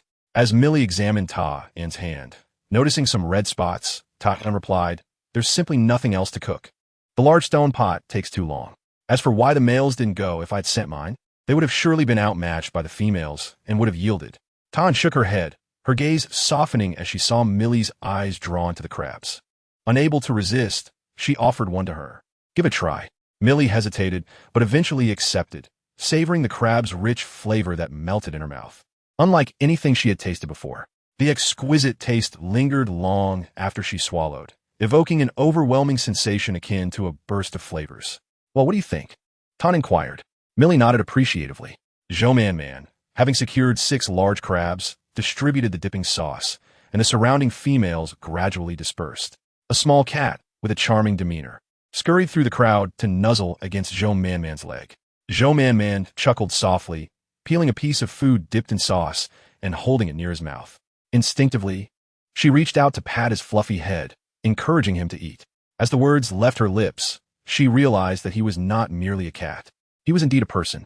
For a fleeting moment, her actions seemed to freeze, but she quickly withdrew her hand as if nothing had happened. The cat paused briefly, feeling an unexpected warmth in his heart, yet that sensation dissipated as he consumed the morsel. He lifted his head and let out a few soft meows. His voice, tender and sweet, paired with his azure eyes, utterly enchanting. Zhou Man's heart softened, and she said, "Wait a moment, let me peel another for you." The little cat let out a small woof, jumping onto Zhou Man's lap, curling up comfortably. Just as he was about to shift for better positioning, a pair of strong hands gripped his neck, tossing him away effortlessly. Zhou Man sprang to her feet, exclaiming, "What are you doing, Xiaomi? He's still so young." As she spoke, she intended to search for the cat, but Xiaomi narrowed his eyes, pulling the petite female into his embrace.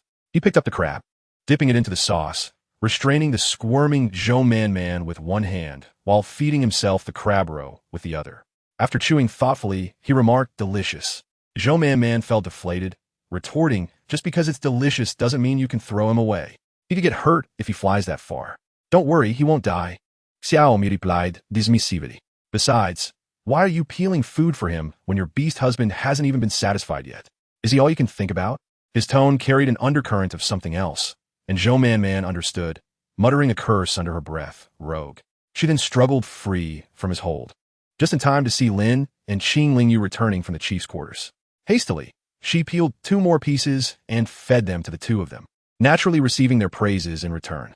Zhou Man smiled brightly, her eyes crescent-shaped.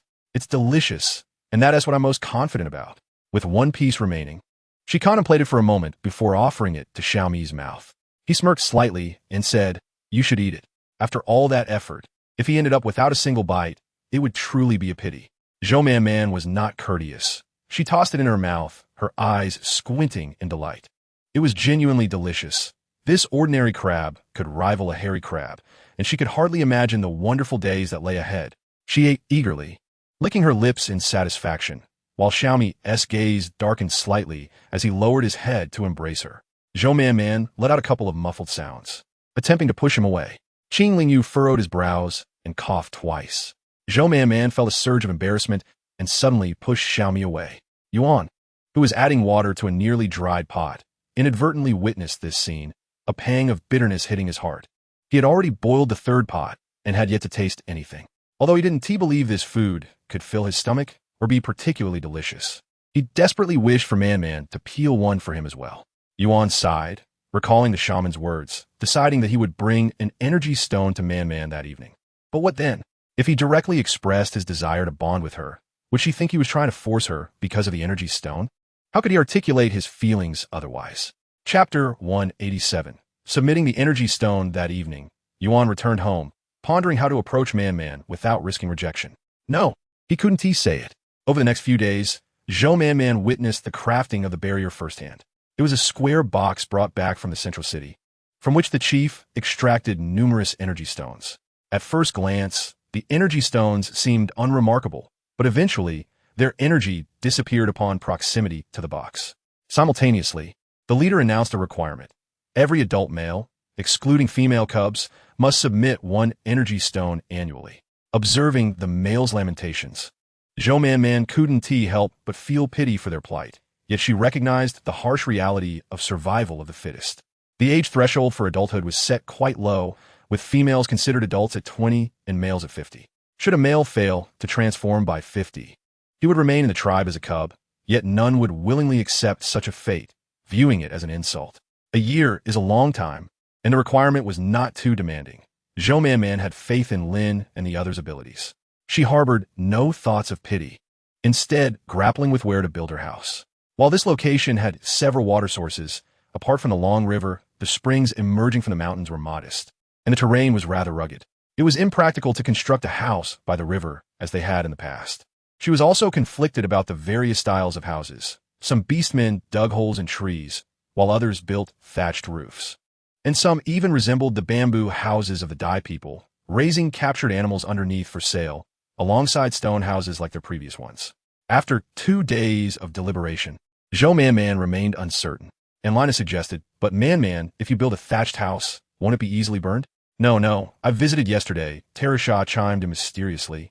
"The thatched houses we build won't catch fire, and even if they do, there's the sea nearby. I think thatched houses are great. We just need to add more straw on top. Stone houses are troublesome. They can fall and hurt someone." Upon hearing this, Lina was swayed. "So, what kind of house will you build, Man?" Zhou Man bit her lip and decided, "Let us build stone houses." Once she made up her mind, she felt even more confident in her choice. Taking Lin by the hand, she sought a place to construct their home. Man, how many rooms do you want to build?" 2. Upon hearing this, Lin tightened his grip on the petite female's hand, asking, "Then how will you sleep, Man?" Zhou Man laughed and leaped into Lin's embrace, of course. "I'll sleep with you." Lin felt a weight lift from his heart. Although he knew Man likely wouldn't stay by his side every day, hearing her say so brought him some comfort. Yet, the thought of having 2 others watching them made Lin uneasy. How wonderful it had been when Man was solely with him. Every morning, he would awaken to find her nestled in his arms like a little beast. But he feared such moments would become rare. Lin was aware that females often had multiple beast husbands, yet Man was exceptional, making him yearn to be with her at all times, wishing she belonged to him alone. Zhou Man eagerly selected a location. "This spot is nice, but it's south too close to everyone, and it's a bit far from the water. This path is uneven. We might have to level it again, which is too much effort. This place looks bright, and look at this tree with its pink flowers." "Yes." Hearing Lin's somewhat indifferent response, Zhou Man felt displeased. She turned with her hands on her hips, saying, "I didn't choose this place just to hear you say yes." He was acting like a boyfriend accompanying his girlfriend shopping, utterly lacking in patience. It was quite infuriating. Lin paused, then carefully examined the tree Man pointed out. "I haven't seen it before, but those little flowers are quite lovely." "Exactly. One day, we might have little kittens or lambs, and we can all be together." Zhou Man joyfully envisioned their future when she suddenly noticed Lin lost in thought, not listening to her. She felt an overwhelming sense of grievance, her eyes brimming with tears. It was truly disheartening. She had even considered having a cub with him, and now he was growing impatient with her. He had never truly listened when she spoke. Wiping her eyes, Zhou Man turned and walked away. Lin regained his composure. bewildered by the sudden departure of the little female. He hastened to catch up. "Let go of my hand. Do not touch me. I no longer wish to be with you," Zhou Man exclaimed, shaking off his grasp. "You never listen to me. I speak, yet you ignore my words." The shaman never behaved like this. He always attentively listens whenever I converse with him. Zhou Man paused, standing still, and after a considerable duration of waiting, Lin still did not pursue her. A surge of anger, frustration, and grievance welled up within her. She turned and sprinted away. After running for a while, she glanced back. Yet Lin's figure remained absent. Frustrated, Zhou Man began to kick the stones on the ground, recalling her earlier slip in comparing Lin to the shaman, knowing it must have displeased him. However, thinking of his indifference on their journey only deepened her sense of injustice. Tears streamed down her cheeks. This place is nowhere near as pleasant as where we were before. Sigh, but I suppose it will suffice. Tan, where have you chosen to go? Upon hearing someone speak, Zhou Man hastily wiped her tears and composed herself as she approached, avoiding any sideways glances. Tan, aware of the tension between Mealy and Zhou Man, instinctively tried to shield Mealy from view, fearing an argument might ensue. Mealy, however, was not oblivious to Tan's intentions. She scoffed. "I couldn't care less about her. Just look at how upset she is, her eyes red like a rabbit's. I haven't wronged her. Tan, bear witness." Zhou Man felt a wave of embarrassment wash over her, quickening her pace without noticing the stones beneath her feet, causing her to stumble and fall. She momentarily froze, feeling an uncomfortable heat on her face and a sharp pain radiating from her hands and arms. She averted her gaze, wishing to suppress her tears and simply return home. Just as she struggled to rise, a hand unexpectedly appeared in front of her. Looking up, she saw Mealy, her chin raised defiantly. "I can't stand Talasha.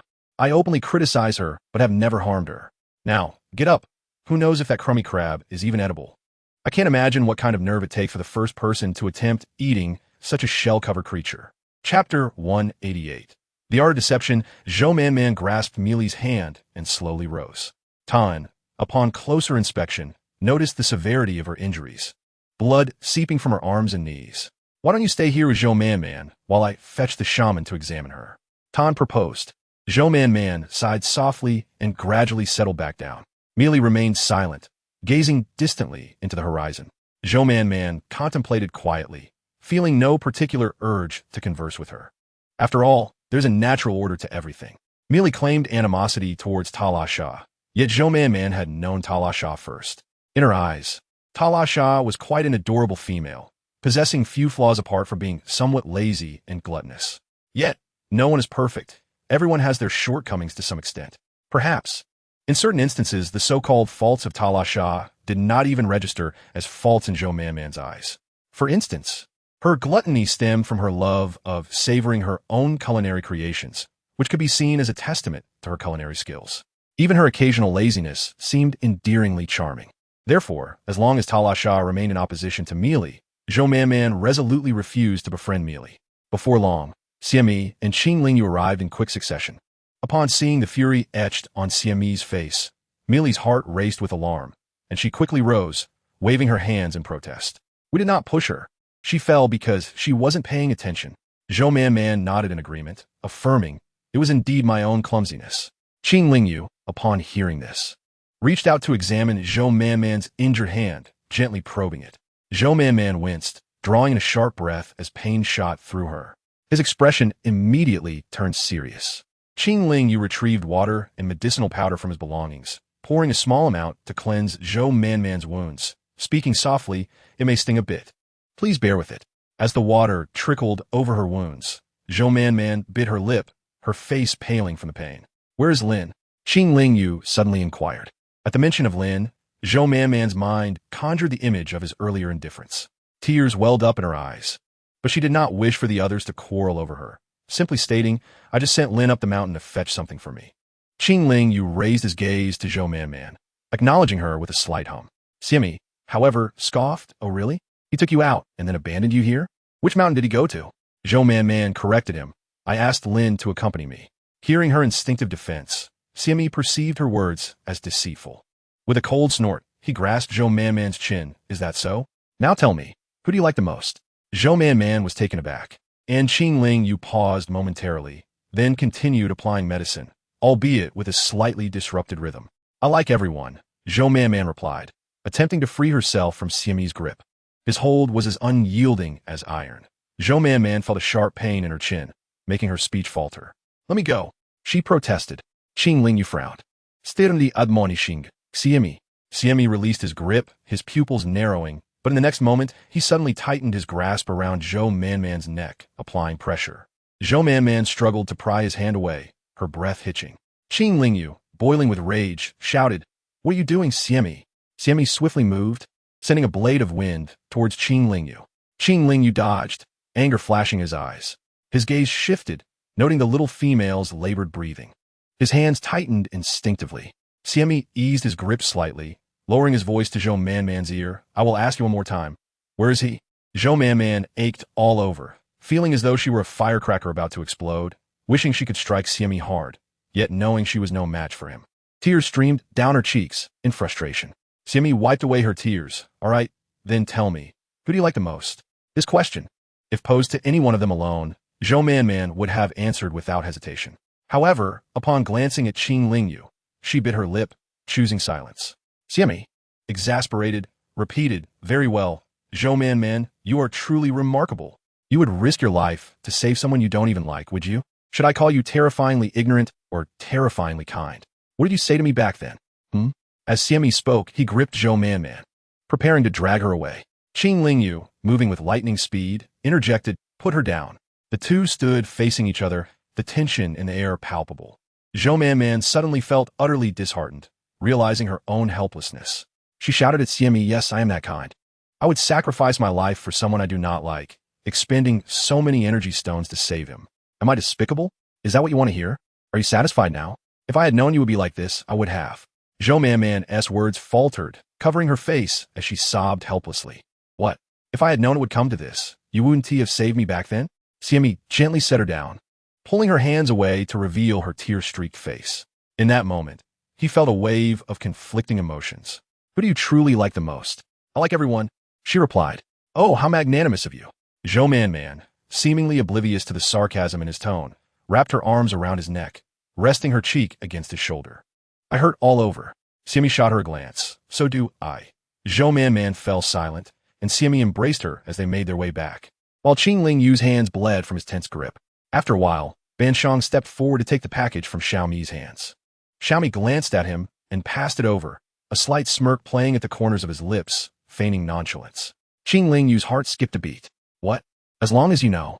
Zhou Man, confused, buried her head tightly in Qing Lingyu's embrace, wrapping her arms around him and inhaling the faint scent of herbs emanating from him, instantly feeling that the shaman was truly wonderful, unlike Xiaomi, who constantly threatened her. The thought of Millie and Tan witnessing her embarrassing moment today only intensified Zhou Man's irritation toward Xiaomi, extending her frustration towards Lin as well. Why was he ignoring her? After several attempts at conversation, he remained unresponsive, which only fueled her anger further. It wasn't until they had walked far away that Tan cautiously glanced at Millie, still shaken. Chapter 189. He will not return, oh dear. What manner of beastmen are Zhou Man's mates? They are all so intimidating, especially Xiaomi. I initially thought he only treated outsiders poorly, but he is just as fierce towards his own female. It is truly bizarre. Millie dismissed her concerns, remarking that Zhou Man had genuine feelings for them, and that Xiaomi was a wandering beastman. Tan looked at Millie in disbelief, astonished that Zhou Man had formed a bond with a wandering beastman. No wonder it was so terrifying. Previously, due to Terasha's sudden return to the tribe to win hearts, Millie had sought information about Zhou Man. Recalling what that person had said, Millie pursed her lips. She felt a sense of pity for her. She shouldn't have to endure such a predicament. Among them, someone must inevitably bear the brunt of the tension. Yet Zhou Man was unwilling to be unkind to anyone, leading to an inherent unfairness. Tan nodded in understanding. After a moment, she added, But why are her mates all so good? They are powerful, and aside from that Xiaomi, they should treat her quite well. Then why do you think she returned alone? Fuming? They did not yet have a unified dwelling, currently residing in a cave at the entrance. A few days ago, there had been more beastmen around, but recently they had gradually left to build houses. And Lina and E had yet to decide where to construct theirs. Zhou Man knew they wished to live nearby. However, the thought of daily quarrels and the chaos that Xiaomi occasionally caused made her feel miserable. Tears soaked Qing Ling Yu's chest. He gently pressed his lips together, holding the little female closer. Xiaomi's conflict with Lin, or any dispute between Man and any of them, should have pleased him, yet at this moment, he felt a swirl of emotions, none of which included joy. We're almost there, Man. Please don't be upset.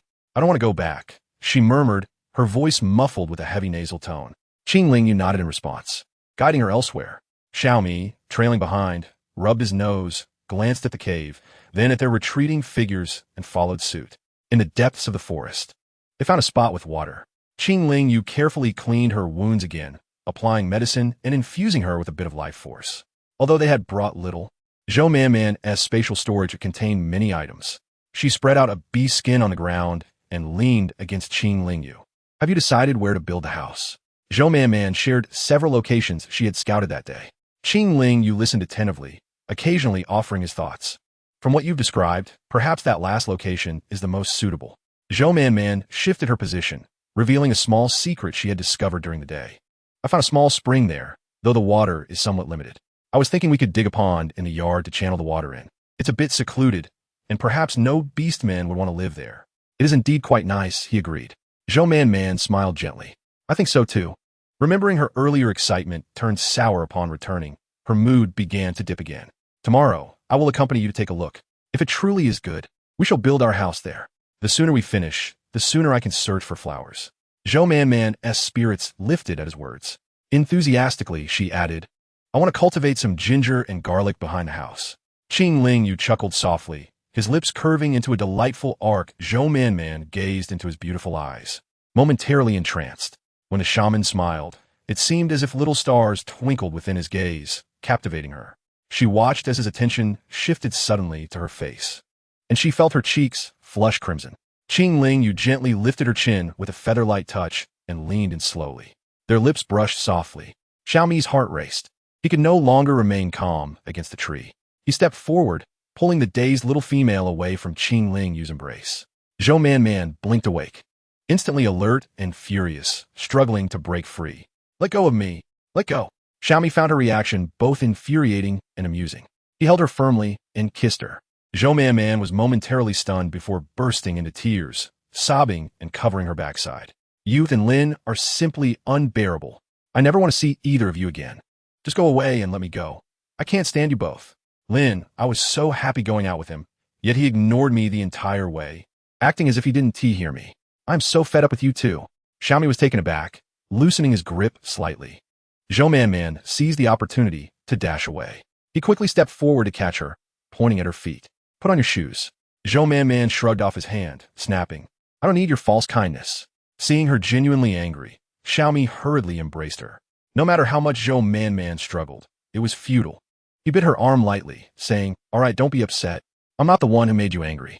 Zhou Man pinched his arm and bit down hard until the metallic taste of blood filled her mouth, before finally releasing him and spitting out the blood. Xiaomi gently patted her back. All right, don't be angry. When Lin returns, I'll help you teach him a lesson. Upon hearing this, Zhou Man's tears flowed freely. He wanted to return. Who knows what happened to him? No sooner had she spoken than a faint rustling sound emerged from the bushes. Xiaomi set her down on the beast's skin, a faint smile gracing his lips, yet his eyes lacked any mirth. In a moment, don't you dare feel sorry for him. With that, he swiftly moved toward the source of the sound. Zhou Man was startled and quickly stood up. Xiaomi, but it was too late. The sounds of a struggle erupted from that direction. Zhou Man felt a surge of panic. Just as she stood, her knees twinged with pain. She looked helplessly at Qing Ling Yu, who called out, Come here, Man. Qing Ling Yu embraced her, examining her wounds as he spoke. It's all right. Xiaomi knows what he is doing. He won't dare leave you alone like this again. Regardless of the chaos, a fragile female should never be left unattended, especially when the protective barrier was still incomplete and merely in the initial stages. What if Man truly encountered danger? Chapter 190, Life. Zhou Man waited anxiously, her eyes straining for a glimpse of them. After a considerable time, she could no longer resist the urge to find them.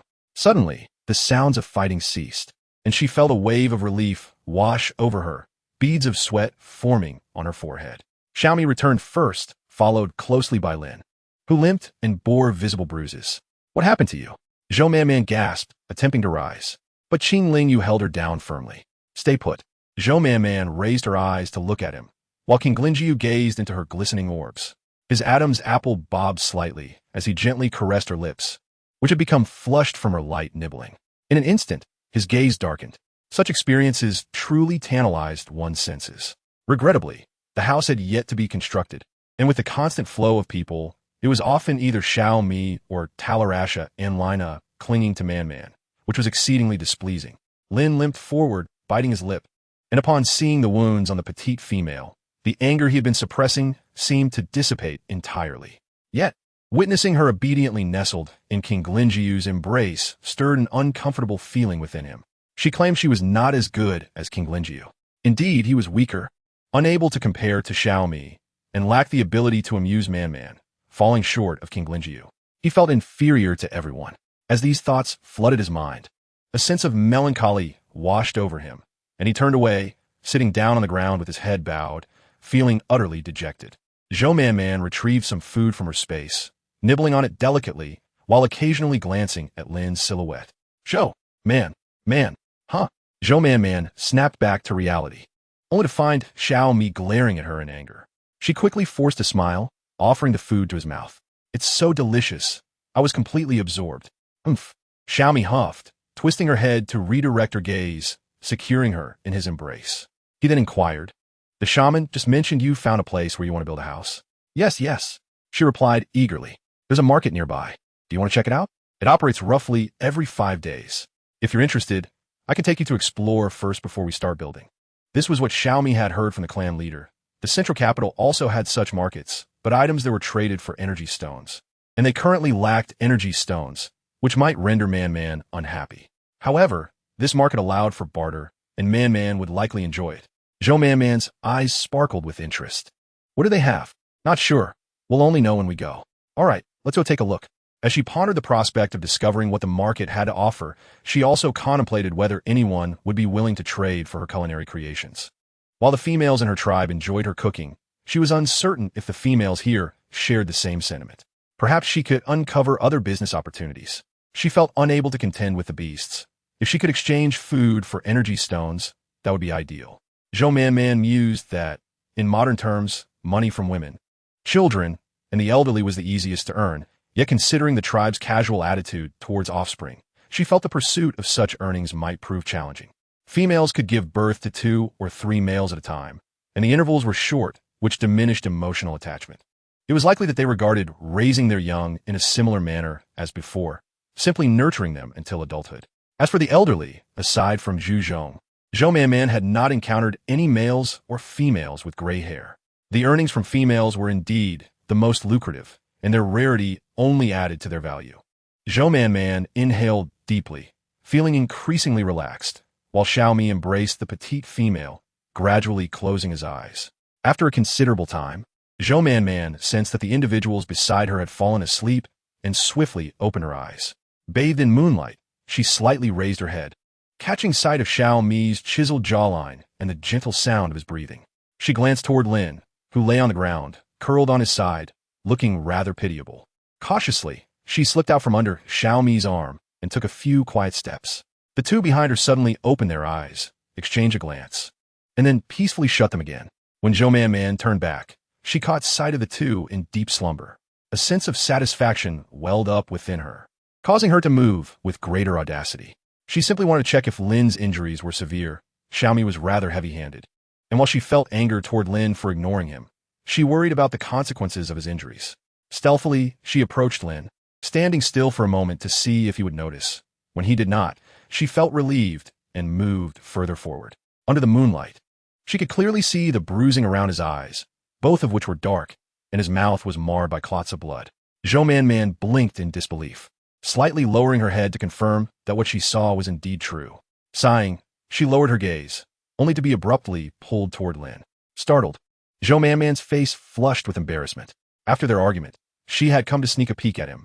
She wondered when Lin had awakened or if he had never truly slept. This realization made her feel even more foolish. Quickly, she whispered, You, let go of me first. Lin nestled his head against her chest, gently nuzzling. It hurts, Man, he said in a pitiful tone.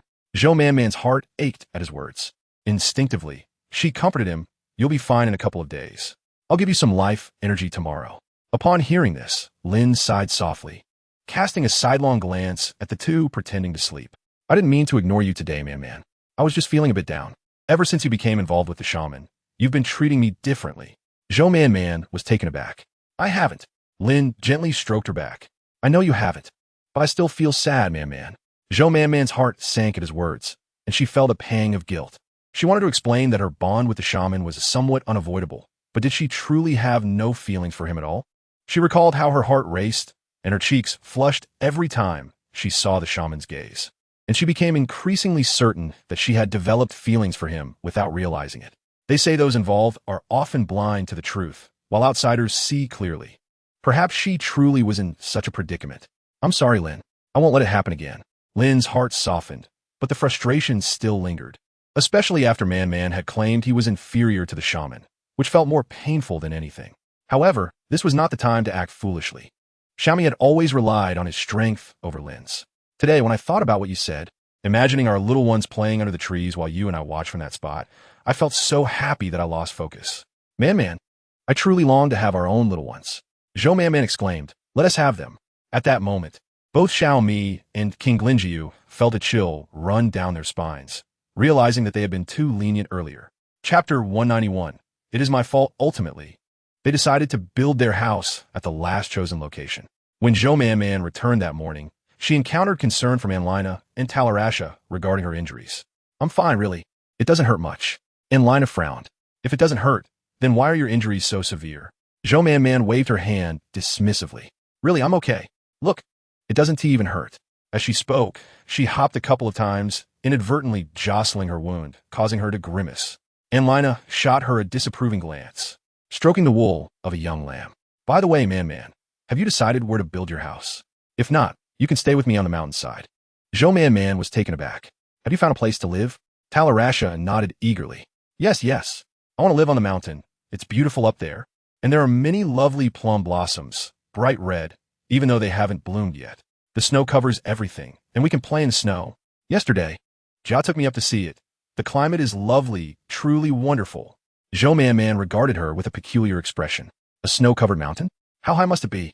Jia had really gone to great lengths for Talarasha to slim down. When the market opens and she cooks something delicious, Talarasha will surely want to come down. And then climbing the mountain every day will be exhausting. How naive. Anlina evidently shared this thought, smiling as she congratulated her on finding a good location. Talasa waved her hand dismissively, saying, what is the big deal? Why don't both of you come stay with me? It'll be more comfortable, and we can play together. Anlina chuckled and declined, joking that she certainly couldn't climb such steep mountains every day. Zhou Man mentioned the place she had found, prompting Anlina to frown slightly, remarking that it seemed a bit too far and distant for them. Zhou Man laughed and embraced Anlina, reassuring her that, regardless, it would be Lin who would lead her to find Anlina later. Speaking of Lin, Anlina inquired about his injury, astonished that anyone within the tribe would dare to harm him. Have you all been so reckless? Zhou Man's expression turned peculiar as she replied, yes, Lin fell down. He fell, right? Anlina glanced around at the faces of her companions before responding after a brief pause. After chatting for a while longer, they all began to move. In truth, Anlina had more belongings to transport, but with multiple beast husbands, she could manage the move in just a couple of trips. Meanwhile, Jiao had just arrived and showcased his exceptional business acumen, earning Terasha a substantial amount of pelts and supplies, insisting that she must make at least 2 or 3 trips. Considering her residence atop the mountain, it was likely that Jiao and the others would be quite exhausted by the time they finished moving. In contrast, Zhou Man had the least to carry, with just 2 large bundles, all of which were tossed over to Lin. A little lamb frolicked behind them, occasionally stopping to nibble on grass or sniff at various objects. But remarkably, it understood Zhou Man's words when she called, it would bleat and trot over. The little cat, however, moved with extreme laziness, taking gentle steps, seemingly the last to arrive, yet surprisingly the swiftest. Upon reaching their destination, they first erected a shelter, deciding to stay there for the next few days, as building a proper house was labor-intensive and time-consuming. Previously, Anlina's 5 beast husbands had come to assist, but now the tribe was bustling with construction, leaving them overwhelmed. They intended to lengthen the timeline for completion. Once everything was settled, Jiao and Qing Ling went to inspect the stones. Watching them depart, Zhou Man lifted the curtain and entered the shelter. Lin, I wish to bestow upon you some life energy, she said, placing her hand over the dark bruise on Lin's eye. The life energy was cool and soothing, gradually lowering the temperature of the inflamed area. Lin initially intended to refuse, but thought better of it and remained silent. With his swollen face, how could he seduce Man? It wasn't until he noticed her growing fatigue that he finally halted her. All right, that's enough. Zhou Man should have been angry with him, but seeing Lin's swollen face, her irritation dissipated. Gently, she caressed his cheek. You must be in great pain.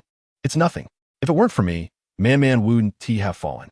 This is what I deserve, Lin replied, genuinely upset and sitting beneath a tree. However, after reflecting on the previous night, he realized he had acted impulsively. Thankfully, nothing serious had happened to Man. Otherwise, he would have been at a loss for what to do.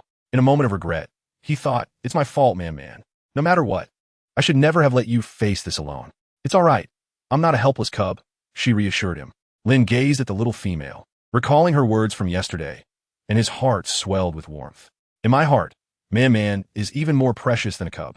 Lin leaned his head against Zhou Man's neck, his voice soft yet filled with an endless yearning. Man, you mentioned wanting to bear me a little one, right? Zhou Man's face flushed instantly, stammering for a long moment. Lin wrapped his arms around her, speaking as he gently nibbled at the leather strap. His cool lips brushed against her back, igniting a wave of heat within her. Lin was incredibly patient, lifting the strands of hair that clung to her forehead and cheeks, revealing her delicate face. He then turned her around, holding onto the nape of her neck. Man, she murmured timidly. Lin raised his head, whispering, good girl, while his movements grew ever gentler, as if he were caressing the soft fabric of her attire. Zhou Man's eyes sparkled. Lin. Yes, I am here, he replied, his slim waist reminiscent of a mountain. Are they more formidable than I am? Zhou Man instinctively shook her head. Lin smiled triumphantly. As the three of them approached, the air filled with a distinctive scent that was unmistakable. Jiao and Qing Ling Yu's expressions darkened, while Yuan shyly lowered his head, overwhelmed by the scent in the air and the physiological urges it stirred within him. Such thoughts felt almost sacrilegious toward Man, who deserved to be treated like a goddess. Jiao, furious, was about to charge in, but Qing Ling Yu stopped him, asserting that this was surely something Man had consented to. What would she think if you barged in now? Besides, isn't this just an attempt to embarrass her in front of Yuan? Jiao gritted his teeth, cursing under his breath. Yuan, having removed the stones from his back, caused a loud noise. Zhou Man stirred slightly, realizing they must have returned. Lin bent down and kissed her gently, murmuring, no, you heard incorrectly, Man. Zhou Man let out a soft gasp as Lin lightly nibbled on her lips, urging her to take things seriously. Chapter 192, The Market in the End. Lin was dragged out by Jiao for a beating, but Zhou Man was unwilling to interfere. After all, she had expended considerable life energy to alleviate the bruise on Lin's face. However, Jiao was filled with anger, and no amount of Zhou Man's displeasure would sway him. They had toiled to move stones, while Lin had been comfortable in shelter. Ultimately, Lin was escorted by Jiao to help move stones, leaving Qing Ling Yu to watch over the little female. Zhou Man followed for a few steps, whispering, Lin's leg injury hasn't healed yet. Suddenly, she met Yuan's gaze and shyly lowered her head. Jiao scoffed. Then what about the injury on your knee? It seems rather minor. As he spoke, his anger intensified, and he kicked Lin, causing him to stumble. Seeing Zhou Man's distressed expression made Jiao feel like a villain who had torn them apart. He threatened, if you cry again. Lin turned to Zhou Man and said, you should go back, Man. My leg is fine now. With the male's strong recovery abilities, combined with the life energy Zhou Man had provided, he was already feeling much better. Although he couldn't carry stones like Yuan, he could still manage to drag them back. Reflecting on Zhou Man's earlier words filled Lin with pride, and his anger towards Jiao diminished as he secretly vowed to surpass him in strength. After a long day of moving stones, the area outside was piled high. When Jiao returned to find Zhou Man still upset, he deliberately approached her, drenched in sweat, to get close. Irritated, Zhou Man began to swat at him, but her strength was no match for his. Seeing her face flushed with anger, Jiao finally dropped his playful demeanor, wiping away the tears that had overflowed from her eyes. You cry, baby, he teased. All right, tomorrow I'll take you out to explore. But first, you need a bath. Zhou Man felt weak from the events of the day and shook her head vigorously in refusal. Who will want to touch you? Let us go. Jiao, however, hoisted her up, catching a whiff of her enticing scent. He feigned disgust. "You smell terrible." Zhou Man, hearing this, struggled even harder, raising her hands to smell herself. Indeed, it had been several days since her last bath, but going with Jiao was another matter. Jiao, noticing her hesitation, remarked, "I'm exhausted from working all day. I just want to relax. You should really clear your mind of those impure thoughts." Zhou Man glared at him in annoyance, but ultimately followed Jiao to take a bath. The next morning, as the sun began to rise, Zhou Man was pulled from her warm bed by Jiao. She had been emotionally fluctuating greatly in the past few days and was sleeping particularly deeply. It took her a while to gather her senses after sitting up in a daze. Xiaomi approached with skewers of grilled meat seasoned with salt and chili. The enticing aroma wafted through the air, causing Zhou Man's stomach to growl in response. Xiaomi handed her the meat, urging her to eat quickly as they needed to depart soon. As Zhou Man savored the grilled delicacy, she couldn't help but admire Xiaomi's culinary skills, which had improved remarkably. She mused that perhaps he had been secretly practicing behind her back. In her estimation, his grilling prowess had surpassed June's. With a thumb raised in appreciation, she exclaimed how delicious it was, though she pondered why they had to leave so early. Xiaomi affectionately ruffled her hair, leaving it in disarray, and explained that many tribes along the route would be selling goods, some of which were exquisitely crafted and would sell out quickly. They needed to arrive early for her to have the opportunity to choose wisely. Zhou Man's eyes sparkled at his words, but soon dimmed with a tinge of disappointment. Her crystal stones had been depleted in her efforts to save Xiaomi, and while she thought she could barter with animal skins for common items, the intricate goods he mentioned would likely require crystal stones. However, Zhou Man quickly regained her spirits, playfully accusing him of having learned from others, as his cooking had become increasingly delectable. Indeed, during his hunting trips, whenever he thought of her, he would roast meat by the river, sipping water from a bowl she had crafted, secretly longing for her presence. She wondered if he ever thought of her. Lin felt a pang in his heart. How had Xiaomi become so cunning? How would he continue to win Man's affections? Qing Lingyu, however, seized upon a key detail, inquiring about the bowl Zhou Man had made. Xiaomi shot him a sidelong glance, questioning his entitlement to it. Zhou Man, initially touched, felt the tension rise as they seemed on the verge of arguing. She interjected, declaring, "I missed you too."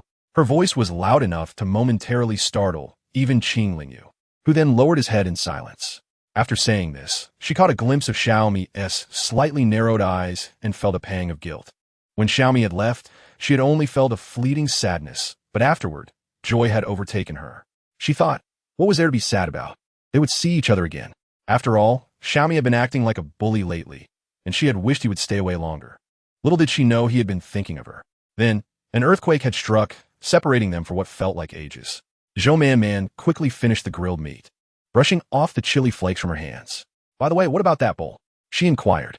Xiaomi's expression darkened slightly, and she suddenly felt a chill at her neck as she looked up at him. He spoke softly. It was crushed while saving someone. At first, she had even thought of leaving. It seemed he truly wanted to consume her. Feeling a bit guilty, Zhou Man replied, "Well, I spent all my energy stones to save you later." She stood up. "It's fine. I can make another one for each of you. After all, it was just a bowl. What was there to argue about?" She hurried him along. "Let us go quickly. The good stuff will all be sold out soon." Xiaomi knelt to help her put on her shoes, suggesting to check out the valuable herbs the shaman might need. Qing Lingyu smiled slightly. "Of course, I'll join." Xiaomi finished helping Zhou Man with her shoes and stood up. "But what about the stones? Who will watch over them?" "The shaman goes because he possesses energy stones." "But do you?" Lin, looking sorrowful, gazed at Zhou Man. "I feel so upset. I want to cry." He looked at her with a pitiful expression. Zhou Man felt torn. The stones indeed required someone to guard them. The tribe had been busy building houses, and there were rumors of orcs fighting over stones. What would happen if they left the stones unattended? Without supervision, who would know if they were stolen? She glanced at Xiaomi, remembering it was his idea to go out, and he had such a temper. This was not an option. Then she looked at Qing Lingyu, silently shaking her head. He was a major benefactor. She couldn't afford to offend him. Upon seeing a lazy cat lounging on the ground, her eyes lit up. Before she could finish her thought, the cat dashed away. Zhou Man remarked, "This cat gets along well with Xiaomi. He must have taught it." Lin cast a resentful glance at the little female, lowering his head. "You all go ahead. I'll stay home and guard the stones." Zhou Man wanted to comfort Lin, but the allure of the marketplace was too strong. "We'll be back soon. I'll bring you back something delicious, Lin." It's getting late. Let us go, Xiaomi said, transforming into his beast form and wrapping his tail around Zhou Man Man. She was often startled by his beastly form and quickly exclaimed, I want the shaman to carry me. Xiaomi chuckled coldly and dashed ahead. Startled, Zhou Man Man clung to the tip of his tail, and as they moved further away, his pace slowed. Observing his tail, she noticed it was newly grown. The old scales were a pale white with a hint of gold, shimmering in the sunlight, while the new scales were pure white, with flecks of gold emerging gradually from the broken end, soft to the touch yet layered with sharpness. Curious, Zhou Man Man reached out to touch it. Ouch! Xiaomi lifted her to his head, noticing her pained expression as she covered her hand. He gently nudged her fingers away with his tongue, revealing a small scratch that was oozing tiny droplets of blood. Don't poke around. The scales are very sharp, Man. He licked the wound gently, causing Zhou Man to push his large head away, shaking her hand. It'll be fine in a bit. Why are your scales so sharp now? They didn't used to be like this. It hurts. They're newly grown and not fully closed yet. Zhou Man's eyes brightened at this revelation as she inspected the scales on his tail. The silver scales had slight gaps between them, unlike the previous ones, which were tightly interlocked. She marveled at their texture, soft yet sharp. I really want one. Sitting atop Xiaomi's coiled tail, she reached out to his head, speaking in a soft tone. Xiaomi, I'd like to discuss something with you. What is it? Could you give me a scale? Upon hearing this, Xiaomi burst into laughter, leaving Zhou Man puzzled. What is so funny? If it's difficult, I want to insist. It's nothing. He paused. Just gently pinch the scale you want, but be careful. After a lengthy selection, Zhou Man finally chose one, and the scale effortlessly detached into her hand. The outer edge was incredibly sharp, while the inner side was slightly thicker. Holding the thicker end, she swiped it through the air a couple of times. Xiaomi chuckled. What are you doing? I'm a hero. Huh. Qingling soon caught up with them. Although Xiaomi's pace was not particularly fast, the sun was rising, and the heat urged him to quicken their steps. As they approached, Zhou Man heard a cacophony of voices, and upon looking, she saw numerous orcs, some in beast form, others in human form, but most were walking as humans. The beastly orcs were laden with various goods, be it food or bags of grain. Excitedly, Zhou Man urged Xiaomi to set her down so she could run ahead. He held her hand tightly, intertwining their fingers, and they moved forward together. Zhou Man, like a curious child, darted her gaze from one stall to another. Most of the wares were related to daily needs, lacking anything particularly eye-catching, yet her excitement remained palpable. The atmosphere felt reminiscent of her past visits to bustling marketplaces. Fresh wild boar, the meat is tender. 1 energy stone can be exchanged for 50. Freshly picked wild fruits. Anything can be traded. Such sounds filled the air. To accommodate the orcs' beastly form and prevent congestion on the thoroughfare, the 2 central lanes are notably spacious. While merchants hawking their wares line either side of the path, Zhou Man, having spotted a couple of enticing items, contemplated crossing to the opposite side, intending to return to this side later. However, she shook her head, pondering the possibility of missing out on something valuable. Just then, she noticed a stall selling shoes ahead. Qingling beckoned her over, urging her to take a look. The male vendor eagerly proclaimed that these shoes featured wooden soles, thick beast hides, and a furry underside, with a smooth exterior that ensured comfort and breathability, perfect gifts for one's partner. He added that these particular shoes were designed for winter, crafted from premium hides, and invited the females to try them on before making a purchase. Zhou Man's eyes sparkled with excitement. The vendor, noticing her bright demeanor, hesitated momentarily before blushing and suggesting that if the fit was not quite right, they could take measurements and deliver the finished product later, albeit with a slight increase in the trade goods required.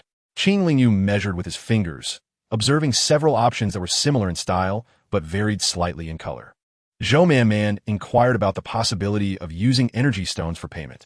The vendor was taken aback, explaining that 20 pairs of shoes could be exchanged for 1 energy stone. While it seemed straightforward, the crafting process was intricate and fraught with difficulty, as stitching the thread into the wood was no easy task, especially since ordinary plant fibers were insufficiently durable. They used tendons from the back of beasts for this purpose, making it both challenging and perilous. However, he assured her that if she only needed a single pair, nearby stalls offered smoked meat, and a female adorned with a red flower was selling flowers. Several stands belonged to their tribe, featuring fruits from the mountains and handmade bee skirts. Qingling nodded and beckoned Zhou Man to join him once more. Crouching down, Zhou Man examined the shoes, finding them to be a significant upgrade from the grass sandal she wore. Yet when contemplating payment with energy stones, she bit her lip, pondering if a trade of goods might be an option instead. The vendor responded affirmatively, stating that food, materials, or other items could all serve as currency. Zhou Man gazed at Xiaomi and whispered in his ear, suggesting they find a discreet location to retrieve their items. Just as Xiaomi nodded, Qing Lingyu insisted that it was unnecessary and asked which color she preferred, insisting she try them on. Eventually, Qing Lingyu purchased 4 pairs of shoes, 2 with fur and 2 without. While Zhou Man adored them, a twinge of regret gnawed at her. She sidled up to Qing Lingyu, expressing concern that if they spent too long shopping, they might miss out on desired herbs. Observing her fondness for the shoes, Qing Lingyu's heart softened, and he encouraged her to wear them. The grass sandals had often caused discomfort, with her feet becoming sore or itchy, but upon donning these new shoes, she felt an overwhelming sense of gratitude. The trio approached the stall previously mentioned by the orc, only to find several nimble orcs had already arrived, calling out to their fellow vendors. It was immediately evident which vendors belonged to the same tribe. Zhou Man noticed a variety of fruits, greenish-yellow dates, bright red persimmons, apples, and pears. The only difference between this world and her own seemed to be the sheer scale of abundance. She collected a few fruits, and when she noticed a lack of baskets, the vendor handed her a woven container made from vines. Nearby, she spotted a stall selling herbs, and even one offering salt. She gathered various items, surmising that few utilized energy stones for purchases, leading the orcs to generously fill her basket, likely hoping for their return. Zhou Man smiled, marveling at the formidable purchasing power of a single energy stone. Just as she was reveling in the experience, a commotion erupted ahead. Shouts of "Catch that thief! Chase him down!" filled the air, and a figure darted through the crowd with remarkable speed, leaving only a blur in its wake. Zhou Man felt a flicker of recognition, and as she turned to ask Xiaomi, the shadow suddenly veered toward them. Her expression shifted in alarm, only to feel a sudden weight on her beast hide. As she picked it up, she found a cat, seemingly unperturbed, leisurely licking her hand. Startled, she quickly turned around. Where was that rascal? The orcs around them began to scatter in anger, searching for the culprit amidst their furious shouts. Xiaomi, embracing the petite female, caught a glimpse of the cat in Zhou Man's arms. The cat tensed, its expression shifting to one of anxiety, its ears flattening slightly. Yet it nestled closer to Zhou Man. Holding the cat firmly, she whispered, "What did you steal from them?" The youthful voice replied, "They were trying to catch me first." Zhou Man was taken aback, asking why they wished to capture him. The small feline, licking its fur and sneaking a glance at Xiaomi, recounted the tale. After Xiaomi had let him escape, he had no intention of returning home. He merely wished to explore with them, but feared Zhou Man's reprimand. Following them for a while, he had spotted many delectable treats and attempted to exchange energy stones for food. Unbeknownst to him, some individuals claimed him as theirs, accusing him of theft.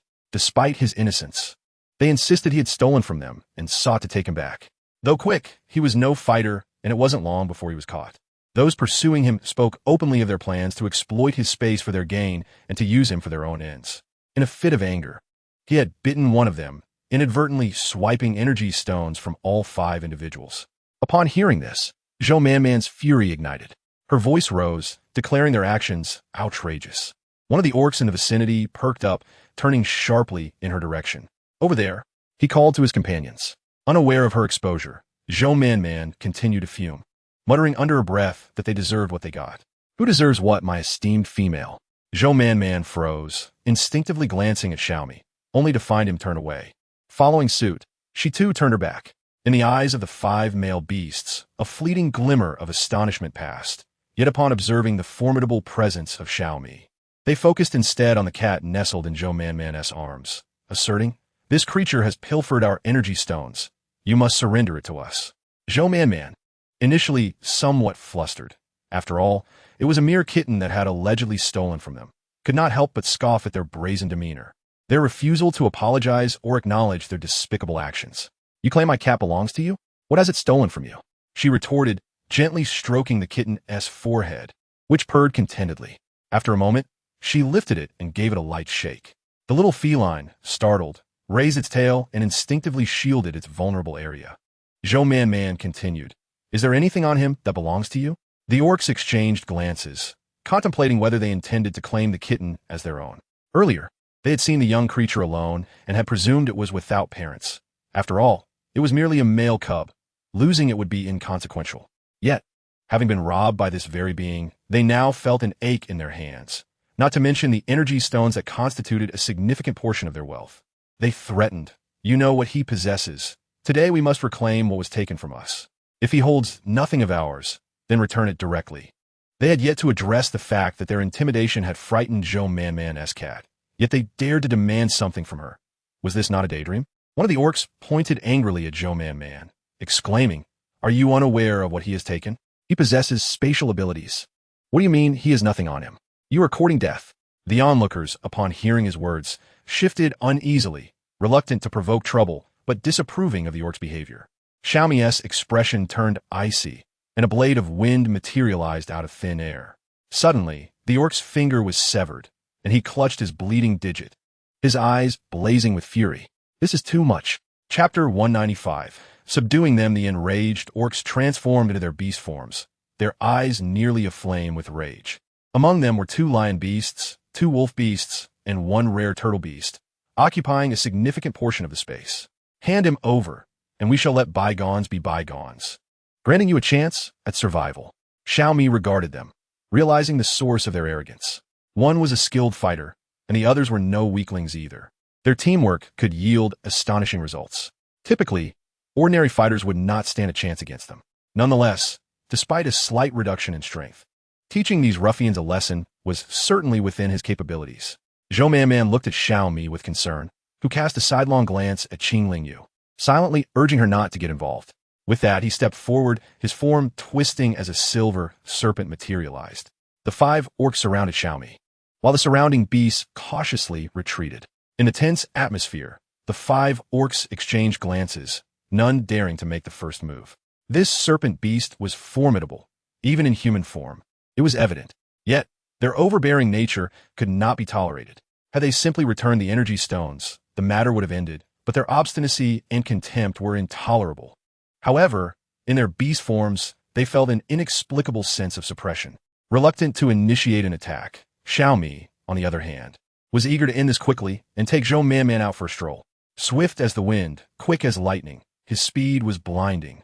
The orcs' expressions changed as they braced themselves, but soon, one of them was sent flying, crashing to the ground, spitting blood. They became increasingly cautious. Yet after a few exchanges, they were rendered utterly powerless. As they fell, they quickly scrambled to their feet, but their combat prowess had diminished greatly. 2 of them exchanged a glance, and suddenly charged towards Zhou Manman. Xiaomi's expression shifted. This was a death wish. The 2 orcs, not foolish, split to the sides, attempting to encircle her. Xiaomi's tail struck the ground, causing a tremor, and the orc who had been struck gasped for breath, blood pouring from his mouth. The orc on the right, eyes wide with rage, quickened his pace.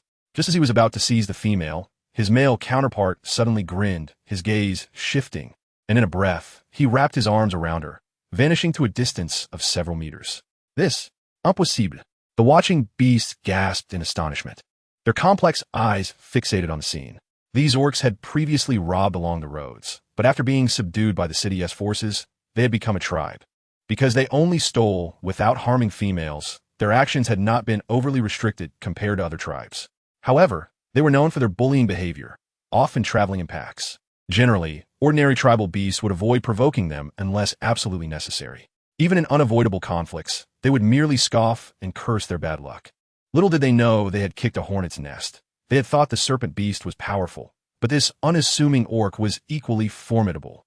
A peculiar realization dawned upon the crowd. They seemed not to possess extraordinary strength, yet their thoughts drifted back to previous rumors of strong barbaric beasts emerging from the mountains. Could these be them? The 5 orcs, howling for mercy, were met with Zhou Manman's disdain as she approached them. Now transformed back into their human forms under Xiaomi's command, they appeared pitiable, bruised, and battered. Clutching the kitten, Zhou Manman asked, "Now, tell me what truly transpired. Did my little cat steal from you?" The orcs exchanged glances, shaking their heads helplessly, and recounted the events in detail, omitting only the part about the kittens stealing their energy stones. Zhou Manman snorted lightly, not intending to return anything. Lifting the kitten to her face, she whispered, "How many energy stones did you take from them?" The kitten shook its head. "Give me 2. The kitten raised its eyes to her, retrieving 5 stones from its spatial pocket and presenting them to her. Zhou Man smiled brightly, accepting them. I'll prepare something delicious for you. The orcs, subdued by Xiao Mi, followed behind, one gravely injured being carried by 2 of his companions, as they begrudgingly headed off to build houses for them. Ahead, some beasts gathered, their voices not those of raucous noise, but rather a steady call filled with fervor. Join us. Leave no beast unscathed. Join us, and we shall share the energy stones equally. Zhou Man slightly tilted her head, noticing the many beasts eager to share the spoils. Xiao Mi nodded, aware that everyone desired an easy gain, yet few considered whether they possessed the strength to partake. As they walked past, Xiao Mi glanced back a couple of times, committing the scene to memory. Observing the young female still clutching the cat, he suddenly tossed it into the air, leaving only its anguished cries behind. Hey, what are you doing? Xiao Mi, satisfied, took the young female's hand, avoiding the question, and pointed to a nearby stall. What do you think of that? Are you considering setting up a stall here? At this, Zhou Man's thought sparked. As they had walked, they had passed numerous stalls selling animal hides, herbs, shoes, jerky, and spices, yet very few offered fresh food, and even those were limited to roasted meat. She considered the needs of the females when they were hungry. However, such stalls were monotonous, and if the roasted meat was not prepared well in advance, its quality would suffer. If it were prepared fresh, it would take too long, and the compromise would be to cook it there, which still risked overcooking. Although there was some business, the abundance of stalls made it merely passable. Few would specifically seek out a stall for roasted meat, lacking any memorable appeal. Zhou Man pondered that if there existed something that could effectively alleviate the heat and remain well-preserved, or perhaps exhibit a delightful variety, it would undoubtedly lead to a surprising victory. An idea struck her. Oh, Xiao Mi had not anticipated that she would truly have a plan. Do we need anything? Zhou Man held tightly 5 energy stones given to her by a little cat, which made her appear quite affluent compared to the orcs here. With a spirited demeanor, she exclaimed, "Let's go buy it now."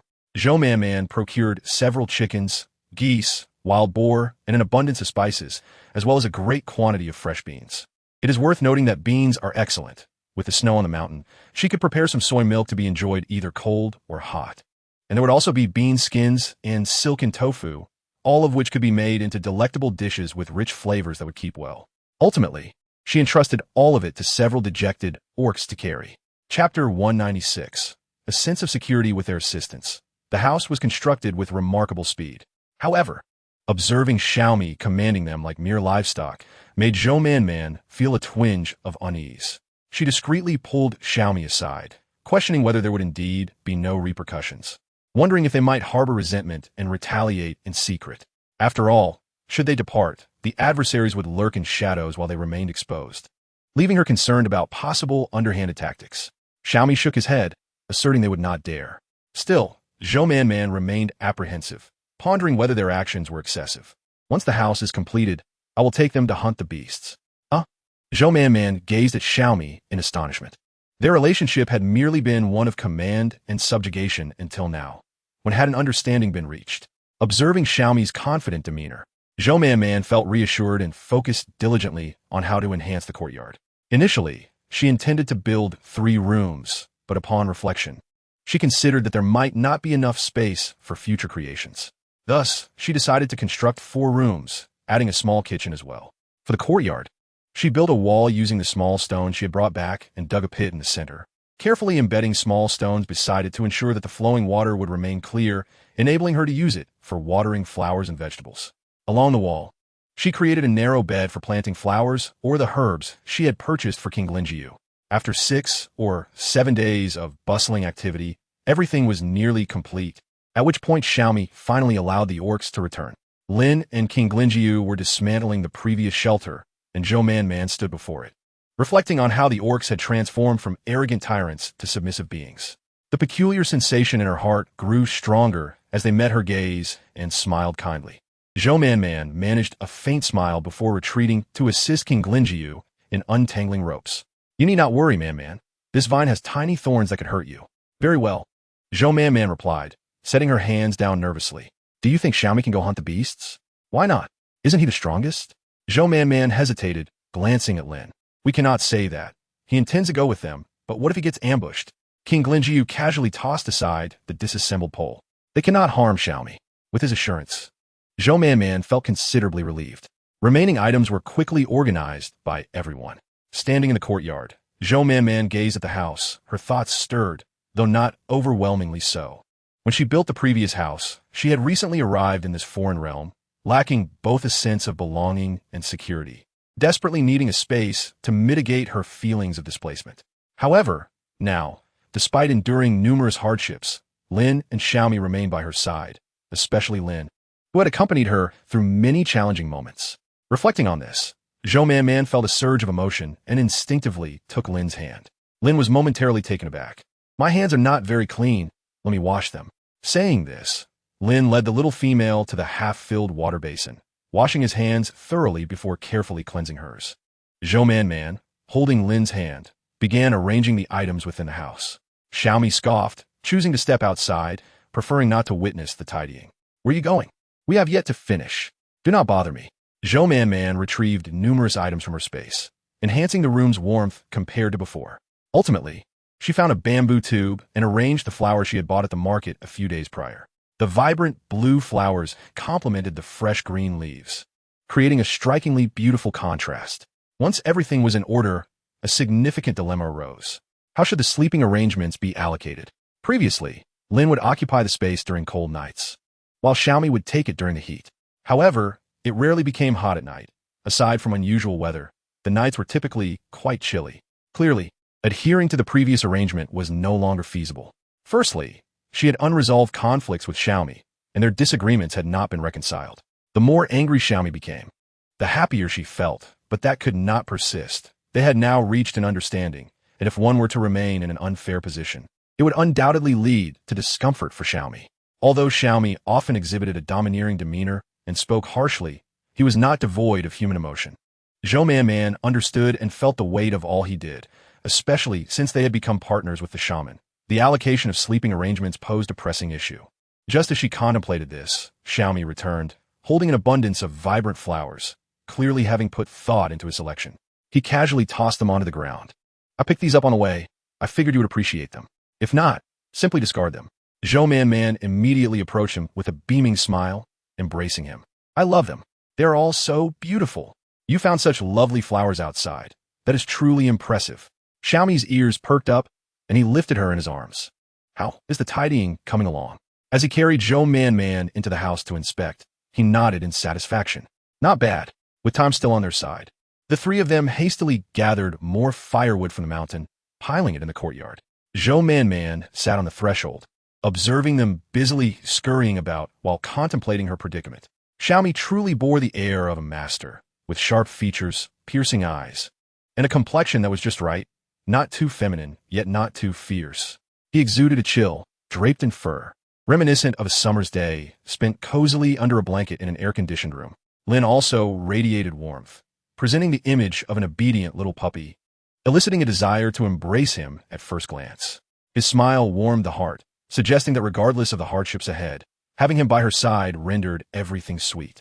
As for King Linjiu, Zhou Man gazed at him intently, marveling at the perfection of his features, like a snow lotus from the Tian Shan Mountains or a captivating spirit, exuding a coolness yet intertwined with an alluring charm that made her cheeks flush and heart race. Temptation and the breaking of taboos often yield the most exhilarating experiences. Zhou Man remained seated, observing this and that until evening fell, still unable to come to a decision. She felt a pang of frustration. Why did they not discuss these matters with her, leaving her to take the initiative? It was all too embarrassing. With these thoughts, Zhou Man decided to leave them be and retreated into the house to sleep. After straining her ears to listen for a while, she found the outside eerily quiet, which only added to her irritation. Chapter 197. A startling awakening. Zhou Man opened her bleary eyes, feeling a hand pressing against her chest, making it difficult to breathe. The high window allowed a sliver of bright light to filter in, glaringly illuminating the room. It seemed the day had already dawned. Zhou Man withdrew her arm and gazed at the peacefully slumbering Lin.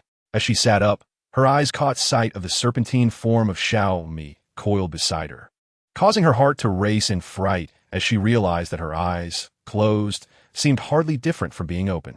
Turning her gaze to the other side, she noticed Qing Lingyu sleeping soundly.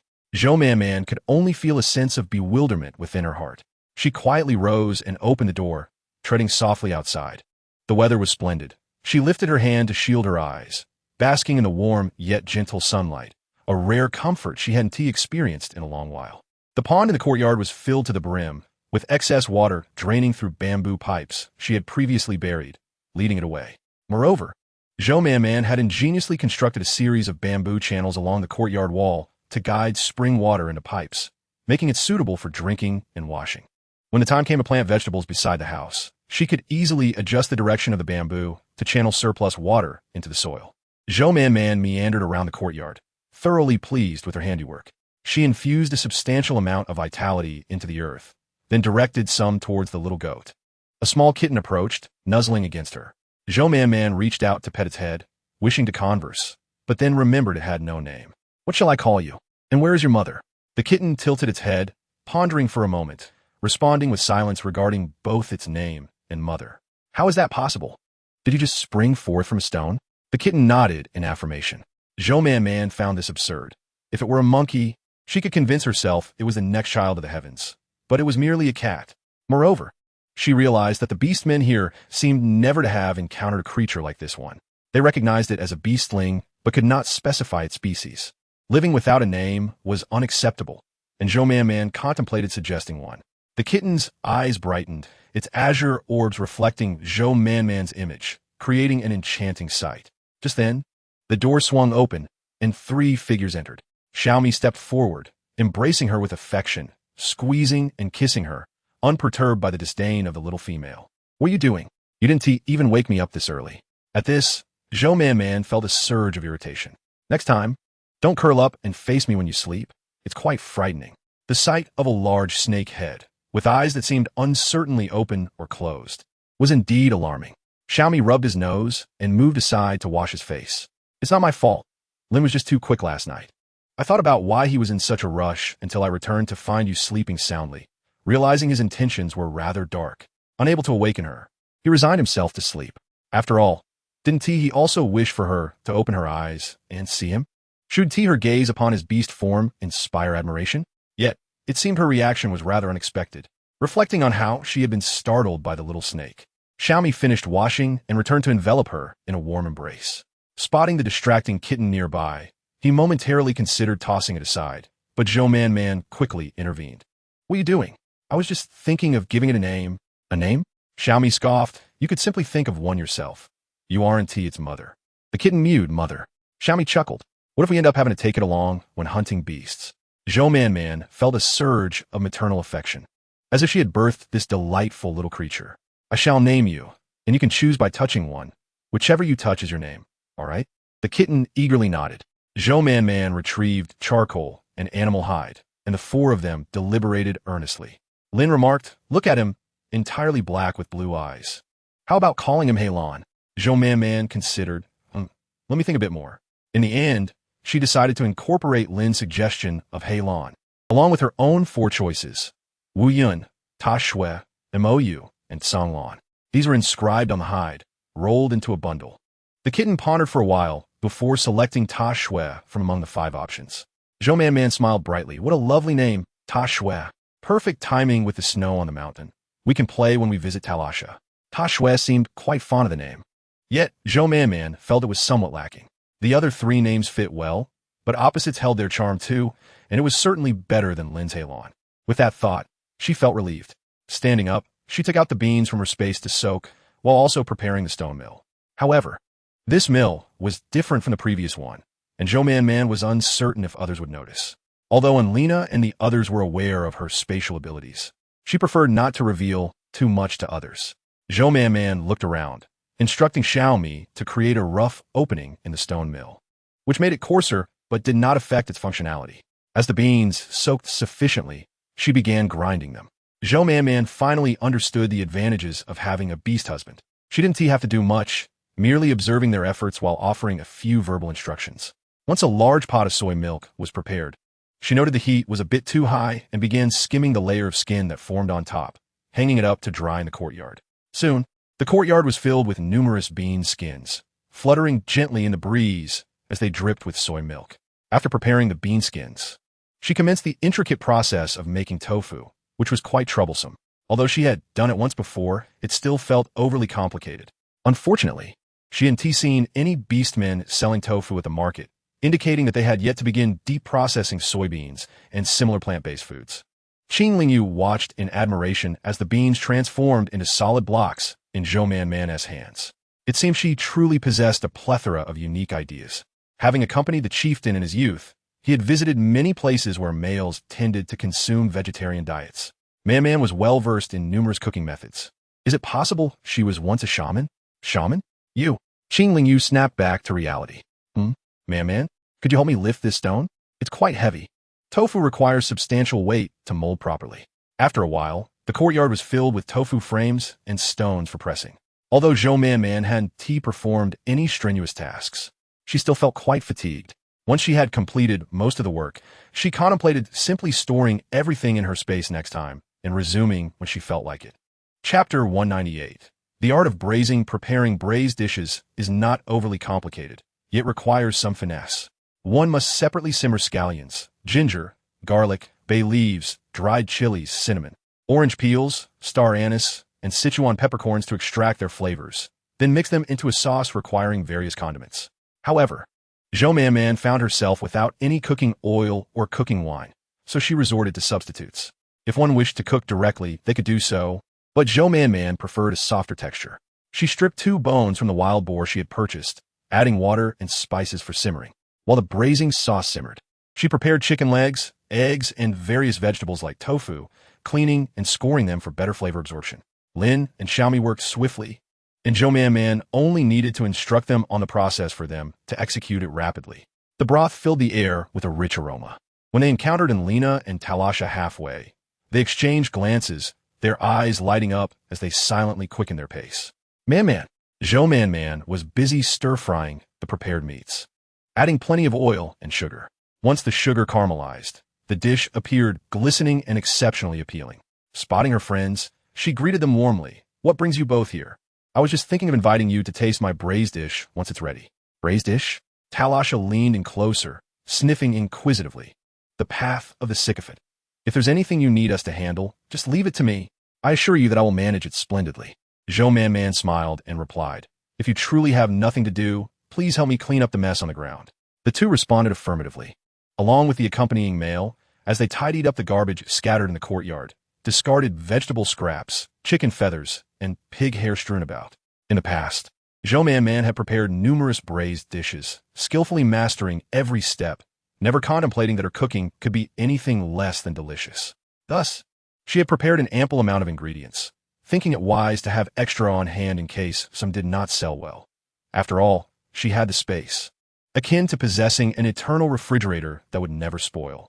However, as Tamesthe busied herself, she gradually wandered over to Zhou Man's side, eyeing the sizzling golden meat in the pot and swallowing her saliva. Man, is it almost ready? How about I taste it first to see if it's good? No, not yet. Be patient. It's not cooked through. Although the exterior is golden due to caramelization, the inside is still raw. Once the meat was nearly cooked, Lin approached and transferred the sautéed pieces into the pot to simmer. The bubbling meat broth released waves of steam, and Tamesthe, unable to resist, periodically lifted a clean stick to taste, consuming quite a bit of the uncooked meat in the process. Zhou Man was exasperated, unsure of how to respond to her guilty demeanor. It wasn't tea that she was unwilling to share. The concern was that consuming it raw could lead to an upset stomach. Soon after, Annalena couldn't resist the enticing aroma either. Following Tamesthe's lead to sneak a taste, Xiaomi had been observing Zhou Man's technique closely. Now that the pot was ready, he took over. You can rest. I've got the hang of it now. Zhou Man felt a twinge of unease as she watched him stir for a while, then gave him a thumbs up, exclaiming, You're incredible. How did you become so skilled? Xiaomi, flattered by the compliment, felt his face flush. Just go rest. Your face is as red as the fire. Zhou Man left with a smile, while Tamesthe and Annalena hurriedly tidied up as she approached. Propping her chin on her hands, Zhou Man asked, Is it delicious? Huh? Tamesthe glanced at Zhou Man, then at the sky. Huh? The weather's quite nice today. Isn't it? Zhou Man turned to Annalena, who also looked up and agreed. Yes, it truly is lovely. Zhou Man sighed, exasperated. Go ahead and eat. Do it discreetly. Don't pretend I can't see you two trying to hide behind those beasts. Hearing this, the two quickly stood up from their seats. Tamesthe, bubbling with excitement, exclaimed, "It's truly delicious, simply amazing, man. I now think braised pork is the best. This marinated flavor is a close second. It's infused with flavor. Even the bones are tasty." Hearing such praise brought comfort to Man. She feigned disbelief, asking, "Is it really that good? Don't deceive me." Tamesthe rolled her eyes, muttering, "Well, it's passable, man. If you don't want it, you could just give it to me." Annalena suddenly shrieked, "What are you thinking, Tamesthe? Man, give it to me." Man burst into laughter, while Tamesthe and Annalena exchanged glances, both scheming how to persuade her to bring back more. "How did you both end up together?" At this, Tamesthe became animated, placing her meat down, and huffed, "You wouldn't believe it, man. I initially thought that Jia genuinely cared for me, but the trip up and down the mountain was exhausting. There was a market a few days ago that I wanted to attend, but guess what? They refused to take me. It's simply infuriating." "Oh, is that so?" Man felt a twinge of concern that Tamesthe might have a falling out with Jia over this. "And what about Jia?" Tamesthe looked utterly dejected, her eyes glistening with unshed tears. "I will never speak to him again. I said I wanted to go down the mountain and build a house beside you. But he wouldn't agree. He just wants to see me unhappy." Man and Annalena exchanged glances, unsure of how to respond. Man bit her lip, suggesting, "Why not take some food back with you? Good food will surely lift your spirits." Tamesthe, teetering on the edge of tears, managed a small smile after a moment. "All right then." After a while, Man estimated that the dish was now ready and used a bamboo scoop to serve some. It was melt-in-your-mouth tender, sweet, and savory.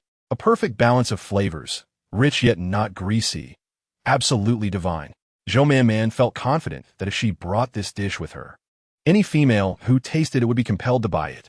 Annalena, witnessing this, sampled some and nodded vigorously. "Delicious, delicious. My goodness, how could it get better the longer it cooks?" Man chuckled. "You're eating it when it's not even fully cooked yet. Why do you think it tastes better now?" The two continued to indulge until they lay back, comfortably basking in the sun with their full bellies. Seeing that Tamesthe had not lost an ounce of weight, Man suddenly thought it wise for her to shed a few pounds. After all, gaining too much weight could be detrimental to her health. "By the way, I will be going to market in a few days to sell food. If you still want to eat, you can come with me." Annalena nodded in agreement, while Tamesthe hesitated, pondering before finally nodding decisively. Chapter 199. Working to repay debts. By the way, Jia asked me to find out if Xiaomi is interested in hunting the disliked beasts. They are planning to organize a group for a hunt soon. The tribe leader mandated that every adult male beastman must submit an energy stone each year, which is quite challenging to acquire without a knack for commerce. Thus, hunting these beasts is the best option. However, everyone knows the value of energy stones. So why are the disliked beasts still so rampant? There must be a reason for this. Jia is already quite strong and possesses hunting experience. If he proposes it, many would eagerly follow. Man recalled Xiaomi's not-so-favorable reputation within the tribe and felt a twinge of temptation. After all, it would be better to go with someone from the same tribe than with those who might turn on her at any moment. Xiaomi simply shook his head at the suggestion. Man sighed, realizing the danger of going with those others. Yet, if Xiaomi was unwilling, there was nothing she could do. "Mom, what does that smell? It's so fragrant." Li Bei, holding Lisa's small hand, caught a whiff of the rich aroma that was intoxicating. She had no idea which female lived here, but suddenly remembered Man from the tribe. Could it be her? Thinking of her, Li Bei recalled how Lise had expressed fondness for her, often mentioning her after returning home, which left Li Bei feeling uncomfortable, as if her position in Lise's heart was being overshadowed. With this thought, Li Bei squatted down to hold Lisa's shoulders. "Shall we go back for now? We can let Dad come over later to check it out and bring something back for you to eat." Lise shook her head, insisting, "I want it now, Mom. Let's just go over there." "Do you think they want to let us eat?" There were only 4 young females in the tribe, and Lise was one of them. Having been spoiled since childhood, to her, the world revolved around her, with everyone who met her showering her with praise and kindness. Now, merely wanting something to eat seemed unreasonable to her. Reluctantly, Li Bei led Lise over. As they approached, the aroma intensified, and Li Bei thought to herself that even she couldn't resist it. Turning a corner, they saw the lively scene in the courtyard. Lise's eyes brightened as she pointed and exclaimed, "Mom, I want to eat that too." Halfway to the courtyard, Man spotted them. She had a vague memory of Lise, but not a strong one. Seeing them approach, she stood up and greeted, "Where are you headed? Come over for a bite." Li Bei smiled apologetically, as she could smell the delightful aroma wafting from the distance.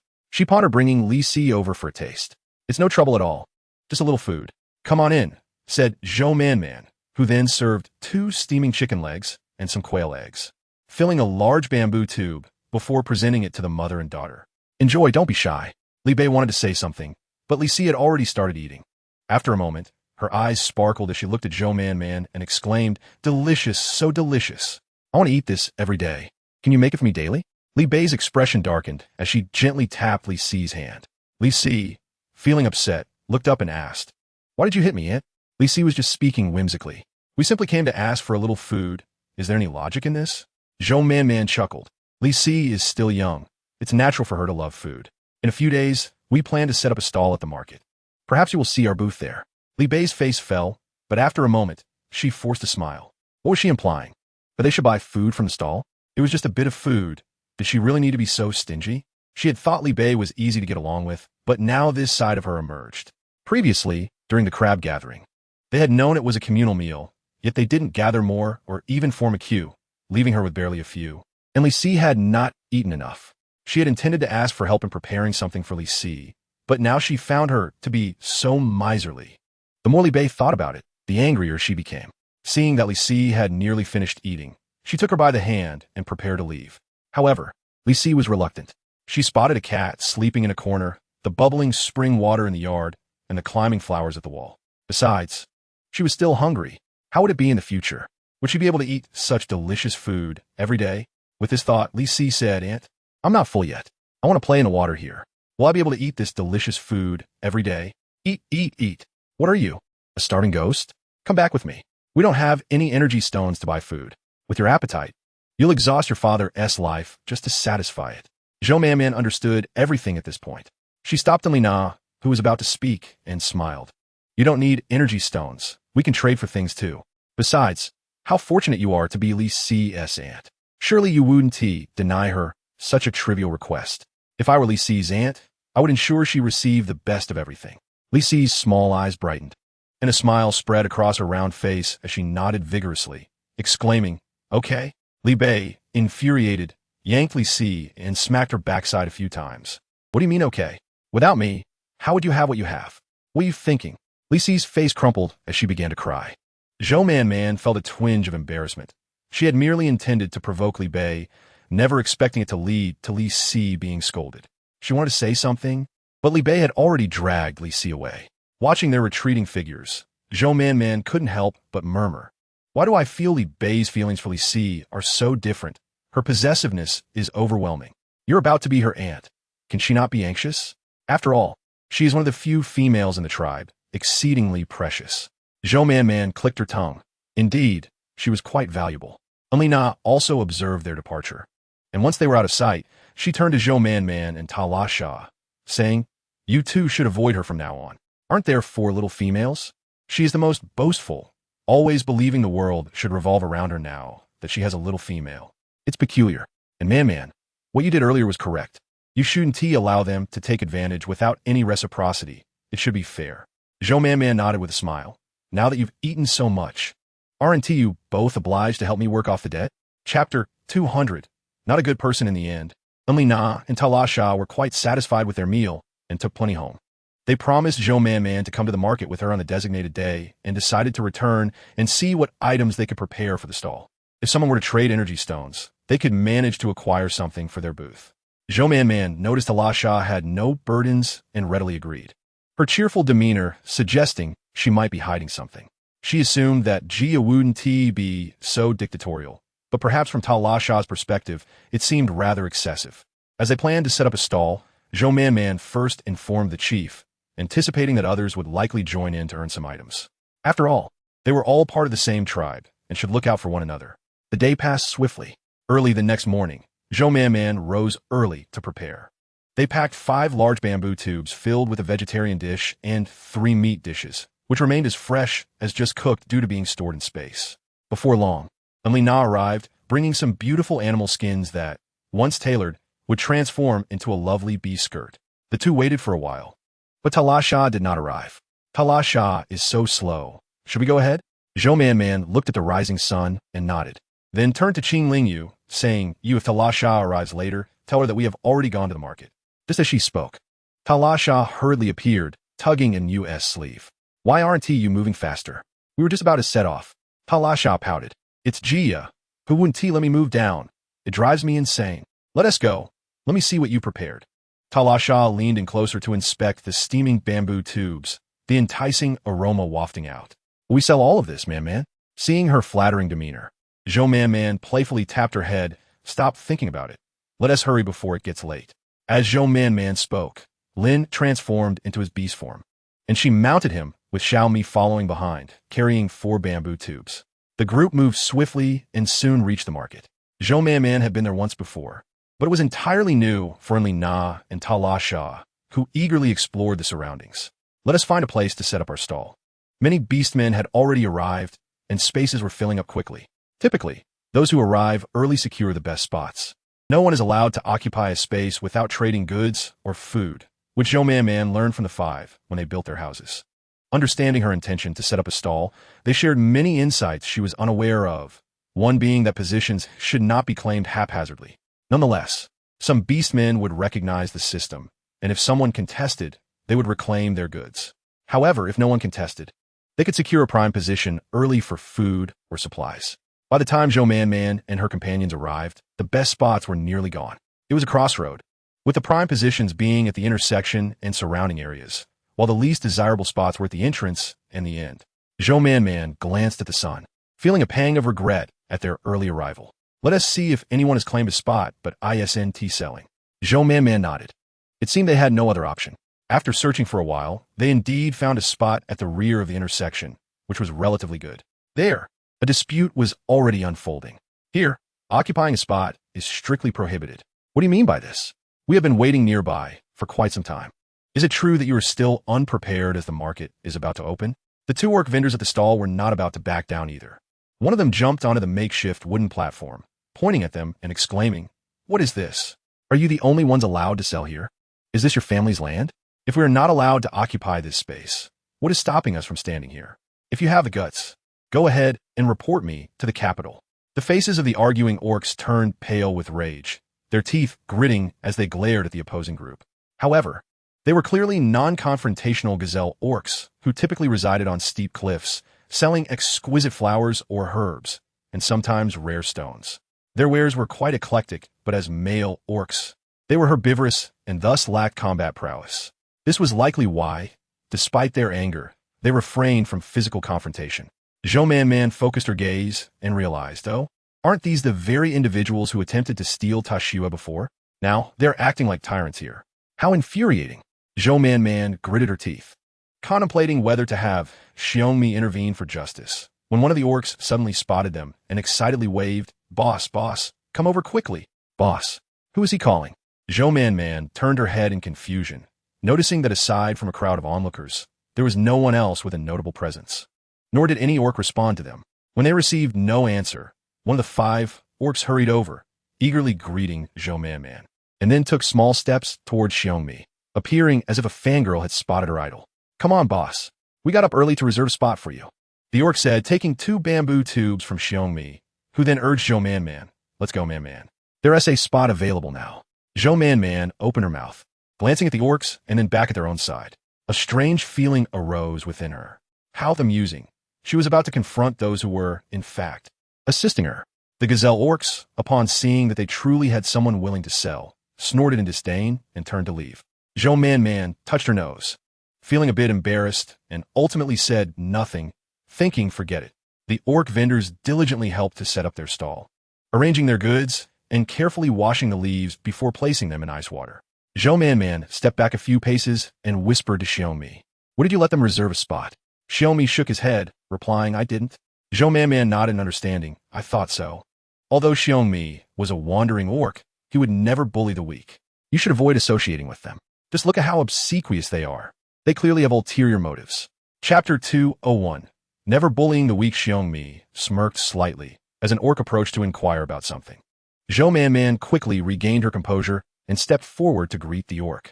Xiongmi, embodying the principle of never bullying the weak, walked towards one of the orcs and delivered a punch to his abdomen. The orc instantly rolled his eyes, bending over and clutching his stomach, sweat beading on his pained face. Xiaomi grabbed the orc by the hair and pulled him aside, demanding, "When did I allow you to reserve a spot?" The orc clasped his hands together, pleading, "Boss, it's like this.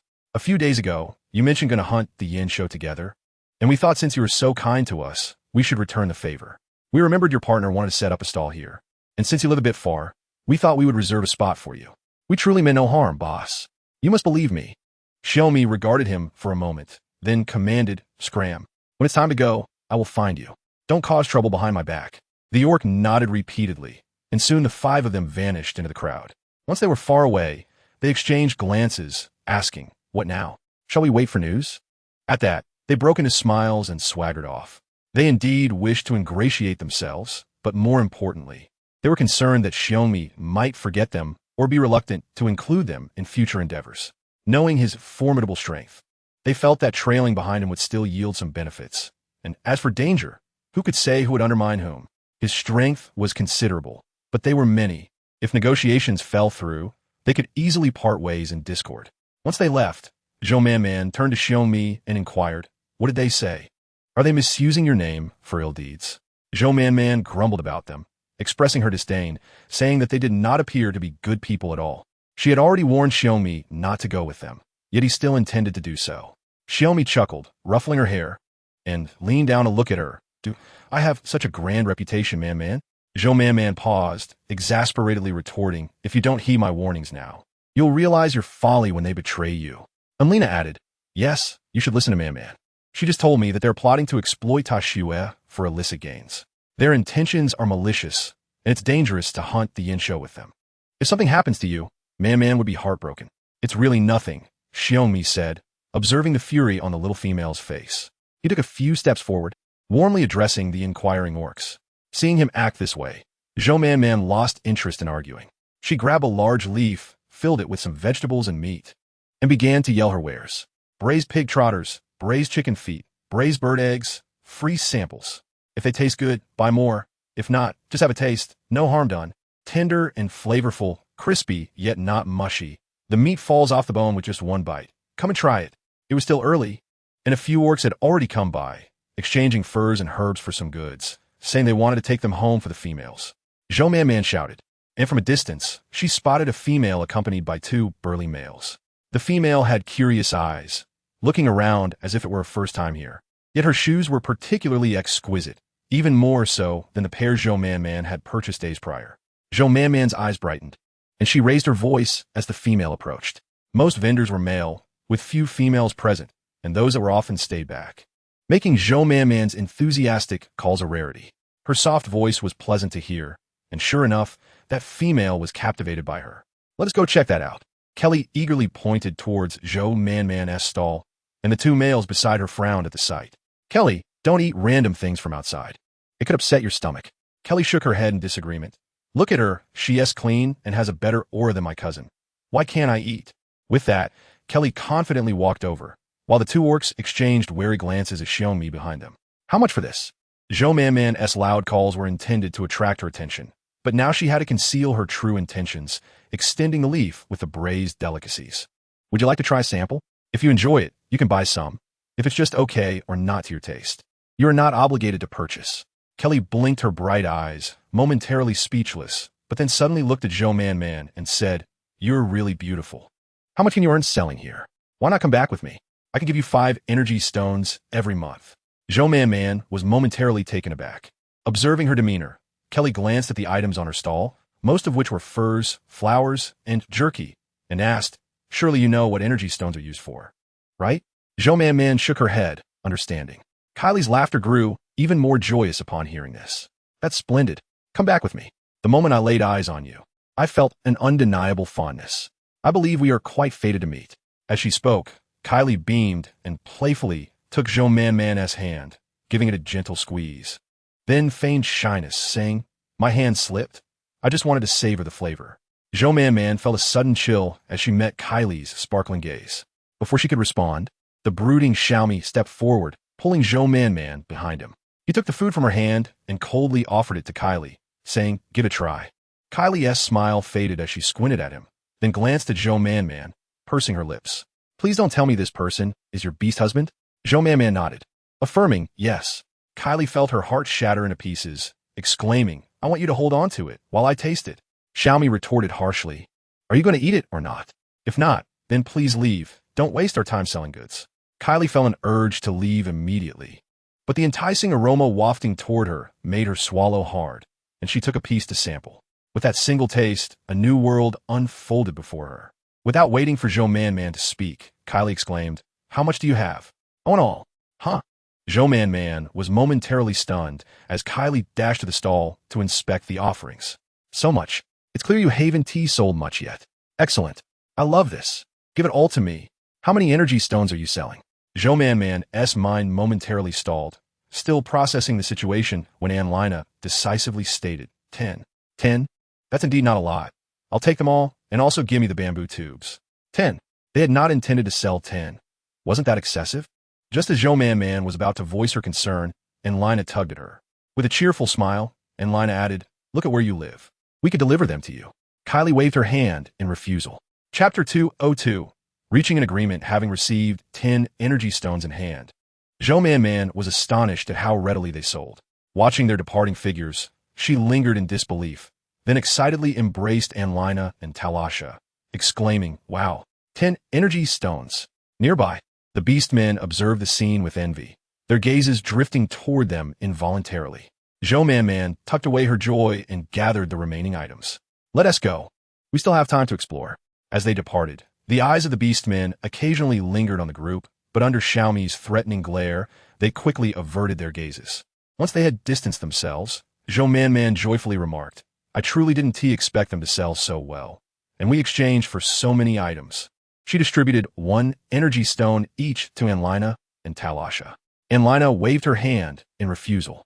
This is not acceptable, Man. These are your creations. We haven't contributed at all. Our initial purpose was merely to see if there would be stalls within the same tribe where we could buy items with energy stones. But now we have bought from you. It would be inappropriate for me to accept this. Oh, please take it, Lina. I initially intended to ask for just 5, but now that we have so many, surely this is your due credit.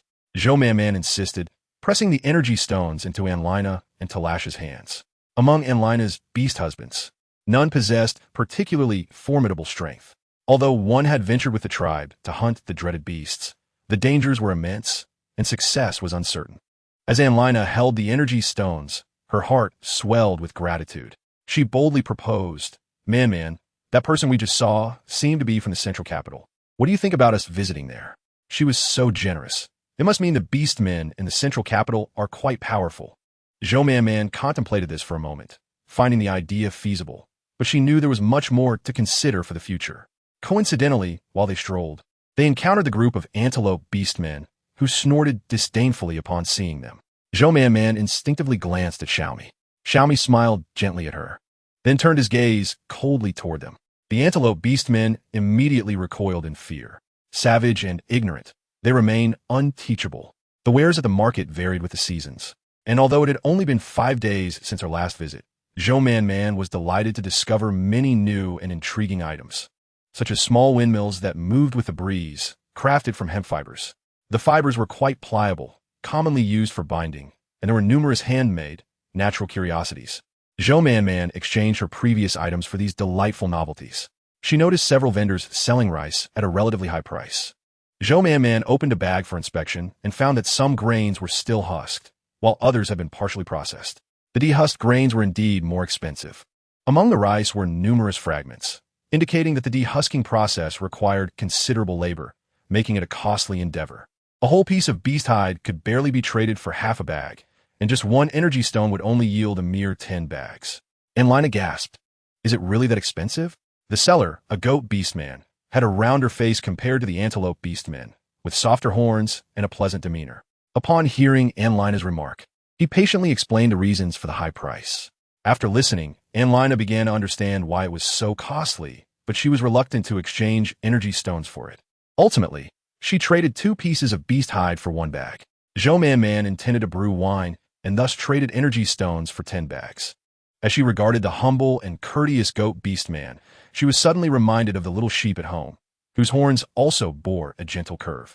During these days, Zhou Man had established a routine of waking up each day to brush her teeth and wash her face, and to bestow vitality upon the flowers and goats on the ground. Her ability to recover her innate powers was progressing rapidly through this daily exchange. She felt the purity of energy within her increasing. By learning from the shaman, she had begun to grasp some of the underlying principles. Seeing that Zhou Man had ordered 10 bags in one go, Lina gasped, "Is it really that delicious?" "Indeed it is. I'll teach you how to make it when we return." Lina sighed. "I initially thought this place would be wonderful, but I didn't realize so many things require energy stones. Without them, one feels quite hindered. I suggested selling in the central capital, but I'm not entirely sure about it. In this small market, many items can only be purchased with energy stones, often at prices far exceeding their true value. Now, I feel this place isn't as great as I once thought." Due to her status as a female, Lina was always afforded certain privileges, but in this setting, while not entirely absent, she felt that earning energy stones was truly challenging. Talasha's beast husband was formidable, capable of hunting the dreaded beasts and earning money. Yet her own husband was not particularly strong, and merely accompanying the tribe to this distant land was already commendable. Lina never perceived any of them as inferior or looked down upon them due to their strength. She understood deeply that, in a sense, she and Man were alike. Or perhaps influenced by Man, they could not disregard any of them. Their strengths were not particularly formidable, and, as the chief had stated, they were constantly pondering ways to earn energy stones. Lina felt helpless, worried, yet had no other means to contribute. Though a year may seem long, the paths to earning energy stones are quite limited. Reflecting on this, Lina felt even more despondent. "Fear not, Lina. When the time comes, we shall venture to the central capital together and expand our business." "We? Indeed, did you not promise to sell alongside me?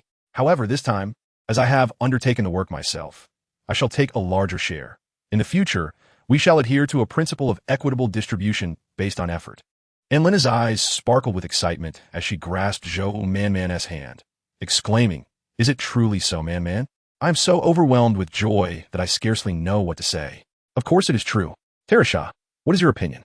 Tarisha merely wished to languish, pondering that such a scenario would necessitate her climbing the mountain daily, which would be exhausting. Yet, if they did not proceed this way, it would be challenging for Man to benefit from future endeavors. After some contemplation, Tarisha enthusiastically declared, "I agree. I propose that we possess the privilege of a first tasting." Chapter 203. The cost of effort. "Oh, Man, you are here," Libby exclaimed. "I have been searching for you for quite some time." Libby approached, accompanied by a male, who cradled Lizzie and hurried toward them. "What a vast marketplace this is. I had quite the ordeal finding you.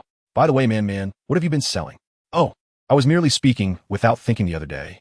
You are still young. Do not take it to heart. Having a cub truly alters one's perspective, especially when it is a female cub. Lizzie is one of the rare female cubs in our tribe. If you, too, were to have a female cub one day, your experience would likely mirror mine, Man. By the way, what was it you had? The marinated delicacies? Do you still have any? I came in haste and did not bring anything of value. Perhaps we could exchange? I must say, it is indeed fortunate that it is you, Man. Upon arriving at the market, I noticed that very few were selling food, let alone anything as delicious as yours. It is quite peculiar, as typically, the males excel in culinary pursuits. Could it be that you have never had a male assist you in your cooking, allowing you to hone such remarkable skills?" As Libby spoke, she accepted a tattered beast skin bag from the male behind her and produced several pieces of worn-out hide. "Could you help me ascertain how much marinated delicacy these could be exchanged for?" The hides were clearly aged, unfit for her own use, with a pungent odor. They were fragmented, resembling remnants from crafting beast skirts. Lina felt a surge of anger bubbling within her and was about to speak when Zhou Man gently tugged at her, stepping forward with a sweet smile. "I understand your plight, Libby, but unfortunately, we have just sold out." "Sold out?" Libby's expression darkened instantly. "How could this be? We had prepared so much that it filled the entire courtyard. It is inconceivable that everything could sell out so quickly. Surely, there must be something left. What if it is that you think my hides are inferior?" The more Libby pondered, the more she perceived Zhou Man as being insidiously hypocritical. After all, it was merely meat, which the tribe provides freely to females. Not only did she charge for it, but her prices were exorbitant, considering how little it cost to obtain the meat. While she had given birth to Lizzie and thus received 2 hides, Lizzie, being a delicate female cub, required more clothing. and as Lizzie grew quickly, the consumption of hides would naturally increase. Therefore, she coldly remarked, "Is it that you find my hides unsatisfactory? Though they may appear small, they can be sewn and patched to create 2 skirts. You are slender and require fewer hides. By being frugal, you might even craft 3 skirts. Surely, 3 skirts could be exchanged for a modest portion of vegetables or meat." And Lena, witnessing this exchange, widened her eyes in fury and exclaimed, "You truly lack shame, Libby. How did I not notice your blatant audacity before? These hides are acceptable? If they are so fine, why do you not reserve them for your precious Lizzie? Do you truly believe they are suitable? They reek. If you had not mentioned it, I would have thought they were used as Lizzie's diapers." A flicker of discomfort crossed Libby's face. Tara Shaw, incredulous, remarked, "Could these possibly be diapers? While each piece may seem small, they are all of similar size. If crafted into skirts, they could end up looking quite peculiar, yet they are indeed square." Jo Man furrowed her brow, genuinely taken aback by Libby's actions. Such individuals possess an overwhelming sense of entitlement over others' possessions. The tribe has cared for her, yet she takes it for granted. Truly, we have sold out. Our food is delectable, and discerning customers have availed themselves of it. Furthermore, even if others were to barter hides, they would surely offer superior ones. If you consider yours to be good, why do you not use them yourself? Jo Man stated firmly, taking the hide that someone had previously exchanged for food from Lena's hands. "This is the only hide I will accept. I shall not trade with you." Libby's composure faltered, and she retorted angrily, "What is so unclean about this? Lizzie uses good items. Many have sought them from me, yet I have not given them away. You truly do not recognize quality. Should you wish to barter, I will not return here to purchase again. I shall speak to others in the tribe about how you have mistreated us." Xiaomi narrowed her eyes, casting a threatening glance at the two, causing Libby to freeze momentarily. Though she restrained her actions, her expression darkened further. "It is not that I do not wish to trade. We have genuinely sold out. Bah, sold out or not, you can always return and prepare something for Lizzie. She adores your cooking. Consider it your good fortune, even with a patient temperament." Jo Man could no longer contain her anger, clapping her hands to gather attention. "Everyone, come and see. She wishes to barter with her female cub's diapers. If anyone is not averse to such a proposition, feel free to trade with her. As for me, I find it utterly repugnant. Moreover, no matter what I create in the future, your family is not welcome. Do not even think of tasting my food, for it will surely leave a bad aftertaste." Lizzie's complexion paled slightly. She had always been cherished by those around her. Watching Jo Man, her emotions swirled in complexity. Previously, this female had welcomed her, and AMU had promised to take her to buy delicious food. Yet now, it had transformed into this. She longed for the delicacies prepared by Jo Man, but she did not appreciate her mother being scorned. Though AMU often displayed a temper, she was still kind to her. Did this mean she would no longer have the opportunity to enjoy those dishes? Tears welled in Lizzie's eyes as she contemplated this.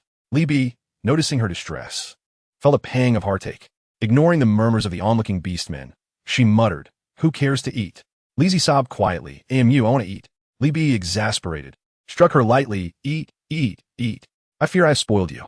Hastily, Libby led Lizzie and the male away, eager to escape the jeering and disdainful gazes of the surrounding Beastmen. As Jo Man watched them depart, she felt a mixture of relief and sympathy. Lizzie was indeed a charming child, albeit somewhat spoiled. It was perhaps for the best that they had parted ways. Otherwise, secretly providing Lizzie with food could lead to further complications. The onlooking Beastmen were intrigued, wondering what could be so delectable. Jo Man described her offerings, and immediately, one female expressed her desire to return to the tribe with her for a taste. Remembering that she had some provisions set aside, she nodded in agreement. Chapter 204. A promising future. At that moment, a female approached at a brisk pace, joyfully exclaiming, "I finally found you. Thank goodness you have not left." Upon her arrival, Jo Man recognized her as one of the Beastmen who had previously expressed interest in purchasing items to take back for her own female. As the Beastman drew closer, she carefully lowered her head, and a female slowly descended. "Did you prepare these? They are delicious. Might we exchange for more?" Jo Man shook her head, apologetically stating, "I'm afraid we have sold out." The female felt somewhat disheartened and, after a moment, inquired whether they would return to set up their stall again. "I will come early to await your arrival." Jo Man nodded, taking note. He had just received the items, and coincidentally, several females were chatting together in my home. After enjoying the food, they eagerly requested more, exclaiming how delicious it was. Zhou Man was immensely pleased, reveling in the satisfaction of being appreciated. This sense of recognition was truly delightful. They expressed a desire for more next time. Could she prepare an additional batch? Zhou Man hesitated, as she typically lacked for nothing except energy stones. She had ample raw materials in her space, and previously, she had crafted items that were easy to manage. If the demand was high this time, she should be able to sell more. However, Anlina required energy stones too, and she had yet to hunt the feared beasts. Zhou Man had only heard rumors, and the potential danger was a concern. They too needed energy stones. She promptly stated that if the quantity needed was small, they could barter with items, but if it was substantial, they would need to purchase with energy stones. Zhou Man resolved to reduce the price by 2 energy stones from today's rate, and then she would set aside. Once the market opened up, demand would necessitate payment in energy stones, as her offerings were unique. This was agreeable. They could proceed with production. The onlooking Beastman, upon seeing how delectable the food appeared, were filled with astonishment and contemplated trying it at the next market. Some Beastmen exchanged a few items but did not return home to share with their partners. And seeing the widespread admiration, they hastily dismantled their stalls and departed, unable to discern the flavor themselves. The male Beastmen were sharply divided, either carnivorous or herbivorous, with a clear distinction. Moreover, due to their substantial consumption, most preferred unprocessed foods. Thus, they could only sample without truly appreciating the taste. Zhou Man walked home with a lighter step, genuinely surprised by the flourishing business. If later on, Xiaomi encountered danger while hunting the feared beasts, even if it stayed safely at home, she could still provide them with energy stones. Zhou Man thought to herself, especially concerning Anlina, who seemed a bit stunned upon returning home. After watching Zhou Man and her companions disappear from view, Anlina cheerfully went back home. Jun Sheng, look what I brought back. Anlina revealed the energy stones, eliciting astonishment from Jun, Sheng, and the other 2 beast husbands. The beast husband accompanying Anlina understood the sequence of events, while Jun and the others were oblivious. Upon hearing Anlina's words, they all breathed a sigh of relief, quickly followed by an inexplicable sense of guilt. They felt inadequate. Among them, only Jun was the weakest, yet due to Anlina's affection, he had never felt inferior. However, during their escape, his stamina lagged, and here, he was unable to procure energy stones, a burden that weighed heavily on his heart. Now, seeing Anlina acquire energy stones, he felt joy mixed with profound guilt. Noticing his reddened eyes, Anlina chuckled and approached him, teasing, "Why are you crying? This first one is my private savings. As for yours, we will share once we earn more. No need to rush into being moved." The beast husbands erupted in laughter. After Zhou Man bid farewell to Talasha, she returned to the courtyard to wash her hands and lie down on the animal skins to rest. The shaman was now working for the tribe. The chief had provided him with energy stones, allowing him to visit periodically without the previous busyness. Moreover, after a period of hardship, the female's health had improved remarkably. They were eating well. Since he had already formed a pair bond, no female sought him out. However, Qing Lingyu, as the shaman, had proven abilities that surpassed even Zhu Zhong, so no one dared to voice complaints against him. It was laughable. Anyone who dared to oppose him would find themselves facing subtle sabotage. Zhou Man chuckled at the memory of his earnest, yet secretly furious demeanor and felt a desire to share her joy with him. However, Lin had already provided her with emotional support, and as for Xiaomi, he implied he would return with more. Only Qing Lingyu remained unaware.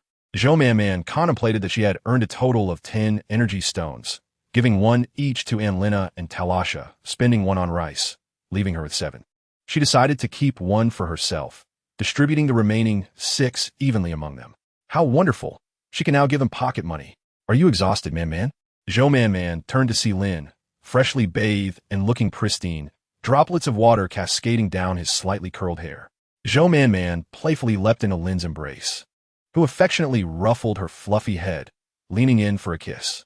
Zhou Man turned her head aside, protesting, "I haven't bathed yet. I'm all dirty." Lin laughed. "You're all dirty, yet you leap onto me." "Oh, it doesn't matter. Have they left yet?" Earlier, some females had accompanied her to sample the flavors, and Zhou Man had decided to share some from her space with them.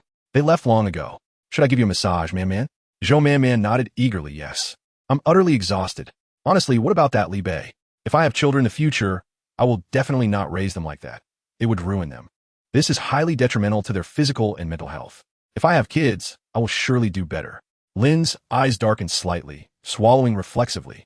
His grip tightened just enough for Zhou Man to emit soft sounds of comfort.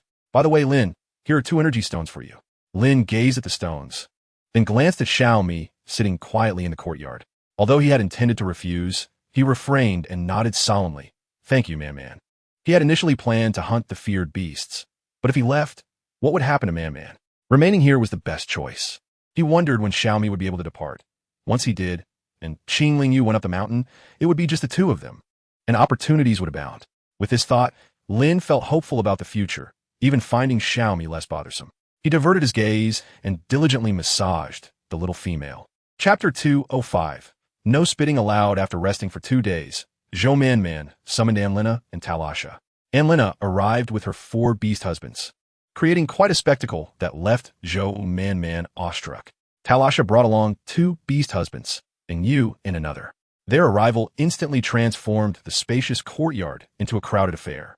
Zhou Man ushered them all outside and joyfully directed them to tidy up. She had already removed everything left in her space, demonstrating how to use bamboo to fetch water for washing.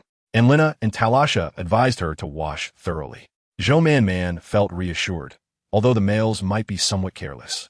They would exert utmost effort when it came to the females. So what can we do now? Quickly assign us a task. We came to let you rest easy. Zhou Man smiled slightly. Please help me feed the sheep and water the flowers. Anlina's eyes widened. That won't do, Man. You cannot be jesting with us. This is too embarrassing. Talasha withdrew her initial thoughts, feeling content to simply stay put. She had thought it delightful to avoid labor, shrinking her neck in fear that Zhou Man would assign her tiring tasks. Well, once you finish, could you help me pick some vegetables? They are right over there. I will teach you how to do it. Upon hearing that they would only need to sit and handle some leafy greens, Talasha smiled brightly and eagerly headed in that direction. What is this? The last time we met, I had not yet seen this elongated item. Is it truly edible? Na gazed curiously at the green contents within the wide bamboo tube. This is kelp. Rest assured, it is indeed consumable. Upon hearing the word sea, Talasha immediately recalled the crabs she had previously tasted. Her eyes sparkled, and she inquired, in addition to crabs, what delectable treats have you brought? Zhou Man chuckled softly. None. I've been utterly exhausted these past few days and have been resting. This was exchanged at the market. But in a couple of days, we can venture to the shore and gather some seafood. What does venturing to the shore entail? When the tide recedes quickly and far, numerous marine creatures will be left stranded in the shallow pools. Talasha replied, I do not understand. The tasks proceeded in an orderly fashion, and with their assistance, everything progressed swiftly. Zhou Man merely needed to adjust the spices, sauté them, and prepare the flavoring for the dish. The previous batch had been seasoned to perfection, and with Zhou Man's careful preservation, the taste would only become richer. As she placed the seasoned ingredients into the pot, a delightful aroma soon filled the air. Talasha remarked, it appears quite simple, Man. Just do this, then that, and boil it for a while. How is it that your dish turns out so delicious? Zhou Man then took the opportunity to explain the principles behind the cooking process, imparting her knowledge of temperature control and seasoning without reservation. However, only Na and Talasha had never cooked before, and though they listened intently, their understanding remained superficial. Meanwhile, June, who was outside preparing chicken, was attentively eavesdropping. Back in his tribe, he had been in charge of roasting meat, and they had never used any spices. If any meat was deemed undesirable by the females, they would attribute the fault to the meat itself. He had never considered that spices could mask those unpleasant flavors. For instance, the previous beggar's chicken that Na had brought back had a peculiar taste that he could easily identify, but now that flavor was absent, replaced by a taste he had never encountered while roasting meat. With Zhou Man's culinary creations, Na had begun to praise his roasted meat less frequently, and he harbored some dissatisfaction towards Zhou Man. You, a delicate female, should merely enjoy what is offered and not encroach upon our responsibilities. Yet, this discontent gradually transformed into admiration. Listening to the intricate cooking processes, June felt an overwhelming urge to return home and experiment immediately. Of course, Zhou Man remained oblivious to his thoughts as she contemplated whether to create additional flavors. Both the previous batch and the current batch of dishes were sweet and spicy, which the females had shown a fondness for.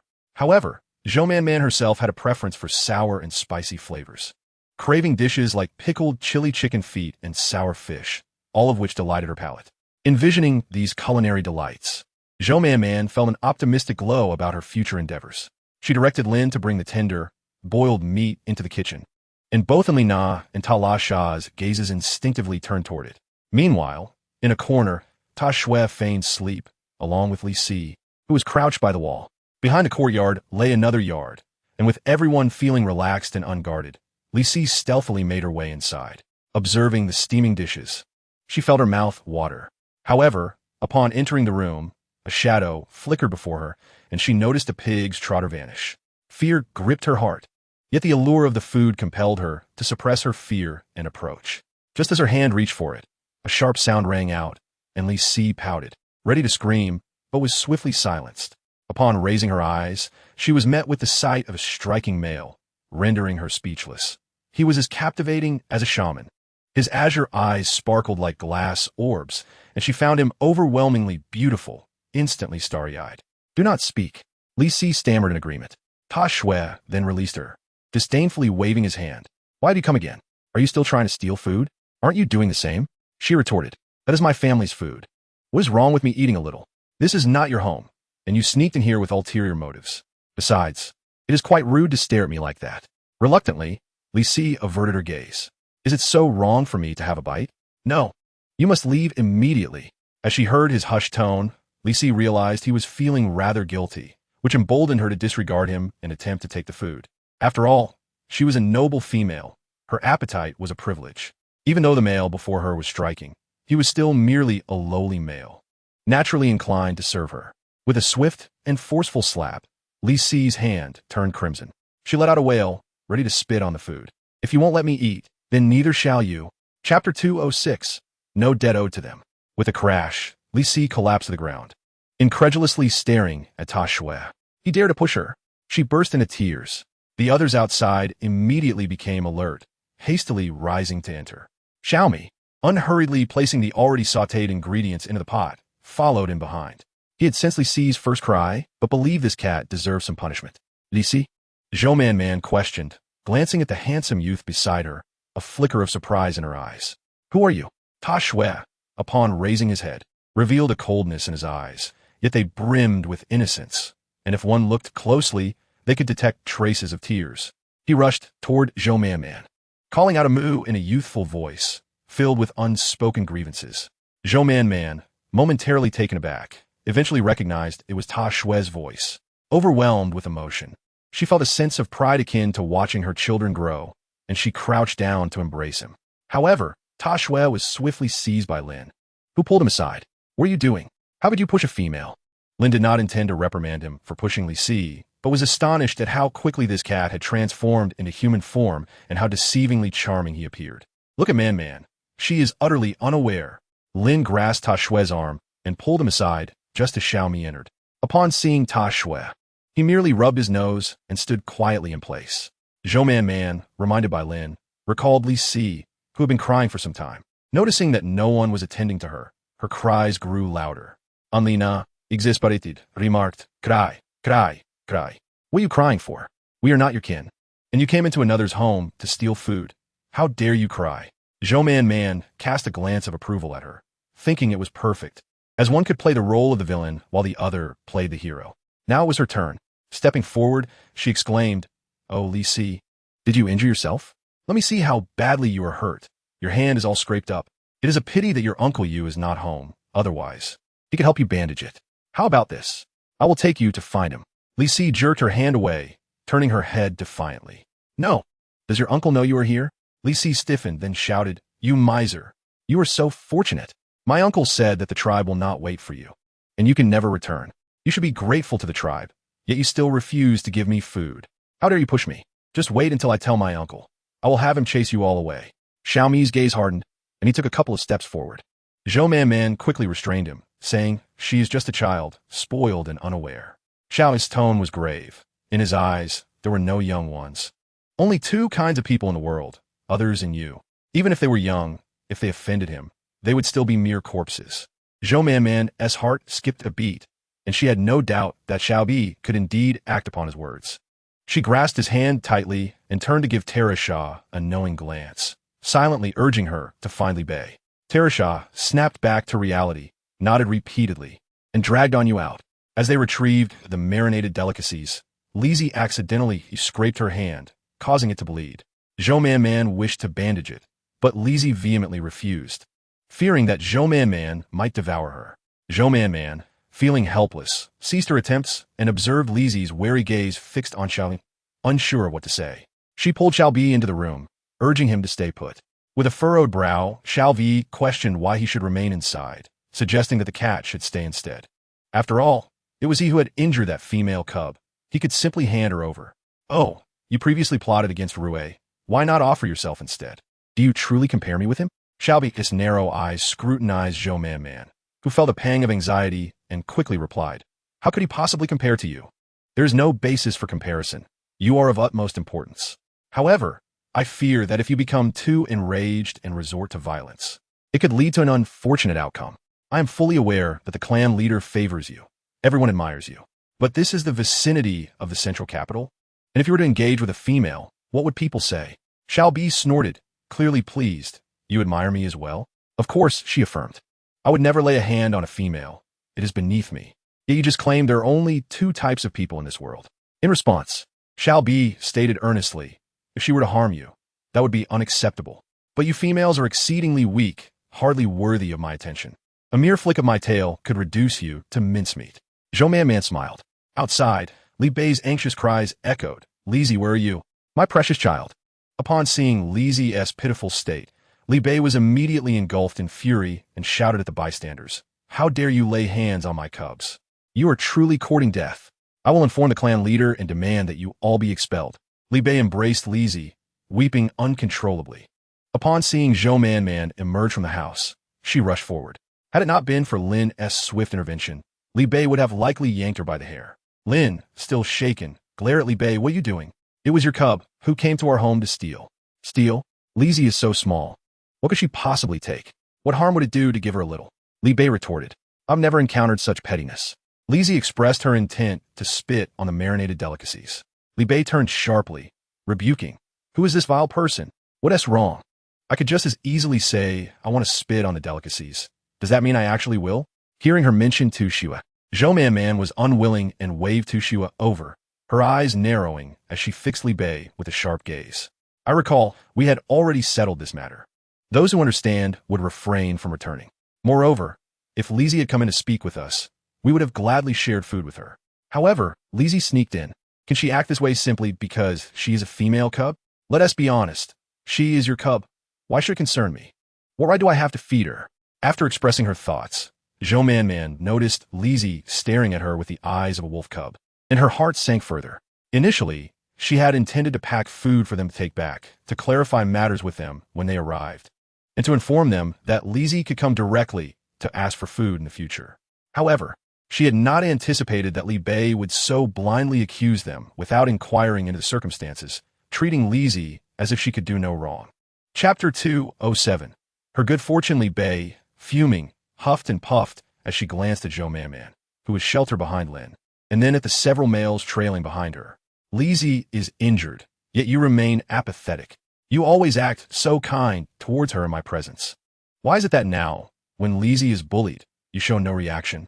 How pitiful. The group of Beastmen exchanged glances, surveying the others in the courtyard, and prepared to strike.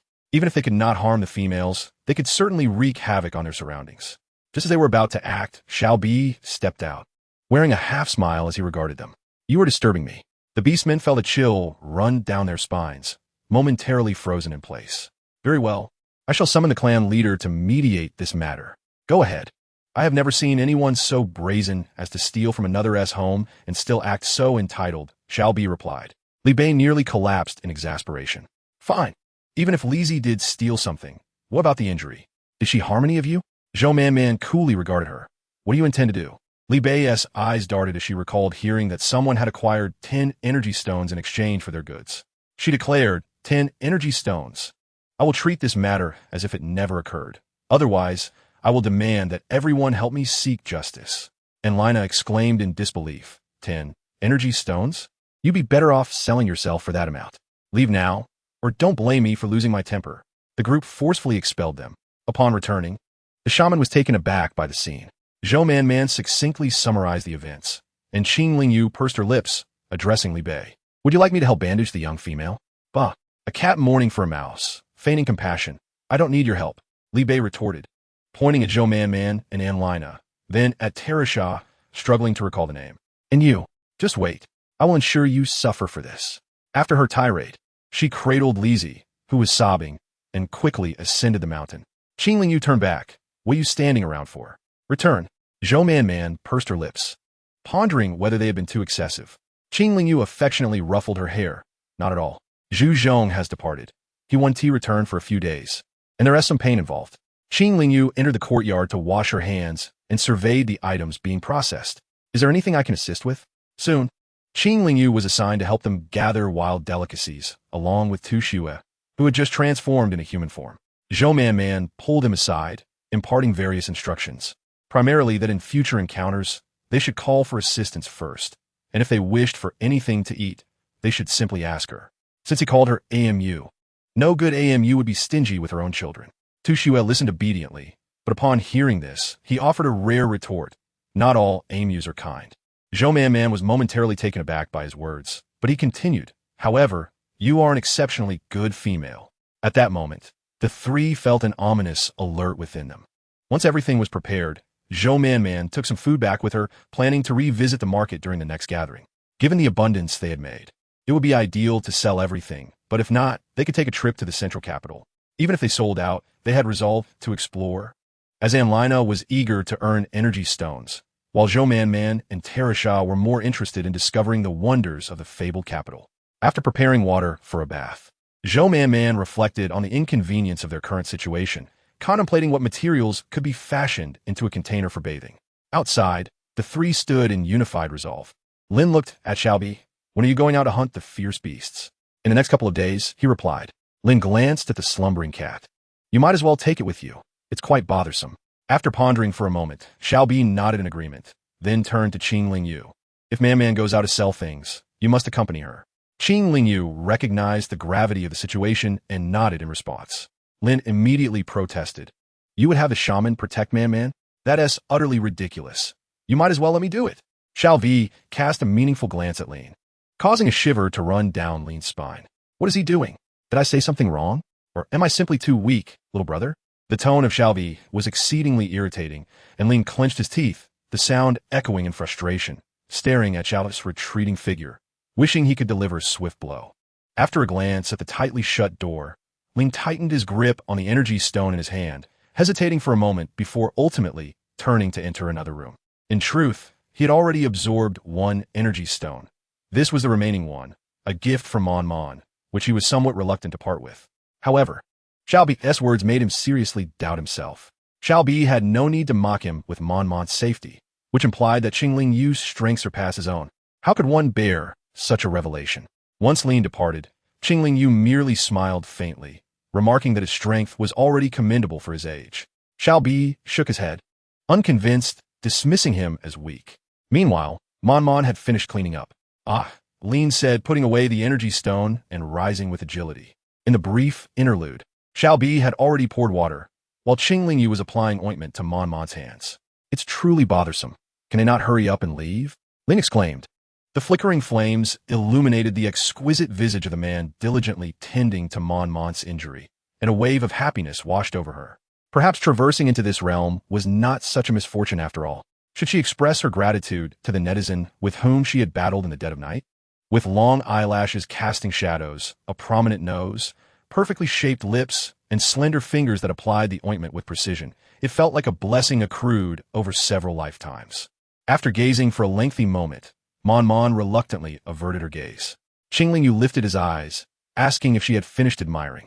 Huh, she stammered, as he leaned forward and placed a gentle peck on her lips. Let's take a few days to rest well. Mon's cheeks flushed crimson, and she felt as if she were intoxicated, her mind swirling.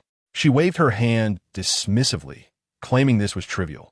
After all, she had once been a special forces soldier, capable of operating around the clock, climbing mountains, dining, and still having energy to explore. What nonsense! Mon felt a pang of melancholy. They did not understand. Recalling her past was akin to reminiscing about a previous life. She wondered if she would ever have a chance to return. However, if she did, the three of them would never reunite. Mon Mon glanced from one to the other, unable to part with either. Chapter 208, Departure the following day. Mon Mon contemplated whether the clan leader would send someone to inquire about the events of the previous day. After all, a quarter of a female cub seemed rather precious. After waiting all morning without a visitor, she recalled that shall be intended to leave in a few days. How long would it take for him to return? Hopefully, it would be soon. Oh, and that cat should accompany him as well. Mon Mon was taken aback. Daksu, but he is merely swift. He lacks the strength to hunt the Yin-Shou. Otherwise, he would not have nearly been captured before. Do not fret about that. Tashiwe, will you go? The timid Tashiwe peeked out from a corner, casting a mournful glance at Mon Mon before reluctantly nodding. Well then, since Tashiwe is willing, off you go. Mon Mon began gathering supplies for Xiaomi, but after rummaging, she found little of use. They had no need for food, and while they could take a couple of animal hides, there seemed to be little else required. She settled for preparing a substantial amount of food from her space for Tashiwe, reasoning that since he had his own storage, perishables would not be a concern. Tashiwe nimbly leapt over, his tail held high, occasionally meowing in a high-pitched tone, trailing closely behind Mon Mon. Her heart melted as she scooped him up, affectionately rubbing his head. Xiaobi's eyes darkened slightly. Bringing him along was indeed a wise choice. After finishing the packing, Mon Mon began contemplating how to fire ceramic bowls, a promise she had made previously, and with Xiao's impending departure, it was the perfect opportunity to fulfill it. Without informing anyone, she pulled Lin along as they stepped outside. Where are we headed, Mon Mon? Lin asked, puzzled. I wish to craft some ceramic bowls for you. Lin's eyes sparkled with excitement. Great! Seeing Lin so thrilled made Mon Mon feel a bit bashful. It was just a ceramic bowl, yet Lin was overjoyed. This realization struck her with a pang of sadness. Lin had always been suppressed by Xiaobi, yet he never showed any weakness in her presence. Her heart ached for him. Lin, wait for me. I will earn back energy stones in 2 days. Apart from giving a share to the shaman, the rest will be yours. Lin looked momentarily stunned, gazing at the petite female with a heart ablaze with warmth. Let us go, let us go. We need to find some clay by the river, Mon Mon urged. The requirements for crafting ordinary ceramic pots were not demanding, but to produce quality pieces, the standards were elevated. Suddenly, she pondered whether she could create some ceramics for sale. However, she quickly dismissed the thought. While ceramics were useful, the tribe rarely utilized them.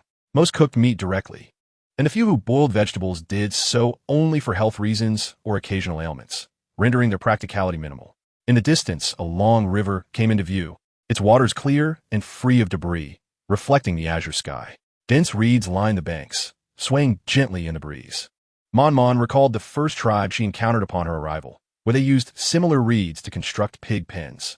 Generally, such reeds were not employed for building houses due to their tendency to shed, posing health risks for females.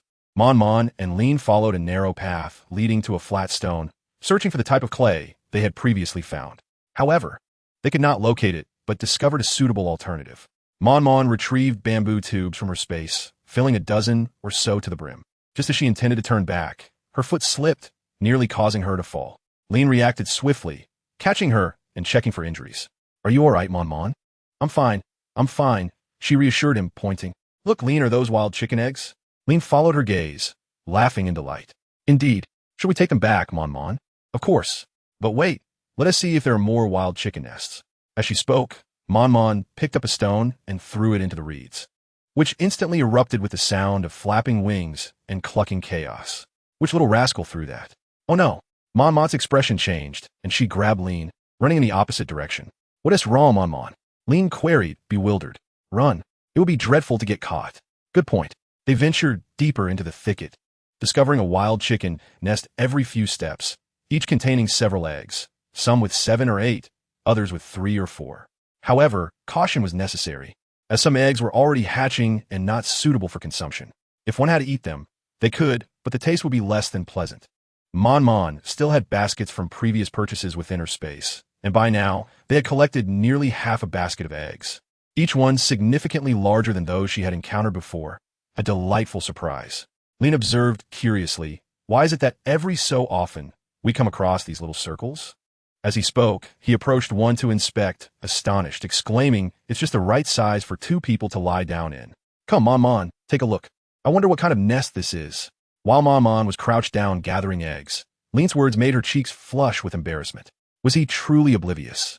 Or is he merely teasing her? Upon glancing at Lean, she discerned that he genuinely seemed to lack understanding. With a hesitant tone, he urged, "Come out quickly. This is not the den of any animal, but rather something crafted by the Beastman." Lin felt a surge of curiosity. What purpose could this peculiar construct serve? If it were for resting, wouldn't he, transforming into a beast form, be more comfortable? Yet, if it was for a female, the reeds could easily be inhaled and would be slippery, not to mention the filthy ground. How could one ever wish to sleep here? A female could not possibly endure such hardship. In a flash, Lin observed the blushing face of the little female, then glanced at the space where a beast man and a female could lie down, and suddenly sprang up as if struck by lightning. "Oh, man, you knew all along. Why didn't you tell me?" As he spoke, Lin strode over, scooped up the little female, and then fell backward, crushing the reeds beneath them. Man gasped. "I thought you already knew. You rascal." Lin, with a hint of affection, pressed a gentle kiss on the little female. Man struggled to rise, but Lin applied just enough pressure to ensure she felt no pain, yet could not break free. "Tell me, why did they choose this place?" "Huh?" Man was somewhat bewildered. "It seems odd to look for others here. As long as that one is present, they could bond with him. Why not do so at home? Was it because she was too fond of that beast man? Did Man have affection for him?" Man's eyes widened in surprise. This was not the same thing. Man, please, I feel uncomfortable." Lin, holding her hand, began to guide it slowly downward. Chapter 209. Salt production. After bidding farewell to Xiaomi and Tamesthe, Man turned back reluctantly. Xiaomi still carried the clay bowl crafted by Man at his waist, just as he had done before when hunting. This time, the bowl was much more aesthetically pleasing, adorned with a cute, chibi-style snake that perfectly complemented his form. Ling, you had crafted a delightful little fox, while Lin was an adorable little tiger.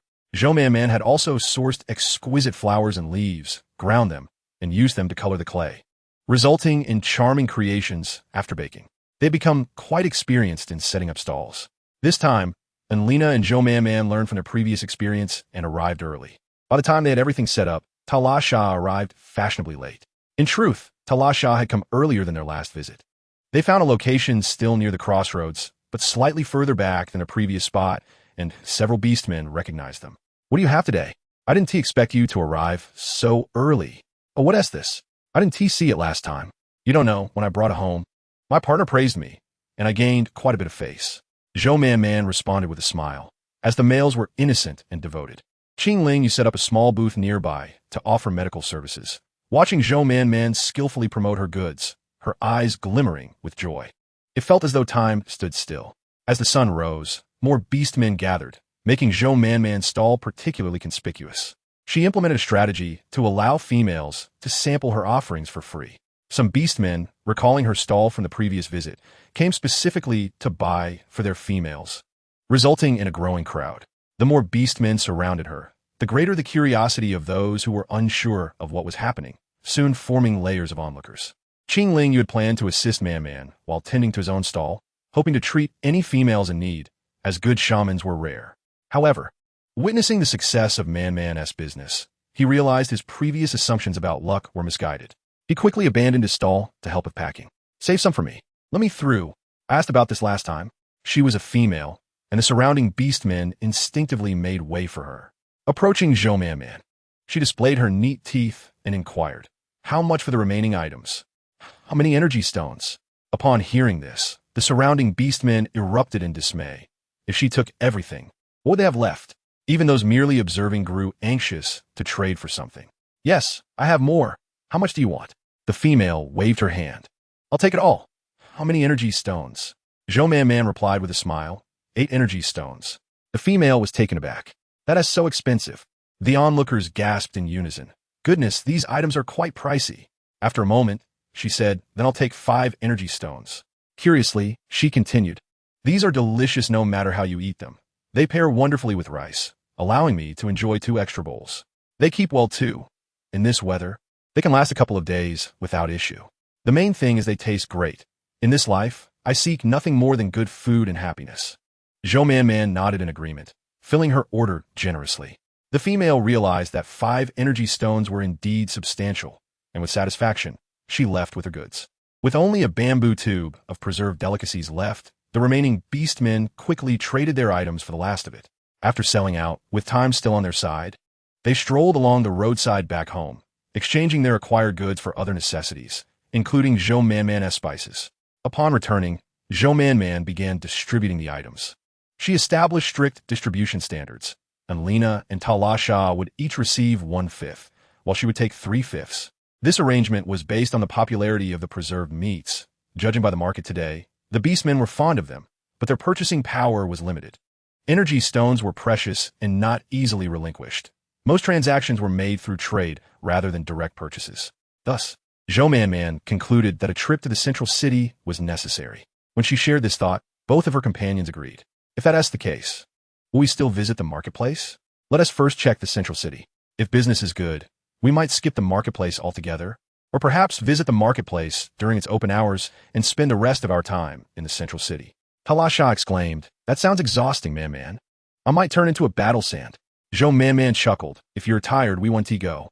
After dividing the energy stones with her companions and allocating the traded food and furs, Zhou Manman noticed the day was still bright and suggested they go to the beach. Talasha's eyes lit up. "Crabs for dinner." "Not just crabs. There are plenty of other things to eat. You'll see soon enough. Last time we went, it was just as the tide receded, so if we wait a little longer, we'll have a good time." Discussing food invigorated both of them. "Should we prepare anything?" "Just a basket and some salt." Speaking of salt, Zhou Manman suddenly recalled that they had been trading for coarse salt at the marketplace, which often contained bits of sand. Living close to the sea and with an expansive beach at their disposal, could it be possible for them to produce salt for trading? With this thought, Zhou Manman's excitement surged. While delicious, the preserved meats were a rarity, if entrusted to the tribe as beastmen. The differing tastes of the males and females could lead to complications. Moreover, the female beastmen were accustomed to comfort and may not wish to endure hardships. The recipe for the preserved meats was indeed unique, but sharing it with the tribe could bring more harm than good. The females of their tribe had never faced any real hardships. Any difficulties they encountered stemmed from insufficient energy stones, which had little impact on their daily lives. However, other tribes were not as fortunate. Many struggled due to their males' lack of combativeness and strength, making trade essential for their survival. Their females might be willing. After much contemplation, Zhou Wanwan believes that salt production is a promising direction. Firstly, it does not monopolize the industry. It merely accelerates and scientifically enhances production, resulting in superior quality and competitiveness, providing the orcs with a stable livelihood that is less likely to attract the attention of other tribes. Chapter 210. Insufficient meat. Zhou Wanwan plans to discuss this matter with the clan leader in a couple of days when she has time. But today there are more pressing matters awaiting them. With Zhu Zhong absent, some orcs came to their home. Qing Lingyu ascended the mountain, and Zhou Wanwan, along with Lin, and Lena, Jun, Talasha, and Inyu, wearing their shoes, cheerfully made their way to the seaside with baskets filled with salt. Upon reaching the beach, they spotted a group of figures in the distance. And Lena squinted and exclaimed, "Isn't that the clan leader? What are they doing here?" Zhou Wanwan, who was just about to approach the clan leader, turned her gaze in that direction and smiled joyfully. It was indeed the clan leader.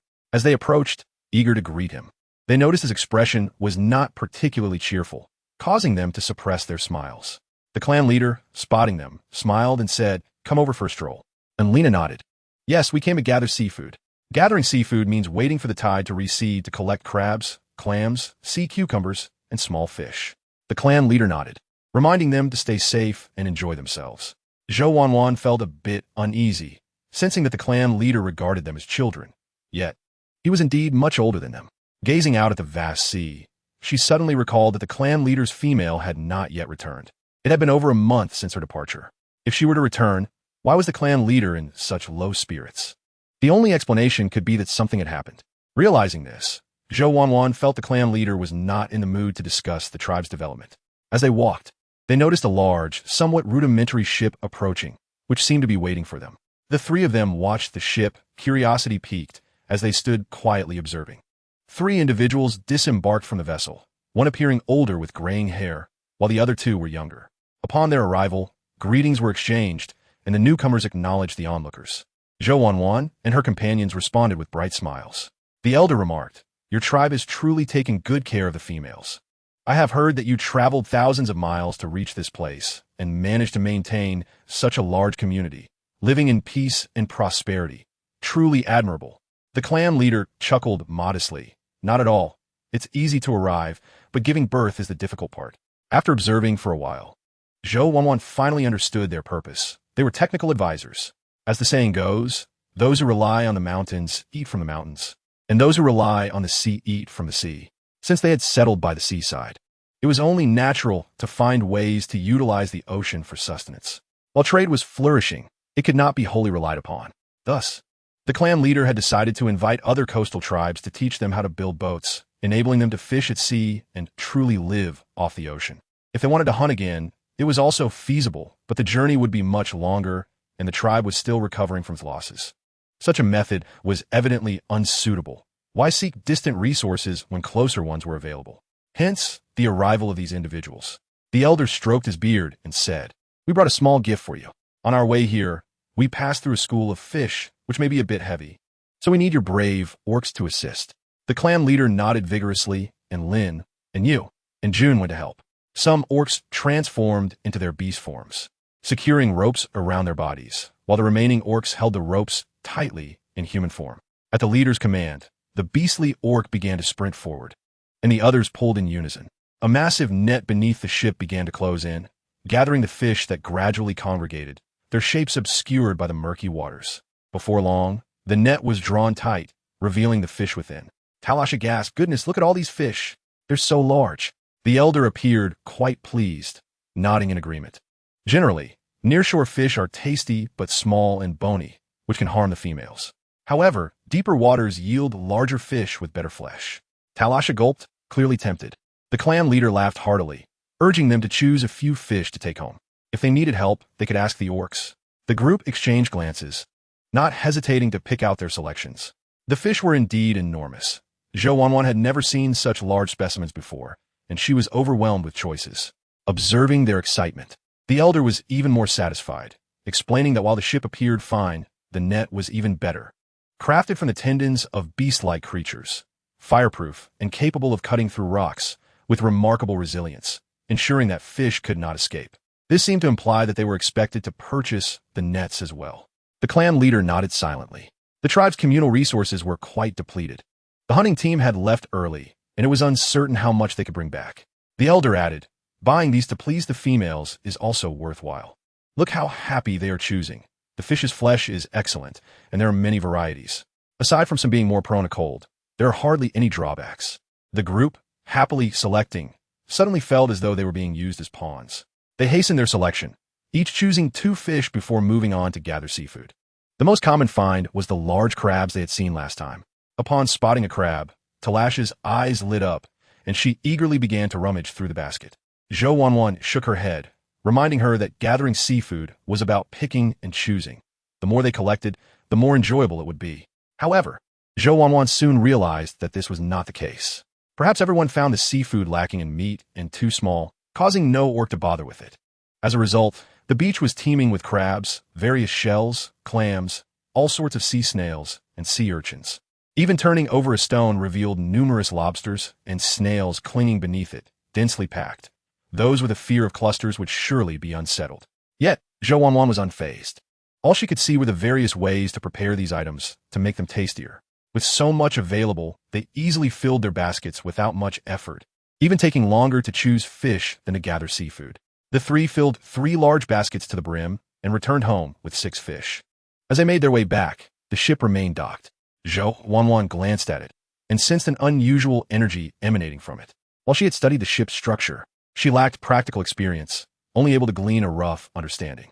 The ship's design was simple, yet it returned from the sea unscathed, undoubtedly imbued with some kind of innate power, possibly even protected by a barrier.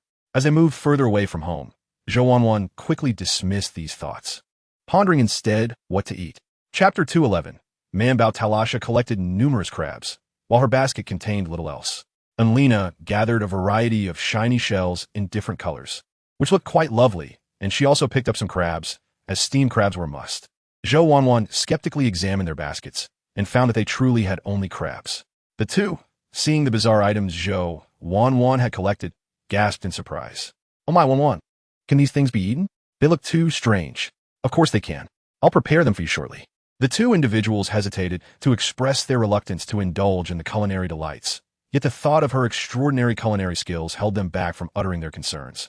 Fearing a repeat of the incident with Mi Li. In the beginning, Zhou Man collected various items, but upon uncovering the stones, she was inundated with an abundance of lobsters, and thus focused solely on gathering them. The succulent sweetness of the lobster meat made her salivate at the mere thought. Dealing with lobsters proved to be somewhat cumbersome, requiring her to scrub them clean, detach the heads, and then remove the gills and tails, as well as the intestinal tract. However, perhaps due to the size of the lobster, Zhou Man struggled for quite some time to twist off its head, causing Enlina and Talasha to wince at the sight. "You're really wrenching it, Man. What else can I do?" Zhou Man retorted, undeterred, as she continued her efforts.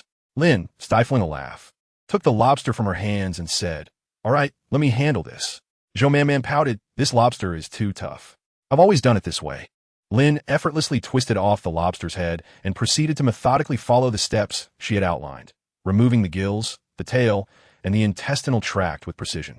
Zhou Man beamed with delight, exclaiming, "You're simply amazing, Lin." Lin's ears turned slightly pink, and her tone softened. "When have I not been amazing?" Upon saying this, she glanced at the petite female.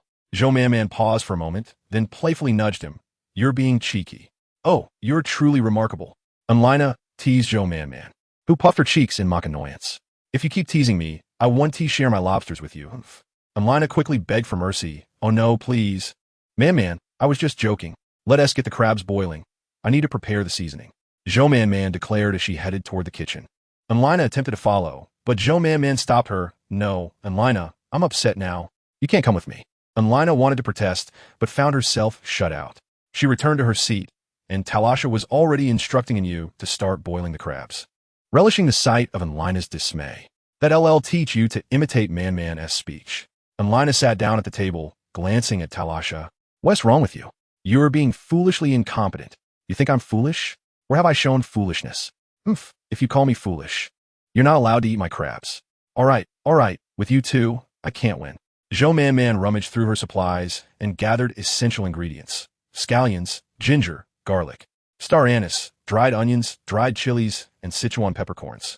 She first prepared the sauce for the crabs before commencing the seasoning for the lobsters. She resolved to create a spicy and fragrant lobster dish, for no one could resist the combination of sweetness and spiciness. "Ma'am, may I come in?" Hearing Lin's voice, she replied, "Come in, Lin." Lin entered and saw her slicing vegetables with the scale given by Xiaomi, watching her for a moment before saying, Man, I noticed that the shaman uses a type of stone to sharpen things, which is quite sharp and handy. Would you like me to make one for you?" Zhou Man was about to decline, but, noticing the hope in Lin's eyes, quickly nodded, "Yes, that sounds great. I find that Xiaomi scale is quite useful, though a bit too light for chopping." Lin's eyes sparkled as she smiled, revealing two charming dimples. "Once the lobsters are ready, should we bring in the crabs for preparation?" Zhou Man glanced at the stone pot in the kitchen and nodded. "Let us prepare them in the kitchen." The stone pot was crafted by Yuan, and naturally, Zhou Man had inquired about it, receiving several gifts in return. This pot, though seemingly just a piece of stone, was expertly crafted by Yuan, enhanced with a touch of his innate power, significantly increasing its durability. Thinking of Yuan, Zhou Man remarked casually, "Speaking of which, I haven't seen Yuan for quite some time. Is he busy lately?" Lin, while tending to the fire, mumbled in response, "Perhaps, who knows? He might be busy pursuing another female. That's quite normal." Zhou Man chose not to probe further, finding amusement in the flustered expression on his face. Once the fire blazed, Zhou Man poured some oil into the pot and added the lobsters, allowing them to simmer until they turned a vibrant red. "It's a pity we don't have beer. It might turn a bit yellow." Zhou Man sighed as she covered the pot and moved closer to Lin. "Today, I earned 3 energy stones." Lin's ears perked up instantly. Zhou Man feigned disappointment. "What a shame. Since someone doesn't wish to acknowledge me, I'll have to give them to the shaman." Lin swiftly hugged the petite female, exclaiming, "Who doesn't acknowledge you, man? Tell me, and I'll deal with them. Who would dare disregard my man? You are the most beautiful and adorable female in the world." Zhou Man produced 3 energy stones and handed them to Lin, saying, "Here you go. All for me. What about Xiaomi and the shaman?" "It's fine. You keep them for now. I'll give them more later." The shaman received energy stones from the clan leader, and at the market, others inquired. While Xiaomi could acquire energy stones by defeating beasts, only Lin had no means. His strength was not sufficient, and although he didn't often display this, Zhou Man was aware that when he was home, Lin would sneak out to compete with others, often returning late at night to practice quietly. Lin felt genuinely touched, tears welling in his eyes as he embraced the petite female. "Oh Man, you are far too good to me, even better than my mother." He longed for Man to belong solely to him. Zhou Man felt uncomfortable and pushed him away. "Don't compare me to your mother." "Why not?" Lin asked, bewildered. "You see, your mother raised you. She is undeniably important.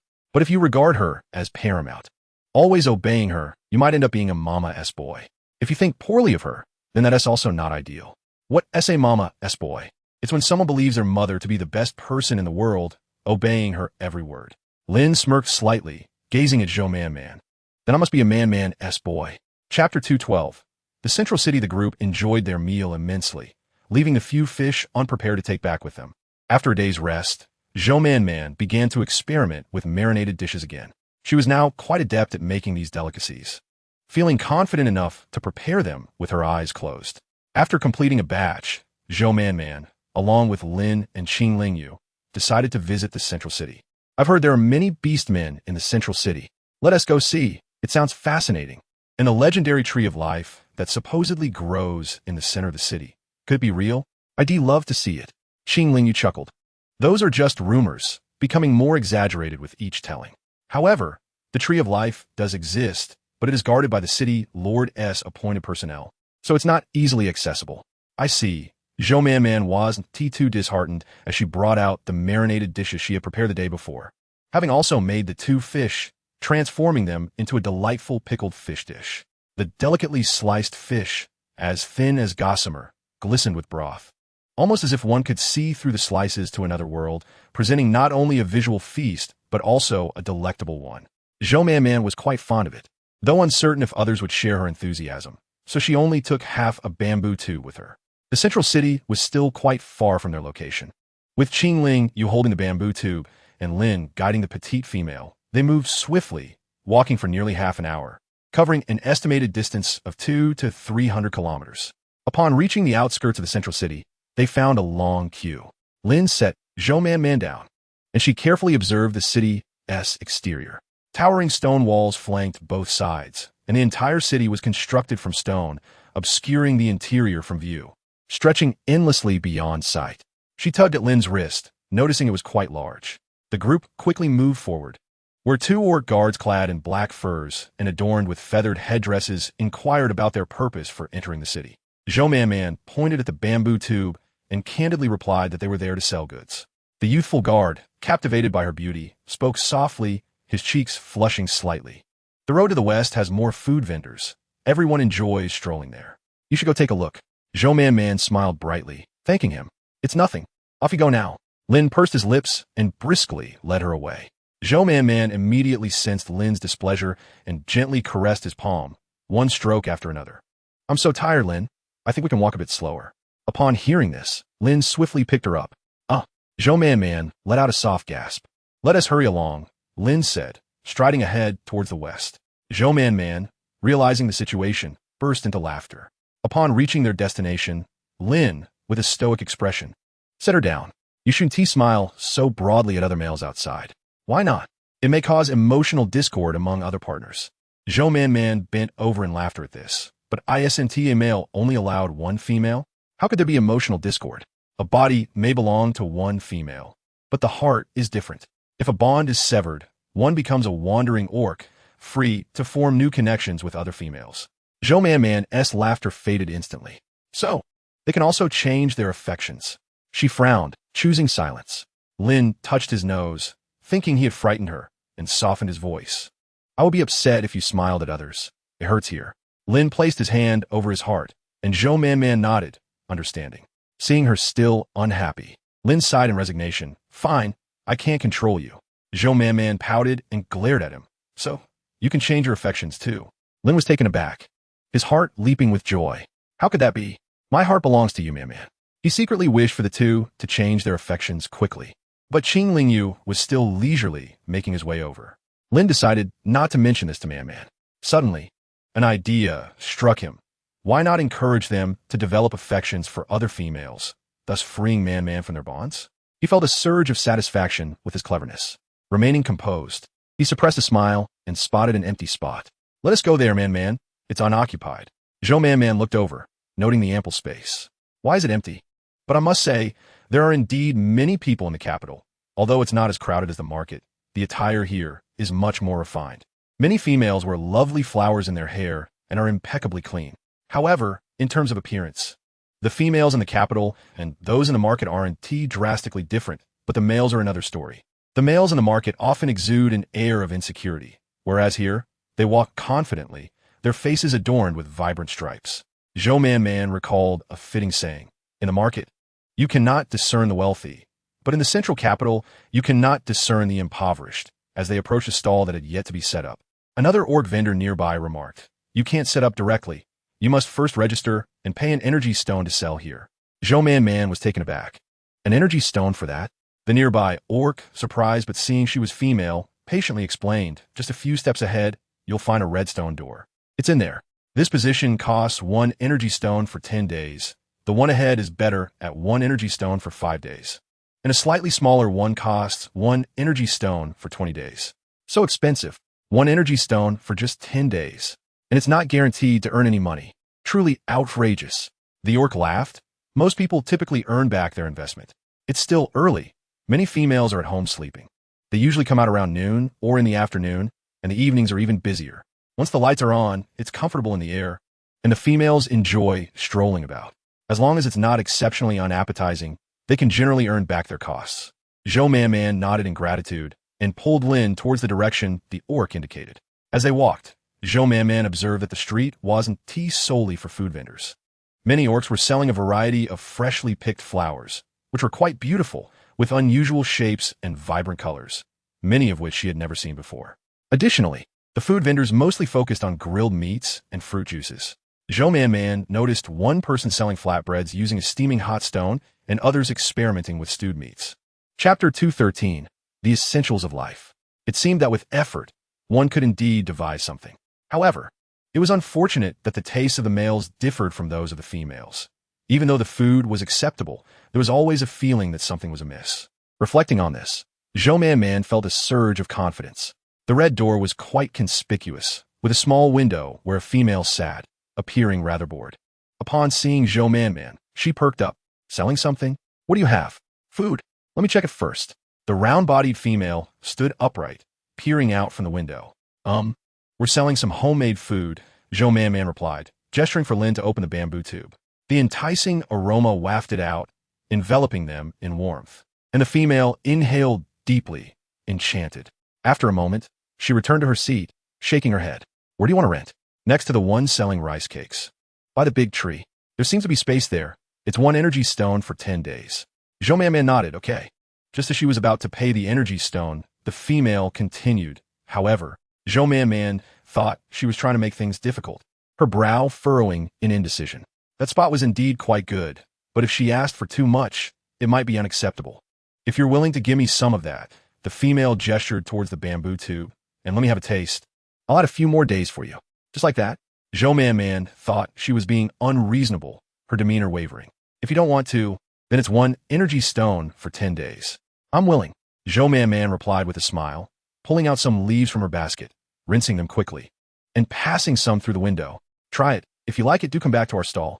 The female huffed. This is a test. What if it's not good? Despite her words, she swiftly accepted the offering, placing it aside. She handed Zhou Man a piece of glimmering green leaf, inscribed with the number 20. Once they had moved on, she took a bite of the dish, and though it smelled delightful, she was astonished by how delicious it truly was. Returning to their stall, Zhou Man noticed that more people had begun to gather. They set up their stall, and soon the aroma wafted far and wide. A young female, accompanied by a small female, followed the scent, trailed by a towering, intimidating orc. How much is this? Zhou Man picked up a stone, 1 energy stone, weighing the same as this stone. Julia, seeing this unique selling method for the first time, found it quite intriguing. She took the stone and weighed it in her hands. But how will I know that what I buy weighs the same as this stone? Zhou Man directed Lin to retrieve a rudimentary wooden balance scale. As she placed the stone on one side, that side bent downwards. Julia smiled softly, finding it quite fair, a simple trick. Then please give me an energy stone. Zhou Man replied. Let us not rush. You should first taste it. If you don't like it once purchased, it would be regrettable. As she spoke, she selected some pre-cut meat and handed it to Julia. Julia picked up a skewer and took a bite, her eyes lighting up after a few chews. The flavor was fresh and delectable, the meat tender and rich, though the sauce was surprisingly strong. She nodded in approval. Very good. I'll take 3 energy stones. By the way, how should I store this? If the weather is not hot, it can last 2 or 3 days.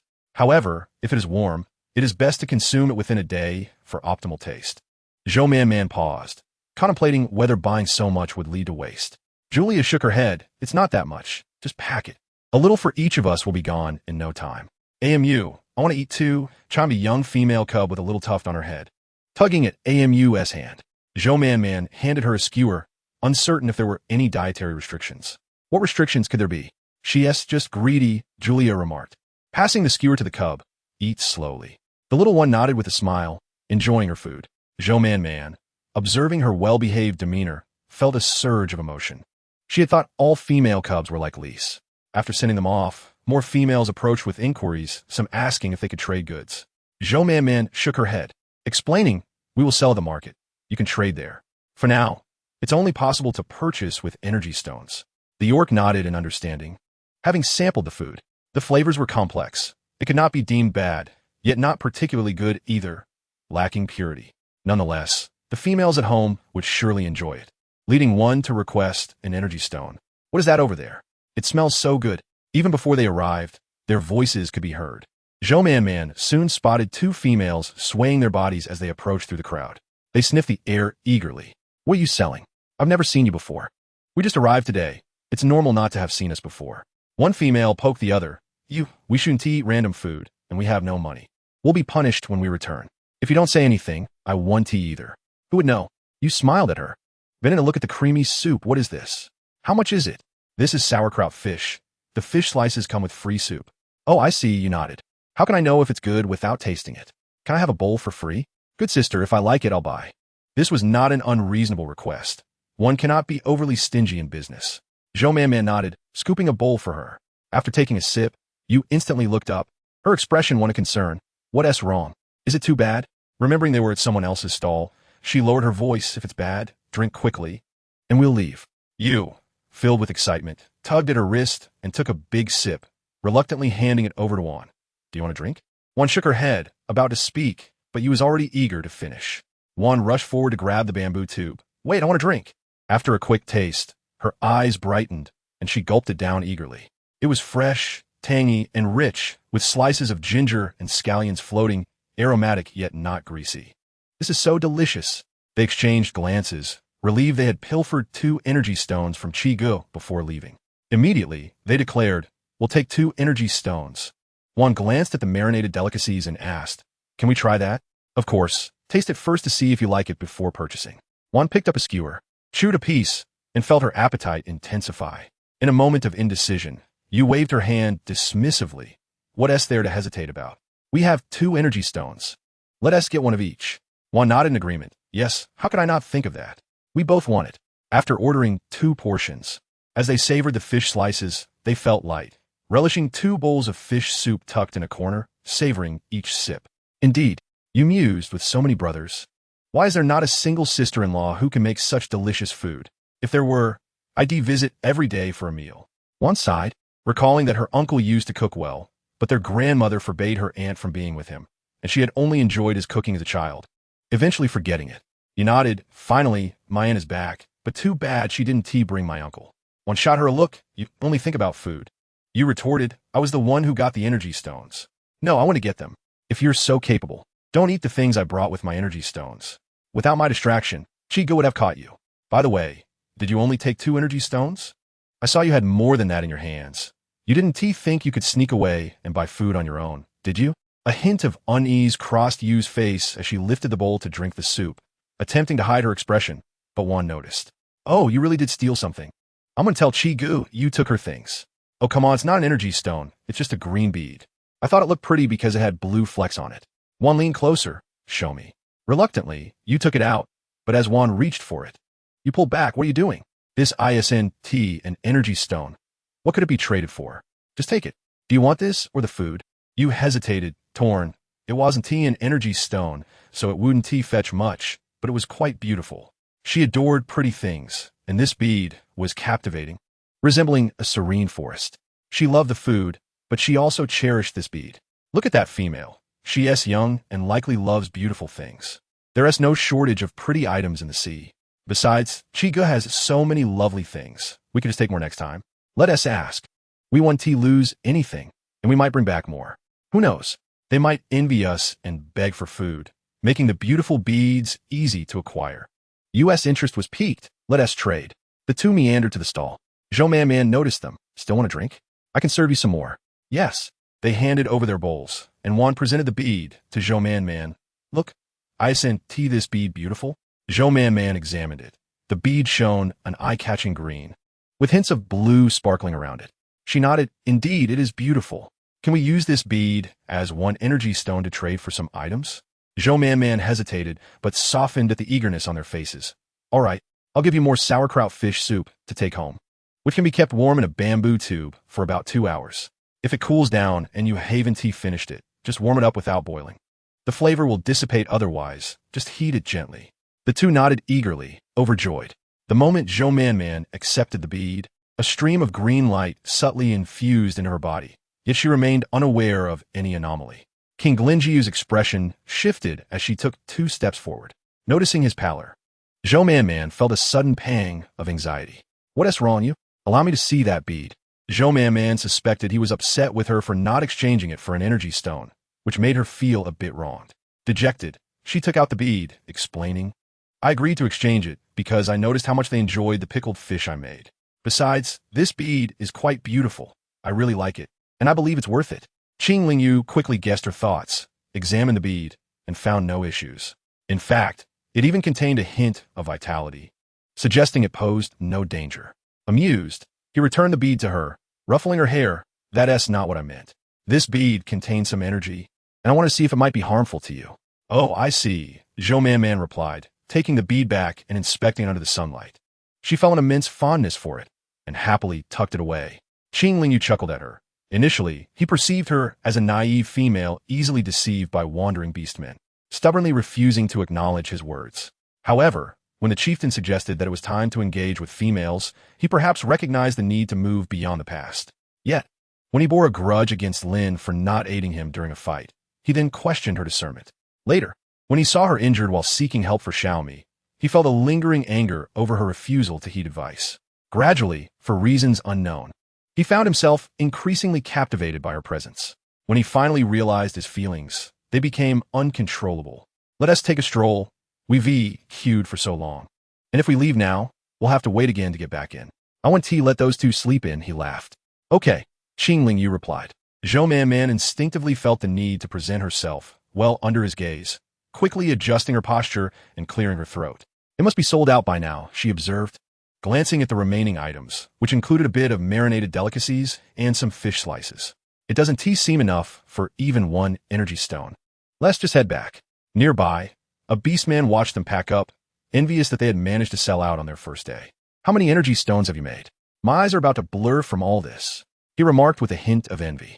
Your food must be delicious, unlike mine, which no one buys. Joe Man smiled brightly, asking, have you found a mate? The beastman, taken aback by her radiant smile, felt a jolt. He surely desired a female like her. Yes, he replied eagerly. That's wonderful. Bring it home for my sister-in-law to try. Just a small gesture. Joe Man packed the remaining items for him, and the beastman beamed. How can I accept this? It's just a small token, she insisted, placing the items on his stall and walking away. In the central city, the houses were made of stone, stretching endlessly, many resembling one another, identifiable only by surrounding plants or displayed items. The western street was filled with food vendors, while this area boasted an array of peculiar shops. There were establishments teaching gardening, hunting fierce beasts, and even cooking classes. Additionally, many stores sold finished goods, including finely crafted beast skirts and shoes. Joe Man was surprised to find shops offering items that females used monthly, all exquisitely made, far superior to the grass, ash, and discarded hay they had previously used. Shall we take a look, Man? She asked shyly, peering inside to see males patiently inquiring and diligently learning, a stark contrast to her previous environment. Her emotions swirled in complexity. Yes, let us go check it out, she finally agreed. Upon entering, they were immediately approached by Beastmen inquiring about their needs, offering to provide introductions if they were uncertain.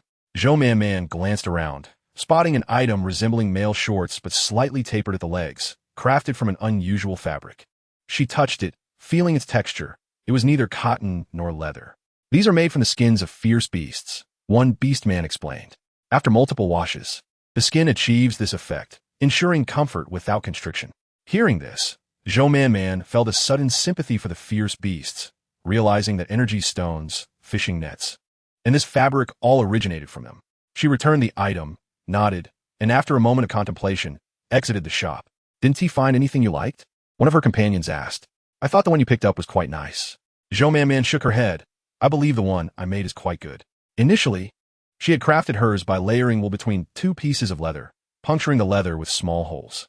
However, she later felt uncomfortable with direct contact on sensitive areas and opted to sew a triangular piece using plant fibers, making two for rotation. This meticulous work proved time-consuming.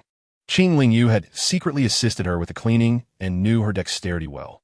You truly possess skill, man, he chuckled. His gaze landed on a shop selling finished bee skirts.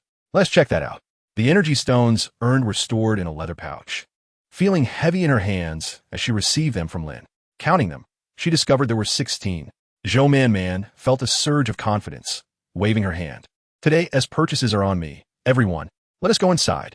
The leather fabric in the shop appeared similar to what they wore, but upon closer inspection, there were notable differences. For instance, the female bee skirts were thoughtfully tailored to fit the waist and accentuate the chest, ensuring neither looseness nor tightness. Some even featured embroidered flowers, which Zhou Man found unattractive, yet among the otherwise monotonous designs, they stood out. The male leather, predominantly brown and black, showcased intricate patterns, some adorned with silver threads. Zhou Man recognized the silver threads resembling fishing nets, indicating they were made from fierce beasts. With Lin and Qing Yu present, she encouraged them to choose for themselves. Considering Xiaomi, she selected a black outfit with golden embroidery, envisioning how it would suit his tall stature. For Ta Shui, she picked a white leather piece, recalling that he had previously worn leather when she encountered him in human form, possibly hinting at his ability to transform. Initially intending to select only two, she unexpectedly added a white bee skirt for the little lamb. Man, do I look good in this? Lin asked.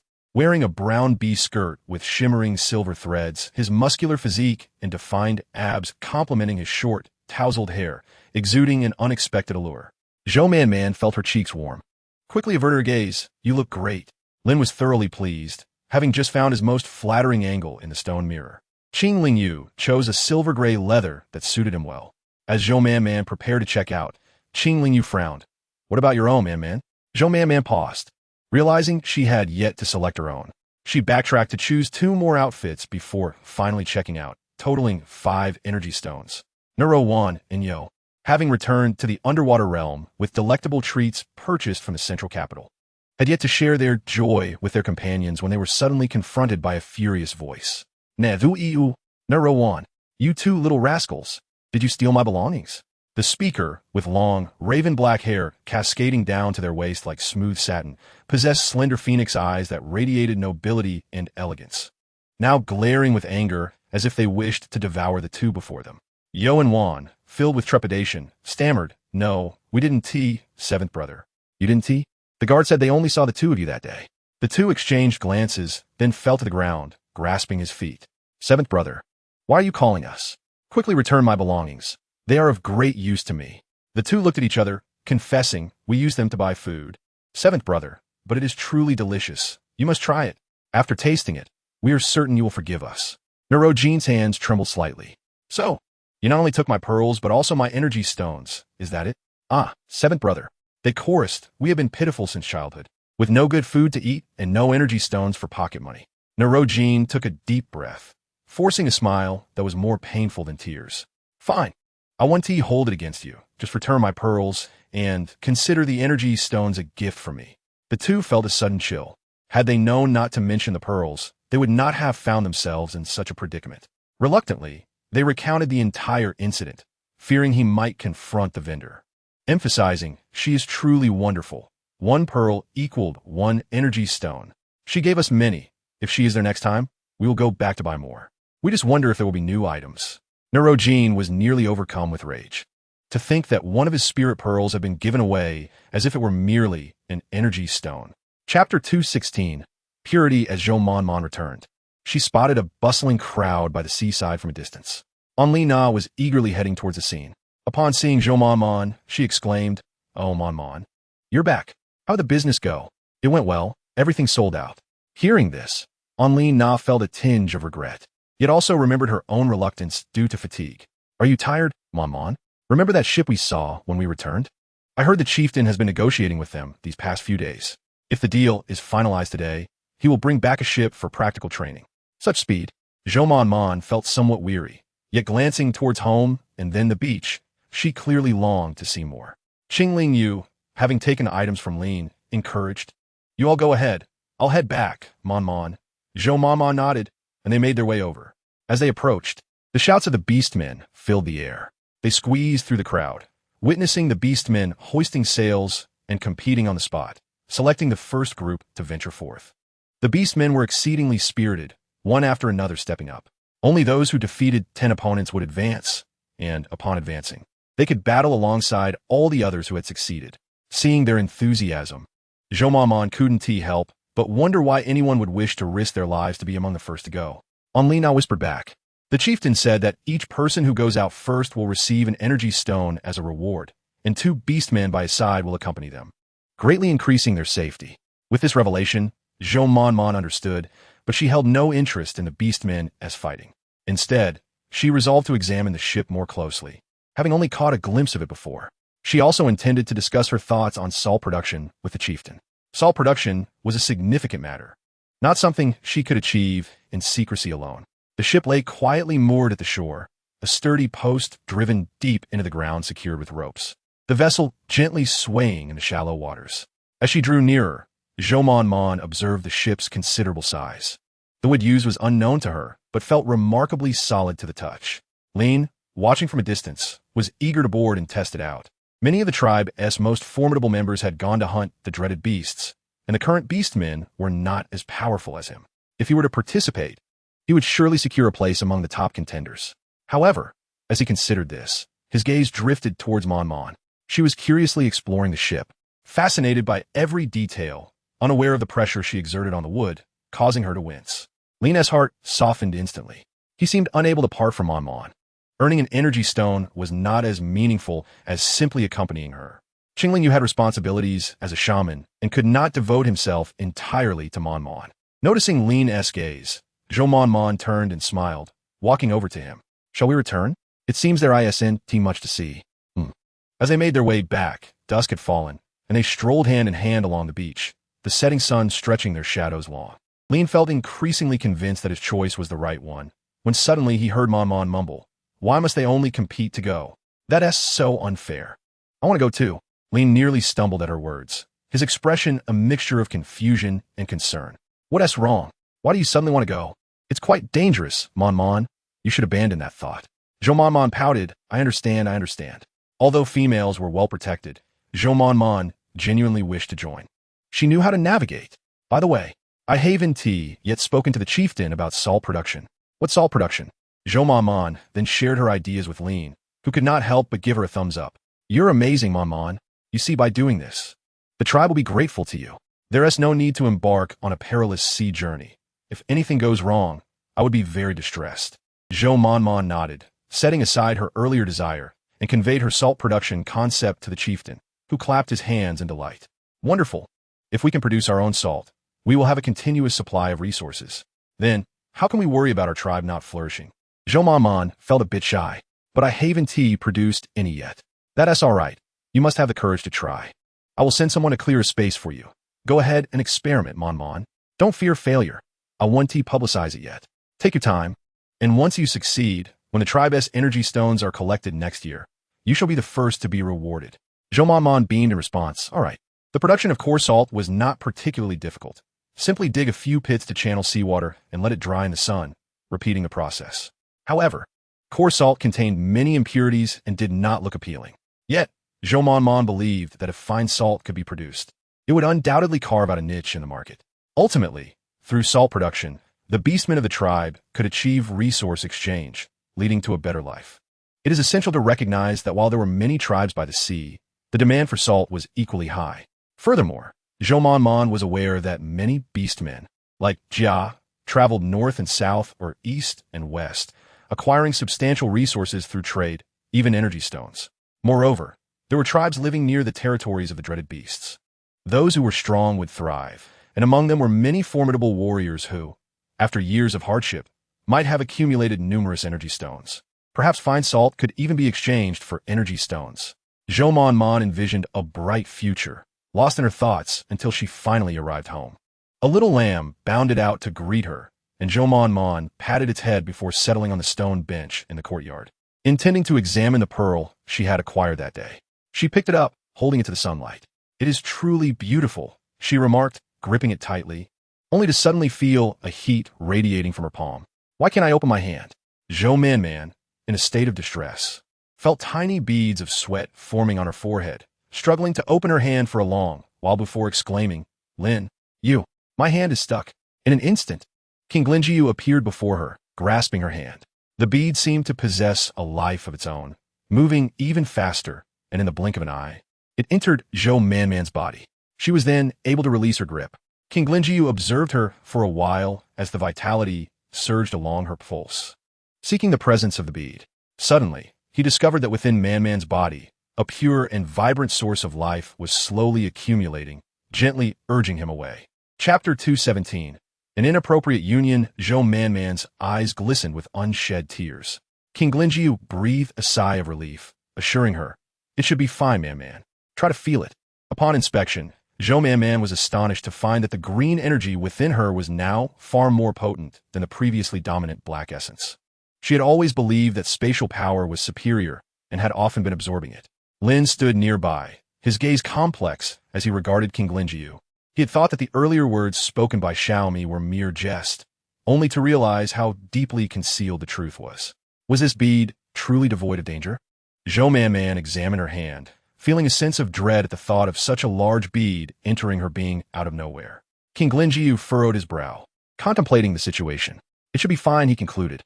Zhou Man, relieved, exclaimed, "You scared me. This is a good thing. Perhaps it resonates particularly well with you." King Linjiu started to speak again when urgent shouts from the outside pierced the air. His expression turned serious. "It's all right. You should go, you. There shouldn't be any problems now or in the future. If they're here this late, it must be an urgent matter involving a female." As the sun dipped below the horizon, Lin tidied up the items purchased that day and approached the small female, embracing her in silence. Zhou Man was still sensing the oddity within her body. Noticing Lin's downcast demeanor, she tilted her head to look at him. "What's wrong, Lin?" Lin shook his head, murmuring, "It's nothing, Man. I just feel a bit unwell. I thought Xiaomi was being nonsensical, but it turns out the shaman's power truly surpasses mine. I don't understand why I can't improve, despite my efforts." Zhou Man felt a pang of sympathy. "But you just made a breakthrough recently. That's already quite impressive." Lin hung his head, resting it on the small female's shoulder. "I know, Man, I know, but it still pains me. Why can't I be stronger?" Zhou Man took out the 11 energy stones she had left from the day and offered them to Lin. He hesitated, feeling tormented. Moisture began to seep from his shoulder, piercing Zhou Man's heart. Her Lin, always so radiant and proud, flashing his sweet dimples while gazing at her. The one who had stood by her after her injury and vowed to seek vengeance, was now genuinely suffering. Zhou Man's heart ached, stifling the urge to cry. She pretended to be relaxed as she placed the pouch of energy stones into his palm. "These are yours, Lin. Please use them, and don't be sad. Besides, you're incredibly capable. No male in the tribe is as strong as you, even those your age. Xiaomi and the shaman have lived for a long time. It's only natural that they are a bit stronger." Lin did not accept the stones. They fell to the ground with a crisp sound. Zhou Man sighed softly, lifting Lin's head, and earnestly declared, "In my heart, you are the most important, truly." To assure Lin, she raised 3 fingers and swore. Lin quickly grasped her hand, suddenly feeling a sense of unfairness toward Man. Outside, the rain gradually began to fall, the sound of raindrops pattering against the ground audible even through the door. Lin lifted the small female, gently placing her on the animal hide, cradling her face with one hand, and fervently kissed her, his breaths heavy with urgency, while his other hand wrapped around her slender waist, drawing her closer. Zhou Manman's gaze turned hazy, her smooth, pale chin tilted upwards, her hands weakly resting on his shoulders. The ground was strewn with animal hides as the rain intensified. Lin whispered into Zhou Manman's ear, his breath heavy and laced with urgency. Will you bear me a child? Man, I beg you. He yearned for something that belonged solely to them, a testament to his unique place beside her. Just a little acknowledgement would suffice. He was not greedy. Zhou Man was stirred, her heart racing at Lin's expression, a mixture of trepidation and excitement flooding her senses. Tears welled up in her eyes. Leaves fell to the ground, and he seemed unresponsive, finally bending down to pick one up after a long while. His fingers touched the earth, yet he found it impossible to grasp the leaf. Since their initial unions, Man no longer blushed around him as she once did. Perhaps many details had faded from her memory. He no longer resorted to employing the fox tribe's charm, for his pride forbade it. He feared becoming like his father, even with charm, could not win over Amu's affection. What was he to do? King Linjiu's back trembled slightly. In a short time since arriving here, Man had been with Lin multiple times, making it impossible for him to ignore. Each occurrence was a stark reminder that he had coerced Man into their union through threats. He would forever remain in the shadows of Xiaomi and Lin, unable to compare to their standing in Man's heart. He pondered how Man perceived him during her examination of the bead's green glow. Did she think ill of herself for exchanging a bead for so much food? Would she feel the same if it were Lin or Xiaomi instead? Likely not. King Linjiu smirked bitterly, trembling as he picked up the leaf, now entirely soaked. Listening to the soft sounds emanating from within the dwelling, King Linjiu pushed open another door. This space was quite empty, containing only the animal skirts he had brought back that day. He sat in silence on the ground, reminiscing about the time when his father sat motionless at the door, everything feeling eerily familiar. He should not have pursued a union. He should never have done so. Chapter 218. Running away from home when Zhou Man awoke. The rain had ceased, and upon opening the door, she found the sky a brilliant blue. Did the shaman not return last night? Lin replied, he must have returned. Perhaps he is staying in another room. Zhou Man recalled the events of the previous night, feeling a wave of shyness wash over her. She chose not to speak further, surmising that King Linjiu likely returned in the middle of the night and stealthily made her way to the kitchen to tidy up, deciding to cook some rice for breakfast. After they entered the kitchen, King Linjiu finally opened the door to gather his belongings. In truth, he possessed very few items, 2 animal skirts and some medicinal herbs that he could use. Altogether, they fit into a small pouch. Upon noticing the neatly arranged ceramic bowls in the corner, King Linjiu approached, picking one up to examine it closely. The adorable chibi-style fox depicted on it was quite charming, unmistakably a fox with its distinctive features. Previously, he had inquired of Man why she chose to paint a chibi version instead of a realistic one, to which she had replied that chibi versions were cuter. However, he felt that the fox, rendered in chibi style, lacked the expected charm. He set the bowl down and took up his package to leave. Zhou Man was just stepping out with the dish when she saw King Linjiu preparing to depart, momentarily halting in her tracks. You? Where are you going? Recently, many of the females have been unwell, so I'm heading to the mountain. At first glance, this seemed reasonable, but Zhou Man, observing his impassive demeanor, sensed that the situation was more complex. After stating his intention, King Linjiu moved to leave, prompting Zhou Man, with a bowl of rice in hand, to stride forward. Wait. King Linjiu paused but did not turn back. What is it? Taken aback, Zhou Man hesitated before replying. Nothing, it's nothing. King Linjiu acknowledged with a brief response, and in an instant, his figure vanished from her sight. Zhou Man felt her earlier joy dissipate, replaced by a weight of concern. Had the shaman become discontented? Lin, carrying a plate of braised pork, walked behind her. Who knows? After all, with so many females falling ill recently, it's quite busy. It's possible that Zhu Zhong is overwhelmed on his own. Rest assured, Man, if the shaman has any issues, he will surely inform you in advance. Do not worry. Let's focus on eating first. Lin set down the braised pork and glanced towards the mountain, feeling elated. Good. Very good. It would be best if he returned after you bear his offspring. However, Lin's words did little to soothe Zhou Man's worries. Reflecting on her actions, she recognized her shortcomings. She had previously considered sharing energy stones with the 3 of them, providing them with some pocket money. But the energy stones obtained from selling goods had been partially used to purchase animal skins, with the remainder given entirely to Lin. Moreover, there was the matter of last night's incident. Zhou Man speculated whether this might be the crux of the issue. Yet the shaman typically did not exhibit excessive emotion regarding such matters, leaving her uncertain. One thing was clear to Zhou Man. The shaman was indeed unhappy. Contemplating that his discontent might stem from her actions, Zhou Man felt a lump in her throat and lost her appetite. Just then, an orc dispatched by the chief arrived to inspect the salt flats. Zhou Man set down her chopsticks. I can't eat anymore. Are you unhappy, Man? Zhou Man shook her head. No, this matter is quite important. Let us go inspect the salt flats first. The salt flats must be chosen on a flat, expansive coastal mudflat, ensuring sufficient sunlight and appropriate sea breeze. This task was rather simple, as there were plenty of mudflats available, and after a brief glance, Zhou Man made her decision. The orc, surprised by her swiftness, exclaimed, Is that it? Of course not. We still need to enlist more orcs to enclose the salt flats into small squares, and then channel seawater in. Once the sun evaporates it, we will be set. Is it that simple? While it sounded straightforward, executing it was far from easy. The orc nodded. Then I shall return to gather more orcs for the salt flats. Zhou Man intended to suggest that there was no need to rush, but seeing his hurried demeanor, she refrained. Fine, the sooner we expose the coarse salt, the sooner we can refine the fine salt. Salt can be derived from either sea salt or rock salt, with rock salt being the simplest, requiring only a salt mine with high content for quality coarse salt. Sea salt production is also relatively simple, but the resultant coarse salt tends to be bitter and unpalatable.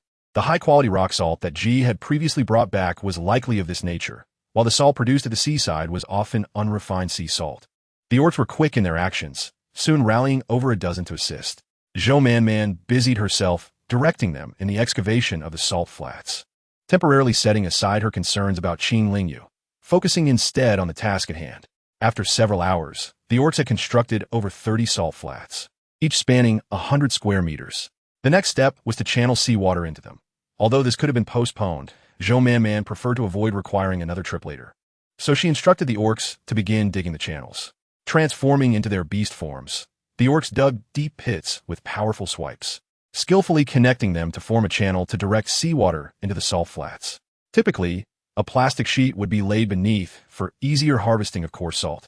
But Zhou Man had no such materials. Instead, she resorted to the traditional method of channeling seawater into the salt flats, allowing it to dry, then continuing the process until white crystalline formations appeared on the surface, signaling that coarse salt could be harvested. In no time, the orcs linked the channels, with seawater gushing into the salt flats, gradually filling all 30 of them through the openings between them. Observing that they were nearly full, Zhou Man hurriedly instructed the orcs to place large stones at the starting point to block the seawater. After stacking 3 or 4 large stones, they finally managed to halt the influx of seawater, thus completing the task. Hearing Zhou Man declare it was sufficient, the orcs remained incredulous. Was it truly this simple? If such tasks could yield resources, what did their previous long hunts amount to? Gazing at the shimmering salt flats, several orcs could hardly suppress their hopes. If this truly succeeded, they would no longer need to venture far to hunt. Man, is this really feasible? Isn't it too simple? If salt could be produced this easily, shouldn't everyone know how to do it? Would anyone still buy our salt? Rest assured, they certainly will. After all, what I aim to produce is pure, fine salt, which is of superior quality compared to rock salt. Chapter 219. To console after 3 or 4 days. The shaman still had not returned. Zhou Man observed Lin diligently tidying the courtyard, his cheerful demeanor causing the questions she had intended to ask to falter on her lips. Look at this, Man. Isn't your flower about to bloom? It's so large. It will surely be exceptionally beautiful. Lin approached slowly, gently embracing the petite female, his gaze instinctively drifting to her abdomen. He placed a hand on it, rubbing gently. Have you felt unwell these past few days? No. Zhou Man grasped Lin's hand. Could you check if the seawater in the salt flats has evaporated? If it has, please help channel some seawater back in to fill them. Lin nodded. You stay home and rest. Don't go anywhere. Zhou Man vaguely agreed, waiting until Lin's figure disappeared before rising to tidy up and pondering what to take with her, lest she find herself at a loss for words upon arrival. However, upon circling the house, she discovered that the shaman had taken everything with him. Zhou Man found it difficult to articulate her feelings. She felt somewhat reluctant to seek him out. After sitting for a while, she reflected on the situation and realized that her actions might have been excessive. Searching through her belongings, she found only 3 energy stones. Rising, she began her ascent up the mountain. Though she had never been up there, the path had been worn by the orcs, with many of the rugged spots smoothed out, yet it remained arduous to traverse. After a considerable climb, Zhou Man found herself breathless. Glancing down, she could discern the general layout of the tribe, and further out, she spotted the salt flats, where the water shimmered under the sun's rays. It dawned on her that she had never ventured up this way. The tribe's orcs had traditionally carved out caves for the shaman in the mountains, both to facilitate his gathering of medicinal herbs and for drying purposes, as well as out of habit. However, she never showed any concern for how the shaman was faring in the cave, nor did she suggest coming up to take a look together. Each day, she merely sought out her desires. As Zhou Man walked, her thoughts wandered until she arrived at the cave's entrance. The path was quite discernible, with 3 trails on the mountain, one that ascended but was rather sparse, one to the left and one to the right, the latter being more solid than the former. Zhou Man chose the right path, and soon spotted a cave from a distance. Upon reaching the entrance, she found herself at a loss regarding how to face the shaman. So she selected a spot outside to sit. What should she do? Pretend nothing had occurred, and ask him why he hadn't returned for so long, or express how much she missed him? Or perhaps she should directly apologize. What if the shaman was angry about that particular matter? Would it be inappropriate to bring it up? Man? Huh? Zhou Man turned around, and a flicker of joy crossed Qing Lingyu's face, though it quickly faded as he lowered his gaze and asked, "What brings you up here?" Zhou Man scratched her head, unsure of how to respond. Noticing her silence, Qing Lingyu said softly, "There are many mosquitoes on the mountain. You should head back." After saying this, he intended to go inside, but Zhou Man, feeling anxious, stood up and walked forward. She didn't notice the stones on the ground and stumbled forward. Expecting pain, she was instead greeted by a faint fragrance of medicinal herbs. She quickly grasped Qing Lingyu's hand and said in a delicate tone, My foot hurts." Qing Lingyu sighed, lifting her in his arms to examine her foot, where he discovered she was wearing the grass sandals she had previously worn, now soiled with mud. For a moment, he was taken aback. "Did you come up here alone, man?" Zhou Man nodded. "It's so far, I climbed for a long time, but I didn't see the snow that Taraisha mentioned." Qing Lingyu's heart softened, and he spoke more gently. "It's not the season for snow yet. It will come later." Zhou Man thought of Taraisha and couldn't help but chuckle. If it were on you, he might have accompanied her up the mountain, but with Jiao, he would definitely have taken Taraisha down the mountain, either way. They lived even higher up. No wonder Taraisha complained incessantly. However, Jiao often went out, thinking to encourage Taraisha not to be so lazy and gain weight. Zhou Man found Taraisha's complaints amusing, a smile forming at the corners of her mouth. Qing Lingyu assumed her foot pain was due to the grass sandals. The moment he touched her foot, she let out a small cry. He then noticed her ankle was swollen. Frowning slightly, he fetched water to carefully clean the mud from her foot, infusing his vitality into his hands as he massaged her ankle. Unable to restrain himself, he said, "Next time, don't wear grass sandals up here, man. You have new shoes. Why aren't you wearing those?" Zhou Man pouted. "The path up the mountain is muddy. What if my new shoes get dirty?" Not hearing her response, Qing Lingyu looked up at her. Seeing her gaze directed elsewhere, avoiding his eyes, she pretended not to hear. He stood up helplessly. "You're making my heart ache, man." Zhou Man felt even more aggrieved, her voice tinged with tears. "You don't care. You haven't been home for days." Home. That word stirred something deep within Qing Lingyu's heart. Seeing her tear-filled eyes, all his anger dissipated. He pulled her into his embrace. "It's my fault, man." Zhou Man huffed a couple of times. "My foot hurts." "I'll carry you back," he replied. Just then, a female approached, surprised to see the two of them like this, only then realizing it was Zhou Man. Zhou Man blushed and pushed him away. Qing Lingyu chuckled, ruffling her hair before turning to the female, asking what was wrong. "I've been feeling unwell for the past couple of days. My monthly cycle has been delayed for several days, but it's not a strong sensation, so I came to check." After observing her for a while, Qing Lingyu said, "Congratulations, it's a female cub." The female and the nearby Beastman were both astonished and elated, returning joyfully. Zhou Man, seeing their excitement, felt a surge of joy herself and called out, "You? Let me see too." With that, both paused for a moment. "All right." Qing Lingyu checked her pulse and shook his head after a while. "Not yet, man." Zhou Man immediately leaped into his arms, nuzzling against him. "Of course not, because the shaman hasn't put in any effort." Qing Lingyu was taken aback, his heart racing. Man, would you be willing to have cubs with me?" "Of course. I would love any cubs, regardless of whose they are, because I care for you all. If you're unhappy, you need to tell me. How would I know if you don't say anything?" Qing Lingyu felt a pang in his heart. Man, I'm just a bit jealous." Zhou Man cupped his face and gently kissed him. Then let us also. Chapter 220. Painful reflection after soothing Qing Lingyu. Zhou Man, feeling a surge of determination, decided to create a schedule. Although it was quite embarrassing to voice, without this step, conflicts would only multiply. Contemplating Xiaomi's dictatorial nature, Zhou Man felt a headache coming on and decisively declared, "Is this acceptable? A week has 7 days. I'll mark 3 days for them to choose, 1 day each." Lin appeared somewhat disappointed, but Man, isn't that a bit too few? We could each have 2 days. Zhou Man, blushing, raised her hand to refuse. Stop. By the way, has the salt field been dried? Let us go check today. Qing Lingyu was pleased by this decision, affirming, "All right." He then asked, "Do we need to prepare anything?" Zhou Man pondered for a moment. "Let us go take a look first. We need to test if it works. If not, we'll need to think of another way." All right. The three of them headed towards the salt field.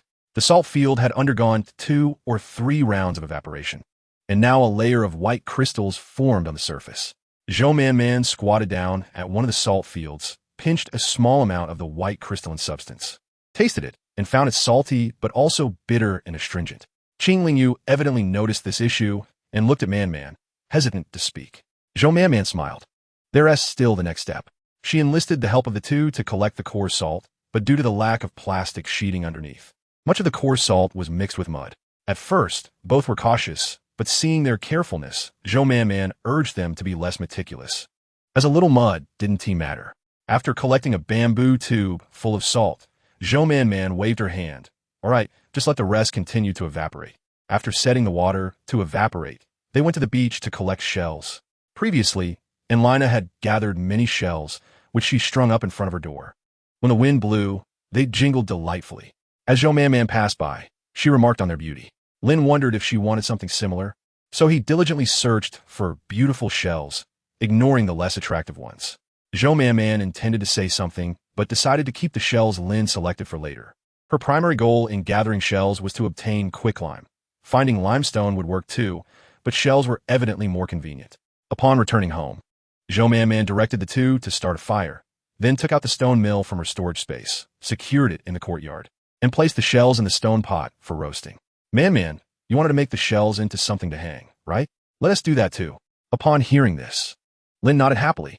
Zhou Man boiled the coarse salt with fresh water, then ground the shells into fine powder using the stone mill. She mixed this powder with fresh water to create lime milk solution, which she then added to the boiling coarse salt. As time passed, impurities began to appear. Qing Lingyu observed with ease the myriad of happenings around her, and could not help but feel a tinge of curiosity about what was to come. Zhou Man retrieved the prepared animal hide, meticulously punctured with numerous tiny holes using fish spines, and thoroughly cleaned. After allowing a pot of brine to cool to a more manageable temperature, Zhou Man instructed Lin to pour the brine over the hide for filtration, resulting in salt water devoid of sediment and impurities. The purified liquid was then heated to evaporate until it yielded pristine, fine salt.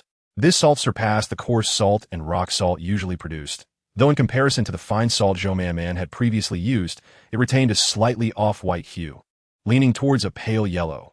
It was commendably refined. Qing Lingyu pinched some to taste, and his eyes brightened instantly. The distinctive bitterness of sea salt was absent, replaced by a rich saltiness, superior even to rock salt. He gazed at the petite female with complexity, pondering the nature of the place she hailed from. Speaking of that place, Zhou Man inevitably infused her words with a sense of longing, describing it as a breathtakingly beautiful realm where males and females dined alike. However, she suggested they promptly present the salt to the chieftain, certain it would bring him joy. With that, Zhou Man stowed the salt into a bamboo tube. The group made their way to the chieftain's residence, only to learn he had departed for the seaside. As today marked the return of the first batch of orcs from their fishing expedition. So soon? It seems I just left, Zhou Man exclaimed, noting they had been gone for over half a month. Lin was well aware of their absence, having been among those chosen for the selection that took the tribe's most formidable warriors away, leaving him without a worthy opponent. Yet, in comparison to others like Jia, he still felt a gap in strength. Thus, Lin found himself in a rather complicated situation, dedicating his days solely to honing his innate abilities. Then let us hasten to witness their return, he suggested. Upon arrival, they found the orcs disembarking from their vessels, brimming with vigor. Their recent outing had posed no threats. A tremendous morale boost for the tribe. It was noteworthy that this time no seasoned warriors accompanied them, as the tribe's strongest had ventured to hunt the fierce beasts. Although the orcs who had returned were certainly skilled, they were not beyond reach with enough effort. The celebratory atmosphere within the tribe was palpable, with nets brimming with fish. Man presented the salt to the chieftain, who examined it closely, his eyes alight with astonishment. "Is this truly your creation, Man? Obtained through evaporation of seawater?" Man smiled and nodded affirmatively. The chieftain erupted into hearty laughter, exclaiming, "Splendid! With this salt combined with our fishing endeavors, how could our tribe not thrive? Soon, we shall rise to prominence in the tribe's great selection, and those who doubted my leadership in the mountains shall be silenced." The chieftain gazed out at the vast ocean, a glimmer of hope illuminating his eyes. The chieftain's mirth astonished the orcs. It had been a rare sight to see him so exuberantly joyful. Whispers spread among them, speculating what the female had shared with him. Moments later, the orcs learned the truth, their astonishment giving way to disbelief. How could it be? Many within the tribe were already aware of Man's culinary prowess and intelligence. Yet some remained oblivious, their curiosity piqued, particularly Millie, whose expression was filled with complexity. The orcs passed around the bamboo tube, each sampling the salt and joyously praising Man. Chapter 221. Do you dare to challenge me? Such delightful occurrences unfolded throughout the day, leaving the orcs exhilarated. The evening brought forth a grand fish barbecue feast, supplemented by a lively bonfire celebration.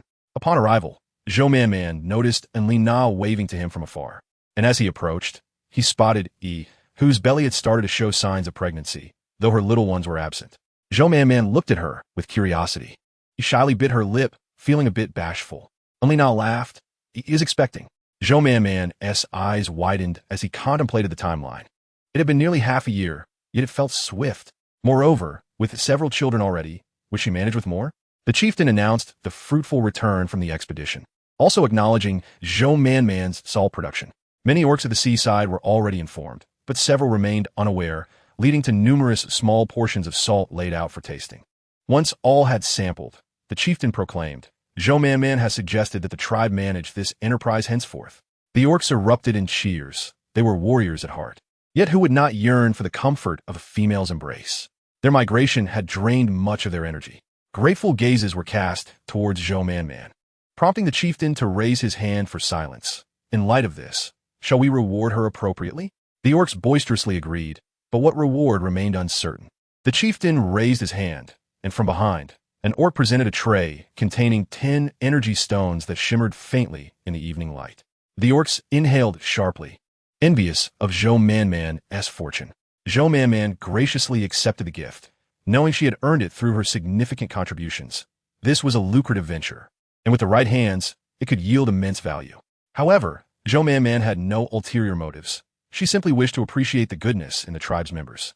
Despite some apprehensions, no one had suggested abandoning her when danger loomed. This reflection led her to believe their nature was fundamentally good. For where in life is there no conflict? Even teeth and tongues clash at times. The chieftain spoke a while longer before allowing everyone to enjoy the festivities. The males engaged in contests of strength, while the females either watched or conversed. Man lifted her gaze to see Millie approaching, which reminded her of their previous altercation with Lynn, causing her cheeks to flush slightly as she wished to avoid eye contact. "What is it?" Millie bit her lip. "I heard you plan to sell goods at the market and in the capital. May I join you?" Man regarded her in surprise, while Tara, Shah, nearly leapt up, pointing an accusatory finger at Millie. "You? Not a chance. This endeavor is ours alone. Who do you think you are to join us? Dream on." Millie's expression soured as she persisted in looking at Man, her eyes glistening. "I genuinely wish to be your friend." Man felt alarm bells ringing within. This was far too unusual, especially with San watching closely. She shook her head, but salt production requires selected individuals. It's the chieftain's decision. Perhaps you should consult him. San observed the interaction, noting the absence of Xiaomi, and seeing Man's unwavering rejection of Millie. With past grievances resurfacing, he stepped forward, frowning. Why shouldn't she join? If not for Millie's help, you might have faced dire consequences. Lin, eager for action with a hint of excitement in his gaze, stepped closer. What is going on here? What do you want? Can't you communicate properly? San scrutinized Lin, a figure he had not encountered before among the tribe, yet aware he was Man's other mate. He wondered if Lin's strength could possibly match his own. Surely not. How could Zhou Man have multiple mates of such formidable prowess? It seemed implausible. His strength, if formidable, would have led him to hunt the hated beasts long ago, or at the very least, to set sail. Yet, he is nowhere to be found in any of these endeavors. The recollection of the humiliation he suffered at the hands of Xiao Mi elicited a cold sneer. Is there anything wrong with my words? If you cannot comprehend, perhaps you should discard those ears. Lin scoffed lightly, come on. To Husan. That calm demeanor felt like a monumental provocation. He widened his eyes, declaring, I will not let you escape today. Laughable, he thought. Just wait to become my subordinate. Husan huffed, in frustration. Zhou Man, somewhat anxious, tugged at Lin's sleeve. Lin glanced back, reassuring her, do not worry, he cannot defeat me. Zhou Man felt a tad more at ease, yet her concern lingered. Observing her demeanor, Husan felt emboldened, determined to teach them a lesson and diminish their arrogance. Back in Kashuan, everyone respected him as Brother Hu. Millie frowned, Husan. Rest assured, I will ensure Zhou Man agrees, whether she wants to or not. As they conversed, the surrounding Beastmen began to cheer for a match. Millie sighed at the arrogance painted across Husan's face. Husan leaped onto the stage, causing it to quake beneath him. The Beastmen gasped, eagerly anticipating Lin's grand entrance. Images of Xiao Mi floated in Lin's mind. While not particularly useful, his ability to irritate was undeniable. Thus, Lin sauntered onto the stage. Disappointment rippled through the crowd as he disdainfully regarded Husan, a mere clown. Enraged, Husan transformed into his beast form, charging at Lin with ferocity. Zhou Man watched tensely, only to relax when she saw Lin handle the exchanges effortlessly, turning Husan into a fool. Chief, please come over here. Zhou Man paused, glancing at Lin on stage before shifting her gaze to the approaching Beastmen. Was the chief anxious? He certainly appeared so. Nodding, she stood up, just as Lin looked her way, blowing her a grand kiss before following the male. Upon witnessing this, Qingling Yu also trailed behind. The chief's expression grew grave as he noticed Zhou Man display a hint of joy, though his concern was palpable. Confused, she pondered the reason behind it. Chapter 222, What Depths of Knowledge? I must be away for a few days. You will be in charge of the salt production. The chief stated. I had intended to choose someone else, but due to unforeseen circumstances, that plan must be shelved, and you will have to manage alone. Are you truly in a hurry, chief? Zhou Man questioned. Can you really leave it to me alone? I can handle it, but it seems like a waste of time. Initially, she planned to merely guide them through the steps and let them proceed independently, believing that even if the methods leaked, she would not be at fault, as it was the chief's choice. However, now to be tasked with the entire responsibility felt thankless. Furthermore, she had hoped for some time to sell her wares in the capital. Otherwise, her energy stone would be wasted. I will give you 30 energy stones, available right now. Upon hearing this, Zhou Man's face lit up with joy. All right, chief, I will ensure everything is handled impeccably, with no errors. After their exchange, the chief directed her to accompany a nearby Beastman to collect the energy stones. Qingling Yu prepared to follow, but the chief said, You stay. I have something to discuss with you. Zhou Man quickly interjected. It's fine. I can go alone. What danger could there be in the tribe? I'm not a child anymore. After a moment of contemplation, Yu, noticing her joyful demeanor, could not help but smile. Once Zhou Man had walked far enough away, the chief dismissed those nearby and led you outside the cave. Upon entering, the cacophony faded into silence. The chief approached a wall, touching its protrusions, and the surface gradually parted to reveal a vast, miniature map of the tribe, with energy stones glowing faintly, projecting a translucent barrier that began to close above the map. Observing this, Qingling Yu frowned. It had been over a month, and the barrier still was not complete.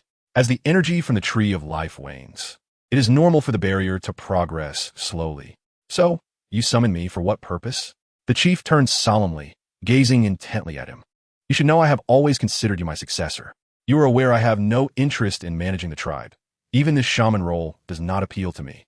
The chief coughed lightly, his back slightly hunched. Given my declining health over the years, I am unable to fulfill my duties. In light of the tribe's respect for you, it is only fitting that you take on the role of chief. Qingling Yu's expression grew increasingly pale. What has transpired? The chief sighed.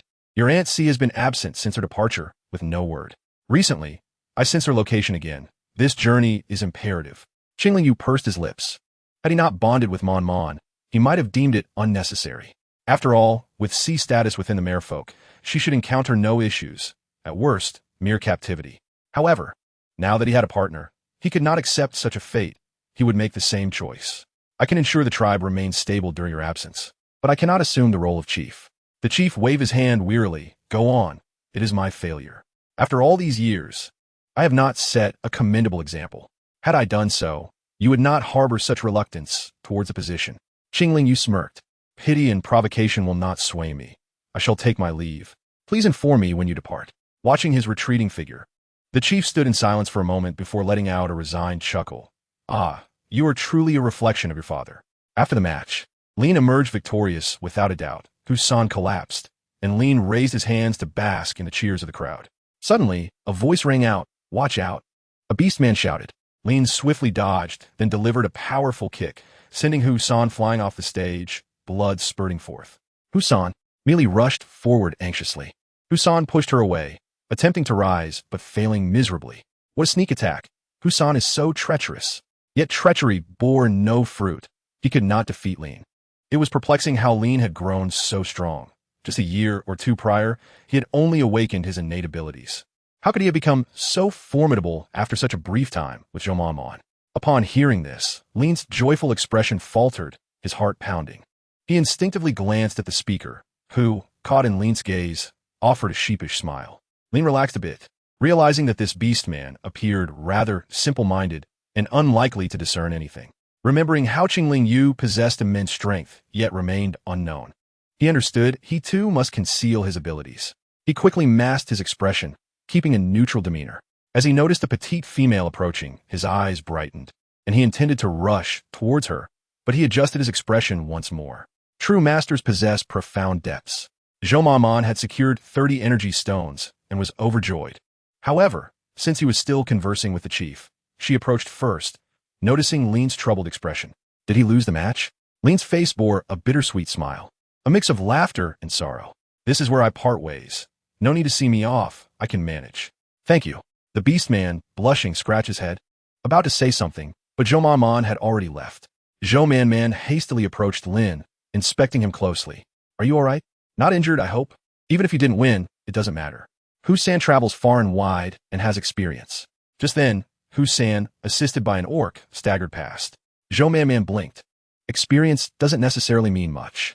After watching them disappear into the distance, she angrily stepped on Lin's foot. What are you doing? Why do you look so glum after winning? You scared me. Lin, believing himself to be aloof and profound, was taken aback by her frustration. He quickly followed her, wrapping an arm around her waist from behind. Oh, man, look at this. Husan hit my hand so hard it's red. See? Zhou Man stopped to examine it and indeed found it reddened. Let me massage it for you. Zhou Man sat down beside Lin, who gleefully watched as she blew and rubbed his hand. What profundity was there? It was of no concern to him. Just look at Xiao Mi and Qingling Yu. They were all putting on airs, yet none could compare to his standing in Man's eyes. Chapter 223. Is it possible? The essence of salt production lies primarily in selecting the right individuals. Zhou Man adopted the most democratic approach, allowing everyone to choose for themselves. Those they selected would undoubtedly be the ones they trusted the most. Initially, she announced that she was looking for people and gathered all the orcs who had signed up. The majority of applicants were male orcs, with far fewer female orcs. Among them, Zhou Man spotted Mi Li, who upon meeting her gaze, defiantly looked back. Zhou Man merely glanced past her and, once the selections were made, began meticulously teaching them the steps to extract salt. The process itself was not particularly challenging. What was difficult was the perseverance required. It was a labor-intensive task that demanded considerable time. The orcs followed Zhou Man step by step and learned quickly as days passed by in this manner. They're back. They're back. Early in the morning, the jubilant cheers of the orcs could be heard, even reaching Zhou Man, who lived some distance away. She sat up and looked outside. What happened? Qingling Yu pinched her cheek. The hunters have returned. Zhou Man's eyes brightened. Did Xiaomi return as well? Lin fetched some water for her in a bamboo tube. It's still early. You should be gone for a while longer. Zhou Man pondered for a moment and conceded that he was indeed not due back yet, but still, she wished to see him. After preparing, she pulled Lin along outside, while Qingling Yu anxiously reminded her several times. Lin, impatient, replied, I'm not a bad person. I'll look after Man. You don't need to tell me. Upon catching a glimpse of Qingling Yu's teasing eyes, Lin snorted and transformed into his beast form. Man, hop on. Zhou Man Man grasped his fur, and he dashed off like a sharp sword. As they watched the diminishing figures in the distance, Lin felt an increasing weight of expectation regarding strength. Even before they arrived, the raucous sounds of celebration reached them. Observing the returning orcs being welcomed and revered filled Lin with a sense of something slowly taking root in his heart. Zhou Man Man looked towards the orcs, led by Dong Lin, Jia, and Yuan, followed by several spirited orcs. When it left, Zhou Man Man had only caught a fleeting glimpse of them, estimating that the returning orcs were quite similar in number. With the chief absent, it was Qing Lingyu who came to greet them. The three leaders first presented the energy stones they had acquired. Upon recognizing Qing Lingyu, Yuan paused momentarily, glancing to the side but not seeing the expected figure, which left him feeling a bit dejected. Just as he turned back, he caught Zhou Man Man's gaze. Her eyes sparkled. As beautiful as ever, nestled beside Lin, petite and delicate. Yuan suddenly recalled their first meeting and instinctively smiled at the little female. Zhou Man Man was momentarily taken aback, but then returned a bright smile. Yuan's spirits lifted instantly. He averted his gaze and moved to the back. The orcs behind him dragged several corpses of the hated beasts, and this was Zhou Man Man's first encounter with them. Previously, she had heard of their presence through needles, fishing nets, and even meat. She had imagined the hated beasts to be pitch black and filthy, but to her surprise, they resembled spiky, hedgehog-like spheres, black and white, with incredibly sharp quills that encased their heads. They were not frightening in appearance, leading her to believe that the fear surrounding the hated beasts was somewhat exaggerated. Each beast bore a hollow cavity in its forehead, likely the source of the energy stones. Zhou Man Man felt a pang of sympathy and tugged at Lin's arm, whispering, "I feel sorry for these hated beasts. They had everything taken from them, even their brains." Lin chuckled, "Don't be deceived by their appearance, Man Man. The hated beasts have dual forms. They only reveal their original form upon death. But in reality, they will attack orcs when alive. If you have the time, you'll see for yourself." The orcs who ventured to hunt the hated beasts endured great hardship, each able to keep only one energy stone, with the rest submitted. However, orcs like Jia were exempt from this rule. Jia, Zhou Man Man was still observing when she suddenly heard a heart-wrenching shout. Startled, her heart raced twice. She quickly turned to see Talasha running over in small steps, breathless as she embraced Jia. Jia smiled at her, amused by her exhaustion. Yet not a bead of sweat adorned his brow despite her dramatic antics. "You must be exhausted." Talasha nodded vigorously. "Climbing that mountain nearly killed me. But thinking of meeting, you made it all worthwhile. Not tiring at all." Jia, unsure if she believed him, merely smiled without speaking. He picked Talasha up, weighing her in his arms, and, under her hopeful gaze, remarked, "You've lost weight." Zhou Man Man discreetly withdrew her gaze, observing Talasha's slightly sharper chin. The corpses of the hated beasts required special handling to extract the tender meat for the females to consume. Zhou Man Man had been preoccupied with resolving issues related to salt production and was also considering her stall in the city. Thus, she had little interest in the hated beasts. Seeing the orcs elated with their energy stones, she suggested, "Let's head back, Lin." Lin nodded. "Aren't you happy, Man Man?" Zhou Man Man shook her head. While she couldn't say she was unhappy, moments of reconciliation tended to remind her of Xiaomi. If Xiaomi were by her side every day, she might not miss him so much. Perhaps they would even bicker daily. However, his sudden absence for such a long time left her feeling somewhat out of sorts, especially with everyone else reuniting. Man Man, just as they were about to leave, their footsteps hesitated. Zhou Man Man turned to see Yuan scratching his head, his face slightly flushed as he stepped forward. The imposing height of Yuan left Zhou Man Man breathless. She had to look up to meet his gaze. She took a couple of steps back. "What is it, Yuan?" Yuan hesitated, holding something in his hands. After a moment, he extended his arm, revealing several energy stones. "About 10 in total. For you, Man Man." Zhou Man Man immediately shook her head. No, Yuan, keep them. You work hard for these." Yuan persisted, pushing his hand forward slightly, worried that she might think it insufficient. "I have a few more at home. I'll get them later. I've always wanted to give these to you, but I felt they were too few. Now combined, they should be enough." The shaman had mentioned that Man Man liked energy stones. Yuan gazed intently at the little female, hoping to see delight in her eyes. However, after a long while, he saw nothing and felt a twinge of disappointment. Lin pursed his lips, refraining from sarcasm but eager to understand Man Man's thoughts. Ultimately, Zhou Man Man declined once more, unable to bear Yuan's disappointed expression, and hurriedly left with Lin. Yuan stood in place for quite a while, gradually feeling a dull ache in his chest. He reached out to touch his heart with a hint of confusion before slowly turning to leave. Chapter 224. Be serious. Zhou Man felt a twinge of anxiety after refusing Yuan. Just as she reached the door, she spotted an unfamiliar figure lurking suspiciously in her yard. Instantly, her entire being became alert. After observing for a while, she recognized one of the 5 ruffians. Just as she was about to speak, a shadow suddenly darted out. Meow meow. Zhou Man joyfully caught Ta Shui. You're back. She gently patted Ta Shui's forehead for a moment, then caught sight of Xiaomi emerging, and excitedly ran over. Xiaomi. Xiaomi's heart softened. The irritation he felt upon returning was gone. He held her close, carefully examining her, before inquiring about what she had been up to these past few days. Zhou Man selectively shared the important details. Xiaomi nodded approvingly, affirming her efforts. As Zhou Man scanned the yard, she noticed the absence of the corpse of the yin beast and couldn't help but wonder, did you not hunt any yin beasts? I saw several corpses being brought back by the tribe. Xiaomi pulled out a leather pouch from his clothing, giving it a gentle shake, producing a delightful clink. I thought you would prefer this over the yin beast corpse. Zhou Man's eyes lit up. Xiaomi placed the pouch in her arms, its weight hanging heavily. She opened it to reveal numerous energy stones. After a quick count, she realized there were over 30. Her delight was palpable. Why are there so many? Xiaomi, in a jovial mood, ruffled her hair and then turned to the few timid individuals still lingering in the yard. What are you still doing here? Hurry and leave. The group of beastmen exchanged glances, and one cautiously spoke up, Boss, when will we go again? I'll call you when the time comes. The beastmen immediately broke into smiles, showering him with compliments before hastily departing. Zhou Man watched their retreating figures, scoffing softly to herself. I still feel they aren't good people, sneaking around like that. If the beastmen had known her thoughts, they would surely have protested their innocence. Initially, they did harbor some dubious intentions, but the ferocity of the yin beasts had led Xiaomi to rescue them from danger multiple times. While it might have been a trivial task for him, it was a life-saving grace for them, and this time, the rewards were beyond their wildest dreams.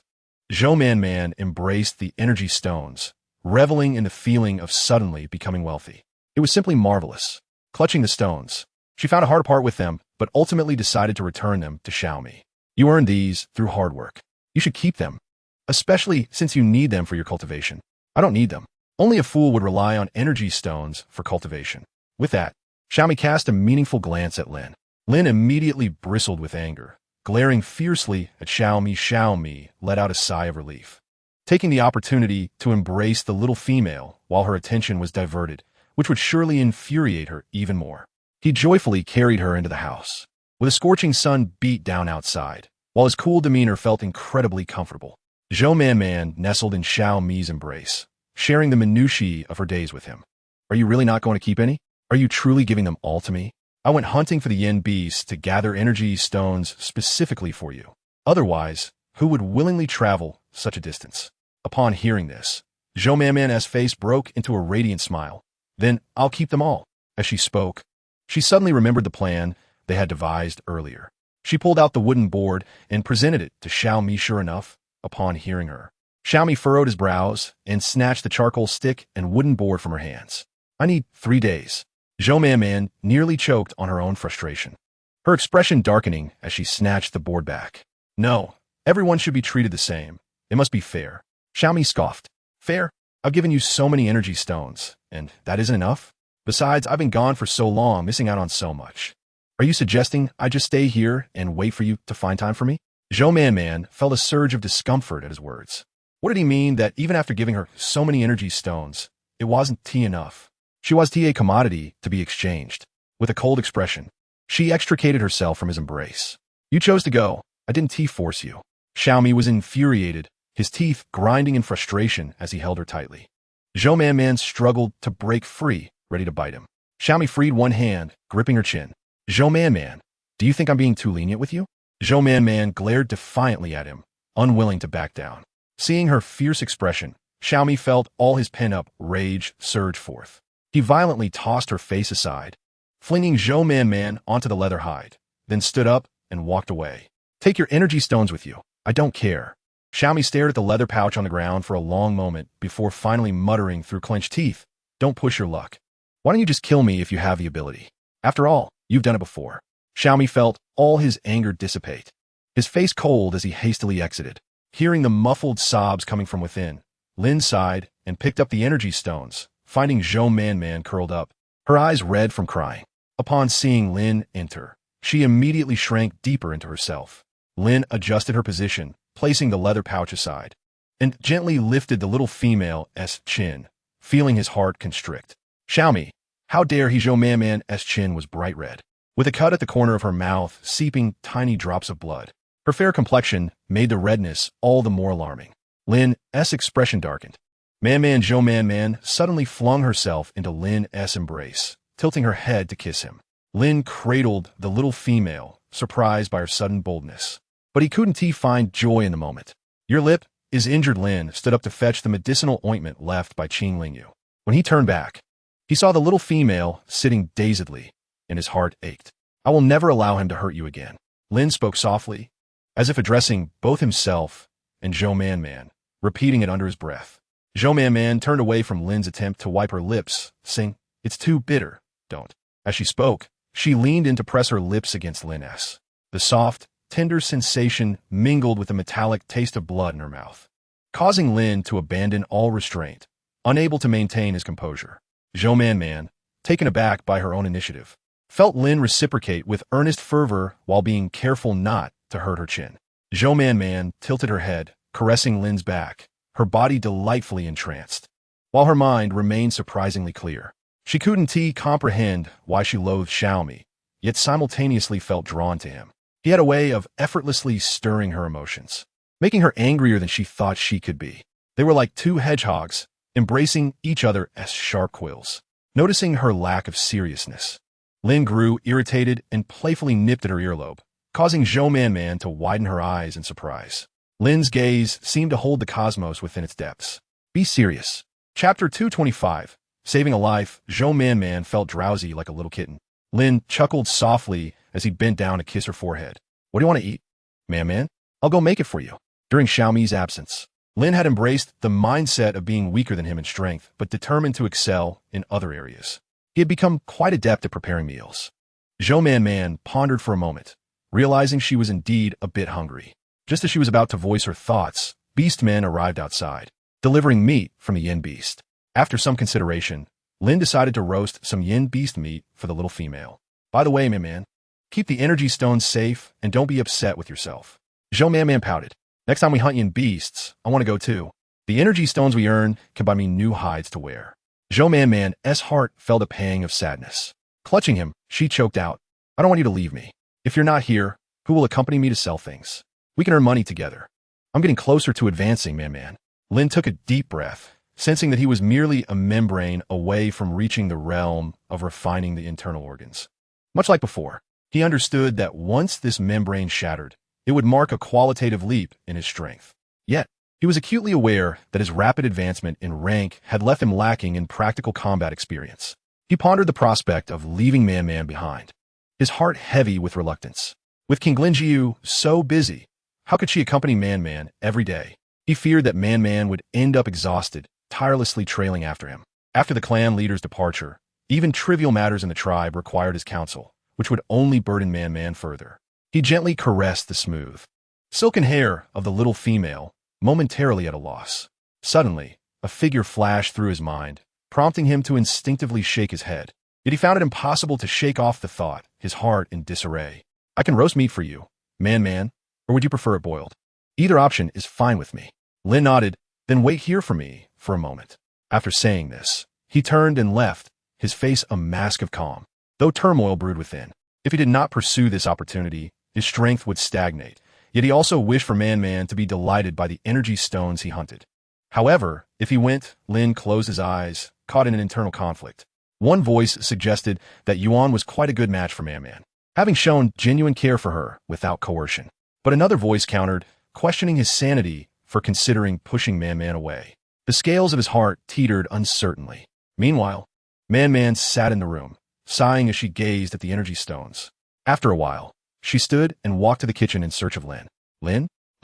Lin, thinking he had been slow, felt a rush of warmth to find her there. Just a moment, Man, I'll be right with you. Man pursed her lips and handed him the bag in her hand. Will using these break the barrier? Lin paused, incredulous, then quickly shook his head, overwhelmed with joy. Yet, after the initial elation, he shook his head again, thinking that simply having Man-Man around made him happy. Man-Man, having found her answer, insisted, "You use them first, Lin. I will earn more energy stones later." She placed the energy stones down. "Then I shall return and wait for my meal." Lin's feelings were complex as he looked at the energy stones. If he could stay and advance, he would not have to be ensnared in a web of indecision between the three of them. As Man-Man left, she coincidentally ran into King Linjiu, who had just returned. Upon seeing the injury on her face, King Linjiu's expression sharpened as he approached her for a closer inspection. "Xiaomi has returned." It was not a question, but a statement of certainty. Man-Man sighed and nodded. "Does it hurt?" King Linjiu lowered his gaze, as if to say, would it not hurt? Hearing this, Man-Man felt a bit embarrassed. "It doesn't hurt. It just looks a bit red." King Linjiu pinched her chin, noting that while it looked alarming, there was no significant damage, just a red mark from her own biting. With a stern expression, King Linjiu, concerned about scaring the little female, urged her, "You should go inside." Man-Man found it amusing how he sat like a guardian at the door. "I really am fine. Now, tell me some secrets from the tribe. Did they catch many beasts? Has the clan leader sent any news about when he will return? You seem so busy. Everyone misses you." Her proactive inquiry was rare. King Linjiu's expression softened, and he gently caressed her face, channeling his vitality. As they spoke, a hint of worry crept into his heart. Did it catch some? And there are still many beasts left. Would you like some hides or meat? If so, I can bring some back another day. Man-Man shook her head. No need, no need. Has the clan leader sent any messages? By the way, have you seen what the merfolk look like beneath the sea? Recalling the dreamlike scene she had witnessed, curiosity about the underwater world surged within her. Seeing her inquisitiveness, King Linjiu deliberated, concluding that sharing the details would not be detrimental. He recounted the key points of the matter. Man-Man's eyes widened in astonishment. So, the clan leader is actually one of the 4 great families in the capital, and Nyarusa was chosen as the heir of the merfolk? Then they eloped. King Linjiu nodded, smiling. Man-Man gasped, realizing that even in the beast world, freedom and love was not guaranteed. She had assumed that everyone shared the same freedoms. If King Linjiu's words held true, the feelings of beastmen were not as shallow as she had thought.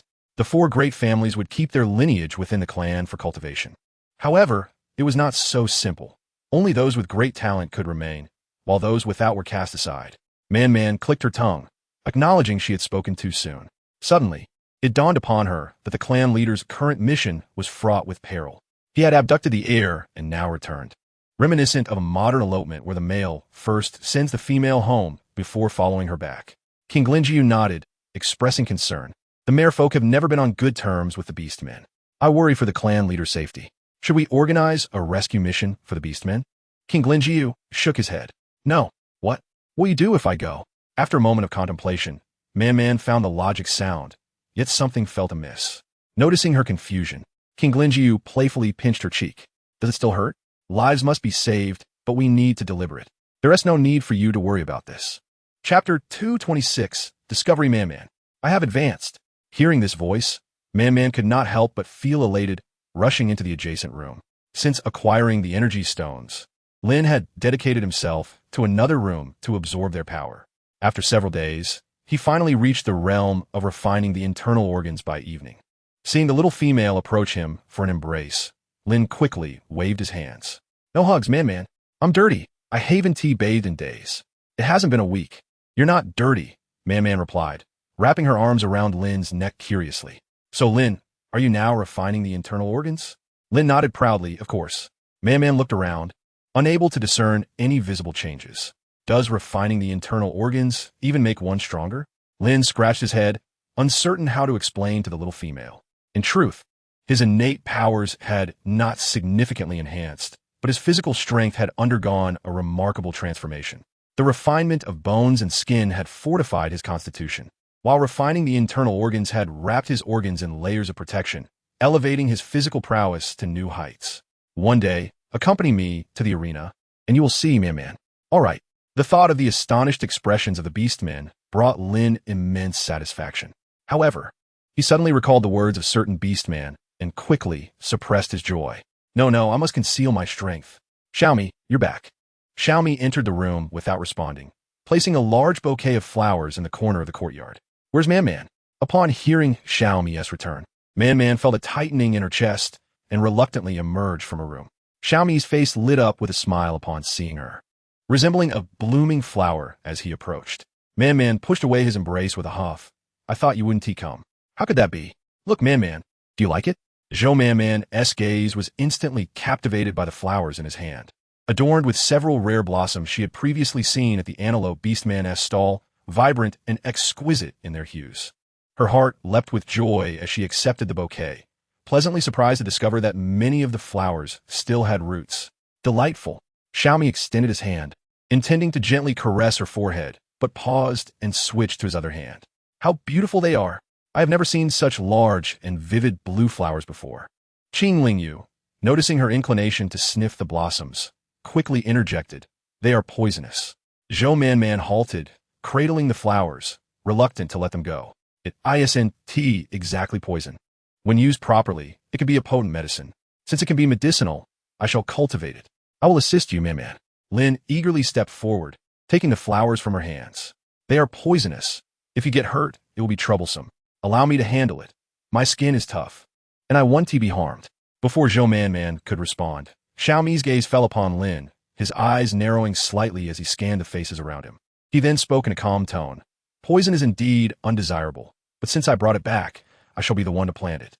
As he spoke, he took the flowers from Lin's hands, disregarding his provocative gaze. Let us go, Man Man. The front yard was already filled with numerous herbs and flowers, and Zhou Man Man was momentarily taken aback before quickly following. Xiaomi placed the flowers on the ground, suggesting that she choose a few to see if any were suitable for planting. Zhou Man Man didn't focus on the flowers. Instead, she grasped Xiaomi's hand, revealing a long wound that was slowly seeping blood, with an ominous hint of festering. How could you have sustained such a severe injury? Xiaomi lowered his gaze, retracting his hand, dismissing her concern with a casual remark. It's nothing serious. Zhou Man Man raised her voice, insisting that this was far from trivial. Would it only be serious if your hand were to be severed? As she spoke, she firmly grasped Xiaomi's hand, surveying the surroundings before channeling her life force into him. Xiaomi observed her round face, her fluffy hair cascading like a tuft over her shoulder. From his vantage point, he could see her long eyelashes and the incessant chatter of her little mouth. He withdrew his gaze and hand. I'm not yet healed. Why are you pulling away? Did this injury come from the flower? You know it is poisonous, yet still try to touch it. Fortunately, it is of lighter toxicity. What if it were more potent? You like it? Zhou Man Man's words faltered. Liking it was not an option. Xiaomi recalled how, during their previous outing to sell goods, her gaze had lingered on that flower numerous times, but due to a lack of energy stones and a dispute with the antelope Beastman, she had not purchased it. He wished to provide her with everything she desired, yet his sentiments seemed to hold no value in her eyes. Even though he could already surmise, Xiaomi still inquired, do you still have the energy stones I gave you? Zhou Man Man's face momentarily flashed with panic before she quickly regained her composure. Yes, I have taken good care of them. Please give me a few. I need them. Zhou Man Man lowered her head, preoccupied with channeling life force into him, speaking in a muffled tone. And Lina needed energy stones, so I lent them to her. All of them? Yes. Xiaomi let out a derisive laugh, his voice growing colder. Where exactly did you use them? When he became fierce, Zhou Man Man felt a surge of fear, her head drooping even lower. I will return them to you. Return them? Am I asking you to repay me? So, all the energy stones I worked hard to hunt down have been given to your beloved Lin? Then what do I mean to you, Man Man? Do you truly care for me at all? Xiaomi grasped her shoulders, compelling her to lift her gaze. Zhou Man Man, frightened, felt her face pale, her voice trembling as she replied, I will give them back to you, Xiaomi. The slit pupils in Xiaomi's eyes flickered ominously. Then give them to me now. Xiaomi, wait for me. I will go sell goods tomorrow, and I will definitely repay you. Xiaomi closed his eyes, throwing her to the ground, swiftly transforming into his beast form, charging towards Lin in an instant. Zhou Man Man's complexion turned pale, her heart wrenching as she shouted, Xiaomi. In the blink of an eye, the two were entangled. Lin, having just advanced in his cultivation, was no match for Xiaomi, who exerted his full strength in every blow. Zhou Man disregarded everything, rising to run toward them. Qing Lingyu acted swiftly, pulling her back. Go first, Man Man. Xiaomi. Zhou Man shook off Qing Lingyu's grasp, refusing to leave. I cannot leave. Save Lin. Xiaomi will truly kill him. Man, I beg you. Zhou Manman's tears streamed down her face as she watched Xiao Mi's gaping serpent mouth poised to strike Lin's neck. In a moment of desperation, she cried out, "Stop! I will Jiechu Shouyin." In that critical moment, two beams of green light enveloped both individuals, causing Xiaomi to halt mid-attack and turn, his massive serpent eyes fixed intently on Zhou Manman. Chapter 227. What am I sacrifice? Do not kill him. Zhou Manman fell to her knees, sobbing uncontrollably. A flicker of concern flashed in Qing Lingyu's eyes. Man, Xiaomi discarded Lin, swiftly coiling his serpent tail around her. Qing Lingyu narrowed his eyes. Xiaomi, what do you intend to do? What can I do? Man was always meant to be mine. As Xiaomi spoke, he departed with incredible speed. A glint of surprise crossed Qing Lingyu's eyes as he quickly followed, the air resonating with Xiaomi's faint voice. That kid may indeed be dead. Zhou Manman shuddered, calling out behind her, "Save Lin. Save." Xiaomi tightened his serpent tail, lifting her close, swinging her upside down, causing her face to pale and her head to spin. Qing Lingyu observed the two growing distant, glancing back to see Lin struggling for breath, a frown forming as he contemplated her evident distress from their interactions. With a sigh, he turned to leave. Zhou Manman wished to speak, but found herself suspended, with only her legs caught in Xiaomi's grip, rendering her unable to articulate her discomfort. Pain surged. Zhou Manman's consciousness gradually returned, enveloped in darkness. Her heart raced as she retrieved a fire starter from her space, opening it to ignite. With a clatter, the fire starter fell to the ground, and her heart sank. Her body trembled uncontrollably. Even though Xiaomi had ceased his actions, Zhou Manman understood this was a threshold, akin to uttering a divorce, perhaps even more weighty. Yet she felt trapped, knowing that if it happened again, it would be the same. In the dark, Zhou Manman could see nothing, only reaching out to probe her surroundings. Any sound in the darkness was pronounced, and she could hear the unsettling chirps of unknown insects and sporadic flutters of startled bats. She swallowed hard. "Xiaomi, are you there?" Leaning against the wall, Xiaomi watched her fumble in the dark, raising a hand to glance at the still-present beast seal, an ironic smile crossing his lips. As she approached him, he suddenly seized her neck, pressing her against the wall. Zhou Manman stood on tiptoes, struggling to breathe. She managed to whimper, "It hurts." "Hurts?" Xiaomi repeated the word, his tone dripping with sarcasm. Taking her hand, he placed it on his chest. "I am hurting too. My partner." Zhou Manman felt her heart racing, her face paling with anxiety. Xiaomi chuckled softly. "Are you so afraid?" She shook her head vehemently, insisting she was not afraid. "Why aren't you afraid? You should be." As he spoke, the sound of movement echoed in the vast cave. The unique sound of his serpent tail scraping against the ground, sending shivers down her spine. Suddenly, Xiaomi released her, and Zhou Manman gasped for breath, frantically dashing in one direction. The ground was littered with stones, and she stumbled, crashing to the ground with a pained cry, fearing to draw Xiaomi's attention. She suppressed her agony, moving slowly to the side. Had Zhou Manman been able to see, she would have realized that Xiaomi was merely a few meters away.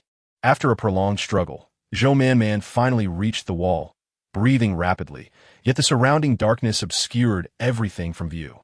In the depths of darkness, the silence was palpable, yet she remained far from at ease. What should she do now? The fear that Xiaomi might take her life loomed over her. Zhou Manman cautiously reached out ahead. A chilling sensation grazed her hand, and her countenance shifted in an instant. Trembling, she withdrew her hand and hurriedly crawled to the side, only to find herself against a wall with no escape. Her movements halted as she accelerated forward, her knees scraped and bleeding with each painful advance. Each movement a fresh torment to her wounds. She dared not utter a sound, but in that moment, a thought struck her. Could Xiaomi see her? Everything she did was within his gaze.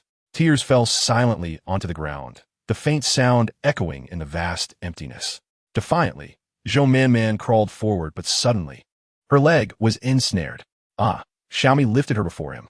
The rough stones beneath her scraped against her skin, drawing beads of blood. Xiaomi glanced at her indifferently, lifting her chin for closer scrutiny. "Why are you crying?" "I was wrong, Xiaomi. I truly was," Zhou Manman stammered, suppressing her fear as she attempted to push his hand away to embrace him, only to be swiftly rebuffed. "How could you be at fault? Am I not the one in error?" Zhou Manman froze, shaking her head vigorously. Though she could see nothing, her sincerity was undeniable. "I truly was wrong. I promise I will never act this way again. The energy stone you gave me, I will cherish it and inform you before using it. Xiaomi chuckled softly. Aren't you aware of that already? Zhou Man Man lowered her head, reaching for his hand, gently shaking it. I was wrong, Xiaomi. Please don't be angry. You are too magnanimous to hold a grudge against me. Xiaomi closed his eyes, and seeing her in such a state eased some of the turmoil within him. Yet a heaviness lingered. He looked up, his mind a chaotic tangle. Isn't the goal to remove the beast seal? Zhou Man Man, startled, quickly shook her head. No, do not remove it. Suppressing the violent impulses within him, Xiaomi contemplated her lack of affection for him, overshadowed by her concern for Lin. In an instant, his eyes glimmered with a predatory intensity. Zhou Man Man's heart raced as she reached for his hand, but he evaded her grasp. She gasped as her hair was suddenly seized. Xiaomi, aren't you going to remove the beast seal? Shouldn't I enjoy myself first before it's lifted? Otherwise, I would be at a loss, wouldn't I? Xiaomi lowered his voice, whispering in her ear, we haven't yet explored the beast form. If I consent to remove the seal, wouldn't you owe me some form of compensation? To Zhou Man Man, his words sounded like the seductive whispers of a demon. Frantically, she shook her head, tears streaming down her cheeks. I want to remove the beast seal, Xiaomi. I was lying. I will never agree to it. I cannot bear the beast form. It'll be the end for me. The memory of her first experience with it haunted her, leaving her trembling in fear. If you remove the seal, shall I not have to assume the beast form? Huh? What do you mean? It took Zhou Man Man a moment to comprehend his implication. She lowered her gaze and shook her head. No, I cannot remove the seal. Xiaomi suddenly leaned down, biting forcefully, the metallic taste of blood filling the air between their lips. With a flicker, a fire starter ignited, and Zhou Man Man looked up to meet his crimson gaze. I shall never speak of it again, but you cannot act this way. You are nearly killing Lin. Where is the fire starter? Zhou Man Man asked, confused. Bring it forth. Xiaomi lit all the fire starters, illuminating the cave. He placed his hand on the animal hide strap, and Zhou Man Man held onto his hand, murmuring, You still haven't answer my question. Then do not treat me like a fool. I'm not. Xiaomi halted, staring intently into her eyes. If you dare utter that again, I will ensure that both of them perish, even if it means my own demise. Zhou Man Man's heart tightened, and she immediately shook her head. I want to say it. You refuse to remove the beast hide, then? Xiaomi smiled, pressing her down, then please me. Zhou Man Man held her breath, tears streaming from her closed eyes. She pressed her lips together, unwilling to speak. What? Are you unwilling? Lin was gravely injured. She needed to return. Then I am meant to suffer, am I? Zhou Man Man, why would you deceive me? You knew it was wrong, yet you acted as such. Did you not? If you are unwilling, I shall take matters into my own hands. As he spoke, his tail swept across, extinguishing the freshly lit fire starters, plunging them back into darkness. True to his word, Xiaomi returned her to the entrance and left without a glance back. Qing Lingyu was fetching water in the courtyard and approached her, noticing her injuries. Did you fall? I did, Zhou Man Man replied softly. Shall I tend to your wounds? No, I wish to see Lin. Qing Lingyu studied her face, then lowered his gaze. Lin was severely injured, but not life-threatening, which was fortunate. I have already dressed his wounds. You can see him, but when you return, I will apply some medicine. Zhou Man Man nodded and entered the room. Lin's face was swollen, and his body was bandaged. At first glance, he was scarcely recognizable. Zhou Man Man covered her mouth, turning away from Qing Lingyu as tears flowed uncontrollably. She felt utterly helpless, yet this was so exhausting. She was at a loss for what to do. Calming herself, she placed her hand on Lin, a soft, green glow enveloping him. That's enough, Man. Qing Lingyu interrupted, observing her pale lips. He suppressed the words he wished to say. Let me take care of you. He led Zhou Man Man outside, where he meticulously cleaned her wounds. Seeing her knees so severely hurt, he frowned. What has Xiaomi done? This will leave a scar. Zhou Man Man smirked bitterly. His mercy is in not killing me. Qing Lingyu paused. Are you blaming me, Man? Why did you not act? Had you intervened, Lin would not be so severely injured. You could have defeated Xiaomi. He himself has acknowledged your strength. I'm sorry. Zhou Man Man turned her head away, her lips quivering. Suddenly standing, she declared, It is I who am sorry to you all. She walked out, and Qing Lingyu followed a few steps. She halted. Please take care of Lin. I need to find Anlina.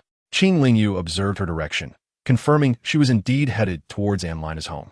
Once her figure vanished, he sat in the courtyard, extending his hand to gaze at his smooth palm, eventually clenching it tightly. He could defeat Xiaomi, but that energy did not belong to him, nor could he control it. When he witnessed Xiaomi strike Lin, he felt no impulse to intervene. How could he save them? Only when Man was in danger did she tug at his heartstrings. Zhou Man wandered aimlessly, eventually reaching the salt fields. The sun blazed overhead, yet many beastmen were still inspecting the salt. Upon seeing her, they greeted her with concern. "What happened? You are badly injured." "I tripped and fell," Zhou Man replied faintly. The beastmen exchanged worried glances, noting her mate was absent. They whispered among themselves. "Zhou Man's mate is quite negligent. If she were our female, we would cherish her as a precious treasure, afraid to let her fall or melt away." Zhou Man wandered far, sitting on the beach, gazing thoughtfully at the undulating sea in the distance. How had things come to this? What must she do to find balance within herself? Or was her initial path flawed from the start? Among the three of them, there exists only overt and covert strife. She does not genuinely believe that the shaman's refusal to save Lean poses a significant issue. Rather, she perhaps harbors a deeper resentment towards her own cowardice. Why could she not be stronger? If only she had not formed a bond with any of them. Her thoughts were as tangled as a mass of tangled yarn. The distant sounds of the beastmen reached her ears. Zhou Man rose to her feet and followed the noise, discovering that the beastmen were deciding to set off for fishing. Many familiar faces were among them, though she did not know them personally, save for one beastman. And, evidently, spotted her as well, leaping down from the ship. Man, he called out. Zhou Man felt a twinge of embarrassment recalling her prior rejection of him, a faint smile gracing her lips. "Yuan, are you heading out to sea?" Yuan approached her and immediately noticed her injuries. "What happened to you?" he asked, glancing behind her but seeing no accompanying beastmen. "Why did they allow you to come out here alone, Man? This is very dangerous." Zhou Man waved her hand dismissively. "We're all in the tribe. What danger could there be? I just tripped. I'll escort you back," he insisted. Zhou Man shook her head vigorously. No, you go about your business. There's no need to worry about me. That won't do. I must ensure you return safely." Seeing his stubborn expression, her heart ached and tears nearly spilled from her eyes. She gazed at the enormous fishing vessel. "Can I join you, Yuan?" Yuan was about to refuse, but, upon observing her profile, he finally realized her feelings. "Are you unhappy, Man?" Zhou Man turned to him, her eyes glistening. "If I'm unhappy, can I still go?" Yuan pressed his lips together. "Do not be unhappy. Just take me with you. I promise I won't cause any trouble. I simply want to see the sea." Yuan remained resolute. "You may think everything was fine when they returned last time, but the sea harbors many dangers." "Zhou not go, Man. Are you not afraid of danger?" Yuan hesitated. "Don't. What is there to fear? There is nothing worth worrying about." As he thought of this, he carefully etched her small face in his memory, feeling a sense of satisfaction. "I'm not afraid. Then I shall not fear either. Please take me with you. I assure you, I will not be a bother." Yuan gazed into her eyes, and the words of refusal swirled in his mouth, but never escaped. He had never been able to deny Man. It was difficult for him to utter words of rejection. Zhou Man perceived this as well. With unwavering eyes, she declared, "I truly wish to see. I had a quarrel with them, and it hurts." Yuan, feeling a rush of warmth, relented. "All right." He immediately regretted his decision, but upon witnessing the smile blooming on her face, his regret gradually dissipated. "You must stay close to me, Man. Chapter 229. Salted egg yolk. After Xiaomi left, he hesitated for a moment before considering returning. However, recalling her pitiful expression, he decided to hunt some yin beasts as compensation for Lean, reasoning that Man could hardly object to that. Originally intending to seek them out, he remembered how Man always claimed they were not good people. He redirected his course towards the capital city. The city was bustling with individuals organizing beastmen to hunt yin beasts. With a cold expression, Xiaomi stepped onto the street, immediately attracting the attention of many who sought to engage him. After observing them for a while, he felt they were even less competent than the previous ones. Just as he was about to leave, he overheard two beastmen conversing in a corner. "Isn't this ridiculous? How could there possibly be a female with what elemental talent? Even males with such talent are exceedingly rare. But you must admit, the rewards are indeed substantial. 500 energy stones. And that's just for providing a concrete lead. We could toil for 10 days or half a month and barely earn 1 or 2 energy stones. If we truly find a female with what elemental talent, we could become wealthy." Xiaomi's heart tightened. Watching the two enter an alleyway, he swiftly followed, knocking them out and choosing one to take with him. Finding a secluded spot, he covered the beastman's head with animal hide before delivering a hard punch to his stomach. Cough. The beastman collapsed, wailing, "Damn it. That rascal plotted against you. Have the guts to let me go." Xiaomi pulled at the hood, lowering his voice. "Who is searching for females with what elemental talent? The Beastman froze, suddenly regretting his words, fearing he had been overheard. He resolved never to speak so openly again. As Xiaomi prepared to strike again, the Beastman hastily replied, "This rumor has circulated for quite some time, but due to the female's nature, no one dared to speak it directly. However, the bounty has risen from 100 to 500 energy stones. If you truly have information, it might be worth waiting a bit longer. The bounty could increase further." Upon hearing this, the Beastman doubted the existence of such a female. If she truly existed, how could she not have been found by now? 500 energy stones were at stake. Xiaomi scoffed. After all, she was a female. You dare to covet a female? The Beastman appeared somewhat uncomfortable. How do you know pursuing that female will be ill-fated? Perhaps she lives a good life. Xiaomi ceased speaking. Such a lowly creature was not worth his breath. His fingers transformed into blades, pressing against the Beastman's neck. Where did you obtain this information? Let us discuss this calmly, the Beastman pleaded. After extracting the desired information, Xiaomi tightened his grip, and the Beastman instantly lost consciousness, collapsing to the ground and reverting to beast form. Xiaomi wiped his hands on the wall nearby, glancing at the corpse with lingering resentment. He thought of the previous group of beastmen and swiftly returned to the alley. After dealing with the two beastmen, he felt somewhat relieved. Observing the beastmen on the street, he could not help but feel a sense of irony. These self-proclaimed noble beastmen looked down upon the vagrant beastmen, believing them to harm females. Yet, the vagrant beastmen would not take the lives of females. It was these supposedly honorable beastmen who secretly engaged in the most sordid dealings. How dare they set their sights on Man-Man? Truly, they were courting death. Xiaomi's expression hardened as he proceeded to the location they had mentioned, glancing upward before stepping inside. Yuan brought Zhou Man-Man onto the ship, but they were met with unanimous disapproval from the crew, who insisted she stay within the tribe. Nevertheless, Zhou Man-Man was resolute about seeking a change of scenery, and with Yuan's assurance, she ultimately boarded the swaying vessel. The sea was not as vast and beautiful as Zhou Man-Man had imagined. Instead, a sudden wave struck, causing the entire ship to sway violently, and before long, she began to feel queasy. Yuan, concerned for her well-being, directed the beastmen to cast the nets and guided her to a higher level of the ship to rest. Looking down, Zhou Man-Man noticed water splashing onto the deck, but inexplicably, the water quickly vanished. Intrigued, she looked up at Yuan, who smiled and explained, "This is the ability of water elemental users. They can allow water to fall, but prevent the water below from rising." "How marvelous!" Zhou Man-Man exclaimed, her eyes sparkling as she looked back at Yuan. "You are quite impressive, Yuan." Yuan's heart softened. He gently placed his hand on her back and pulled her slightly away. "Do not lean too far forward, Man-Man." After doing so, he blushed and held his hands, unable to look at the young female. Zhou Man-Man found his shyness amusing, and her earlier discontent dissipated significantly. Suddenly, the distant sky transformed into a radiant crimson hue. The clouds and sea were entirely red. Zhou Man-Man excitedly pointed at the sunset, exclaiming, "The sunset over the sea is so beautiful. It looks like a giant salted egg yolk." Yuan, unfamiliar with the term salted egg yolk, gazed at the red-orange light illuminating Man-Man's face, finding her extraordinarily beautiful. Meanwhile, beneath the sea, Nerogene's eyes narrowed with intensity. "Ah, little thief, you have finally shown yourself." Having dragged the two little rascals, Yu and Wan, ashore, they had squatted in the capital for several days without catching a glimpse of their target. Now, it seemed that fortune favored them effortlessly. Once he captured that little thief, he would surely flay him alive. On the deck of the ship, aided by the twilight, Yuan's tense hands involuntarily clenched. He gazed at the closed-eyed, relaxed Zhou Man-Man, his heart pounding wildly. "Be careful, Man-Man." Suddenly, a bellow from an orc snapped Yuan to attention. He swiftly pulled Zhou Man-Man, who was still lost in the beauty of the dusk behind him. As Zhou Man-Man opened her eyes, a deluge of seawater surged towards her, instantly draining the color from her face.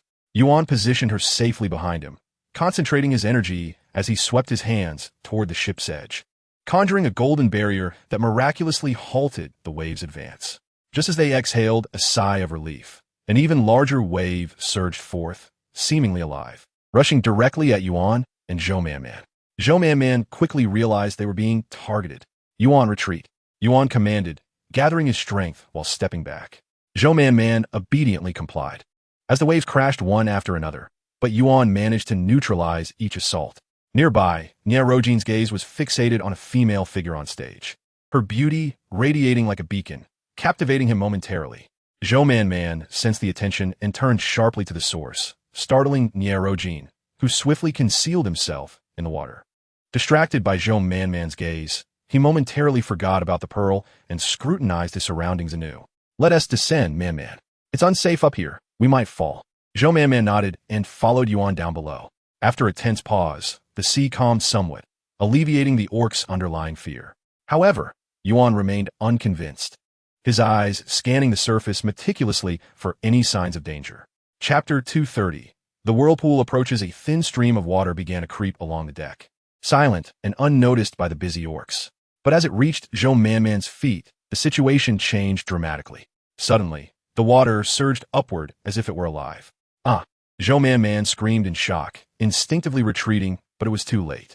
In the next instant, a powerful force propelled her, sending her soaring like a kite with its strings severed. Man. Yuan's eyes widened in horror, his expression shifting drastically. Without a moment's hesitation, he rushed forward, wrapping his arms tightly around Zhou Man. Meanwhile, he concentrated his other hand, attempting to sever the attacking water column. Just then, a torrent of seawater surged forth like a fountain. Gritting his teeth, Yuan fought against the crashing waves with all his strength, holding Zhou Man close to shield her from harm. Niarojin observed from the sidelines, a flicker of regret and disappointment crossing his face. The other orcs, in a panic, surged forward, trying to pull Yuan and Zhou Man back aboard the ship. Yet most of them could not swim, resorting to tossing down planks, hoping to aid in their flotation. Although Zhou Man could swim, the raging waters made it exceptionally challenging. She strained to drag Yuan's body, try to keep both of them afloat, and searching for a plank for support. We'll pull you up. Zhou Man attempted to speak, but suddenly felt something tugging at her feet beneath the water. In an instant, she felt as if her strength was being drained, trembling uncontrollably with a pale visage. What is this? Could it be the legendary water ghost? In a panic, she looked down, only to see an androgynous face staring back at her. The features were exquisitely carved, tinged with an otherworldly charm that momentarily captivated her. However, Yuan reacted swiftly, striking downward with great force. His palm emanated a powerful energy, and upon contact with the water's surface, the sea erupted, forming a towering water column that burst forth in a dazzling display, akin to a beautiful firework. In that breathtaking moment, the face revealed a sinister smile, gracefully flipping to unveil a stunning fishtail. Zhou Man snapped back to reality, urgently grasping Yuan's clothing. It's a mermaid, Yuan. Yuan furrowed his brow, casting a dark look at the creature below. He recognized it as a mermaid, but understood all too well that in these waters, such prowess could only belong to them. Some orcs, enchanted by the allure of mermaids or treasures from the sea, would go to great lengths to capture them. Despite the central capital's 4 noble families' repeated commands to maintain harmony between orcs and other races, some orcs still acted in secret. Thus, Yuan had suspected a mermaid's involvement from the onset, but knowing mermaids were typically gentle and seldom provoked orcs, he had held some doubt, now entirely dispelled. We mean no harm. We only wish to catch some fish. If we have disturbed you, we ask for your understanding. Niarojin, displeased by Yuan's imposing presence, particularly since he had taken his pearl, felt increasingly irritated, believing that Yu and Wan had been duped by such a person. He wrinkled his petite, straight nose, surmising that the pearl was likely at home, its scent faint. However, he thought if that female could be spared the pearl, it would be worth it. Leave her behind, and I will allow you to return. Zhou Man's eyes widened in disbelief. Have you lost your mind? You're insane. Yuan's expression darkened as he prepared to retaliate. But seeing their intent to act, Niarojin summoned a wave, and suddenly, a swirling whirlpool appeared, drawing nearer. Yuan's face paled. Set sail now. Hearing this, the orcs froze, unable to abandon their comrades at such a perilous moment. They stood still, paralyzed. Hurry, otherwise, we will all perish here, Yuan shouted urgently. Finally, a few orcs began to move, and the ship slowly began to drift away. Niarojin crossed his arms, watching their actions with a smug smile. Seeing his expression ignited a blaze of fury in Yuan. No wonder orcs sought to capture mermaids.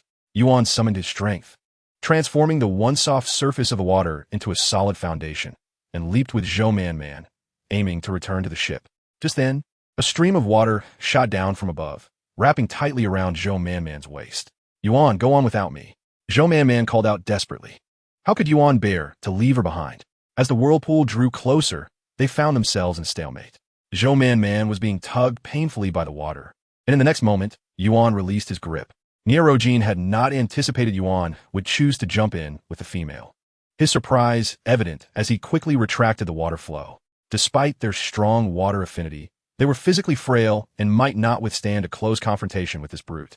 As the whirlpool closed in, Yuan clutched Zhou Man Man tightly, doing his utmost to protect her, and in the next instant, both were engulfed by the vortex. Niarojin's expression shifted as he hurriedly gestured, muttering curses under his breath, then followed the whirlpool's direction in pursuit of the two. Chapter 231. Bonding Man Man, wake up.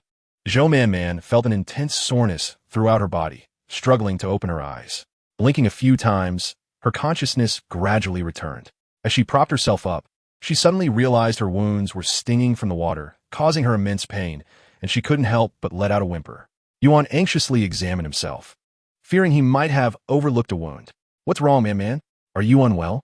Zhou Man struggled to hold back her tears and shook her head as she looked at Yuan, only then noticing a gash on his forehead, oozing blood and staining half his face, rendering him terrifying to behold. Your face. Yuan hastily wiped at it, smearing blood everywhere. Zhou Man couldn't help but chuckle softly. Stop it. Let me take care of it. Supporting herself, she retrieved water from her space, intending to treat his injury, when she suddenly caught a glimpse of the confusion in his eyes. Her body stiffened momentarily, and with an awkward smile, she feigned calmness, saying, I'll clean your wound first, Yuan. Yuan lowered his gaze, remaining silent. Zhou Man felt a wave of despair wash over her. She was accustomed to taking things from her space at home, but now she had acted without thinking, and the items were already out. After carefully cleaning the blood from Yuan's face, she channeled her life force into his head, the warmth providing a comfortable sensation. Noticing the pallor of her complexion, Yuan raised his hand to stop her. No need, Man. This wound is minor. It will heal in a couple of days. Zhou Man took a few labor breaths, having previously transferred her life force to Lin and not allowing herself time to recuperate before rushing out. Now, using it again made her feel as if she were breaking into a cold sweat. Unsure if Yuan had noticed her struggle, she waited for him to ask, but he remained preoccupied with chopping wood to construct a simple shelter. Sighing, she wondered if he had seen anything at all, making her restless. By the way, Man, if you have anything useful in your space, you might want to take it out for emergencies. It could be a while before they find us. Zhou Man felt a weight lift off her heart. Observing her bemusement, Yuan secured the rope and turned to her. I will not harm you, Man.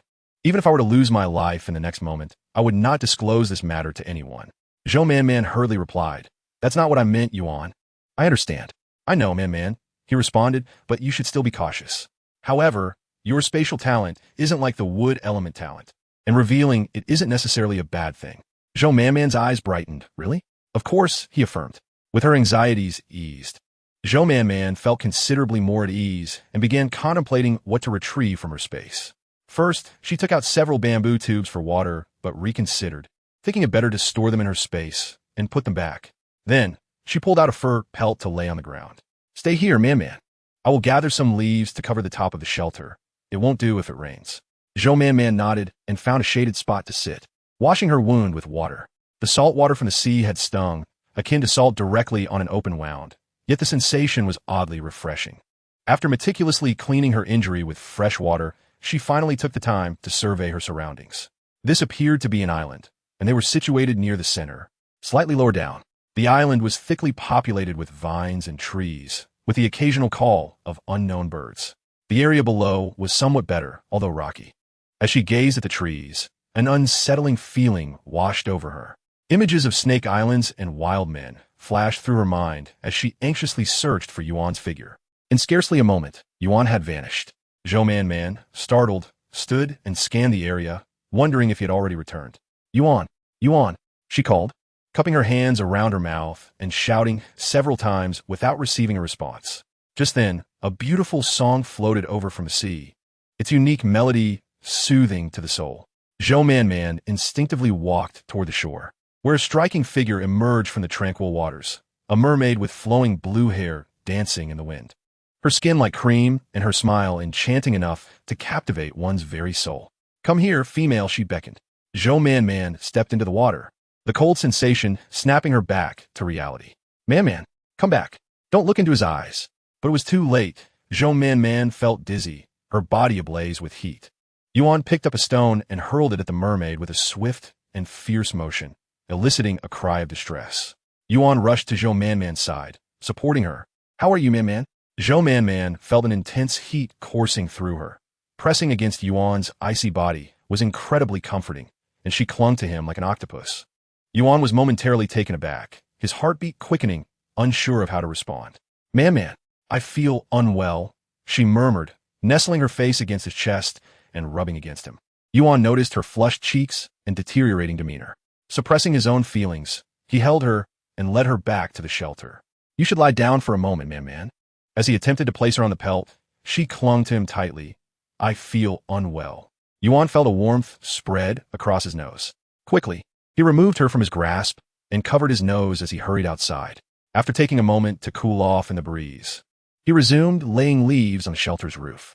Yet, before he could finish, he glanced down to see Zhou Man had shed her pelt, her fair skin exposed before him.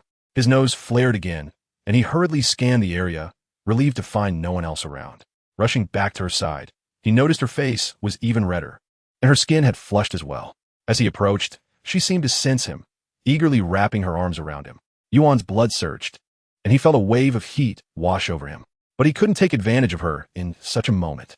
Resisting his impulses, he gripped her wandering hands and looked in her eyes, intending to speak, but she suddenly pressed her lips against his. Unable to hold back any longer, Yuan laid her gently upon the pelt and leaned down to kiss the lips he had fantasized about countless times. They were so soft, so sweet. Man, he called. Zhou Man, not anticipating his next move, opened her eyes in urgency. Do you know who I am? He had intended to wait for her response. But she leaned in again, and Yuan could no longer resist, loosening the pelt. Meanwhile, in the underground city, Xiaomi sensed something amiss while perusing various bounty notices, his expression changing as he hurriedly departed. Qing Lingyu and Lin, who had just awakened, also sensed the shift. Exchanging a glance, they saw disbelief mirrored in each other's eyes. Qing Lingyu stood abruptly, recalling that Man had gone to find Lina. Could she be in danger? He pushed open the door, ready to exit. Boom! Qing Lingyu swiftly dodged, avoiding Xiaomi's furious punch, his eyes flashing with unusual intensity, revealing a volatile side not usually seen. Where's Man? Get lost! Xiaomi growled, stifled for a moment, then frowned as he observed Qing Lingyu's intent to leave. I returned Man safely. Why weren't you keeping a better eye on her? You let her go out alone, and now this has happened. Qing Lingyu turned, his expression icy.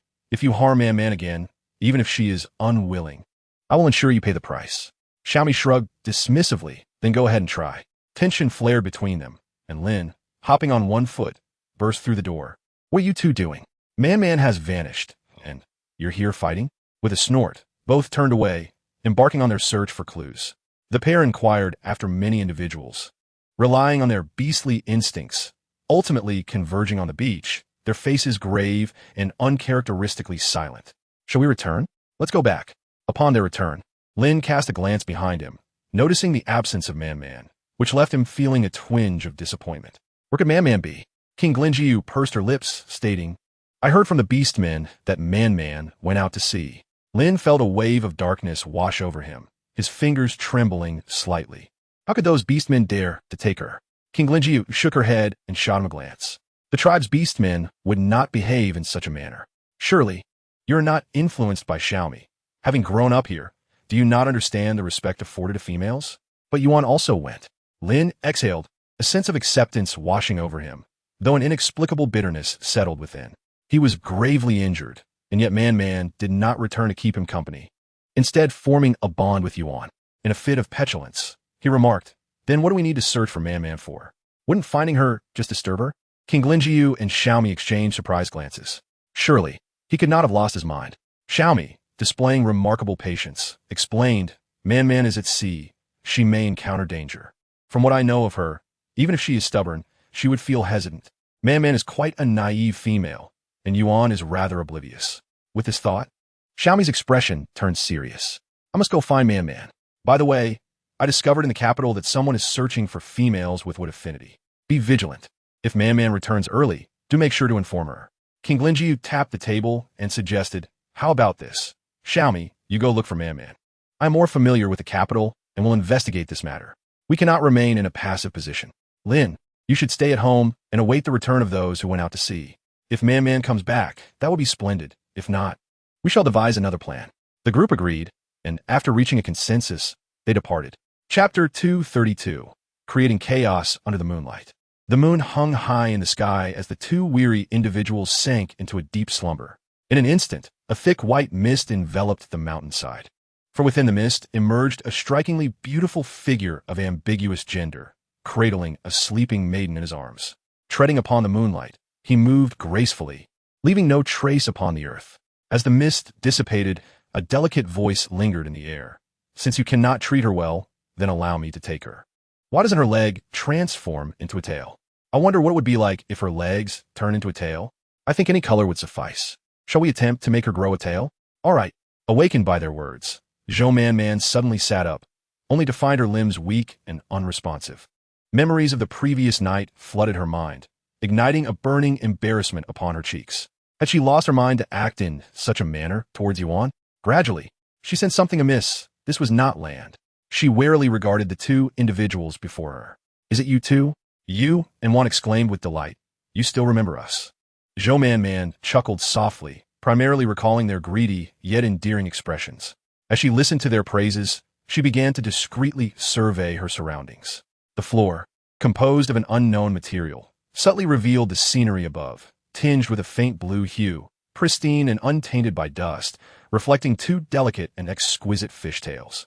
As they spoke, the tails would gently sway, and at moments of excitement, they would undulate vigorously, one golden blue, the other softly pink. "Are you listening to us?" Zhou Man snapped back to reality, nodding. "I am listening." "Great. When can you prepare delicious food for us?" Zhou Man smiled gently. "If you take me back, I promise to make you plenty of delightful dishes." The two exchanged glances, a hint of hesitation passing between them. You sheepishly said, "Well, we did give you a pearl last time, and that pearl belongs to our seventh brother. He mentioned it was rather important. So if you could return the pearl to us, or perhaps trade it, we'll gladly take you back." As she spoke, she stood and swayed her fishtail toward the small shelf, retrieving a box filled with colorful pearls, presenting it to Zhou Man. "Take a look. See if any of these pearls catch your fancy for a trade." Zhou Man lowered her gaze. She indeed desired to trade, but the pearl had mysteriously entered her body. If she revealed this, would she not face the wrath of their seventh brother? With this thought, she promptly shook her head. "I haven't brought the pearl with me. Please take me back first, and I will give you the pearl later." "The pearl is not important." The three turned their attention toward the door. You and Juan, eager for food, quickly flattered, "Seventh brother, we knew you were not the sort to be stingy. We shall take her back right away." Just as Zhou Man processed his exquisite features and sighed in relief, she heard him state, "The pearl is not important. The person is." Zhou Man's heart soared. You and Juan were left bewildered. Rojin winked playfully at Zhou Man. "If I become your sister-in-law, wouldn't you have delicious food every day?" You and Juan hesitated for a moment, nearly jumping for joy. "That sounds splendid. Now, you two can step out for a moment, allowing me to spend some time alone with your future sister-in-law to cultivate our bond." They eagerly agreed, and before Zhou Man could utter another word, they dashed out. Noticing her nervous demeanor, Rojin approached, gently brushing aside the stray hair at her temple. Zhou Man instinctively turned away, avoiding the touch. "No need to be so tense. I won't harm you. Was it you who caused our ship to encounter such tumultuous waves?" "An accident." Zhou Man found it amusing. They had fallen into the sea, and he dared to call it an accident. Rojin observed her flushed cheeks, feeling a twinge of guilt. It was not his fault for misunderstanding. He had assumed the pearl had been taken by that brutish Yuan, unaware of the beauty before him. Meanwhile, Yuan awoke early to find the little female missing. Feeling as though the world had collapsed, he sat by the shore, gazing at the boundless sea, sighing heavily. In the distance, he spotted a dark shadow rising and falling upon the waves, mistaking it for the mermaid, and unleashed his power in an attempt to strike. The wind blade surged forth, shattering the golden light, charging forward with unstoppable force. Yuan narrowly dodged it, calling out excitedly, "Xiaomi, over here!" In the turbulent waters, Xiaomi, brimming with anger, regarded Yuan silently. Soaring into the air, he scanned the surroundings. "Where's Man?" At the question, Yuan lowered his head, feeling guilty. "Are you the one who bonded with Man last night?" Yuan nodded. Xiaomi's anger flared momentarily, but then subsided. Yet, with Man still missing. Confronting Yuan would resolve nothing. He had to suppress his fury. Where is she? Yuan sighed and recounted the entire story. Xiaomi's expression hardened as he gazed out at the vast sea, gritting his teeth. Then let us stir the depths of this ocean into chaos. With that declaration, Xiaomi prepared to depart. Yuan hurriedly followed. What about me? Xiaomi turned. What? Can you breathe underwater? Yuan shook his head. But can you leave me here alone? Just as Xiaomi was about to leave, Yuan added, could you please inform the Beastman on the ship of my location? Xiaomi cast a long, deep look at Yuan before turning to leave. Wait here. Chapter 233. Critique of his appearance. Zhou Man ignored him, and he remained unfazed, kindly inquiring if she had any cravings. Zhou Man, feeling her stomach rumble, thought of the delectable treats in her space, which only intensified her hunger. However, he had not left her side, thus far, aside from using the restroom. All her actions had been under his watchful gaze. Surely, she could not retrieve food while in the restroom. Zhou Man shook her head, feeling quite distressed as she turned deeper into the room. You refrain from speaking, so I shall casually bring a bit over to you. Zhou Man abruptly sat up, asking how he could possibly send her back. Jean curved the corners of his lips, insisting she stay with him.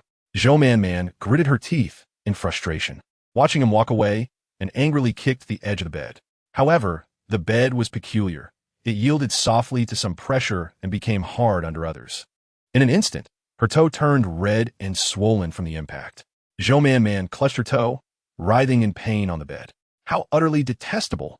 Nearer Jean soon returned, finding her lying on the bed with a vacant stare, occasionally glancing towards the fish. He couldn't help but chuckle. Come eat. Zhou Man huffed softly, turning her head away. As she faced the suddenly approaching handsome visage, her breath hitched. Nearer Jean smiled. Look, you're not entirely resistant to me.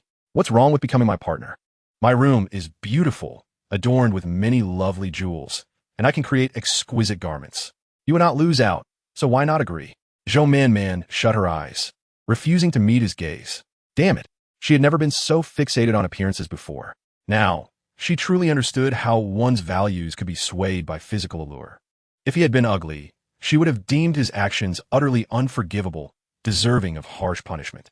Yet, with his extraordinarily captivating and androgynous features, she found herself begrudgingly thinking that as long as she could return home quickly, the rest could be overlooked, even though she currently lacked the ability to pursue anything further. Get up and eat. What will happen if you go hungry? Zhou Man kept her eyes closed, remaining silent. If you won't get up yourself, I shall have to take action. Zhou Man was startled, quickly opening her eyes to see him and the item he had brought, her vision darkening at the sight of a green dish. She grimaced. Just eat a little to fill your stomach. Niru Jin's tone softened. I know you may not like this, but in a few days, I will catch some animals on land to prepare a meal for you. Gulp. Niru Jin's phoenix-like eyes narrowed, placing the dish in her hands. Eat some. They used delicate coral to eat, which was oddly shaped and forked at the end, allowing them to pick up food. Zhou Man struggled with it, concluding that chopsticks were far superior.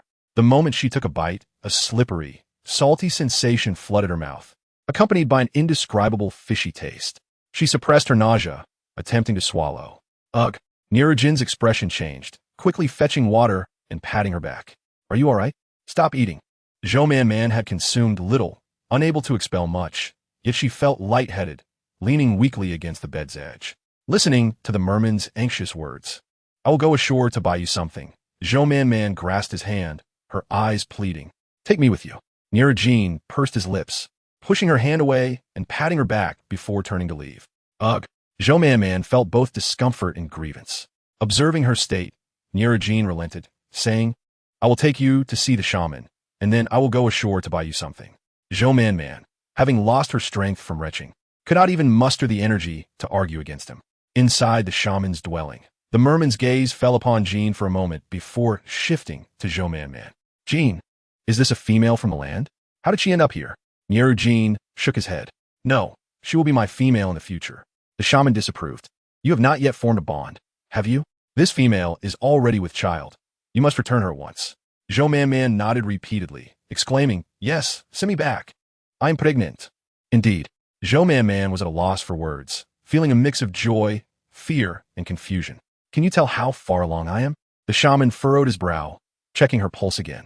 It's still very early, but I can't understand why your reaction is so intense. It seems to be about a week. Zhou Man pondered, suddenly realizing she could not ascertain who the father was. An awkward silence enveloped her. Jean could hardly believe she was pregnant. His earlier good mood evaporated, and his expression turned cold as he prepared to leave.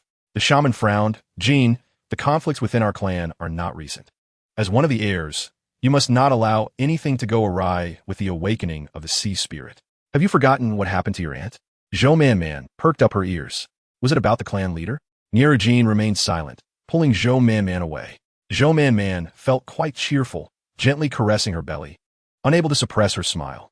The thought of possibly having beautiful fox cubs or adorable white tiger babies filled her with delight. Suddenly, she recalled the possibility of snake offspring. In an instant, she withdrew her hand as if struck by lightning, then hesitated, fearing her reaction might distress the baby inside her, and she began to comfort herself internally. Jean found it amusing to see her expressions shift so rapidly. Are you welcoming their arrival or not? Zhou Man looked up at him defiantly. This is my baby. Of course I welcome them.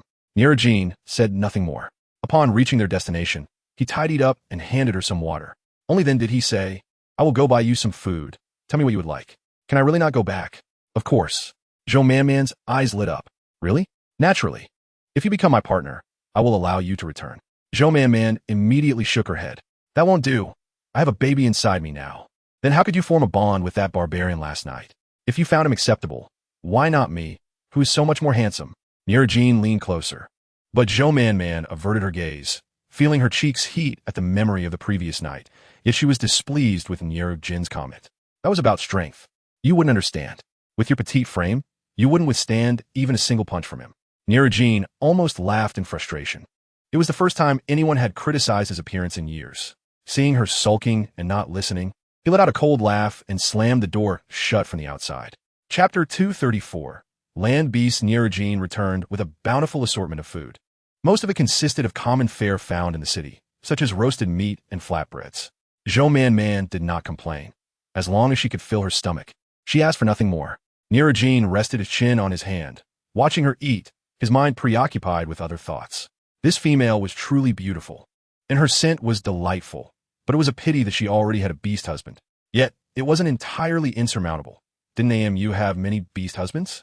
It didn't seem to be an issue, but how could he persuade her to stay and accompany him? Once Zhou Man was sated, she began to feel drowsy. However, Jean, concerned, forced himself to remain alert. Seventh brother.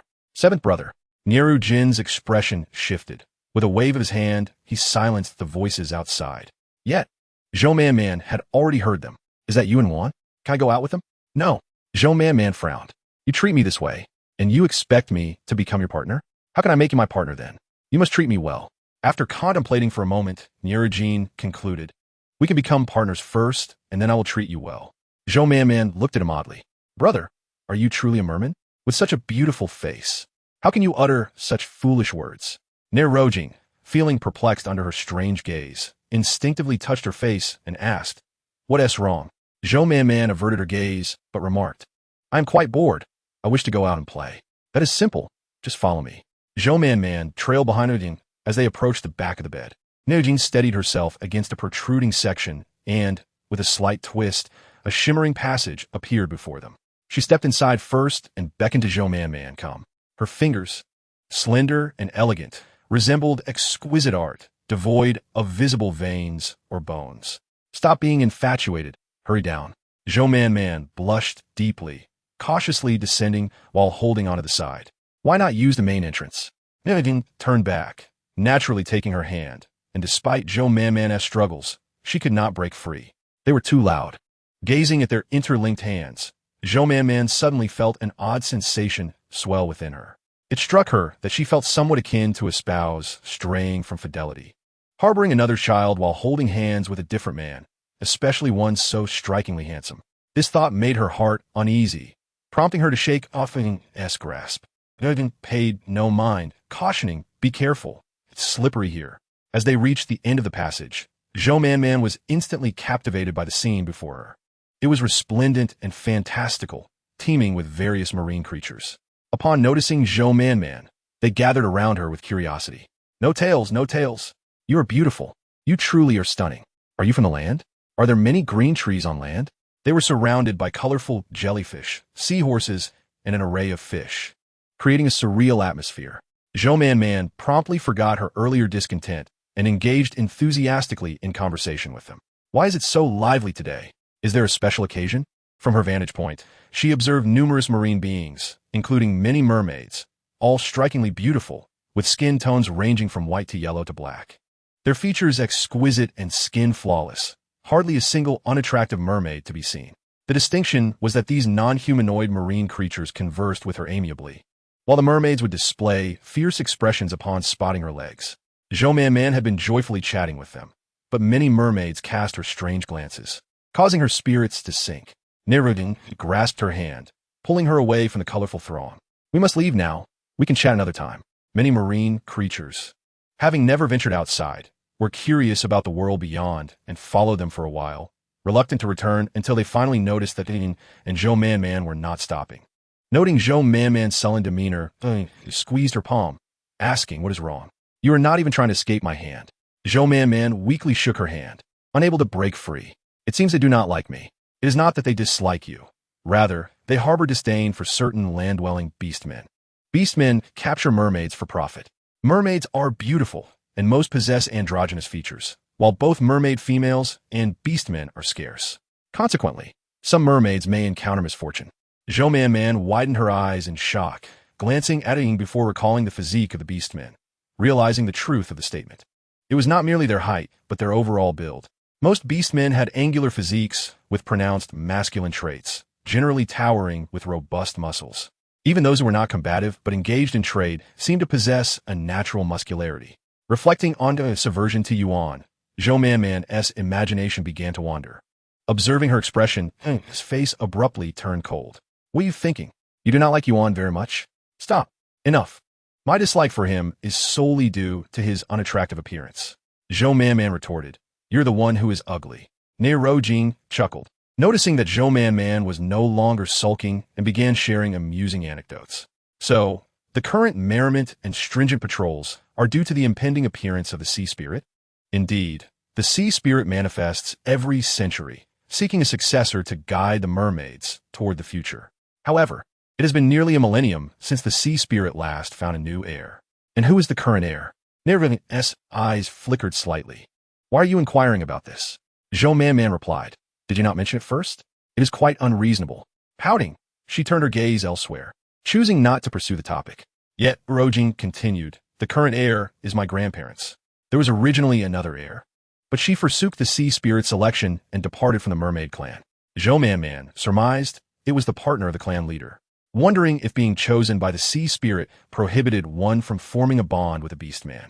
She raised her eyes and his gaze fixed upon her, feeling a touch embarrassed and quickly averting her gaze. "What is wrong?" Zhou Man inquired, her curiosity piqued. Nerojing hesitated before asking, "Do you know the land beastman who abducted C?" Chapter 235, To Rescue First. "Does that mean you are now abducting me?" Nerojing glanced around, observing a particularly beautiful area nearby. "Would you like to see it?" Zhou Man pouted, initially wishing to inquire about the clan leader, but hesitant to raise alarm. "The sea spirit has appeared." "The sea spirit has appeared." Nero's expression brightened. "The sea spirit is here. I shall take you to see."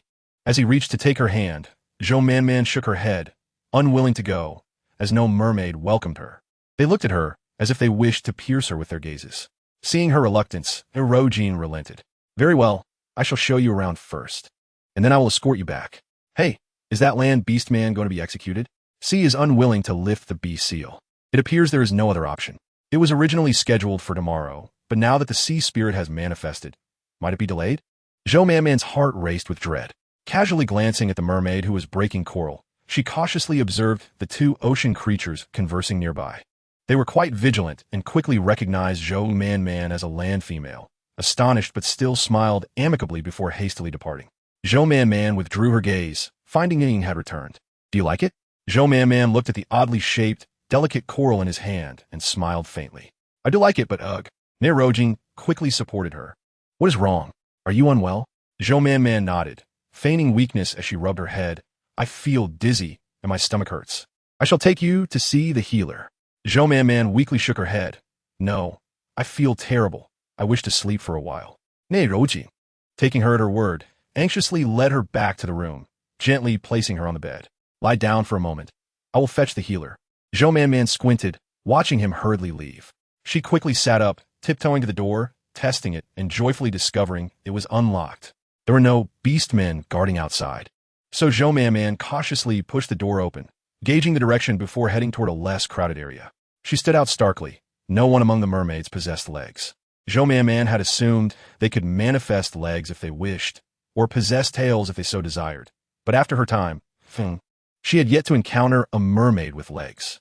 After searching for quite some time, the sheer number of people made it difficult to discern where prisoners were held. She crouched behind a rockery, listening and noting that it seemed devoid of people, then turned her head. "Goodness!" Zhou Man exclaimed, pointing at Nierojin. "How on earth did you end up here?" "Guess," Nierojin replied, pulling her up. "You thought you could sneak away? Impossible. Without the assistance of the merfolk. Escaping from the seabed is utterly unfeasible."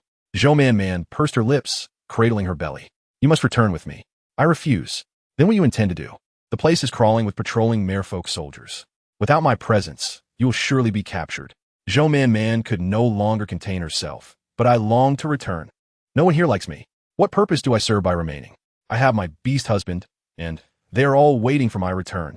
You fail to comprehend. The depths of the ocean are a sanctuary for you, having grown up here since childhood. But for me, it is a foreign realm.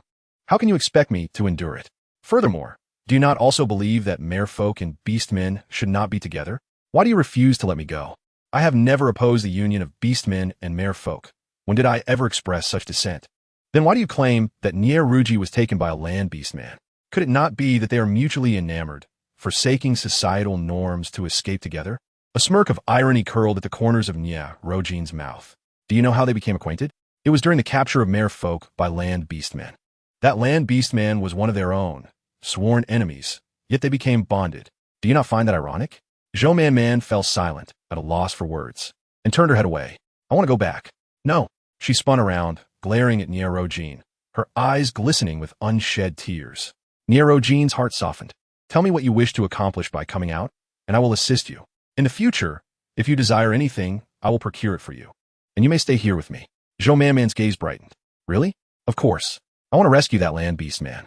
Nierojin's expression shifted, resolutely stating no. "Then I shall rescue him." After a prolonged tug of war, Nierojin eventually acquiesced, hesitantly conceding, "He may leave alone, but you cannot." Zhou Man was somewhat reluctant. Yet the urgency to save the individual outweighed her reservations.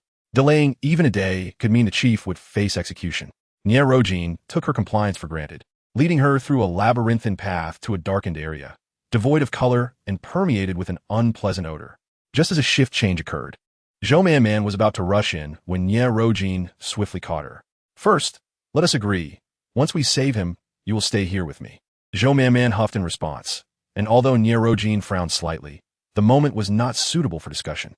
"Wait here for me. I will go inside." Zhou Man immediately shook her head. "I want to go in too."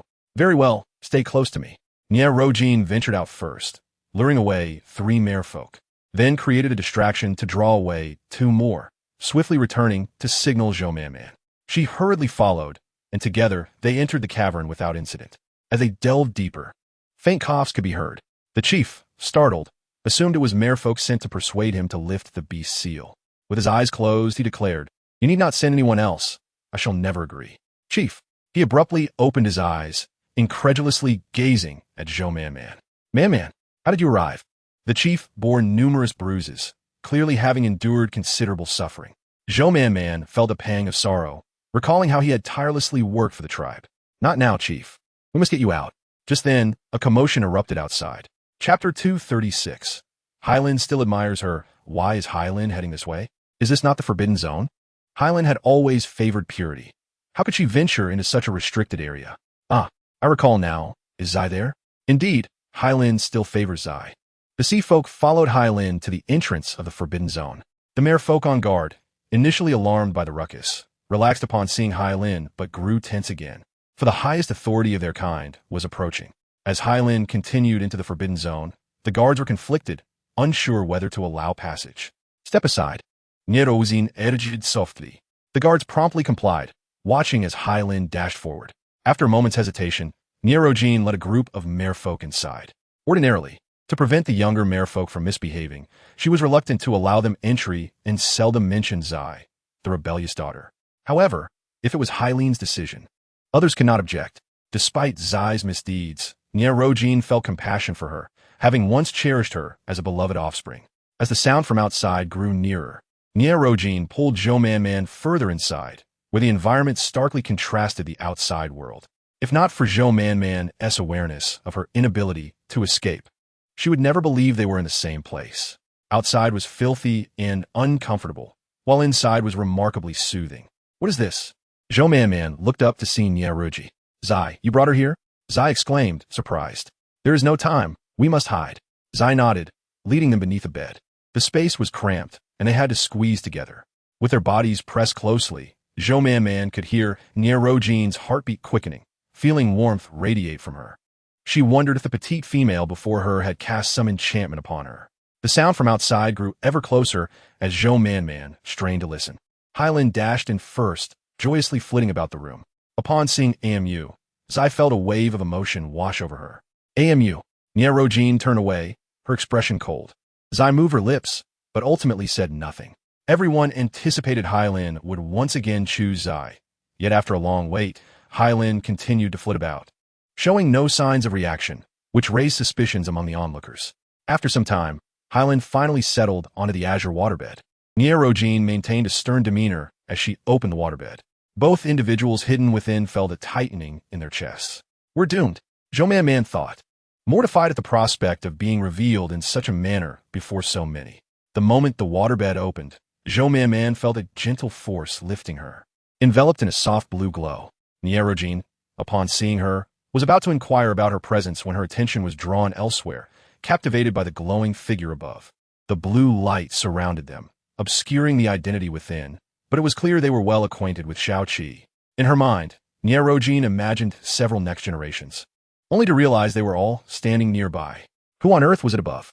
As the light gradually faded, Zhou-Man-Man felt as though she were cradled in the ocean's embrace, the gentle sea breeze brushing against her face, sweeping away all discomfort and anxiety. She felt an unprecedented tranquility, until at last, Hylene's radiance slowly infused into her belly. When she finally discerned that the figure above was a land female, Rogine's expression shifted to one of disbelief. Absurd. The sea folk exchanged glances, uncertain of how to react. Logically, how could Hylene ever choose a land female? The shaman arrived late, exclaiming, "Isn't this the female who conceived that day?" The voice, though soft, echoed in the profound silence, causing Rogine to fix her gaze upon Rogine. Who is she? Is she your female? Is the child within her yours? Rogine, typically composed, found herself at a loss as she glanced between the bewildered Zhou-Man-Man and the assembled crowd, ultimately shaking her head and recounting the entire sequence of events. This is sheer madness. Zhou-Man-Man gradually regained her composure, gazing at the scene before her with a hint of panic. She instinctively cradled her belly. In a row, Jean hurriedly positioned herself in front of her. "Grandmother, it was I who brought her back. She knows nothing." Naroshwan closed her eyes, aware of the truth. After all, Hylene had chosen her. This is bad, very bad. The Beastmen are coming. Naroshwan's expression hardened. Fight. In the past, Hylene had failed to select a suitable heir, and the energy of the merfolk had dwindled day by day. But now it was different. Hylene had chosen. This individual remained in the depths of the sea, promising an exponential increase in the energy of the merfolk. The merfolk were greatly encouraged. For years, they had been retreating, allowing the Beastmen to forget the terrifying power of Hylene. It was time to make that arrogant group suffer. The merfolk eagerly prepared for battle, while Zhou-Man-Man felt a sudden unrest in her belly, a wave of nausea washing over her. The shaman approached to examine her, checking her pulse for a moment before smilingly announcing, "It's a little female." Upon hearing this, the merfolk felt a sense of relief. If Hylene had entered her belly, and it were a land beastman, how could they endure such a fate? However, if it were a female, it seemed they could accept it after all.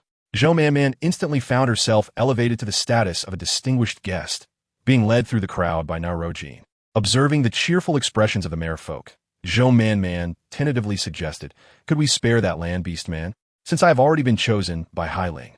Perhaps he no longer needs to bear this heavy responsibility."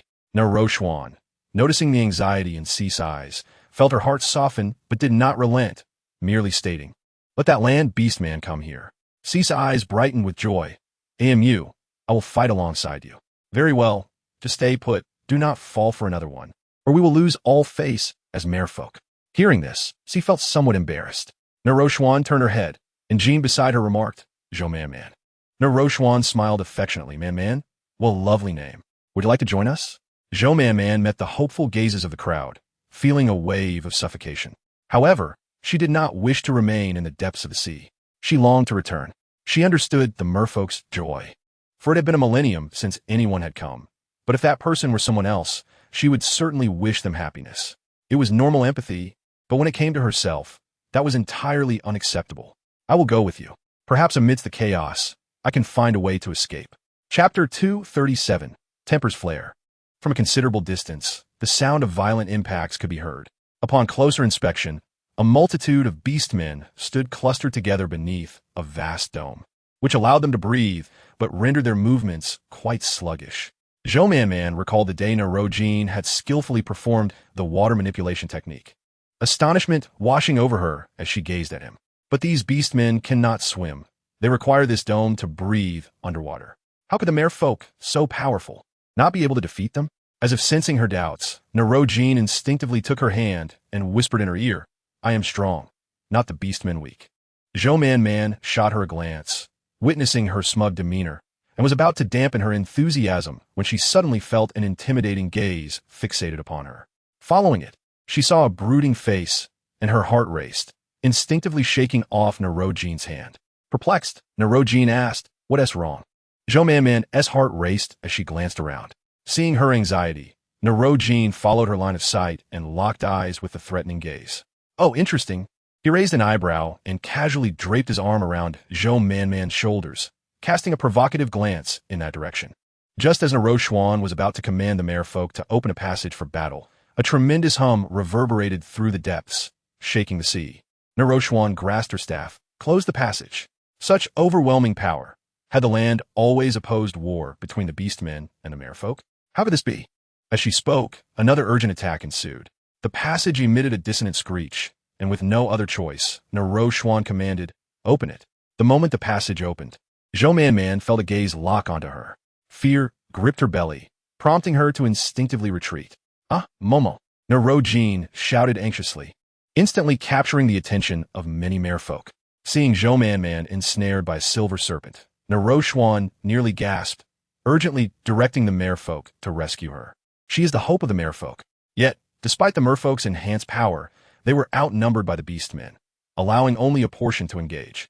Furthermore, the silver serpent was formidable, and they found themselves at a loss. Just as it seemed the serpent would take Jo Man away from the depths.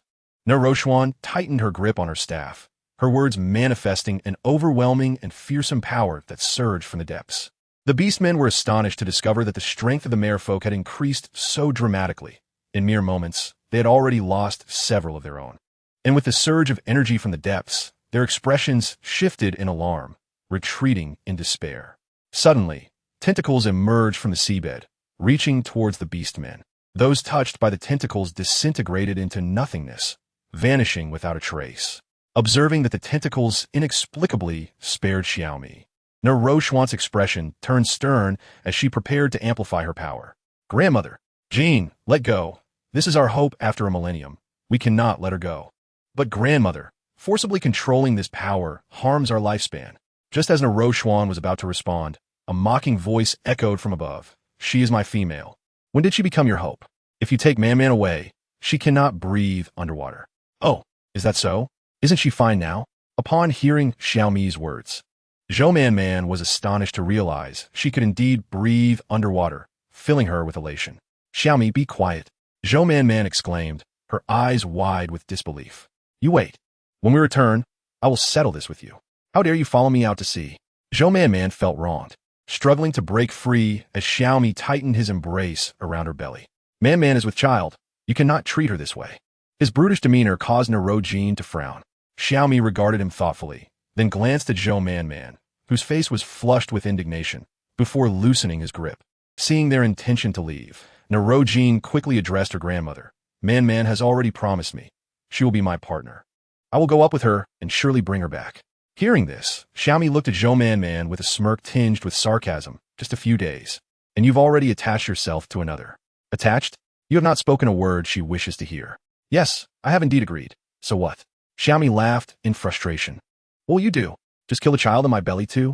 With eyes blazing, he raised his voice. You really think I wouldn't dare?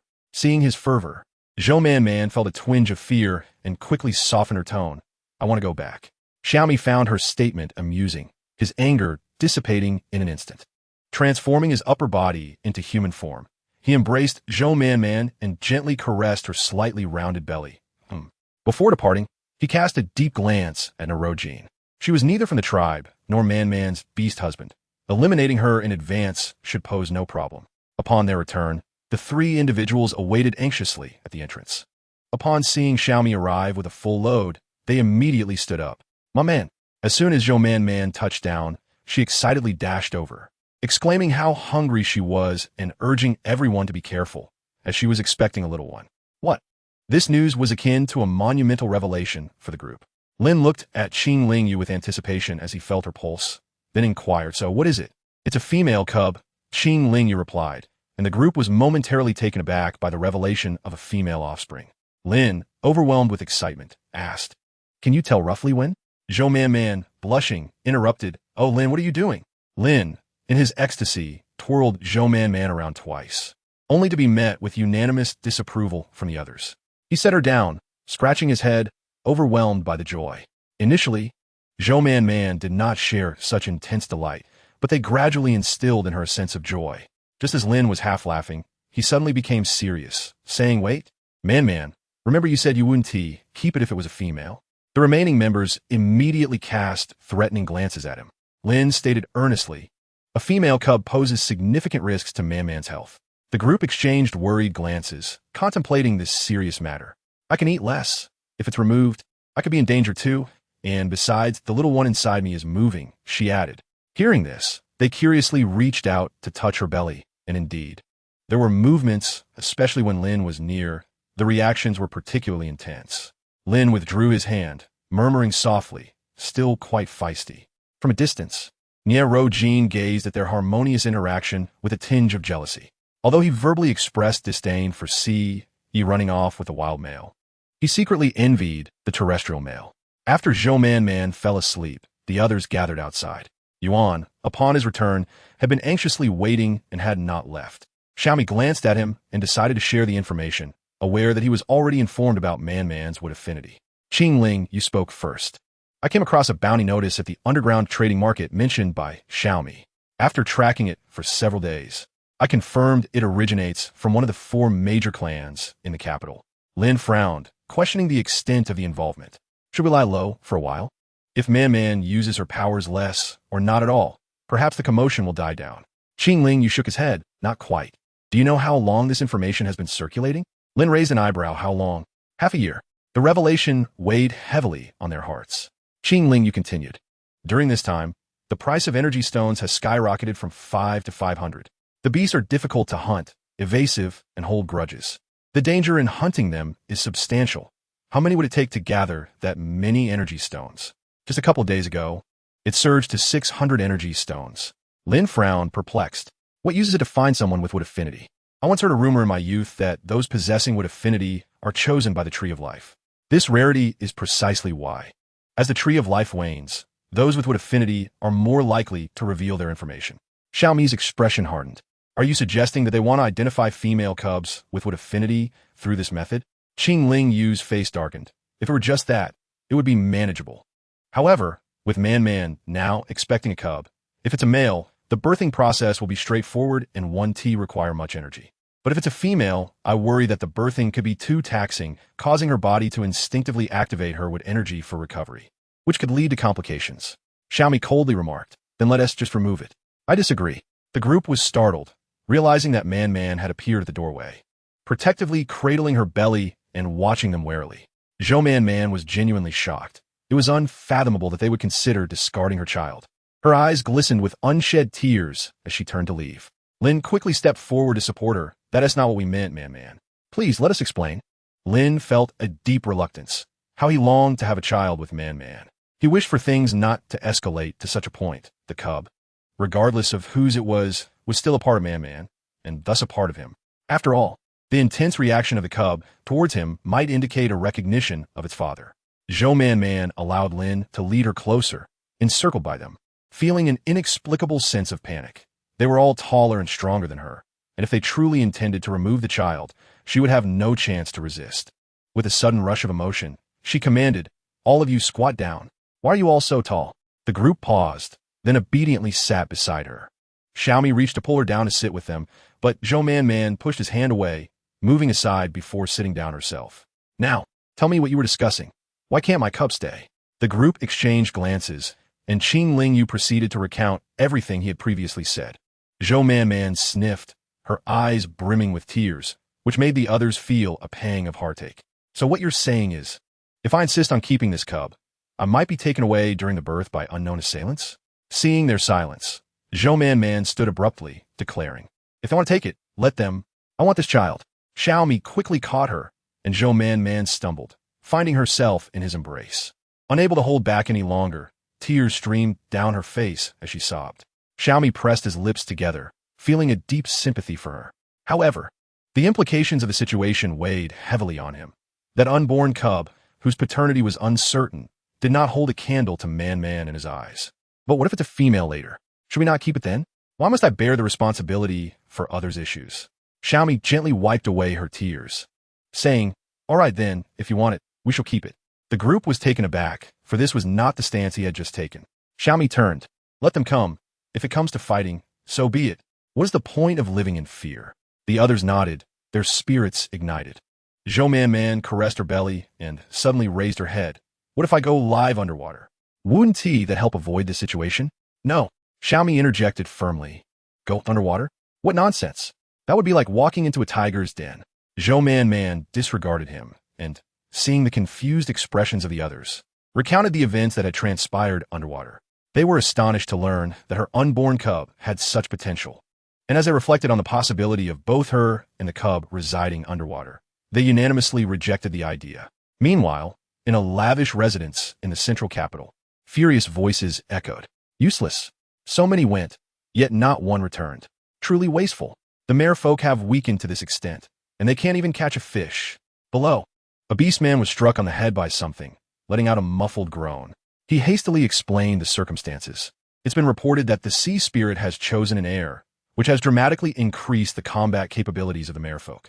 Given this, our current Beastmen sent are indeed inferior compared to before."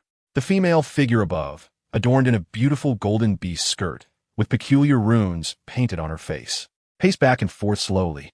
"The sea spirit has found an heir? Isn't Nier Rose Sea with that male from the Yuan clan? How could this be? Could it be that she has returned? I heard it's a terrestrial female. According to the information received, she seems to be a pregnant female." This was indeed curious. Did the bandits know of this news? It is not known, as only one piece of news has been relayed back to us, intercepted by our people. The woman above curled her lips into a sly smile and then burst into raucous laughter, exclaiming, "Ah, truly, fortune favors me, having ensnared that female. The mermaids will soon queue up for my selection." This mermaid proved to be far more manageable than the previous fox tribe, offering greater challenges without the incessant weeping for recognition. Below, the beastmen hung their heads, a flicker of melancholy flashing in their eyes. One of them cautioned, however, "She is a female. She may not be so easily controlled." The woman above's smile vanished, her gaze turning icy as she retorted, "Are you fools? Did I instruct you to act brazenly?" Chapter 239. Yet to return ultimately, the child within her was not removed. Zhou Man-Man was closely followed by several individuals, and after several days, she increasingly felt they were overreacting. "As long as I don't reveal it, no one will ever know, and besides, the little one is still so small," she said, gesturing to her belly. "At this size, I don't even need to use life force, so we need not worry." Though there was no immediate cause for concern, the child was growing day by day, and being a female cub, they still needed to be cautious. Qing Lingyu embraced her, gently applying oil to her rounded belly.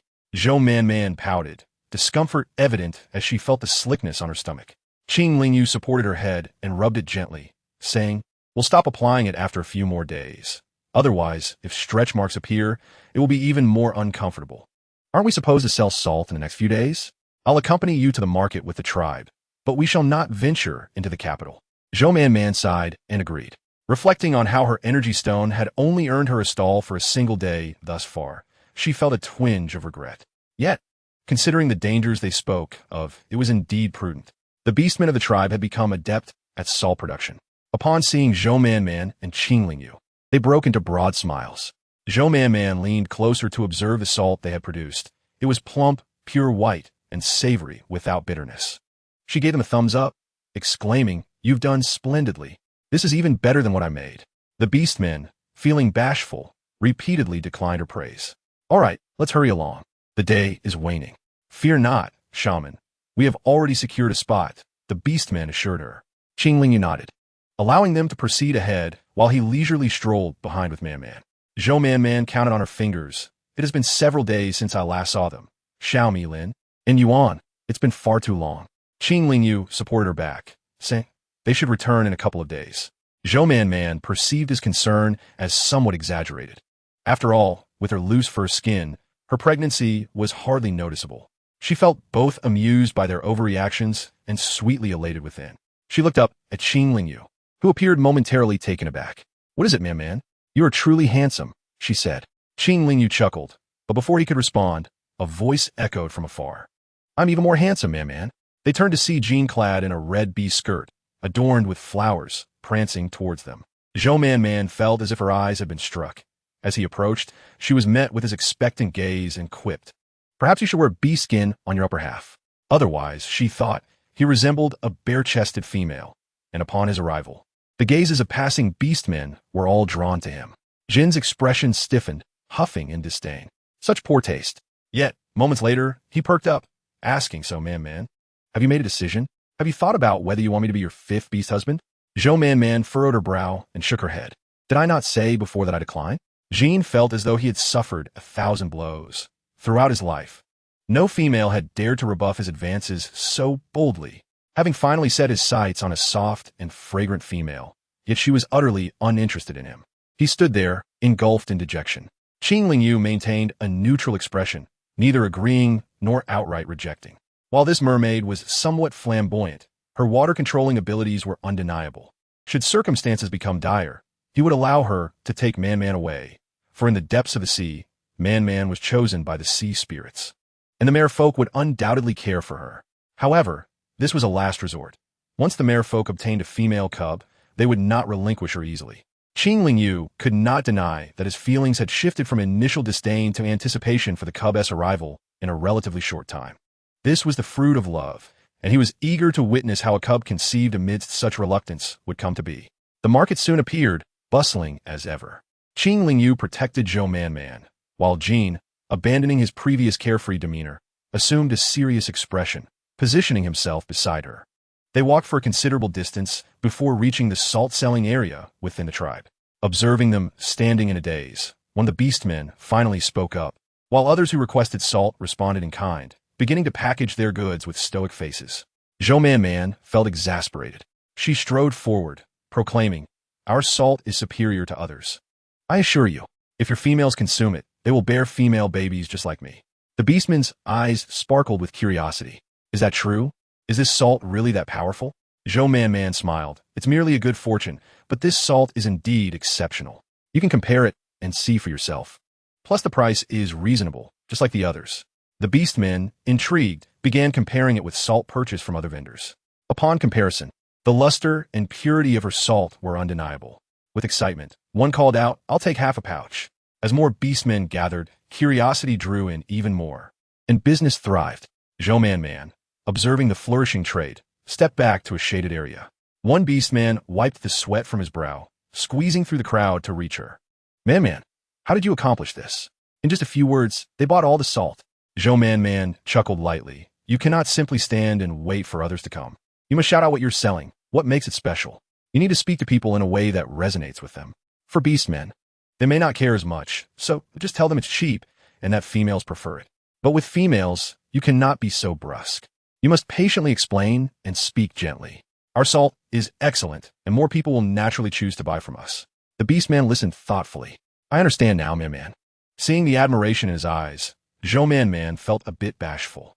In truth, she did not possess any expertise in sales, but this approach was surely effective, as everyone did the same, and the product as quality was her strongest point, granting her the confidence to speak so boldly.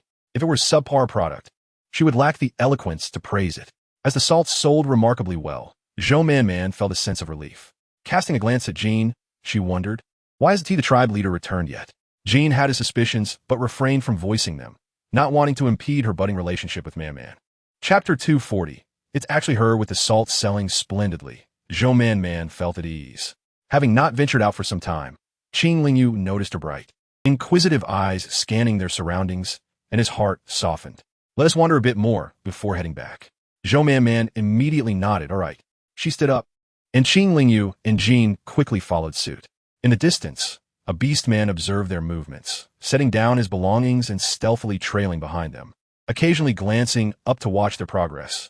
As they traversed a particular stretch of road, Qing Lingyu suddenly felt an overwhelming discomfort, as if numerous gazes were fixated upon him. His expression hardened slightly as he discreetly observed the surrounding Beastmen. This shouldn't be the case. Could it be that he was overthinking? Recently, he had not exerted any life force, so how could anyone possibly know? Yet, if the attention wasn't directed at him, why did he feel as though eyes were constantly upon him? Jean clearly sensed the tension as well, pursing her lips in silence, closely guarding Zhou Wan on the other side. Zhou Wan, glancing around, remarked on the multitude of people ahead, suggesting they explore what was being sold. Not today. Let us go another time, Qing Lingyu interjected. Surprised, Zhou Wan looked up at him, noting his stern demeanor, and felt a pang of disappointment. Let us head back then, Wan. We can come out to play another time. Though Zhou Wan was still eager to explore, she nodded in acquiescence to his words. Qing Lingyu and Jean escorted her away from the heavily populated section of Beastmen, retracing their steps along the main road. After walking for a considerable distance, Qing Lingyu transformed into his beast form to carry her home. Jean was taken aback by the sight of his remarkably beautiful white fox form, following behind curiously as she observed his 7 tails, marveling at how stunning a terrestrial beastman could be. Qing Lingyu, feeling irritable under her gaze, snapped, "Can you move along? Just go away." Jean, touching her nose, replied, "Why are you both so irritable? Such temperament is detrimental to longevity, you know." Turning back, Qing Lingyu smiled darkly. "One day, I might just confine you for others to admire, and then you'll behave." Startled, Jean hurried forward. "Is this how those beastmen treated my kin when they captured them?" Qing Lingyu lowered his gaze. "I do not know." With that, he dashed away with remarkable speed. Upon arriving home, Ta Shui and Xiao Yang rushed out to greet her. Ta Shui had grown considerably rounder. However, compared to other beastmen, her beast form seemed almost childlike. Embracing Ta Shui, Zhou Wan remarked, "You could already transform into human form. Why do you still prefer being in beast form?" Ta Shui mewed softly, remaining silent. Zhou Wan settled into a lounge chair in the middle of the courtyard, enjoying the comfort, but soon grew bored. She decided to organize some items in her space, which had expanded several-fold and filled with more belongings. After a quick assessment, she felt it was too cluttered and quickly abandoned that notion, retrieving a few vibrant and soft pelts. She intended to sew some garments for the young ones within her. Qing Lingyu brought her water and washed some fruit. Seeing her so animated, he felt a twinge of jealousy, realizing that Wan had yet to sew a beast skirt for him. Zhou Wan chuckled, tossing the pelts to Qing Lingyu. "You can help me sew for the little ones, and I'll sew for you." She was unsure what kind of pelts the children should wear.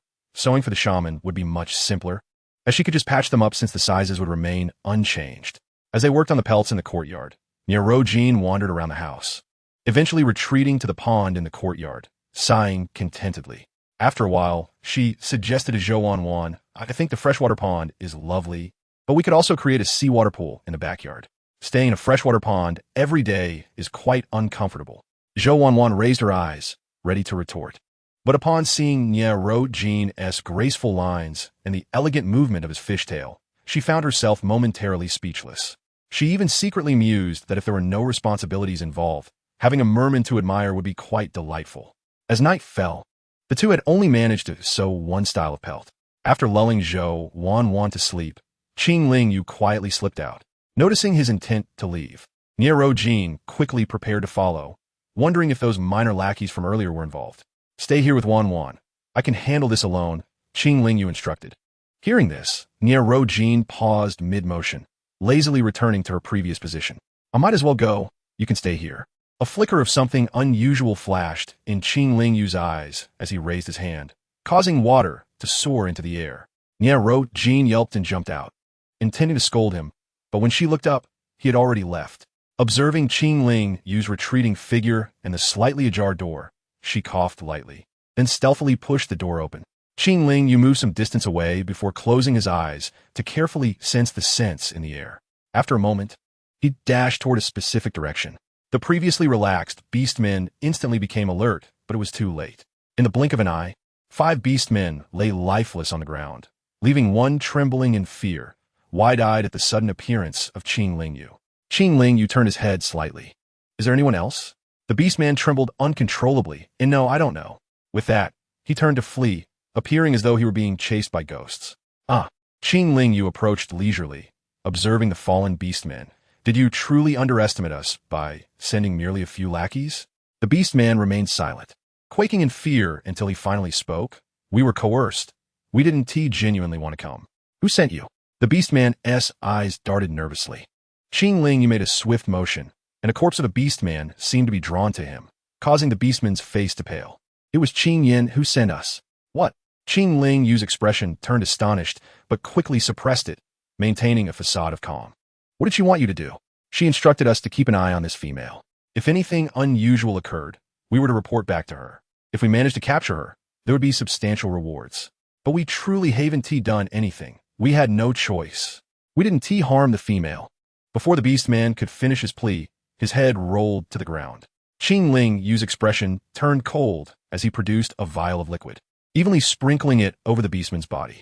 The corpse emitted a sharp, piercing sound as it began to decay, oozing a transparent liquid, standing amidst the forest. Qing Lingyu listened to the howling wind, yet his heart remained unsettled. What was she planning? Could it be that she, too, sought those with the wood element talent? Chapter 241. Staying at the bottom of the city was ablaze with vibrant lights, and before anyone could react, a figure swiftly dashed past. Who goes there? Qing Yin, who was about to retire for the night, grabbed a nearby beast pelt and warily glanced outside. Upon seeing the strikingly alluring figure, a smile broke on her face. I thought it was someone noteworthy. Turns out it's just a handsome male from who knows where. Do you not realize that encountering me should be in a proper setting? Acting this way will not win my favor. Your efforts will be in vain. A flicker of disgust crossed Qing Lingyu's eyes as he coldly replied, What do you want? Qing Yin was taken aback, surprised by his reaction. Lazily raising her gaze to him, she found his demeanor oddly familiar. Who are you? A mocking smile graced Qing Lingyu's lips. Am I not your own child? AMU? You failed to recognize me? Shock registered on Qing Yan's face, but she quickly masked it, her mind racing as she composed herself. It's you. You're still alive. A dull ache throbbed in her chest as Qing Lingyu lowered his gaze. Behold, this is what it means to be an unappreciated offspring. Yet, Wan adored the child within her so much. Even fully aware that the child might bring her troubles, she continued to cherish it unconditionally. Qing Lingyu lifted his gaze, a flicker of something unusual dancing in his eyes. With a swift motion of his hand, the furnishings within the room exploded into fragments. His voice was as frigid as ice. Do not entertain thoughts regarding Zhou Wan. Otherwise, I shall not hesitate to make you experience this. With that, he turned to leave. Qing Yin stood rooted in place, her face a mix of anger and embarrassment, and after a while, she stormed out, only to find the beastmen guarding the door had already collapsed. Useless, utterly useless. Qing Yin kicked one of them in frustration before striding out. Master Qing Yin, it is quite late. Where are you headed? To the dungeon. Lead the way. Qing Lingyu slowly ambled along the path, his mind flickering with memories of AMU, whom his father had occasionally mentioned in his youth. Back then, his father believed AMU was sulking and felt a twinge of resentment towards him, thus gathering evidence of their affection to prove AMU's fondness for him, embellishing the truth with grand tales. However, in reality, the situation was far less enchanting than his father portrayed. He deceived not only his son but himself as well. After lingering in the courtyard for a moment, Qing Lingyu finally pushed open the door. The moment his gaze fell upon the small female beside him, his blood pressure surged. There lay Arrogant, clinging to Zhou Man like an octopus, with drool trickling from the corner of his mouth as he occasionally smacked his lips. Such a sight was hardly appropriate for watching over Man. Qing Lingyu raised his foot and kicked Niarojin, who startled and nearly leapt up. Upon realizing it was Qing Lingyu, he cast him a reproachful glance, but quickly released his grip and sat up, noticing the threat in Qing Lingyu's eyes. Qing Lingyu gently brushed away the stray hair from Man-Man's temple and turned away, exclaiming, "Leave." Niarojin muttered a few discontented remarks directed at his retreating back. Then, seeing Zhou Man-Man peacefully asleep, he huffed and exited. Alone in the pool, Niarojin found himself lost in thought about the sensation he had just experienced. The sky quickly brightened. Zhou Man-Man yawned and suddenly noticed Niarojin submerged in the water, momentarily taken aback, seeing him lying at the bottom. She felt a pang of suffocation and poked his tail with a small rod. Niarojin leisurely surfaced, casting her a flirtatious glance. "What do you think? Am I not captivating? Have you considered giving me a title?" Zhou Man-Man rolled her eyes, ignoring his words. "How are you breathing down there? Doesn't it feel suffocating?"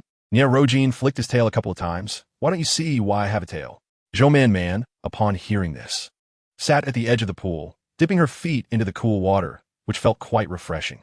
She stroked her belly, "I know, but doesn't that mean the cub inside me was chosen by your sea spirit? Will she be able to breathe freely underwater in the future?" Niarojin pondered for a moment. Theoretically, it should be possible. However, this matter defied logic. Who could have anticipated that the sea spirit would choose a cub that was not a merfolk? It was quite unexpected. And who knew what that cub would become as it grew? It was not impossible for it to develop a tail as well. The thought that the sea spirit did not even select a merfolk, but rather a hybrid made Niarojin feel that perhaps Aunt C's prolonged absence from the sea had disappointed the spirit. The merfolk sent to observe and persuade noticed the amicable interaction between Niarojin and Zhou Man-Man from a distance. The gentle sunlight bathed them, evoking a sense of warmth. A sense of comfort filled their hearts. Niarojin, sensing the approaching presence before he arrived, preemptively informed Zhou Man-Man. She glanced over and, seeing he had come, thought, "How could I possibly ask him to leave?" After speaking, she stood and made her way to the kitchen, eager to see what Qing Lingyu had prepared for her. Feeling a bit weary of daily roasted meat, which had begun to inflame her, the newcomer was Niarojin's half-brother, and upon seeing him, Niarojin respectfully greeted second uncle. Niarojin's brother, Niaroshuan, surveyed the courtyard with curiosity, mindful not to let the younger generation perceive that he had rarely ventured out, thus maintaining an air of nonchalance.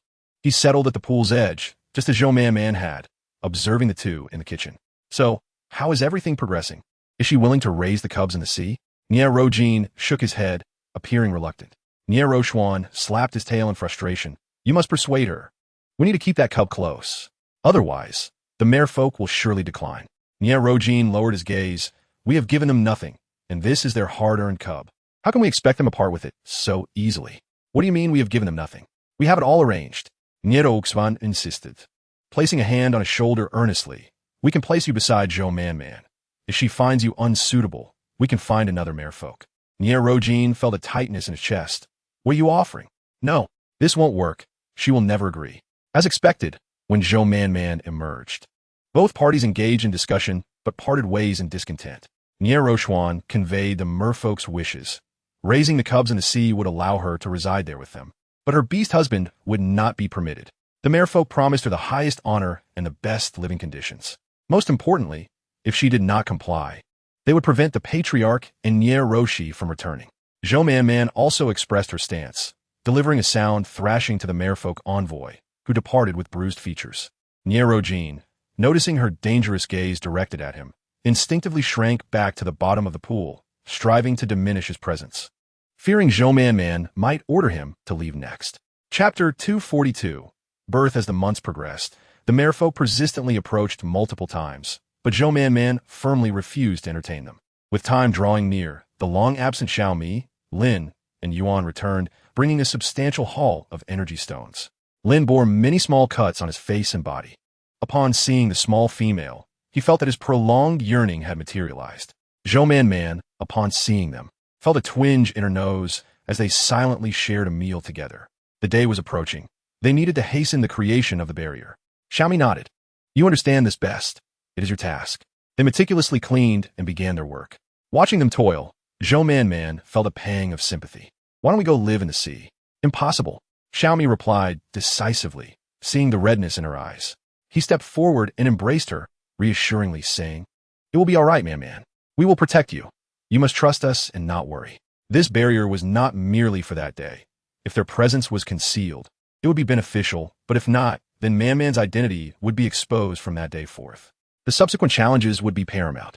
While hiding was certainly a viable option, living like mice was unbearable for any of them. Living in the sea was even less feasible. The merfolk would undoubtedly hide the cubs away.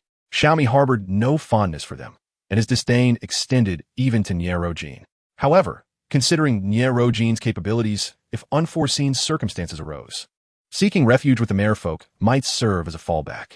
Thus, they remained vigilant for several days until the fateful day finally arrived. Zhou Man-Man's familiar companions, Enlina, Talasha, and Yi, were not informed of the impending event. However, when Enlina arrived to deliver clothes for the cubs and encountered them, she invited Talasha and Yi to join as well. Upon witnessing the tense expressions on the faces of Xiao Mi and the others in the courtyard, they initially thought their anxiety was for Zhou Man-Man, marveling at the depth of their bond. In the next instant, a piercing scream erupted from within. Enlina had never given birth to a female cub. All her offspring were male, and the process was typically effortless. This ordeal, however, was wholly unfamiliar to her. Hearing the cries, her heart quivered in response. Before long, Qing Lingyu emerged with a pale face, hurriedly beckoning Enlina to enter. Enlina, perplexed, recalled witnessing the birth of a child previously and was instructed to assist shortly. On the bed, Zhou Man-Man was drenched in sweat, her originally fair complexion now even more pallid, yet she managed to smile towards Enlina. My goodness, Enlina thought, quickly washing her hands before taking the soft bee skin she had prepared to wipe Zhou Man-Man's forehead, reassuring her, "It's all right, Man-Man. We are all here." Qing Lingyu took a deep breath, suppressing the turmoil within, striving to remain composed. Although he had assisted other females in childbirth before, this situation was particularly taxing for him. After all, this was his beloved partner, and seeing her in such pain made him wish he could bear the burden for her. Zhou Man-Man noticed the concern etched on Enlina's face and gently squeezed her hand, shaking her head. "It's fine." At that moment, a wave of intense pain washed over Zhou Man-Man, causing her to furrow her brows and bite her lip, the metallic taste of blood flooding her mouth. Qing Lingyu looked up in alarm, exclaiming, "Don't bite your lip, Man-Man." He quickly offered her a piece of beast skin to bite instead. Zhou Man-Man shook her head, inquiring, "What is happening outside?" Enlina, though still unsure, replied honestly, "Everything is fine. Initially, I thought Xiao Mi and the others were overreacting about the birth, but witnessing their anxiety, I now realize their concerns were indeed justified." Zhou Man-Man breathed a sigh of relief. Enlina's words indicated that all was well. With her mind at ease, she focused on Qing Lingyu's comforting presence. Meanwhile, in the central city, 100 miles away, the tree of life began to tremble vigorously, on the verge of breaking free from its constraints. The orcs present narrowed their eyes and hurriedly departed. Xiao Mi and the others took defensive positions in the courtyard, and when Ji saw their actions, he felt a mix of envy and bitterness, unintentionally glancing at the worried but cool-headed Talasha. Shaking off his thoughts, he found it amusing to imagine what Talasha would be like as a mother. Suddenly, Xiao Mi's lips curled into a smile, and Ji, bewildered, watched as numerous hostile beasts appeared outside the courtyard. These creatures, with their bloodshot eyes, lowered their heads and roared, yet their gaze revealed a flicker of intelligence. Ji was astonished. These beasts had gained consciousness. No, it was the orcs transforming into hostile beasts. Without hesitation, Xiao Mi charged outside, followed closely by Yuan and Lin. Yi, with a furrowed brow, instructed Yu to keep an eye on Talasha before rushing out as well.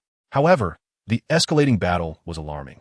The hostile beasts were tough-skinned and difficult to injure. Their eyes, however, were a vulnerable point, soft yet protected beneath sharp spikes. The beasts relied on their keen eyesight, making it challenging to strike directly at their energy stones without being overwhelmed by their numbers. The cacophony was immense, yet the orcs within the tribe remained eerily silent.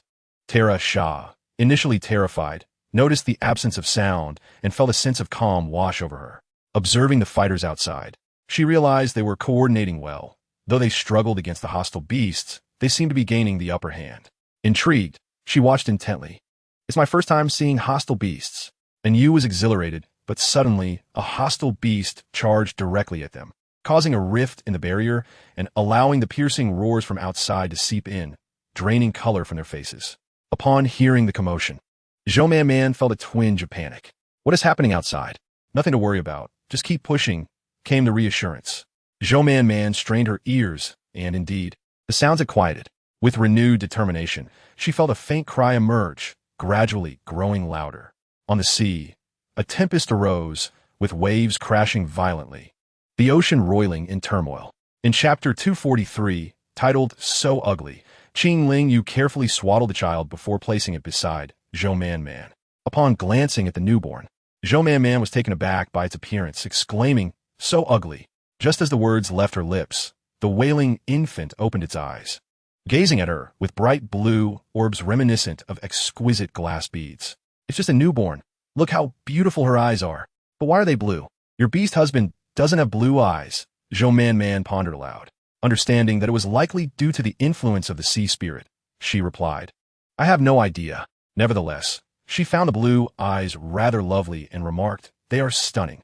She will surely grow up to be as fair and delicate as you." Staring at the infant, resembling a red monkey, Zhou Man struggled to feel affection, hoping for the best. After a fierce battle with the hostile beasts, the group returned, bloodied yet exhilarated, having received excellent news that brought forth hearty laughter. In the following days, the child indeed transformed into a soft, fair bundle, and Zhou Man was enchanted whenever the baby smiled back at her, filling her heart with warmth. The area had been thoroughly cleaned by Rojin, and when Zhou Man basked in the sun, she declared, "I told you there was nothing to worry about." The others laughed in agreement. Drawing from her memories, Zhou Man crafted a simple infant cradle from wood, occasionally taking the baby out to enjoy the sun. To this day, she had formally concluded her confinement. While the females did not observe a confinement period, Zhou Man was pampered daily, with Qing Ling Yu being particularly attentive. He would often request to check on her, which initially made her reluctant. However, his insistence, citing that he had seen everything during childbirth, left her feeling more bashful. Observing the tiny hands of the chosen child moving slightly, Zhou Man felt a twinge of regret, realizing that being selected by the sea spirit meant the child's true parentage would remain unknown. In the initial days following the birth, they had suggested that Zhou Man name the child, but she wished for the father to choose a name, as it was a significant matter deserving of ceremony. After much contemplation, she finally shared her thoughts with the group. Qing Ling Yu gently tousled her soft, fluffy hair, assuring her, regardless of whose child it is, "We shall cherish her as our own." "I know, but I would like the father to name her." Upon hearing this, the others fell silent. Qing Ling Yu procured a transparent bead from the chieftain, dropping a drop of the infant's blood into it. One by one, they followed suit, knowing that if the blood was not a match, it would vanish. If it was, it would merge. The process was straightforward.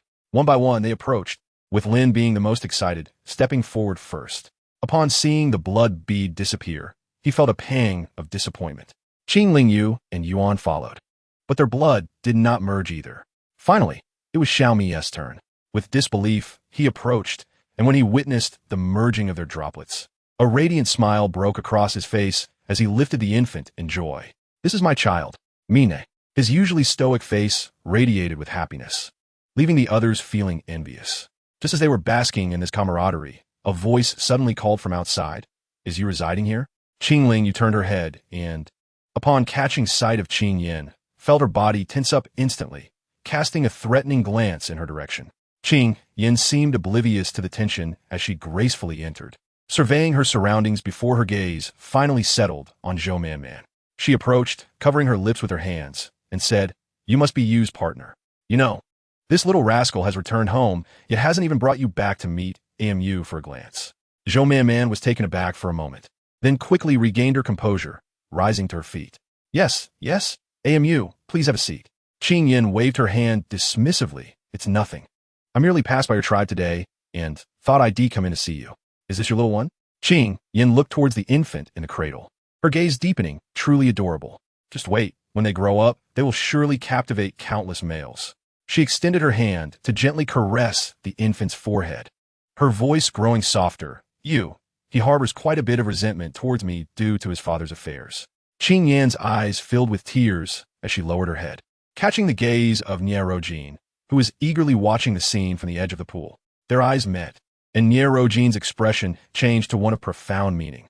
Initially taken aback, Rojin soon felt a chill run down her spine and instinctively shrank back into the water.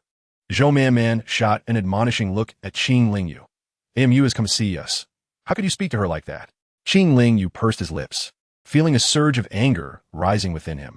He grasped Qing Yan's hand and pulled her away, walking a considerable distance before finally stopping. What do you mean by that? Qing Yan rubbed her wrist and reproached him with a glare. Look at you. How can you speak like that to AMU? What do you want? It's best if we keep our distance. Otherwise, don't blame me for being ruthless. Qing Yan's expression shifted, a smile curving her lips. After all, I am your AMU.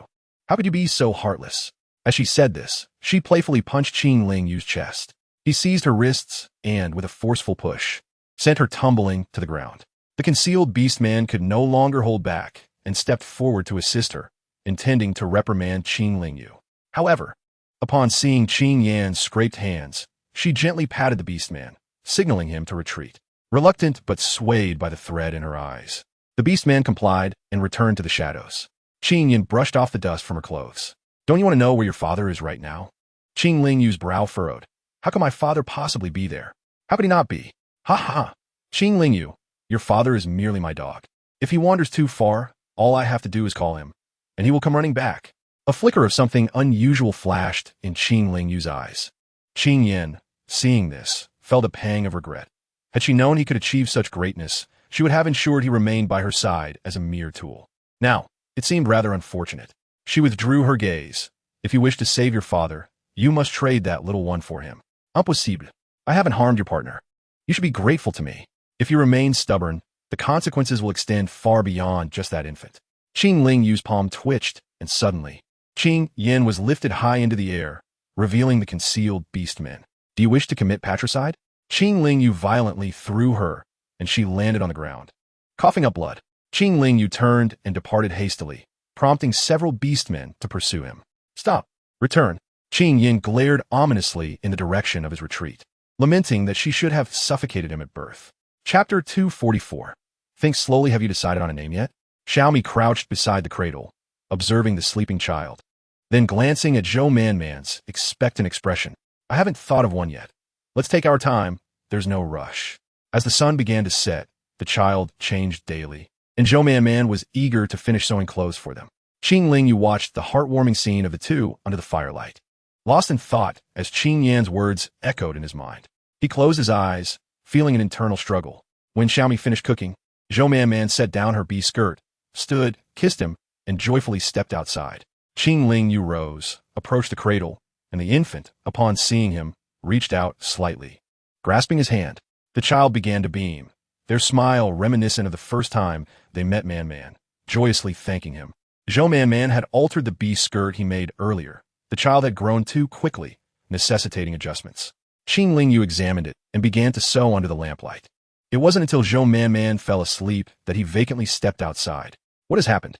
Xiaomi had never seen Qing Lingyu in such a state. It was quite peculiar. What could possibly trouble him so? It was likely related to Man, but what could it be that he remained unaware of? His secretive demeanor was truly disconcerting. Qing Lingyu instinctively retracted the worry from his eyes, shaking his head with a stoic expression. It's nothing. You must understand, as Man's beast husband, I do not wish for her to face any danger. Your actions might place you on my list of potential threats. Since you refuse to speak, perhaps it would be best for you to stay in the mountains. I cannot allow any accidents to occur near Man. The two locked eyes and, eventually, Qing Lingyu relented. If I tell you, can you help me? That depends on the matter. Qing Lingyu smiled. Xiaomi, you have truly changed. Xiaomi's expression grew colder. You need not be the one to point that out. I believe Man feels the same. Xiaomi softened her expression. She is merely a little ungrateful wolf. With that, she walked towards the stone table. Now speak. What is it? Qing Lingyu paused for a moment before recounting everything in detail. So, you wish to use my child to barter for your father? Of course not. That child is mine as well. How could I do such a thing? I was thinking, would you accompany me to see what the situation truly is? Previously, my father fell from a cliff and should have perished, but now, with Qing Yan's words, it truly raises questions.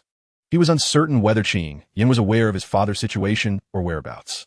Xiaomi nodded, and the two set out together.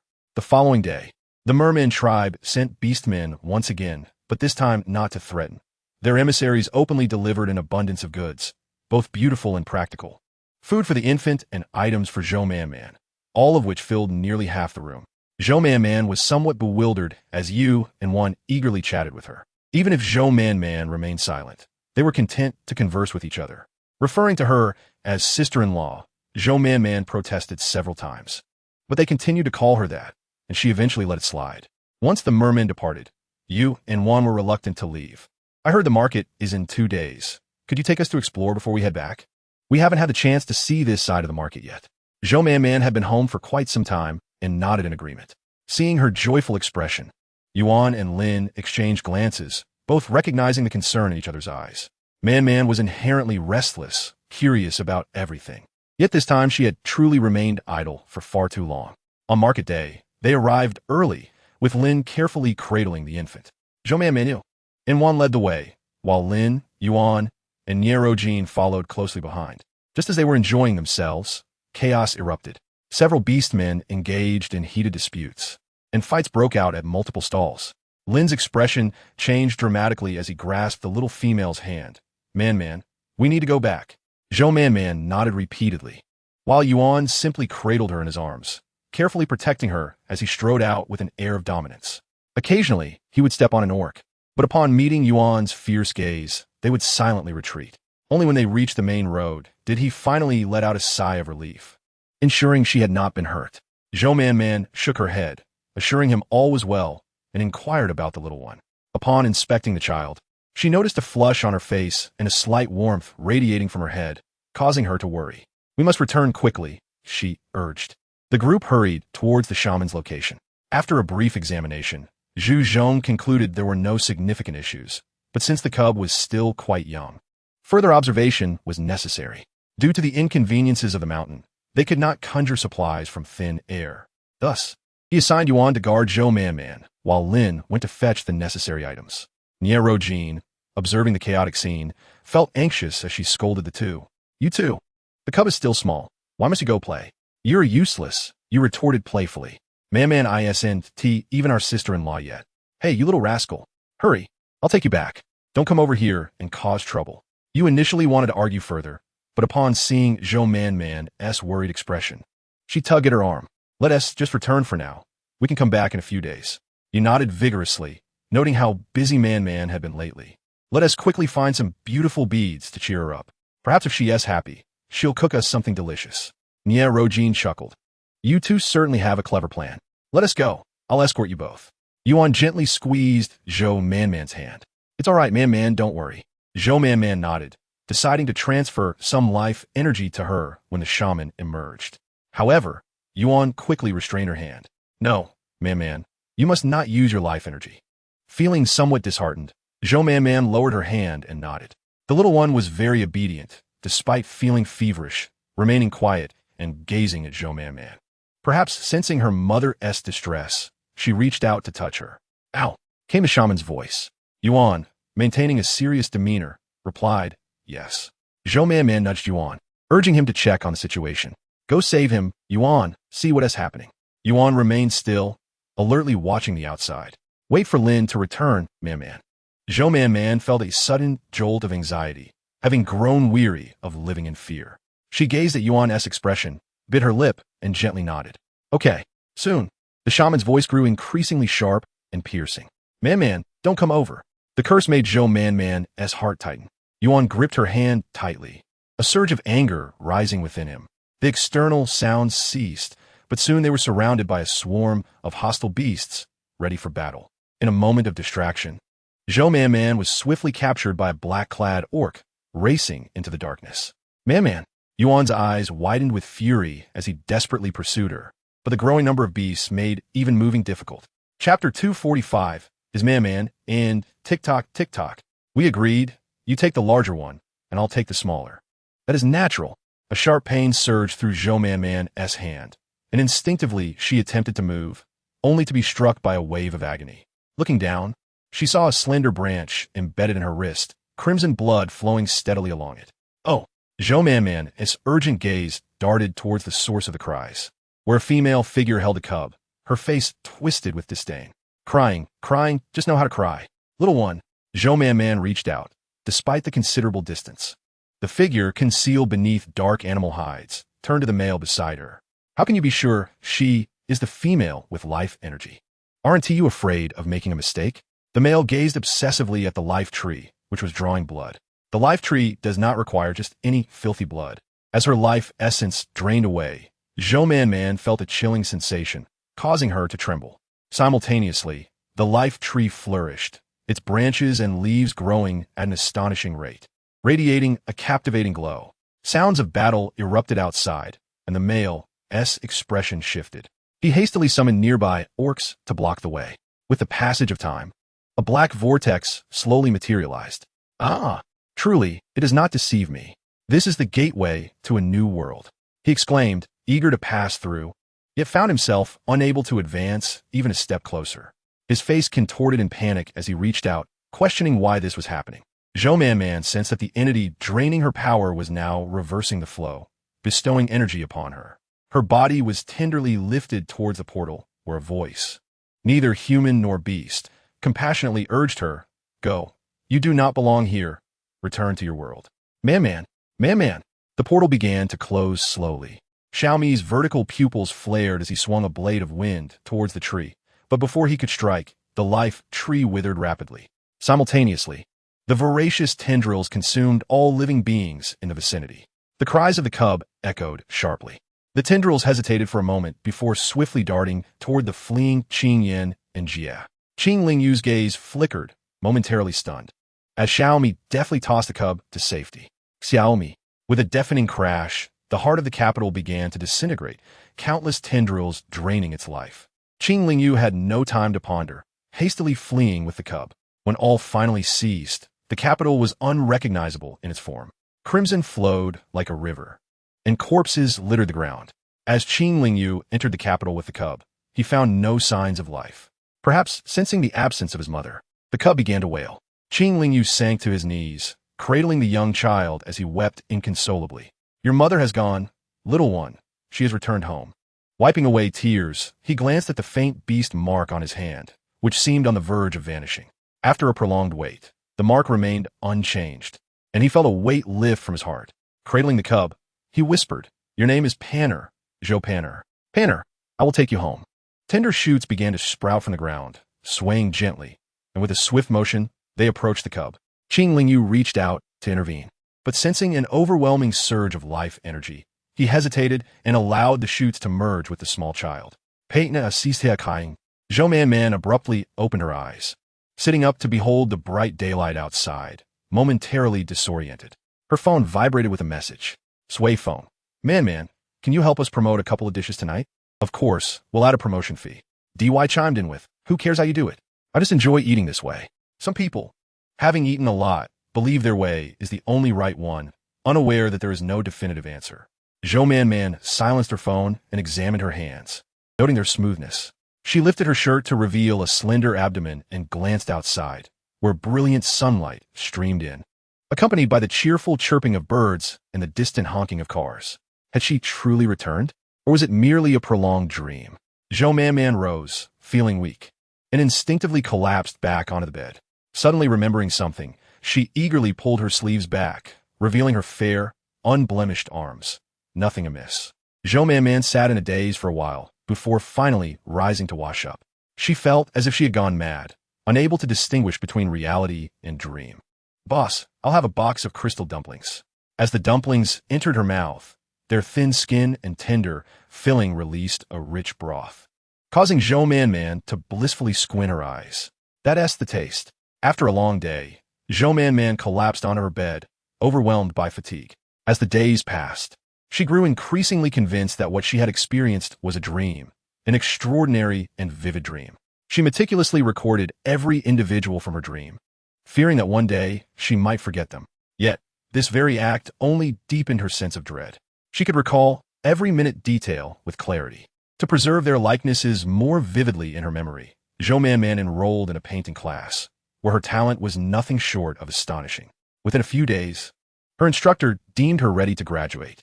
Zhou Man smiled, thinking it impossible not to succeed. She spent hours each day painting, capturing every scene with precision. Ding dong. Zhou Man opened her phone to find a message from her childhood friend, Zhang Xian. Isn't it my dear Zhou Man? How many days has it been since you last updated? So many people in the fan group have been tagging you. Are you ignoring them? What is this? Are you planning to transition into the art world? Zhou Man set her phone down, pausing her actions to look around her room, which was covered in hastily drawn sketches. She shook her head in disbelief. In the mirror, she saw her body gently reclining in the bathtub, water droplets cascading down her shoulders. Below, a silvery snake raised itself, sensing the aromas in the air. My man. The main text concluded, and the side story began. Zhou Man was in a daze when a sudden chill crept up from her ankles to her calves and thighs. Memories of the moment she first arrived in the beast realm flooded her mind, the sensation of a small snake coiling around her body. Startled, she opened her eyes wide. The chill persisted. She reached down, her hand grasping something slick and cold, causing her complexion to pale. Without a second thought, she flung the object away and leapt up. A hissing sound filled the room as Zhou Man frantically searched for the light switch. In mere moments, the snake had coiled around her again. She grasped it, a feeble voice escaping her lips. Man. With a clap, the bedroom lights illuminated the space. The creature, Xiaomi, flicked its tongue, surveying the glowing object and the room's furnishings. Although it could discern shapes in the dark, colors were lost to it. Only upon the lights being turned on did Xiaomi realize how different everything appeared compared to its previous observations. Zhou Man sighed with relief, feeling somewhat weak as she sat on the floor. After a moment, she lifted the now miniature and toy-like Xiaomi, swinging it playfully. What are you doing? You scare me to death. As she swung the little snake, a wave of frustration surged within her, recalling how Xiaomi had once been in a position of power, but now their roles had reversed. Suddenly, a thought struck her, and she tossed the snake away. This meant that those experiences were not merely dreams. They had occurred in reality. A week had passed since Xiaomi's arrival in this world, and Zhou Man finally accepted this truth. Ever since Xiaomi appeared, the beast mark on her hand had manifested fully, but after a brief sting, it left only a small, coiled snake. Zhou Man recalled Xiaomi's initial weak voice, and, for reasons unknown, thought of their child, separated from its mother just a month after birth. Setting her notebook aside, Zhou Man approached the sofa, where Xiaomi was using its tail to explore her phone. In just a week, it had become quite adept at navigating the device and had even learned some of the language of this world. Observing Xiaomi's content demeanor, Zhou Man felt a twinge of dissatisfaction. This was not just her child. Why did she feel an emptiness inside, while Xiaomi seemed unfazed? Upon noticing her approach, Xiaomi happily flicked its tongue and began to climb up her. Zhou Man casually brushed it off and seized her phone from the table. You're freezing. Don't touch me. Xiaomi's eyes glimmered with confusion, but after a moment, it cheerfully climbed back up, reassured by the absence of other males vying for its female. Even if Man displayed a bit of attitude, what of it?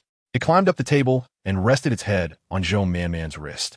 She intended to move her hand, but, upon seeing its feeble form, couldn't she bring herself to do so. After a moment of hesitation, she asked, How did you come here? What happened to our child? And Lin and the others? Xiaomi lowered its head, a shadow crossing its eyes before it softly replied, I don't know. Zhou Man assumed it was recalling their shared child and felt a flicker of sadness, relieved that she was not alone in parenting. However, the thought of returning was futile.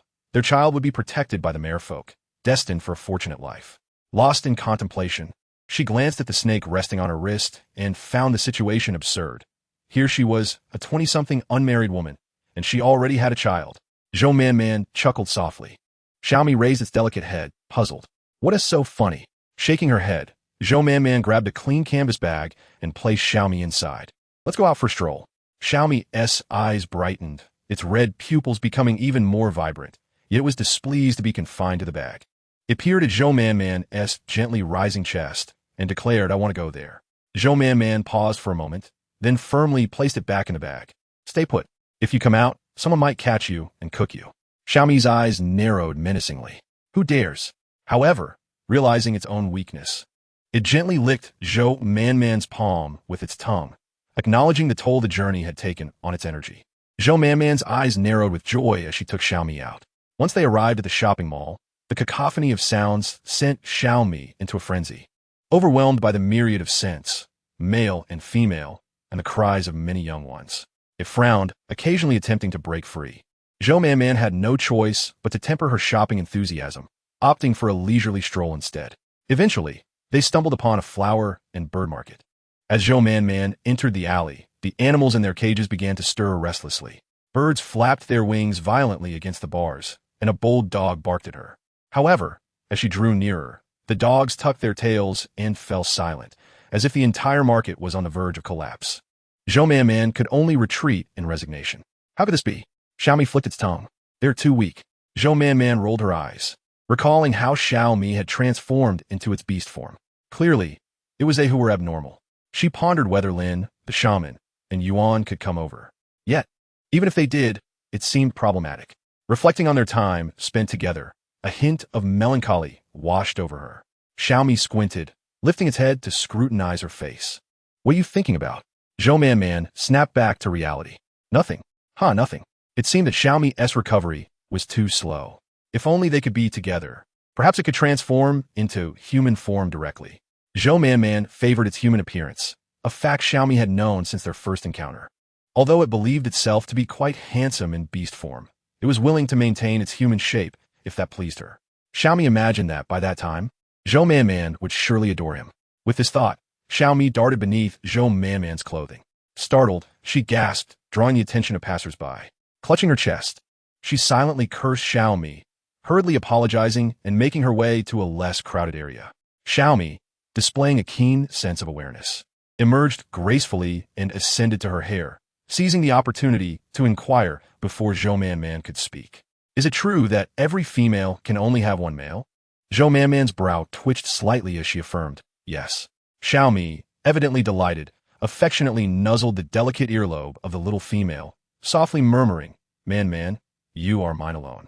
With this thought, Xiaomi's desire to transform into human form intensified. In a separate scene, a tall youth, standing nearly 6 feet 3 inches, with flowing silver hair that shimmered strikingly, suddenly opened his eyes. His crimson gaze was momentarily vacant, gradually sharpening with focus. With a soft thud, Zhou Man's face flushed as she quickly bent down to retrieve the spatula that had fallen to the floor, turning away. I thought something happened at home. There's a towel in the bathroom. You should use it first. Due to the incompatibility between this world and his own, Xiaomi's transformation lacked the customary fur covering. Reflecting on what he had just witnessed, Zhou Man slapped her face and stepped into the kitchen, leaning against the door. Quietly musing to herself, how strange. Why didn't he feel this shy before? Could it be that too much time has passed? After a moment, she returned to the stove, simmering papaya chicken while sautéing the tomatoes and scrambled eggs that Xiaomi adored. The image of Xiaomi, a serpent, languidly devouring the tomato and egg dish lessened her discomfort considerably. Just as she was about to turn off the heat, a cool presence pressed against her. Xiaomi towered over her, gently encircling her waist, bending his neck to inhale the scent at her neck. His voice carried a hint of fatigue intertwined with yearning. Man, I missed you so much. Zhou Man's body stiffened as she inwardly cursed Xiaomi for his beastly nature. You know, after you left, the ground was barren. I dug for a long time, even losing my nails. Eventually, a gap appeared, and I squeezed through, but the wind damaged my skin. Zhou Man's heart softened as she took his hand, noting its elegant, pale fingers, devoid of the injuries he described. Yet, she understood that Xiaomi was a proud creature, not one to lie. The pain he must have endured was beyond what an ordinary being could bear. She turned off the flames on the stove and guided him to the bathroom, attempting to drape a towel around him. However, given his height, the towel appeared somewhat awkward. Thus, she simply handed it to him. Wrap this around yourself. Let us eat first, then we can go shopping for clothes. Xiaomi raised an eyebrow, his gaze darkening as he regarded her delicate face. He was not particularly hungry. Gently pulling her closer, he murmured, Man. All right, let us eat first. We have to visit a shop later, and I don't want to be late, Zhou Man insisted. Xiaomi pouted but complied, following her to the table. Zhou Man watched as he devoured bowl after bowl of rice, incredulously noting that was meant for the refrigerator later. How can you eat so much? Xiaomi reluctantly set down his bowl, expressing it tasted wonderful, Man, but it was a bit too little. With an expressionless demeanor, Zhou Man rose to collect the dishes, anticipating a significant dent in her future finances. Perhaps it was merely that Xiaomi did not know when to stop eating. I want to eat meat, Man, he lamented. Zhou Man sighed. Later, I'll take you to a campsite where they raise livestock for roasting whole lambs or pigs. Xiaomi, confused, asked, Can we eat it raw? Roasting seems so tedious. Raw is better. It's delicious, convenient, and filling. Zhou Man adopted a serious expression, firmly admonishing, "No, you cannot eat raw food, Xiaomi. If you truly desire it, ensure no one is around. Here, people cannot transform into beasts. And both males and females must eat cooked food. You must never shift forms or consume raw food in front of others." Xiaomi nodded dismissively. Noticing his lack of attention, Zhou Man raised her voice, "I'm serious. If you do this and someone discovers it, we will have to sever the beast bond." Xiaomi's expression darkened, his eyes narrowing as he fixed her with a piercing gaze. "What did you say?" Zhou Man felt a twinge of fear. Placing her hand over his, softening her tone, "We should stay together, right?" He huffed, "Of course. Then you must listen to me. If you do, we will remain together forever." Xiaomi grasped the essence of her words, holding her hand tightly. "If we are together, you won't seek anyone else?" "Yes," she confirmed. Instantly, Xiaomi's spirits lifted as he sprang to his feet, taking the dishes from her. "I'll wash them, man. Just wait for me." Zhou Man watched him retreat, her heart racing unexpectedly. Perhaps this arrangement wasn't so bad after all. Suddenly, the kitchen erupted in a cacophony of sounds. Xiaomi, he had made a mess of the kitchen, and Zhou Man, lacking time to clean, hurried out. As she walked, countless gazes fixated on Xiaomi. He appeared impatient, yet dared not disturb the solemn little female beside him, occasionally casting a menacing glance at those who stared.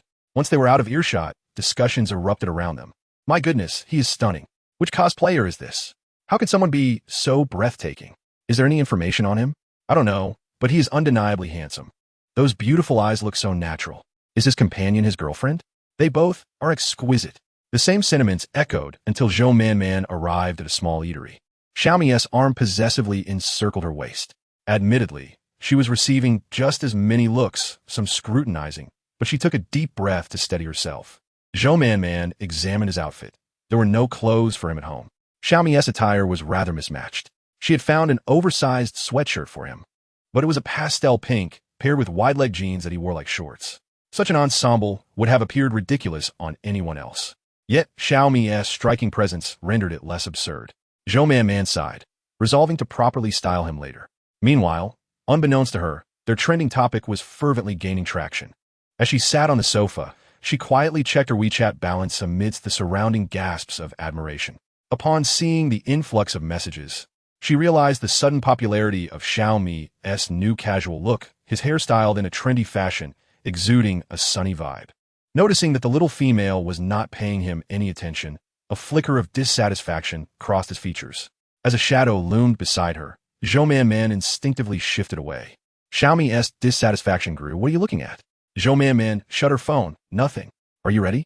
Let us go eat." Perceiving her attempt to conceal something, Xiaomi paused momentarily, then pointed at her phone. "I want that too." With everything in hand, they were about to leave when they were intercepted by a flamboyantly dressed man. "Hello, darling. You look fantastic. Interested in debuting?" Agent Zhu Chen's keen instincts were piqued upon seeing the trending topic in the morning. He was utterly captivated. In the entertainment industry, even if one's acting or singing abilities were subpar, countless admirers would be drawn to them solely for their striking appearance, marking them as a born superstar. Xiaomi wore a stern expression. As he noticed Zhu Chen attempting to approach, he coldly commanded him to step aside. Zhu Chen was taken aback, only to see a flamboyantly handsome man wrap his arm around a woman's waist and enter a car. A surge of intense interest ignited within Zhu Chen. This was pure talent bestowed by the heavens. He was destined for stardom.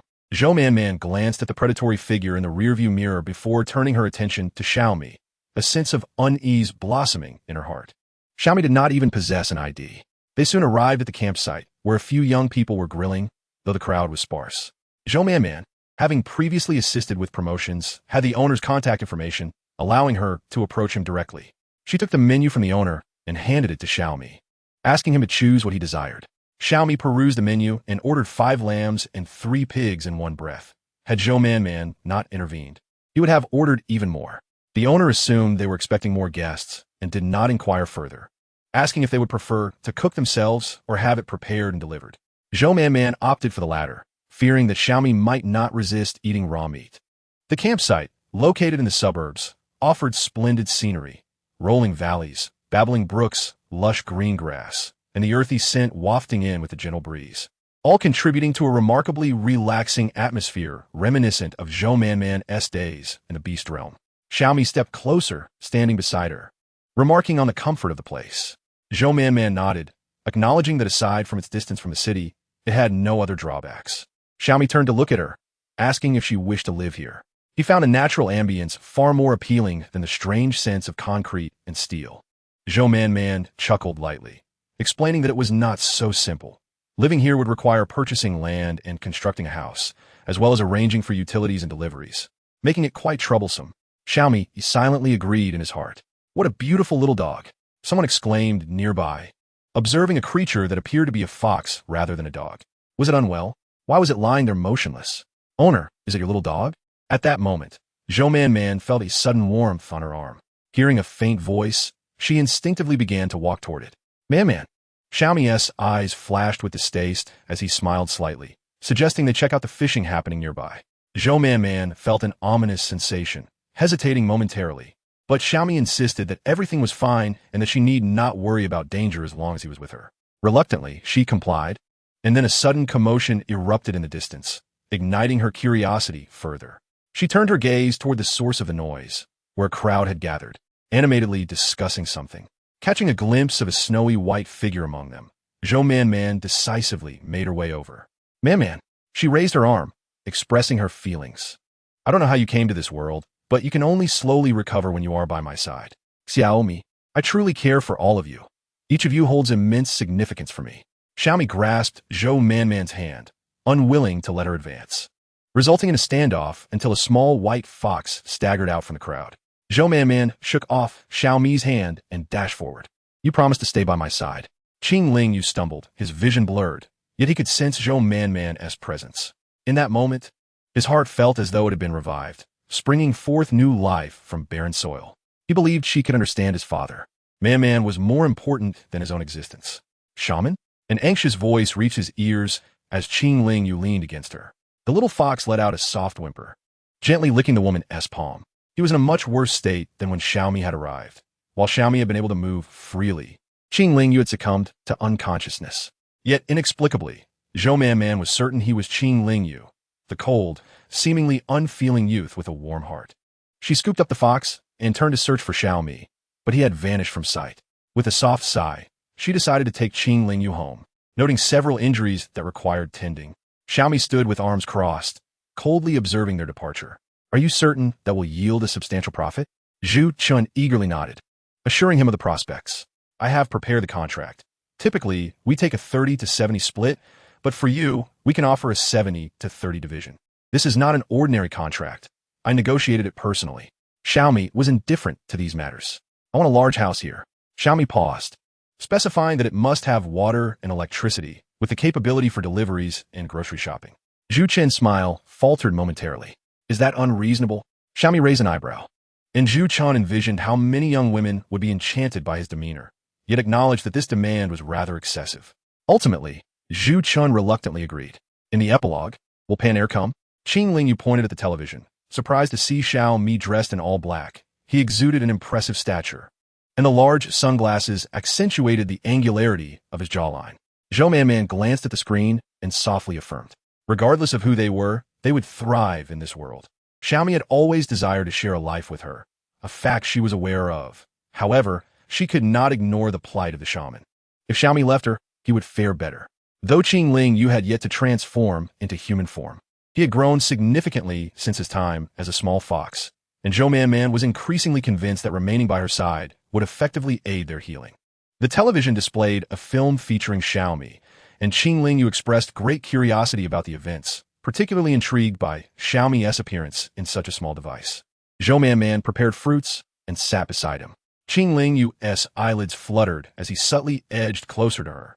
Considering their circumstances, Zhou Man had mentally prepared herself. In a couple of days, you should be able to transform into human form. At that time, I will take you to buy clothes. Clothes? Like what you were wearing. Man? Zhou Man nodded, confirming that there were many styles to choose from. Qing Yu scrunched his fox face, expressing that such attire was too flimsy and lacked the warmth of animal hides. Zhou Man was about to explain the distinctions between winter and summer clothing when a sudden knocking at the door interrupted. Qing Yu stood alert, swiftly approaching the door, his demeanor relaxing momentarily before regaining tension. Zhou Man, puzzled, opened the door to reveal a strikingly dressed Xiaomi, resembling his appearance during the television interview, accompanied by several individuals carrying bags. Xiaomi? She questioned. Xiaomi raised an eyebrow. What did you expect? Nothing, Zhou Man replied, ushering the guests inside. One assistant immediately spotted Qing Lingyu on the sofa, watching television, and let out a squeal. Oh my, what an adorable dog. Qing Lingyu froze in place at the sudden attention. Then a male voice exclaimed, Goodness, he is remarkably intelligent, even able to watch television by himself. However, the way he watches seems less dog-like and more akin to a fox. Xiaomi removed her sunglasses and casually placed them on the television cabinet. Casting a glance at the two conversing individuals, she found them rather agreeable. With a hint of schadenfreude, she remarked, Just an ordinary dog, utterly foolish. King Lingyu lifted her gaze, casting a venomous look at Xiaomi, before abruptly switching off the television and retreating to Zhou Man's room. Why does it feel like it's angry? Surely, it cannot be a dog. Perhaps it is a fox, or even a female fox. Appreciating beauty is quite normal. Xiaomi's smile widened at this thought, and she pointed to the open space, saying, Place your belongings here, and you may return first. Zhou Man, feeling a headache, bid them farewell, glancing at the tightly shut door, then at Xiaomi, who was leisurely playing on her phone on the couch. She walked over and struck him twice with a cushion to vent her frustration, asking, What are you doing? Xiaomi was unfazed, laughing as he pulled her closer. After a moment's thought, he rummaged through a pile of designer bags on the floor and approached Zhou Man, presenting a large box like a treasure. Look at this. Zhou Man eyed him suspiciously, took the box he offered, and opened it to find a vibrant red property deed and car keys. Astonished, she inquired, Where did you get this? Xiaomi replied, Didn't you say you like living there? Then let us build a house. It had only been a short time. Xiaomi waved his hand dismissively. Who knows? The male said he could handle it. Zhou Man was both amused and exasperated. Before she could say more, she noticed Xiaomi was still subtly observing her, prompting her to offer several compliments, subtly expressing that he had done exceedingly well, and that she was both pleased and touched. Xiaomi's eyes narrowed with delight, seizing the moment to voice his request. I want scrambled eggs with tomatoes. You should make it. Zhou Man nodded, of course, but you must promise me not to speak in front of others. However, before she could finish her sentence, a sudden knocking at the door interrupted them. Xiaomi, irritated, rubbed his temples. Why are they back? Didn't I tell him to leave? He shuffled in his slippers to the door and opened it, only to slam it shut moments later. In the next instant, a more vigorous knocking resounded. Who is it? Zhou Man stepped forward, pulling Xiaomi aside to open the door. Xiaomi pouted and returned to the couch.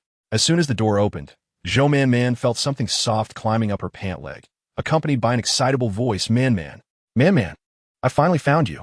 In a flurry, she steadied herself as a small white tiger, resembling a kitten, eagerly licked her palm. The barbs on its tongue tickled Zhou Man, and her heart filled with joy upon seeing Lin. She had thought that only Xiaomi and the shaman possessed the strength to traverse barriers to reach this place. She never expected Lin to arrive as well. She lifted Lin into the air, and the small white tiger let out a distressed cry, its tiny tongue and wrinkled face looking quite pitiful. Zhou Man swiftly embraced him, planting a kiss on his cheek. Xiaomi and King Lingyu, who remained inside, felt a pang of jealousy. They had been present for so long, yet Zhou Man had not shown them such affection. Man, a voice outside, tinged with restrained joy, called out. Zhou Man set the small white tiger down and was surprised to see a young lion waiting at the door, its brown mane nearly covering its entire face. She stepped forward to lift him, gently rubbing her cheek against his. How wonderful. You all have come. Yuan curled his paws, feeling shy yet eager for closeness with the little female. Zhou Man, overjoyed, took them all home, finally having time to inquire about how they had managed to come here. Speaking of which, Lin had quite a tale of woes to share. You have no idea, Man. After you left, we searched everywhere for you. Obviously, Pan Yin was with King Lynch. You said he was a shaman, perfectly suited to care for females. But after bringing Pan Yin back, he just ran off, leaving Yuan and me to watch Pan Yin grow day by day, resembling you. It was heartbreaking. Had it not been for the beast mark, we might have given Pan Yin to the merfolk. Xiaomi's face darkened. Is this how you treat my daughter? Lin rolled his eyes in a playful exasperation. Come on, we practically worship Pan Yin. King Lingyu, feeling somewhat embarrassed by Zhou Man's displeased expression, quickly called for Lin to stop. After suppressing her emotions for a while, Zhou Man finally asked, So how is Pan Yin now?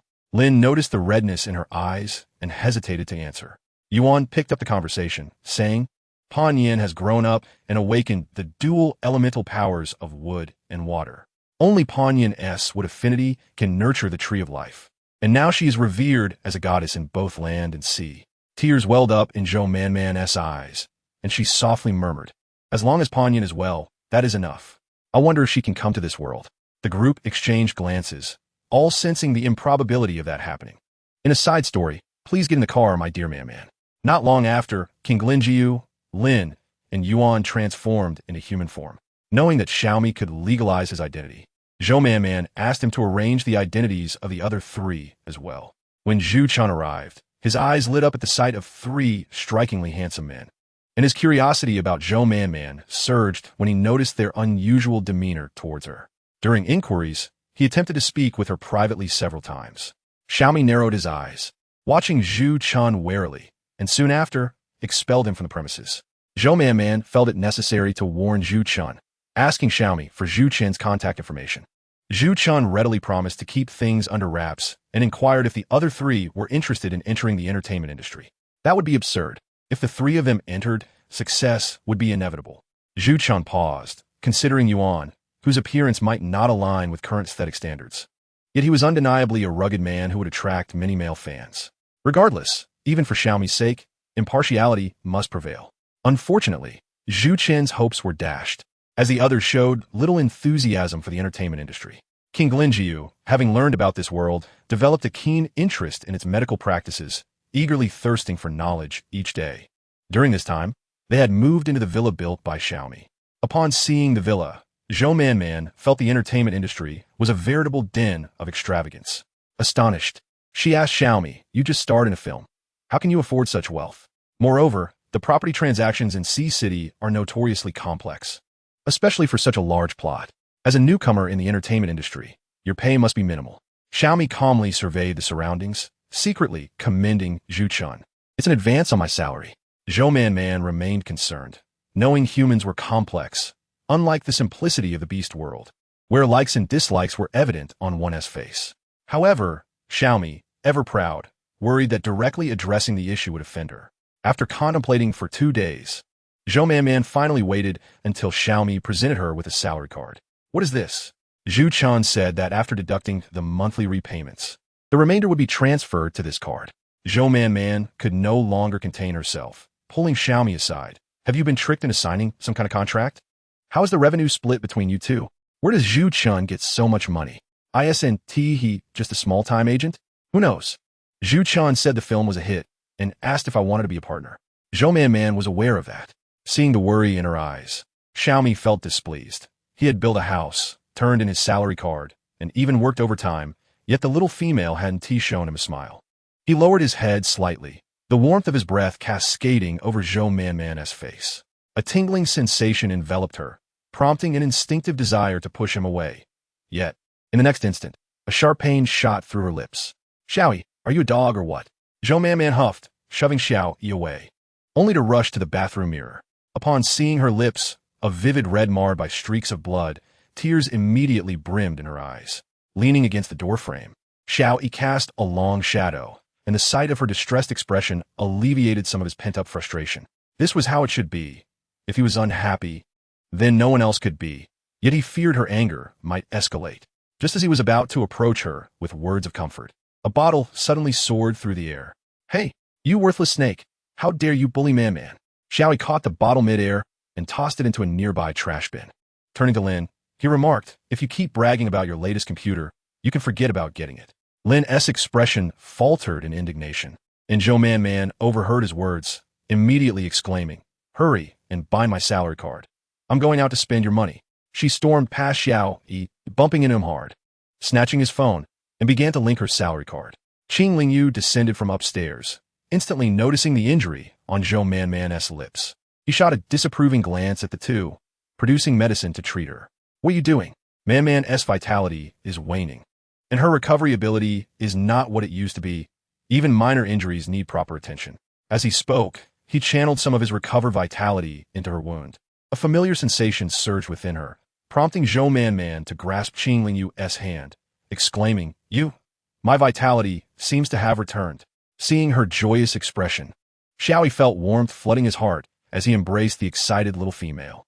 Zhou Man still remembered their enmity and resisted him, placing her hands against Xiaoyi. "What are you doing?"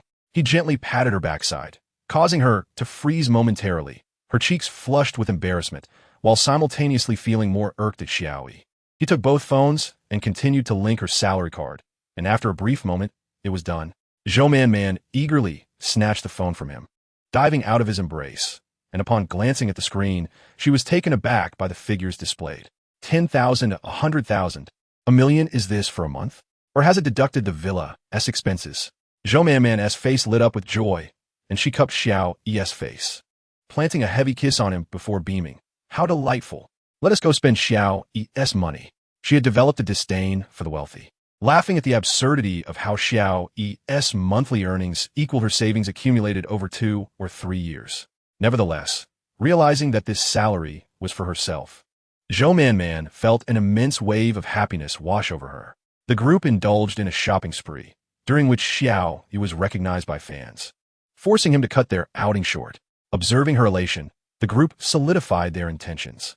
Soon after, Qing Lingyu garnered attention for his published academic paper, eventually earning a position at a prominent hospital in City C, where he was personally mentored by a renowned traditional Chinese medicine doctor. However, it quickly became evident that his skills in Western medicine outshone those of his mentor, leading to Qing Lingyu becoming the youngest chief surgeon at the hospital. Lin, passionate about gaming, successfully joined a professional team. Meanwhile, Zhou Man found time to return to school for graduation photos, deciding against further studies. On the day of the shoot, Qing Lingyu and Yuan came to pick her up, just as she was firmly rejecting the advances of a classmate from the neighboring class. Despite her clear declarations of having a boyfriend, he persisted, believing her words were mere excuses. Man, I truly like you. Please don't reject me too hastily. I know you don't really. Just then, a collective gasp echoed from the crowd of classmates. Wow, a pink Ferrari. Which rich girl is this? Ugh, pink looks cheap. Honestly, I'm not envious at all. The men present instinctively held their breath. Even the boy confessing to Zhou Man couldn't help but glance over, subconsciously adjusting his attire.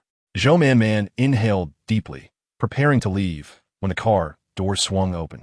A hushed awe swept through the crowd. Yet Zhou Man had no intention of acknowledging it. Man. The young man stood tall, his demeanor cool and detached.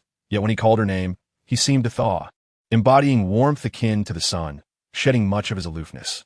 Yuan followed suit, exiting the vehicle. Zhou Man's face blossomed with surprise as she hurried toward them. What brings you here? You didn't even tell me about such a significant day. If Yuan hadn't mentioned it, would you have kept it to yourself? Qing Lingyu playfully tapped her forehead.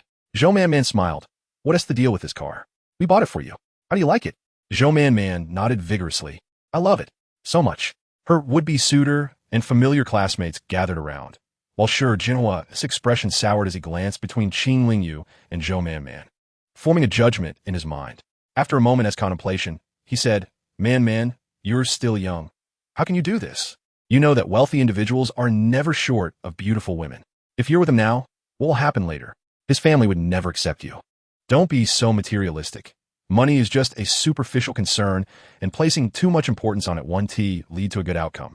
Qing Lingyu narrowed his eyes slightly, adjusting his gold-rimmed glasses, causing those around to collectively gasp in shock.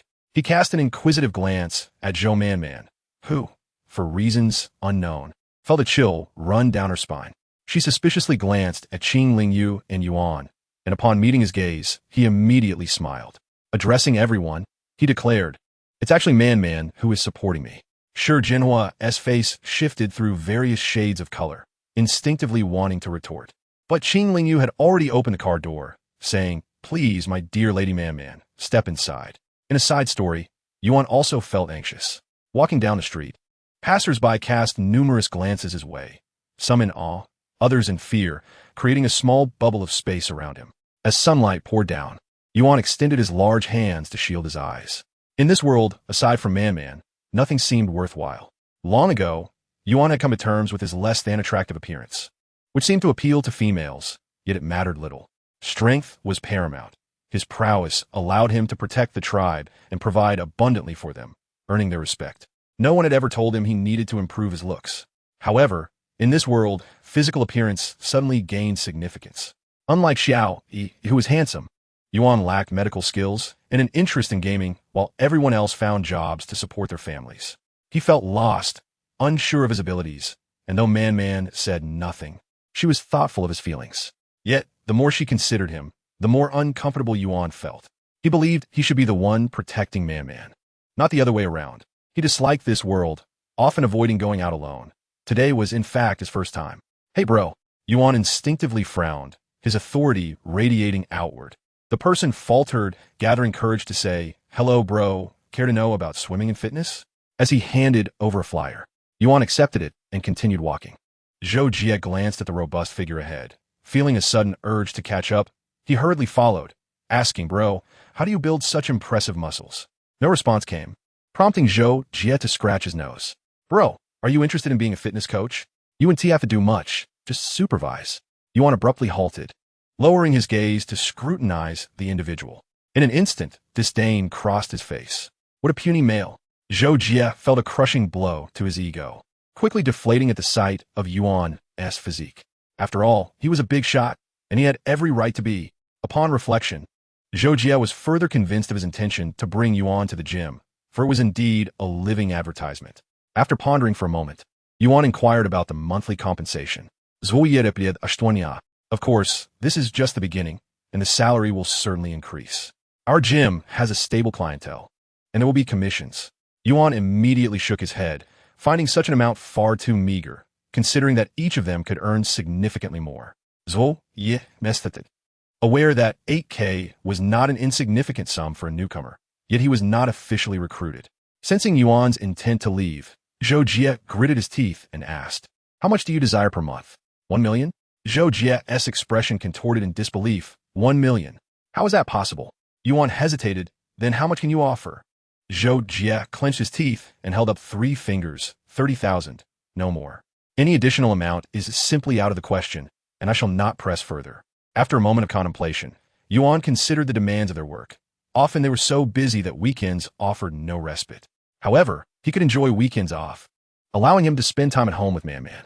Moreover, as long as the resources here remained abundant, he could sustain his existence for many years to come, gradually accumulating wealth. Once they reached an agreement, they passed by a flower shop, and recalling Man's fondness for flowers, he decided to purchase a bouquet. Upon arriving at the villa, faint sounds of commotion reached their ears. Yuan's expression turned serious as he pushed open the door, only to find Rojin, momentarily taken aback by his unexpected presence. Rojin was equally surprised, feeling elated.